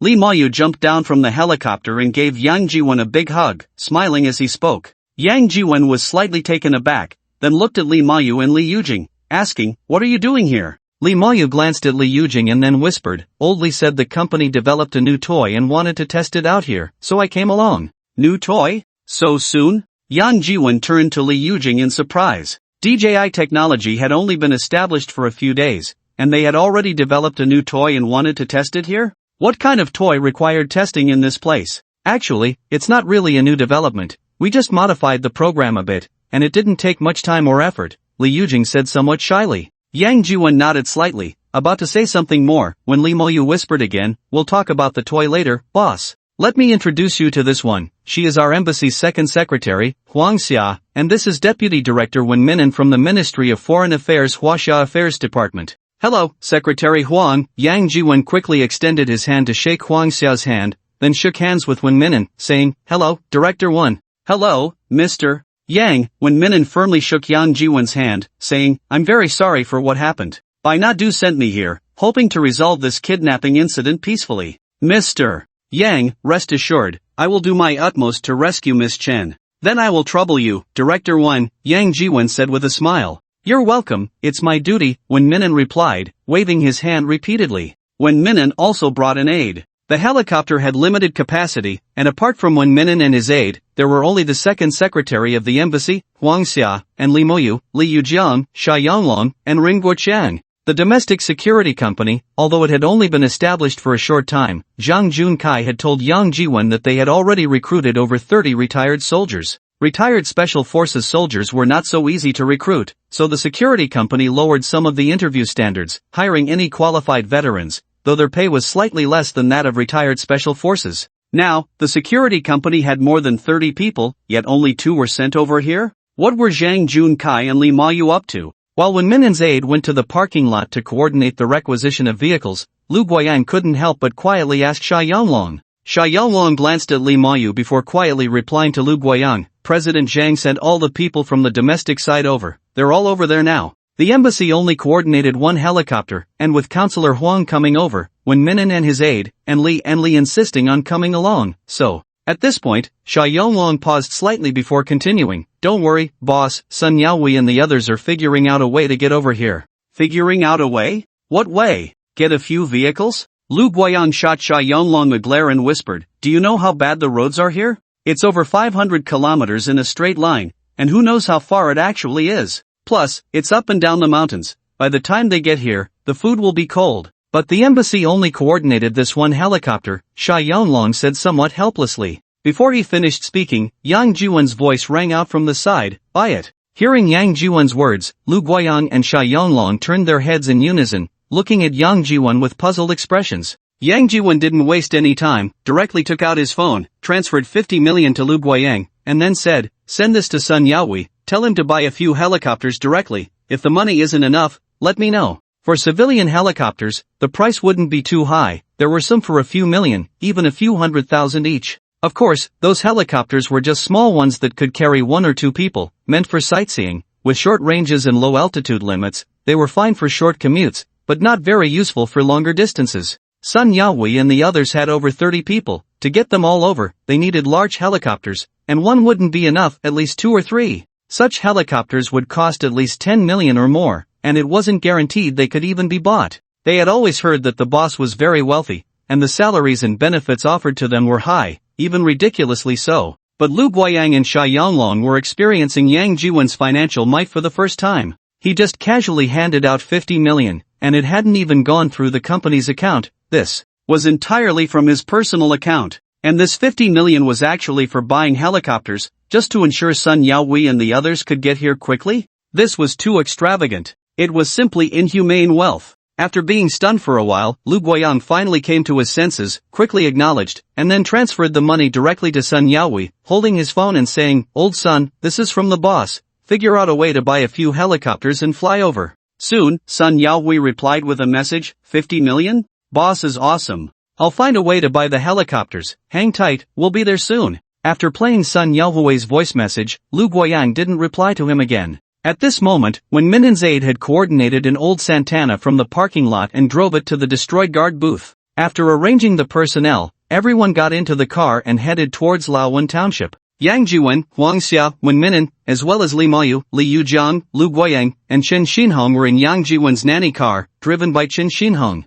The others, including Wen Minan's aide, took the old Santana, driven by Wen Minan's aide. On the way to Laowan Township, Huang Xia briefly arranged the upcoming tasks, saying, Mr. Yang, I just mentioned it briefly to Mr. Li on the helicopter. When we arrive at Laowan Township, Director Wen and I will handle the negotiations with the other party, and you all wait outside. In non-emergency situations, no use of force is allowed, understood? At this point, Huang Xia glanced at Yang Jiwen, paused slightly, and then continued, I know that Miss Chen, who has been kidnapped, is closely related to you. You feel very bad about her being kidnapped and want to resolve this matter quickly. But you must understand that our country has always advocated for peaceful resolution of any conflicts and incidents, and this time is no different. If it can be resolved peacefully, it is best to do so. I hope you can understand. Please rest assured, Director Wen and I will do our utmost to rescue Miss Chen. Wang Minen's aide drove the old Santana, carrying Wang Minen, Huang Xia, and Xiao Zhang, slowly heading towards the guard booth. Yang Jiwen, holding binoculars, observed for a while with Lu Guoyang and the others hidden in the distant woods, then handed the binoculars to Lu Guoyang beside him. Lu Guoyang raised the binoculars and continued to observe. Before entering the guard booth in Laowan Township, when Minen's aide got out of the car and spoke a few words with the guard inside the booth. Only then did the guard move aside the ground stakes and steel barricades, allowing them to enter. After seeing the Santana go in, Lu Guoyang turned to Yang Jiwen and said, "Boss, Xiao Zhang and the others have already gone in." Yang Jiwen nodded slightly, then turned to Li Yujiang and asked, "Old Li, what kind of new toy is this?" Since Li Yujiang and the others got off the helicopter, Yang Jiwen had been curious about what new toy Li Yujiang had brought to test here. However, he hadn't found the opportunity until now. Now that Huang and Wen Minen had left, Yang Jiwen finally had the chance. Hearing Yang Jiwen's words, Lu Guoyang, Chen Xinhong, and the others also curiously leaned over. Actually, it's not really a new toy, it's just a modified program that allows it to carry an infrared detector. Li Yujiang said with a smile as he opened the aluminum travel case beside him. Inside the aluminum travel case was a foldable wing quadcopter drone, along with something that looked like a camera. This is an infrared thermal imager, which can clearly observe heat sources through obstacles. While assembling the drone, Li Yujiang continued, "I combined it with the drone's control system, wrote a new code, so that the heat sources it detects can be directly transmitted to the drone's control system via data connection. In this way, we can see the heat sources detected by this infrared thermal imager on our phones." As he spoke, Li Yujiang had already assembled the drone, then picked up the controller from the travel case, placed the phone in the dedicated slot on the controller, and began to maneuver the drone, which slowly took off. Essentially, any animal is a heat source. As long as the temperature is higher than the ambient temperature, it will be detected by this infrared thermal imager, including humans. So I modified the scanning program of the infrared thermal imager again, so that only heat sources with temperatures between 35.5 degrees and 38.5 degrees will be displayed on the infrared thermal imager. The normal human body temperature is around 37 degrees. This temperature range, while it may not encompass everyone, can cover over 90% of the human population. Moreover, it can eliminate the vast majority of other heat sources, improving the detection accuracy of the infrared thermal imager. Li Yujian said as he manipulated the drone, slowly flying over the small grove. After hovering the drone above the grove, Li Yujian handed the control stick to Yang Jiwen to take a look. On the control stick, the phone screen in the slot suddenly displayed a dense forest. The forest was thick, making it almost impossible to see any figures. However, through the infrared thermal imager, it was clear to see that there were more than a dozen red light spots beneath the small grove. These light spots are the heat sources. Li Yujian pointed at the light spots on the screen and said to Yang Jiwen. Yang Jiwen nodded slightly but then couldn't help but frown and quietly asked Lu Guoyang, "How many people do we have?" 8. Lu Guoyang replied without thinking. When they went abroad, Yang Jiwen brought 4 security guards, and now that Xiao Zhang had gone with Huang Xia and the others to Laowan Township, there were only 4 people left. Adding Li Moyu and Li Yujian, along with Sha Yonglong and Ren Guoqiang, there were a total of 8 people. Hearing Lu Guoyang's words, Yang Jiwen's expression turned cold, and he pointed at the red light spots on the screen. Lu Guoyang's expression also changed dramatically, and he immediately signaled to Chen Xinhong, Sha Yonglong, and Ren Guoqiang. The 3 nodded together and then dispersed, sneaking into the forest. 2 at 11 o'clock, distance. About 200 meters, Li Yujian added. He was the only one who knew the ratio between the distance displayed on the screen and the actual distance. Lu Guoyang nodded slightly and said in a deep voice, "About 200 meters. 3 at 12:30, distance 350 meters. As long as he knew the ratio between the distance on the display and the actual distance, Lu Guoyang could easily estimate the actual distance of other heat sources. 3 at 1:30, distance 250 meters. Received. Received. Soon, the responses from Chen Xinhong, Sha Yonglong, and Ren Guoqiang came through the intercom system.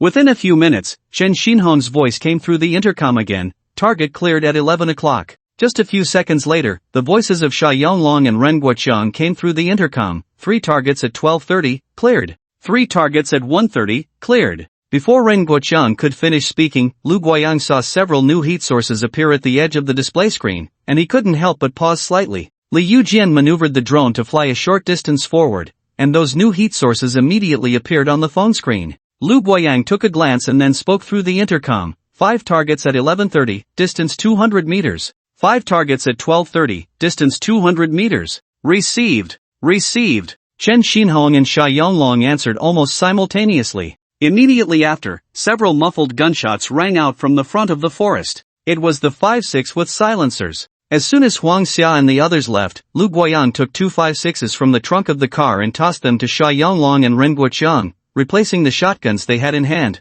The shotgun is effective at close range, but at a distance of 20 to 30 meters, the spread of the iron pellets definitely exceeds 5 meters. At this distance, the shotgun has little stopping power. The Type 56 rifle, although outdated and nearly phased out domestically, is still mainstream equipment in many places abroad. The main point is that there is really a lot of stock for this thing. The inventory that has been phased out domestically is at least tens of millions, and the ammunition is countless, measured in hundreds of millions. Moreover, its lethality is definitely not something that a shotgun, which is like a toy gun, can compare to. The few heat sources in front, Chen Xinhong and Xia Yonglong, were almost engaged in close combat, using daggers and military knives to resolve the battle. But for the 10 behind, the team was relatively dense, and it was not so easy to resolve the battle in close combat, so they ultimately had to use guns. The gunfire quickly faded, and then Chen Xinhong's voice came through the intercom system. Target has been eliminated. Lu Guoyang glanced at his phone's display screen and, after not finding any other heat sources, spoke again through the intercom. Stay alert. Received.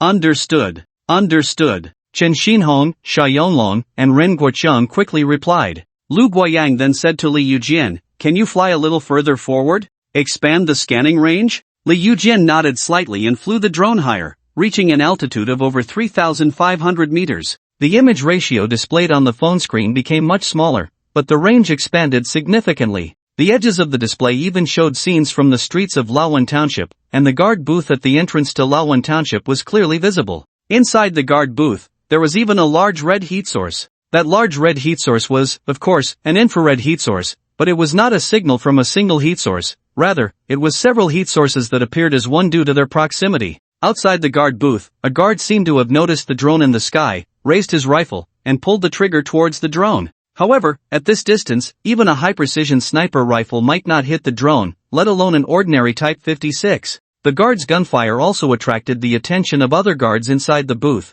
who rushed out and looked up at the sky. Subsequently, those guards also raised their guns and began to shoot wildly at the drone in the sky. Li Yujian, worried about the drone being damaged, quickly maneuvered it back. The guards from the booth chased the drone for a while, but after seeing it fly into a small grove, they gave up the pursuit and retreated. Earlier, a small patrol team had already sneaked into the small grove, but they still hadn't come out, and it was feared that they were in grave danger. Their duty was to guard the booth and collect taxes. Other matters had nothing to do with them. In the small grove, Yang Jiwen looked at Li Yujian, who was controlling the drone, as it flew back into the small grove, frowned slightly, pondered for a moment, and then said, "Can this be combined with a rifle, so that after detecting a heat source, it can directly aim and shoot?" Upon hearing Yang Jiwen's words, Li Mayu, Li Yujian, and Lu Guoyang all widened their eyes in surprise, staring at Yang Jiwen. "Why are you looking at me like that? I'm just asking if this is a possibility." Li Yujian thought for a moment and then said, "Theoretically, it is possible. More than a decade ago, the Americans conducted experiments in this area, but they were testing ground-based unmanned remote-controlled weapon stations. They also have experiments in the sky, but those are large fixed-wing drones for testing, mainly launching air-to-air missiles. Boss, what you just said about using our small quadcopter platform to attach rifles or machine guns, that idea probably hasn't been explored yet, but it's not difficult to achieve." At this point, Li Yujian paused for a moment and then said, "However, we definitely can't conduct such experiments domestically." After hearing Li Yujian's words, Yang Jiwen was slightly taken aback, then said, "You just mentioned that the Americans have tested ground-based unmanned remote-controlled weapon stations?" Li Yujian nodded slightly and said, "Yes. Then why doesn't Dajun Technology try it out?" "Try it out?" Li Yujian's eyes widened again. "What is the boss trying to do? Transition into an arms manufacturer? This is really something." Yang Jiwen glanced at Li Yujian and then said, "Don't look at me like that. I mean, make a toy that shoots BB pellets, to swat mosquitoes and flies. I think a toy like that would be popular, right?" "Popular, of course. Who wouldn't like such a toy?" Li Yujian's eyes widened in excitement as he looked at Yang Jiwen. Beside him, Lee Moyu also looked at Yang Jiwon with shining eyes. To come up with such an idea, the boss is really something. Lu Guoyan's face darkened. Why did it feel like he had boarded a pirate ship, and things were getting more and more outrageous? Yang Jiwon glanced at the few of them and then said, "What's wrong? Is it not feasible? Outrageous, definitely outrageous, absolutely outrageous." Li Yujian nodded affirmatively, paused for a moment, and then asked, "Boss, are you serious or joking?" "Of course I'm serious." Yang Jiwon looked at Li Yujian and said firmly. Li Yujian was slightly taken aback and then said, "Alright, then I'll have the R&D department look into it and come up with a feasibility report as soon as possible." Yang Jiwon nodded slightly and then said, "If the funds are insufficient, just write a report on how much you need, and I'll sign it." Hearing Yang Jiwon's words, Li Yujian immediately became happy again. Just now, he had heard with his own ears that to get Sun Yaohui and the others to come over quickly, the boss didn't even blink and directly approved 50 million for them to buy helicopters.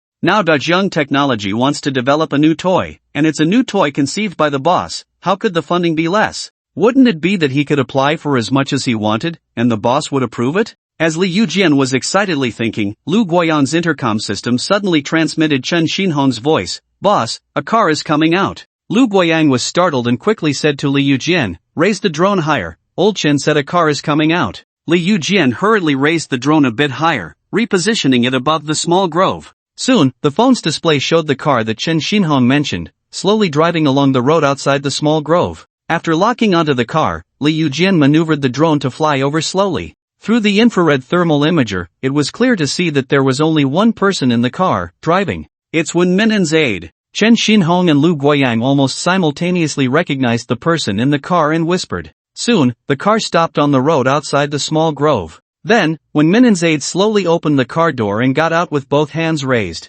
In his raised hands, he held a mobile phone, and around his neck hung a circular scarf-like object. Through the telescope, Chen Xinhong's expression suddenly changed. He urgently spoke into the intercom. "It's a bomb. The dog has a timed bomb attached to his neck." Yang Jiwon's eyes narrowed slightly, then he said coldly, "Save him." "Yes." Lu Guoyang replied, then turned to Sha Yonglong and Run Guoqiang, saying, "You two, protect the boss." After saying that, he rushed out with another team member. Running to the Santana parked by the roadside, Lu Guoyang said alert, and that teammate crouched down, turned, and aimed his gun, keeping watch. Lu Guoyang walked a few steps to Wen Minen's aide, gently pressed down with his hand, and reassured, "Don't be afraid, I'm here to save you." The aide understood some Chinese, trembling slightly, nodded, and handed over his phone, saying, WeChat, boss, you." Lu Guoyang was taken aback for a moment, then quickly understood, took the phone, nodded to the aide, then turned and patted the shoulder of the other teammate, rushing back into the small woods.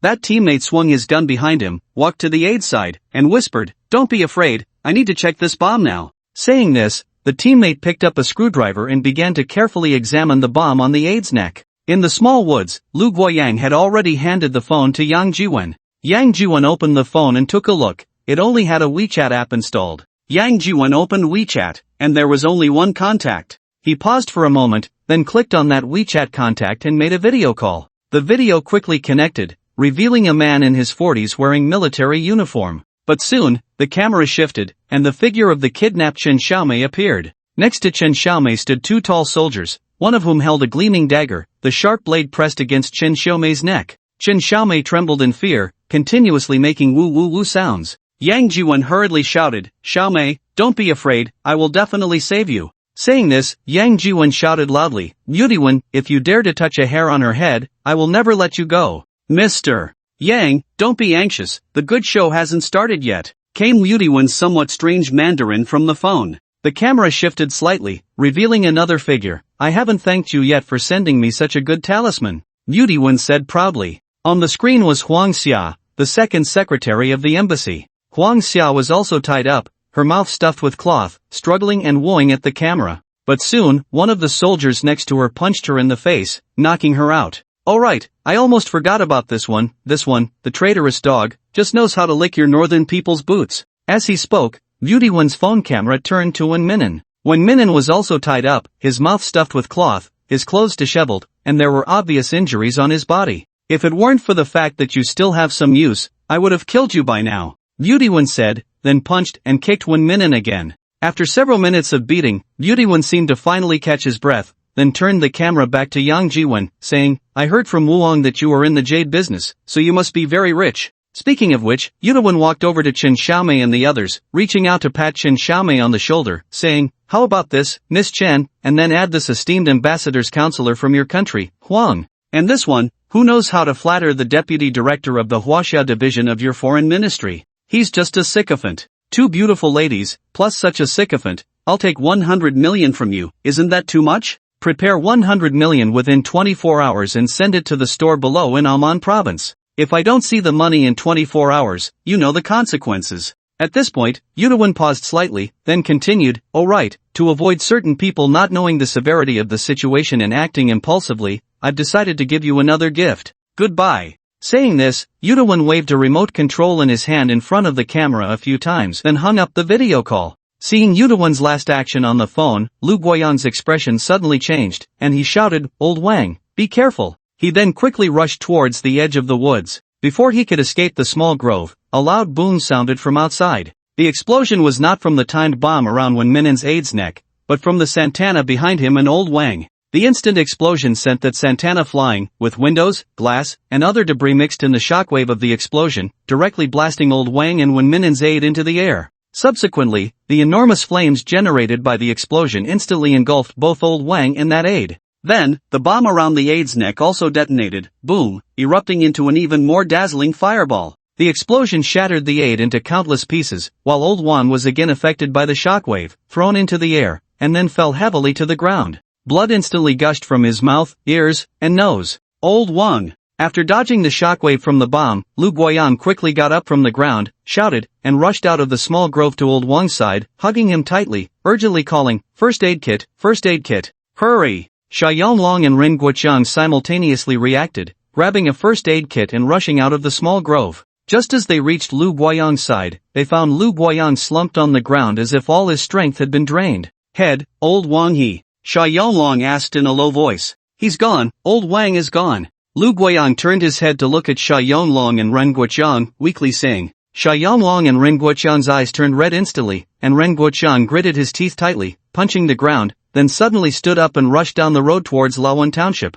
Old Ren, what are you doing? Don't be impulsive. Sha Yonglong hurriedly chased after him, grabbing Ren Guoqiang's arm, urgently saying, Don't be impulsive? What about Old Wang's revenge? Ren Guoqiang gritted his teeth. Revenge, it must be avenged. Yang Jiwen's voice sounded behind Sha Yonglong and Ren Guoqiang. They turned to see Yang Jiwen half squatting on the ground, gently brushing his hand over Old Wang's face, helping him close his eyes. Then, Yang Jiwen suddenly stood up, coldly saying, Blood debts must be paid in blood. Old Wang's blood feud must be avenged with Yudawen's blood. Boss, what should we do? We'll follow your lead. Lu Guoyang also stood up beside Yang Jiwen. Yang Jiwen thought for a moment, then said, It's daytime now, it's inconvenient to act. The other side is the regular army of the noodle shop. If things go wrong, ordinary people who don't understand the truth might mistake us for riot terrorists. So, let's act at night. After saying this, Yang Jiwen pondered for a moment and then said, Laoli, work a little harder. Use the drone to thoroughly survey the town layout of Lawan Township. Try to fly higher to avoid attracting the attention of the noodle army. Li Yujiang quickly nodded to show he understood. Yang Jiwen then turned to Sha Yonglong and Ren Guoqiang and said, Sha Yonglong, Ren Guoqiang, you two are unfamiliar faces. Wuong hasn't seen you both, so disguise yourselves and sneak in to figure out the defensive situation of the noodle army inside. Is there any problem? Sha Yonglong and Ren Guoqiang shook their heads together and said, No problem, we guarantee to complete the task. Yang Jiwen nodded and said, Alright, let's move. Sha Yonglong and Ren Guoqiang also nodded, then turned and entered the small woods, disguised themselves, and blended in with the pedestrians and travelers entering the city, making their way towards the guard booth. Neither of them carried any weapons, not even a military dagger. If they were discovered by the people at the guard booth and their identities were exposed, they would have to resolve the issue with their bare hands. Lu Guoyan was very worried about the two of them and kept watching them through binoculars. Yang Jiwen wasn't too worried. After thinking for a moment, he assigned a task to Li Moyu. Li Moyu, immediately take Lao Wang's body to the bridge and see if the helicopter coordinated by the Ministry of Foreign Affairs has left. If it hasn't, let the helicopter take Lao Wang's body to Bina and then transport it back to the country. Tell Lao Zhang to ensure the aftermath is handled well and to properly arrange the compensation for Lao Wang's family, with the compensation amount set at the highest standard, 10 million. Upon hearing Yang Jiwen's words, Li Moyu, along with Li Yujiang and Lu Guiyang, couldn't help but be stunned and turned to look at Yang Jiwen together. Then, Li Moyu quickly reacted and nodded, saying, "Okay, boss, I'll arrange it right away." After watching Li Moyu drive away in the nanny car, Yang Jiwen then gathered with Lu Guiyang to carefully study the town layout of Lawan Township with Li Yujiang. The drone and infrared thermal imager brought by Li Yujiang had decent resolution. At an altitude of over 4,000 meters, the drone was as small as a fly, and the sound of the engine was completely inaudible. However, by zooming in on the images, they could still clearly see the scenes on the streets of Lawan Township on the phone screen. A person, a vehicle, a building, all could be seen clearly. They could even see Sha Yonglong and Ren Guoqiang after their disguises on the screen. Naturally, Li Yujiang couldn't recognize the disguised Sha Yonglong and Ren Guoqiang. Yang Jiwen had just caught a glimpse of their disguised backs, so he could recognize them at a glance. Lu Guiyang was already familiar with them, and as a retired Special Forces soldier, he had developed keen eyesight and recognized them immediately. The two had already blended into Lawan Township, wandering around various streets inside. In front of certain specific buildings, such as the police station, post office, power supply station, or guard booth, military management area, etc., they would take out their phones and take a few selfies from a distance. The drone shooting angle was from above, capturing images from a top-down perspective. Without side-angle images for verification, it was difficult to determine the purpose of a specific building. The military camp of the Noodle Army generally wasn't tall, and there was almost no difference from ordinary civilian buildings. The playground inside the camp looked no different from a school playground. Therefore, from above, it was hard to distinguish whether it was the Noodle Army's barracks or a school. There must be actual investigation, photographs taken, and mutual verification before a final conclusion can be reached. The urban area of Lawan Township is not very large, only about 3 to 4 square kilometers. It's a haphazard layout with just a few streets. Sha Yonglong and Ren Guoqiang, in less than half a day, had already walked through all the streets and alleys of the urban area. In front of some military restricted zones, although they did not take close-up photos, they had already memorized the locations of these military zones. The two were like living maps, remembering every place they had walked through. They even left behind selfies in front of some buildings. After having a lunch featuring local noodle shop specialties in the urban area, they bought some biscuits, instant noodles, and mineral water before leaving Lawan Township. Biscuits, instant noodles, and mineral water were also common items for locals to buy when they went to the market. When Sha Yonglong and Ren Guoqiang passed by the guard booth with their snacks, the soldiers inside didn't even check them. By the time they returned to the small forest, it was already 1 in the afternoon. Yang Jiwen had just received a WeChat message from Zhong Haiqing, asking where he was. Ouyang Mafei hadn't sent any messages, apparently still angry. Yang Jiwen didn't have the mood to deal with her. Without saving Chen Xiaomei, he felt no emotions at all. After hesitating for a moment, Yang Jiwen replied to Zhong Haiqing, "We are in Lawan Township." "Oh." Zhong Haiqing replied with one word and then there was no further response. At this moment, Li Moyu sent another message to Yang Jiwen, "Boss, we have arrived at the big bridge. I will first send old Wan's body to Benadu and then come back." Yang Jiwen thought for a moment and replied, "No need to come back. You first send old Wang back to the country and take care of the aftermath. You can't help much here, so don't return." "Okay, Sun Yaohui and the others have arrived at the big bridge. I will have them come find you first." Yang Jiwen replied with one word. Sun Yaohui and the others had arrived at the big bridge, and it was only about 10 kilometers from the bridge to here. With the addition of these 30 or so fresh troops, the evening operation would be even more assured. After informing Li Yujing, Lu Guiyang, and the others about Sun Yaohui's arrival, they were all very pleased. Li Yujing even operated the drone to take off again, flying towards the big bridge. The drone's endurance was still a bit short, with an effective control distance of just over 3 kilometers. Fortunately, Li Yujing had added a segment of automatic return code in the flight control program, so once it exceeded the control distance, it would automatically return. The drone's battery life was even shorter. Even when fully charged, it could only stay airborne for just over 40 minutes. Luckily, there were 2 batteries that could be alternated, otherwise, the drone would have probably been unable to take off long ago. The footage captured by the drone soon showed a convoy coming from the direction of the big bridge. Upon seeing the convoy, Yang Jiwen couldn't help but pause slightly, then asked Li Yujing to zoom in on the image. "It's Miss Shon's convoy," Lu Guiyang said softly beside him. The phone's display screen clearly showed the models of the vehicles. Leading the way was an off-road type nanny van, followed by an off-road pickup truck, with another off-road nanny van mixed in the middle. This configuration of vehicles was exactly the same as the convoy organized by Zhong Haiqing when they set out from the country, except for the two nanny vans driven away by Yang Jiwen and Chen Xinhong. The models were identical, and the numbers matched perfectly. Yang Jiwen nodded slightly, and Lu Guoyang immediately said, "I'll go pick them up." There were more than 30 security personnel from Jindun Security in Zhong Haiqing's convoy, all of whom, like Lu Guoyang and the others, were retired soldiers, well-trained and highly capable in combat. With their addition, the rescue operation at night became more assured. Yang Jiwen nodded slightly, and Lu Guoyang crouched down and ran out of the small woods. The convoy of Zhong Haiqing soon arrived near the small woods. In the lead vehicle, the security team leader of Jindun Security, Lu Wenyu, saw someone seemingly waving at him from the small woods by the roadside.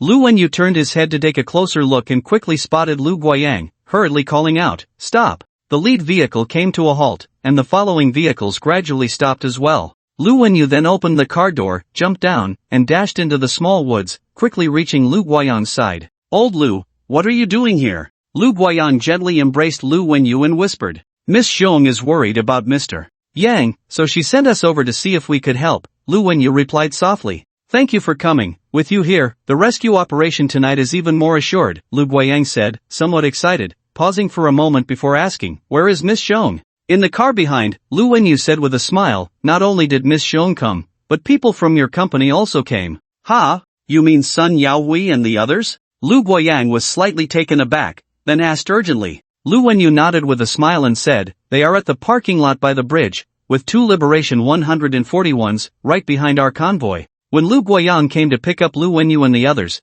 the drone footage had not yet shown Sun Yaohui and the others, indicating they had fallen behind the convoy. Now, hearing Lu Wenyu say this, Lu Guoyang hurriedly picked up the binoculars and looked back at the convoy. Sure enough, behind Lu Wenyu's convoy, two old-style Liberation 141s had followed. On the open cargo area stood a dozen or 20 people dressed in black police uniforms, wearing police helmets with police written on them, each holding a submachine gun. It was indeed Sun Yaohui and the others. Seeing Sun Yaohui in their fully armed appearance, Lu Guoyang was almost about to explode with anger. Who came up with this flashy setup? Don't they know this could easily lead to trouble? If the people from Yunawan found out, wouldn't they all become the best targets? Moreover, from the bridge to Laowan Township, with cars coming and going, 30 or so fully armed police were aggressively heading towards Laowan Township. It would be hard for Yunawan not to notice. Lu Wenyu glanced at the furious Lu Guoyang and then said softly, "I asked old Sun, it was a request from the embassy and the Benadu side. They said it could show Benadu's stance on this incident and also intimidate the other side,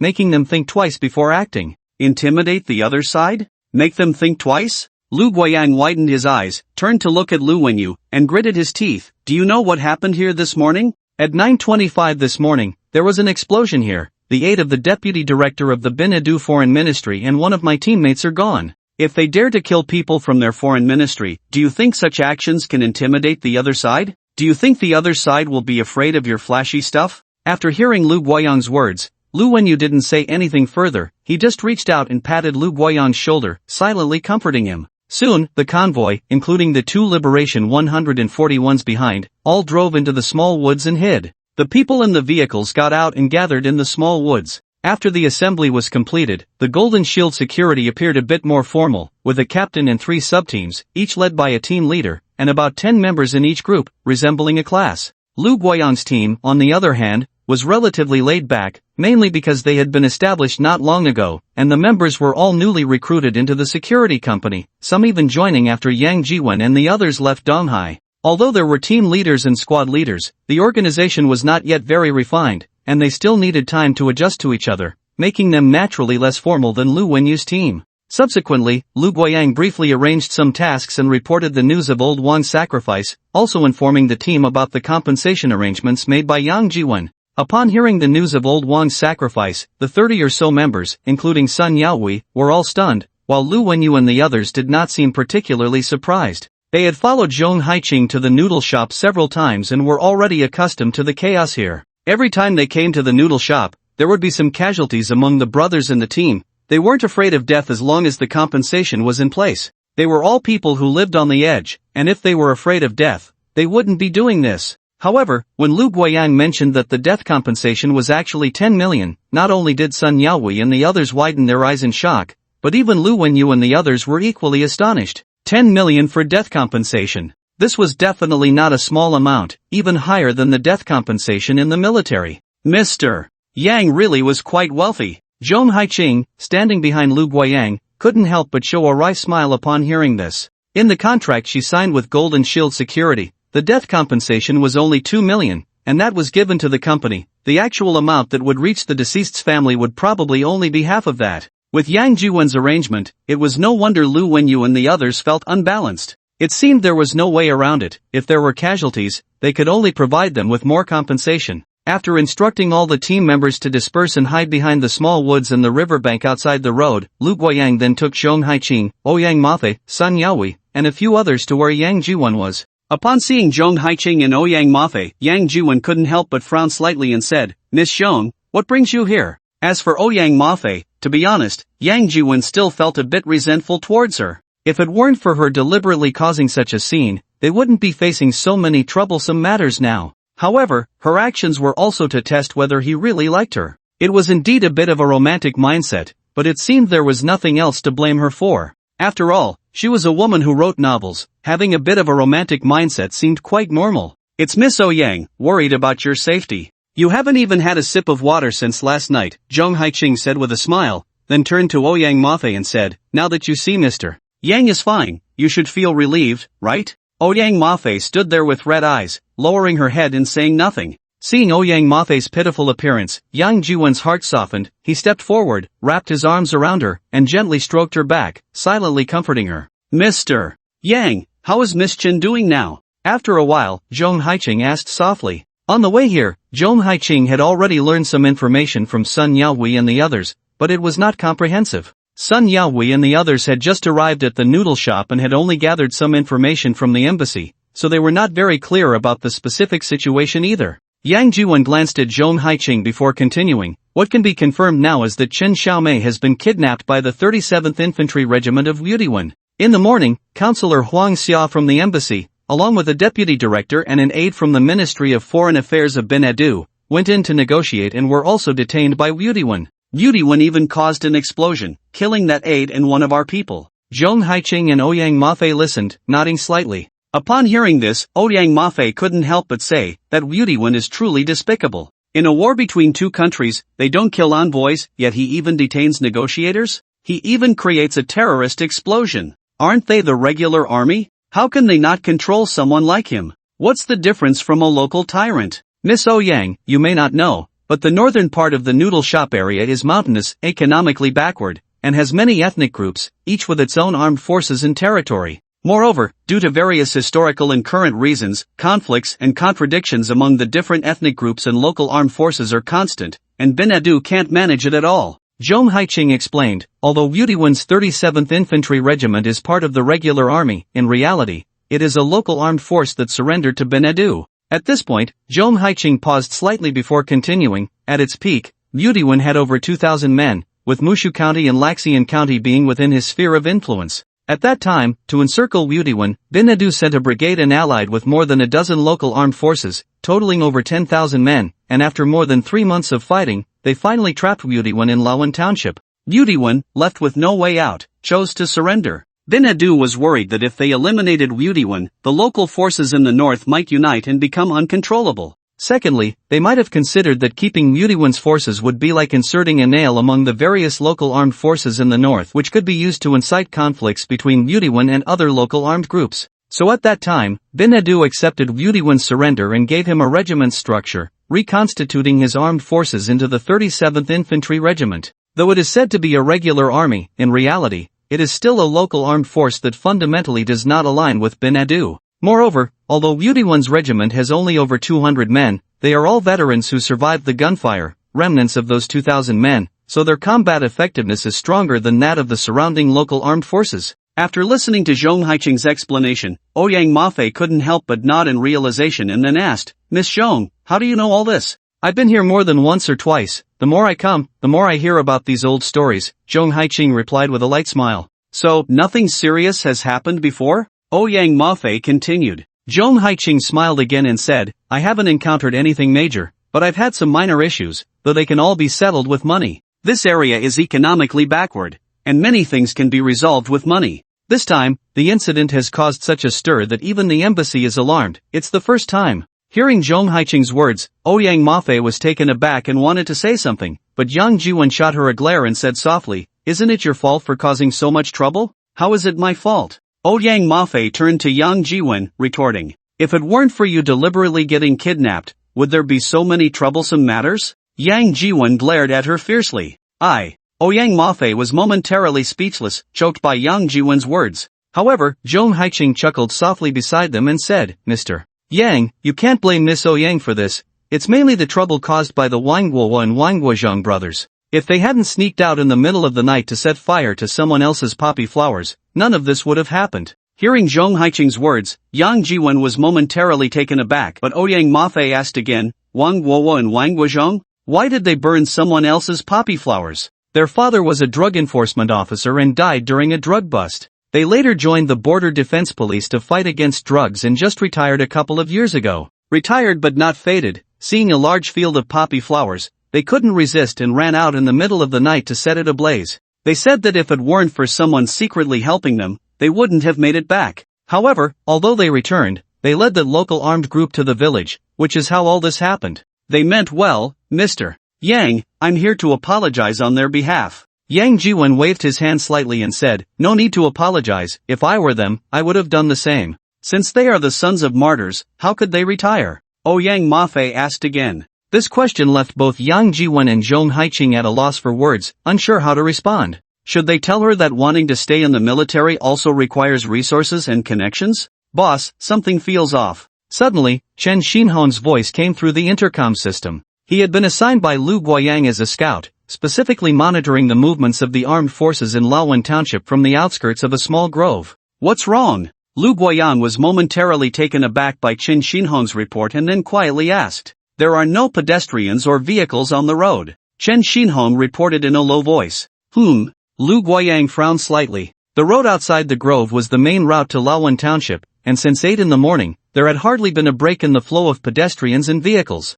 Laowan Township isn't large, but it has around 80 to 90,000 people, plus the presence of the 37th Infantry Regiment from Yunnan, making it the political and economic center of the surrounding area. Although its prosperity can't compare to towns in the mainland, it is still considered a strong town in the northern region. The absence of pedestrians and vehicles on the road is not a good sign. Frowning slightly, Lu Guoyang quickly asked, "How long has it been?" "I didn't pay attention to the exact time, but it's been at least half an hour," Chen Xinhong reported quietly. "Half an." Lu Guoyang was taken aback for a moment, then ordered through the intercom, "Brothers, stay alert. The enemy may be about to launch an attack." As he spoke, Lu Guoyang turned to Zhong Haiqing and said, "Miss Zhong, your people." Zhong Haiqing didn't speak but turned to glance at the security team leader, Lu Wenyu. Lu Wenyu was also a veteran and the captain of the Golden Shield Security Company, with military training that was no less than Lu Guoyang's, and he might even have more experience since he often traveled this route. Without waiting for Zhong Haiqing to signal, Lu Wenyu nodded slightly and then ordered his men through the intercom, "Everyone, pay attention, prepare for battle." The command was concise and indeed more formal than Lu Guoyang's. Shortly after the order was given, Lu Wenyu's intercom crackled with the voice of Nightingale Du Shuaxin, "Captain, suspicious vehicle spotted, 2 suspicious individuals, at 6 o'clock. Nightingale Du Shuaxin was a scout for the security team, responsible for perimeter vigilance and observation. 6 o'clock? Behind them?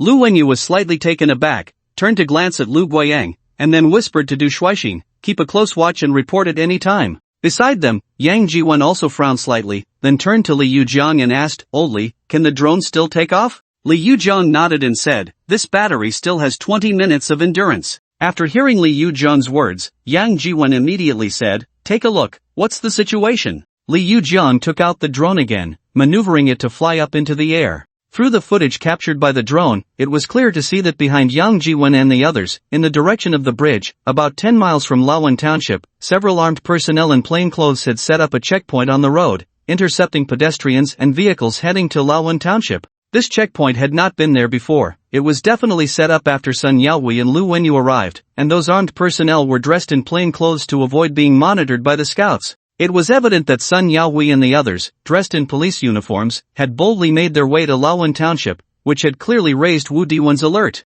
Moreover, Wu Diwen must have received reports about the explosion at the bridge booth. Therefore, Wu Diwen sent out plainclothes officers to set up checkpoints on the road between the bridge and Laowan Township to intercept pedestrians and vehicles. After stopping pedestrians and vehicles, the next step would be to eliminate the armed elements in the small forest, right? At this moment, it would be hard not to attract Nightingale's attention with the pedestrians and vehicles appearing on the road between the checkpoint and Laowan Township. The surveillance footage captured by the drone showed a long line of vehicles on the road between the checkpoint and the bridge. Yang Jiwen instructed Li Yuzhong to fly the drone a distance toward the bridge, and the monitoring footage revealed the river-crossing bridge. On the wide bridge deck, two piles of wreckage were billowing thick smoke, the smoke rising straight into the sky. Upon seeing the two smoking wreckages, Li Yuzhong's expression involuntarily changed. Yang Jiwen also recognized the two piles of wreckage, and his eyes involuntarily narrowed. Is that the wreckage of a helicopter? Lu Guiyang exclaimed, and after saying that, his face suddenly changed. He took out his phone, found the phone numbers of the two team members stationed at the bridge, and called directly. Hello, the phone you dialed is turned off, please try again later. Hello, you. Clearly, with the helicopter in such a state, the two team members left by the helicopter were definitely in grave danger. Over here. Li Yuzhong maneuvered the drone and quickly found one of the team members about 20 to 30 meters in front of one of the helicopters. That team member was lying on the ground, already beaten to a bloody pulp, with bullet holes all over his back, at least 20 or 30. Xiao Zhao. It's Xiao Zhao. Sun Yaohui shouted, then urgently urged, Li, look for Xiao Zhou, find Xiao Zhou. Xiao Zhou was another team member stationed by the helicopter. Li Yuzhong maneuvered the drone, flying over the bridge, circling around, searching little by little. At that moment, Yang Jiwen's phone suddenly beeped. Yang Jiwen took out his phone to check, and it was the phone sent out by Wu Diwen's aide, Wen Minnan, that morning. The phone's display showed a WeChat message sent by Wu Diwen. Upon opening it, there was a video lasting 2 minutes and 37 seconds. Yang Jiwen clicked on the video, and it started playing. The video showed a pickup truck with several armed personnel in plainclothes sitting on it. The armed personnel chattered for a moment, and one of them pulled an RPG from the back of the pickup truck, aimed it forward, and pulled the trigger. Puff! A rocket shot out. The scene shook a few times, then focused ahead. On the bridge ahead, two civilian helicopters were parked, the very ones that Sun Yaohui and the others had bought from Binadu that morning. Boom! A loud explosion erupted as one helicopter was hit by the rocket, instantly bursting into a dazzling fireball. At the same time, in one corner of the screen, another rocket whistled past and struck the other helicopter, which also exploded violently. On the screen, the armed personnel on the pickup truck all raised their rifles and RPGs, cheering and celebrating. After a few seconds, the camera shifted, revealing a figure fleeing in panic, stumbling away towards the other side of the bridge. The armed personnel in the truck chased after him, pulling the trigger at that person. Da-day-day. A burst of gunfire rang out, and the person was immediately hit by bullets, shaking uncontrollably before slowly collapsing to the ground. The person who fell was one of the two team members left by the helicopter, Xiao Zhao. He fell face down, shot in the back. Everyone knew that Xiao Zhao was killed while trying to escape, but no one blamed him. Not everyone can become a hero, not everyone has the courage to pick up a gun, face the enemy, and fight bravely. Even if Xiao Zhao had been a soldier, the training and drills of a soldier are still quite different from real combat. To have the courage to steady the gun while shells explode nearby and bullets whiz past one's ears is already heroic. In the face of Xiao Zhao's sacrifice, and that of another team member left by the helicopter, Xiao Zhou, who did not appear on screen, but in such circumstances, Xiao Zhou was likely in grave danger as well. Everyone's eyes turned red, filled with anger. Some even whispered that they would take revenge for Xiao Zhou and Xiao Zhao. At that moment, Yang Jiwen received a WeChat message from Yudawen, Mr. Yang, are you satisfied with the video just now?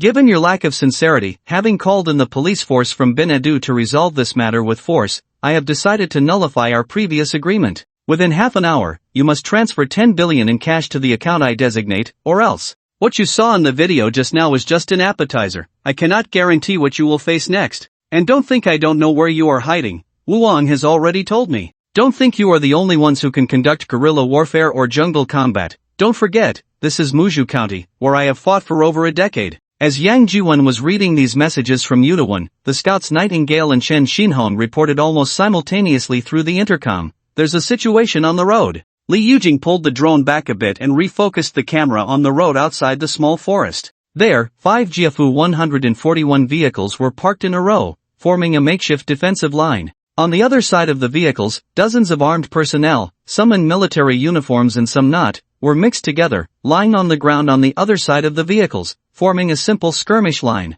Behind them, spaced about 10 meters apart, 5 artillery teams were set up. Each artillery team had 3 people, a 60mm mortar, and next to it was an open ammunition box, revealing neatly arranged shells inside. Seeing this scene through the drone footage, Lu Guoyang and Lu Wenyu's expressions changed simultaneously. It was obvious that those 5 vehicles, the brother-in-law 141, along with the scattered infantry behind, were there to protect the 560mm mortar teams. And those 560mm mortars were, for them, the greatest threat. We must eliminate those 560mm mortars immediately. Lu Guoyang glanced at Lu Wenyu and said in a deep voice. Lu Wenyu nodded, about to speak, when an unusual whistling sound filled the air. Boom! Boom! Several mortar shells whistled through the air, landing in the small grove and then exploding violently. Lu Guoyang and Lu Wenyu's expressions changed at the same time, urgently asking over the intercom, all teams, report your status. Are there any casualties? Team 1, none.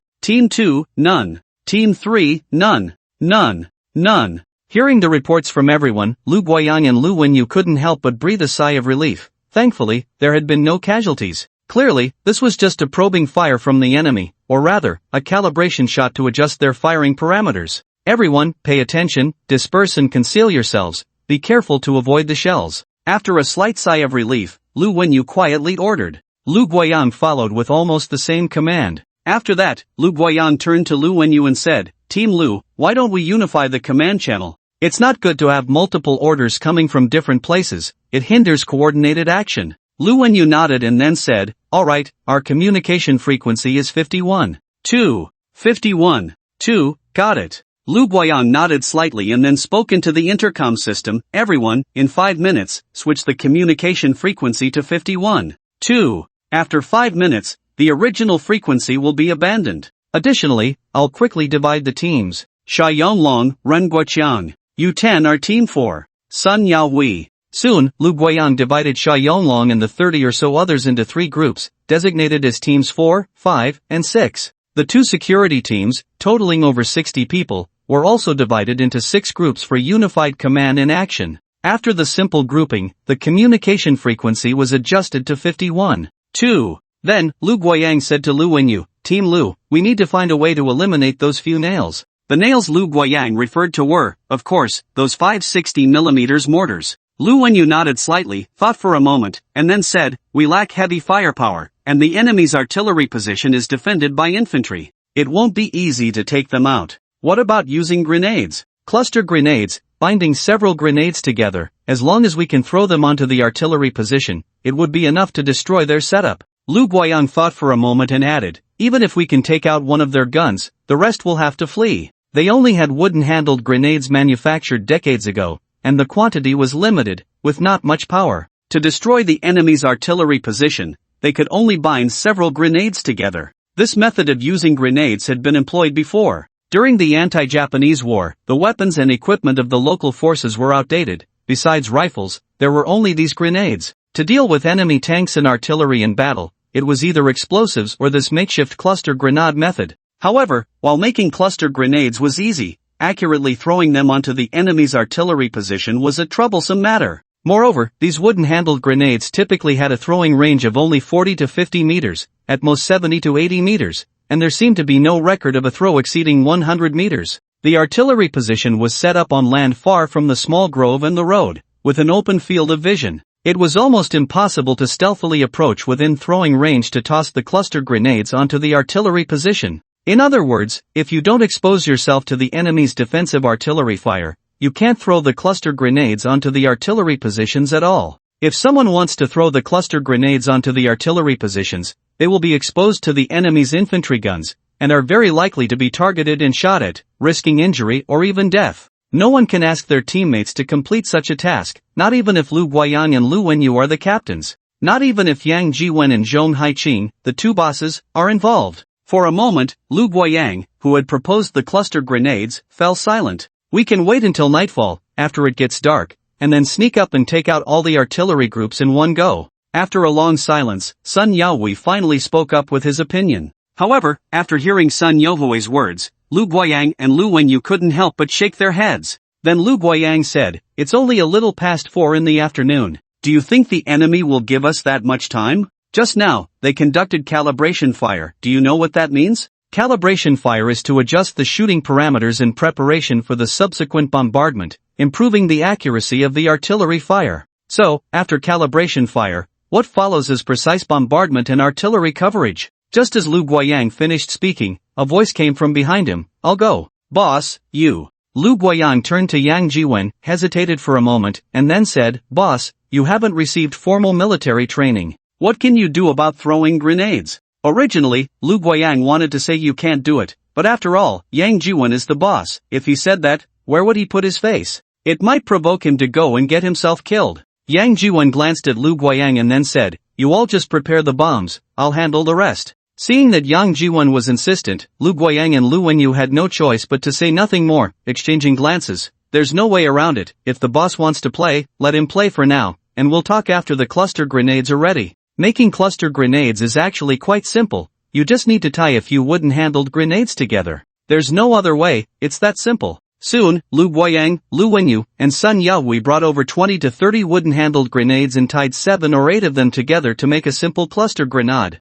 Boss, why don't we wait until it gets dark? This distance is really too far, it's about 150 meters. In the small woods, Lu Guoyang estimated the distance to the artillery positions and quietly said to Yang Jiwen, This distance is indeed too far. 150 meters is almost impossible for a person to throw a grenade that far, let alone hit the target. Before Lu Guoyang finished speaking, Yang Jiwen's phone beeped, receiving a message from Mutiwen, Mr. Yang, the time is up, and you still haven't transferred the money to the designated account. It seems that Mr. Yang is unwilling to resolve this matter peacefully. In that case, I can only offend you. Then, Mutiwen sent a GIF emoji, showing a 10-second countdown. 10, 9, 8, 0. As the countdown ended, 5 60mm mortars outside the road let out a low roar simultaneously, firing 5 shells that whistled through the air towards the small woods. Boom! Boom! The explosions rang out one after another, and Lu Guoyang shouted loudly to the back, Take cover! Just as he finished speaking, he felt Yang Jiwen move beside him.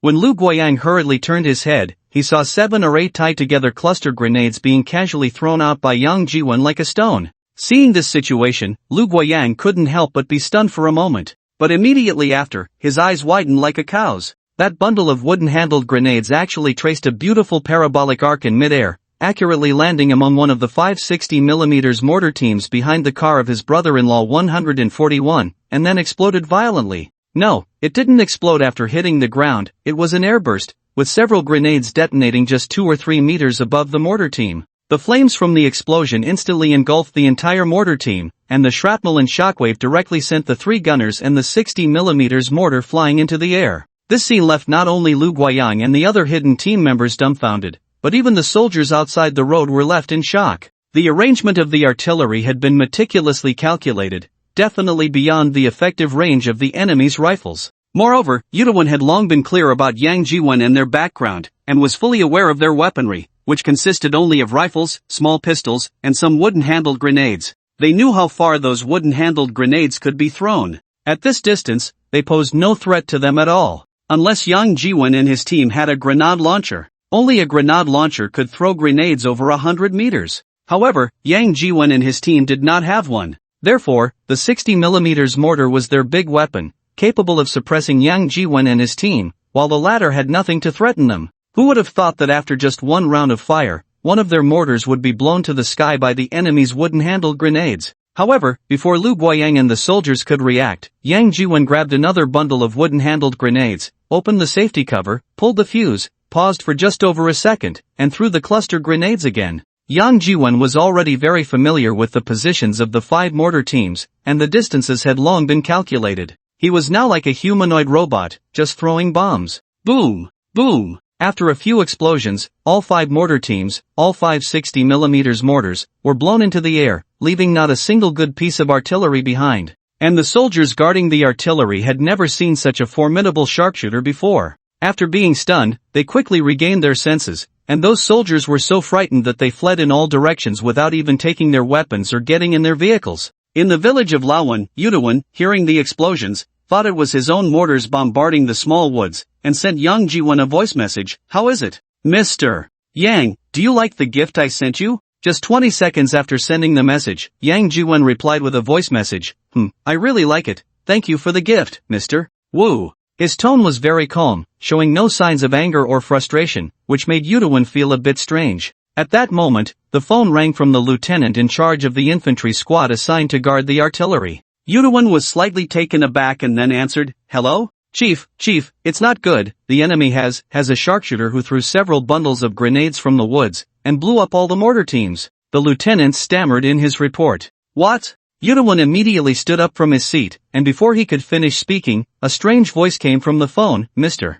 Wu, our boss says thank you for your gift, he really likes it. Don't worry, our boss is a civilized person and will definitely treat your subordinates kindly. Hearing this, Yutawan was taken aback, and his phone slipped from his hand and fell to the ground. The phone that fell on the ground rang again with a pleasant ringtone. Yutawan came to his senses, reached down to pick up the phone, and saw that it was a WeChat video call from Yang Jiwen. After a moment of hesitation, Yutawan answered and said coldly, Mr. Yang, you win this round, but you shouldn't be too pleased too early, the game is far from over. Of course, Mr. Wu, but I think we can discuss the exchange of hostages now. 23 people for the freedom of those 3 in your hands. This deal should be quite favorable for you, right? Yang Jiwen said with a light laugh. Favorable? Yutawan sneered and said coldly, you want to exchange hostages with me? Mr. Yang, don't think I don't know about your relationship with Miss Chen. Do you think I would easily let her go? Also, that Miss Huang is the second secretary at your country's embassy in Benedu. Do you think their value is comparable to those 23 people you have? At this point, Yutawan paused for a moment and then continued, Mr. Yang, don't forget, this is the north. People are as cheap as grass. As long as there is money, you can hire a multitude of people. Do you think I would care about those 20-some people in your hands? As long as there is money, let alone 20-some people, even 200, 2,000, or even 20,000, I can hire them. Since you know Miss Huang's identity, you should also be very clear about what she represents. If you dare to touch her, you should think carefully about whether you can withstand the wrath of the northern great power. Yang Jiwen's eyes narrowed slightly as he said coldly. Yutawan smiled and said, I certainly know, so all I want is money. As long as you agree to my terms and transfer the money to the account I designate, Miss Huang, and your dear Miss Chen, will be free again. At this point, Yutawan paused again and then said coldly, however, Mr. Yang, given your earlier performance, which left me very dissatisfied, the money you owe me has not been transferred to my account, so I have made a decision. At this point, Yutawan suddenly raised his voice and said loudly, bring the people in.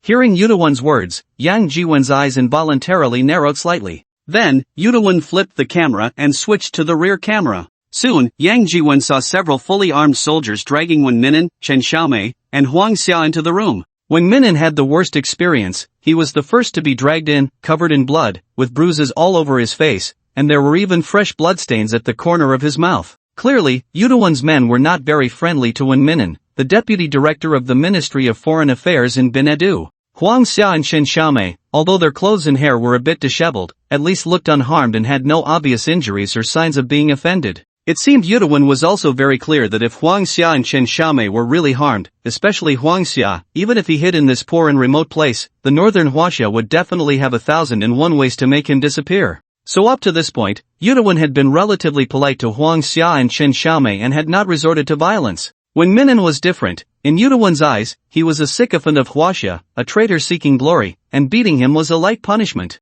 After glancing coldly at Wen Minnan, Yutawan then said, Mr. Yang, given your previous performance, I have decided that from now on, I will send you a gift every hour. Who should we start with? Yutawan said as he casually handed his phone to an armed man beside him, then walked over to Chen Xiaomei and the other two with a gleaming military dagger. The bright military dagger was pressed against Chen Xiaomei's neck, moving back and forth, while he kept saying, who should we start with? How about starting with this Miss Chen? Mr. Yang, do you prefer her right hand or her left hand?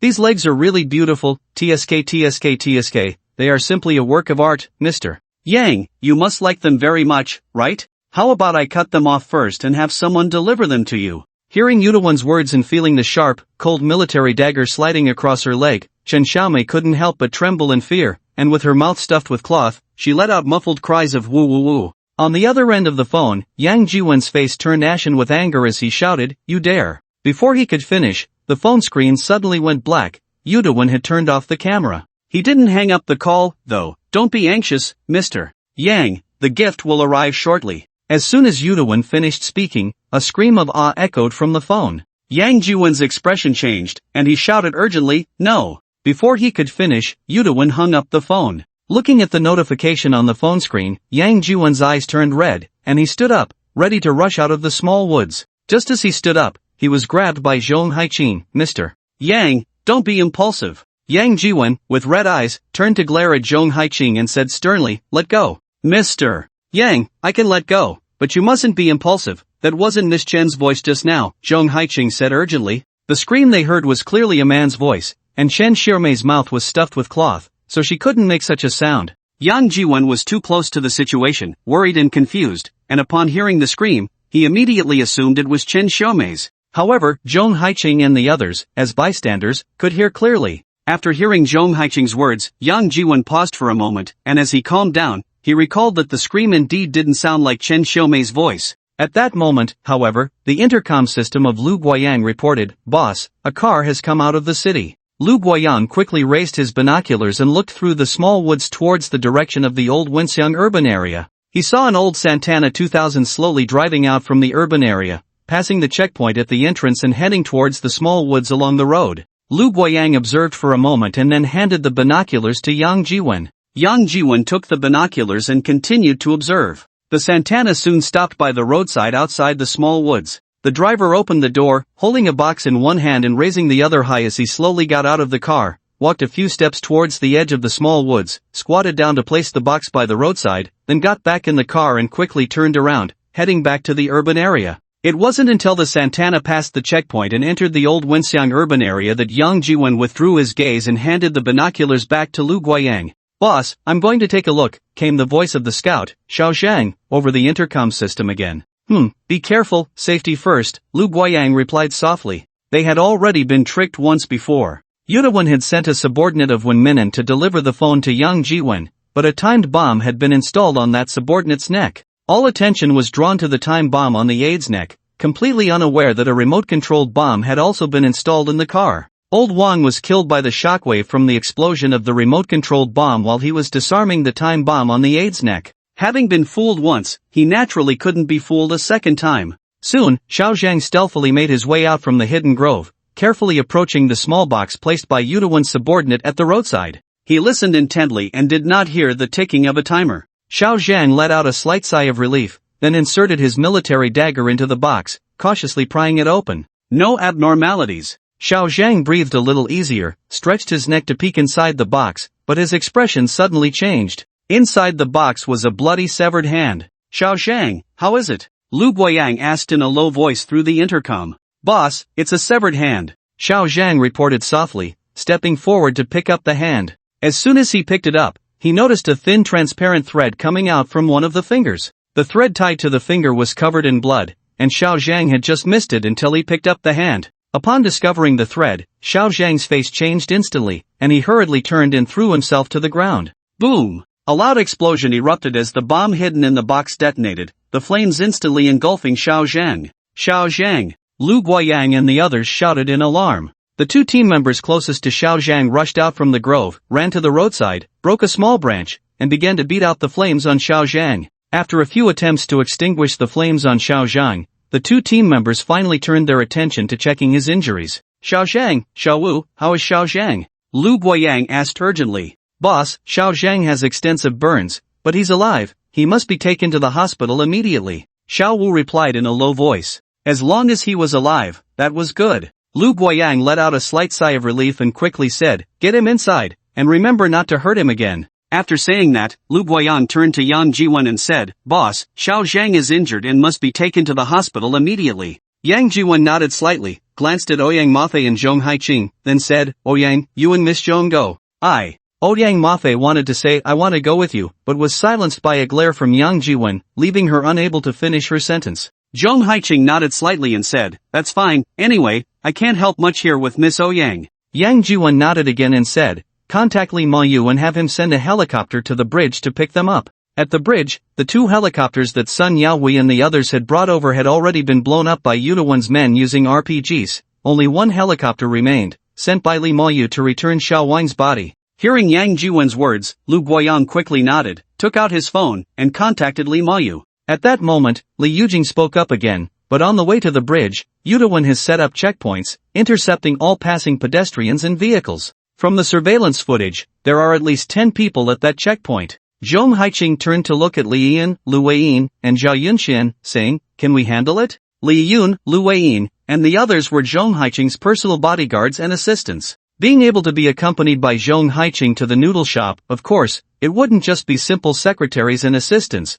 but all extraordinary veterans. After hearing Zhong Haiqing's words, the three of them remained silent, merely nodding in affirmation. Zhong Haiqing turned around and said, "No problem, let's go." At that moment, Wu Yudao and the others had just brought Xiao Zhang back. Li Yin and Lu Weiyin hurriedly stepped forward, taking Xiao Zhang from Wu Yudao's hands, and carried him towards the Jiafu 141 parked in the small grove. "Be careful," Yang Jiwen glanced at Zhong Haiqing and Ouyang Mafei, softly reminding them. Zhong Haiqing nodded slightly, pulling Ouyang Mafei, and walked towards Jiafu 141. Just as they left, Yang Jiwen's phone rang again. He picked up the phone and opened the WeChat message. "Don't rush, we have plenty of time, we can take it slow. Mr. Yang, did you like the gift from earlier? The next gift will arrive in half an hour, be sure to check it." Yang Jiwen's expression turned cold, and he looked up to see Lu Guoyang and Lu Wenyu. Yang Jiwen immediately said, "We can't wait any longer, we must take action right away." Lu Guoyang nodded slightly and then said, "Boss, Lu and I have formulated an action plan, listen to it and see if it works."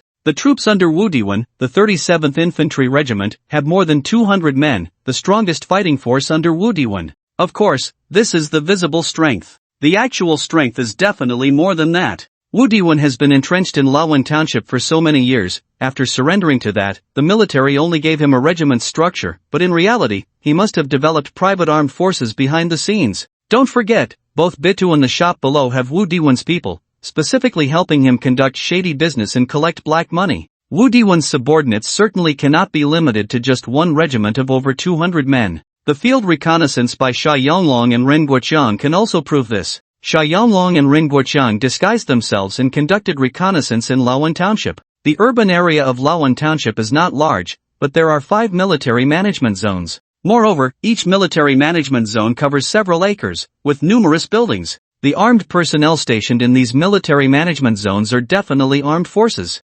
Successfully rescuing Chen Xiaomei, Huang Xia, and Wen Minin from Wu Diwen's hands is truly not an easy task. Soon, Lu Guoyang quietly reported the action plan to Yang Jiwen, then asked softly, "Boss, do you think it's feasible?" Yang Jiwen pondered for a moment, then nodded and said, "Yes, let's execute this plan immediately." Lu Guoyang nodded slightly and said, "Then we'll prepare now, and we can start the action in about 10 minutes. As he spoke, Lu Guoyang and Lu Wenyu turned to leave. Just as they turned around, Yang Jiwen called out again, "Wait, I'll go to Area A." Lu Guoyang and Lu Wenyu divided the entire Lawan Township into 20 areas based on danger levels and importance. These 20 areas vary in size, importance, and danger levels. The military restricted zones confirmed by Sha Yonglong and Ren Guoqiang naturally belong to the highest danger level areas. Other areas, such as the post office, power supply bureau, government building, etc., also belong to important areas. The remaining civilian living areas are low danger and unimportant areas.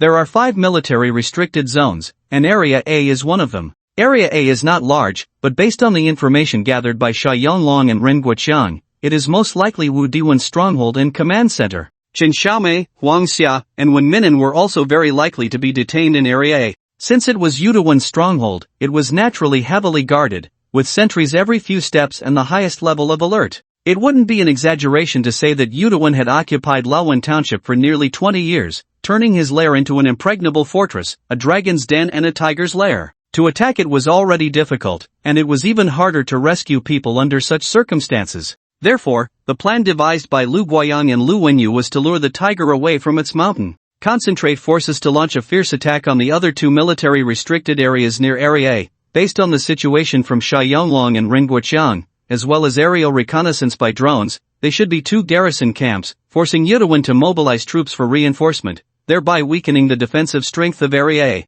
Finally, they would send an elite team to infiltrate Area A and carry out the rescue operation. However, the 2 security teams had only about 60 people in total, not even 70. They had to split their forces to attack those 2 military restricted areas, block any reinforcements that might come from other areas, and rescue the hostages. In terms of manpower, it was indeed somewhat insufficient, or even completely inadequate. A few hundred people would be about right. Although Lu Guiyang and the others were all veterans, and some were even retired special forces, they were not superhumans, nor did they have 3 heads and 6 arms. No matter how powerful they were, they couldn't win against 10 with just 1. Yuduan's subordinates were definitely not limited to just that one battalion of over 200 troops. However, it was also unlikely for the boss to take sole responsibility for Area A. Not to mention the boss's identity, even if he had extraordinary strength and could accurately throw a cluster grenade over 150 meters, even if he was a successor of ancient martial arts. Even so, personal martial prowess means little in the face of modern warfare machinery. There's a saying that goes, no matter how high one's martial arts, one still fears a kitchen knife.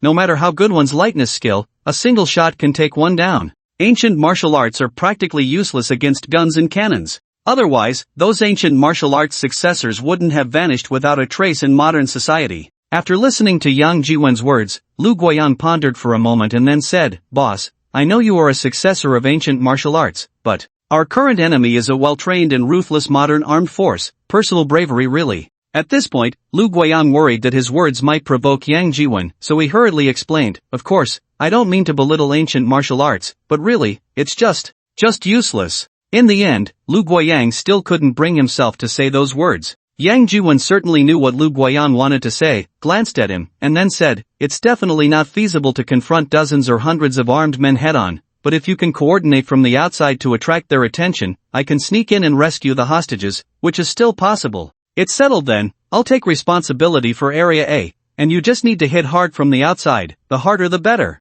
It would be best to draw all of Yuduan's attention and energy over. Seeing that Yang Jiwen had made a decision, Lu Guiyang and Lu Wenyu had no choice but to agree with a yes, then turned to go down and assign tasks. 10 minutes later, the operation officially began. After disguising themselves, the 2 sharpshooters quietly approached a spot more than 400 meters away from the road checkpoint entering Lawan Township, then raised their guns and aimed at the 2 armed personnel outside the checkpoint. The effective killing range of 5-6 is about 400 meters, but it still has lethality at a distance of 1,500 meters. Excellent sharpshooters can even snipe enemies from over 500 meters away. The 2 sharpshooters were both retired Special Forces soldiers who had served as snipers during their time in the military. Although the weapon they used was not the outdated semi-automatic rifle like the Type 56, hitting a target from over 400 meters was not a difficult task. After aiming at the 2 armed men outside the guard booth, the 2 of them almost simultaneously pulled the trigger. Bang! With a gunshot, a spray of blood erupted from the bodies of the 2 armed personnel,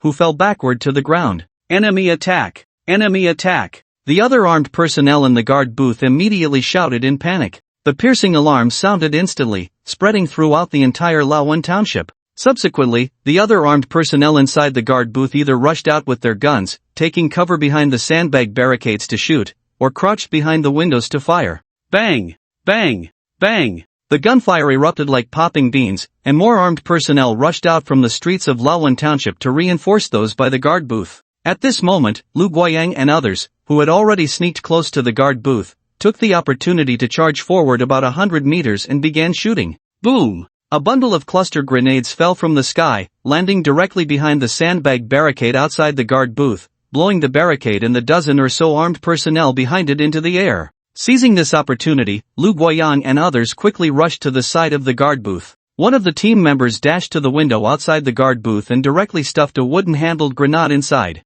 Boom! With that sound, the gunfire inside the guard booth instantly ceased. Breaking into the guard booth was just the first step into Lawan Township. The battles that followed would be even more intense and perilous. After the armed personnel in the guard booth sounded the alarm, all the armed personnel in Lawan Township had already mobilized and quickly entered combat mode. The streets were devoid of any pedestrians or merchants, all the shops had closed their doors to avoid the conflict. Only the street barricades and the armed personnel standing ready behind them remained. Some of the barricades were hastily set up, while others were already in place. The temporary barricades were relatively simple, just a few sandbags piled up on the road. The pre-existing barricades were much more complex, equipped not only with sandbags for cover but also with shooting holes and observation ports. Some barricades even had guard booths set up beside them, with machine guns mounted, and in front, there were anti-collision stakes and steel spikes. Such barricades had more armed personnel, usually a dozen or more. The armed personnel at the temporary barricades were not as numerous, often only 3 or 4 or 5 people. After breaking through the outer guard booth to enter Laowan Township, Lu Guiyang, Lu Wenyu, and others dispersed, forming small groups to act according to their previous operational plan. Previously, after on-site reconnaissance by Xia Yonglong and Ren Guoqiang, along with aerial photographs of Laowan Township taken by Li Yuzhang's drone, almost everyone had a rough sketch of the street layout of Laowan Township in hand. Although it was a rough sketch, casually drawn with a pencil on printed paper, it was not much different from an actual map. Laowan Township was not very large, and the streets were limited. Xia Yonglong and Ren Guoqiang had also received training in map operations. Drawing a map sketch was not difficult, right? If they were still in the military back home, they would have more detailed military maps, so there would be no need for hand-drawn maps. Now they could only make do with what they had. Hand-drawn was better than nothing, right? Following the map's guidance, each small group or even smaller unit moved forward, shooting while advancing toward the target area. In the lull of shooting, Sun Yaohui and the others even found time to chat over the intercom. After serving 12 years in the army, I've never really fought with real weapons. I didn't expect that after retiring, I'd end up playing real-life Battle Royale. No kidding, this is way more thrilling than playing Battle Royale. Old son, stop talking about Battle Royale, be careful not to get flirted with and end up capsizing. Pa, you crow's mouth, I wouldn't capsize even if I flipped the bed. Old son, clarify, are you flipping the window or the bed? Just as the words fell, someone on the intercom shouted urgently, RPG. Damn! Bang! A gunshot rang out, and the armed man holding the RPG fell backward onto the street. The RPG in his hand shot off at an angle into the sky, flying over the heads of one of the three-man teams and hitting a building beside the street. Boom! The explosion erupted, sending bricks and stones from the building's walls flying in all directions, and the three-man team dove forward, dropping to the ground. Old dog, Xiaojun, are you okay? A teammate who had just shot the armed man with the RPG asked urgently over the intercom. After a few seconds, the three-man team, still on the ground, lifted their heads, shook off the dirt and debris, and replied, I'm fine. I'm okay. Me too. Hearing their responses, the teammate sighed in relief and said, keep moving, be careful, no more idle chatter, this isn't a game, and the other side isn't NPCs. Understood. The three responded in unison, getting up from the ground and charging forward again. Old dog rushed to the fallen armed man, kicked him, and then kicked the RPG launcher away from his hand. The RPG is a disposable rocket launcher. After firing, only an empty tube remains. This tube is the launching device for the RPG. Well, actually, the RPG isn't entirely a disposable piece of equipment, it just takes time to reload after firing, and in the rapidly changing combat environment, there's no time to re-equip, so it often becomes a disposable item. The projectile and launcher are assembled before the battle, and after firing, the tube is discarded, allowing the soldier to pick up another RPG or a different weapon to re-enter the fight. Simple and convenient. Old dog, look what I found. Xiaowen ran out from where the armed man with the RPG had come, holding an RPG in his hand, his face full of excitement. Old dog glanced at him, said nothing, waved his hand, and continued forward. On the adjacent street, behind a barricade, two cross-set Type 95 light machine guns roared with a D-D-D sound, spraying bullets that formed a powerful fire point, directly sealing off the entire block. Two Type 95s, the firepower is too fierce, we can't get through. Someone said over the intercom. Go around the side. No way, the building walls are blocking. I'll do it. Xiaowen exclaimed excitedly, clutching the RPG, then dashed into the building beside the street, rushed up to the second floor, and through the window, he quickly spotted the fire point his teammates had mentioned. It was about 50 meters away, not too far. From his elevated position, Xiaowen raised the RPG, took a quick aim, and pulled the trigger. Puff! The 40mm grenade was instantly launched, trailing a long flame as it flew toward the barricade. Boom! In an instant, the projectile accurately hit a sandbag on the barricade, exploding violently. The shockwave from the explosion instantly sent the sandbag cover and the armed men behind it flying into the air. The two Type 56 light machine guns instantly went silent. Good job, brothers. Someone praised over the intercom system. Subsequently, a suppressed action team rushed forward at the fastest speed, crossing the barricade. As they crossed the barricade, two team members grabbed the Type 56 on the ground and began to inspect them. Of the two Type 56, only one had its mount blown away, while the other remained intact. The one with the blown mount could still be used, but it had to be handheld. Fortunately, the Type 56 was not heavy to begin with. Its design had considered the possibility of handheld firing, so it didn't matter whether there was a mount or not. The two checked and saw that there was a drum with 30 rounds on the ground nearby. After replacing it, they excitedly rushed out, holding the Type 56. Whoosh! Whoosh whoosh, a strange sound of air being sliced through echoed in the air. 60mm mortar. Someone shouted loudly over the intercom system. Before the voice faded, the whistling shells of the 60mm mortar had already landed. Boom!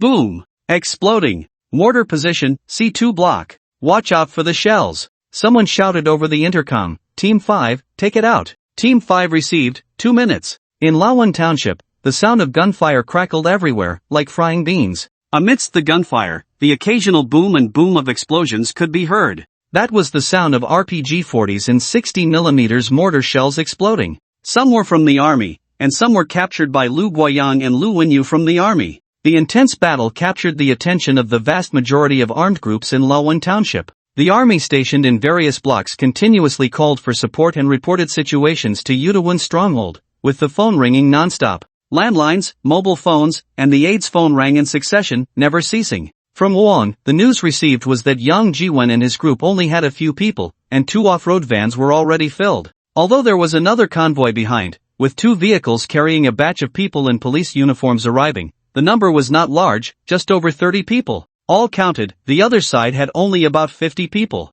Meanwhile, his own troops, just the organized 37th Infantry Regiment, had over 200 people. Adding in the 3 locally recruited regiments, there were over 1,000 in total. This was 20 times the enemy's strength. Therefore, before this, Yudawan had hardly taken Yang Jiwen and his group seriously. Who would have thought that once the battle started, Yang Jiwen and his group would flourish everywhere, and in no time, the city was filled with the sounds of gunfire and explosions. Fighting was happening everywhere, and requests for support were coming from all directions. It was as if the invading enemy was not 50 or 60 people, but hundreds or thousands. The incessant ringing was driving Yudawan nearly to the brink of explosion. Yudawan could never have imagined that although Lu Guoyang and the others had already retired, almost all of them were elites from their time in the army, with some even being retired special forces. Although China had not fought a war for decades, military training had never slackened. Moreover, the Chinese military had always trained and prepared for large-scale national wars, even world wars, and in a hellish mode of one against many.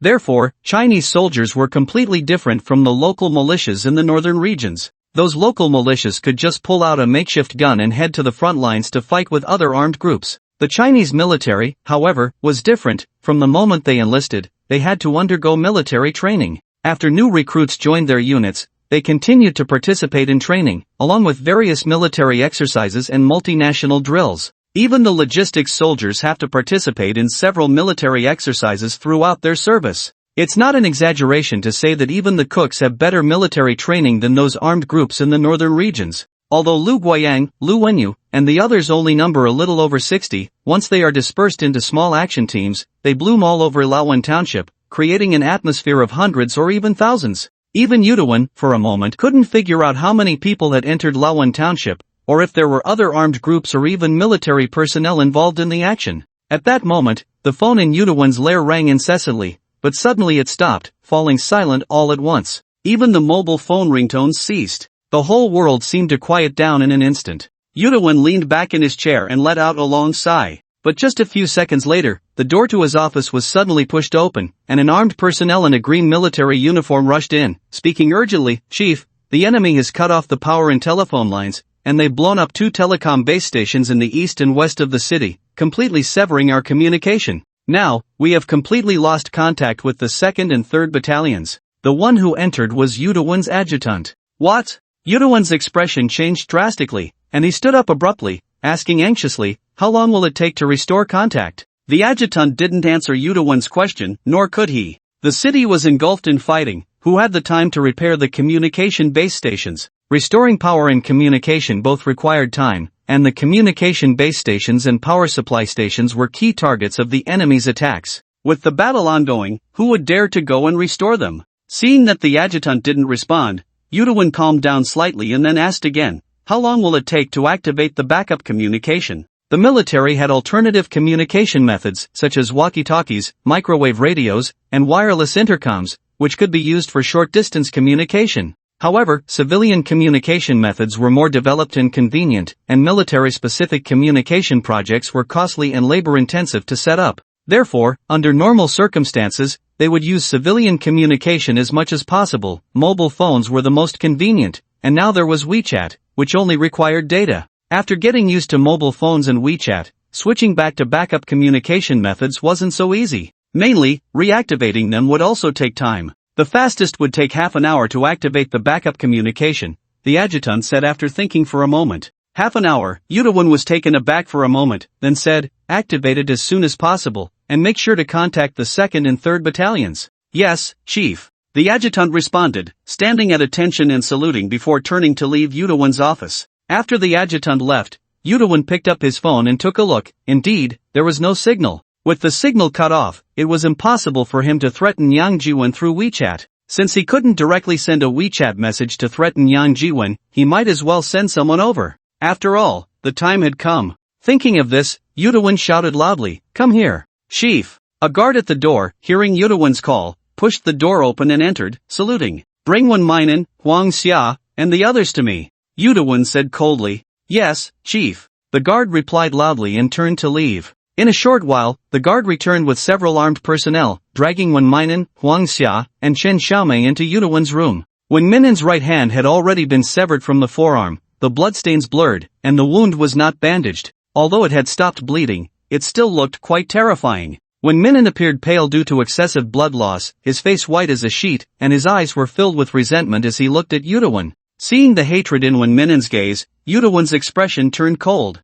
He drew a military dagger from his waist, took a few steps forward, reached out with his left hand to grab Won Minan's clothes, and thrust the dagger forward, directly plunging it into Won Minan's heart. After piercing the heart, Yudawon twisted the dagger, and Won Minan's eyes bulged as he instantly lost his breath. After killing Won Minan, Yudawon glanced at the terrified Huang Xia and Chen Xiaomei, then pulled out the dagger and wiped it on Won Minan's clothes a few times. He stood up and reinserted the dagger into his belt, then walked over to the wall and took down a Japanese military command knife. It was a command knife granted to his grandfather 80 years ago when he led his clan to ally with the invading Japanese army and was appointed as the deputy commander of the National Army. It was his grandfather's, and also his favorite military knife. Whenever he had time, Yudawon would take it out and carefully polish and cherish it. 80 years later, this military knife was still incredibly sharp. It was his grandfather's glory, and also the glory of the Yudawon family. Now, it was Yudawon's glory. His ambition since childhood was to carry this command knife, restore the family's former glory, and regain control of the 3 counties of Mushi, Lushan, and Mangjia.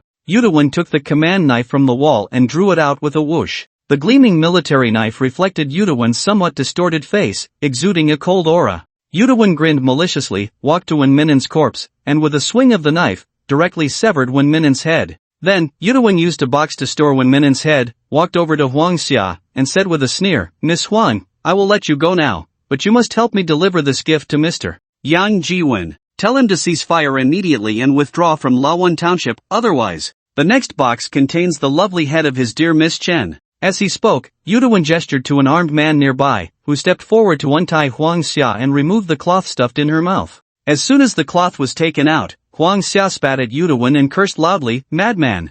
Yudawon, you are a madman, a downright madman. We Huaxia people can be friends and do business with anyone, but we will never be friends or do business with a murderer. If you want me to deliver a message for you, there's no way. Yudawon, if you have the guts, kill me too. Yudawon's expression changed, and he grabbed Huang Xia's mouth, his face twisted with rage as he said, Do you really think I dare not kill you? It's just a northern person, right? Since my grandfather's generation, there have been no less than 800 northern people who have died at the hands of my family. One more or one less doesn't matter. Do you believe I will kill you right now and send your head along with Won Minan's to that young? Huang Xia glared at Yudawon in anger, gritting her teeth and saying, Go ahead, if you have the guts, kill me too. If you kill me, someone will naturally avenge me, and even if you hide to the ends of the earth, you will never escape. Yudawon's eyes narrowed sharply, and he said coldly, Fine, you want to die, right? I'll fulfill your wish right now. Saying this, Yudawon drew the military dagger again, ready to stab it into Huang Xia's body.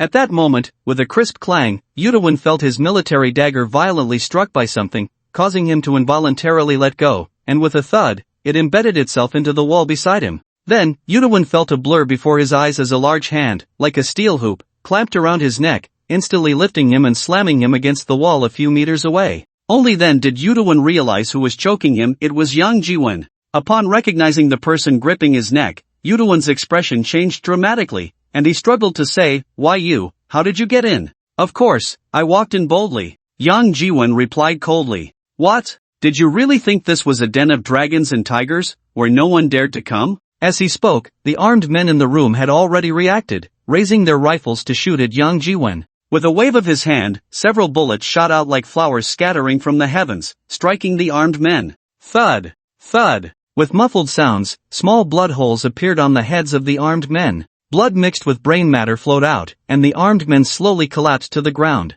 At that moment, about 10 more armed men rushed in from outside. Among them was Yudawen's deputy, Ong Tai. Before Ong Tai could see what was happening in the room, Yang Jiwen waved his hand again, and another dozen bullets were scattered out like before. The armed men, caught off guard, fell just like the previous ones, their heads bursting open, leaving only Ong Tai standing. Once he realized what was happening, Ong Tai first touched his forehead, finding it unscathed, then hurriedly drew his pistol, aiming it at Yang Jiwen, trembling as he said, "I'll let go of my leader. If I were you, I wouldn't be pointing that little toy at me," Yang Jiwen replied without turning around. Ong Tai was momentarily stunned, but then Yang Jiwen continued, "You should know that if I wanted to kill you, it would be as easy as flipping my hand. Just like those beside you, you would have fallen. Do you think you would have had the chance to pull out that little toy? Or do you think that little toy can threaten me?" Hearing Yang Jiwen's words, Ong Tai was immediately stunned again, and his hand holding the gun couldn't help but tremble slightly. "Ong Tai, don't mind me, shoot.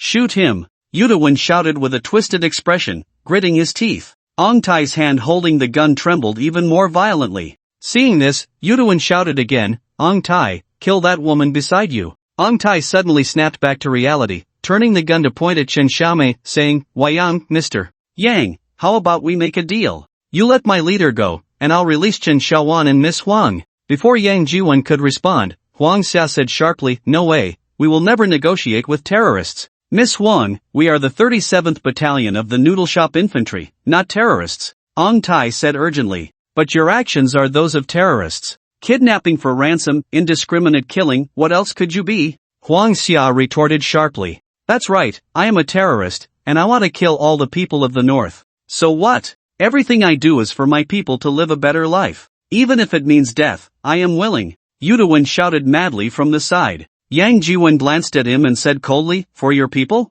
What a lofty reason and excuse. Unfortunately, what you have done, how is any of it for your people? What you call doing it for your people is sending them to be human bombs, to die? Or making them kidnap and extort, harming innocent civilians who are unarmed?" As he spoke, Yang Jiwen sneered again, then said, "People like you are scum. Calling you a terrorist is being polite. To me, you are a demon, and after you die, you can only descend to the 18th level of hell, never to be reborn." The noodle shop owner believed in Buddhism, and saying they would descend to the 18th level of hell, never to be reborn, was the most vicious curse for them. Hearing Yang Jiwen's words, Yudawen's face turned cold, and he gritted his teeth, saying, "If I go to hell, I will drag you down with me." As he spoke, Yudawen flipped his wrist, and a remote control appeared in his hand. Seeing this, Yang Jiwen's expression changed. Without thinking, he abandoned Yudawen, dodged, and grabbed Chen Xiaomei and Huang Xia, then used the Lingbo Weibu technique to rush out of the room. Just as they burst out of the room, there was a loud boom, and a huge fireball erupted.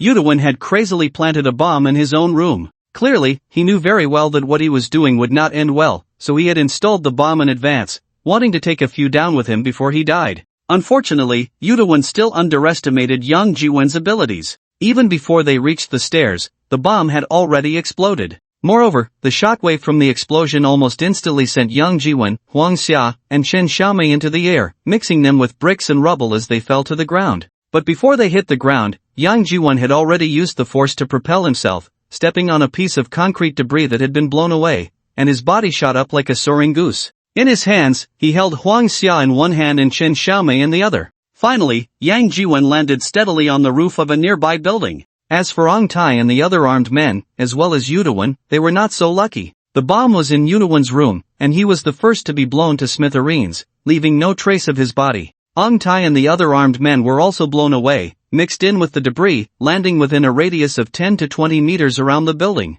Ong Tai was inside at the time, and after hitting the ground, blood poured from his mouth, ears, and nose like a faucet, and after a few convulsions, he completely stopped moving. Some of the other armed men were killed instantly, but a few others were only missing an arm or a leg, managing to survive by a stroke of luck. The sudden violent explosion stunned the armed men in the surrounding blocks who were fighting. Someone glanced in the direction of the explosion and recognized that it seemed to be the leader's residence. "It's the leader, something happened to the leader." Everyone, follow me. A small leader, confirming that the explosion occurred in Yudawan's lair, immediately shouted loudly and led a group of people running in that direction. It's Area A, I wonder how the boss is doing. Lu Guoyang also confirmed the explosion's location and whispered into the walkie-talkie, then called softly, boss, please respond, please respond. The communication base station in Lawan Township had been destroyed, and everyone's phones had lost signal. To communicate, they could only use the microwave intercom system. I'm fine. Soon, Yang Jiwen's voice came through the walkie-talkie. Hearing Yang Jiwen's reply, Lu Guoyang, Lu Wenyu, and the others couldn't help but breathe a sigh of relief. After that, Yang Jiwen said, I've already rescued the people. Notify everyone to withdraw from the battle immediately and prepare to evacuate. Hearing Yang Jiwen's words, Lu Guoyang was slightly taken aback, then immediately ordered through the intercom system, all teams, pay attention, withdraw from the battle, evacuate immediately. Repeat, withdraw from the battle, evacuate immediately. As Lu Guoyang's order was issued, the gunfire on the streets gradually weakened, and the members of each team fought while retreating towards the outskirts of the city. The armed men in the city did not pursue. The intense explosion they had just heard had already made them feel something was amiss, as if their leader was in trouble. Under such circumstances, they naturally had no desire to continue fighting. Soon, the teams began to withdraw from the urban area of Lawan Township and retreated into the small woods. A few scouts were left outside the woods to keep watch, while the others re-entered the woods. Lu Guoyang and Lu Wenyu counted the personnel and felt completely reassured. 67 team members, not a single one missing, still 67, though a few had sustained minor injuries during the battle, none of which were serious. Before long, Yang Jiwen also retreated into the woods with Huang Xia and Qin Xiaomei. After hearing Lu Guoyang's report about the situation and that 8 people had been injured in the battle, Yang Jiwen personally went to comfort them and publicly announced the compensation plan. The death compensation had already been mentioned by Yang Jiwen in front of everyone before. It was the last dignity for the late old Wang. 10 million in compensation was certainly not a small amount, and with job arrangements for the family members, it was considered a generous gesture. However, Yang Jiwen had not yet mentioned the compensation for the injured, or rather, he had not yet thought of a specific compensation plan. Previously, there had only been one injured, Scout Xiao Zhang, and now there were 8 more. Among the 8 injured team members, 3 were from Jindun Security, and strictly speaking, they were security personnel hired by Zhong Haiqing, having no direct relation to Yang Jiwen. Even if they were injured, how to compensate them was a matter between Zhong Haiqing and Jindun Security. But since they were injured while rescuing Qin Xiaomei, Yang Jiwen treated them equally and directly announced the compensation plan for their injuries in public. Depending on the severity of the injuries, the compensation amounts varied, ranging from 1 million to 5 million. Moreover, every team member who participated in the operation, regardless of whether they were injured or not, would receive a reward of 50,000 to 100,000. This meant that each team member would receive at least 50,000, and those who were injured would receive at least 150,000. Furthermore, after the plan was announced, Yang Jiwen immediately fulfilled the bonus plan, taking out his phone and directly transferring the funds on the spot. Whether they were his own security company personnel or Jindun security personnel, everyone was treated equally. Lu Guoyang and Lu Wenyu, as team leaders, received 1 million in operational rewards. During the battle, Lu Guoyang had a bullet graze his skin, sustaining a minor injury, which added another million, totaling 2 million, nearly making Lu Wenyu envious to death. Meanwhile, several squad leaders like Sun Yaohui, Xia Yaolong, and Rin Guoqian, who performed excellently during the operation, also received operational rewards ranging from 700,000 to 1 million, making it a joyous occasion for all. Only Qin Xiaomei, who had just been rescued, felt a bit sorry for Yang Jiwen's wallet. This time, several small targets had been distributed. Was old Yang really that well off? With the news of the explosion at Yudawen's lair and the disappearance of their leader spreading, the entire Lawan Township had descended into chaos. The armed men in Lawan Township included the infantry of the 37th Regiment organized by the military and 2 temporarily organized regiments without official status. Although they were all armed men with guns, the treatment of those with official status and those without was completely different. Therefore, although they were all subordinates of Yudawen, there were still numerous contradictions among them. Not to mention anything else, just among the several battalion commanders, there were some who couldn't see eye to eye with each other, and they had fought privately over who was the second in command, just one step below the leader. When Yudawen was around, he could suppress these people, but now that Yudawen was gone, with such a violent explosion, the possibility of Yudawen surviving was absolutely zero. The struggle for who would be the boss naturally led to open and covert conflicts. In such a situation, it would be strange if the old Wenxiang didn't fall into chaos. Therefore, when Yang Jiwen and the others were evacuating, they encountered almost no obstacles from armed groups and smoothly retreated to the bridge about 10 miles away. By the time they reached the bridge, it was already past 11 at night. After a fierce battle for half a day, everyone felt somewhat fatigued now that the tension had eased. Lu Guoyang and Lu Wenyu consulted with Yang Jiwen, planning to spend the night by the bridge and leave the next day. After all, the parking lot by the bridge was quite large, and there were roadside inns, making it a perfect place to rest. After getting out of the car, Huang Xia looked up at the sky, slightly closed her eyes, stretched out her hands, took a deep breath, and said, "I've been in the noodle shop for 2 years, and this is the first time I've felt the breath of the river from my homeland up close." From being detained to being rescued, in less than a day, Huang Xia had experienced a life and death test, and now that she had regained her freedom, she naturally felt an unprecedented sense of ease and freedom. Is this river flowing out from the country? Chen Xiaomei appeared beside Huang Xia, gazing at the great river in front of her, somewhat lost in thought. Huang Xia nodded slightly and then said, "This is the Lansong River, which was renamed the Mekong River after leaving the country." Upon hearing Huang Xia's words, Chen Xiaomei couldn't help but be slightly stunned and said, "So this is the Lansong River?" Huang Xia smiled and nodded, then took out her notebook, wrote down 2 sets of numbers, tore them off, and handed them to Chen Xiaomei, saying, "Miss Chen, this is the embassy's 24-hour assistance phone number, and below is my personal number, which is also my WeChat number. If you encounter any issues at the noodle shop, you can call the embassy or contact me through phone or WeChat." Chen Xiaomei was momentarily taken aback, then reached out to take it, exclaiming, "Huang, miss, are you leaving?" "Not so soon." Huang Xia chuckled lightly and then said, "But I just contacted Counselor Chen from the embassy. He is actively coordinating and will come to pick me up by tomorrow morning at the latest." As she spoke, Huang Xia turned to Yang Jiwen and asked, "What about you? What are your plans next?" Chen Xiaomei also turned to look at Yang Jiwen and then said, "We need to go to Banya County."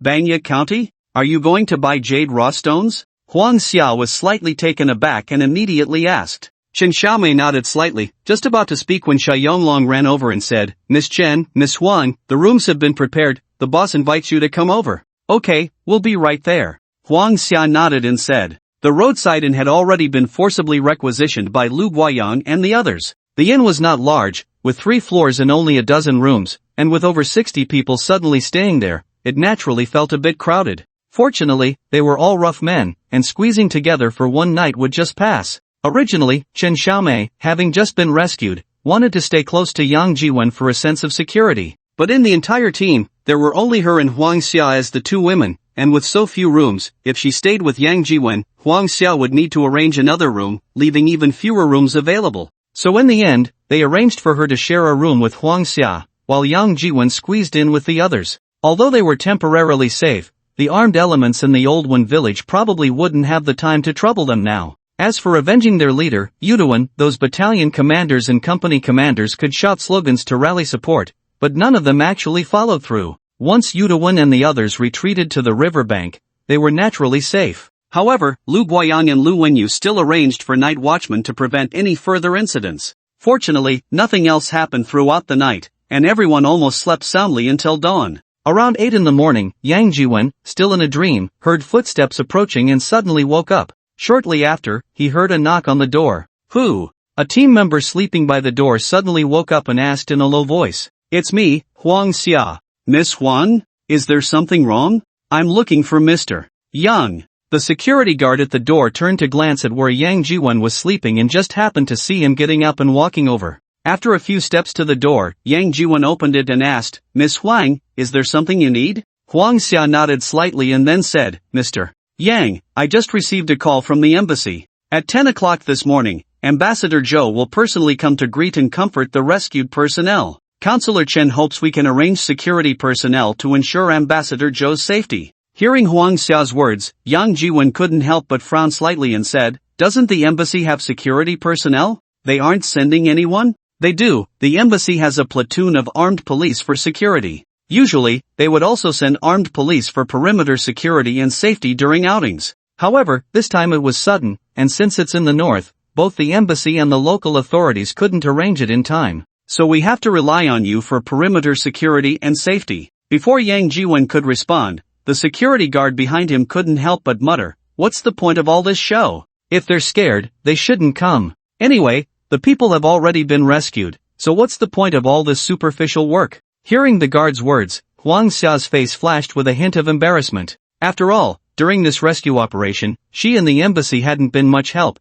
and one could even say they had been a hindrance. Now that the people were rescued, the ambassador from the embassy wanted to bring news media reporters to offer condolences, take photos, and conduct interviews. The spotlight and news were all on the embassy staff, while those who truly participated in the rescue became unsung heroes, which was frustrating. Ambassador Zhou's actions are also to set an example for all Chinese people abroad, to tell them that our motherland will always be their greatest support. No matter where they are or what difficulties they encounter, they can seek help from our embassy, and the embassy will do its utmost to assist them. At this point, Huang Xia glanced at Yang Jiwen and the other security personnel, then bowed and said, "I hope you can understand." Yang Jiwen looked at Huang Xia and said, "We understand, Secretary Huang. Please also convey to Ambassador Zhou and Counselor Chen that we will ensure the security work is done well." Thank you, Mr. Yang." Huang Xia smiled gratefully at Yang Jiwen, paused for a moment, and then said, "There may be reporters coming to interview you and Miss Chen later. I have prepared some questions that the reporters might ask, and I would like to discuss them with you first." "There's no need to interview me, you should interview them instead, after all, they are the real heroes," Yang Jiwen said, pointing at the security guards. The guards shook their heads and waved their hands in unison, indicating their unwillingness to be interviewed.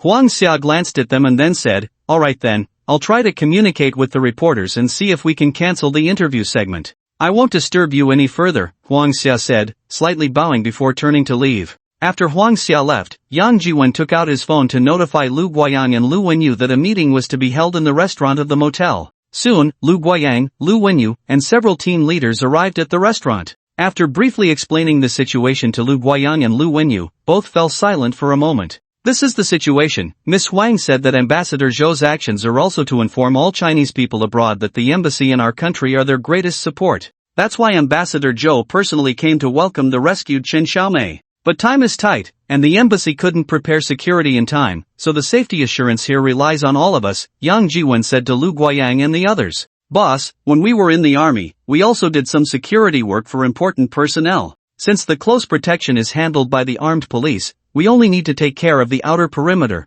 which isn't that troublesome." Lu Guoyang glanced at the time on his phone and said, "It's only a little past 8, there's still over an hour until 10, so we have plenty of time." With that, Lu Guoyang stood up and said, "There's no time to waste, let's start deploying now." He took out a sketched map and spread it on the table, asking Lu Wenyu, "Which area are you responsible for?" Lu Guoyang, Lu Wenyu, and several team leaders quickly arranged the security zones based on the sketched map covering a few kilometers around the bridge. From the bridge to Lawan Township, it's about 8 or 9 kilometers. Lawan Township is still in chaos. After Wu Diwen's death, his subordinates could turn on each other at any moment. If fighting breaks out in Lawan Township, the scattered soldiers could very well run towards the bridge. Therefore, the greatest pressure for outer perimeter security is from the direction of Lawan Township. Lu Guoyang directly deployed 2 teams in the direction of Lawan Township, even sending scouts right outside the urban area. On both sides of the bridge, along the riverbank and in the woods, layers of guards were also arranged, and several high points were manned.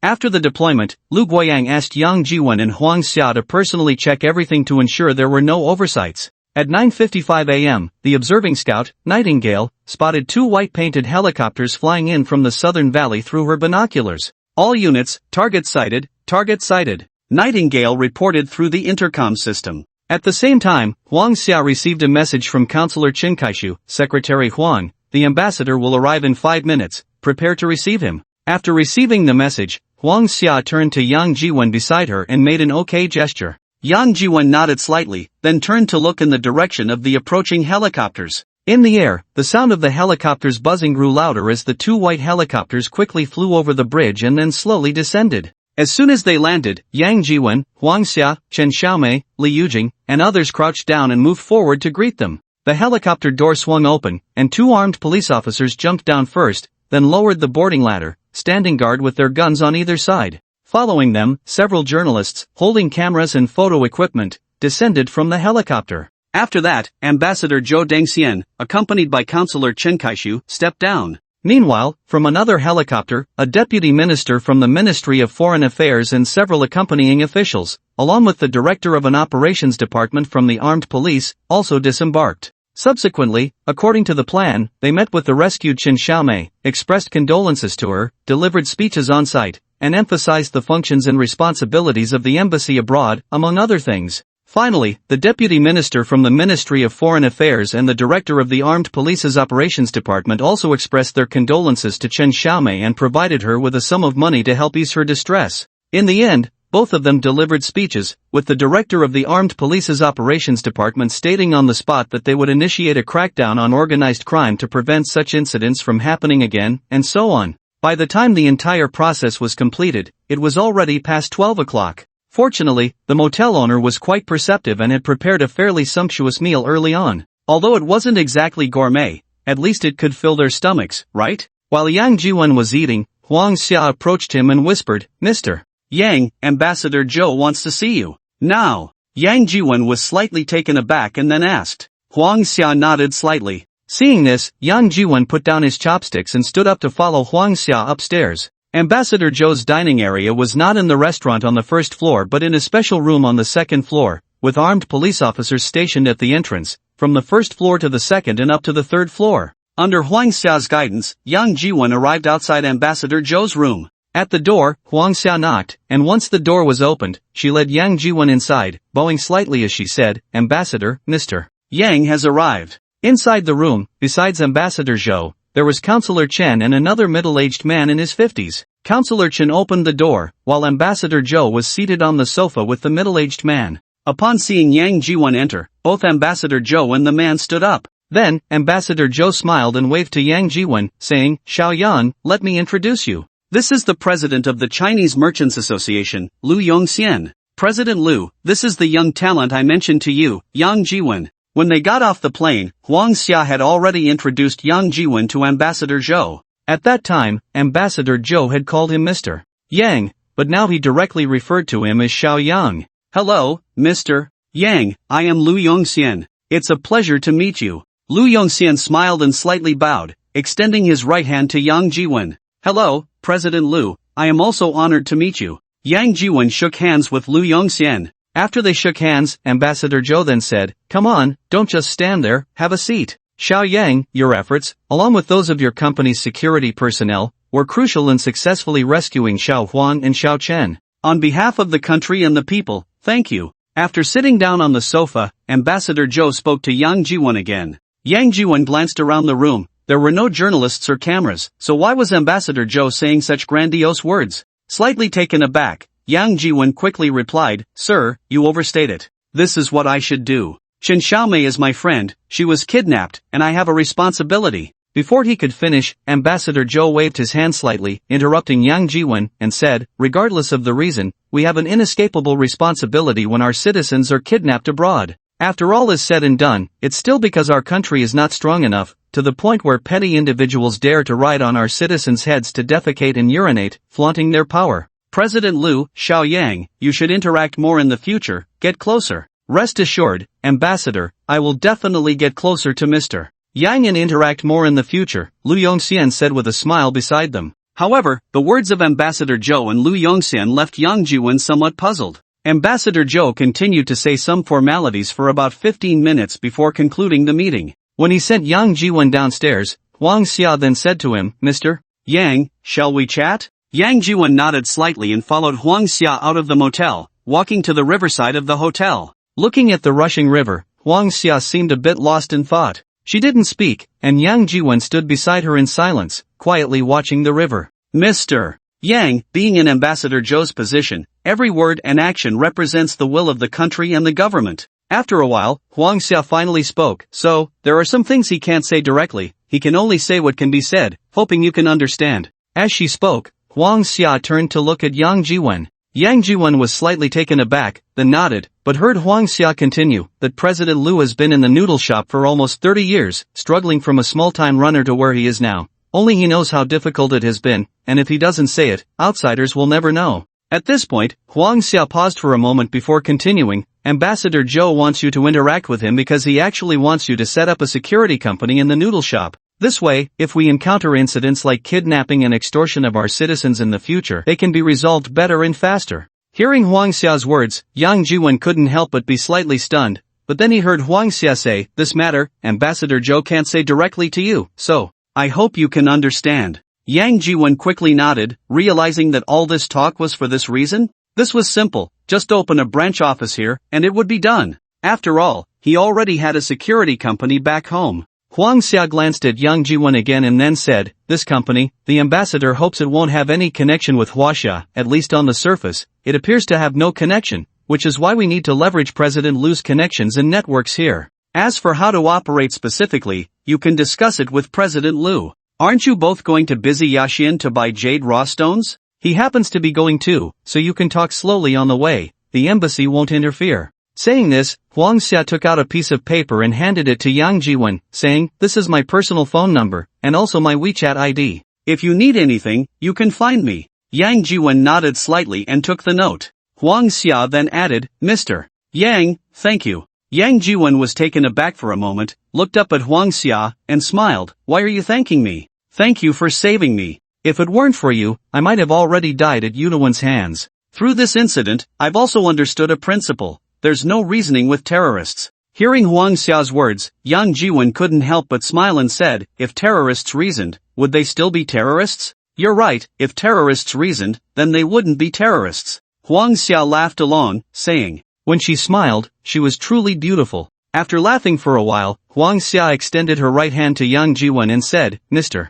Yang, I hope we have the chance to meet again in the future. Definitely, when you return to the country, I'll treat you to a meal." Yang Jiwen smiled and shook hands with Huang Xia, then added, "I just don't know if by then, Counselor Huang will still recognize me as this commoner." Huang Xia shot him a glance and said playfully, "You're no commoner. Don't think I don't know your background, just the way you saved me is not something an ordinary person can do." Yang Jiwen chuckled but didn't explain. It was really hard to explain. Should he tell someone, "I have a system, I'm the chosen one, the destined male lead"? At 2 in the afternoon, Ambassador Zhou and Huang Xia's group left by helicopter. After gathering their team, Yang Jiwen and Lu Guoyang got back in the car and headed towards Bangya County. Unlike the previous days, the convoy had grown significantly larger, with many more people. Also heading to Bangya County was President Lu Yongxian of the Chinese Chamber of Commerce. Lu Yongxian shared a car with Yang Jiwen, and along the way, they discussed in detail the establishment of a security company. Naturally, the larger the scale of this security company, the better. Moreover, since it mainly involves foreign security incidents, the personnel and equipment must be the strongest and best. Weapons and equipment that cannot be used domestically have far fewer restrictions abroad. Anything that can be obtained can be used, with no limitations. The core members of the security company will naturally be recruited from within the country, while peripheral members, especially local informants, will need to be recruited locally. Lu Yongxian had been in the noodle shop business for nearly 30 years, so he would certainly leverage his connections and networks for peripheral intelligence. In the evening, while resting, Yang Jiwen also mentioned this matter to Lu Guoyang and Ren Guoqiang. Lu Wenyu and the others were from the Golden Shield Security and were employed by Zhong Haiqing, not from Yang Jiwen's own security company, so he didn't discuss this with them. Establishing an overseas security company, especially one with mercenary characteristics, would entail work tasks and danger levels that are definitely much higher than those domestically. The danger level might even be higher than this time. Therefore, if personnel were to be transferred to the overseas company, it was natural to seek their willingness first. Although the domestic security company currently has only a limited number of personnel, the core members of the overseas company would certainly need to be drawn from among them. As for how many people to transfer, Yang Jiwen hadn't decided yet. He would first see their willingness. The journey from Lawan Township to Bangya County originally only took 2 or 3 days. Just as they were nearing Bangya County, Zhong Haiqing and Ouyang Mafei caught up with the convoy by helicopter. That night, the convoy rested in the county town of Bangya. Compared to Mushu County and Lasan County, Bangya County was relatively prosperous. Especially during this period when the old pit jade mine in Bangya County was being mined, jade merchants from all over the world, mainly from within the country, had nearly filled the entire town of Bangya. The small county town had a native population of about 400 to 500,000. Similar to that of a small county in the country. However, in the past few months of mining at the mine, at least 400 to 500,000 outsiders had flooded into the county town, nearly matching the native population. The sudden increase in such a large floating population brought visible economic benefits. The newcomers were all jade merchants and their accompanying guards, who were not short on money, and one could even say they were all big spenders. Jade merchants were already wealthy, and their guards, to put it bluntly, were likely people who might not have a tomorrow, so they naturally spent money as they pleased. Therefore, during the mining period, the economy of Bangya County would be exceptionally prosperous. The casino, the brothel, the hotel, the inn, the entertainment KTV, the bathing center. Whether legitimate or not, as long as they are open for business, they are almost always packed. After arriving in the county town, Lu Guoyang and Lu Wenyu naturally went out in batches to experience it all. Even Li Mayu and Li Yujian went out to have fun all night, returning to the hotel in the early hours. However, Yang Jiwen did not have that opportunity or time. After this kidnapping incident, Chen Xiaomei and Ouyang Mafe, for some unknown reason, seemed to have reached an agreement and formed a united front. With the two of them keeping a close watch, Yang Jiwen naturally had no chance to go out. Of course, if he really wanted to go out, Chen Xiaomei and Ouyang Mafe would definitely not be able to keep him in check. He just didn't have the time to go out. Shortly after checking into the hotel, Lu Yongxian called him, saying he wanted to introduce him to a friend. With Lu Yongxian wanting to introduce a friend, he naturally had no chance to go out and have fun. Around 9 o'clock in the evening, Yang Jiwen met the friend Lu Yongxian wanted to introduce, a strong man in his 40s. Mr. Yang, let me introduce you. This is Pang Jiawen, a Magushu Gua people. As he spoke, Lu Yongxian turned to Pang Jiawen and said, Old Pang, this is Mr. Yang Jiwen I mentioned to you. Hello, Mr. Yang, I am Pang Jiawen, nice to meet you. Hello, Mr. Pang, I am also very pleased to meet you. Yang Jiwen smiled and shook hands with Pang Jiawen. After a pause, Yang Jiwen said, Mr. Pang, your Mandarin is very good. Are you also of Chinese descent? Pang Jiawen nodded slightly and said, We Gua people are descendants of Chinese, but due to various reasons, we ended up in Lhasan, Magushu. After the founding of the country, Lhasan Magushu was classified into Miandian, and we became the descendants of Huaxia. Yang Jiwen nodded in realization. The origins of the Guo people are quite complex, with Ming troops who fled here during the late Ming and early Qing dynasties, Qing troops during the Qing Dynasty War, descendants of the Huaxia expeditionary forces during the Anti-Japanese War, and nationalist troops who fled here during the Liberation War. However, regardless of the reasons or the time they arrived here, the blood flowing in their veins has not changed, and even their language and cultural customs have remained intact. They are still proud descendants of Yan and Huang, inheritors of Huaxia. Xiao Yang, you don't know, the Guo people in Lhasan Magushu live a life that is truly indescribable, Lu Yongxian said from the side. As he spoke, he took out his phone, opened the album, and pulled out one photo after another to show Yang Jiwen. Yang Jiwen took a look. The conditions were indeed harsh, living in thatched houses, eating wild vegetable soup, looking emaciated and poorly clothed, resembling the Great Famine recorded in history books from the 1930s and 1940s in the country. The harsh environment and difficult living conditions are secondary. The key issue is the conflict between ethnic groups and the competition for living space. Over the years, thanks to your support, President Lu, otherwise our village would have probably been swallowed up by other villages long ago. At this point, Pang Jiawen stood up and cupped his hands in salute to Lu Yongxian. Lu Yongxian hurriedly supported him and said, Old Pang, what are you doing? Get up, get up. We are all children of Huaxia, and naturally, we should help each other and unite as one. I have only done a little bit of my part. At this point, Lu Yongxian paused slightly, glanced at Yang Jiwen, and then said, Now, due to the death of Angsu Mountain, the entire Magushu County is in chaos. Young Master Jiu has set up a banquet in Sushan Town, intending to capture all his brothers in one fell swoop. I didn't expect that the plans were not kept secret, and the news leaked out. The banquet at Hongmen turned into a chaotic battle, brothers turned against each other, and blood flowed like rivers in Su Mountain Town, with corpses lying everywhere. Now, Su Mountain Town is no longer one of the three major forces in Mushi County. Pang Jiawen nodded slightly and then said, The other two forces in Mushi, Wenmin and Wu Juashan, took advantage of the chaos in Su Mountain Town to send people to attack and seize territory, occupying most of Su Mountain Town. It won't be long before the Yang family in Su Mountain Town will become history, right? By then, Mushi County will be in a situation of two heroes vying for supremacy. As Pang Jiawen said this, Lu Yongxian glanced at him again and then said, In the chaos of Mushi, it's the time for heroes to achieve great things. Old Pang, don't you have any thoughts? Pang Jiawen sighed lightly and said, To say I have no thoughts would be impossible, it's just, our village is weak and powerless, it's really hard to make a difference. Yang Jiwen listened to the two of them exchanging words and finally began to understand. Pang Jiawen was here to take advantage of the situation. However, he was looking for Lu Yongxian, and Lu Yongxian had introduced him to himself. The autumn wind had blown right to his own head. That ninth young master Ong Suanai was really quite foolish, he was almost teaching him step by step. A banquet at Hongmen turned into a century of chaos, truly a case of mud that can't be propped up against the wall. However, Ang Suanai was an outsider, and his life and death had nothing to do with Yang Jiwen. Pang Jiawen was still a descendant of Huaxia. If he could help them improve their living conditions a bit and gain some survival space, that would be good. If they hadn't met, he wouldn't have said anything, but since they had met, he might as well lend a hand. Pang Jiawen didn't have the nerve to directly ask for money, and Yang Jiwen didn't directly give him money either, but instead asked, Mr.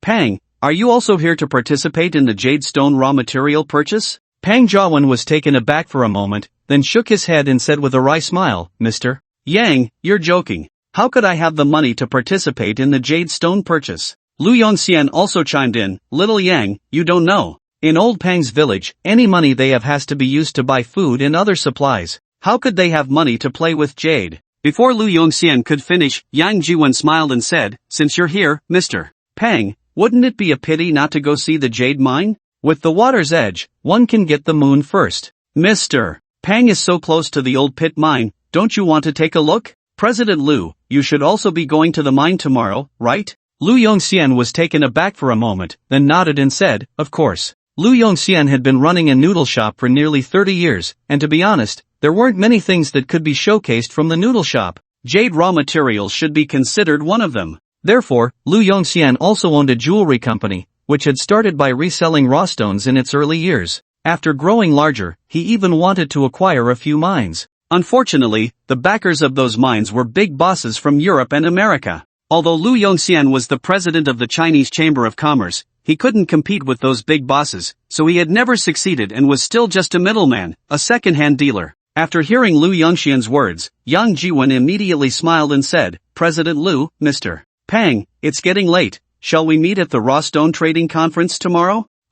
Both Lu Yongxian and Pang Jiawen were taken aback for a moment, then Lu Yongxian said, Alright then, see you tomorrow. Old Pang, let's go. Pang Jiawen nodded, stood up, and after cupping his hands in salute to Yang Jiwen, left the room with Lu Yongxian. After leaving the room, Pang Jiawen then quietly asked, President Lu, can he really help us? Lu Yongxian glanced at Pang Jiawen and then said, He is someone introduced to me by the higher-ups. What do you think? Higher-ups? Pang Jiawen was slightly taken aback. How high could the higher-ups be? Lu Yongxian patted his shoulder and said, Old Pang, don't worry. The country hasn't forgotten you, nor will it abandon you. The difficulties you are facing now are only temporary. Once the country is able to lend a hand, all the difficulties and problems you are facing will cease to exist. I understand what you're saying, and I know the country hasn't forgotten us, the lost children out here. But the problems and difficulties we are facing now are very real and urgent. Without weapons and equipment, without a space to survive, I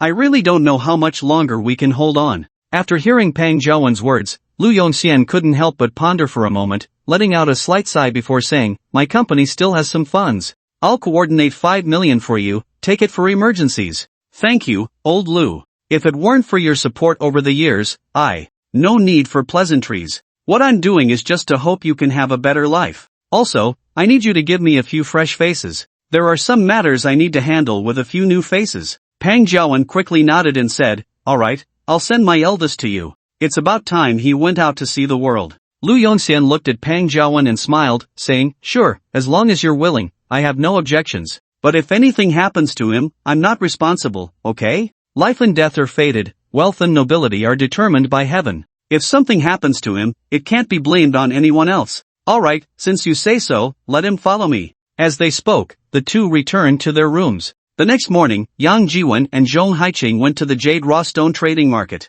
The market was large and crowded, filled with people coming to buy jade or raw stones. The prices of raw stones were relatively cheap, almost sold by the pound. Those with better quality could sell for over 100 yuan per pound, 2 to 300,000 yuan per ton. The lesser quality, the fragmented raw stones, could even be as low as several tens of thousands, a few thousand yuan per ton, which translates to just a few yuan per pound, around 10 to 20 yuan. Zhong Haiqing was naturally looking for those with better quality, larger, and relatively more complete raw stones. Once such raw stones were opened, they would yield large pieces of jade, suitable for processing into jewelry, and would be sold as sets. With the same quality and color, such sets of gemstone jewelry could naturally fetch a higher price. Of course, the risk with these raw stones was also the greatest. One cut could lead to heaven, another to hell. This was not just a saying but the painful summary of countless jade gamblers. The safest and most secure option was actually to buy those that had already been opened, where the quality of the jade could be seen.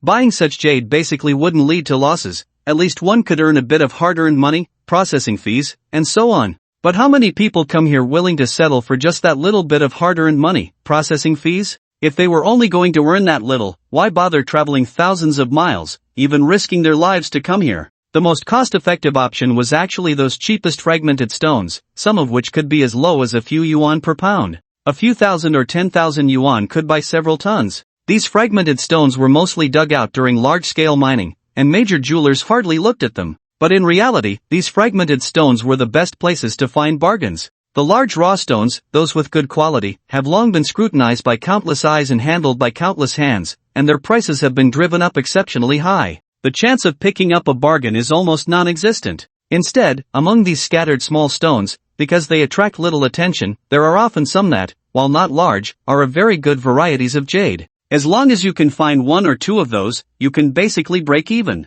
Of course, these small stones are not even worth a glance from the big jewelers. A few pieces of jade, no matter how good the variety, what can they be used for? Even making a ring is too much trouble. Moreover, a single ring won't fetch a good price. Jewelry in jade must be in sets to sell for a good price. There have been sets of jewelry worth tens of millions or even hundreds of millions. After arriving at the trading market, Zhong Haiqing directly took her team to the large raw stone trading area. This time, she prepared over tens of millions in funds and wouldn't stop until the few trucks of the convoy were filled. However, Yang Jiwen did not go with Zhong Haiqing. It was his first time at the raw stone trading market, and at this moment, he was wandering around the scattered small stone stalls with Chen Xiaomei and Ouyang Mafei. After wandering for a while, his phone had prompted him several times, and he discovered a few pieces of high-quality jade raw stones, but they were not very large, only a few pounds, the largest being just over 10 pounds. Mixed in with a pile of scattered stones, Yang Jiwen found it difficult to just pick out those few good raw stones, right? These scattered small stones are sold by the ton. If you only pick a few, they won't sell to you. Therefore, Yang Jiwen just continued to wander around the various stalls with Chen Xiaomei and Ouyang Mafei, picking and choosing, but he didn't really make any purchases. Just as they were browsing, a familiar voice came from behind. Mr. Yang? Yang Jiwen turned around and saw Pang Zhaowen, beaming with a smile, standing about 10 meters behind him, accompanied by two young men in green military uniforms. Mr. Yang, it really is you. I thought I was mistaken just now. Pang Zhaowen smiled as he approached Yang Jiwen. He paused for a moment before continuing. Are you also interested in these small stones, Mr. Yang? Just looking around, Yang Jiwen replied with a smile. After a brief pause, Yang Jiwen glanced at Pang Zhaowen and then asked, Are you here to look at stones too? Pang Zhaowen smiled a bit shyly and said, Mr. Yang, after thinking about what you said last night, I feel you have a point. Living off past gains, even with mountains of gold and silver, if there are no other sources, there will eventually be a time when it runs out. So, I just wanted to try my luck. Yang Jiwen nodded slightly and then asked, How much money do you have? 1 million, Pang Zhaowen held up a finger. 1 million? That's more than enough. Yang Jiwen nodded slightly, paused, and then casually pointed to the small mountain of scattered stones in front of him, saying, This place's stones are cheap, let's take them all. Take them all? Pang Zhaowen was momentarily stunned, glancing at the stall piled high with scattered stones. Those stones must weigh over 10 or 20 tons. However, Yang Jiwen is in the jewelry business, and he came here specifically for jade raw stones. His judgment should not be poor. He said to take them all, so there should be some good stuff in that pile of rubble. After a brief moment of surprise, Pang Zhaowen then asked the stall owner, Boss, how much for these stones? 20,000 per ton, no bargaining. The stall owner replied in somewhat awkward Mandarin. More than 80% of the people coming to the raw stone trading market are from Huaxia, so the stall owners here, more or less, can speak some Mandarin. 20,000 per ton? Boss, that's too expensive, right? I just asked over there, and they only charge 8,000 per ton. Pang Zhaowen said while bargaining, casually pointing to another pile of rubble behind him. That over there is all garbage. The stones are leftovers from previous transactions, just piled up and no one wants them. Don't even mention 8,000, Jean Mua is selling for 2,000 per ton. The stall owner glanced at the direction Pang Zhaowen was pointing and curled his lips. Pang Zhaowen was slightly taken aback, then said, Boss, lower the price a bit, if you do, I'll buy it all. The stall owner thought for a moment and then asked, So how much do you want to pay? 10,000. 2. Pang Zhaowen held up two fingers and said softly, No way, that's too little, I'm not selling. The stall owner shook his head. Then how about 13,000? The stall owner still shook his head and said, 18,000, I absolutely won't sell. Pang Zhaowen wanted to say something else, but Yang Jiwen beside him said, 18,000 is fine, but you have to sell us those you've picked out as well.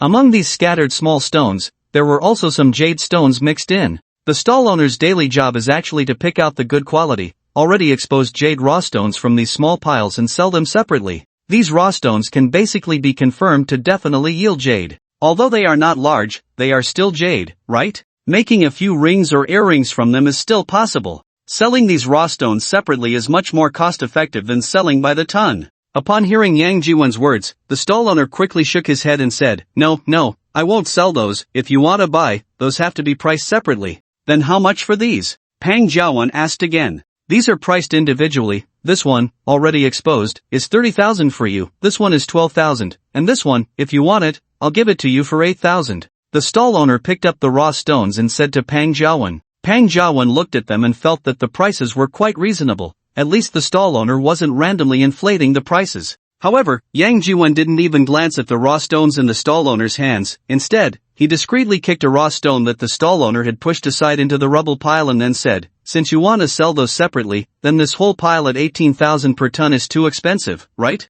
How about lowering it a bit? The stall owner was momentarily stunned and then said, If you want to buy these too, then let's say 17,000 per ton. Before the stall owner could finish speaking, Yang Jiwen said again, 15,000, we also want those you've picked out. The stall owner was slightly taken aback and then said, 16,000. Before the stall owner could finish, Yang Jiwen directly turned around and pulled Chen Xiaomei and Ouyang Mafei away. Pang Jiawen saw this and hurriedly followed. The stall owner, seeing this, couldn't help but call out, Hey, don't go, the price is negotiable, how about adding 500? Alright, we'll go with you, 15,000 it is. Hearing the stall owner's words, Yang Jiwen finally stopped. Mr. Yang, are we really going to buy that whole pile of rubble? Pang Jiawen asked in a low voice. Don't you have $1 million? Yang Jiwen turned to look at him and said. Pang Jiawen was taken aback. He did have $1 million, actually 5 million, which Lu Yongxian had just transferred to his account, but that money wasn't meant to buy this garbage. If he were to buy, it should at least be something that wouldn't lose money and might even make a profit, right? Pang Jiawen originally planned to buy and sell some already mined jade stones, just to earn a little hard-earned money, but he never thought about buying raw jade stones. Moreover, he was buying small fragmented stones. Even if these small stones could yield jade, how much could they possibly produce? The chances of finding jade are probably not much better than winning the lottery, right? Yang Jiwen turned to glance at Pang Jiawen and said, Don't want to buy? Then let's go. Pang Jiawen was taken aback for a moment, gritted his teeth, and said, Buy. Xiao Wu, go find a car. After loading and weighing, it totaled 17.3 tons, at 15,000 per ton, plus the individual pieces the vendor picked out. The individual pieces were a bit more expensive, with one piece worth as much as a ton. In the end, the vendor rounded it down, and Pang Jiawen paid a total of 730,000 yuan. With a budget of 1 million, he suddenly spent 730,000, making Pang Jiawen feel heartbroken. With the remaining 270,000, he didn't dare to spend extravagantly again, so he found a few stalls that sold already mined jade, carefully selected, and bought a few pieces of water-grade jade that were still quite decent. This already mined jade wouldn't make him rich, but at least it could cover his costs and earn a small profit. As for that truckload of fragmented stones, he could only hope for divine intervention. After Pang Jiawen bought that pile of fragmented stones, Yang Jiwen and Chen Xiaomei didn't continue to stay with him. Zhong Haiqing sent someone to invite him to take a look. A large pile of raw stones, Zhong Haiqing had already bought dozens of tons, averaging around 100,000 each, which had already cost her nearly half of her budget, over 20 million. Although these raw stones were also sold by the ton, compared to those fragmented small stones, the probability of yielding jade, especially large pieces of jade, was much higher. Naturally, the possibility of making money would also be much greater. Of course, the risk of losing money was also significant. However, the mine's regulations state that one must purchase a certain quantity of these raw stones to qualify for bidding on the top-grade raw stones that have been carefully selected for their quality. If there weren't such regulations, those piles of raw stones would probably go unnoticed. The mine wouldn't be able to sell ordinary stones at sky-high prices. And the only thing that could make someone rich overnight was these top-grade raw stones. Of course, the same top-grade raw stones could also lead to someone losing everything overnight. Whether one could pick out truly top-grade jade from these raw stones depended on the bidder's discernment. According to past experiences, Zhong Haiqing still had over 20 million in reserve, enough for her to bid on 5 to 10 pieces of these top-grade raw stones. Being able to bid on so many raw stones would make the trip worthwhile. But what Jong Haiching didn't expect was that the first raw stone Yang Jiwon had her secure, after several rounds of bidding, shot up to over 13 million. By the end of the bidding, with each paddle raised, Jong Haiching felt her heart racing, her hand shaking. If it weren't for Yang Jiwon's previous performance at the auction in Fuxing City, which filled her with confidence in him, she might have given up on bidding for this raw stone long ago. Fortunately, when she raised her bid to 13,500,000, everyone else gave up, allowing her to successfully secure that raw stone.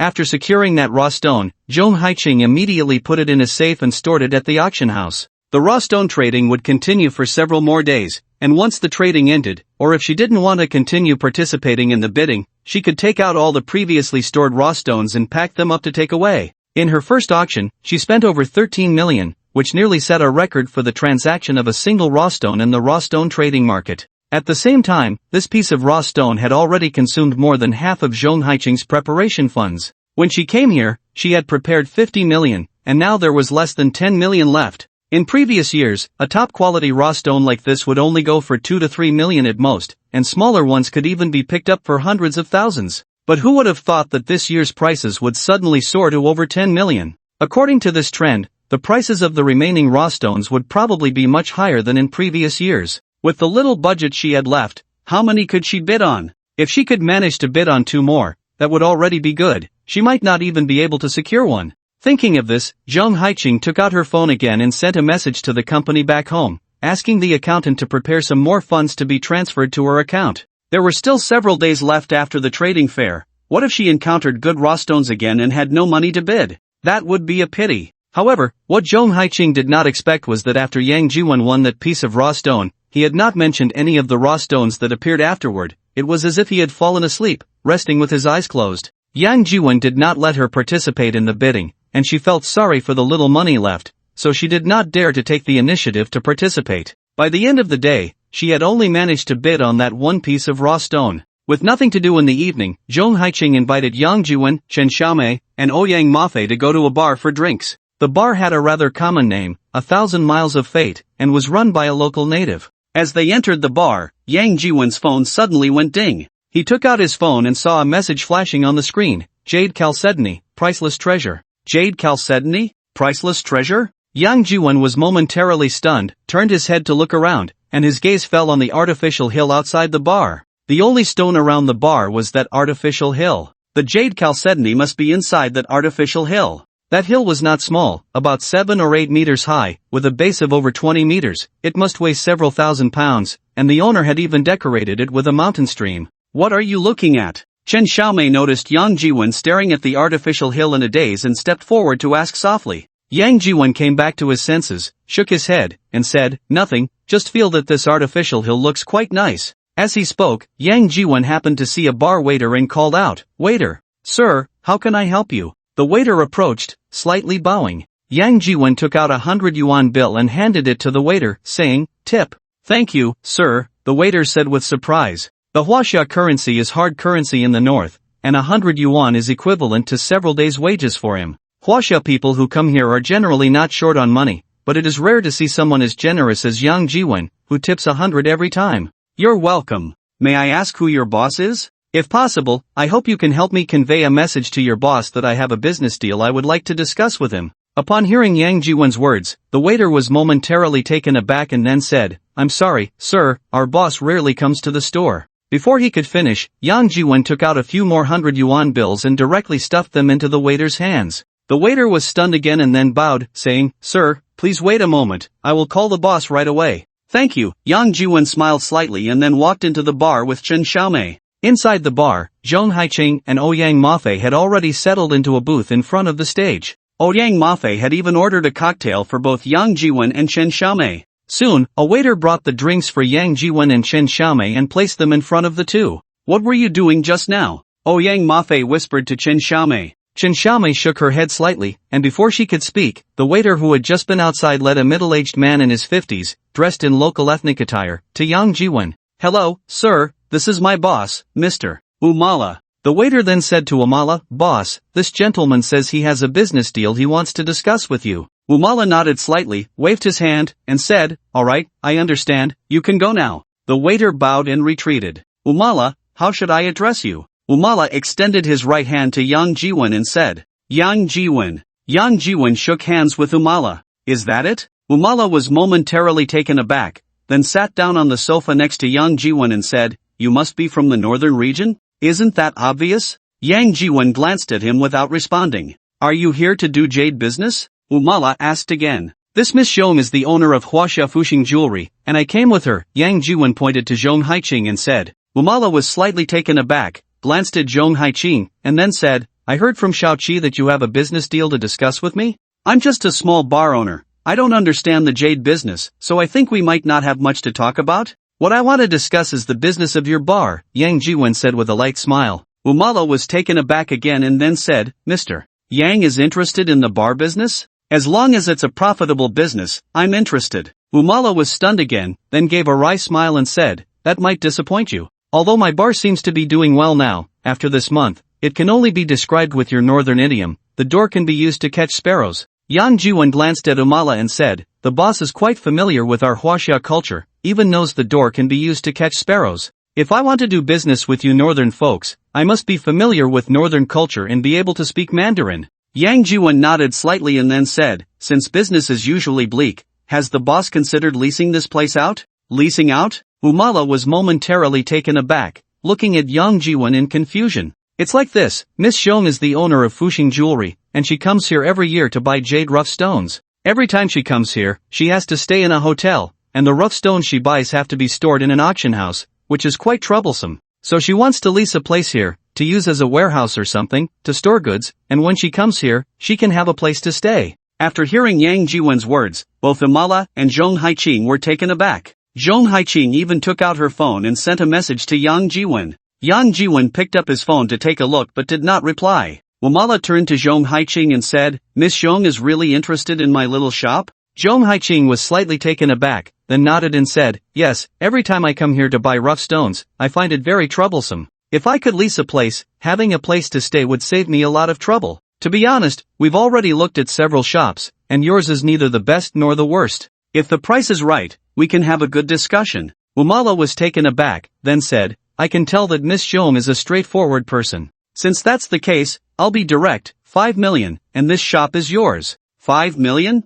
Why not just rob it? Zhong Haiqing's eyes widened in shock. In the country, a bar with such a decoration style, which actually has no style at all, it's simply the most basic of basic, and this size would cost at least 2 million, even in first or second tier cities. In this rundown place, Umala actually dares to ask for 5 million right off the bat. Does she think I'm a fool, that a fool has more money? Boss Uma, we came with great sincerity, but your price doesn't reflect any sincerity at all. Before Zhong Haiqing could speak, Yang Jiwen chimed in, If that's the case, I can only ask President Liu to talk to you. President Liu? Which President Liu? Umala was taken aback and turned to Yang Jiwen. How many President Lius can there be in your country? Of course, it's President Liu Yongxian of the Chinese Chamber of Commerce. Ouyang Mafei interjected. Liu Yongxian has been in the noodle shop business for 30 years and has a business in Manhwa County, and he started out with jade. It can be said that from the very beginning, Liu Yongxian has been mingling in Manhwa County. In Manhwa County, everyone knows Liu Yongxian, and no one dares to disrespect him. Since Liu Yongxian was mentioned, if Umala continues to ask for such an outrageous price, it would be disrespecting Liu Yongxian's friends. Disrespecting Liu Yongxian's friends is the same as disrespecting Liu Yongxian himself. Dealing with those behind-the-scenes big shots from the UK and the US might make Liu Yongxian a bit wary, but dealing with a small boss like Umala? That's as easy as squashing a bug. After hearing Ouyang Mafei's words, Umala quickly put on a smiling face and said, You are friends of President Liu, why didn't you say so earlier? This meal is on me. Xiaoqi, go to my office and bring me that bottle of good wine I've been saving. The waiter quickly brought the wine from Uma-Le's office, and after opening it, was about to pour it for Yang Jiwen and the others. However, Umala took it directly and poured it for Yang Jiwen and the others herself, saying as she poured, Mr. Yang, Miss Zhong, since you are friends of President Liu, I will transfer this bar to you at a low price, but I have a small condition. What condition? Yang Jiwen glanced at him and asked, Could you please mention to President Liu that I want to open a bar in the county? As long as President Liu agrees to let me open a bar in the county, I will transfer this bar to you for 1 million. This rundown bar is worth 1 million, but compared to that piece of chalcedony at the entrance, 1 million is nothing. Yang Jiwen glanced at Umala and then said, I can introduce you to President Liu, the rest is up to you to discuss with him. Yang Jiwon called Lu Yongxian, invited him to the Qianli Yuyuan bar for drinks, and introduced Umala to Lu Yongxian. Then, in front of Lu Yongxian, he signed the transfer agreement. The Qianli Yuyuan bar and the fake mountain outside the bar became Zhong Haiqing's property. Zhong Haiqing never understood why Yang Jiwon wanted to take over this bar, and in front of Lu Yongxian and Umala, she didn't dare to ask. It wasn't until they returned to the hotel that Zhong Haiqing found a moment to ask Yang Jiwon. Yang Jiwon didn't explain, directly transferring 2 million to Zhong Haiqing, and then said, "Miss Zhong, to be honest, that bar is of no use to me, but I need your help to ship that fake mountain outside the bar back to the country. The rest, you can dispose of as you wish." Fake mountain? Zhong Haiqing was slightly taken aback, recalling the fake mountain she saw outside the bar, which didn't seem special at all. It definitely didn't look like any jade. If it were really jade, it wouldn't have been brought here to be made into a rockery and casually placed outside the bar. Thinking of this, Zhong Haiqing couldn't help but ask again, "Mr. Yang, is there anything unique about that rockery? It just looks like an ordinary stone to me." Yang Jiwon shook his head and then said, "I don't know either, but for now, just help me transport it back to the country." Zhong Haiqing quickly nodded and said, "No problem, anyway, there's a truck available, we can transport it back together then." Yang Jiwon thought for a moment and added, Let's put up a sign saying closed for renovation at the bar for now." Zhong Haiqing quickly nodded, indicating she understood. The next day, Yang Jiwon arranged for Reng Guoqiang and a few others to move into the bar, hanging a sign outside the main entrance that read renovation upgrade, closed for business. The rockery outside the bar was also covered with colorful cloth.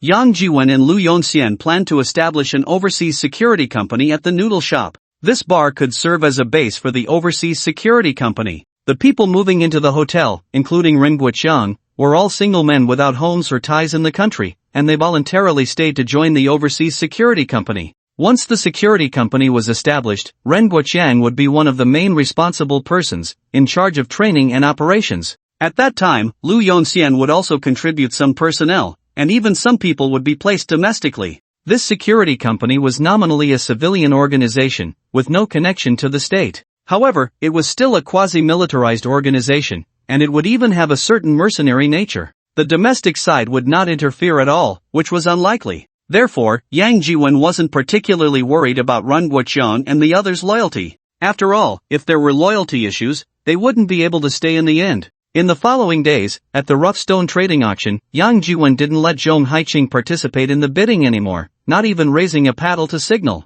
There were a few rough stones that Zhong Haiqing was actually quite interested in, and several times she wanted to raise her paddle to bid. But when she turned to see Yang Jiwon dozing off, looking uninterested, and with prices inflated to 8 or 9 million, over 10 million, in the end, Zhong Haiqing gave up the idea of participating in the bidding. Although the domestic company had pooled together 20 million for her, this amount of money might have been enough to buy a few rough stones a few years ago, but this year, at the start of the auction, one rough stone was already bid up to over 13 million, and it was Zhong Haiqing who bought it. As a result, the prices of the subsequent rough stones rose significantly. Overall prices were much higher than in previous years. Many high-quality rough stones were even bid up to over 10 million. With the little funds Zhong Haiqing had now, it was difficult to secure 2 or 3 better quality rough stones. Given this situation, since she had chosen Yang Jiwon to be her advisor, she decided to follow his lead completely. If Yang Jiwon didn't express anything, she would not bid at all. After all, she had already secured one rough stone,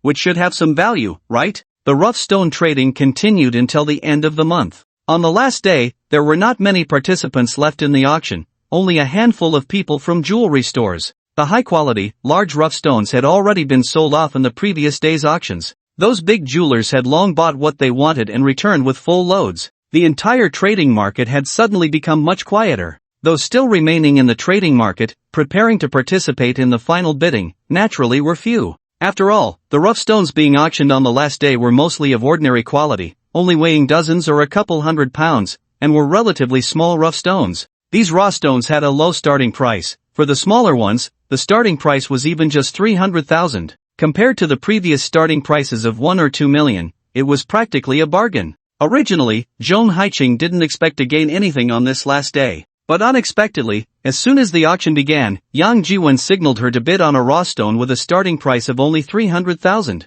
That raw stone wasn't very large, probably only about 100 jin, and it didn't look particularly special. Its surface was covered with a layer of gray material, appearing quite ordinary. However, when Yang Jiwon urged her to bid, she raised her paddle, and in the end, she successfully bid at the base price of 300,000. Well, on this last day of the auction, the bidders seemed very polite. Almost as soon as someone raised a paddle, others would give up bidding, and in the end, almost all were successfully bid at the base price. After successfully bidding for the raw stone at 300,000, Zhang Haiqing continued to bid on more than a dozen raw stones, all at the base price, with only one person participating in the bidding. Under Yang Jiwen's suggestion, she also participated twice more, successfully bidding for two other raw stones at the base prices of 500,000 and 800,000. There were actually more raw stones available, but after securing these three, Yang Jiwen seemed to have lost interest, yawned, and then said to Zhang Haiqing, "Miss Zhang, let's go." "Okay." Zhang Haiqing was slightly taken aback for a moment before responding and followed Yang Jiwen out of the auction house. The bar had already begun renovations, and the fake mountain outside the bar, covered with colorful cloth, had been loaded onto a truck the night before, leaving only the colorful cloth propped up with sticks.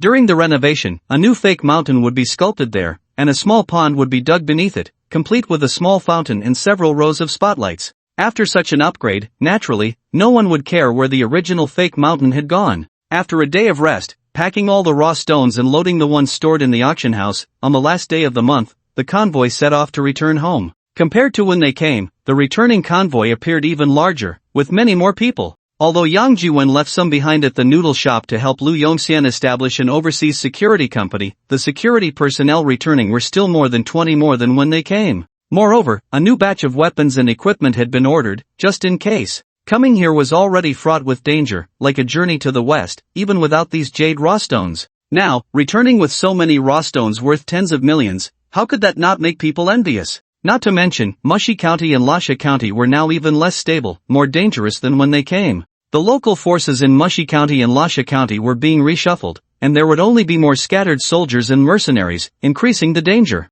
Without adequate preparation, how could they manage? However, the journey back was surprisingly smooth, with nothing happening at all. Passing through the village of the Shibuta people, the leader of the Shibutu, along with villagers, came out over 30 miles to welcome Yang Jiwen and the others. In front of Yang Jiwen, he even performed a scene of humility and apology, mimicking the ancients. Wuan was his son, originally his most favored son, who was likely to take over his position and become the village leader. But unexpectedly, he misunderstood the situation and surrendered to Wudiwen in Laowen Township, betraying Yang Jiwen and the others. During the fierce battle in Laowen Township, Wuan ultimately couldn't escape and met a gruesome end. Wuan was dead, yet Yang Jiwen and the others were all alive and well. Moreover, news from Susan town had already arrived. General Susan was dead, and now his several sons were fighting for power among themselves. The other two local powers in Mugu County, the Wunmin family and the Jueshan family, also got involved. Now it's a battle between two heroes, and in the future, it's very likely that one will dominate.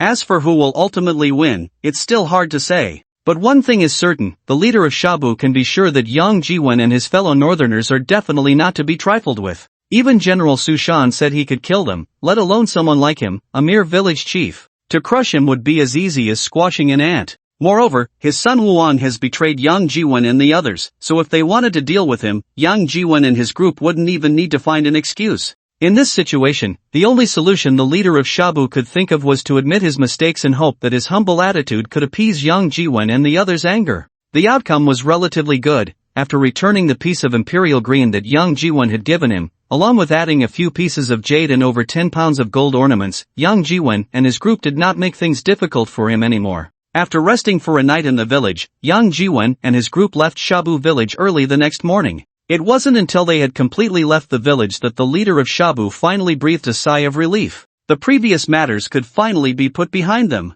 It was just a pity about those 10 pounds of gold ornaments. They were the savings of several generations of his ancestors. 3 days later, the convoy arrived at the Guaga people's village of Pangjiawan. The round-trip route actually did not pass through the Guaga people's village of Pangjiawan. However, after hearing the news of Yang Jiwen and his group returning to their homeland, Pangjiawan had already brought the villagers over the mountains, traveling dozens of miles to wait on the road for Yang Jiwen and his group, insisting on inviting them to the village, claiming it was to show their hospitality. Yang Jiwen could actually guess some reasons why Pangjiawan would do this. One was that Pangjiawan needed to rely on Yang Jiwen and his group, or rather, on the power of Huaxia, to ensure the survival space of the Guaga people. The other reason was because of that truckload of small stones. Among that truckload of fragmented stones, Yang Jiwen had at least discovered 3 pieces of top-grade imperial green jade, worth no less than 50 million. Especially the last piece he kicked into that pile of raw stones, which was worth over 20 million. After Pang Jiawen bought that pile of small stones, he left the raw stone trading market that very night, and now those stones must have all been processed. A pile of small stones bought for hundreds of thousands suddenly turned into jade worth 50 to 60 million. It can be said that with this, the living environment of Pang Jiawen's village would be greatly improved. For Pang Jiawen and his people, Yang Jiwen was no longer just an external support, he was a god of wealth, even more powerful than President Liu Yongxian. If they didn't curry favor with such a god of wealth, who else would they curry favor with? Pang Jiawen's Guoga people's village was actually not far from the Huaxia border port, just separated by 2 towns. Moreover, because it was close to the Huaxia border, the people in these 2 towns were mainly Guoga people. And the Guoga people were actually the descendants of Huaxia. However, the Huaxia people have always loved peace, and the lower-class people have become accustomed to enduring hardships. Therefore, the Guoga people in these 2 towns did not form powerful local armed forces like in other towns. Because of this, the living environment and space for Pang Jiawen's Guoga people became increasingly harsh, suffering from the dual oppression of the noodle shop military government and local armed forces. After resting for a night in Pang Jiawen's village, Yang Jiwen and his group left. When they departed, Pang Jiawen insisted on escorting them to the Huaxia border. Given the circumstances, if crossing the border wasn't so troublesome, Pang Jiawen might have even wanted to send them across. The management of weapons and equipment in the country is quite strict. All weapons and equipment are processed in the nearest town to the port before passing through customs. Previously, every time Zhong Haiqing went abroad, she did it this way. However, this time, since the Pang family came along, following the principle of not letting the good water flow to outsiders, these equipments were not sold on the black market but were generously given to the Pang family. This made Pang Jiawen so moved that he almost cried. Over the years, the Guoga people had truly suffered through hard times. They had no money, no guns, and all sorts of bullies dared to ride on their heads to defecate and urinate. But now, they had money, and suddenly they had weapons and equipment. With these 60 or 70 guns, they could easily form a company. Once President Liu turned those pieces of imperial green jade into cash, they could buy even more weapons and equipment, and recruit more troops. By then, the Guoga people would have their own armed forces, and who would dare to come and cause trouble among those shrimp soldiers and crab generals? In fact, Pang Jiawen was even considering whether to take advantage of the internal strife and mushy to seize a piece of territory over there. After passing through the port, the road suddenly improved. The noodle shop on the port side, except for a few towns close to the port where the roads were a bit better, with asphalt pavement, the rest of the places had no asphalt roads at all. Many areas were just mud roads that had been roughly hardened, and some hadn't even been hardened. On the other side of the port, Huaxia was uniformly wide, clean, and tidy asphalt roads, and it was the kind with 6 lanes in both directions. Moreover, after passing through the port, safety was completely guaranteed. The security personnel accompanying the vehicles also changed to shotguns. Basically, with these shotguns, they could travel freely throughout Huaxia, and hardly anyone would be foolish enough to rob a convoy with armed escorts. Abroad, robbing banks or jewelry stores often involved handguns, automatic rifles, or homemade bombs. In the country, however, the last reported bank robbery suspect was using a small hammer, right? This is the difference. In the country, you want to try using a gun? With hammers, axes, machetes, or steel pipes, the ones coming to catch you might just be the local police or special police. But if firearms appear, then sorry, the ones dispatched might be fully armed police. If firearms are involved, especially in a gang of 2 or more, the ones dispatched might be regular army troops. The police come, escorting you back. The armed police come, carrying you back. The army comes, then you can only fight your way back. Therefore, the security environment in Huaxia can definitely be considered safe. After entering the port, it took just over 30 hours for the entire convoy to return to Fuxing. Upon returning to Fuxing, after unloading the raw stones into the warehouse, Zhong Haiqing held a celebration banquet, inviting Yang Jiwen and the security team. The next day, Zhong Haiqing and Yang Jiwen went to visit the sacrificed and injured team members, and specially sent some condolence money over. After handling these matters, on the 3rd day, Zhong Haiqing began to open the raw stones. The first raw stone she opened was the one Yang Jiwen had her buy at the auction in the raw stone trading market, worth 13,500,000. When opening the raw stone, the first cut was made by Zhong Haiqing herself, carefully cutting off just a thin layer from the outside, about 2 or 3 centimeters thick. One cut down, but she hadn't even split the shell, and underneath was still gray stone. Zhong Haiqing was not discouraged and continued to cut down little by little. Opening raw stones cannot be rushed. If there is jade inside, it will come out no matter how you cut it. If there is no jade inside, Naturally, it won't come out no matter how you cut it. After cutting 3 times, the shell that was removed was about 50 centimeters long. Finally, beneath the stone, a glimmer of white light appeared, revealing a smooth surface like glass. Jade was emerging. Everyone, including Zhong Haiqing and Feng Changwei, the chief jade appraiser of Fuxing Jewelry, let out a sigh of relief. This was the first piece of rough stone they had opened,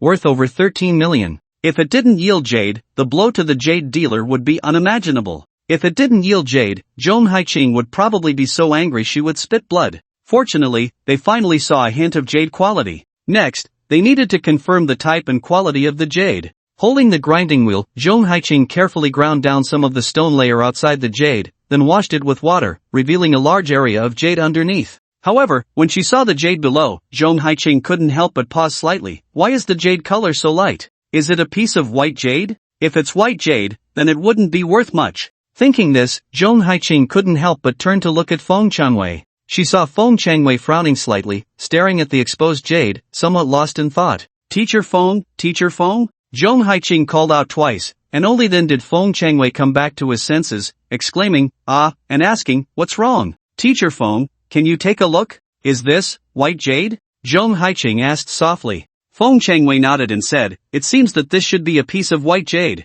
"It really is white jade?" A hint of disappointment flashed in Zhong Haiqing's eyes, and she asked again, "Then, how much is it worth?" "It's not fully opened yet, so it's hard to say exactly how much it's worth, but..." Feng Changwei quickly glanced at Yang Jiwen, who was sitting on a nearby bench playing games with Chen Xiaomei, a hint of pride flashing in his eyes, then said, "It probably won't be worth 5 million. "Humph, who told you not to believe me and instead trust a wet behind the ears kid? Now look, you've suffered a loss. 13 million for a piece of the most ordinary white jade, worth maybe less than 5 million. Previously, when Zhong Haiqing went to the noodle shop to stock up, she always brought Feng Changwei along. How much to buy and what to buy were all decided by Feng Changwei. But unexpectedly, after Zhong Haiqing attended a Fuxing auction last month, she didn't bring him this time, but instead brought along Yang Jiwen, this kid in his 20s, not even 30. In the jade business, what matters is having an eye for quality and being well informed. A kid in his 20s or 30s has no experience and no insight. How could he identify any jade rough?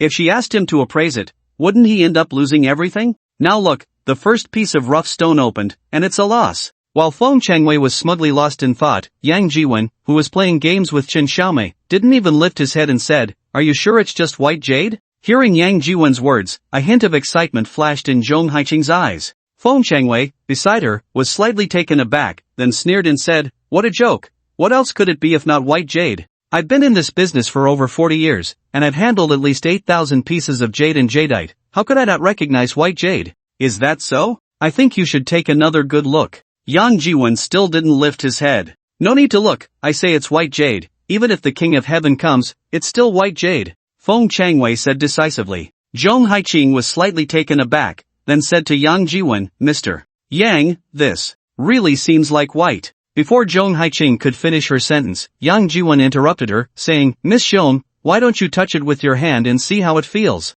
After hearing Yang Jiwen's words, Zhong Haiqing was momentarily stunned again, then reached out to touch the exposed jade. As soon as her fingers made contact with the jade, she felt a smooth texture, but immediately afterward, a warm sensation began to spread from her fingertips, as if her fingers were submerged in a cup of warm water. It felt like taking a bath, and it was quite pleasant. "What does it feel like?" Yang Jiwen continued to play his game, not even looking up. "It feels warm, like soaking in a hot spring," Zhong Haiqing said, comfortably closing her eyes. Upon hearing Zhong Haiqing's words, Feng Changwei's expression changed involuntarily. Earlier, he had already sensed that this piece of jade was not just an ordinary white jade. However, if no one noticed anything unusual and treated it as a regular white jade, then with his sharp judgment, he could assert that it was only worth 5 million. In that case, with just a phone call, he could find someone he knew to acquire this piece of jade for 5 million, and with a quick flip, he could make several times that amount. But unexpectedly, Yang Jiwen, without even taking a glance,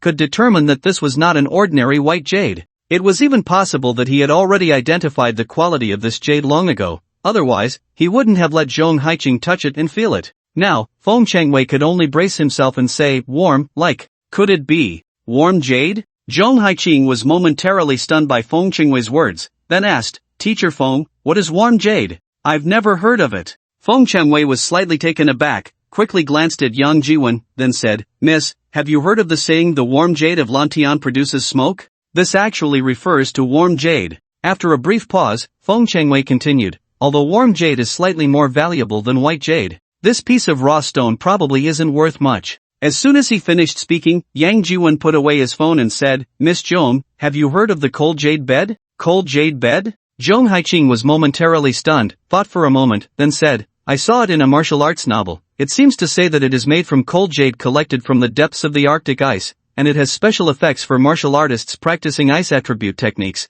helping to avoid going astray and speeding up cultivation. Practicing on it for a year is equivalent to 10 years of regular training." At this point, Zhong Haiqing paused again and said, "Mr. Yang, isn't this something fictional from a novel? Why are you suddenly asking about this?" Yang Jiwon chuckled lightly and said, "Who says that things in novels must be fictional? You are in the jewelry business. Don't you know there is a type of jade called cold jade? Since there is cold jade, what's wrong with making a bed out of warm jade?" After hearing Yang Jiwon's words, Zhong Haiqing couldn't help but nod slightly, paused, and then said, "So what does this warm jade have to do with cold jade?" "A cold jade bed can help avoid going astray and speed up cultivation, so naturally, a warm jade bed would have the same effect." And at this point, Yang Jiwon suddenly stopped. "And what?" Zhong Haiqing hurriedly asked. Yang Jiwon smiled slightly and said, "It's nothing, Miss Zhong. Didn't you just say that this warm jade feels warm, like soaking in a hot spring? Why don't you use this piece of jade to make a warm jade bed?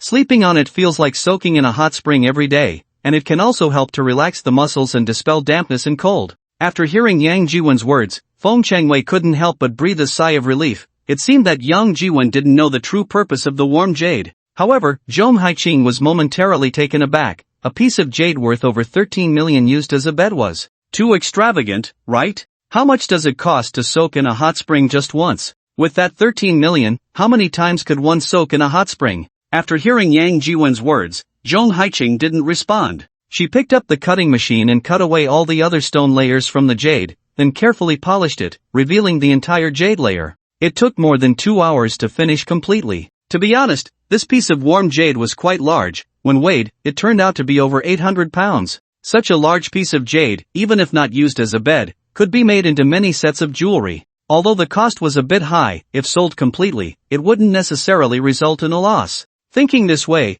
Zhong Haiqing felt much better. After finishing the first piece of rough stone, Zhong Haiqing didn't personally operate the machine anymore. She handed the cutting machine to Wang Xinyor, who was responsible for cutting jade, and sat down next to Yang Jiwon to start drinking tea. After taking over Zhong Haiqing's cutting machine, Wang Xinyor picked a piece of rough stone that wasn't very large and began cutting. This rough stone was also purchased at an auction for 300,000. As soon as he made the first cut, green appeared, and Wang Xinyor was stunned, exclaiming, "It's green! If it's green, that means it's jadeite." Zhong Haiqing was slightly taken aback, put down her teacup, and walked over to see that indeed, a hint of emerald green was revealed on the cut surface of the rough stone. "This is..." Zhong Haiqing's eyes widened. "It's imperial green." Feng Changwei also widened his eyes and exclaimed. With just one cut, the quality of this jade's water type could be determined, showing how thin the stone layer was. Although this rough stone wasn't large, if the stone layer was only this thin, then this imperial green could be quite substantial.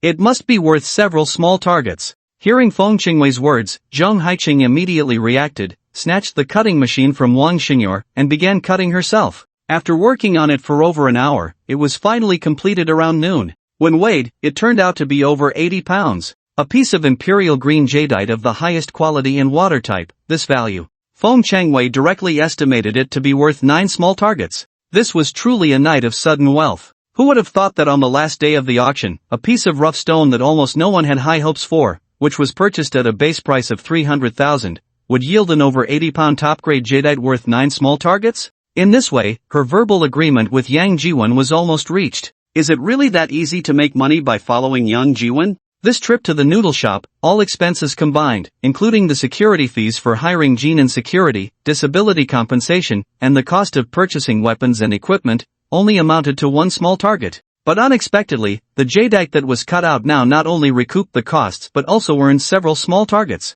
Even if the remaining pieces that hadn't been cut yielded no jadeite, this trip would still be a guaranteed profit. Thinking of this, Zhong Haiqing couldn't help but tremble as she touched the top-grade imperial green jadeite. With this piece of jadeite, Fuxing Jewelry would definitely be able to make a name for itself in Fuxing City, and even throughout all of Huaxia. On the last day of the auction, under Yang Jiwen's suggestion, Zhong Haiqing purchased 3 pieces of rough stone. In addition to the top-grade imperial green jadeite bay that has already been cut, there are 2 more raw stones, both auctioned off at the starting prices of 500,000 and 800,000. The first raw stone, purchased at a starting price of 300,000, is valued at 900 million, and Zhong Haiqing is even more filled with anticipation for the remaining 2 raw stones. If 2 more top-grade jadeites are cut out, wouldn't that be a huge profit? Without even bothering to eat, Zhong Haiqing took the knife herself and began to cut the other raw stone. This raw stone had a decent appearance, and its weight and volume were larger than the previous one, making it the largest of the 3 raw stones purchased last,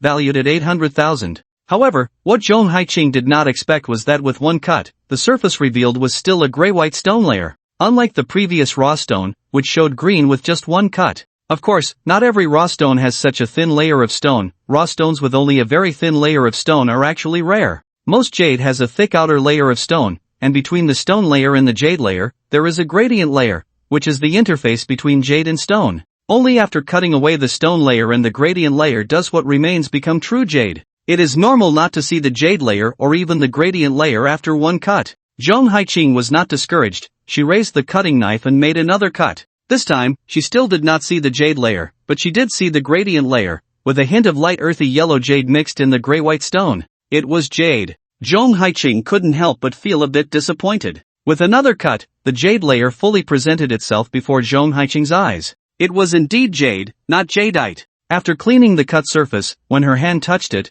she felt a chilling coldness, a wave of cold instantly transmitted from her fingertips. Zhong Haiqing involuntarily shrank her hand back, and her whole body couldn't help but shiver. Then she looked up in surprise at Yang Jiwen and said, "This is..." Feng Changwei stepped forward, also reaching out to touch the cut surface, then said, "This is cold jade." Cold jade? Zhong Haiqing's eyes suddenly brightened. It really was cold jade. Unfortunately, it wasn't as large as the warm jade, otherwise, it could have been used to make a cold jade bed. Cold jade and warm jade are both special types of jade, but their value, Feng Changwei quickly glanced at Yang Jiwen, then continued, is still not as good as jadeite, and no one wears jewelry made from cold jade. Yang Jiwen didn't even understand the true use of warm jade, so he certainly wouldn't understand the true use of cold jade. What he knew was probably just what was written in novels, that it could help martial artists improve their training speed and reduce the likelihood of going astray, right? Since he didn't know the true value of cold and warm jade, their value was all based on his own words, wasn't it? After hearing Feng Changwei's words, Yang Jiwen didn't say anything, just glanced at him lightly, but that one glance made Feng Changwei feel as if he had been seen through, causing him to shiver involuntarily.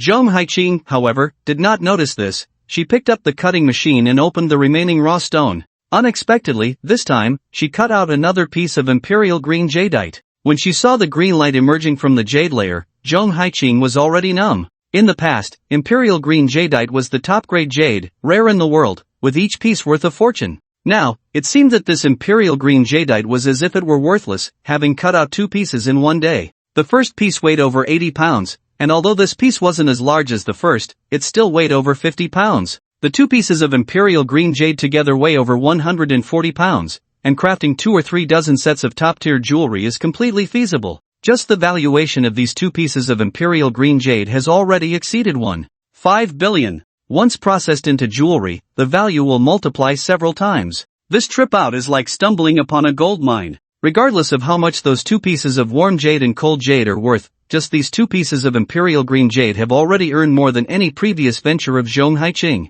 As for the remaining several trucks of raw stones bought by the ton, Zhong Haiqing couldn't even be bothered to handle them herself. There must still be jade among those raw stones, but, compared to these 2 pieces of imperial green jade, those jades can only be considered trivial. Even if the remaining trucks of raw stones are all just rocks, yielding no jade at all, she wouldn't feel a twinge of regret. In the evening, Zhong Haiqing set up a banquet at the 5-star Fuxing Hotel, specifically inviting Yang Jiwen, Chen Xiaomei, and Ouyang Mafei. This time, returning with a full load, the biggest contributor was Yang Jiwen, and Zhong Haiqing was well aware of this. In fact, with Yang Jiwen's financial power, he could have easily funded the acquisition of those jade raw stones himself. But just because of her verbal invitation and agreement, these things ended up under the Fuxing Jewelry Company, under her name, Zhong Haiqing. Perhaps, in his eyes, these jades and stones are already extraneous possessions? They hold no use for him, so he doesn't care. At the banquet table, Zhong Haiqing personally poured a glass of wine for Yang Jiwen, then poured one for herself, raising her glass to toast. Mr.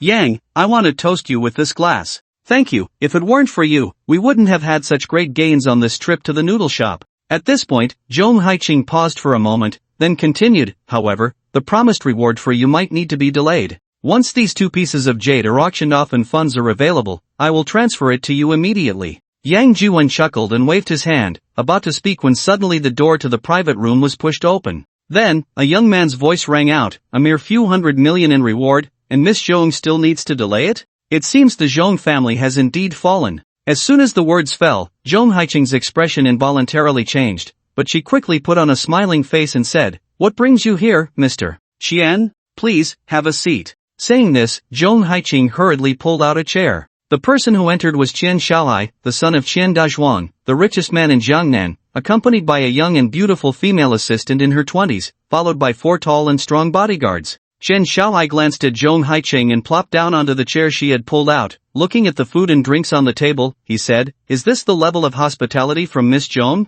Come here." "Yes, Mr. Qian." A waiter hurriedly jogged in, approaching Qian Shaohai and bowing. "Clear all this away and replace it with your signature dishes. Remember, it must be prepared by your head chef." Qian Shaohai pointed at the food and drinks on the table. "All right, understood, Mr. Qian." The waiter quickly bowed. Before the waiter could finish, Qian Shaohai added, "Also, what's the best red wine you have here?" "It's the 1982 Lafite, Mr. Qian." The waiter bowed. Qian Shaohai curled his lip. 1982 Lafite? That stuff has more fakes than real ones. "Xiaolu, go to my car and bring me the bottle of Romanée-Conti that's in there." "Is it that bottle of Romanée-Conti that you bought for 4,500,000 at the auction, Mr. Qian?" The young and beautiful woman behind Qian Shaohua slightly bowed as she spoke. "Yes, that's the one. Go get it." Qian Shaohua nodded slightly. "All right, Mr. Qian." The beauty, Xiaolu, hurriedly bowed and turned to leave the private room. Zhong Haiqing felt a bit awkward. After the waiter and Xiaolu left the room, she said to Qian Shaohua, "Mr. Qian, such an expensive wine." Before she could finish, Qian Shaohua interrupted, "What's so expensive about a mere 4 or 5 million? As long as Miss Zhong likes it, I can get you the stars from the sky." Hearing Qian Shaohua's words, Zhong Haiqing was momentarily stunned, then quickly put on a smile and said, "Mr. Qian, you're joking." Qian Shaohua waved his hand and said, "Miss Zhong, I'm not joking, I'm serious." After a slight pause, he continued, "In fact, I've liked you since the first time I saw you. It's just that I've been busy with work and haven't had the chance to see you again until today." The first time. Zhong Haiqing was slightly taken aback. Their first meeting should have been about a month ago at that auction for the feather-like cicada silk dress, right? But at that time, she hadn't even exchanged a glance with Qian Shaohua, let alone spoken to him. How could he have liked her? After a moment of surprise, Zhong Haiqing replied, "Mr. Qian, are you joking? Have we met before today? Miss Zhong, you've forgotten? At the feather-like cicada silk auction a month ago? I remember you were bidding on a piece of top-quality imperial green jade with the Zhang family, and it seemed to have sold for over 200 million. Oh, right, it seems that kid from the Zhang family won that piece of jade, right?" At this point, Qian Shaohua paused slightly before continuing, "But it doesn't matter, didn't you just get 2 pieces of top-quality material today?" Upon hearing Qian Shaohua's words, Zhong Haiqing couldn't help but be stunned again. The 2 pieces of imperial green jade were only revealed today, and she had instructed all the staff involved in the stone opening to keep it confidential. Logically, this information should only be known to them. But how did Qian Shaohua know? Moreover, the dining location was decided only after the 4 pieces of rough stones were opened. What a coincidence that she ran into Qian Shaohua here. With so many coincidences coming together, it couldn't just be simple luck, it meant someone had betrayed her. Qian Shaohua wasn't here specifically for her or to confess his feelings, he was here for those 2 pieces of top-quality imperial green jade. Thinking of this, Zhong Haiqing couldn't help but smile slightly and said, "Mr. Qian, you really know how to joke. I almost believed what you just said." Qian Shaohua glanced at Zhong Haiqing but didn't speak. At that moment, his assistant Xiaolu walked in with a well-packaged bottle of red wine and bowed as she placed it in front of Qian Shaohua. He opened the wooden gift box, took out a bottle of red wine, placed it on the table, and then pulled out a document, saying, "Miss Zhong, you're a smart woman. Dealing with smart women makes things much simpler. So I like dealing with smart women. What I just said, you can also take as my sincere words. As long as you're willing, the position of Mrs. Chen will always be reserved for you." Saying this, Qian Xiaohua pushed the document in front of Zhong Haiqing and added, "Here's a contract, you can take a look at it first." Zhong Haiqing was slightly taken aback, then reached out to pick up the contract, flipping through it, but couldn't help but be stunned again, and then said, "You want to buy the 2 pieces of imperial green jade I have?" Qian Xiaohua nodded slightly and said, "That's right, but I don't know if Miss Zhong is willing to part with them. As long as the price is reasonable, what is there to hesitate about?" Zhong Haiqing said with a light laugh, pausing for a moment before asking, "May I ask how much you plan to spend, Mr. Qian?" Qian Xiaohua extended 2 fingers and said lightly, 2 billion. 2 billion. Zhong Haiqing was taken aback. The 2 pieces of top-grade imperial green jade were estimated by Feng Changwei to be around 1.5 billion. As soon as Qian Xiaohua opened his mouth, it was already 2 billion. This was beyond Feng Changwei's estimate. For a moment, Zhong Haiqing was actually a bit tempted, just about to agree, when she heard Qian Xiaohua say, "However, I have one condition." "What condition?" Zhong Haiqing was stunned again and immediately asked. "I heard that Miss Zhong also has 2 pieces of jade. How about including those 2 pieces as a sweetener and giving them to me together?" Upon hearing Qian Xiaohua's words, Zhong Haiqing was stunned again. Was he referring to those 2 pieces of warm jade and cold jade? Feng Changwei said they were just 2 rather special pieces of jade. Why did Qian Xiaohua specifically want these 2 pieces as a sweetener?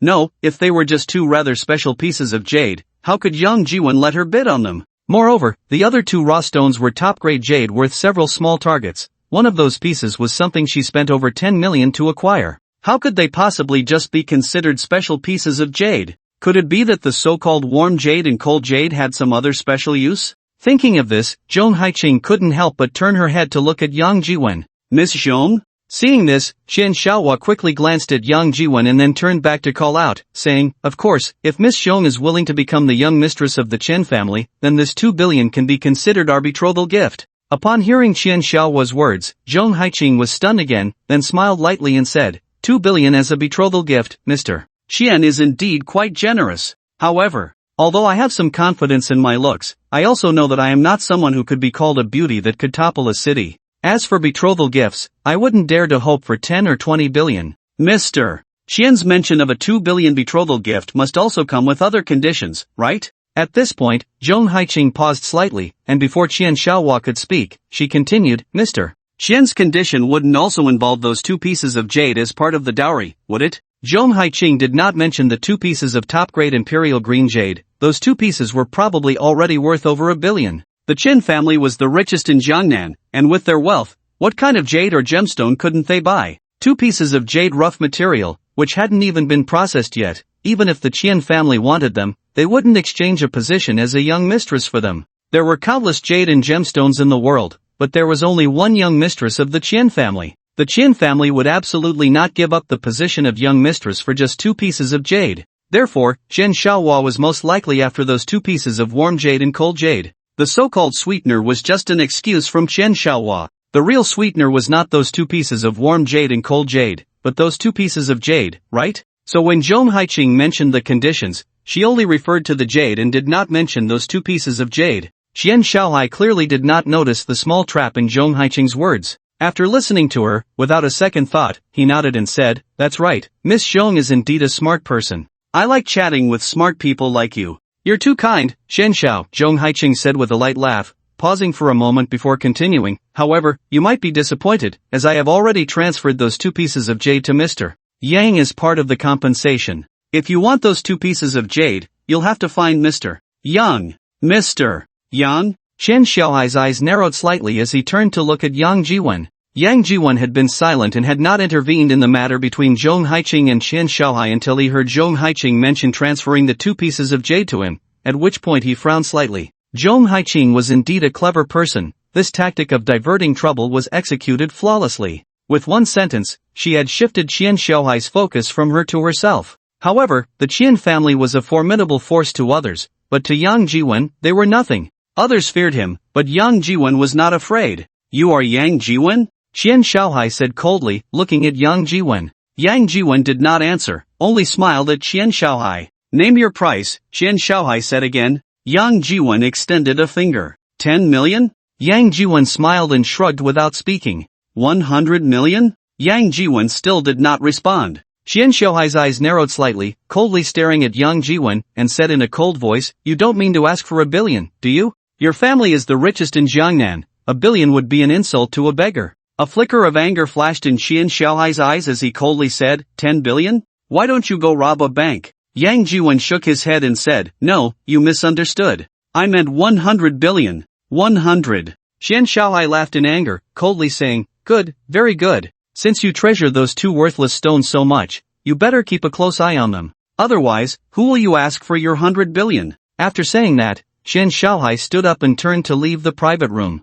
His female assistant grabbed the Romani Conti on the table and followed him and the 4 bodyguards out of the room. After Qian Xiaohai and his group left, Zhong Haiqing turned to Yang Jiwen and said, Mr. Yang, you shouldn't have treated Qian Xiaohai like that. The Qian family is the richest in Jiangnan, powerful and influential. Offending him, you. Before she could finish, Yang Jiwen glanced at her and stood up to walk out. Chen Xiaomei and Ouyang Mafei hurriedly stood up to follow him. Zhong Haiqing was slightly stunned, then quickly reacted and rushed after him, saying anxiously, Mr. Yang, I'm sorry, Mr. Yang. Miss Zhong is joking, you have nothing to apologize for, Yang Jiwen said with a cold smile. I'm sorry, Mr.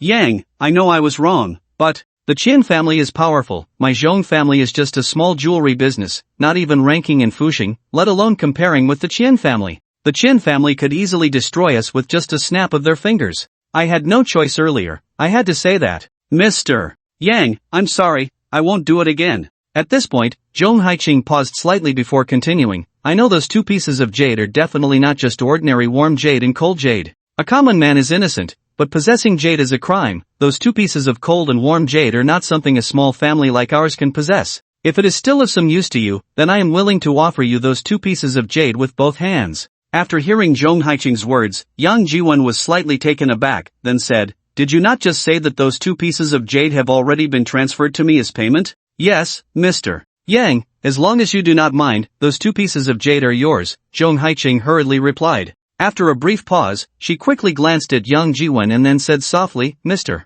Yang, I have a small request. I hope that in the future, when the Zhong family encounters difficulties, you could lend a helping hand to assist us in overcoming our troubles. I hope you can agree. The events of today, the Qian family would never let it go easily. Whether the Qian family could deal with Yang Jiwen, Zhong Haiqing did not know, but dealing with her Zhong family would be no different from crushing an ant. From Yang Jiwen's performance at the noodle shop, it was clear he was not an ordinary person. The only support Zhong Haiqing could cling to now was him. After hearing Zhong Haiqing's words, Yang Jiwen looked at her and then said, Miss Zhong, you are also a businesswoman, you should know the saying no profit, no early rise. If you want me to help you, to help the Zhong family, that is fine, but what benefit do I get? Or rather, why should I help you? Zhong Haiqing quickly glanced at Chen Xiaomei and Ouyang Mafei, then said, as long as you agree, from now on, our Zhong family is willing to be your vassal, serving you for life. Hearing Zhong Haiqing's words, Yang Jiwen was momentarily stunned, turning to look at her in surprise, and after a long while, he said, Miss Zhong, I don't quite understand.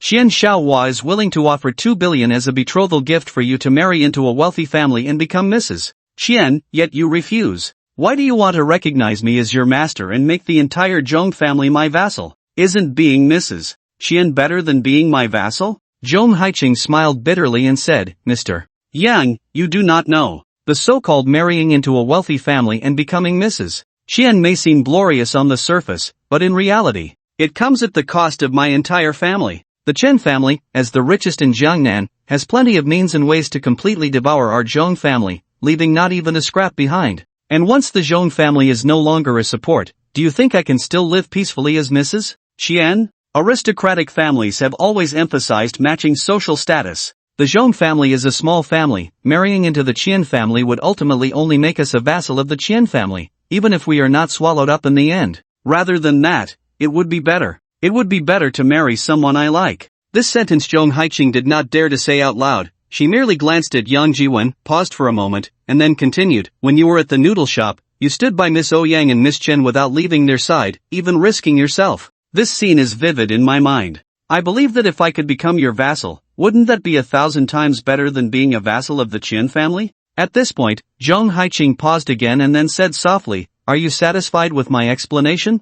Yang Jiwen looked at Zhong Haiqing in surprise and then said, aren't you afraid that I would, like the Qian family, completely devour your Zhong family? Zhong Haiqing looked at Yang Jiwen, slightly shook her head, and said, you are not that kind of person. How do you know I am not that kind of person? What if you misjudged me? Zhong Haiqing gazed deeply at Yang Jiwen and then said, "Even if I misjudged you, I would accept it." Since Zhong Haiqing had said this much, Yang Jiwen naturally had nothing more to say. Glancing at Zhong Haiqing, Yang Jiwen then said, "Alright, take me to the warehouse." Was that an agreement? Zhong Haiqing was slightly taken aback, then said, "Then what about this meal? I've almost finished eating, what about you guys?" Yang Jiwen turned to ask Chen Xiaomei and Ouyang Mafei. "I've finished eating." "Me too." Since Yang Jiwen said he was almost done, how could Chen Xiaomei and Ouyang Mafei say they weren't full? Anyway, for girls, it didn't really matter whether they ate dinner or not. With Chen Xiaomei and Ouyang Mafei saying so, Zhong Haiqing naturally had nothing more to say, and even if she wasn't full, she had to endure it.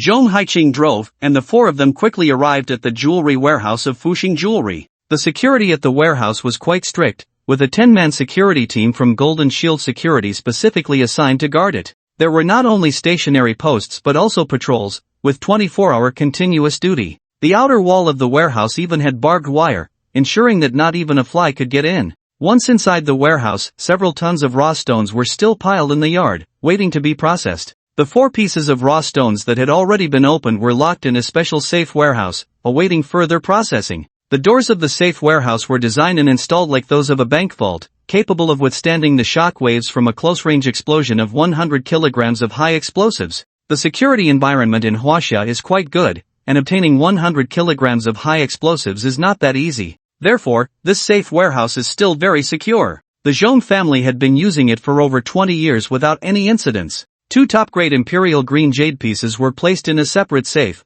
while 2 warm jade and cold jade pieces were stored in 2 other safes. Upon entering the warehouse, Yang Jiwen didn't look at the 2 top-grade jades but instead had Zhong Haiqing open the safe containing the warm jade. The functions of warm jade and cold jade are certainly not just about being 2 somewhat special stones. Preventing one from going into a frenzy and speeding up cultivation is just a very minor function. Moreover, this is only applicable to martial practitioners. Their true purpose is actually to make jade slips and jade talismans. Talismans are one of the Taoist talismans, commonly used by Taoist practitioners to exorcise ghosts and capture monsters. There are many materials for making talismans, with the most common being yellow paper for yellow talismans. There are also red and purple talismans made from red and purple paper, respectively. These talismans made from paper as the basic material are collectively referred to as paper talismans. Talismans made from jade are called jade talismans. Warm jade is one of the main materials for making jade talismans. Yang Jiwen naturally had no exposure to this niche knowledge and couldn't possibly know it. However, the Universe Invincible Super Cool Awesome Cash Ability Executor system on his phone had mentioned the functions of warm jade in its introduction. The function of cold jade is indeed related to preventing one from going into a frenzy, but not in the sense of ordinary martial practitioners losing control during training. Rather, it can prevent practitioners from going into a frenzy due to the invasion of inner demons. In short, the greatest function of cold jade is to suppress inner demons and prevent practitioners from losing control. Therefore, in the eyes of those who truly understand its value, the worth of these 2 pieces of warm jade and cold jade is definitely higher than that of the 2 top-grade imperial green jade pieces, and by a significant margin. It can be said to be a true priceless treasure. When the system introduced the functions of warm jade and cold jade, it also conveniently pushed Yang Jiwen a book titled Complete Guide to Talismans, valued at 1 billion. Whether it's 1 billion or 100 billion, to Yang Jiwen, it's just a string of numbers. So, Yang Jiwen didn't even blink as he bought the book Complete Guide to Talismans. Originally, there was a general task in Yang Jiwen's system to spend 10 billion on small goals. This book Complete Guide to Talismans happened to be worth 10 small goals, and Yang Jiwen thought that by purchasing it, he would complete the task. But unexpectedly, after buying the book, the task was still not completed. The 10 billion was deducted from the money he had earned before. The task of spending 10 billion still hung high on the system's taskbar. After getting the system, Yang Jiwen found that learning anything had become easier. He had already noticed this when he learned the Lingbo Weibo and Shaoli Feidao rewarded by the system. Now, after buying the Complete Guide to Talismans, he discovered that those incredibly complex talismans, things that looked like ghostly scribbles, were already copied in his mind after just one glance. No, it wasn't copying, it was as if they had originally existed in his mind. He didn't even need to think deliberately. When he wanted to use them, he could do so naturally. It was the same now. Looking at the large piece of warm jade in front of him, Yang Jiwen gently touched it, feeling the sensation that came from his fingertips, like soaking in a hot spring, and he slightly closed his eyes. After a while, Yang Jiwen suddenly opened his eyes, pinched his fingers into a sword gesture, and gently sliced the warm jade, cutting off a small piece. The piece of warm jade he cut off weighed about a pound, just the protruding corner of the larger piece. Then, Yang Jiwon made a few more cuts on it. That small piece of warm jade was instantly sliced into dozens of thin sheets. Each sheet was about a millimeter thick, looking as if it would shatter with just a gentle touch. After that, Yang Jiwon carefully shaved a few more times, transforming the pile of thin sheets into a rectangle 3 inches wide and 9 inches long. Some that weren't long or wide enough were also shaped into circles, made into jade pendants. Then, Yang Jiwon picked up a round jade pendant and, using his hand as a pen, quickly began to carve on it with a flourish. With Yang Jiwon's current skill, let alone carving talismans on jade, he could even carve them on steel plates with his fingers. Better than a laser engraving machine. In less than a minute, a complete talisman had already been carved onto the piece of jade. In a short while, Yang Jiwon had carved talismans on 3 jade pendants, and his speed of carving had also increased. Mr. Yang, what are you doing? Jong Haiching exclaimed in surprise, her eyes wide with curiosity. I just made a safety talisman, you can keep it close to you, Yang Jiwon said casually, handing the 3 jade pendants to Qin Xiaomei, Ouyang Mafe, and Jong Haiching. A safety talisman? Jong Haiching was slightly taken aback, glancing at the jade pendant in her hand, then looking up at Yang Jiwon, she said, Mr. Yang, you can make safety talismans? Yang Jiwon glanced at her and said lightly, I saw it by chance in a book, I don't know if it's real or effective. Just treat it as an ordinary jade pendant and carry it with you. As soon as he finished speaking, Ouyang Mafe chimed in, Old Yang, you can make jade talismans, are you the legendary immortal cultivator? Can you perform immortal techniques? Show us. Yang Jiwon was slightly taken aback, then said, Don't joke around, there are no immortal cultivators in this world. Saying this, Yang Jiwon lowered his head and quickly began to carve on a rectangular piece of warm jade. This time, he wasn't drawing a safety talisman but a 5 thunder talisman. Ouyang Mafei's earlier words reminded him that since the complete collection of talismans included the talisman patterns for the 5 thunder talisman, did that mean he could also create the 5 thunder talisman? The 5 thunder talisman, isn't that the legendary talisman that can summon heavenly thunder to exterminate demons and suppress evil? Since the 5 thunder talisman exists, then the cultivators, could they really exist too? Yang Jiwon thought to himself, drawing with his hands, slightly distracted. Bang! A light sound, and the jade stone in his hand instantly shattered into several pieces. Yang Jiwon was momentarily stunned, then picked up another piece of jade, focused his mind, eliminated distractions, and began to carve again. This time, he did not lose focus and effortlessly carved a complete 5 thunder talisman. Looking at the 5 thunder talisman in his hand, Yang Jiwon couldn't help but let out a slight sigh of relief, but then his expression slightly tightened, and he shouted sternly, Who's there? In a corner of the courtyard outside the warehouse, 2 figures faintly appeared. Ninjas?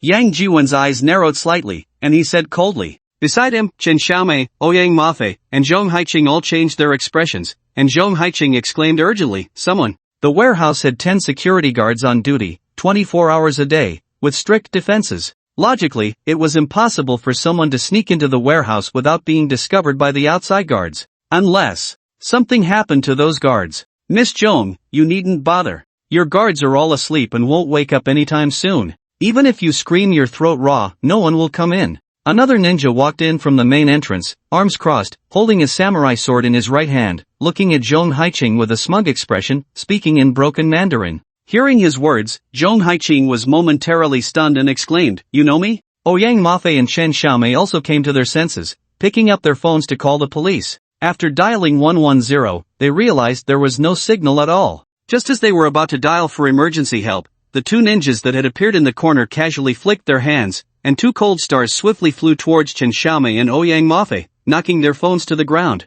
The 2 cold stars also fell to the ground, revealing 2 4-pointed shurikens. Ladies, I come today only to seek wealth, not to harm lives. So, Miss Zhong's guards, I merely put them to sleep, without taking their lives. However, if you ladies insist on causing a ruckus and alerting your country's police, making a big deal out of this, it might not end well for anyone, and everyone will be left with no way out. Miss Zhong, I believe this is not what you wish to see, right? What do you want? Zhong Haiching's eyes turned cold as she spoke. Very simple, let's make a deal, Miss Zhong. The ninja replied coldly. The other 2 ninjas flashed and had already darted behind him, holding samurai swords, arms crossed. Throughout, the 2 ninjas didn't even open their mouths, their faces covered with black masks, making it impossible to see their features. What kind of deal? Zhong Haiching's eyes narrowed slightly as she spoke coldly, pausing for a moment before adding, your manner of hiding and revealing is not like that of a proper businessman. Whether I am a proper businessman or not, Miss Zhong will find out shortly. The ninja chuckled lightly in response to Zhong Haiqing's words. Just as his voice fell, a grayish-white mist suddenly erupted from Zhong Haiqing's chest, and then a shadowy figure appeared. The black shadow was still emitting white smoke, letting out a shrill cry of squeak squeak squeak, as if it were on fire, jumping up and down in mid-air while wailing. My Shikigami! The ninja shouted, quickly flipping his hands and forming several seals, urgently calling out, return! The black shadow shot towards the ninja like lightning, instantly returning to his side, landing on his shoulder, revealing a small, 3-inch ghostly figure shrouded in black mist, its features indistinguishable, resembling a ghost rather than a human. Moreover, the ninja had just called it a Shikigami, which should be a spirit raised by a Yamato on Myoji. Yang Jiwan's eyes narrowed slightly, fixating on the Shikigami on the ninja's shoulder. The part of the Shikigami that was on fire had not yet extinguished, still emitting gray smoke. The ninja, or more accurately, the Onmyoji, was continuously patting it, seemingly trying to extinguish the smoke on the Shikigami.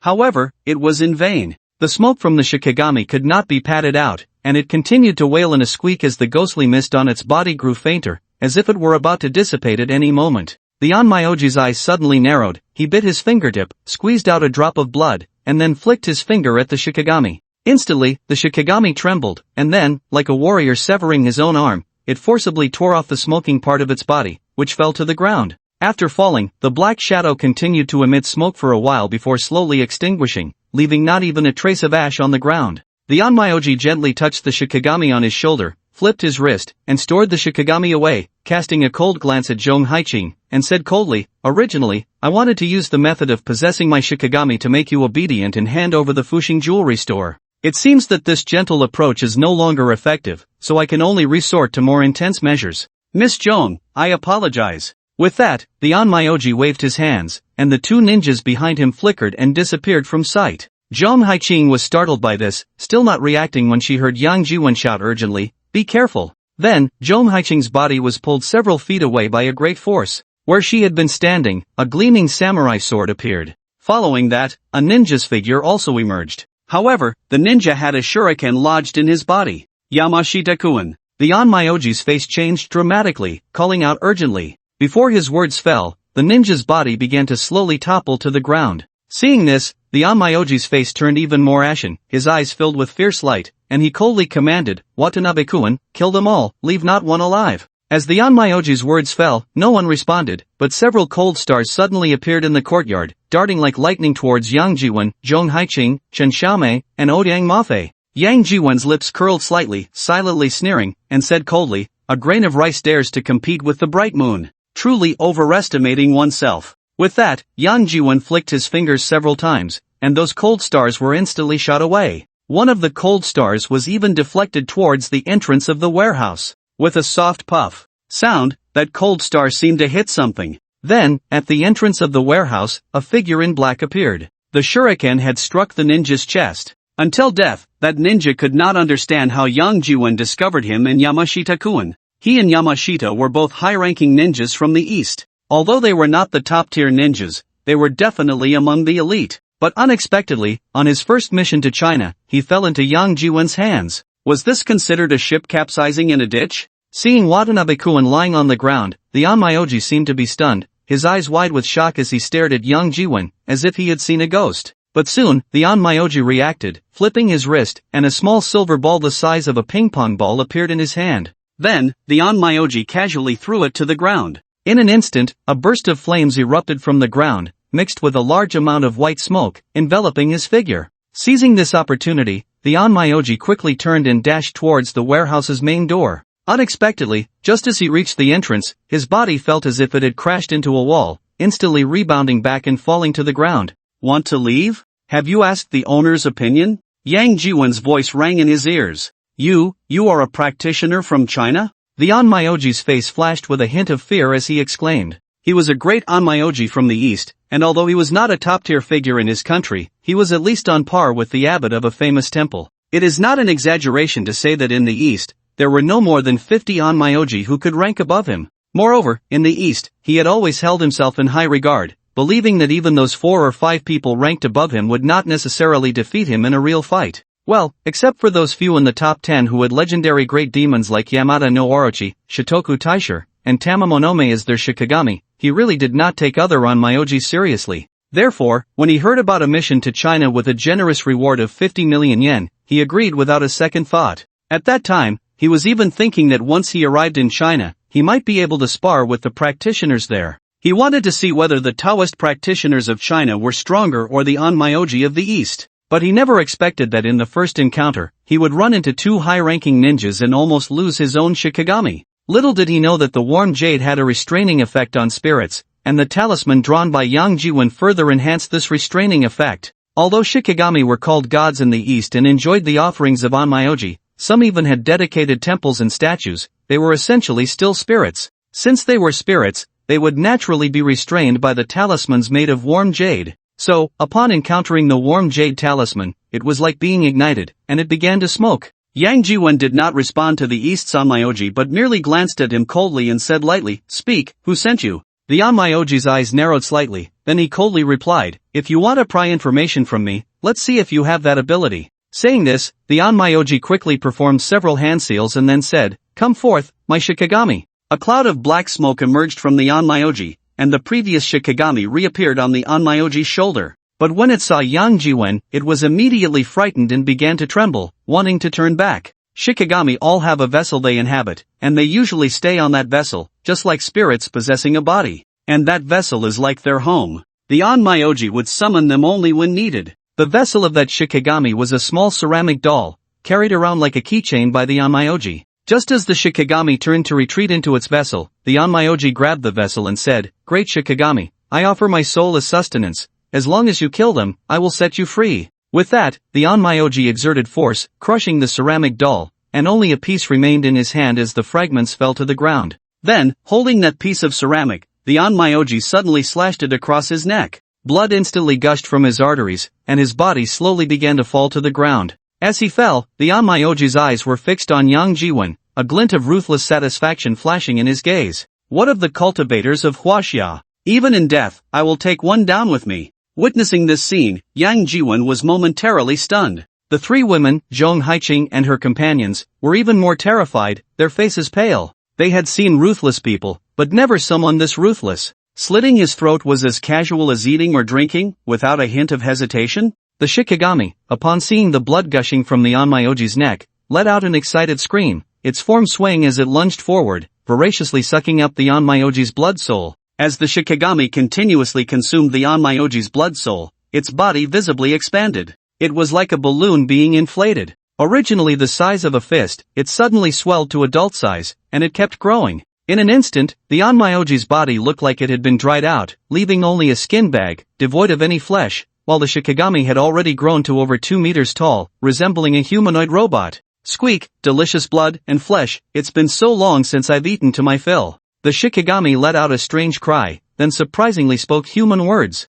Zhong Haiqing and the others had never encountered such a bizarre and supernatural being before, and they were so frightened that they turned pale, unable to stand steady. Although Yang Jiwen appeared calm, he was actually panicking inside. The Shikigami of the Eastern Japanese little devils, isn't that a ghost? He never expected that the legendary spirits actually existed.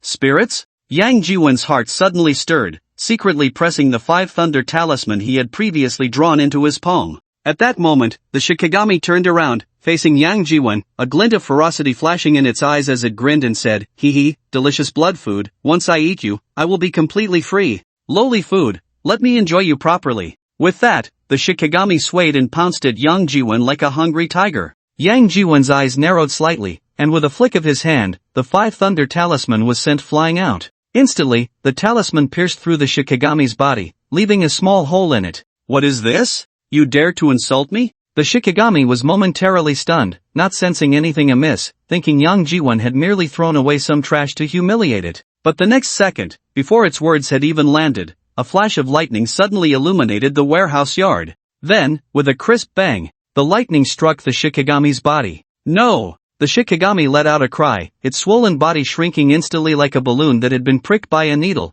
and finally with a soft poof, it dissipated like scattered clouds, leaving not a trace behind. Seeing this scene, Yang Jiwen was momentarily stunned. "Is that it? I thought it would be something impressive, but it got struck by lightning and just disappeared? Not even a scrap left? Is this Shikigami too weak, or is the Five Thunder Talisman too powerful? Little did Yang Jiwon know, the Five Thunder Talisman in the hands of Taoist practitioners was already the most formidable, with the highest attack power, capable of summoning heavenly thunder. Not to mention ghosts, even genuine practitioners feared heavenly thunder as an attack method. The tribulation that practitioners must endure to test their cultivation and elevate their realm is composed of successive heavenly thunders, and the heavenly tribulation is undoubtedly the greatest trial on a practitioner's path. It can even be said that 90% of practitioners do not die at the hands of enemies but instead perish before the heavenly tribulation, their souls scattering, with no chance of reincarnation. Generally, the Five Thunder Talismans held by practitioners are often made from the most ordinary yellow paper. Even so, the yellow paper talismans can already be used to subdue demons and exorcise evil. However, the Five Thunder Talisman used by Yang Jiwon was made from the highest quality warm jade. In terms of both quality and attack power, it was absolutely the most powerful. It is not an exaggeration to say that 100 or 200 yellow paper talismans would not match the power of the Five Thunder Talisman Yang Jiwon just used. That Shikigami was indeed unfortunate, encountering a freak like Yang Jiwon, who had nothing but plenty of jade. The piece of warm jade in the warehouse was enough for him to make hundreds of thousands of jade talismans. Well, if it weren't for the time constraint, the talisman he threw at that Shikigami might not have been just a Five Thunder Talisman, but a weapon. If that were the case, the Shikigami would probably exclaim, "Damn, I'm just a little ghost, do you really need to use heavenly tribulation against me? Is this done?" Among the three women, the first to react was Ouyang Mafe. She quickly walked over to Yang Jiwon, lifted his arm, and examined him up and down, left and right, exclaiming in surprise, "How did you do that? That Shikigami clearly is beyond the realm of humans. How did you manage that? Where did you summon a lightning bolt to strike it? You can't really be the legendary immortal cultivator, can you? Come on, perform another one, summon another heavenly thunder to exorcise evil." Yang Jiwon shot her an annoyed glance and said, "Do you want me to strike you with heavenly thunder first?" No, I was just joking. Ouyang Mafe hurriedly waved her hands, paused for a moment, then chuckled, "But I've already thought of a title for my next novel. It's called, My Man Can Exorcise Demons. Haha, I'll definitely make you the male lead." No, I'm afraid the readers will send me death threats," Yang Jiwon quickly replied. Ouyang Mafe, however, chuckled, her eyes darting around, seemingly plotting something mischievous. Zhong Haiqing also stepped forward, looking at the Shikigami's remains on the ground and the two ninjas lying in the warehouse yard and by the warehouse door, worriedly saying, "Mr. Yang, they died here. What should we do about this?" With things having developed to this point,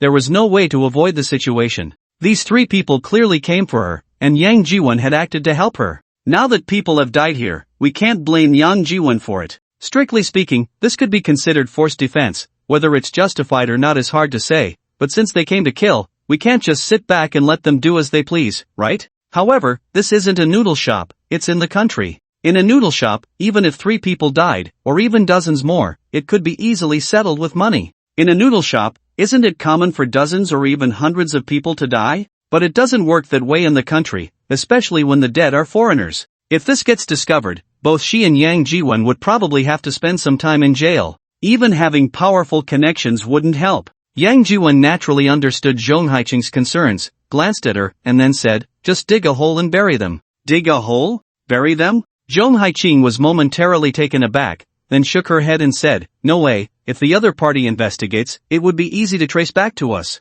I think we should just find a car and send them back." Ouyang Mafe interjected, "This is called using their own methods against them." Upon hearing Ouyang Mafei's words, Zhong Haiqing's eyes suddenly lit up, and she nodded, "That's a good idea. This way, we can also warn them not to act recklessly." Clearly, Zhong Haiqing knew who sent these 3 Japanese men. They were eyeing the Zhong family's business, particularly those 2 pieces of warm jade and cold jade, and in Fuxing City, only the Qian family had the means. At least, currently, the only ones who knew Zhong Haiqing had warm jade and cold jade were the Qian family, right? It goes without saying that these 3 Japanese men were definitely sent by Qian Shaohai. Yang Jiwon glanced at Zhong Haiqing and said, "I think that's fine.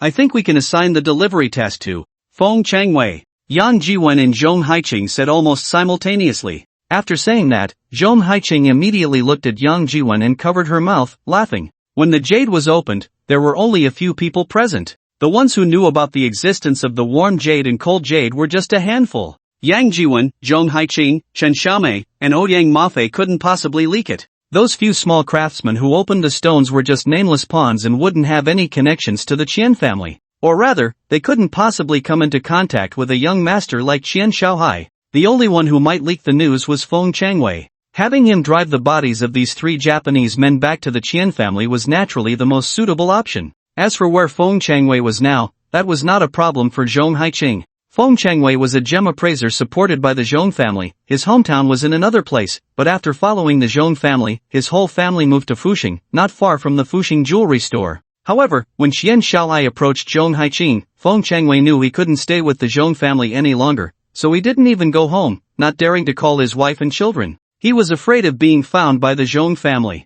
Of course, he didn't dare to go to the Qian family either. He didn't have a deep relationship with the Qian family, it was purely business. The news of the Zhong family offering 2 top-quality imperial green jade and 1 piece of warm jade and cold jade was sold to Qian Shaohai for 500,000. The money had long been transferred to his account, so he considered it safe. Originally, Feng Changwei thought that with this connection, he could rely on the Qian family. But who knew the Qian family was eyeing not just those 2 pieces of jade and stone, but even wanted the entire Zhong family, wanting Zhong Haiqing to marry into the Qian family and become the young mistress of the Qian family. If that were the case, what could he rely on the Qian family for? Could the Qian family still be trusted? If Zhong Haiqing really married into the Qian family, would he be spared? At that time, the first unfortunate one would probably be himself, right? Therefore, Feng Changwei didn't dare to go find Qian Shaohai, but instead hid at his lover's place. Originally, Feng Changwei thought he was hiding well enough. In public, he had never been seen with this lover. His wife at home didn't even know this person existed, and no one in the company knew either. But he never expected that Zhong Haiqing had long known about this person.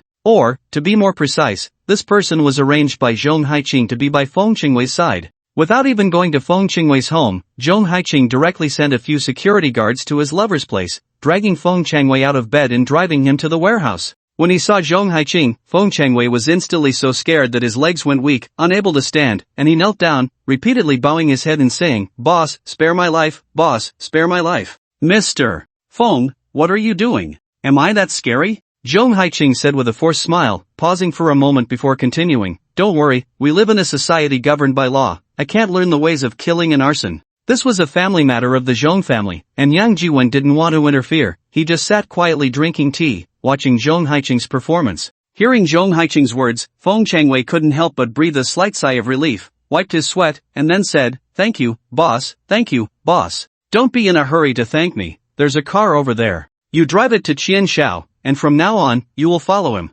Following the direction Zhong Haiqing pointed, Feng Changwei turned to take a look and saw an old, unlicensed van parked on one side of the warehouse yard. He couldn't help but be slightly stunned before walking over. As soon as he reached the van, Feng Changwei smelled a strong, bloody odor, and his face involuntarily changed. Peering through the car window, Feng Changwei was instantly so frightened that his legs went weak, nearly unable to stand. Inside, there were actually 3 corpses lying side by side, one of which was a mummified body. Just as Feng Changwei was about to turn and run, Zhong Haiqing appeared behind him again. "Mr. Feng, you don't need to be afraid. We live in a society governed by law. I can't learn the ways of killing and arson. These 3 people were originally Qian Shao's men. If you return them, Qian Shao will thank you." Hearing Zhong Haiqing's words, Feng Changwei's legs went soft, and he knelt down in front of Zhong Haiqing, repeatedly bowing and begging for mercy. "Boss, I was wrong. I won't dare again. I won't dare again. Please, boss, spare my life." "Don't worry, Mr. Feng, Qian Shao won't do anything to you." Zhong Haiqing smiled faintly and said, "These 3 people are foreigners. They might be involved in the underworld here, which is why they did these shady things for Qian Shao. They are dead, so it doesn't matter, no one will care. You are different, you are Chinese, you have a wife and children. Don't worry, Qian Shao wouldn't dare to do anything to you. If something were to happen, your wife and children would seek justice for you, right? Be boss, what have you done to my wife and children?" Feng Changwei trembled in his heart and said in a quivering voice, "Do you still care about them?" Zhong Haiqing glanced at him and said, "I." Feng Changwei lowered his head in shame. "Alright, stop dawdling. If you keep this up, it will be dawn soon. You wouldn't want the car to be stopped by the police halfway, would you? Don't take your phone, go on, you should know where Qian Shao is now." Saying this, Zhong Haiqing slightly tilted her head, signaling, and one of the security guards behind her stepped forward, took Feng Changwei's phone, and then pushed him, shoving him into the car. "Xiao Zhang, you go with him." "Okay, boss," the security guard hurriedly said, and climbed into the car. Feng Changwei had no choice but to tremble as he started the car and drove it out of the warehouse. More than an hour later, Zhong Haiqing received a call back from Xiao Zhang. Boss, Feng Changwei has entered Jin Bihuing. Zhong Haiqing was slightly taken aback, then said, got it, come back. Okay, boss. Xiao Zhang replied and then hung up the phone. After hanging up, Zhong Haiqing flipped to another number and called, saying, Old Wang, Jin Bihuing, take action. Okay, boss. Old Wang on the other end replied and then hung up the phone. In a head-on confrontation, the Zhong family was certainly no match for the Qian family. Zhong Haiqing wasn't that foolish. So, she had Old Wang find a few internet trolls to call the fire department, the Industrial and Commercial Bureau, and the Public Security Bureau, reporting that Jin Bihuing had fire safety issues, tax evasion, and was involved in drugs, gambling, and other illegal activities. Jin Bihuing was the largest nightclub in Fuxing and one of the Qian family's properties. With the Qian family's influence, even if the reported issues were true, the industrial and commercial police wouldn't really be able to do anything to Jin Bihuing. But since someone reported it, they still had to do some face-saving work. Sending someone to take a look, putting on a show was still necessary, right? As long as the Industrial and Commercial Bureau, Fire Department, and police came knocking, Zhong Haiqing's goal would be achieved. Even if Qian Xiaohua had already cleaned up the 3 bodies of the Japanese in a very short time, he wouldn't be able to trouble the Zhong family again in such a short period. The main point was that this was also Zhong Haiqing showing her stance to the Qian family.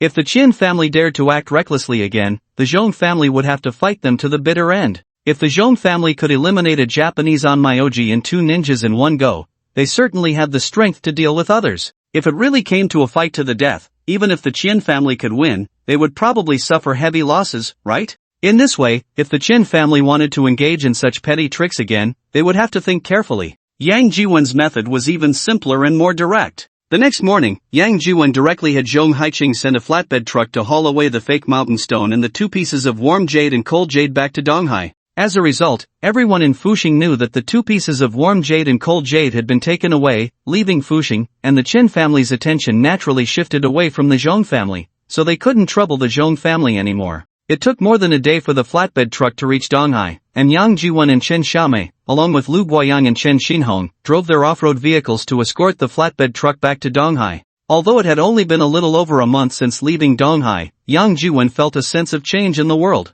In the noodle shop, he first experienced cruelty and bloodshed, the first time he felt that human life was as insignificant as grass, and it could even be said that he experienced the test of life and death for the first time. It was also in the noodle shop that he learned to face life and death with indifference, able to erase an enemy's life without any psychological burden. That day in the Zhong family's jewelry warehouse, Yang Jiwen almost hesitated not at all and killed the 2 Japanese ninjas. If it had been before, he might have still hesitated, worried, and feared legal repercussions. But after experiencing the life and death situation in the noodle shop, he now had no hesitation or fear. The other party already wanted their lives. If he still hesitated and was timid, what was the difference from waiting to die? If others do not offend me, I do not offend others. But if the other party wants to seek death, then Yang Jiwen has no reason to be polite. When soldiers come, block them. When water comes, cover it. Kill one if they come, kill a pair if they come in twos. More than a month after leaving the East China Sea, there were still many matters that Yang Jiwen needed to handle personally. The security company had already gotten on the right track, having recruited around 160 to 70 security personnel. Initially, the recruitment was limited to retired Special Forces soldiers. However, later on, this requirement was relaxed significantly. Any retired military personnel could apply. Moreover, the salary and benefits were much higher than those of ordinary security guards, even far exceeding the average salary in the East China Sea. No, to be precise, when compared nationally, the salaries offered by Yang Jiwen's security company were the best for security personnel. This, to some extent, changed the image of security guards as being from the lower strata of society, enhancing the image and status of security personnel. Before heading to the noodle shop, Yang Jiwen also bought a commercial building. Selling it off would definitely be difficult, but it could be used as a dormitory for the security guards of the company. Furthermore, while at the noodle shop, Yang Jiwen discussed with Zhang Junkai. The security company now had the qualifications for armed escort services and could take on jobs that required armed transport. However, although the recruited security guards were all veterans, they had been discharged for a while, so to ensure their combat effectiveness, training was still necessary. Fortunately, the commercial building Yang Jiwen purchased was near a planned industrial area, spanning several thousand acres, which included a small forest. Although it was designated as industrial land, the government had yet to bid for development. At that time, Yang Jiwen had Zhang Junkai look for Tang Huixing's secretary, Chen Xiaoli, and treated Chen Xiaoli to a meal, subtly inquiring about the situation of that piece of land. Chen Xiaoli was the secretary to the deputy mayor, and those who could be close to the leadership were quite astute. As soon as Zhang Junkai spoke, Chen Xiaoli already understood his intention. However, such matters were not something Chen Xiaoli could casually comment on, nor did he dare to make decisions without consulting Tang Huixing. He only said he would report back to his superior. Previously, at the municipal government's investment promotion meeting, Yang Jiwen had strongly supported Tang Huixing, making the event quite impressive.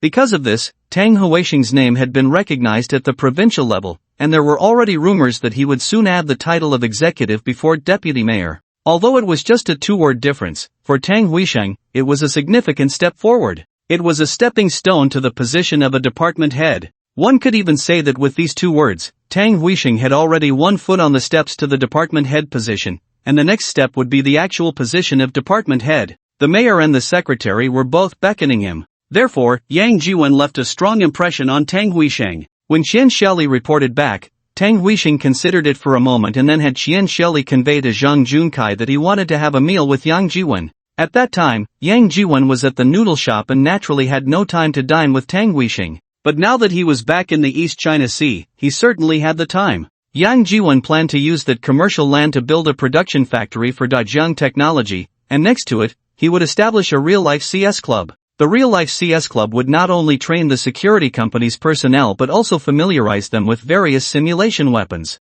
This way, when they went overseas for missions, they wouldn't feel unfamiliar with the weapons and equipment they would be using. The overseas security company, backed by Ambassador Zhou, was almost like a quasi-military unit, or one could say it was a group of overseas mercenaries. However, the training for the overseas security company members had to be arranged domestically, and there needed to be an emphasis on organizational structure and discipline. One cannot completely let go of oneself as soon as they arrive abroad, without organization or discipline, and without the sentiment of home and country, leading to betrayal of the motherland. This is what Yang Jiwen does not want to see, and it is also what Ambassador Zhou and the others do not want to see. Therefore, members of the overseas security company must undergo training domestically and then be dispatched abroad in rotations of 3 months. As for the production factory of Dajiang technology, the photo drones and infrared imaging drones have already been finalized, and the next step is mass production. Currently, Dajiang technology mainly uses an OEM model, allowing partner manufacturers to produce the drones. In this way, a large portion of the profits is taken by the OEM factories. Right now, the order volume is not large, so finding OEM factories is still manageable, and the lost portion of profits is still within Dajiang Technology's tolerance. But once the order volume increases, that could be. Moreover, there is still a certain risk of leakage with OEM production. Additionally, while at the noodle shop, Yang Jiwen proposed a new toy concept. This concept is not just a toy, it can develop into a series of products. And these products may involve some security and confidentiality issues. Therefore, while at the noodle shop, Li Yujing discussed with Yang Jiwen the idea of establishing Dajiang Technology's own production factory and R&D center. Now that they have returned to Donghai, it is time to implement these ideas. The meeting with Tang Huixing has become an urgent matter. The day after Yang Jiwen returned to Donghai, Zhang Junkai called Chen Xiaoli to inform him of Yang Jiwen's return and casually asked when Mayor Tang would be available. Not long after, Chen Xiaoli returned Zhang Junkai's call, arranging for Yang Jiwen to meet Tang Huixing 3 days later at 7 in the evening, at the Qinxing Tang private restaurant. Zhang Junkai searched for Qinxing Tang private restaurant on his phone but couldn't find it. It seemed quite hidden. The next day, Zhang Junkai personally went to the address provided by Chen Xiaoli for an on-site inspection. Indeed, the place Chen Xiaoli chose had excellent privacy. It was secluded and elegant in the old city area, and it retained an ancient charm. It was truly a good place for a meeting. After looking around, Zhang Junkai was quite satisfied and reserved a private room for 2 days later. Even before ordering, he paid a deposit of 12,000. When paying the deposit, Zhang Junkai glanced at the menu. Good heavens, the cheapest dish was over 4,000, and the most expensive was over 50,000. This meal could easily cost hundreds of thousands. However, Zhang Junkai had dined at the Tan Mansion with Yang Jiwen a few times, and after becoming the owner of the security company, he had also treated Chen Xiaoli and his friends to meals at the Tan Mansion several times. Each time, the expenses were not low. Although the prices at Qinxing Tang private restaurant were outrageous, they were still within Zhang Junkai's tolerance. Moreover, this was the place designated by Chen Xiaoli. No matter how expensive, he had to accept it. After happily paying the deposit, Zhang Junkai returned to report to Yang Jiwen. After hearing this, Yang Jiwen said nothing but picked up a document and said, "In a few days, you should visit Jindun Security to thoroughly investigate their organizational structure and personnel composition. During my recent visit to the noodle shop, I interacted with their company personnel, and I believe our security company needs to learn from them. If possible, please bring a few trainers from them as well." Zhang Junkai quickly nodded and said, "Okay, I'll arrange that right away." Yang Jiwen and Zhang Junkai arrived a little early at the Qingshin Hall private restaurant, chatting casually while sipping tea. They were accompanied by Li Yujiang from Dajiang Technology. The matters to be discussed that evening were related to Dajiang Technology, so Li Yujiang naturally could not be absent. At around 6:50, Zhang Junkai's phone buzzed with a WeChat message. He glanced at it and said, "Secretary Qian says Mayor Tang will arrive in 5 minutes. I'll go out to greet him." "Zhang, let's go together," Li Yujiang quickly stood up and said. Zhang Junkai nodded slightly and walked towards the restaurant entrance with Li Yujiang. Just as they reached the door, a voice called out from behind Zhang Junkai, "Zhang Junkai, what are you doing here?" Zhang Junkai frowned slightly and turned to see Lu Runmei wearing a waitress uniform, pushing a dining cart. He took a quick glance and turned back, continuing to walk outside. "Zhang, do you know her?" Li Yujiang asked quietly. "Not well," Zhang Junkai replied. "Oh," Li Yujiang responded and didn't ask further, following Zhang Junkai out of the restaurant. "Lu Runmei, what are you dawdling for? Hurry up and deliver the dishes to the Rose Room," a staff member behind urged Lu Runmei loudly. Okay, coming right away," Lu Runmei hurriedly replied, glancing at Zhang Junkai before pushing the cart towards the Rose Room. Zhang Junkai and Li Yujiang waited at the entrance for a short while when a black Passat pulled up and stopped in front of the restaurant. As soon as the car stopped, Zhang Junkai stepped forward, slightly bowing, opened the back door, and placed his hand on the doorframe, smiling as he said, "Mayor Tang, hello."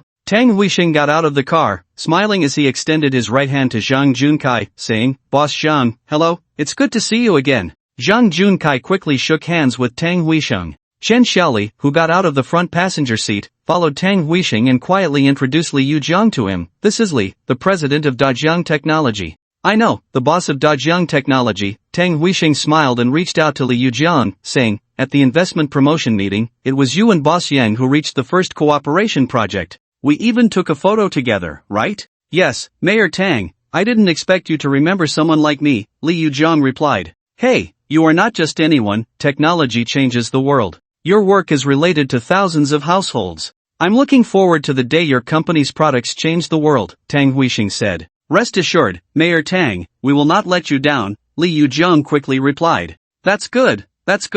"Mayor Tang, let's go inside and talk," Zhang Junkai said from the side. "Alright, let's go in and talk." Tang Huixing nodded slightly. Soon, the group entered the private restaurant and, guided by a waiter, went into the peony room. As soon as they entered the room, Tang Huixing saw Yang Jiwen welcoming them with a smile. "Mayor Tang, hello." "Boss Yang, I'm sorry to keep you waiting," Tang Huixing said. "Not at all, we just arrived and brewed you a pot of tea. We didn't come out to greet you, please don't take offense," Yang Jiwen replied. "Boss Yang's tea must be good tea, I must taste it well," Tang Huixing said with a smile, then walked to the sofa and sat down, adding, "You all sit down too." After Yang Jiwen and Li Yujiang sat down on the sofa next to Tang Huixing, Zhang Junkai waved his hand to signal the waitstaff in the private room to leave. Once the door was closed, he walked over to the coffee table and sat down next to Li Yujiang. After drinking tea for a while, they got down to business. Li Yujiang took out a document and handed it to Tang Huixing, then said, "Our Dajiang Technology currently has 2 finalized products. Since we opened the pre-order channels,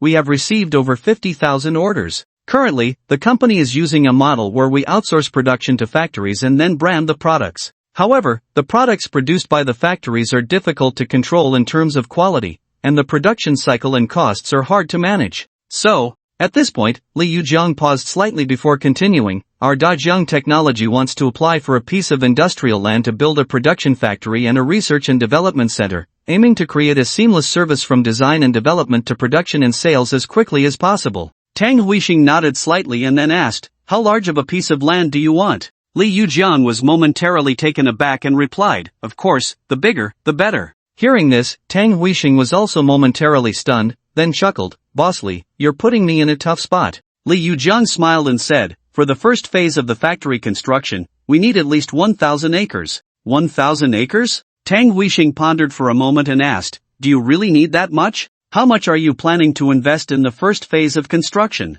Li Yujiang glanced at Yang Jiwen and then said, 10 billion. After a slight pause, Li Yujiang added, during the first phase of construction, we expect to provide 50,000 job positions, and once completed, it will provide over 3,000 long-term job positions. 50,000. Tang Huixing pondered for a moment and then said, alright, I'll discuss this with the secretary and the mayor. Once there's a result, I'll have Xiao Qian notify you. Thank you, Mayor, Li Yujiang quickly replied with a smile. Tang Huixing waved his hand, then picked up the document and said, what you just mentioned, is all of that in here? This has to go through the standing committee, so don't put me in a difficult position. Yes, everything I just mentioned is in here, Li Yujiang hurriedly replied. Only then did Tang Huixing nod slightly and hand the document to Qian Xiaoli. A 10 billion investment is not just a big project in the city, even in the province, it's significant. The city's standing committee will definitely have to approve it, and the provincial standing committee will also need to review it. The final decision-making power may not even lie with the city but with the province.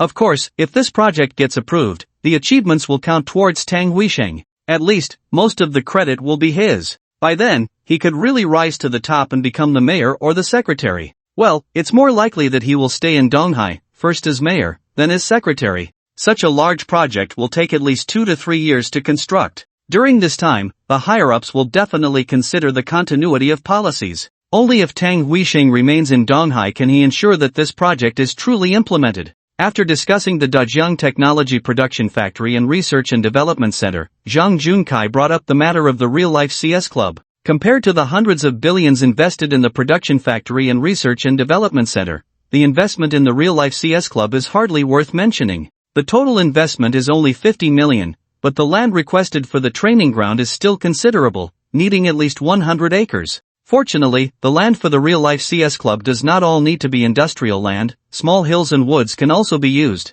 But even with 100 acres of land, it still needs to go through the meeting, and the necessary procedures must still be followed. Once the serious matters were discussed, both the host and guests finally settled down. Zhang Junkai walked to the door, opened it, and said to the waiter outside, serve the dishes. In the back kitchen of the private restaurant, the supervisor was lecturing the staff, everyone, hand over your phones and put them in the lockers. You can take them back after work. Also, whatever you see and hear today, not a word is to be spoken outside. Keep it all to yourselves, understood? If anyone dares to gossip or spread rumors, don't blame me for turning against you, got it? At this point, the supervisor specifically mentioned Lu Renmei. Xiao Lu, do you know General Zhang from the Peony Bun? General Zhang? Is he talking about Zhang Junkai? Lu Renmei was slightly taken aback, then nodded, about to speak when the supervisor continued. I don't care how you know General Zhang or what your relationship is with him. Just remember, if you want to keep working here, keep your mouth shut. Is that clear? Clear. Everyone responded in unison. Wang Jia, the peony bun is ready to be served. At this moment, a waiter from outside the peony bun jogged over and said. The supervisor nodded slightly, then said, action, remember, be careful, and more careful. Keep your mouths shut, and shut again. If anyone makes a mistake, I won't let them off. After the lecture, the supervisor took Lu Renmei and a few other waiters, pushing the cart to the peony bun. After setting the food and drinks on the table, the supervisor picked up a bottle of wine, personally showed it to Zhang Junkai, then opened the bottle, poured the wine into a decanter, and served everyone before stepping aside. Lu Renmei and the other waiters did the same, each taking a decanter, standing by, ready to pour wine for Yang Jiwen, Tang Huixing, and the others. Seeing Zhang Junkai toasting with Yang Jiwen and Tang Huixing while she could only stand aside like a maid, serving tea and water, Lu Renmei felt a deep sense of discomfort. Who would have thought that 2 months ago, Zhang Junkai was just a small security guard at the gate, and now he had transformed into a big boss. And she, who thought she had found a strong backing and could live a worry-free life, ended up being kicked aside like a pair of old shoes, without even a hint of regret. At over 30, she still had to go out and find a job. Good jobs were hard to come by, and in the end, she could only come to a restaurant to serve tea and water. And still, she was criticized for being too old. If it weren't for her decent looks, she might not even be able to serve tea and water, and would have to wash dishes and chop vegetables instead. It was impossible to say she didn't regret it, but Lu Renmei also knew that there was no longer any possibility between her and Zhang Junkai. They were now people from 2 different worlds. The dinner lasted nearly 2 hours, ending at 9 o'clock. After sending Zhang Junkai and the others off, Lu Renmei finally breathed a sigh of relief. but then she heard from other waiters that the man in his 40s or 50s dining with Zhang Junkai was actually the mayor of Donghai City. No wonder the supervisor issued such a warning, no wonder they even collected their phones, they were really afraid of them talking too much. Upon hearing this news, Lu Runmei felt even more mixed emotions. Who would have thought that the small security guard from 2 months ago could now dine at the same table as the mayor, toasting and drinking together? Unfortunately, there is no medicine for regret in this world, otherwise, Lu Runmei would definitely sell everything to buy a dose. The matter of the Dajiang Technology Production Factory and R&D Center is closely related to Tang Huixing's future. The day after the dinner, Tang Huixing took the materials he had studied all night to meet with the secretary, and then together with the secretary, they went to the province with the materials. An investment of 10 billion is definitely not a small amount when placed in the province, at the very least, it can rank among the top projects of the year. Special matters are handled specially, and the province quickly dispatched a working group to specifically investigate this project. During the investigation, Tang Huixing and Dajiang Technologies Li Yujiang accompanied them almost the entire time. The investigation team stayed in Donghai for a week, and then specifically left people behind to establish a working group in Donghai, with the secretary as the group leader, the mayor as the first deputy leader, and Tang Huixing as the second deputy leader, to fully promote this project. The project requires a land area of 1,000 acres, and there are only a few industrial land plots that meet this scale. The working group quickly determined the land plot at the fastest speed and then announced the auction information. The auction information appeared very suddenly, and several bidding qualifications were artificially increased. To put it bluntly, anyone with a discerning eye knows that this is just a process, and the winning unit has long been predetermined. However, during the auction, several units were still attracted to participate. Of course, the final winning bid still went to Dajiang Technology. After winning the land plot, Dajiang Technology quickly released the construction bidding information, bidding for engineering design units, bidding for construction units, and so on, busy to the point of being overwhelmed. Zhang Junkai was also very busy. After the dinner ended, he prepared a bit and went to Jindun Security for an inspection and learning experience. Jindun Security is a well-known security company in the industry, established for over 40 years, and has undertaken security work for several international events. Events like the Universiade and the Boa Forum can be said to be rich in experience. Moreover, the construction and management of their security team are also very complete, almost managed according to a military-style system. It is not an exaggeration to say that if they need to go to the battlefield, they can directly be sent to the front lines with their weapons. When Zhang Junkai saw the organizational structure and training rules of Jindun Security, he was so shocked that his eyes nearly popped out. This is not a security company, calling it a quasi-military organization would not be an exaggeration. No wonder Yang Jiwen asked him to come to Jindun Security for inspection and learning. After a week of inspection and learning, when leaving, Zhang Junkai was even more unceremonious, directly bringing back 20 coaches from Jindun Security, vowing to build the Donghai Security Company even better than Jindun Security. Dajiang Technology acquired land and built an R&D center and production factory, with a total initial investment of 100 billion. After spending this money, Yang Jiwen immediately completed 3 general tasks, which were to spend 10 small targets, spend 20 small targets, and spend 50 small targets.